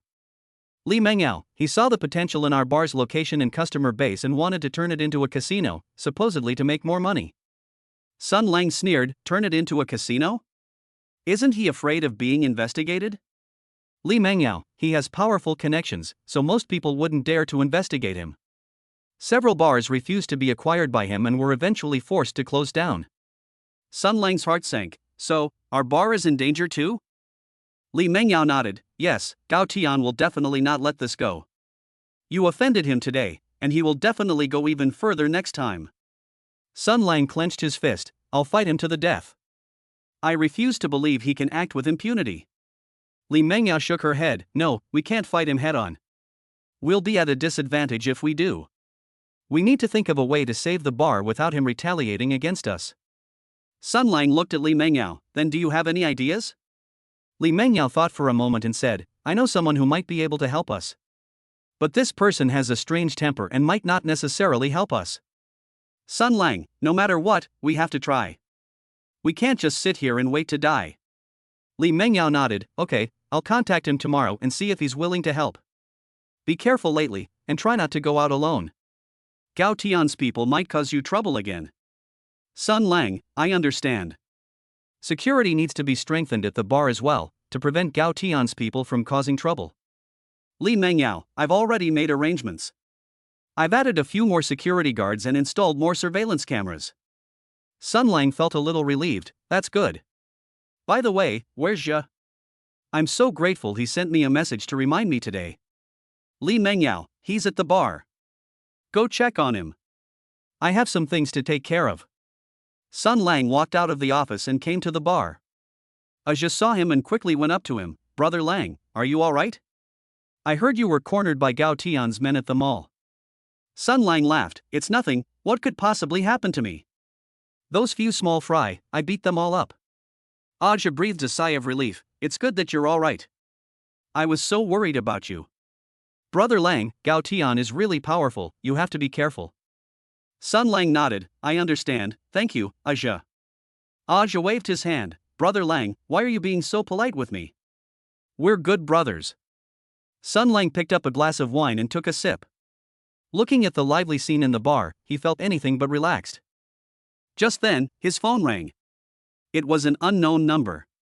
He hesitated for a moment, then answered the call. Sun Lang, this is Gao Tian. A deep voice came from the other end of the phone, carrying a hint of threat. Sun Lang's eyes turned cold. Gao Tian? What do you want to do? Gao Tian sneered. Nothing, I just wanted to tell you, don't be stubborn and ask for trouble. Be a good boy and follow me, and I can make your life a little easier. Otherwise, you and your bar won't have an easy time. Sun Lang, don't even dream about it. I'm not going to work with you. If you dare to touch me or the bar, I won't let you get away with it. Gao Tian, fine, very well. I'll see how long you can keep up your stubbornness. You wait, I'll make you regret this. After saying that, Gao Tian hung up the phone. Sun Lang held his phone, his face grim. It seems that a direct confrontation between him and Gao Tian is inevitable sooner or later. Chapter 76 Undercurrents.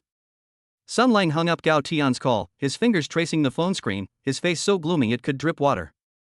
Seeing his expression, Zhe handed him a prepared cocktail. Brother Lang, don't get angry with this kind of person, it's not worth it. Sun Lang took the wineglass, tilted his head back and took a big gulp. The spicy liquid slid down his throat, but it couldn't suppress the anger in his heart. It's not that I want to be angry, it's just that Gao Tian has gone too far. Does he really think I'm easy to bully? He slammed his glass down on the bar. The music in the bar was still loud, and the people on the dance floor were immersed in joy. No one knew that a crisis was quietly approaching. The next morning, Sun Lang was woken up by Li Mengyao's phone call before he was fully awake. Sun Lang, something bad has happened. The bar has been raided. They say someone reported us for involvement in prostitution and gambling. Li Mengyao's voice was filled with anxiety. Sun Lang instantly snapped out of his daze and quickly got out of bed. What? I'm coming right now. When I arrived at the bar, there were several police cars parked outside, and several police officers were talking to the staff. When Li Mengyao saw him, she quickly walked over. The bar is currently closed because they say they're investigating. I don't know when it will be able to reopen. Sun Lang frowned. It must be Gao Tian's doing. He's trying to cut off our escape route. As they were talking, a man in plainclothes walked over and looked at them with disdain. You're the bar's manager? Come with us to the station to cooperate with the investigation. Sun Lang suppressed his anger and followed the police to the police station. After a series of questions, he was not released until the afternoon. As Sun Lang walked out of the police station, he saw Li Mengyao waiting for him at the door. How are you? Are you all right? Li Mengyao quickly stepped forward. Sun Lang shook his head. It's nothing, they just took a statement, and they didn't find any evidence. But the bar is closed, so we can't do business here.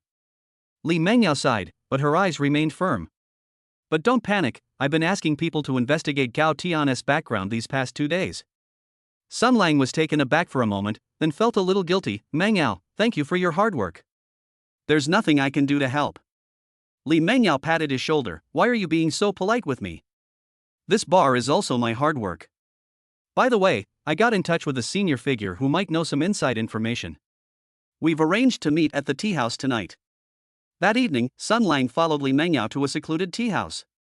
The tea house was quiet and not crowded. An elderly man dressed in a tang suit sat in a corner, holding a purple clay teapot in his hand, slowly sipping his tea. Li Mengyao quickly stepped forward and said respectfully, "Mr. Zhou, thank you for your help." This is my friend, Sun Lang. Old Zhou raised his eyes and looked at Sun Lang. Young man, so it was you who went up against Gao Tian? Sun Lang nodded. Hello, Elder Zhou, it's Gao Tian who's pressing us relentlessly, we have no choice. Old Zhou gestured for them to sit down and poured them a cup of tea. That kid Gao Tian has been running rampant in Jiangqing for many years. He has powerful backers and is not easy to deal with. Li Mengyao quickly chimed in, "Mr. Zhou, we know it's difficult, but the bar can't just disappear like this. If you know anything that can restrain him, please let us know." Old Zhou took a sip of tea and said slowly, "He has recently been in contact with a group of foreign forces, and it seems that he is doing arms business. This is a serious crime." Sun Lang's eyes lit up. Really? If we can get the evidence, can we bring him down? Old Zhou shook his head. It's not that easy. He's meticulous in his work, and he keeps the location and time of the transaction very well hidden. Li Mengyao hurriedly said, "Old Zhou, we're not afraid of trouble. As long as we have a clue, we'll investigate." Old Zhou glanced at Li Mengyao, then took out a slip of paper from his pocket. "I asked around, and he'll be making a transaction at an abandoned warehouse in the suburbs next Wednesday. Be careful." Li Mengyao took the note with both hands and clutched it tightly. "Thank you, Mr. Zhou, we will remember this kindness." Leaving the tea house, Sun Lang looked at Li Mengyao and asked, "What do we do next? How are the two of us going to get the evidence?" Li Mengyao pondered for a moment. "I'll ask a few more trustworthy friends to help keep watch, and also prepare some self-defense items." Over the next few days, Li Mengyao was extremely busy. During the day, she ran all over Jiangqing trying to pull strings, and at night she had to go back to the bar to arrange for the employees to be appeased. Sun Lang saw this and felt very uncomfortable, but he could only help manage the miscellaneous affairs of the bar and occasionally hand Li Mengyao a cup of hot water. On the third day, Li Mengyao excitedly found Sun Lang. "I have good news. My friend has found out the defenses around the warehouse and even found two brothers who know how to conduct reconnaissance to help us." Sun Lang breathed a sigh of relief. "That's great. With their help, we have a much better chance of success." That afternoon, the police station suddenly called to say that the investigation into the bar had ended and it could resume normal operations. Li Mengyao said with a smile, "It must be because someone I asked talked to the police station that Gao Tian's little tricks didn't work." The two hurried to the bar, and when they opened the door, the employees all crowded around them. "Boss, can we reopen now?" a waiter asked eagerly. Li Mengyao nodded. "Okay, everyone hurry up and clean up. We can open the door tonight." The employees cheered. Sun Lang looked at the busy crowd and said to Li Mengyao, "This time, we really owe you a lot." Li Mengyao waved her hand. "It's all for the bar, don't be so formal." In the evening, the bar reopened, and regular customers flocked in, quickly restoring its former bustling atmosphere. Li Mengyao pulled Sun Lang to a corner. "The day after tomorrow is the trading day. My friend has already rented a small house near the warehouse. We'll observe from there." Sun Lang nodded. "Okay, I'll follow your arrangements." The next morning, Li Mengyao, along with Sun Lang and two helpers, went to the suburbs ahead of time. The group hid in the small hut and observed the warehouse through the window. "Look, there are 4 guards at the warehouse entrance, all armed," one of the brothers said, pointing to the warehouse. Li Mengyao took out her binoculars. "It looks like there are still people moving things inside. They're probably preparing goods for a transaction." Sun Lang clenched his fist. "When they make the transaction, we'll sneak in and record the evidence." They waited until 3 p.m. when several black cars suddenly pulled up in front of the warehouse. Gao Tian got out of one of the cars, a cigar between his fingers. Li Mengyao said in a low voice, "They're here. Get the recorder ready." The group quietly circled around to the back door of the warehouse, and Li Mengyao friend gently pried open a crack with a tool. Sun Lang held the recorder close to the crack in the door, and Gao Tian's voice came from inside. "How's the quality of this batch of goods?" "Let's hope nothing goes wrong." Another man's voice rang out. "Don't worry, Mr. Gao, they've all been carefully selected, there's no problem." Sun Lang quickly pressed the record button and recorded their conversation. Just then, someone in the warehouse suddenly shouted, "Who's at the back door?" Li Mengyao's expression changed. "Oh no, we've been discovered. Run." The group turned and ran, but the people inside the warehouse chased after them with guns, bullets whistling past their ears. Get in the car. Li Mengyao's friend had already parked the car not far away, and the group quickly jumped in. The car sped away. Sun Lang looked at the recording pen in his hand and said excitedly, "We've got the evidence. Gao Tian can't escape this time." Li Mengyao smiled and wiped the sweat from her forehead. At least it wasn't a waste of time. Now we just have to wait and see him get his comeuppance. Looking into Li Mengyao's tired yet bright eyes, Sun Lang secretly vowed that he would help Li Mengyao more in the future and not let her suffer so much alone anymore. Chapter 77: Fire-Devouring Phantom. Clutching the recording pen, Sun Lang dragged Li Mengyao to the police station early the next morning. He was convinced that with this evidence, Gao Tian would definitely not be able to escape. The police officer who received them took the recorder, but his face darkened after listening to the recording. "You're spreading rumors." Gao Tian is one of Zhongqing's top 10 outstanding entrepreneurs. How could he do such a thing? Sun Lang was stunned, unable to believe his ears. "Officer, this recording is real. We saw him go to the warehouse to make the transaction with our own eyes." The police waved his hand impatiently. "Stop making trouble here. If you dare to spread rumors and cause trouble again, we will arrest you for disturbing public order." Li Mengyao quickly tugged at Sun Lang's arm, signaling him to stop talking. As the two walked out of the police station, Sun Lang's fists were clenched tightly, his knuckles turning white. How could this be? We have all the evidence, why aren't they filing a case? Sun Lang's voice was filled with confusion and anger. Li Mengyao sighed. "I told you long ago that Gao Tian has powerful backers. I never expected that he could even get in touch with the police station." As they were talking, the police station doors suddenly opened, and Gao Tian walked out chatting and laughing with a man in a police uniform. That man was none other than the chief of the Zhongqing police station. Sun Lang's eyes instantly turned red. Just as he was about to step forward, Li Mengyao held him back tightly. As Gao Tian passed by them, he paused, leaned close to Sun Lang's ear, and said in a voice only the two of them could hear, "You just wait." After saying that, he smiled, patted the director on the shoulder, got into a black sedan, and drove away. Sun Lang stared at the taillights, his teeth grinding together, but there was nothing he could do.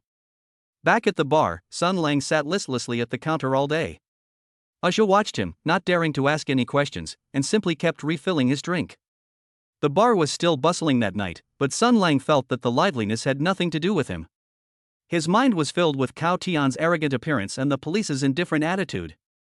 Looking at him, Li Mengyao felt bad too, but could only comfort him. "Don't be too sad, let's think of another way." Sun Lang shook his head. "What other options are there? Even the police are helping him, we can't possibly defeat him." At 5 in the morning, Sun Lang had just returned home when he was awakened by a frantic phone call.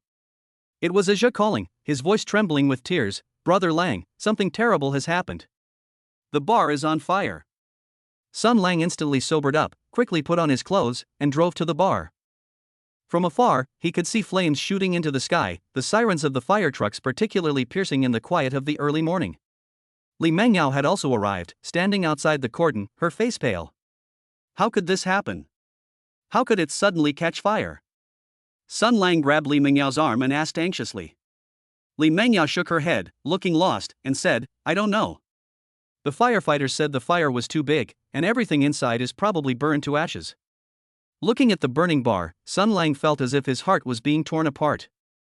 This place was not only Li Mengyao's life's work, but also held too many of his memories. After daybreak, the fire was finally extinguished. The bar was reduced to ruins. The once bustling dance floor and brightly lit bar were now charred remains. At this moment, a man in a black suit walked up to Li Mengyao and whispered a few words. Li Mengyao's face grew increasingly pale, and finally, with a livid expression, she nodded. After the man left, Sun Lang quickly went up to him. "What happened? What did he say to you?" Li Mengyao took a deep breath, her voice filled with suppressed anger. "He said he's only doing this out of respect for me, just to teach you a lesson.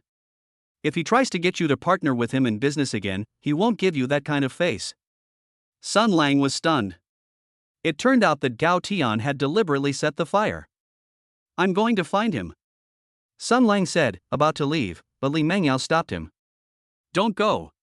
Li Mengyao's voice was tinged with exhaustion. "My family also advised me that it's not worth ruining things over a bar, or there will be an earthquake in Zhongcheng." Sun Lang looked at Li Mengyao, his heart filled with guilt. "I'm sorry, it's all because of me that you suffered such a great loss." Li Mengyao shook her head. "It's not your fault, it's my own fault for not being able to protect the bar." Over the next few days, Li Mengyao was busy dealing with the aftermath of the bar fire. Watching her bustling about, Sun Lang felt increasingly uneasy. He knew that Li Mengyao was so frustrated because of him. If he hadn't offended Gao Tian, the bar wouldn't be in this state. That evening, Sun Lang approached Li Mengyao and said earnestly, "Mengyao, I want to quit Phantom Bar." Li Mengyao was stunned. "What did you say? Why are you quitting?" Sun Lang smiled, but his eyes were firm. "I've dragged you into this, and I can't cause you any more trouble. Besides, I want to do something myself. I can't keep hiding behind you." Li Mengyao wanted to persuade him further, but Sun Lang interrupted her. "Don't try to persuade me anymore, I've already made up my mind. I'll find a way to compensate you for the bar's losses." Li Mengyao looked at him, tears welling up in her eyes. "You don't need to do this, we're friends." Sun Lang patted her shoulder. "Precisely because we're friends, I can't let you be a burden anymore. Don't worry, I'll take good care of myself." The next day, Sun Lang packed his things from the bar and left the place he had spent so much time in. Ajia saw him to the door, his eyes red-rimmed. "Brother Lang, will you ever come back?" Sun Lang smiled and said, "Yes, I will. When I am able, I will definitely come back and help Mengyao reopen the bar." After saying that, he got into the car, started the engine, and drove away. As he watched the familiar streets recede into the distance, Sun Lang felt a mix of emotions. He knew that leaving the bar was just the beginning. He had to become stronger to protect those he wanted to protect and to teach Gao Tian a lesson. He took out his phone and dialed a number. "Hey, help me find all the information about Gao Tian, the more detailed the better." A voice came from the other end of the phone. "Brother Lang, what do you want to do? Gao Tian is not someone to be trifled with." Sun Lang's eyes turned cold. "I know, but he ruined Mingyao's bar, and I must avenge that." After hanging up the phone, Sun Lang gripped the steering wheel tightly, and the car sped forward. He didn't know what difficulties the future held, but he knew he would never back down. "Gao Tian, you just wait. One day, I will make you pay for everything you've done." Chapter 78 System Reminder. Sun Lang drove away from the old site of the Phantom Bar, feeling utterly frustrated. He had thought that if he left the bar, Gao Tian would stop, but his phone rang shortly after he left. It was Su Qing calling, her voice tinged with panic. "Sun Lang, I feel like someone's been following me lately, whether I'm going home or to my prenatal checkup." Sun Lang's heart jumped. "Don't panic, I'm coming right away." Before he could even start the car, Lin Wan called, "Sun Lang, I think I'm being followed. I just saw a strange man staring at me at the entrance of the residential area." Immediately afterward, Zhao Ye called, reporting the same situation. Sun Lang gripped his phone, his fingers turning white from the pressure. He knew this must be one of Gao Tian's men. Gao Tian was trying to force him to submit by threatening the women. Sun Lang took a deep breath and called Su Qing, Lin Wan, and Zhao Ye back, telling them to go home first and not to contact him for the time being. "Only by staying away from me can you be safe. I'll come find you after I've dealt with Gao Tian." Sun Lang's voice was filled with helplessness. Su Qing was silent for a moment on the other end of the phone, then said softly, "Be careful, don't force yourself." After hanging up the phone, Sun Lang felt a wave of powerlessness. He thought he could protect them, but in the end, all he could do was let them drift away from him. Sun Lang drove aimlessly through the streets, finally stopping in front of the Nightfall Bar. This was where the system was activated, and where his dream began. Stepping into the bar, the familiar music and lights greeted him, but he lacked his usual enthusiasm. He found a corner seat, ordered a bottle of whiskey, and began drinking it down in silence, one glass after another. He thought about everything he had now: money, women, various skills, but in Gao Tian's eyes, he was like an actor, someone to be trampled on at will. He thought of Zhao Tiancheng, Zhang Lei, Zhang Hao, and Su Ming, people who had never respected him and treated him like dirt. Even Zhao Shanha's underlings, who were already in prison, had dared to make threats against him before. No matter how good he was at fighting, in the eyes of those powerful people, he was just another person. The more Sun Lang thought about it, the more annoyed he became, and he downed another glass of wine. Just as he was getting tipsy, the system's voice suddenly rang in his mind. Ding! The host's strong sense of crisis and anger has been detected. The many children, many blessings system is proactively reminding the host. Sun Lang was taken aback. This was the first time the system had proactively reminded him. The host's development of the system is still at the most basic level, failing to fully utilize the system's functions. Sun Lang frowned, puzzled. What do you mean? The hosts are seeking partners who meet their criteria, and almost all of them have an appearance score below 9.0. Only one person has an appearance score above 9.5. Sun Lang instantly recalled the top actress Su Wan he had met that time. Her looks were rated 9.9, and she was rewarded with 100 million yuan in cash. Ding. System reminder to host, it's a pity the reward was cash. If it had been a skill-based reward, it might have had a different effect, and might even have unlocked more system functions. Everything depends on the quality and quantity of the targets the host seeks. The higher the quality and the greater the quantity of targets, the more powerful the functions the system unlocks. Sun Lang was startled. The system's words made him suddenly realize the truth. He recalled that when the number of eligible targets was small, the cash reward was only tens of thousands of yuan. Later, as the number increased, the reward rose to 200,000 yuan, then to less than 1 million yuan, and finally to more than 1 million yuan or even 100 million yuan. The changes in reward amounts are indeed closely related to the number of qualified individuals. Moreover, Su Wan's case saw the highest level of achievement due to its exceptionally high quality, resulting in the peak of the reward. If I can find more high-quality candidates like Su Wan, I can not only get higher rewards, but I might also unlock more powerful skills or even the system's hidden functions. At that time, let alone a high heaven, I will be able to fight against even more powerful forces. Sun Lang put down his wine glass, his eyes brightening. The previous sense of powerlessness vanished, replaced by a strong fighting spirit. He had always used the system as a tool to acquire money and women, but he overlooked the greater potential behind it. The system's proactive reminder gave him new hope. To protect those he cared about and to avoid being manipulated by others, he needed to become stronger, and the key to becoming stronger lay within the system. Sun Lang took out his phone and began to recall in his mind which high-quality women were in Jiangcheng. He knew that his next goal was to find more women with a beauty score of 9.0 or higher. Just then, a woman walked into the bar. She was wearing a red dress, had a graceful figure, and was extremely beautiful, instantly attracting everyone's attention. Sun Lang's gaze was also drawn to her, and the next second, the system's scan data popped up. Target, Xu Fei. Compatibility, 92%. Basic rating, appearance 9.3, health 9.1, genetic potential 8.8. Note, international supermodel, relaxing at a bar during a work break, has a cool and aloof personality, holds an extremely high position in the fashion industry. Marital status, single. Sun Lang's eyes lit up immediately. This was exactly the high-quality, qualified candidate he was looking for. He straightened his clothes, took a deep breath, and got up to walk towards Xu Fei. Miss, is this seat taken? Sun Lang asked with a polite yet humorous smile. Xu Fei looked up at him, her eyes cold. Nobody's here. Sun Lang sat down opposite her and beckoned to the waiter. Order this lady a drink she likes and put it on my tab. Xu Fei frowned. I can order it myself. Sun Lang smiled and said, don't be so cold. Meeting is fate. It's just a drink. Xu Fei did not refuse again, but simply stared silently at the wine glass. Sun Lang started a conversation. Is this your first time at Nightfall Bar, miss? Xu Fei nodded. Yeah, I just finished work and came here to relax. I see. Miss, you have an extraordinary air about you. You must work in the arts, right? Sun Lang continued to ask. Xu Fei glanced at him. I'm a model. International supermodel Xu Fei? Sun Lang feigned surprise, but he already knew her identity through the system. Xu Fei was somewhat surprised. You know me? Sun Lang laughed. Of course, Miss Chu is so famous in the fashion industry, how could I not know her? The two started chatting like this. Xu Fei was initially quite aloof, but gradually relaxed under Sun Lang's humorous and witty conversation. Sun Lang knew that it would take time to establish a close connection with Xu Fei. But he wasn't in a hurry. He now had a clear goal and direction.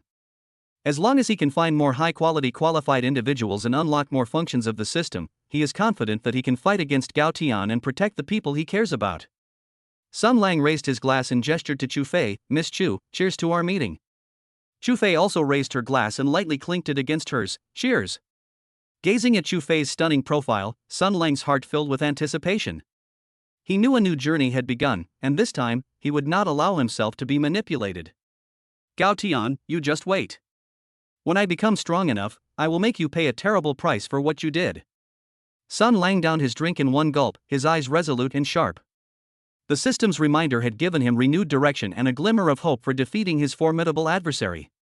His next step was to dedicate himself fully to finding more high-quality, qualified candidates and unlocking the system's full potential. Chapter 79 Gao Tian's Provocation. The crisp sound of clinking glasses had barely faded when a flurry of footsteps suddenly echoed from the bar entrance. A group of thugs with brightly colored hair barged in, wearing loose hoodies and dragging their trouser legs on the ground. They toyed with switchblades in their hands, their eyes scanning the entire area with hostility before finally locking onto the corner where Sun Lang and Chu Fei were standing. Hey, isn't this the handsome guy Sun from Phantom Bar? Changing locations again, picking up girls again? The ringleader had a cigarette dangling from his lips, the butt bobbing up and down as he spoke, his flippant tone utterly disgusting. Her henchmen laughed along, their eyes darting over Chu Fei without restraint, as if she were a commodity being priced and sold. Sun Lang's hands, resting on his knees, clenched quietly, his knuckles turning white. He recognized these people's mannerisms at a glance. They were the same as the people who had been following Su Qing and the others. Without even thinking, he knew they were sent by Cao Tian. Chu Fei had never seen anything like this before, and she gripped her skirt tightly under the table. Afraid of frightening her, Sun Lang suppressed his anger and tried to keep his voice calm. We're just having a drink. If you know what's good for you, leave now. Leave? Not so easy. The leader of the thugs threw his cigarette butt on the ground and crushed it with his foot. Brother Gao said that if he sees you with a woman, he has to give you a heads up. He waved his hand, and the thugs behind him immediately surrounded him. A tall, thin man reached out and grabbed Chu Fei's shoulder. Beautiful lady, there's no point in hanging out with this poor guy. Come with us, and we'll guarantee you a life of luxury. Chu Fei turned pale with fright and instinctively shrank behind Sun Lang, her breathing becoming rapid. Sun Lang's eyes flashed with anger, and before his dirty hands could touch Chu Fei, he suddenly stood up. He grabbed the tall, thin man's wrist with his left hand and slammed his right fist into his ribs. With a crack, the tall, thin man screamed and fell to the ground, curling up and wailing. The other thugs, their eyes red with rage, grabbed bottles of liquor and ashtrays from the table and pounced on them. The bar patrons screamed in fright and scrambled to hide in corners, while some secretly recorded the incident on their phones. Sun Lang remained calm, relying on the explosive power of the King of Soldiers' physical fitness pill and his agile movements. As they dodged and weaved, one punch and one kick later, the thugs were all lying on the ground groaning in pain within minutes. Gone was their previous arrogance, only painful groans remained. Sun Lang dusted off his hands and was about to comfort Chu Fei. Out of the corner of my eye, I saw another group of people pouring into the bar. This time it was a dozen or so thugs dressed in black bodysuits, all of them muscular and with menacing tattoos on their arms. Instead of taking action, they dispersed to various corners. His gaze was fixed on Chu Fei like a venomous snake, his malice almost overflowing. Chu Fei was so frightened that she trembled all over and her teeth chattered. She tugged at Sun Lang's sleeve and spoke haltingly, her voice trembling with tears. I'm scared, I want to leave now. Her eyes reddened, and her previous aloofness vanished, replaced by overwhelming fear. Looking at Chu Fei's pale face and trembling body, Sun Lang felt a pang of guilt. If it weren't for him, Chu Fei wouldn't have gotten into trouble, much less been frightened. He gently patted Chu Fei's hand and said in a tender tone, "Okay, I'll see you out.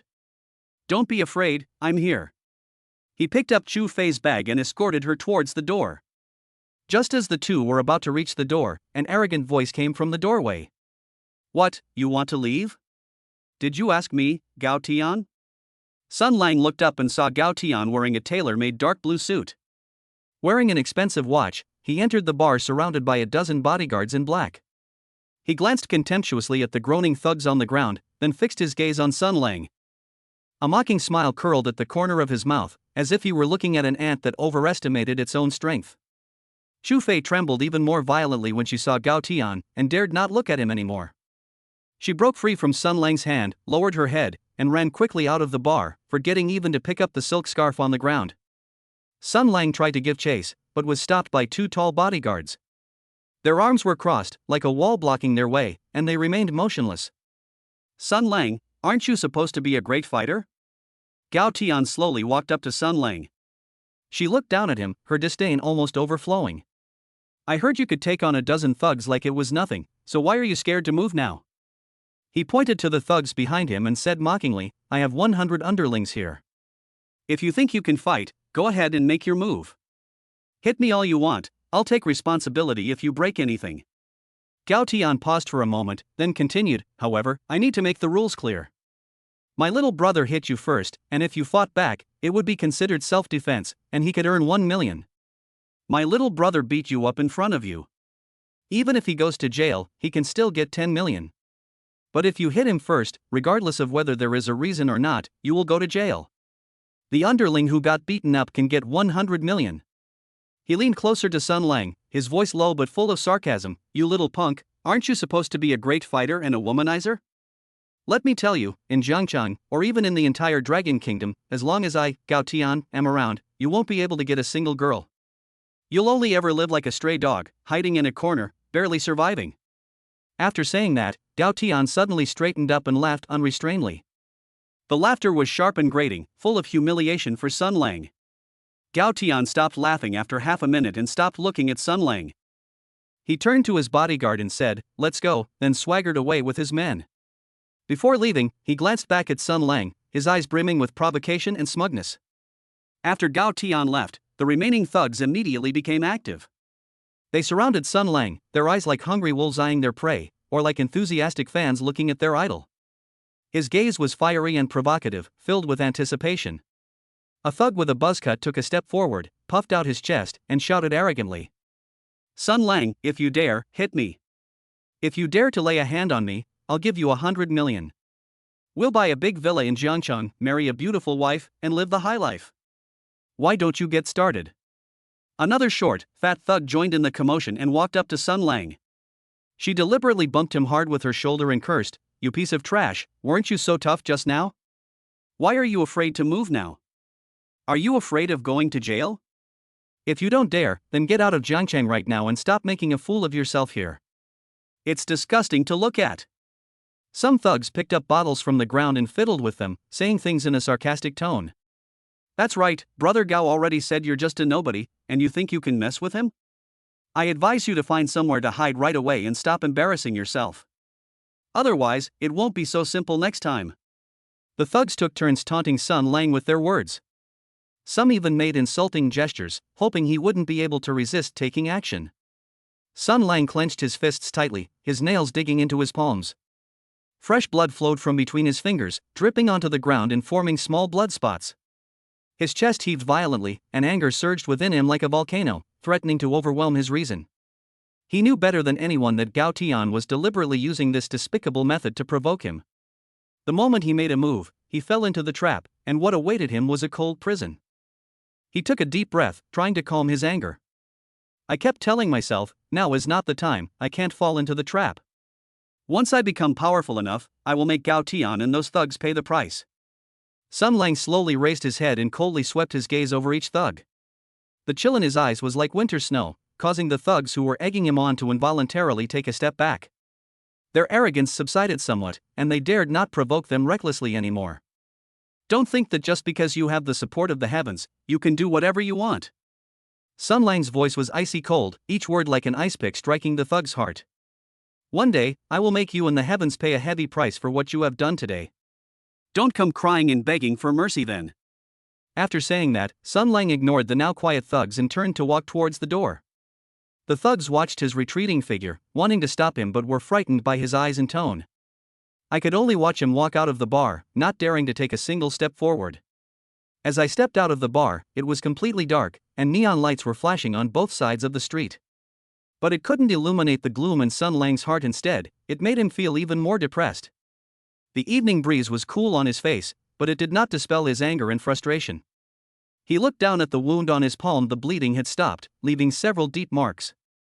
He looked up at the dark night sky. The stars were obscured by dark clouds, and he could not see their light. Sun Lang swore in his heart, Gao Tian, you wait, I, Sun Lang, will never admit defeat.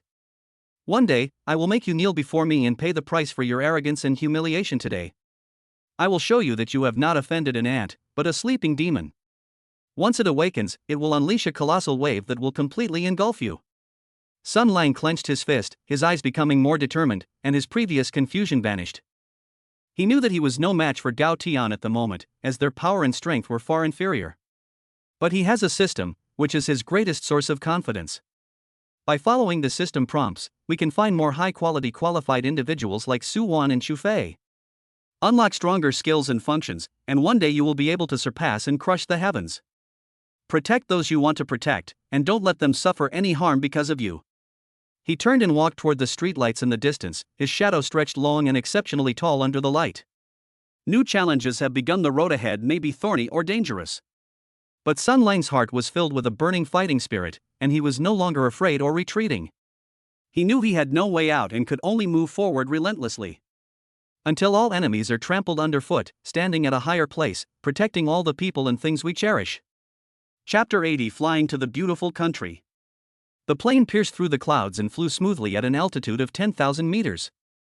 Sun Lang leaned against the window, watching the city's silhouette shrink below, his thoughts drifting away. His journey to the United States began with a text message. He had just stepped out of the nightclub that day when his phone vibrated. It was a greeting message from an unknown number. Sun Lang, it's been a long time. Do you still remember me? I'm Luo Shi. Upon seeing the name Luoshi, Sun Lang's memories were instantly pulled back to the past. He immediately thought of the woman who ran the livable space, and the information on the system panel clearly appeared in his mind. Target: Luoshi. Compatibility: 85%. Basic rating: Appearance 8.8, Health 9.0, Genetic Potential 8.3. Note: the owner of Eju Space is planning to transfer the shop due to relocating abroad. They have unique insights into home design. Marital status: single. Yes, it was her. Later, Luo Shi sold the livable space to Song Jia, and then packed her bags and went abroad to settle down. Luo Shi was also one of his women, and the two would occasionally keep in touch after they broke up. Luo Shi had invited him several times during their chats, asking him to visit her abroad when he had time. In this text message from Luo Shi, in addition to the usual greetings, she also made a special mention of her life in the United States. She said that the nights in the United States are very lively, with many different kinds of bars, and the style is completely different from that in Zhangcheng. She also said that if Sun Lang came, she could take him around to experience a different atmosphere. This text message suddenly broadened Sun Lang's horizons. He had been trapped in Jiangcheng, suppressed by Gao Tian's forces, and had to be very careful even when he tried to fight back. Luoshi's words made him suddenly realize that he didn't necessarily have to stay in Jiangcheng, he could go abroad. Abroad, there is no interference from the forces of the heavens, nor are there any constraints or restrictions. With his skills, he could have acted freely and wouldn't have to feel so constrained anymore. If Gao Tian is foolish enough to risk his life, he might dare to chase after him abroad and cause him trouble. He would never mind sending Gao Tian directly to the Western Paradise, so that he would no longer have to show mercy because of the laws of the Dragon Kingdom. Thinking of this, Sun Lang's eyes turned cold. The reason Gao Tian can be so arrogant in Jiangcheng is because he is protected by the laws of the Dragon Kingdom. If it weren't for the constraints of the law, given what Gao Tian had done before, he would have dealt with Gao Tian long ago. How could we allow Gao Tian to provoke us time and time again, or even cause harm to those around us? The more Sun Lang thought about it, the more he felt that going to America was a good idea. It allows one to temporarily escape the entanglements of the high heavens and also to broaden one's horizons abroad. Perhaps we can find more high-quality, qualified candidates like Su Wan and Chu Fei in the United States. Unlock more system features to make yourself stronger. When he returns from America, that will be the time for Gao Tian to pay the price. After making up his mind, Sun Lang immediately replied to Luo Shi, saying that he was willing to go to America to find her. Luo Shi was overjoyed to receive the message and even booked his flight, sending him his address and contact information. Sun Lang didn't tell anyone that he was going to America, including Li Mengyao and Ajia. He feared that the news would leak out and that Gao Tian would find out and interfere. He simply packed a few pieces of luggage and left Jiangcheng quietly. On his way to the airport, he sent Li Mengyao a message, telling her that he would be away for a while. Tell her not to worry, she'll come back once things are resolved. On the plane, a flight attendant pushed a food cart past and quietly asked Sun Lang if he wanted to eat. Sun Lang shook his head and turned his gaze back to the window. He recalled his various experiences in Jiangcheng, from being unknown at the beginning to later having a system. Then he met women like Su Qing, Lin Wan, Zhao Ye, and Luo Shi, and acquired shares in the Phantom Bar. They thought things would get better and better, but they never expected to encounter Gao Tian, a formidable foe. But now things are different, he's going to a completely new place. There, he could start over, without having to be timid and hesitant. Sun Lang took out his phone and showed the photos that Luo Shi had sent him before. In the photo, Luo Shi stands in front of a uniquely decorated bar, smiling brightly. The bar's exterior is full of exotic flair, quite different from the bars in Jiangcheng. A sense of anticipation gradually grew in Sun Lang's heart. He really wanted to see what bars in America were like. I also want to know if he can find new opportunities in the United States. He then remembered the system, which had previously reminded him to find more high-quality, qualified candidates.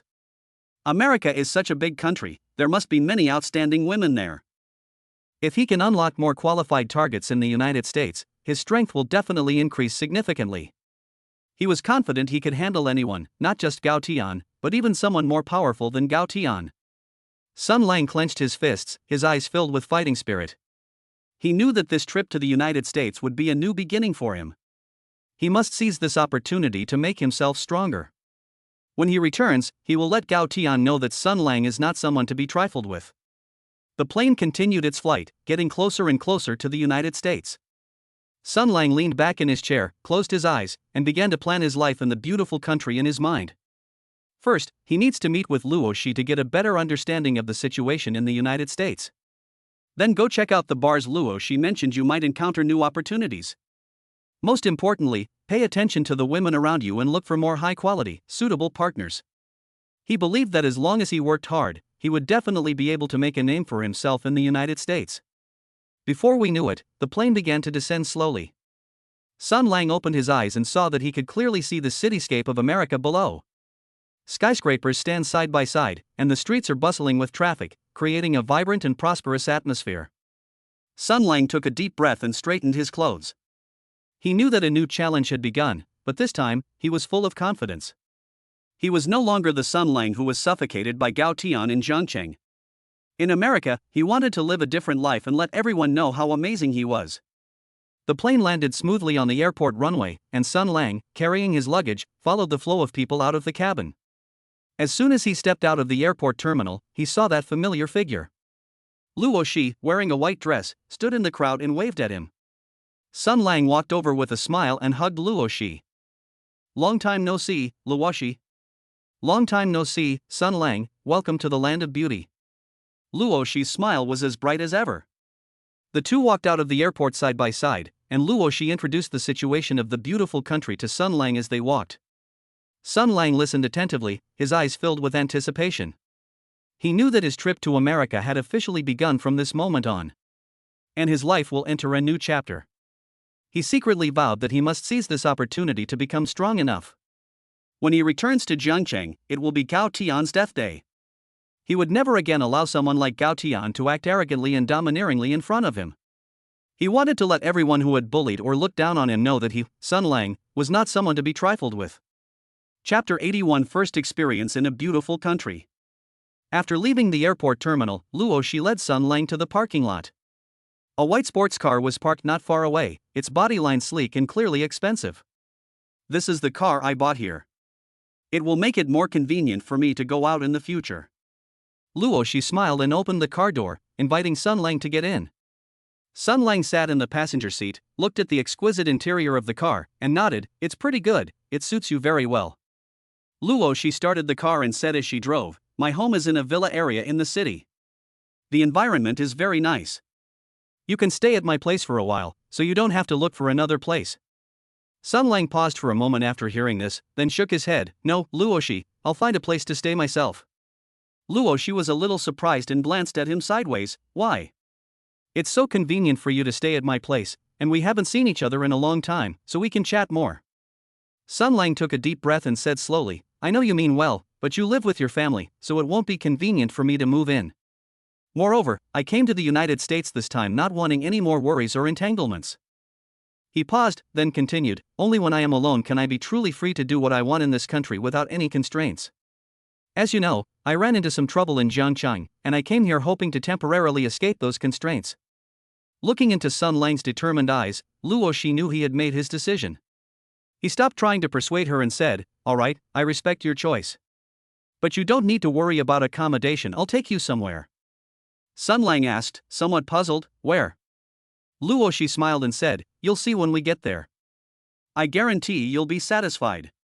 After driving for about an hour, the car finally stopped in front of a magnificent building. The building, constructed entirely of glass and marble, glitters in the sunlight.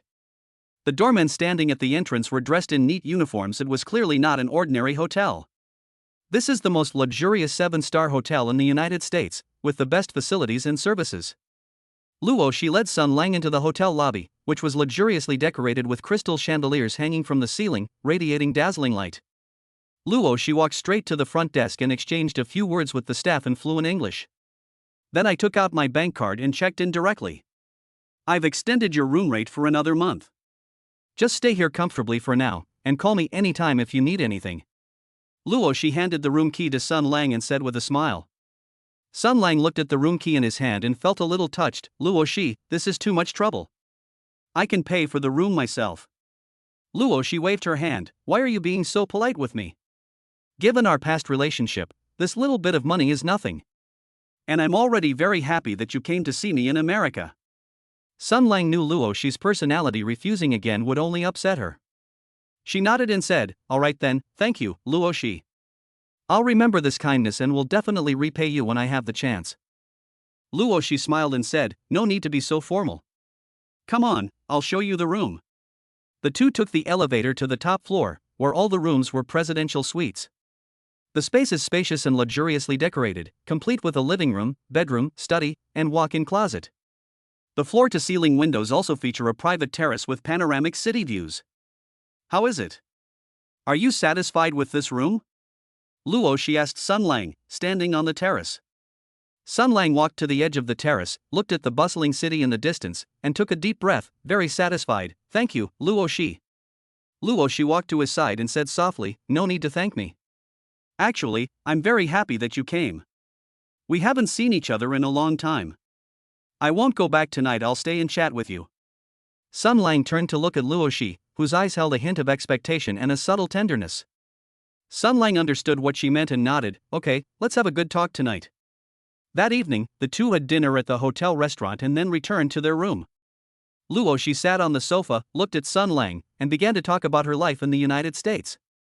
She said she has made many new friends here and expanded her home design business, leading a very fulfilling life. Sun Lang occasionally chimed in with a few words, talking about his experiences in Jiangcheng, but he didn't mention a word about Gao Tian and the system. As they chatted, it got late. Luo Shi's eyes grew increasingly gentle. She stood up and walked to Sun Lang's side, leaning gently on his shoulder. Sun Lang, I missed you so much. Sun Lang stiffened for a moment, then gently patted her back. I know, I miss you too. The following night, Sun Lang gave Luo Shi an extremely tender experience in his own way. He knew Luo Shi's feelings for him and understood how precious this encounter was. In this unfamiliar country, having such a familiar person by his side is a comfort to him. It wasn't until the early hours of the morning that Luo Shi finally fell into a deep sleep in Sun Lang's arms, a satisfied smile on her face. Sun Lang looked at her sleeping face and sighed softly. He knew he couldn't stay there too long, he had a lot to do. But at this moment, he just wanted to put aside all his troubles and enjoy this moment of peace. The next morning, when Sun Lang woke up, Luo Shi was already awake and was leaning against the headboard looking at him. Good morning, Luo Shi said with a smile, her eyes full of tenderness. Sun Lang smiled and said, good morning. Did you sleep well last night? Luo Shi nodded, very good, I haven't slept this soundly in a long time. After getting up, the two had breakfast together at the hotel. Luo Shi had to go to the company to handle some matters, so she said goodbye to Sun Lang. I'm going to the company first. I'll come find you again tonight and take you to try the famous local snacks. Sun Lang nodded, okay, be careful on the road. Watching Luo Shi's departing figure, Sun Lang's eyes gradually hardened. He knew he couldn't stay in this comfortable life forever. He needed to quickly familiarize himself with the environment of America and find new opportunities. He returned to his room, took out his phone, and began searching for information about bars in the United States. Luo Shi had mentioned before that there were many different kinds of bars in this area, and he wanted to check them out. Perhaps we can encounter new opportunities there, or even find qualified candidates that the system needs. Open your phone, and a bunch of bar recommendations pop up on the screen, including quiet bars, lively nightclubs, and unique bars with exotic flair. Sun Lang carefully selected a bar, finally choosing one called Nightmare City. This bar is said to be very famous in the area and is frequented by many elite people. He decided to go to the bar that afternoon to check it out and familiarize himself with the environment. At the same time, he was secretly planning in his mind that in the days to come, besides looking for a suitable partner, he also needs to improve his strength and preparation for returning to Jiangcheng and confronting Gao Tian in the future. Sun Lang changed his clothes and walked out of the hotel. The sunlight shone on him, warm and comfortable. In this brand new country, he believed he could definitely carve out a place for himself. He is no longer the Sun Lang who was suffocated by Gao Tian in Jiangcheng. He will start anew here and become stronger. He hailed a taxi and gave them the address of the Nightmare City bar. The taxi slowly drove away, heading towards its destination. Sun Lang looked out the window at the ever-changing street scene. The taxi drove for about half an hour before finally arriving at the Night City bar. The bar has a unique exterior design, with black walls paired with colorful neon lights, and 2 tall security guards standing at the entrance, which makes you feel very safe. Sun Lang paid the fare, got out of the car, and went into the bar. There were already some customers in the bar, and soothing music filled the air, creating a relaxed atmosphere. He found a corner seat, ordered a whiskey, and began to observe his surroundings. Just then, a woman in a red dress walked into the bar. She was tall and elegant, attracting everyone's attention as soon as she entered the room. Sun Lang's gaze was also drawn to her, and the next second, the system's scan data popped up. Target, Elena. Compatibility, 88%. Basic rating, appearance 9.1, health 8.9, genetic potential 8.7. Note, a well-known American designer with an outgoing personality and connections in the fashion industry. Marital status, single. Sun Lang's eyes lit up immediately. He hadn't expected to meet such a high-quality prospect at his first bar in America. He knew that his journey to America had only truly begun from this moment on. He straightened his clothes, took a deep breath, and got up to walk towards Elena. He wanted to seize this opportunity to start a new chapter in his life in the United States. Chapter 82: Encounter with Elena. Sun Lang straightened his shirt collar, took a deep breath, and walked towards Elena's direction. He walked up to Elena and tried to force a natural smile. "Hi, nice to meet you. I think you are very beautiful." Sun Lang's English was halting and had a noticeable Chinese accent. Upon hearing this, Elena couldn't help but laugh.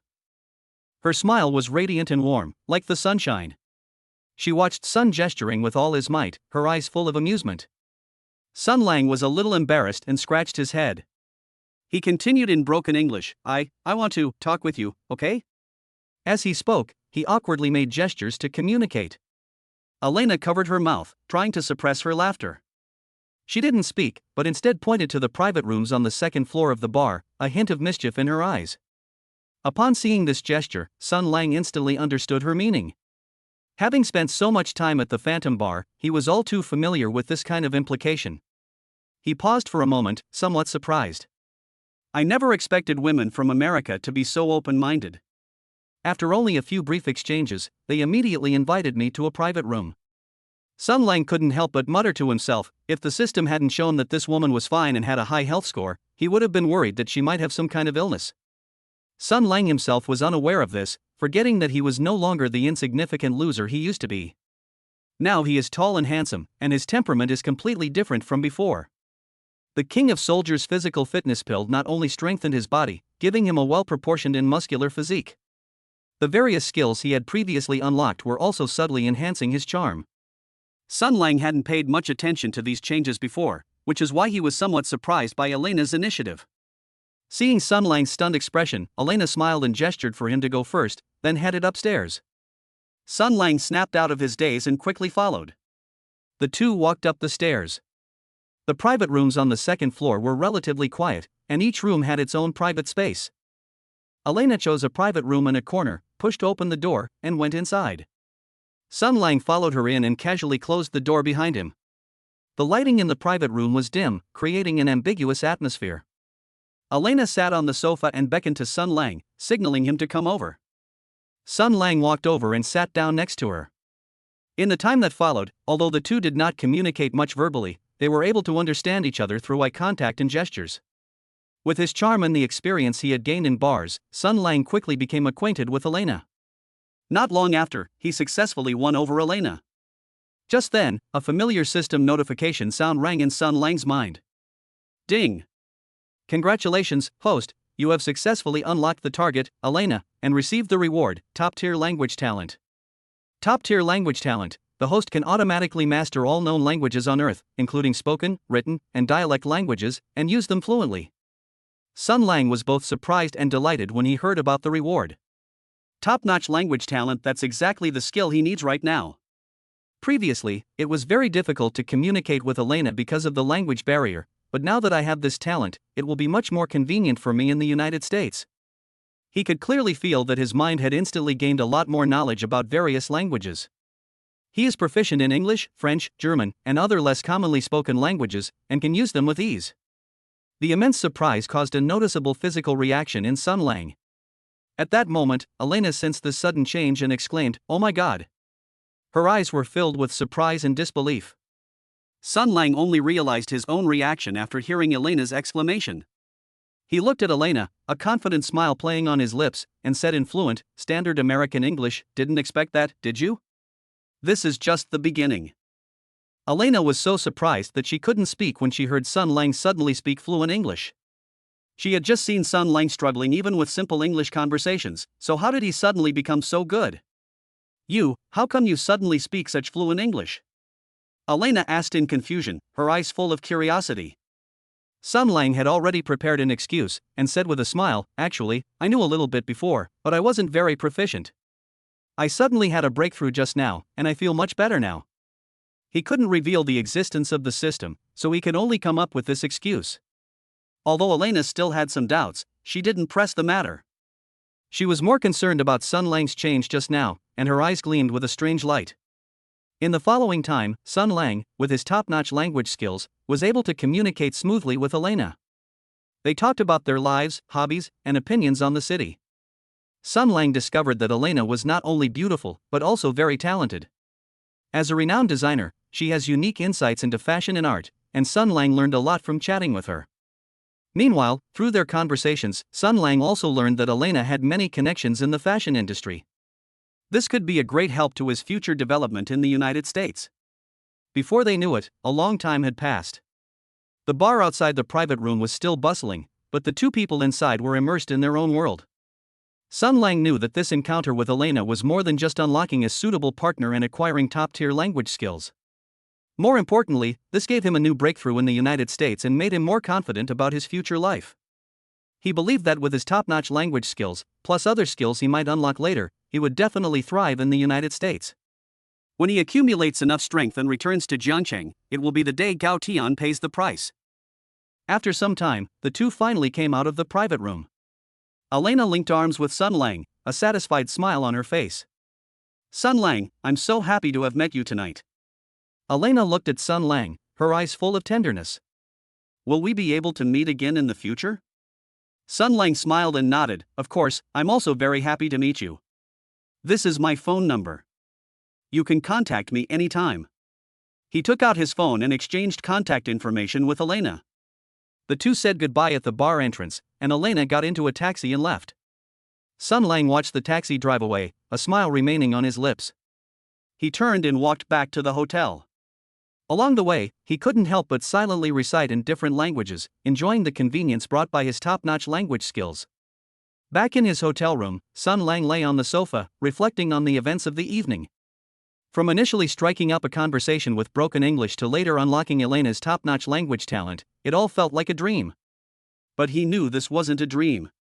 It was a change brought about by the system, and also the result of his own hard work. Sun Lang clenched his fist, his eyes becoming even more determined. He knew that his journey in the United States had only just begun, and that many more opportunities and challenges awaited him. He needs to continue searching for qualified individuals to unlock more powerful skills and improve his own strength.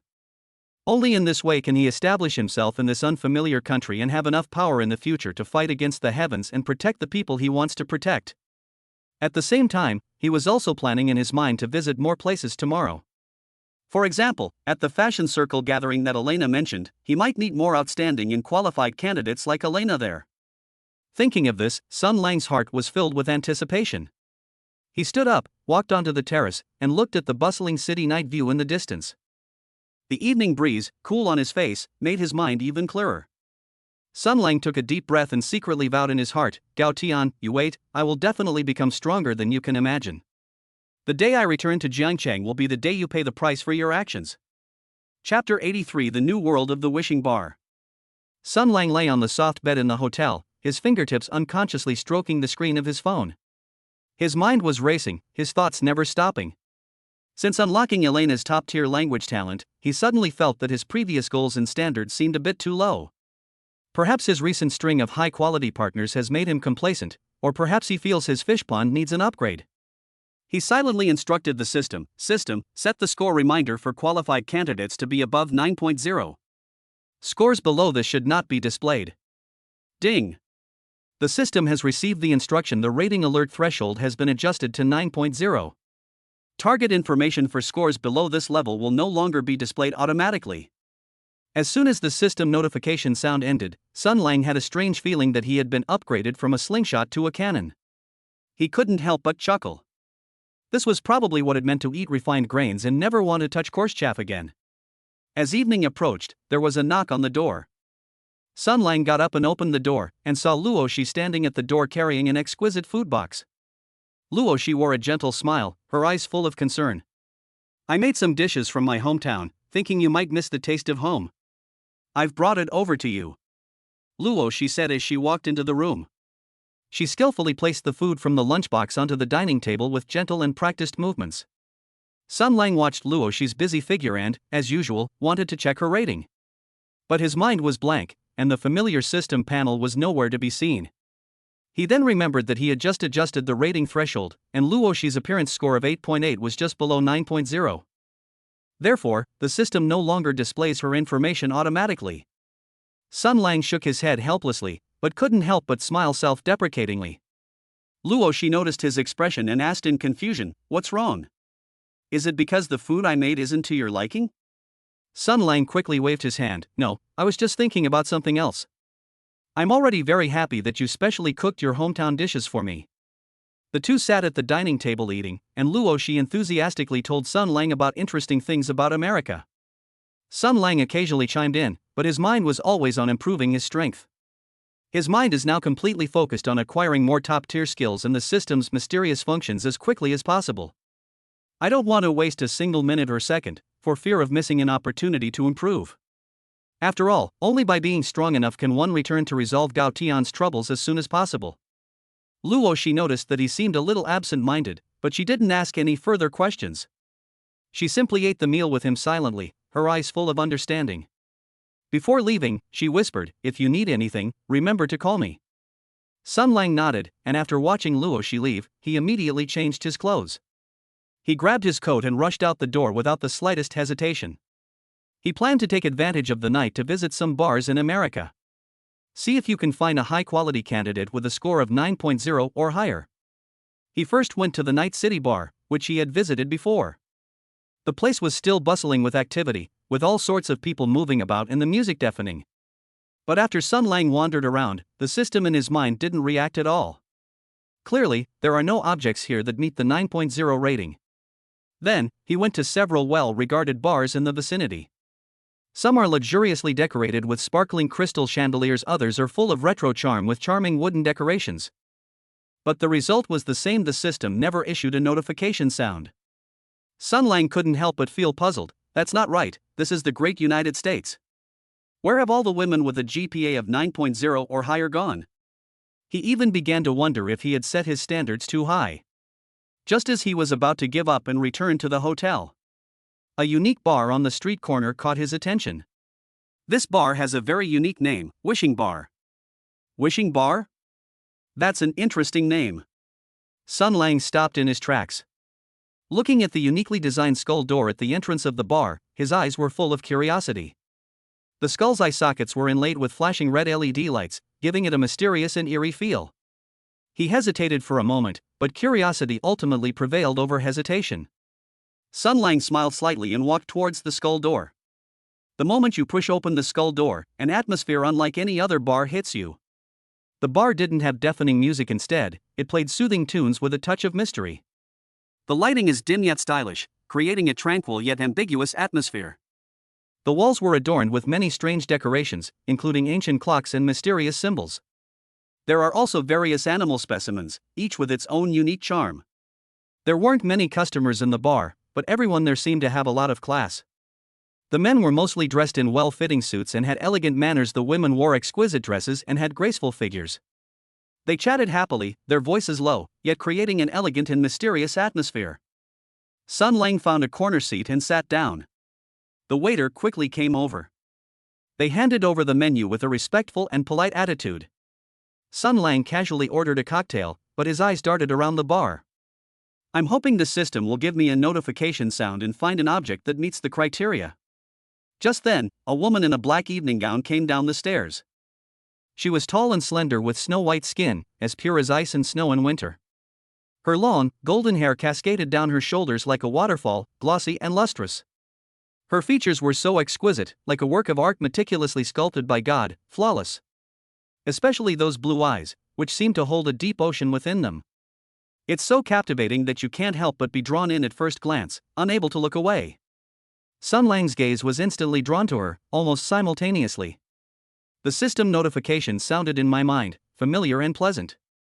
Target, Sophia. Compatibility, 93. Basic rating, appearance 9.5, health 9.2, genetic potential 9.0.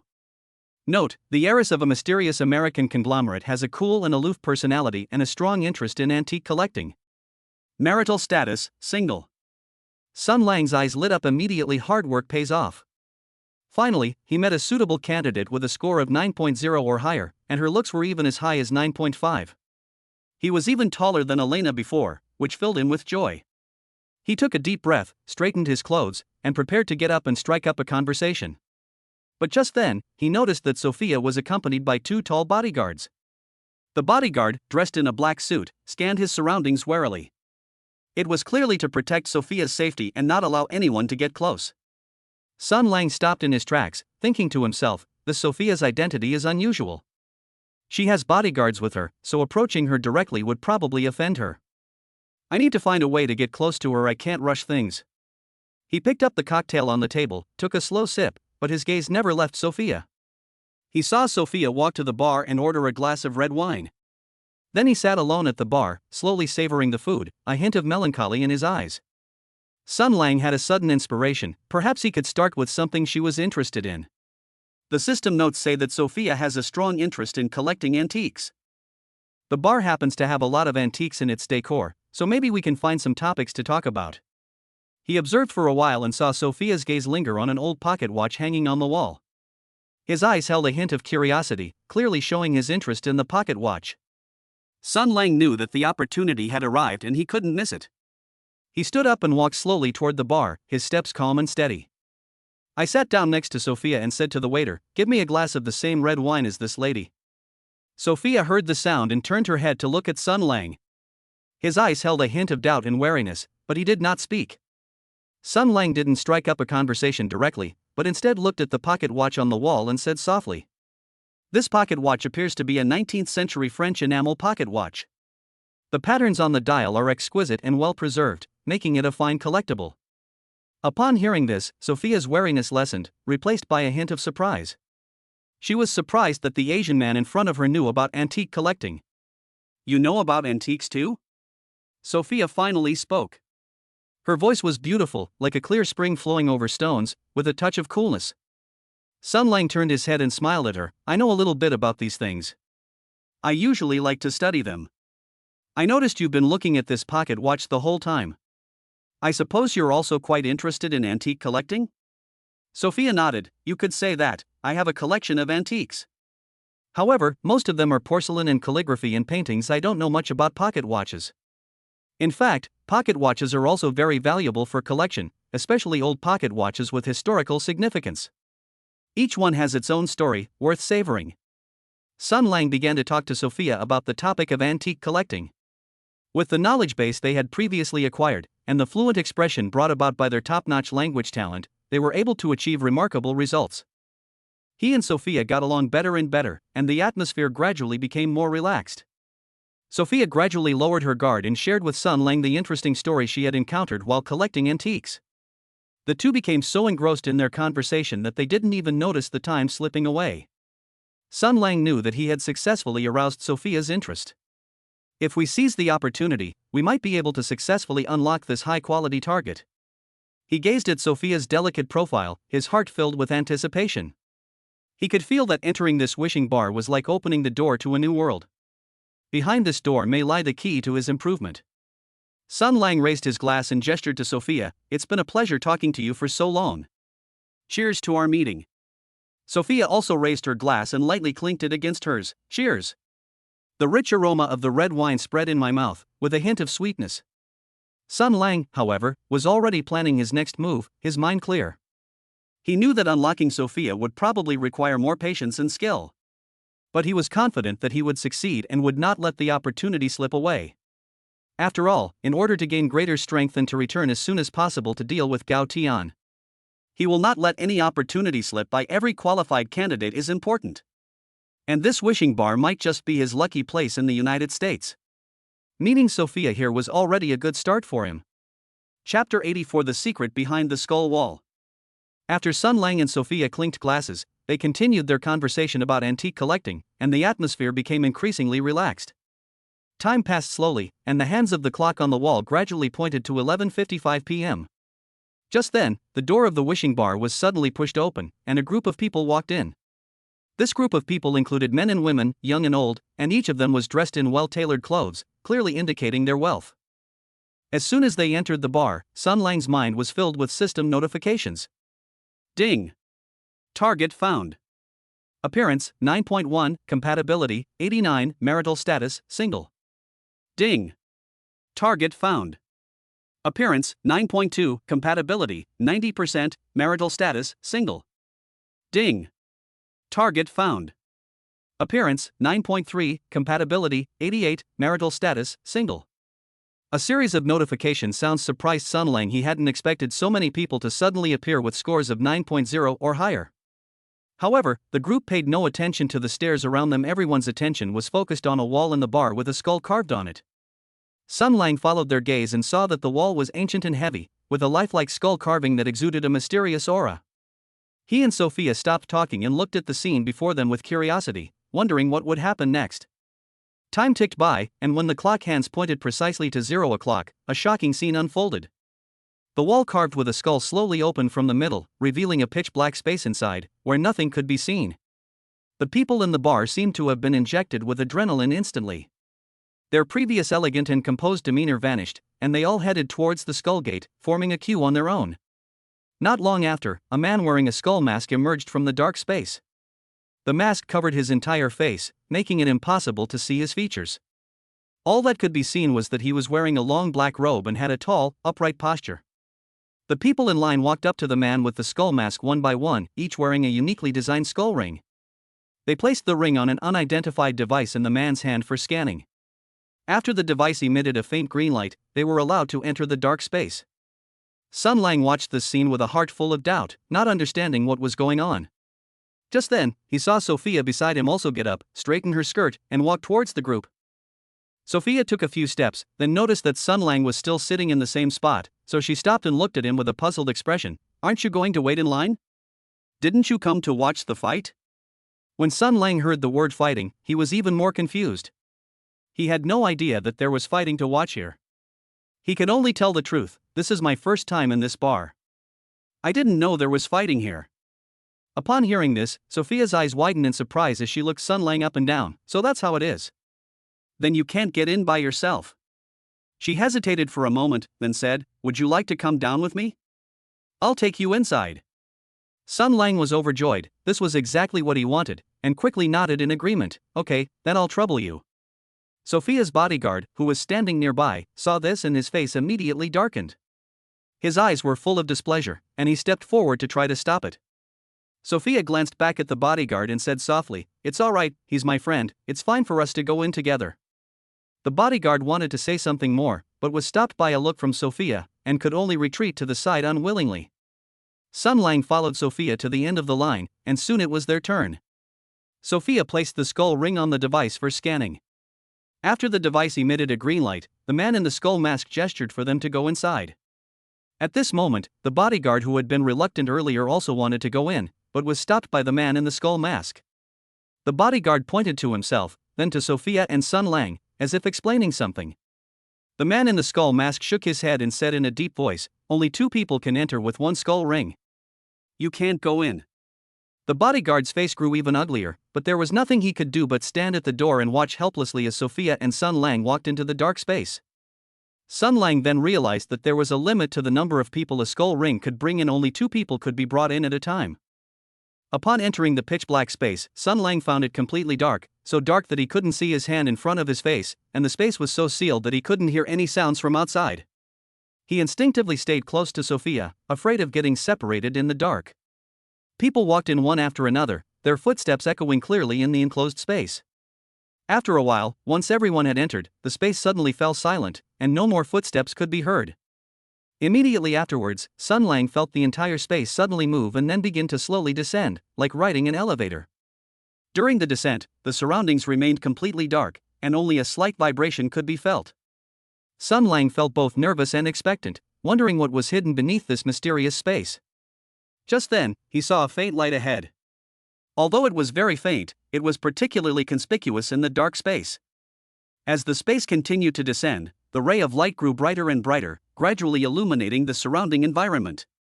Sun Lang squinted, trying to adjust to the increasingly bright light, hoping to see what was below. He could feel Sophia's breathing become a little rapid beside him, clearly also filled with anticipation for the scene below. The descent in space gradually slowed down, and the light became increasingly intense, even somewhat dazzling. Sun Lang couldn't help but cover his eyes with his hand, secretly observing what was below through his fingers. He could vaguely see what appeared to be a huge venue below, with many seats around it, making it look like a large stadium. However, it's too bright to see clearly what kind of venue it is yet. Sun Lang's heart began to race. He had a premonition that the place below was definitely not simple. It might bring him unexpected surprises, or it might hide unknown dangers. He took a deep breath, adjusted his mindset, and prepared to face the unknown that was about to unfold. The space continued to descend slowly, the light grew brighter, and the scene below became clearer. Sophia stood beside him, her eyes also full of anticipation, clearly very interested in the fight that was about to begin. As the descent slowed, and they were about to reach the bottom, Sun Lang's excitement grew. He knew that soon he would be able to unveil the mystery of this space and see what was inside. And all of this will slowly unfold before his eyes from the ever brighter light. People around them began to whisper among themselves, their faces filled with excitement and anticipation, clearly looking forward to the fight that was about to begin. Sun Lang remained silent, staring intently at the ground below, waiting for the descent to stop so he could see the true face of that mysterious space. Finally, the descent stopped, and the slight tremors disappeared. The light ahead had become extremely intense. Sun Lang lowered his hand that was blocking his eyes, slowly opened his eyes, and looked down at the scene below. When he saw the scene below, he was stunned, his eyes filled with shock and disbelief.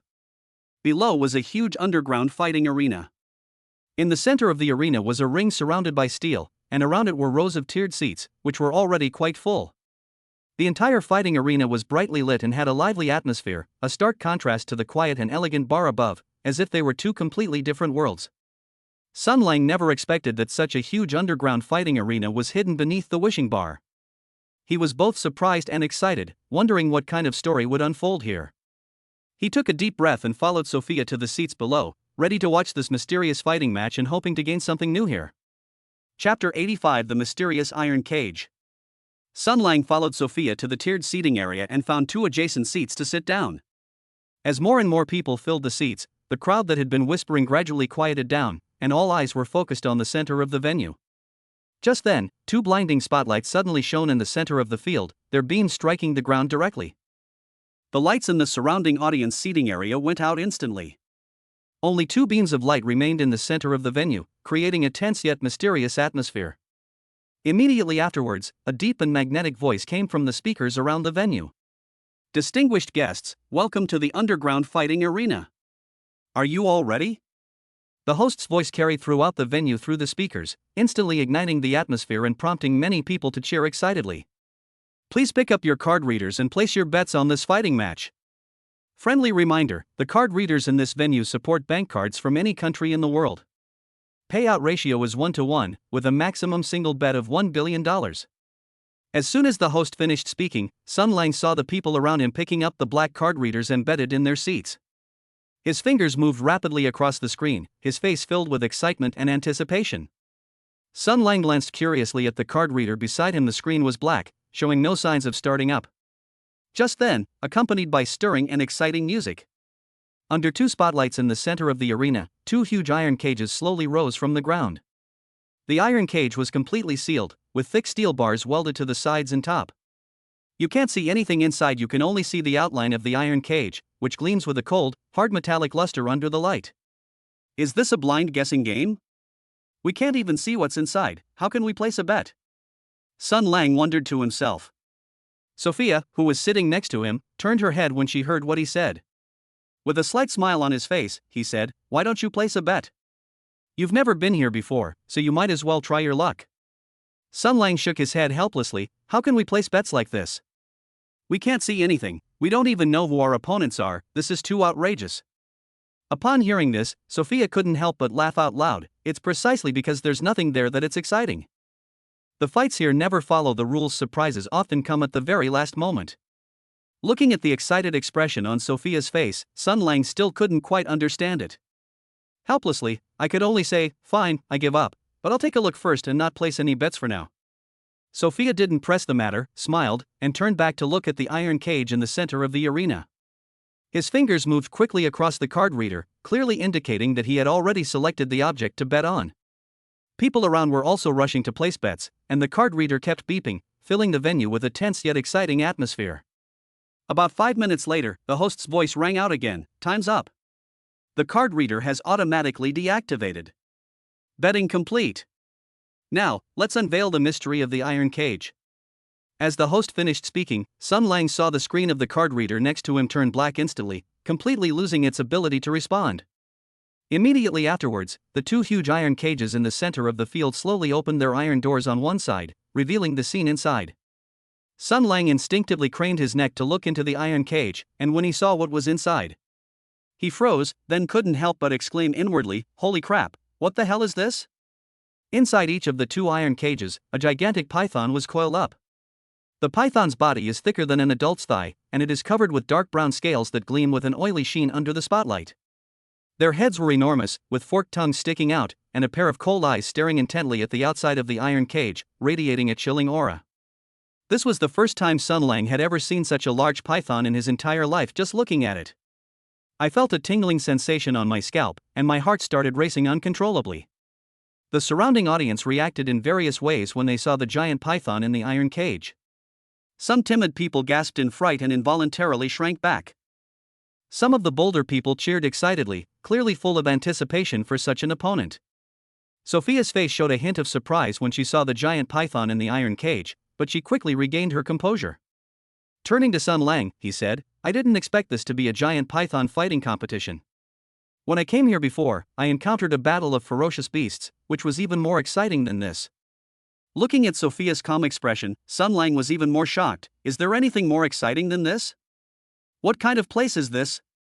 Why would there be such an outrageous fighting match here?" He finally understood why Sophia said things didn't follow the rules here.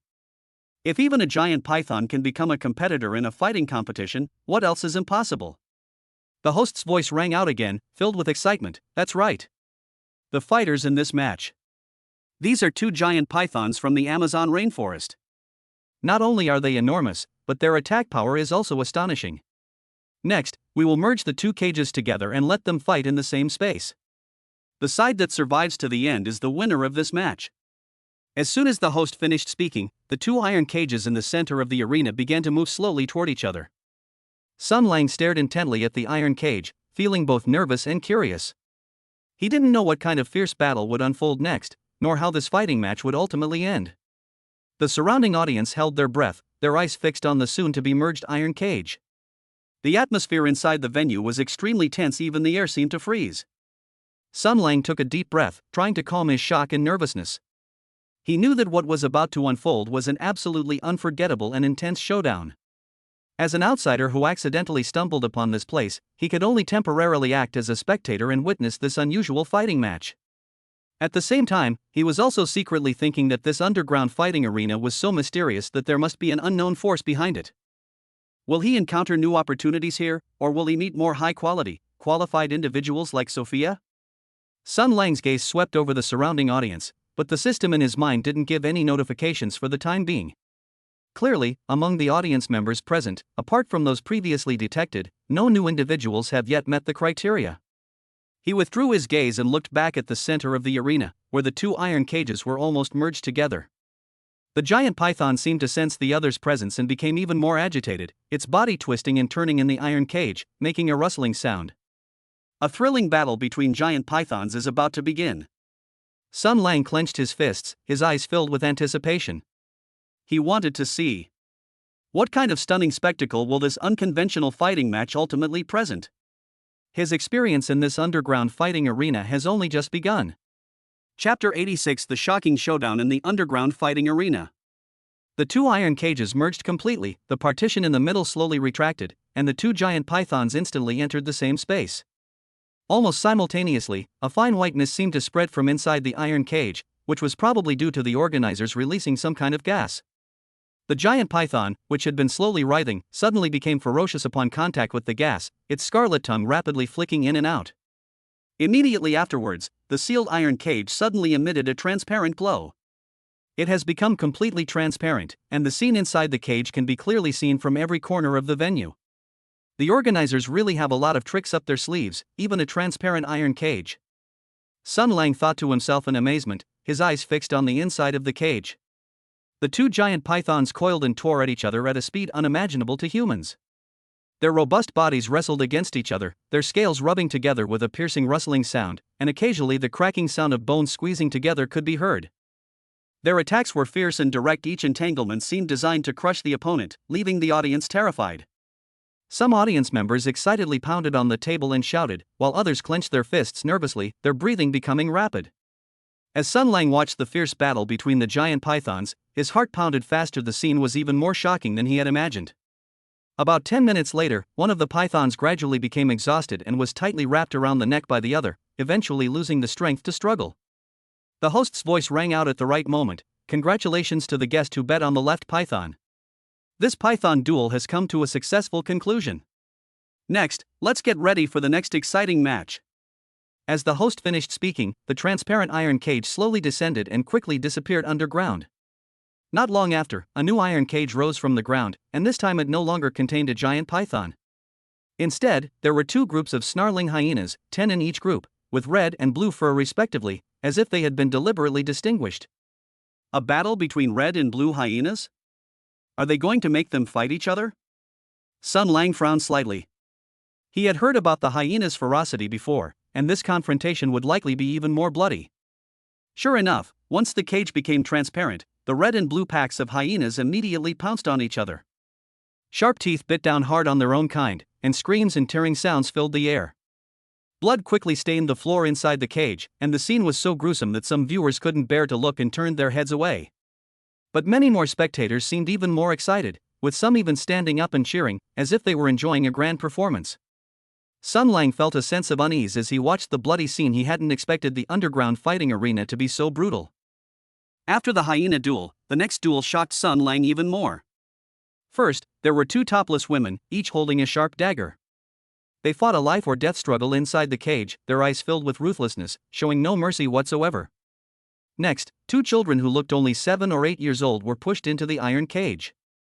They even picked up small weapons and attacked each other under the urging of the organizers, their young faces filled with fear yet forced to resist.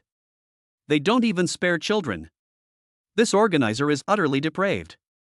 Sun Lang clenched his fists tightly, his knuckles turning white, his heart filled with rage. But he was just an observer and had no way to interfere with anything happening here. He could only suppress his anger and continue watching. After that, two elderly people with gray hair, two blind people holding canes, and even a father and son were all sent into the iron cage one after another. The father and son, each holding a gun, faced off inside the cage. The father's eyes were filled with pain. The son seemed somewhat bewildered, but eventually pulled the trigger under pressure from the organizers. Every match was filled with bloodshed and cruelty, making Sun Lang's mood heavier and heavier, and making him see more and more clearly the darkness of this underground fighting arena. When the two assassins dressed in black were put into the iron cage, Sun Lang could clearly sense the dangerous aura emanating from the two men. It was the chilling killing intent that only comes from years of bloodshed. The duel between the two was even more exciting, with fierce punches and kicks, and ruthless moves. Every attack was aimed directly at the opponent's vital points, clearly demonstrating that they were all top-notch fighters. Sun Lang watched their moves and subconsciously compared them in his mind. He discovered that with the King of Soldiers' physical fitness pill, he might be able to contend with one of them, but winning would be very difficult. Just when he thought this was the ultimate showdown, two tall, sharp-eyed men walked into the iron cage. They were wearing faded military uniforms, though without any rank insignia. But his battle-hardened aura was undeniable, clearly indicating he was a retired elite soldier. The two made no unnecessary movements and immediately assumed fighting stances. His taut muscles and the oppressive aura he exuded instantly silenced the entire venue. Once the duel began, the two moved with lightning speed, their punches and kicks exploding with astonishing power. Each collision was like a thunderclap, and the iron cage trembled slightly. Their fighting skills are superb and practical, without any fancy moves. Every move is aimed at the opponent's weaknesses, and life and death are decided in an instant. Sun Lang watched the duel between the two, his expression gradually becoming serious. He suddenly realized that the King of Soldiers' physical fitness pill that he had always been so proud of seemed to be insufficient in the face of a real retired King of Soldiers. Although the King of Soldiers' physical enhancement pill strengthened his body, he lacked systematic fighting skills and practical combat experience. If you were to actually face off against a retired veteran like him, you'd probably have a hard time gaining the upper hand. Damn, I just went abroad and I already found myself inadequate. This feeling is really speechless. Sun Lang sighed inwardly, his confidence, which had been built up by unlocking the skill, was now completely shattered. He realized that if he wanted to become stronger, he not only needed to rely on the system to unlock skills. More practical experience and systematic combat training are needed to truly become a top fighter. The host's voice rang out again. Interrupting Sun Lang's thoughts, distinguished guests, this showdown between retired veteran kings is about to end. Let us wait and see who the final victor will be. Sun Lang turned his attention back to the cage. The duel between the two retired veteran kings had entered a heated phase. One of them was hit in the shoulder, blood seeping out, but he still fought back stubbornly. This duel made Sun Lang realize that a true strongman not only needs great strength, but also a tenacious will and rich experience. He still has a long way to go. He took a deep breath, suppressed the complex emotions in his heart, and continued to watch the duel inside the cage. At the same time, he secretly resolved to work harder to improve himself in the future. We must not only rely on the system, but also actively learn and accumulate experience. Only in this way can we. Only then can we stand firm in the challenges of the future and have enough strength to protect those we want to protect. Only then can one have an absolute chance of victory when facing the heavens. Cheers erupted again in the stadium as one of the retired veterans ultimately defeated his opponent. Standing inside the cage, panting heavily, its body covered in wounds, it still stood tall, like an unshakable mountain. As Sun Lang watched this scene, his eyes showed a mixture of admiration and determination. He knew that his path to becoming stronger had only just begun, and this underground fighting arena. This might become a catalyst for his growth, allowing him to recognize his shortcomings more quickly. This also gave him the opportunity to encounter stronger opponents and accumulate more experience. What kind of battles will take place in the underground fighting arena next? Sun Lang was unaware of this, but he was prepared to face even more shocks and challenges. Chapter 87: The Secrets and Opportunities of the Wishing Bar. After the showdown between retired veterans ended, the audience members in the stadium gradually got up and prepared to leave. Sun Lang stood up with Sophia, his eyes scanning the surroundings, and noticed that many people were walking in different directions. Some headed towards the passage on the left, some towards the stairs on the right, and others towards the door at the back of the venue. Are there different entrances and exits here? Sun Lang asked, filled with curiosity. Sophia nodded and explained as they walked. The underground fighting arena has multiple entrances, and the entrances are all disguised as different business locations. Besides the wishing bar we came in from, there are also the antique shop next door, the coffee shop, and even the gym not far away. These are all entrances. After listening, Sun Lang was secretly amazed. He hadn't expected the underground fighting arena to be so large and so well hidden. The two walked back along the passage they had come from. As Sun Lang recalled the brutal battles he had witnessed, his doubts deepened. I can understand animal duels, but why would so many people actively participate in them? There are women, even elderly people and children inside. Why would they take such a big risk? Upon hearing these questions, Sophia paused, turned to look at Sun Lang, and asked with a complex expression, "Do you know why this bar is called the Wishing Bar?" Sun Lang shook his head. He had only thought the name was interesting before, without thinking much about its meaning. Sophia continued, "It's very simple. Whatever your wish is, the Wishing Bar will offer the corresponding conditions. As long as you can fulfill the bar's request, the bar will help you realize your wish, and the deal will be struck." Upon hearing this, Sun Lang was jolted and instantly understood. Those who participate in the duel must have a strong desire to achieve something, which is why they are willing to risk their lives to accept the bar's conditions. He suddenly felt that this wishing bar was tailor-made for him. What he needs most right now is to find more high-quality female targets with a GPA of 9.0 or higher. Searching for them one by one on your own and getting them to volunteer is feasible, but it's too time-consuming. If you can go through the wishing bar, you might be able to find a suitable partner more quickly, saving a lot of time. Thinking of this, Sun Lang's heart began to race. He had one more crucial question to ask. By the way, how do I get the skull ring? Without the ring, will I be unable to enter this place again? Sophia glanced at him and said calmly, only the person who possesses the skull ring can invite a new member to obtain it. Moreover, each ring holder only has one invitation slot, which is very precious and few people will use it easily. Sun Lang's heart sank, and the hope that had been ignited within him cooled down. With such a precious spot, Sophia certainly wouldn't give it to me easily. It seems that getting back here won't be so easy. Just as he was feeling disappointed, Sophia suddenly stopped, turned to look at him, and slowly said, I happen to have a spot here, but I originally planned to save it for my future husband. Upon hearing this, Sun Lang suddenly looked up, his eyes lighting up instantly, his disappointment replaced by surprise. He stared intently at Sophia, afraid he had misheard, and asked with a hint of urgency, You mean, you're willing to give me this spot? Sophia didn't answer directly, but looked at him with a hint of inquiry in her eyes. I know you're not an ordinary person. I can tell from the way you looked at the duel just now, and from your aura. Furthermore, you seem to have some knowledge about antiques, and it's been a pleasure chatting with you. However, I need to observe you further. Sun Lang nodded quickly. In any case, this was already a huge opportunity. It's okay, I can wait. I'll show you my sincerity. Sophia smiled, said nothing more, and turned to continue walking forward. Let's go out first.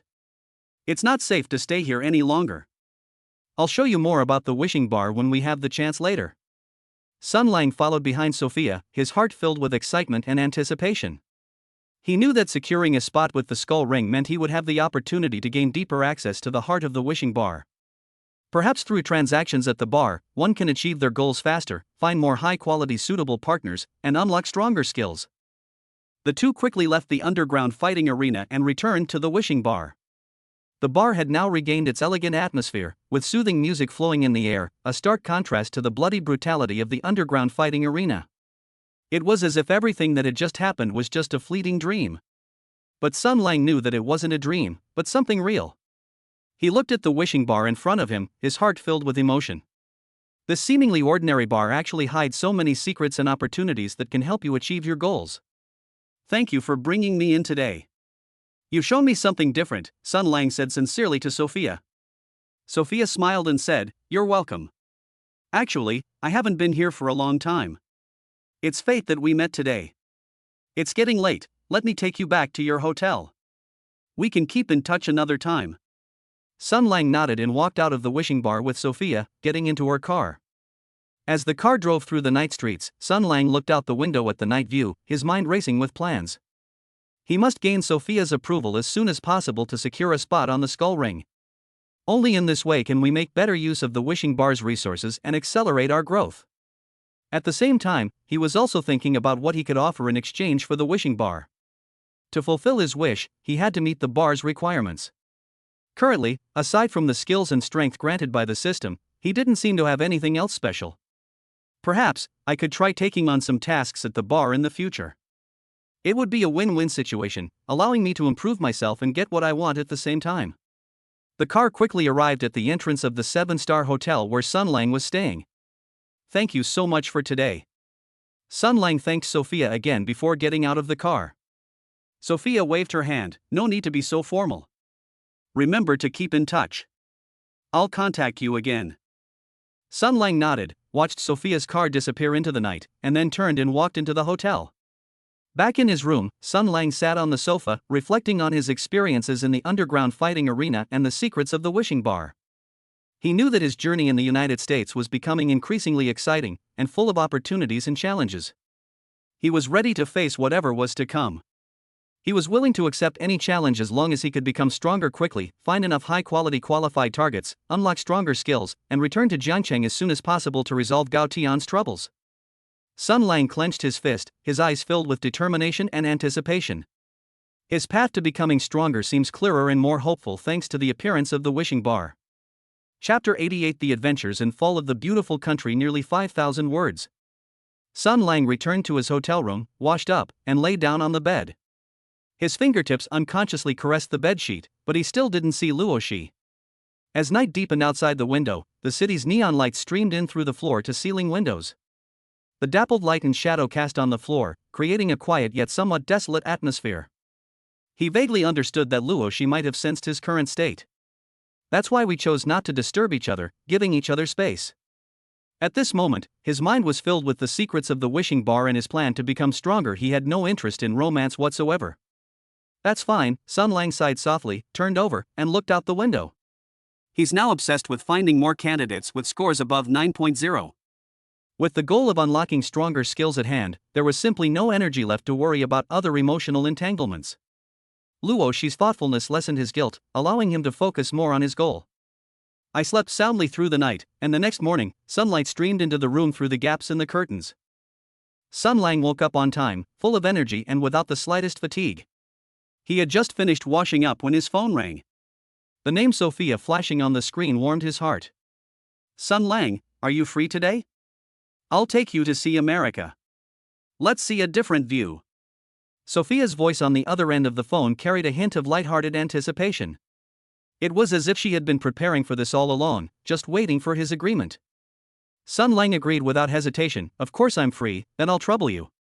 After hanging up the phone, he quickly took a well-fitting casual suit out of his suitcase and put it on. I straightened my collar in front of the mirror and looked at myself. His physique, enhanced by the King of Soldiers fitness pill, made his suit look exceptionally sharp. Even he couldn't help but take a second look, and smiled with satisfaction.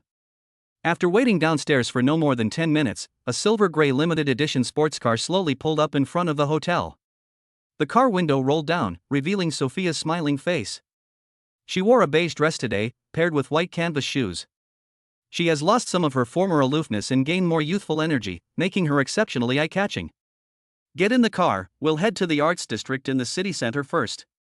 There are many interesting little shops there that can give you a different atmosphere. Sophia said with a smile, and handed the passenger seatbelt to Sun Lang. The car drove smoothly down the street, with Sophia driving. She introduced the scenery along the way to Sun Lang in a light and enthusiastic tone. The century-old red brick buildings along the roadside are full of retro charm. People leisurely enjoy their time at the outdoor cafe on the street corner. The brightly colored graffiti art on the wall showcases a unique street culture. Every corner exuded the unique charm of the beautiful country, which broadened Sun Lang's horizons. The two chatted and laughed all the way, talking about everything from art to food. They chatted about everything from travel to life, and the atmosphere was very pleasant. The oppressive feeling that had accumulated in the underground fighting arena gradually dissipated, and I felt much more relaxed. In the afternoon, Sophia suddenly slowed down and mysteriously turned her head to look at Sun Lang. I'll take you to a great place, I guarantee you'll be interested. It's a hidden gem that only people in our circle know about, most people can't find it. Sun Lang was curious, but he didn't ask any more questions, he just smiled and nodded.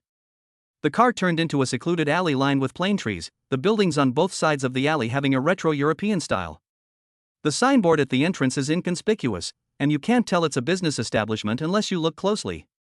Sophia led him to a small building covered with ivy. Pushing open the seemingly ordinary wooden door, the scene inside instantly brightened Sun Lang's eyes. This is a luxuriously decorated bar with crystal chandeliers hanging from the ceiling. Soft lighting illuminated the dark wood bar counter and leather sofa. The air was filled with the subtle aroma of wine and the melody of jazz music, creating an elegant and comfortable atmosphere. The bar wasn't crowded, there were only a few scattered tables of customers. Everyone spoke in hushed tones, undisturbed by one another, creating a quiet and private atmosphere.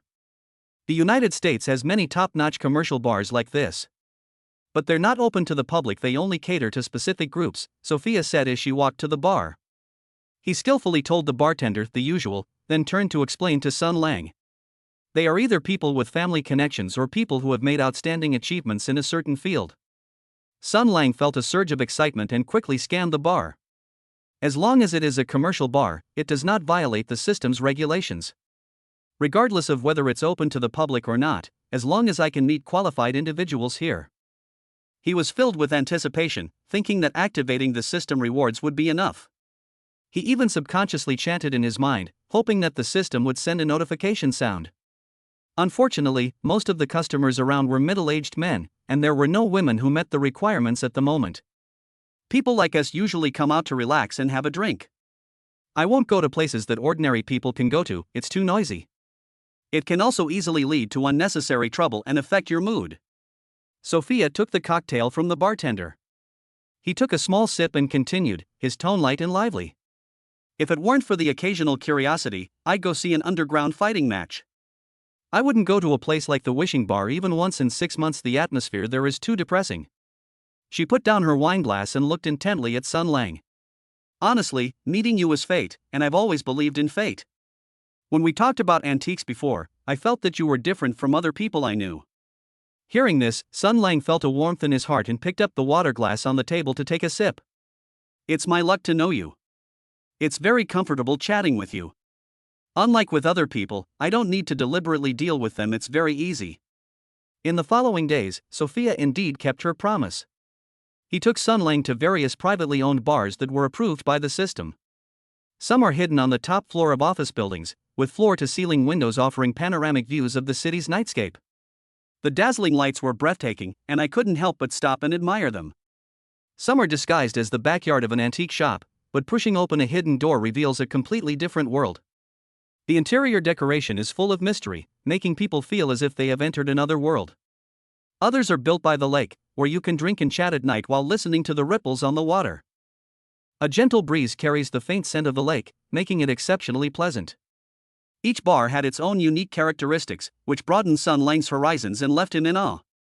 Sun Lang was also busy in these bars. He showed Sophia all the skills he had acquired in the Dragon Kingdom. In the retro-style bar, he can skillfully mix classic cocktails with an old-fashioned cocktail shaker. Her movements were elegant and fluid, drawing frequent glances and admiring looks from the surrounding guests. When discussing art, he was able to draw upon his prior knowledge. He offered his unique insights, which impressed Sophia, who looked at him with admiration. Occasionally, when the mood strikes, he'll tell a few jokes using the beautiful slang he's just learned. Sophia laughed non-stop, her clear laughter particularly melodious. Sophia's feelings for him continued to grow stronger with each of their interactions. From initial curiosity, I wanted to understand this special Eastern man. Later, people came to appreciate and recognize his talent and charm. And then, in the end, I became dependent on him and got used to having him by my side. Her gaze towards Sun Lang gradually filled with tenderness. She might even take his arm and stroll down the street like a couple. Enjoying the envious glances of others, it was sweet and heartwarming. 3 days later, Sophia drove Sun Lang away from the city. As we drove towards the suburbs, the scenery became more and more beautiful along the way.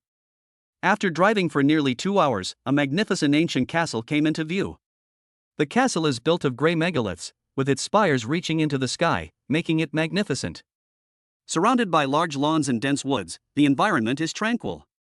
From afar, it looks like a castle from a fairy tale, making people marvel. I am the owner of this castle. It was a birthday gift left to me by my grandfather. Sophia stopped the car and led Sun Lang through the castle gate, her tone tinged with pride.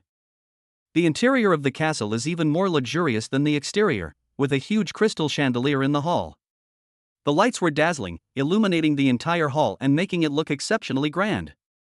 The walls are adorned with oil paintings from a century ago, each one priceless. The stair railing is made of pure gold, shimmering with a dazzling luster. Each step on the carpet was silent, creating a tranquil and solemn atmosphere. Sophia showed Sun Lang around the study, the collection room, and the garden. In the collection room, Sun Lang even saw several priceless antiques. Compared to the pocket watches on the wall of the Wishing Bar, the collection here is simply exquisite. It broadened his horizons and gave him a new understanding of Sophia's family background. My family mainly does energy and finance business in the United States. They also have businesses in several European countries, and their strength is quite good. While introducing the collection to Sun Lang, Sophia subtly revealed a bit about her own strength and background. Half of the bars I took you to before are actually owned by our family. Although it was only the tip of the iceberg, it still shocked Sun Lang. He looked at the elegant and composed Sophia before him, and then thought about his current situation. For a moment, he didn't know what to say, and he couldn't even muster the urge to marry her. Because of the huge difference in their family backgrounds, she felt that she was not good enough for them at all. But Sun Lang was also aware that he had unique advantages. His appearance and physique, enhanced by the system, make him attractive wherever he goes. In addition, he knew how to please women, and displayed charm and good skills in their interactions. Sophia had long been unable to resist this feeling and was deeply immersed in it. That evening, soft light enveloped the bedroom on the second floor of the castle. The atmosphere was warm and ambiguous, stirring up ripples in one's heart. Sophia nestled into Sun Lang's arms, her body trembling slightly.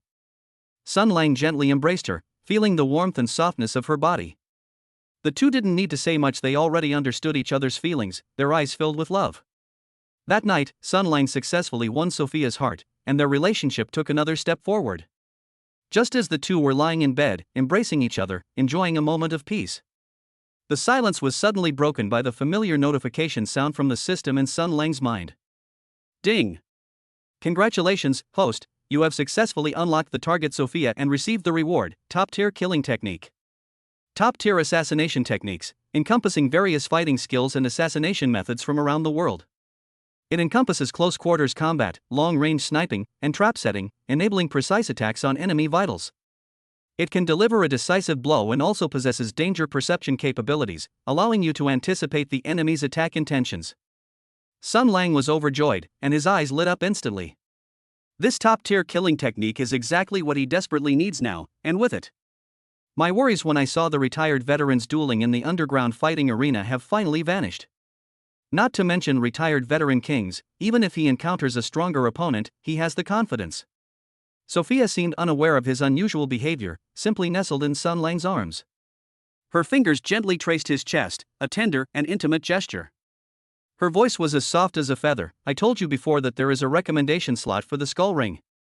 I originally intended to save it for my future husband, and my parents have been urging me to find a suitable person. She looked up, her blue eyes shining brightly in the light. It's like a deep, unfathomable ocean that can captivate you. Looking at Sun Lang with a determined gaze, she said, but now, I've decided to give this spot to you. I'll take you to complete the formalities tomorrow, only after we get the skull ring. Only then can you truly freely enter and exit the wishing bar, and also gain access to more core resources.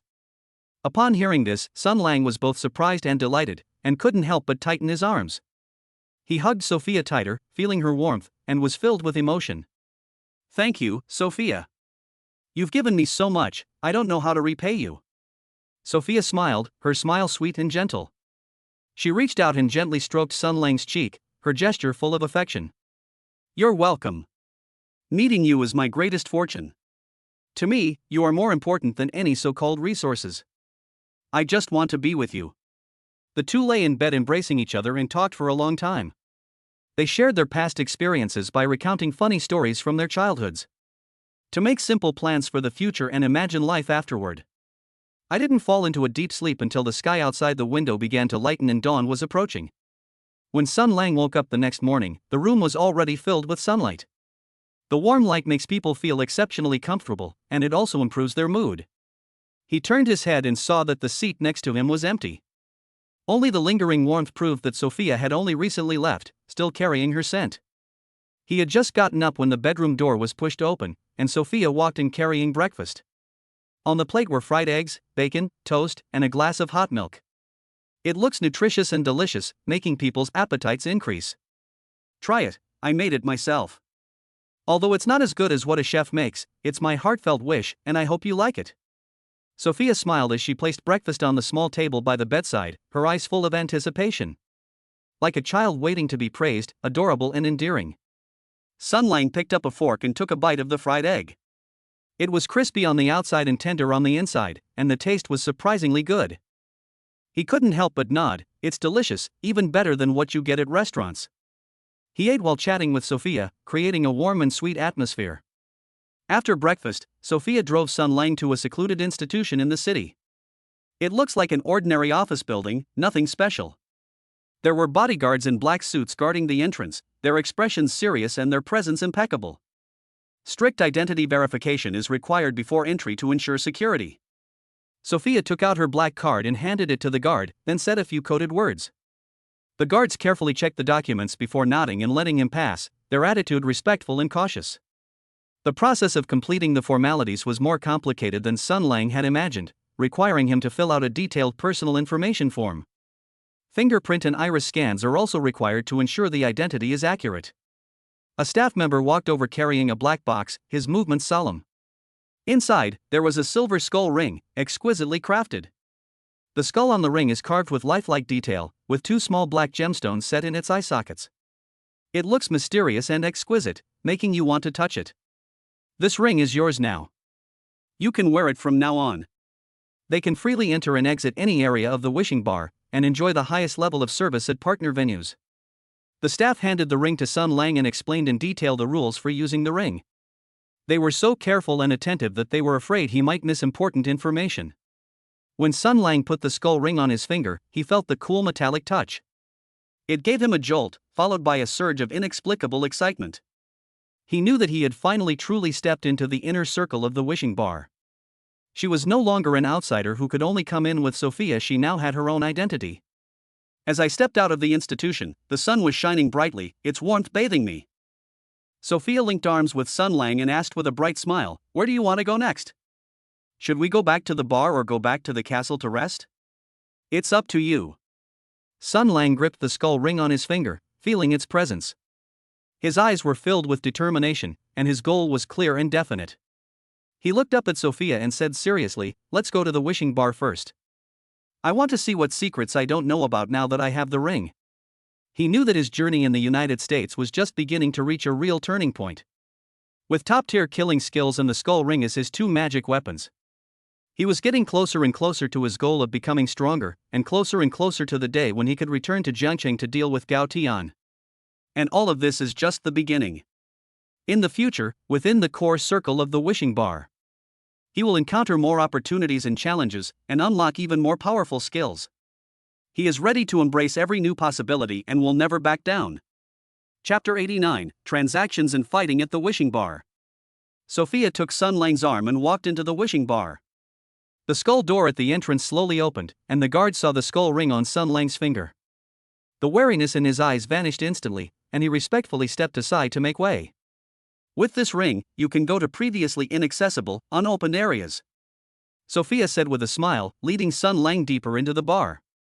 Walk through the bustling hall and around the wall carved with skulls. A dimly lit corridor came into view, with black curtains hanging on both sides. A faint sandalwood scent filled the air, a stark contrast to the atmosphere of the bar outside. At the end of the corridor, a heavy black wooden door blocked the way. Sophia stopped and said to Sun Lang, "The trading area is inside, only you can go in. I'll be waiting for you outside. Feel free to call me anytime if you have any questions." Sun Lang nodded, took a deep breath, and pushed open the black wooden door. Behind the door was a small, enclosed space containing only a table and a chair. Opposite the table was a small window, through which all was pitch black and nothing could be seen. He had just sat down when a deep, hoarse voice came from the window, "State your wish." The voice was devoid of any emotion, sounding like it was produced mechanically. Without hesitation, Sun Lang said directly, "I want to make a deal with the wishing bar. I need to have my wish granted." As soon as he finished speaking, a yellowed piece of paper was handed out of the window. The edges of the paper were worn, giving it an old look, and there was no text on it. A black fountain pen with a sharp nib was also included. Sun Lang picked up his pen and, without the slightest hesitation, wrote down his wish on the paper. She must be a recognized top beauty, and she must unconditionally and voluntarily spend one night with me. His handwriting is neat and powerful, and every word exudes determination. After he finished writing, he folded the paper in half and pushed it through the window. The enclosed space fell silent instantly, with only his own breathing echoing. About 5 minutes later, another piece of paper was handed out of the window. Sun Lang quickly picked it up. 2 lines of text were written on the paper in red ink. Participate in the underground fighting tournament. Option 1, fight someone. If you win, your wish will be granted. Option 2, let the wishing bar arrange it. If you win, the reward will be multiplied by 10. Sun Lang frowned upon seeing these 2 options. He wasn't sure what the second option meant, back in the underground fighting arena. He has seen all sorts of bizarre contestants, including pythons, hyenas, old people, and children. Who knows what kind of opponent the wishing bar will arrange? Even though he has top-notch killing skills now. But he didn't consider himself invincible, and his life was more important than anything else, so he couldn't take any risks. "I choose option 1, Sun Lang said to the window, his tone firm. "The match is scheduled for now. Go through the door on the side, and someone will take you to the cage. The voice from behind the window sounded again, then fell silent, as if it had never been there. Sun Lang stood up and looked at an inconspicuous little door next to him.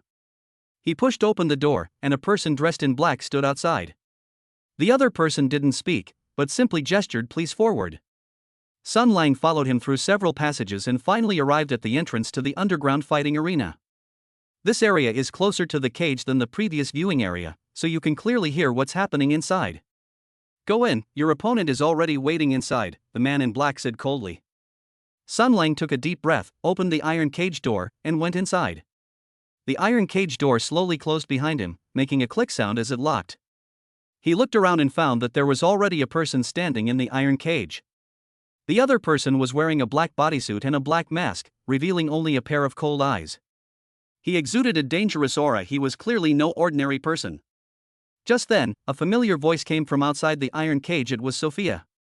When she saw Sun Lang in the iron cage, her face was full of surprise. Sun Lang, what are you doing here? Sun Lang smiled at her, but didn't say anything. He simply turned to look at his opponent. He instantly deduced from the other person's movements and aura that this was an assassin. A smile crept onto Sun Lang's lips. In the eyes of someone with top-notch killing skills, assassins are actually the least frightening beings. He moved his wrists, feeling the power surging within him. The techniques of top-tier assassination flashed through his mind, and various countermeasures became clear. The assassin opposite him seemed to sense his contempt, and his eyes grew even colder. He leaned forward slightly, adopting an attack stance, his fingers slightly bent, as if he were about to launch a surprise attack at any moment. The spectators outside the cage also noticed what was happening and began to discuss it amongst themselves. Isn't that the masked guy, the infamous assassin Shadow? Why would he participate in this kind of competition? Who is that Asian man? He looks very young. Can he beat Shadow? I think it's risky. Shadow has killed many experts. This young man is probably in trouble. The whispers reached Sun Lang's ears, but he paid them no heed. His gaze was fixed on the assassin, his eyes filled with confidence. He knew he was destined to win this match. If I win this competition, I can fulfill my wish and find a top-tier beautiful woman as my ideal partner. For him, this was not just a fight, but an important step on the road to becoming stronger. The assassin seemed to have lost patience and suddenly moved. His body moved like a black shadow, rushing towards Sun Lang with a sharp short knife that appeared in his hand without him even noticing. The short knife gleamed coldly under the lamplight, thrusting straight at Sun Lang's chest with astonishing speed. Sun Lang's eyes narrowed, but he remained calm. Using the techniques of top-tier assassination skills, he slightly shifted his body to the side, easily dodging the fatal blow. At the same time, his right hand swiftly reached out and precisely grabbed the assassin's wrist. With a sharp crack, the assassin heard a sound of bones breaking in his wrist. The assassin let out a muffled groan, and the dagger in his hand fell to the ground with a crisp sound. Sun Lang didn't stop. He quickly struck with his left hand, hitting the assassin in the chest. The assassin's body flew backward instantly, crashing heavily into the iron cage with a loud bang. He got up from the ground, blood trickling from the corner of his mouth, his eyes filled with shock and disbelief. He never expected that his speed and attack, which he was so proud of, would be so easily countered by his opponent. Moreover, he was severely injured, a first in his career as an assassin. Sun Lang stood still, not continuing his attack, but coldly looked at him. Want to continue? The assassin gritted his teeth and charged at Sun Lang again, attempting to attack with brute force. But in Sun Lang's eyes, his movements had become slow and clumsy. Sun Lang easily dodged his attacks and occasionally launched a counterattack. Each counterattack struck his vital points precisely, worsening his injuries. Before long, the assassin could no longer hold on, collapsed to the ground, gasping for breath, and could no longer get up. The area outside the iron cage fell silent instantly, and the audience who had been discussing earlier were all dumbfounded. They never expected that this seemingly young Eastern man would be so powerful, easily defeating the assassin Shadow. Sophia stood in the crowd, looking at Sun Lang in the iron cage, her eyes filled with pride and admiration. She knew that Sun Lang was no ordinary person. He always had surprising abilities. Sun Lang looked at the assassin lying on the ground, but his heart remained unmoved. For him, this match was a piece of cake, given his top-tier killing skills. He can easily deal with such an opponent. Just then, the announcer's voice came from the speakers above the cage. Number 1 wins this match. As agreed, your wish will be fulfilled within 24 hours. Please wait patiently. Upon hearing this, Sun Lang was overjoyed, knowing that he had achieved his goal. He waved to Sophia outside the iron cage, a relaxed smile on his face. Next, he just needs to wait for the wishing bar to grant his wish. Find that universally acknowledged top beauty, unlock new targets, and obtain new system rewards. His path to becoming stronger has taken another big step forward. And all of this is just the beginning. In the wishing bar, a place full of opportunities and challenges, he will encounter even more surprises and tests. The iron cage door slowly opened, and Sun Lang walked out. Sophia immediately went to greet him. Sun Lang, you're amazing. I knew you could win. Sophia said excitedly, her voice full of admiration. Sun Lang smiled and said, It's alright, just good luck. He didn't reveal his secret of possessing top-notch killing skills, which was his biggest trump card. The two walked out of the underground fighting arena side by side and headed towards the exit of the wishing bar. As night deepened, the city lights illuminated their figures. Sun Lang was filled with anticipation, wondering what kind of top-tier beauties the wishing bar would arrange for him. But he knew this would definitely be a new opportunity that would bring him closer to his goal. He gripped the skull ring on his finger, his eyes filled with determination. Chapter 90: The Surprise and Shock of the Wishing Bar. After leaving the wishing bar, Sun Lang and Sophia stood on the street. The night breeze carried a slight chill, ruffling Sophia's long hair. Would you like to come back to the castle with me? It's much more comfortable there than the hotel. Sophia looked at Sun Lang with expectant eyes. Sun Lang shook his head and said with a smile, No, I have some things to take care of, so I'll head back to the hotel first. He didn't tell Sophia his wish, nor did he want her to know the details of the deal. A hint of disappointment flashed across Sophia's face, but she quickly smiled again. All right then, remember to call me if anything happens. After saying goodbye, Sun Lang watched Sophia's car disappear into the night. He knew in his heart that the first thing he would do after getting the skull ring was to trade with other beautiful women. Perhaps Sophia doesn't know now whether she will regret giving the spot to herself in the future, who knows? Of course, it's also possible that things would have been different if he had told Sophia about his needs earlier. But neither side knows what the other is thinking right now, so they can only continue on the current path, which we will leave aside for now. Sun Lang took a taxi back to the 7-star hotel and went into his room. He sat on the sofa, his fingers tapping unconsciously on the armrest, feeling somewhat uneasy. I wonder how long it will take for the wishing bar to send me a suitable match, and whether both conditions will actually be met. He got up and walked to the window, looking at the bustling night view below, trying to calm himself down. Time passed slowly, from 10 p.m. to 2 a.m., and the room remained quiet. Sun Lang yawned and prepared to wash up and rest, thinking that he might have to wait even longer. Just then, there was a knock on the door, the thump-thump-thump sound breaking the silence. Sun Lang's heart tightened, and he quickly walked to the door, wondering who it was. Could it be Luoshi, he muttered, peering out through the peephole. When Sun Lang saw the person outside the door, he was instantly stunned, his eyes widening in disbelief. A tall woman stood outside the door, wearing a red dress. Her golden curls cascaded over her shoulders, and her features were so exquisite that they resembled a work of art meticulously sculpted by God. Especially those blue eyes, which seemed to contain the stars and the sea, captivating anyone at first glance. Sun Lang recognized her at a glance. Leah Thorne, one of the most popular top stars in Europe and America. These were faces he often saw in movies. He never expected to see them at his doorstep. He subconsciously called out to the system in his mind, and soon the system panel popped up. Target, Leah Thorne. Compatibility, 96%.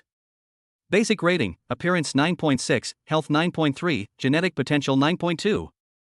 Note, top-tier European and American film, television, and music stars with fans all over the world. Marital status, single. Sun Lang was completely shocked when he saw the 9.6 appearance rating. This girl was even more beautiful than Sophia. He was truly astonished by the power of the wishing bar for the first time. He took a deep breath, straightened his clothes, and then opened the door. Hello, I'm Leah Thorne. The wishing bar sent me here, Leah said, her voice sweet and melodious. Sun Lang stepped aside to let her in, but he was still worried about one thing: whether she was doing this willingly.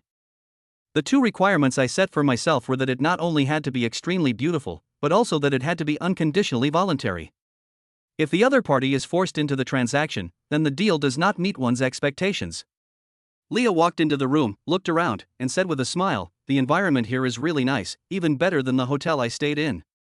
Her attitude was natural and relaxed, showing no signs of being forced, which eased Sun Lang's worries slightly. Over the next few minutes, the two chatted about everything from movies to music, and the atmosphere gradually became more relaxed. Leah speaks elegantly and is knowledgeable, unlike a celebrity who only relies on her looks. About 2 hours later, a system notification suddenly sounded in Sun Lang's mind. Ding! Congratulations, host, you have successfully unlocked the target character, Leah Thorne, and received the reward, Peak Combat Technique. Peak Fighting Techniques, integrating the essence of the world's top fighting styles. This technique allows for flexible changes based on the opponent's characteristics, offering both offense and defense, making it virtually invincible. Upon hearing the system notification, Sun Lang felt a surge of excitement. It was simply heavenly music. With his peak fighting skills combined with his previous top-tier killing techniques, his strength will increase significantly. In his excitement, he couldn't resist rewarding Leah once again, and their relationship became even closer. More than an hour later, Leah got up to leave. She walked to the door, then suddenly turned to look at Sun Lang, and said with a smile, "If I had known it was you, I would have come even without being forced." She took a business card out of her bag and handed it to Sun Lang. "Handsome, this is my personal number. I look forward to seeing you again." Sun Lang took the business card and looked at the exquisite handwriting, feeling quite surprised. He gleaned a key piece of information from Leah's words. The wishing bar seemed to be able to force people in some way. Moreover, the fact that even a top star like Leah listens to the wishing bar's every word made him realize something. The wishing bar's power was far more terrifying than he had imagined. It definitely harbored a massive force behind it. After Leah left, Sun Lang sat on the sofa, holding the business card in his hand. He recalled his experience, feeling both excited and shocked. Excitingly, I not only unlocked high-scoring targets, but also acquired peak fighting techniques. What's astonishing is that the wishing bar has such power that it can make top celebrities obey its commands. He clenched his fist, his eyes filled with determination. With the help of the wishing bar, it will become increasingly easier to find a high-quality, qualified partner. The unlocked skills will become stronger and stronger, and before long, you will have enough strength to go back and deal with Gao Tian. He got up and walked to the window, looking at the still bustling night view outside. I secretly decided that I would be more careful in using the wishing bar's resources in the future. At the same time, we must improve our own strength as soon as possible and not rely entirely on the wishing bar. After all, with such a powerful force, no one knows what secrets it hides. If one day you lose its support, you must have enough strength to stand on your own. After washing up, Sun Lang lay in bed, replaying the day's events in his mind. From defeating the assassin to meeting Leah, and then acquiring the pinnacle of fighting skills, every single thing was full of surprises. He closed his eyes, a smile on his lips, and soon drifted off to sleep. In his dream, he seemed to see himself unlocking more powerful skills and easily defeating Gao Tian. He protected the people he wanted to protect and became a true strongman.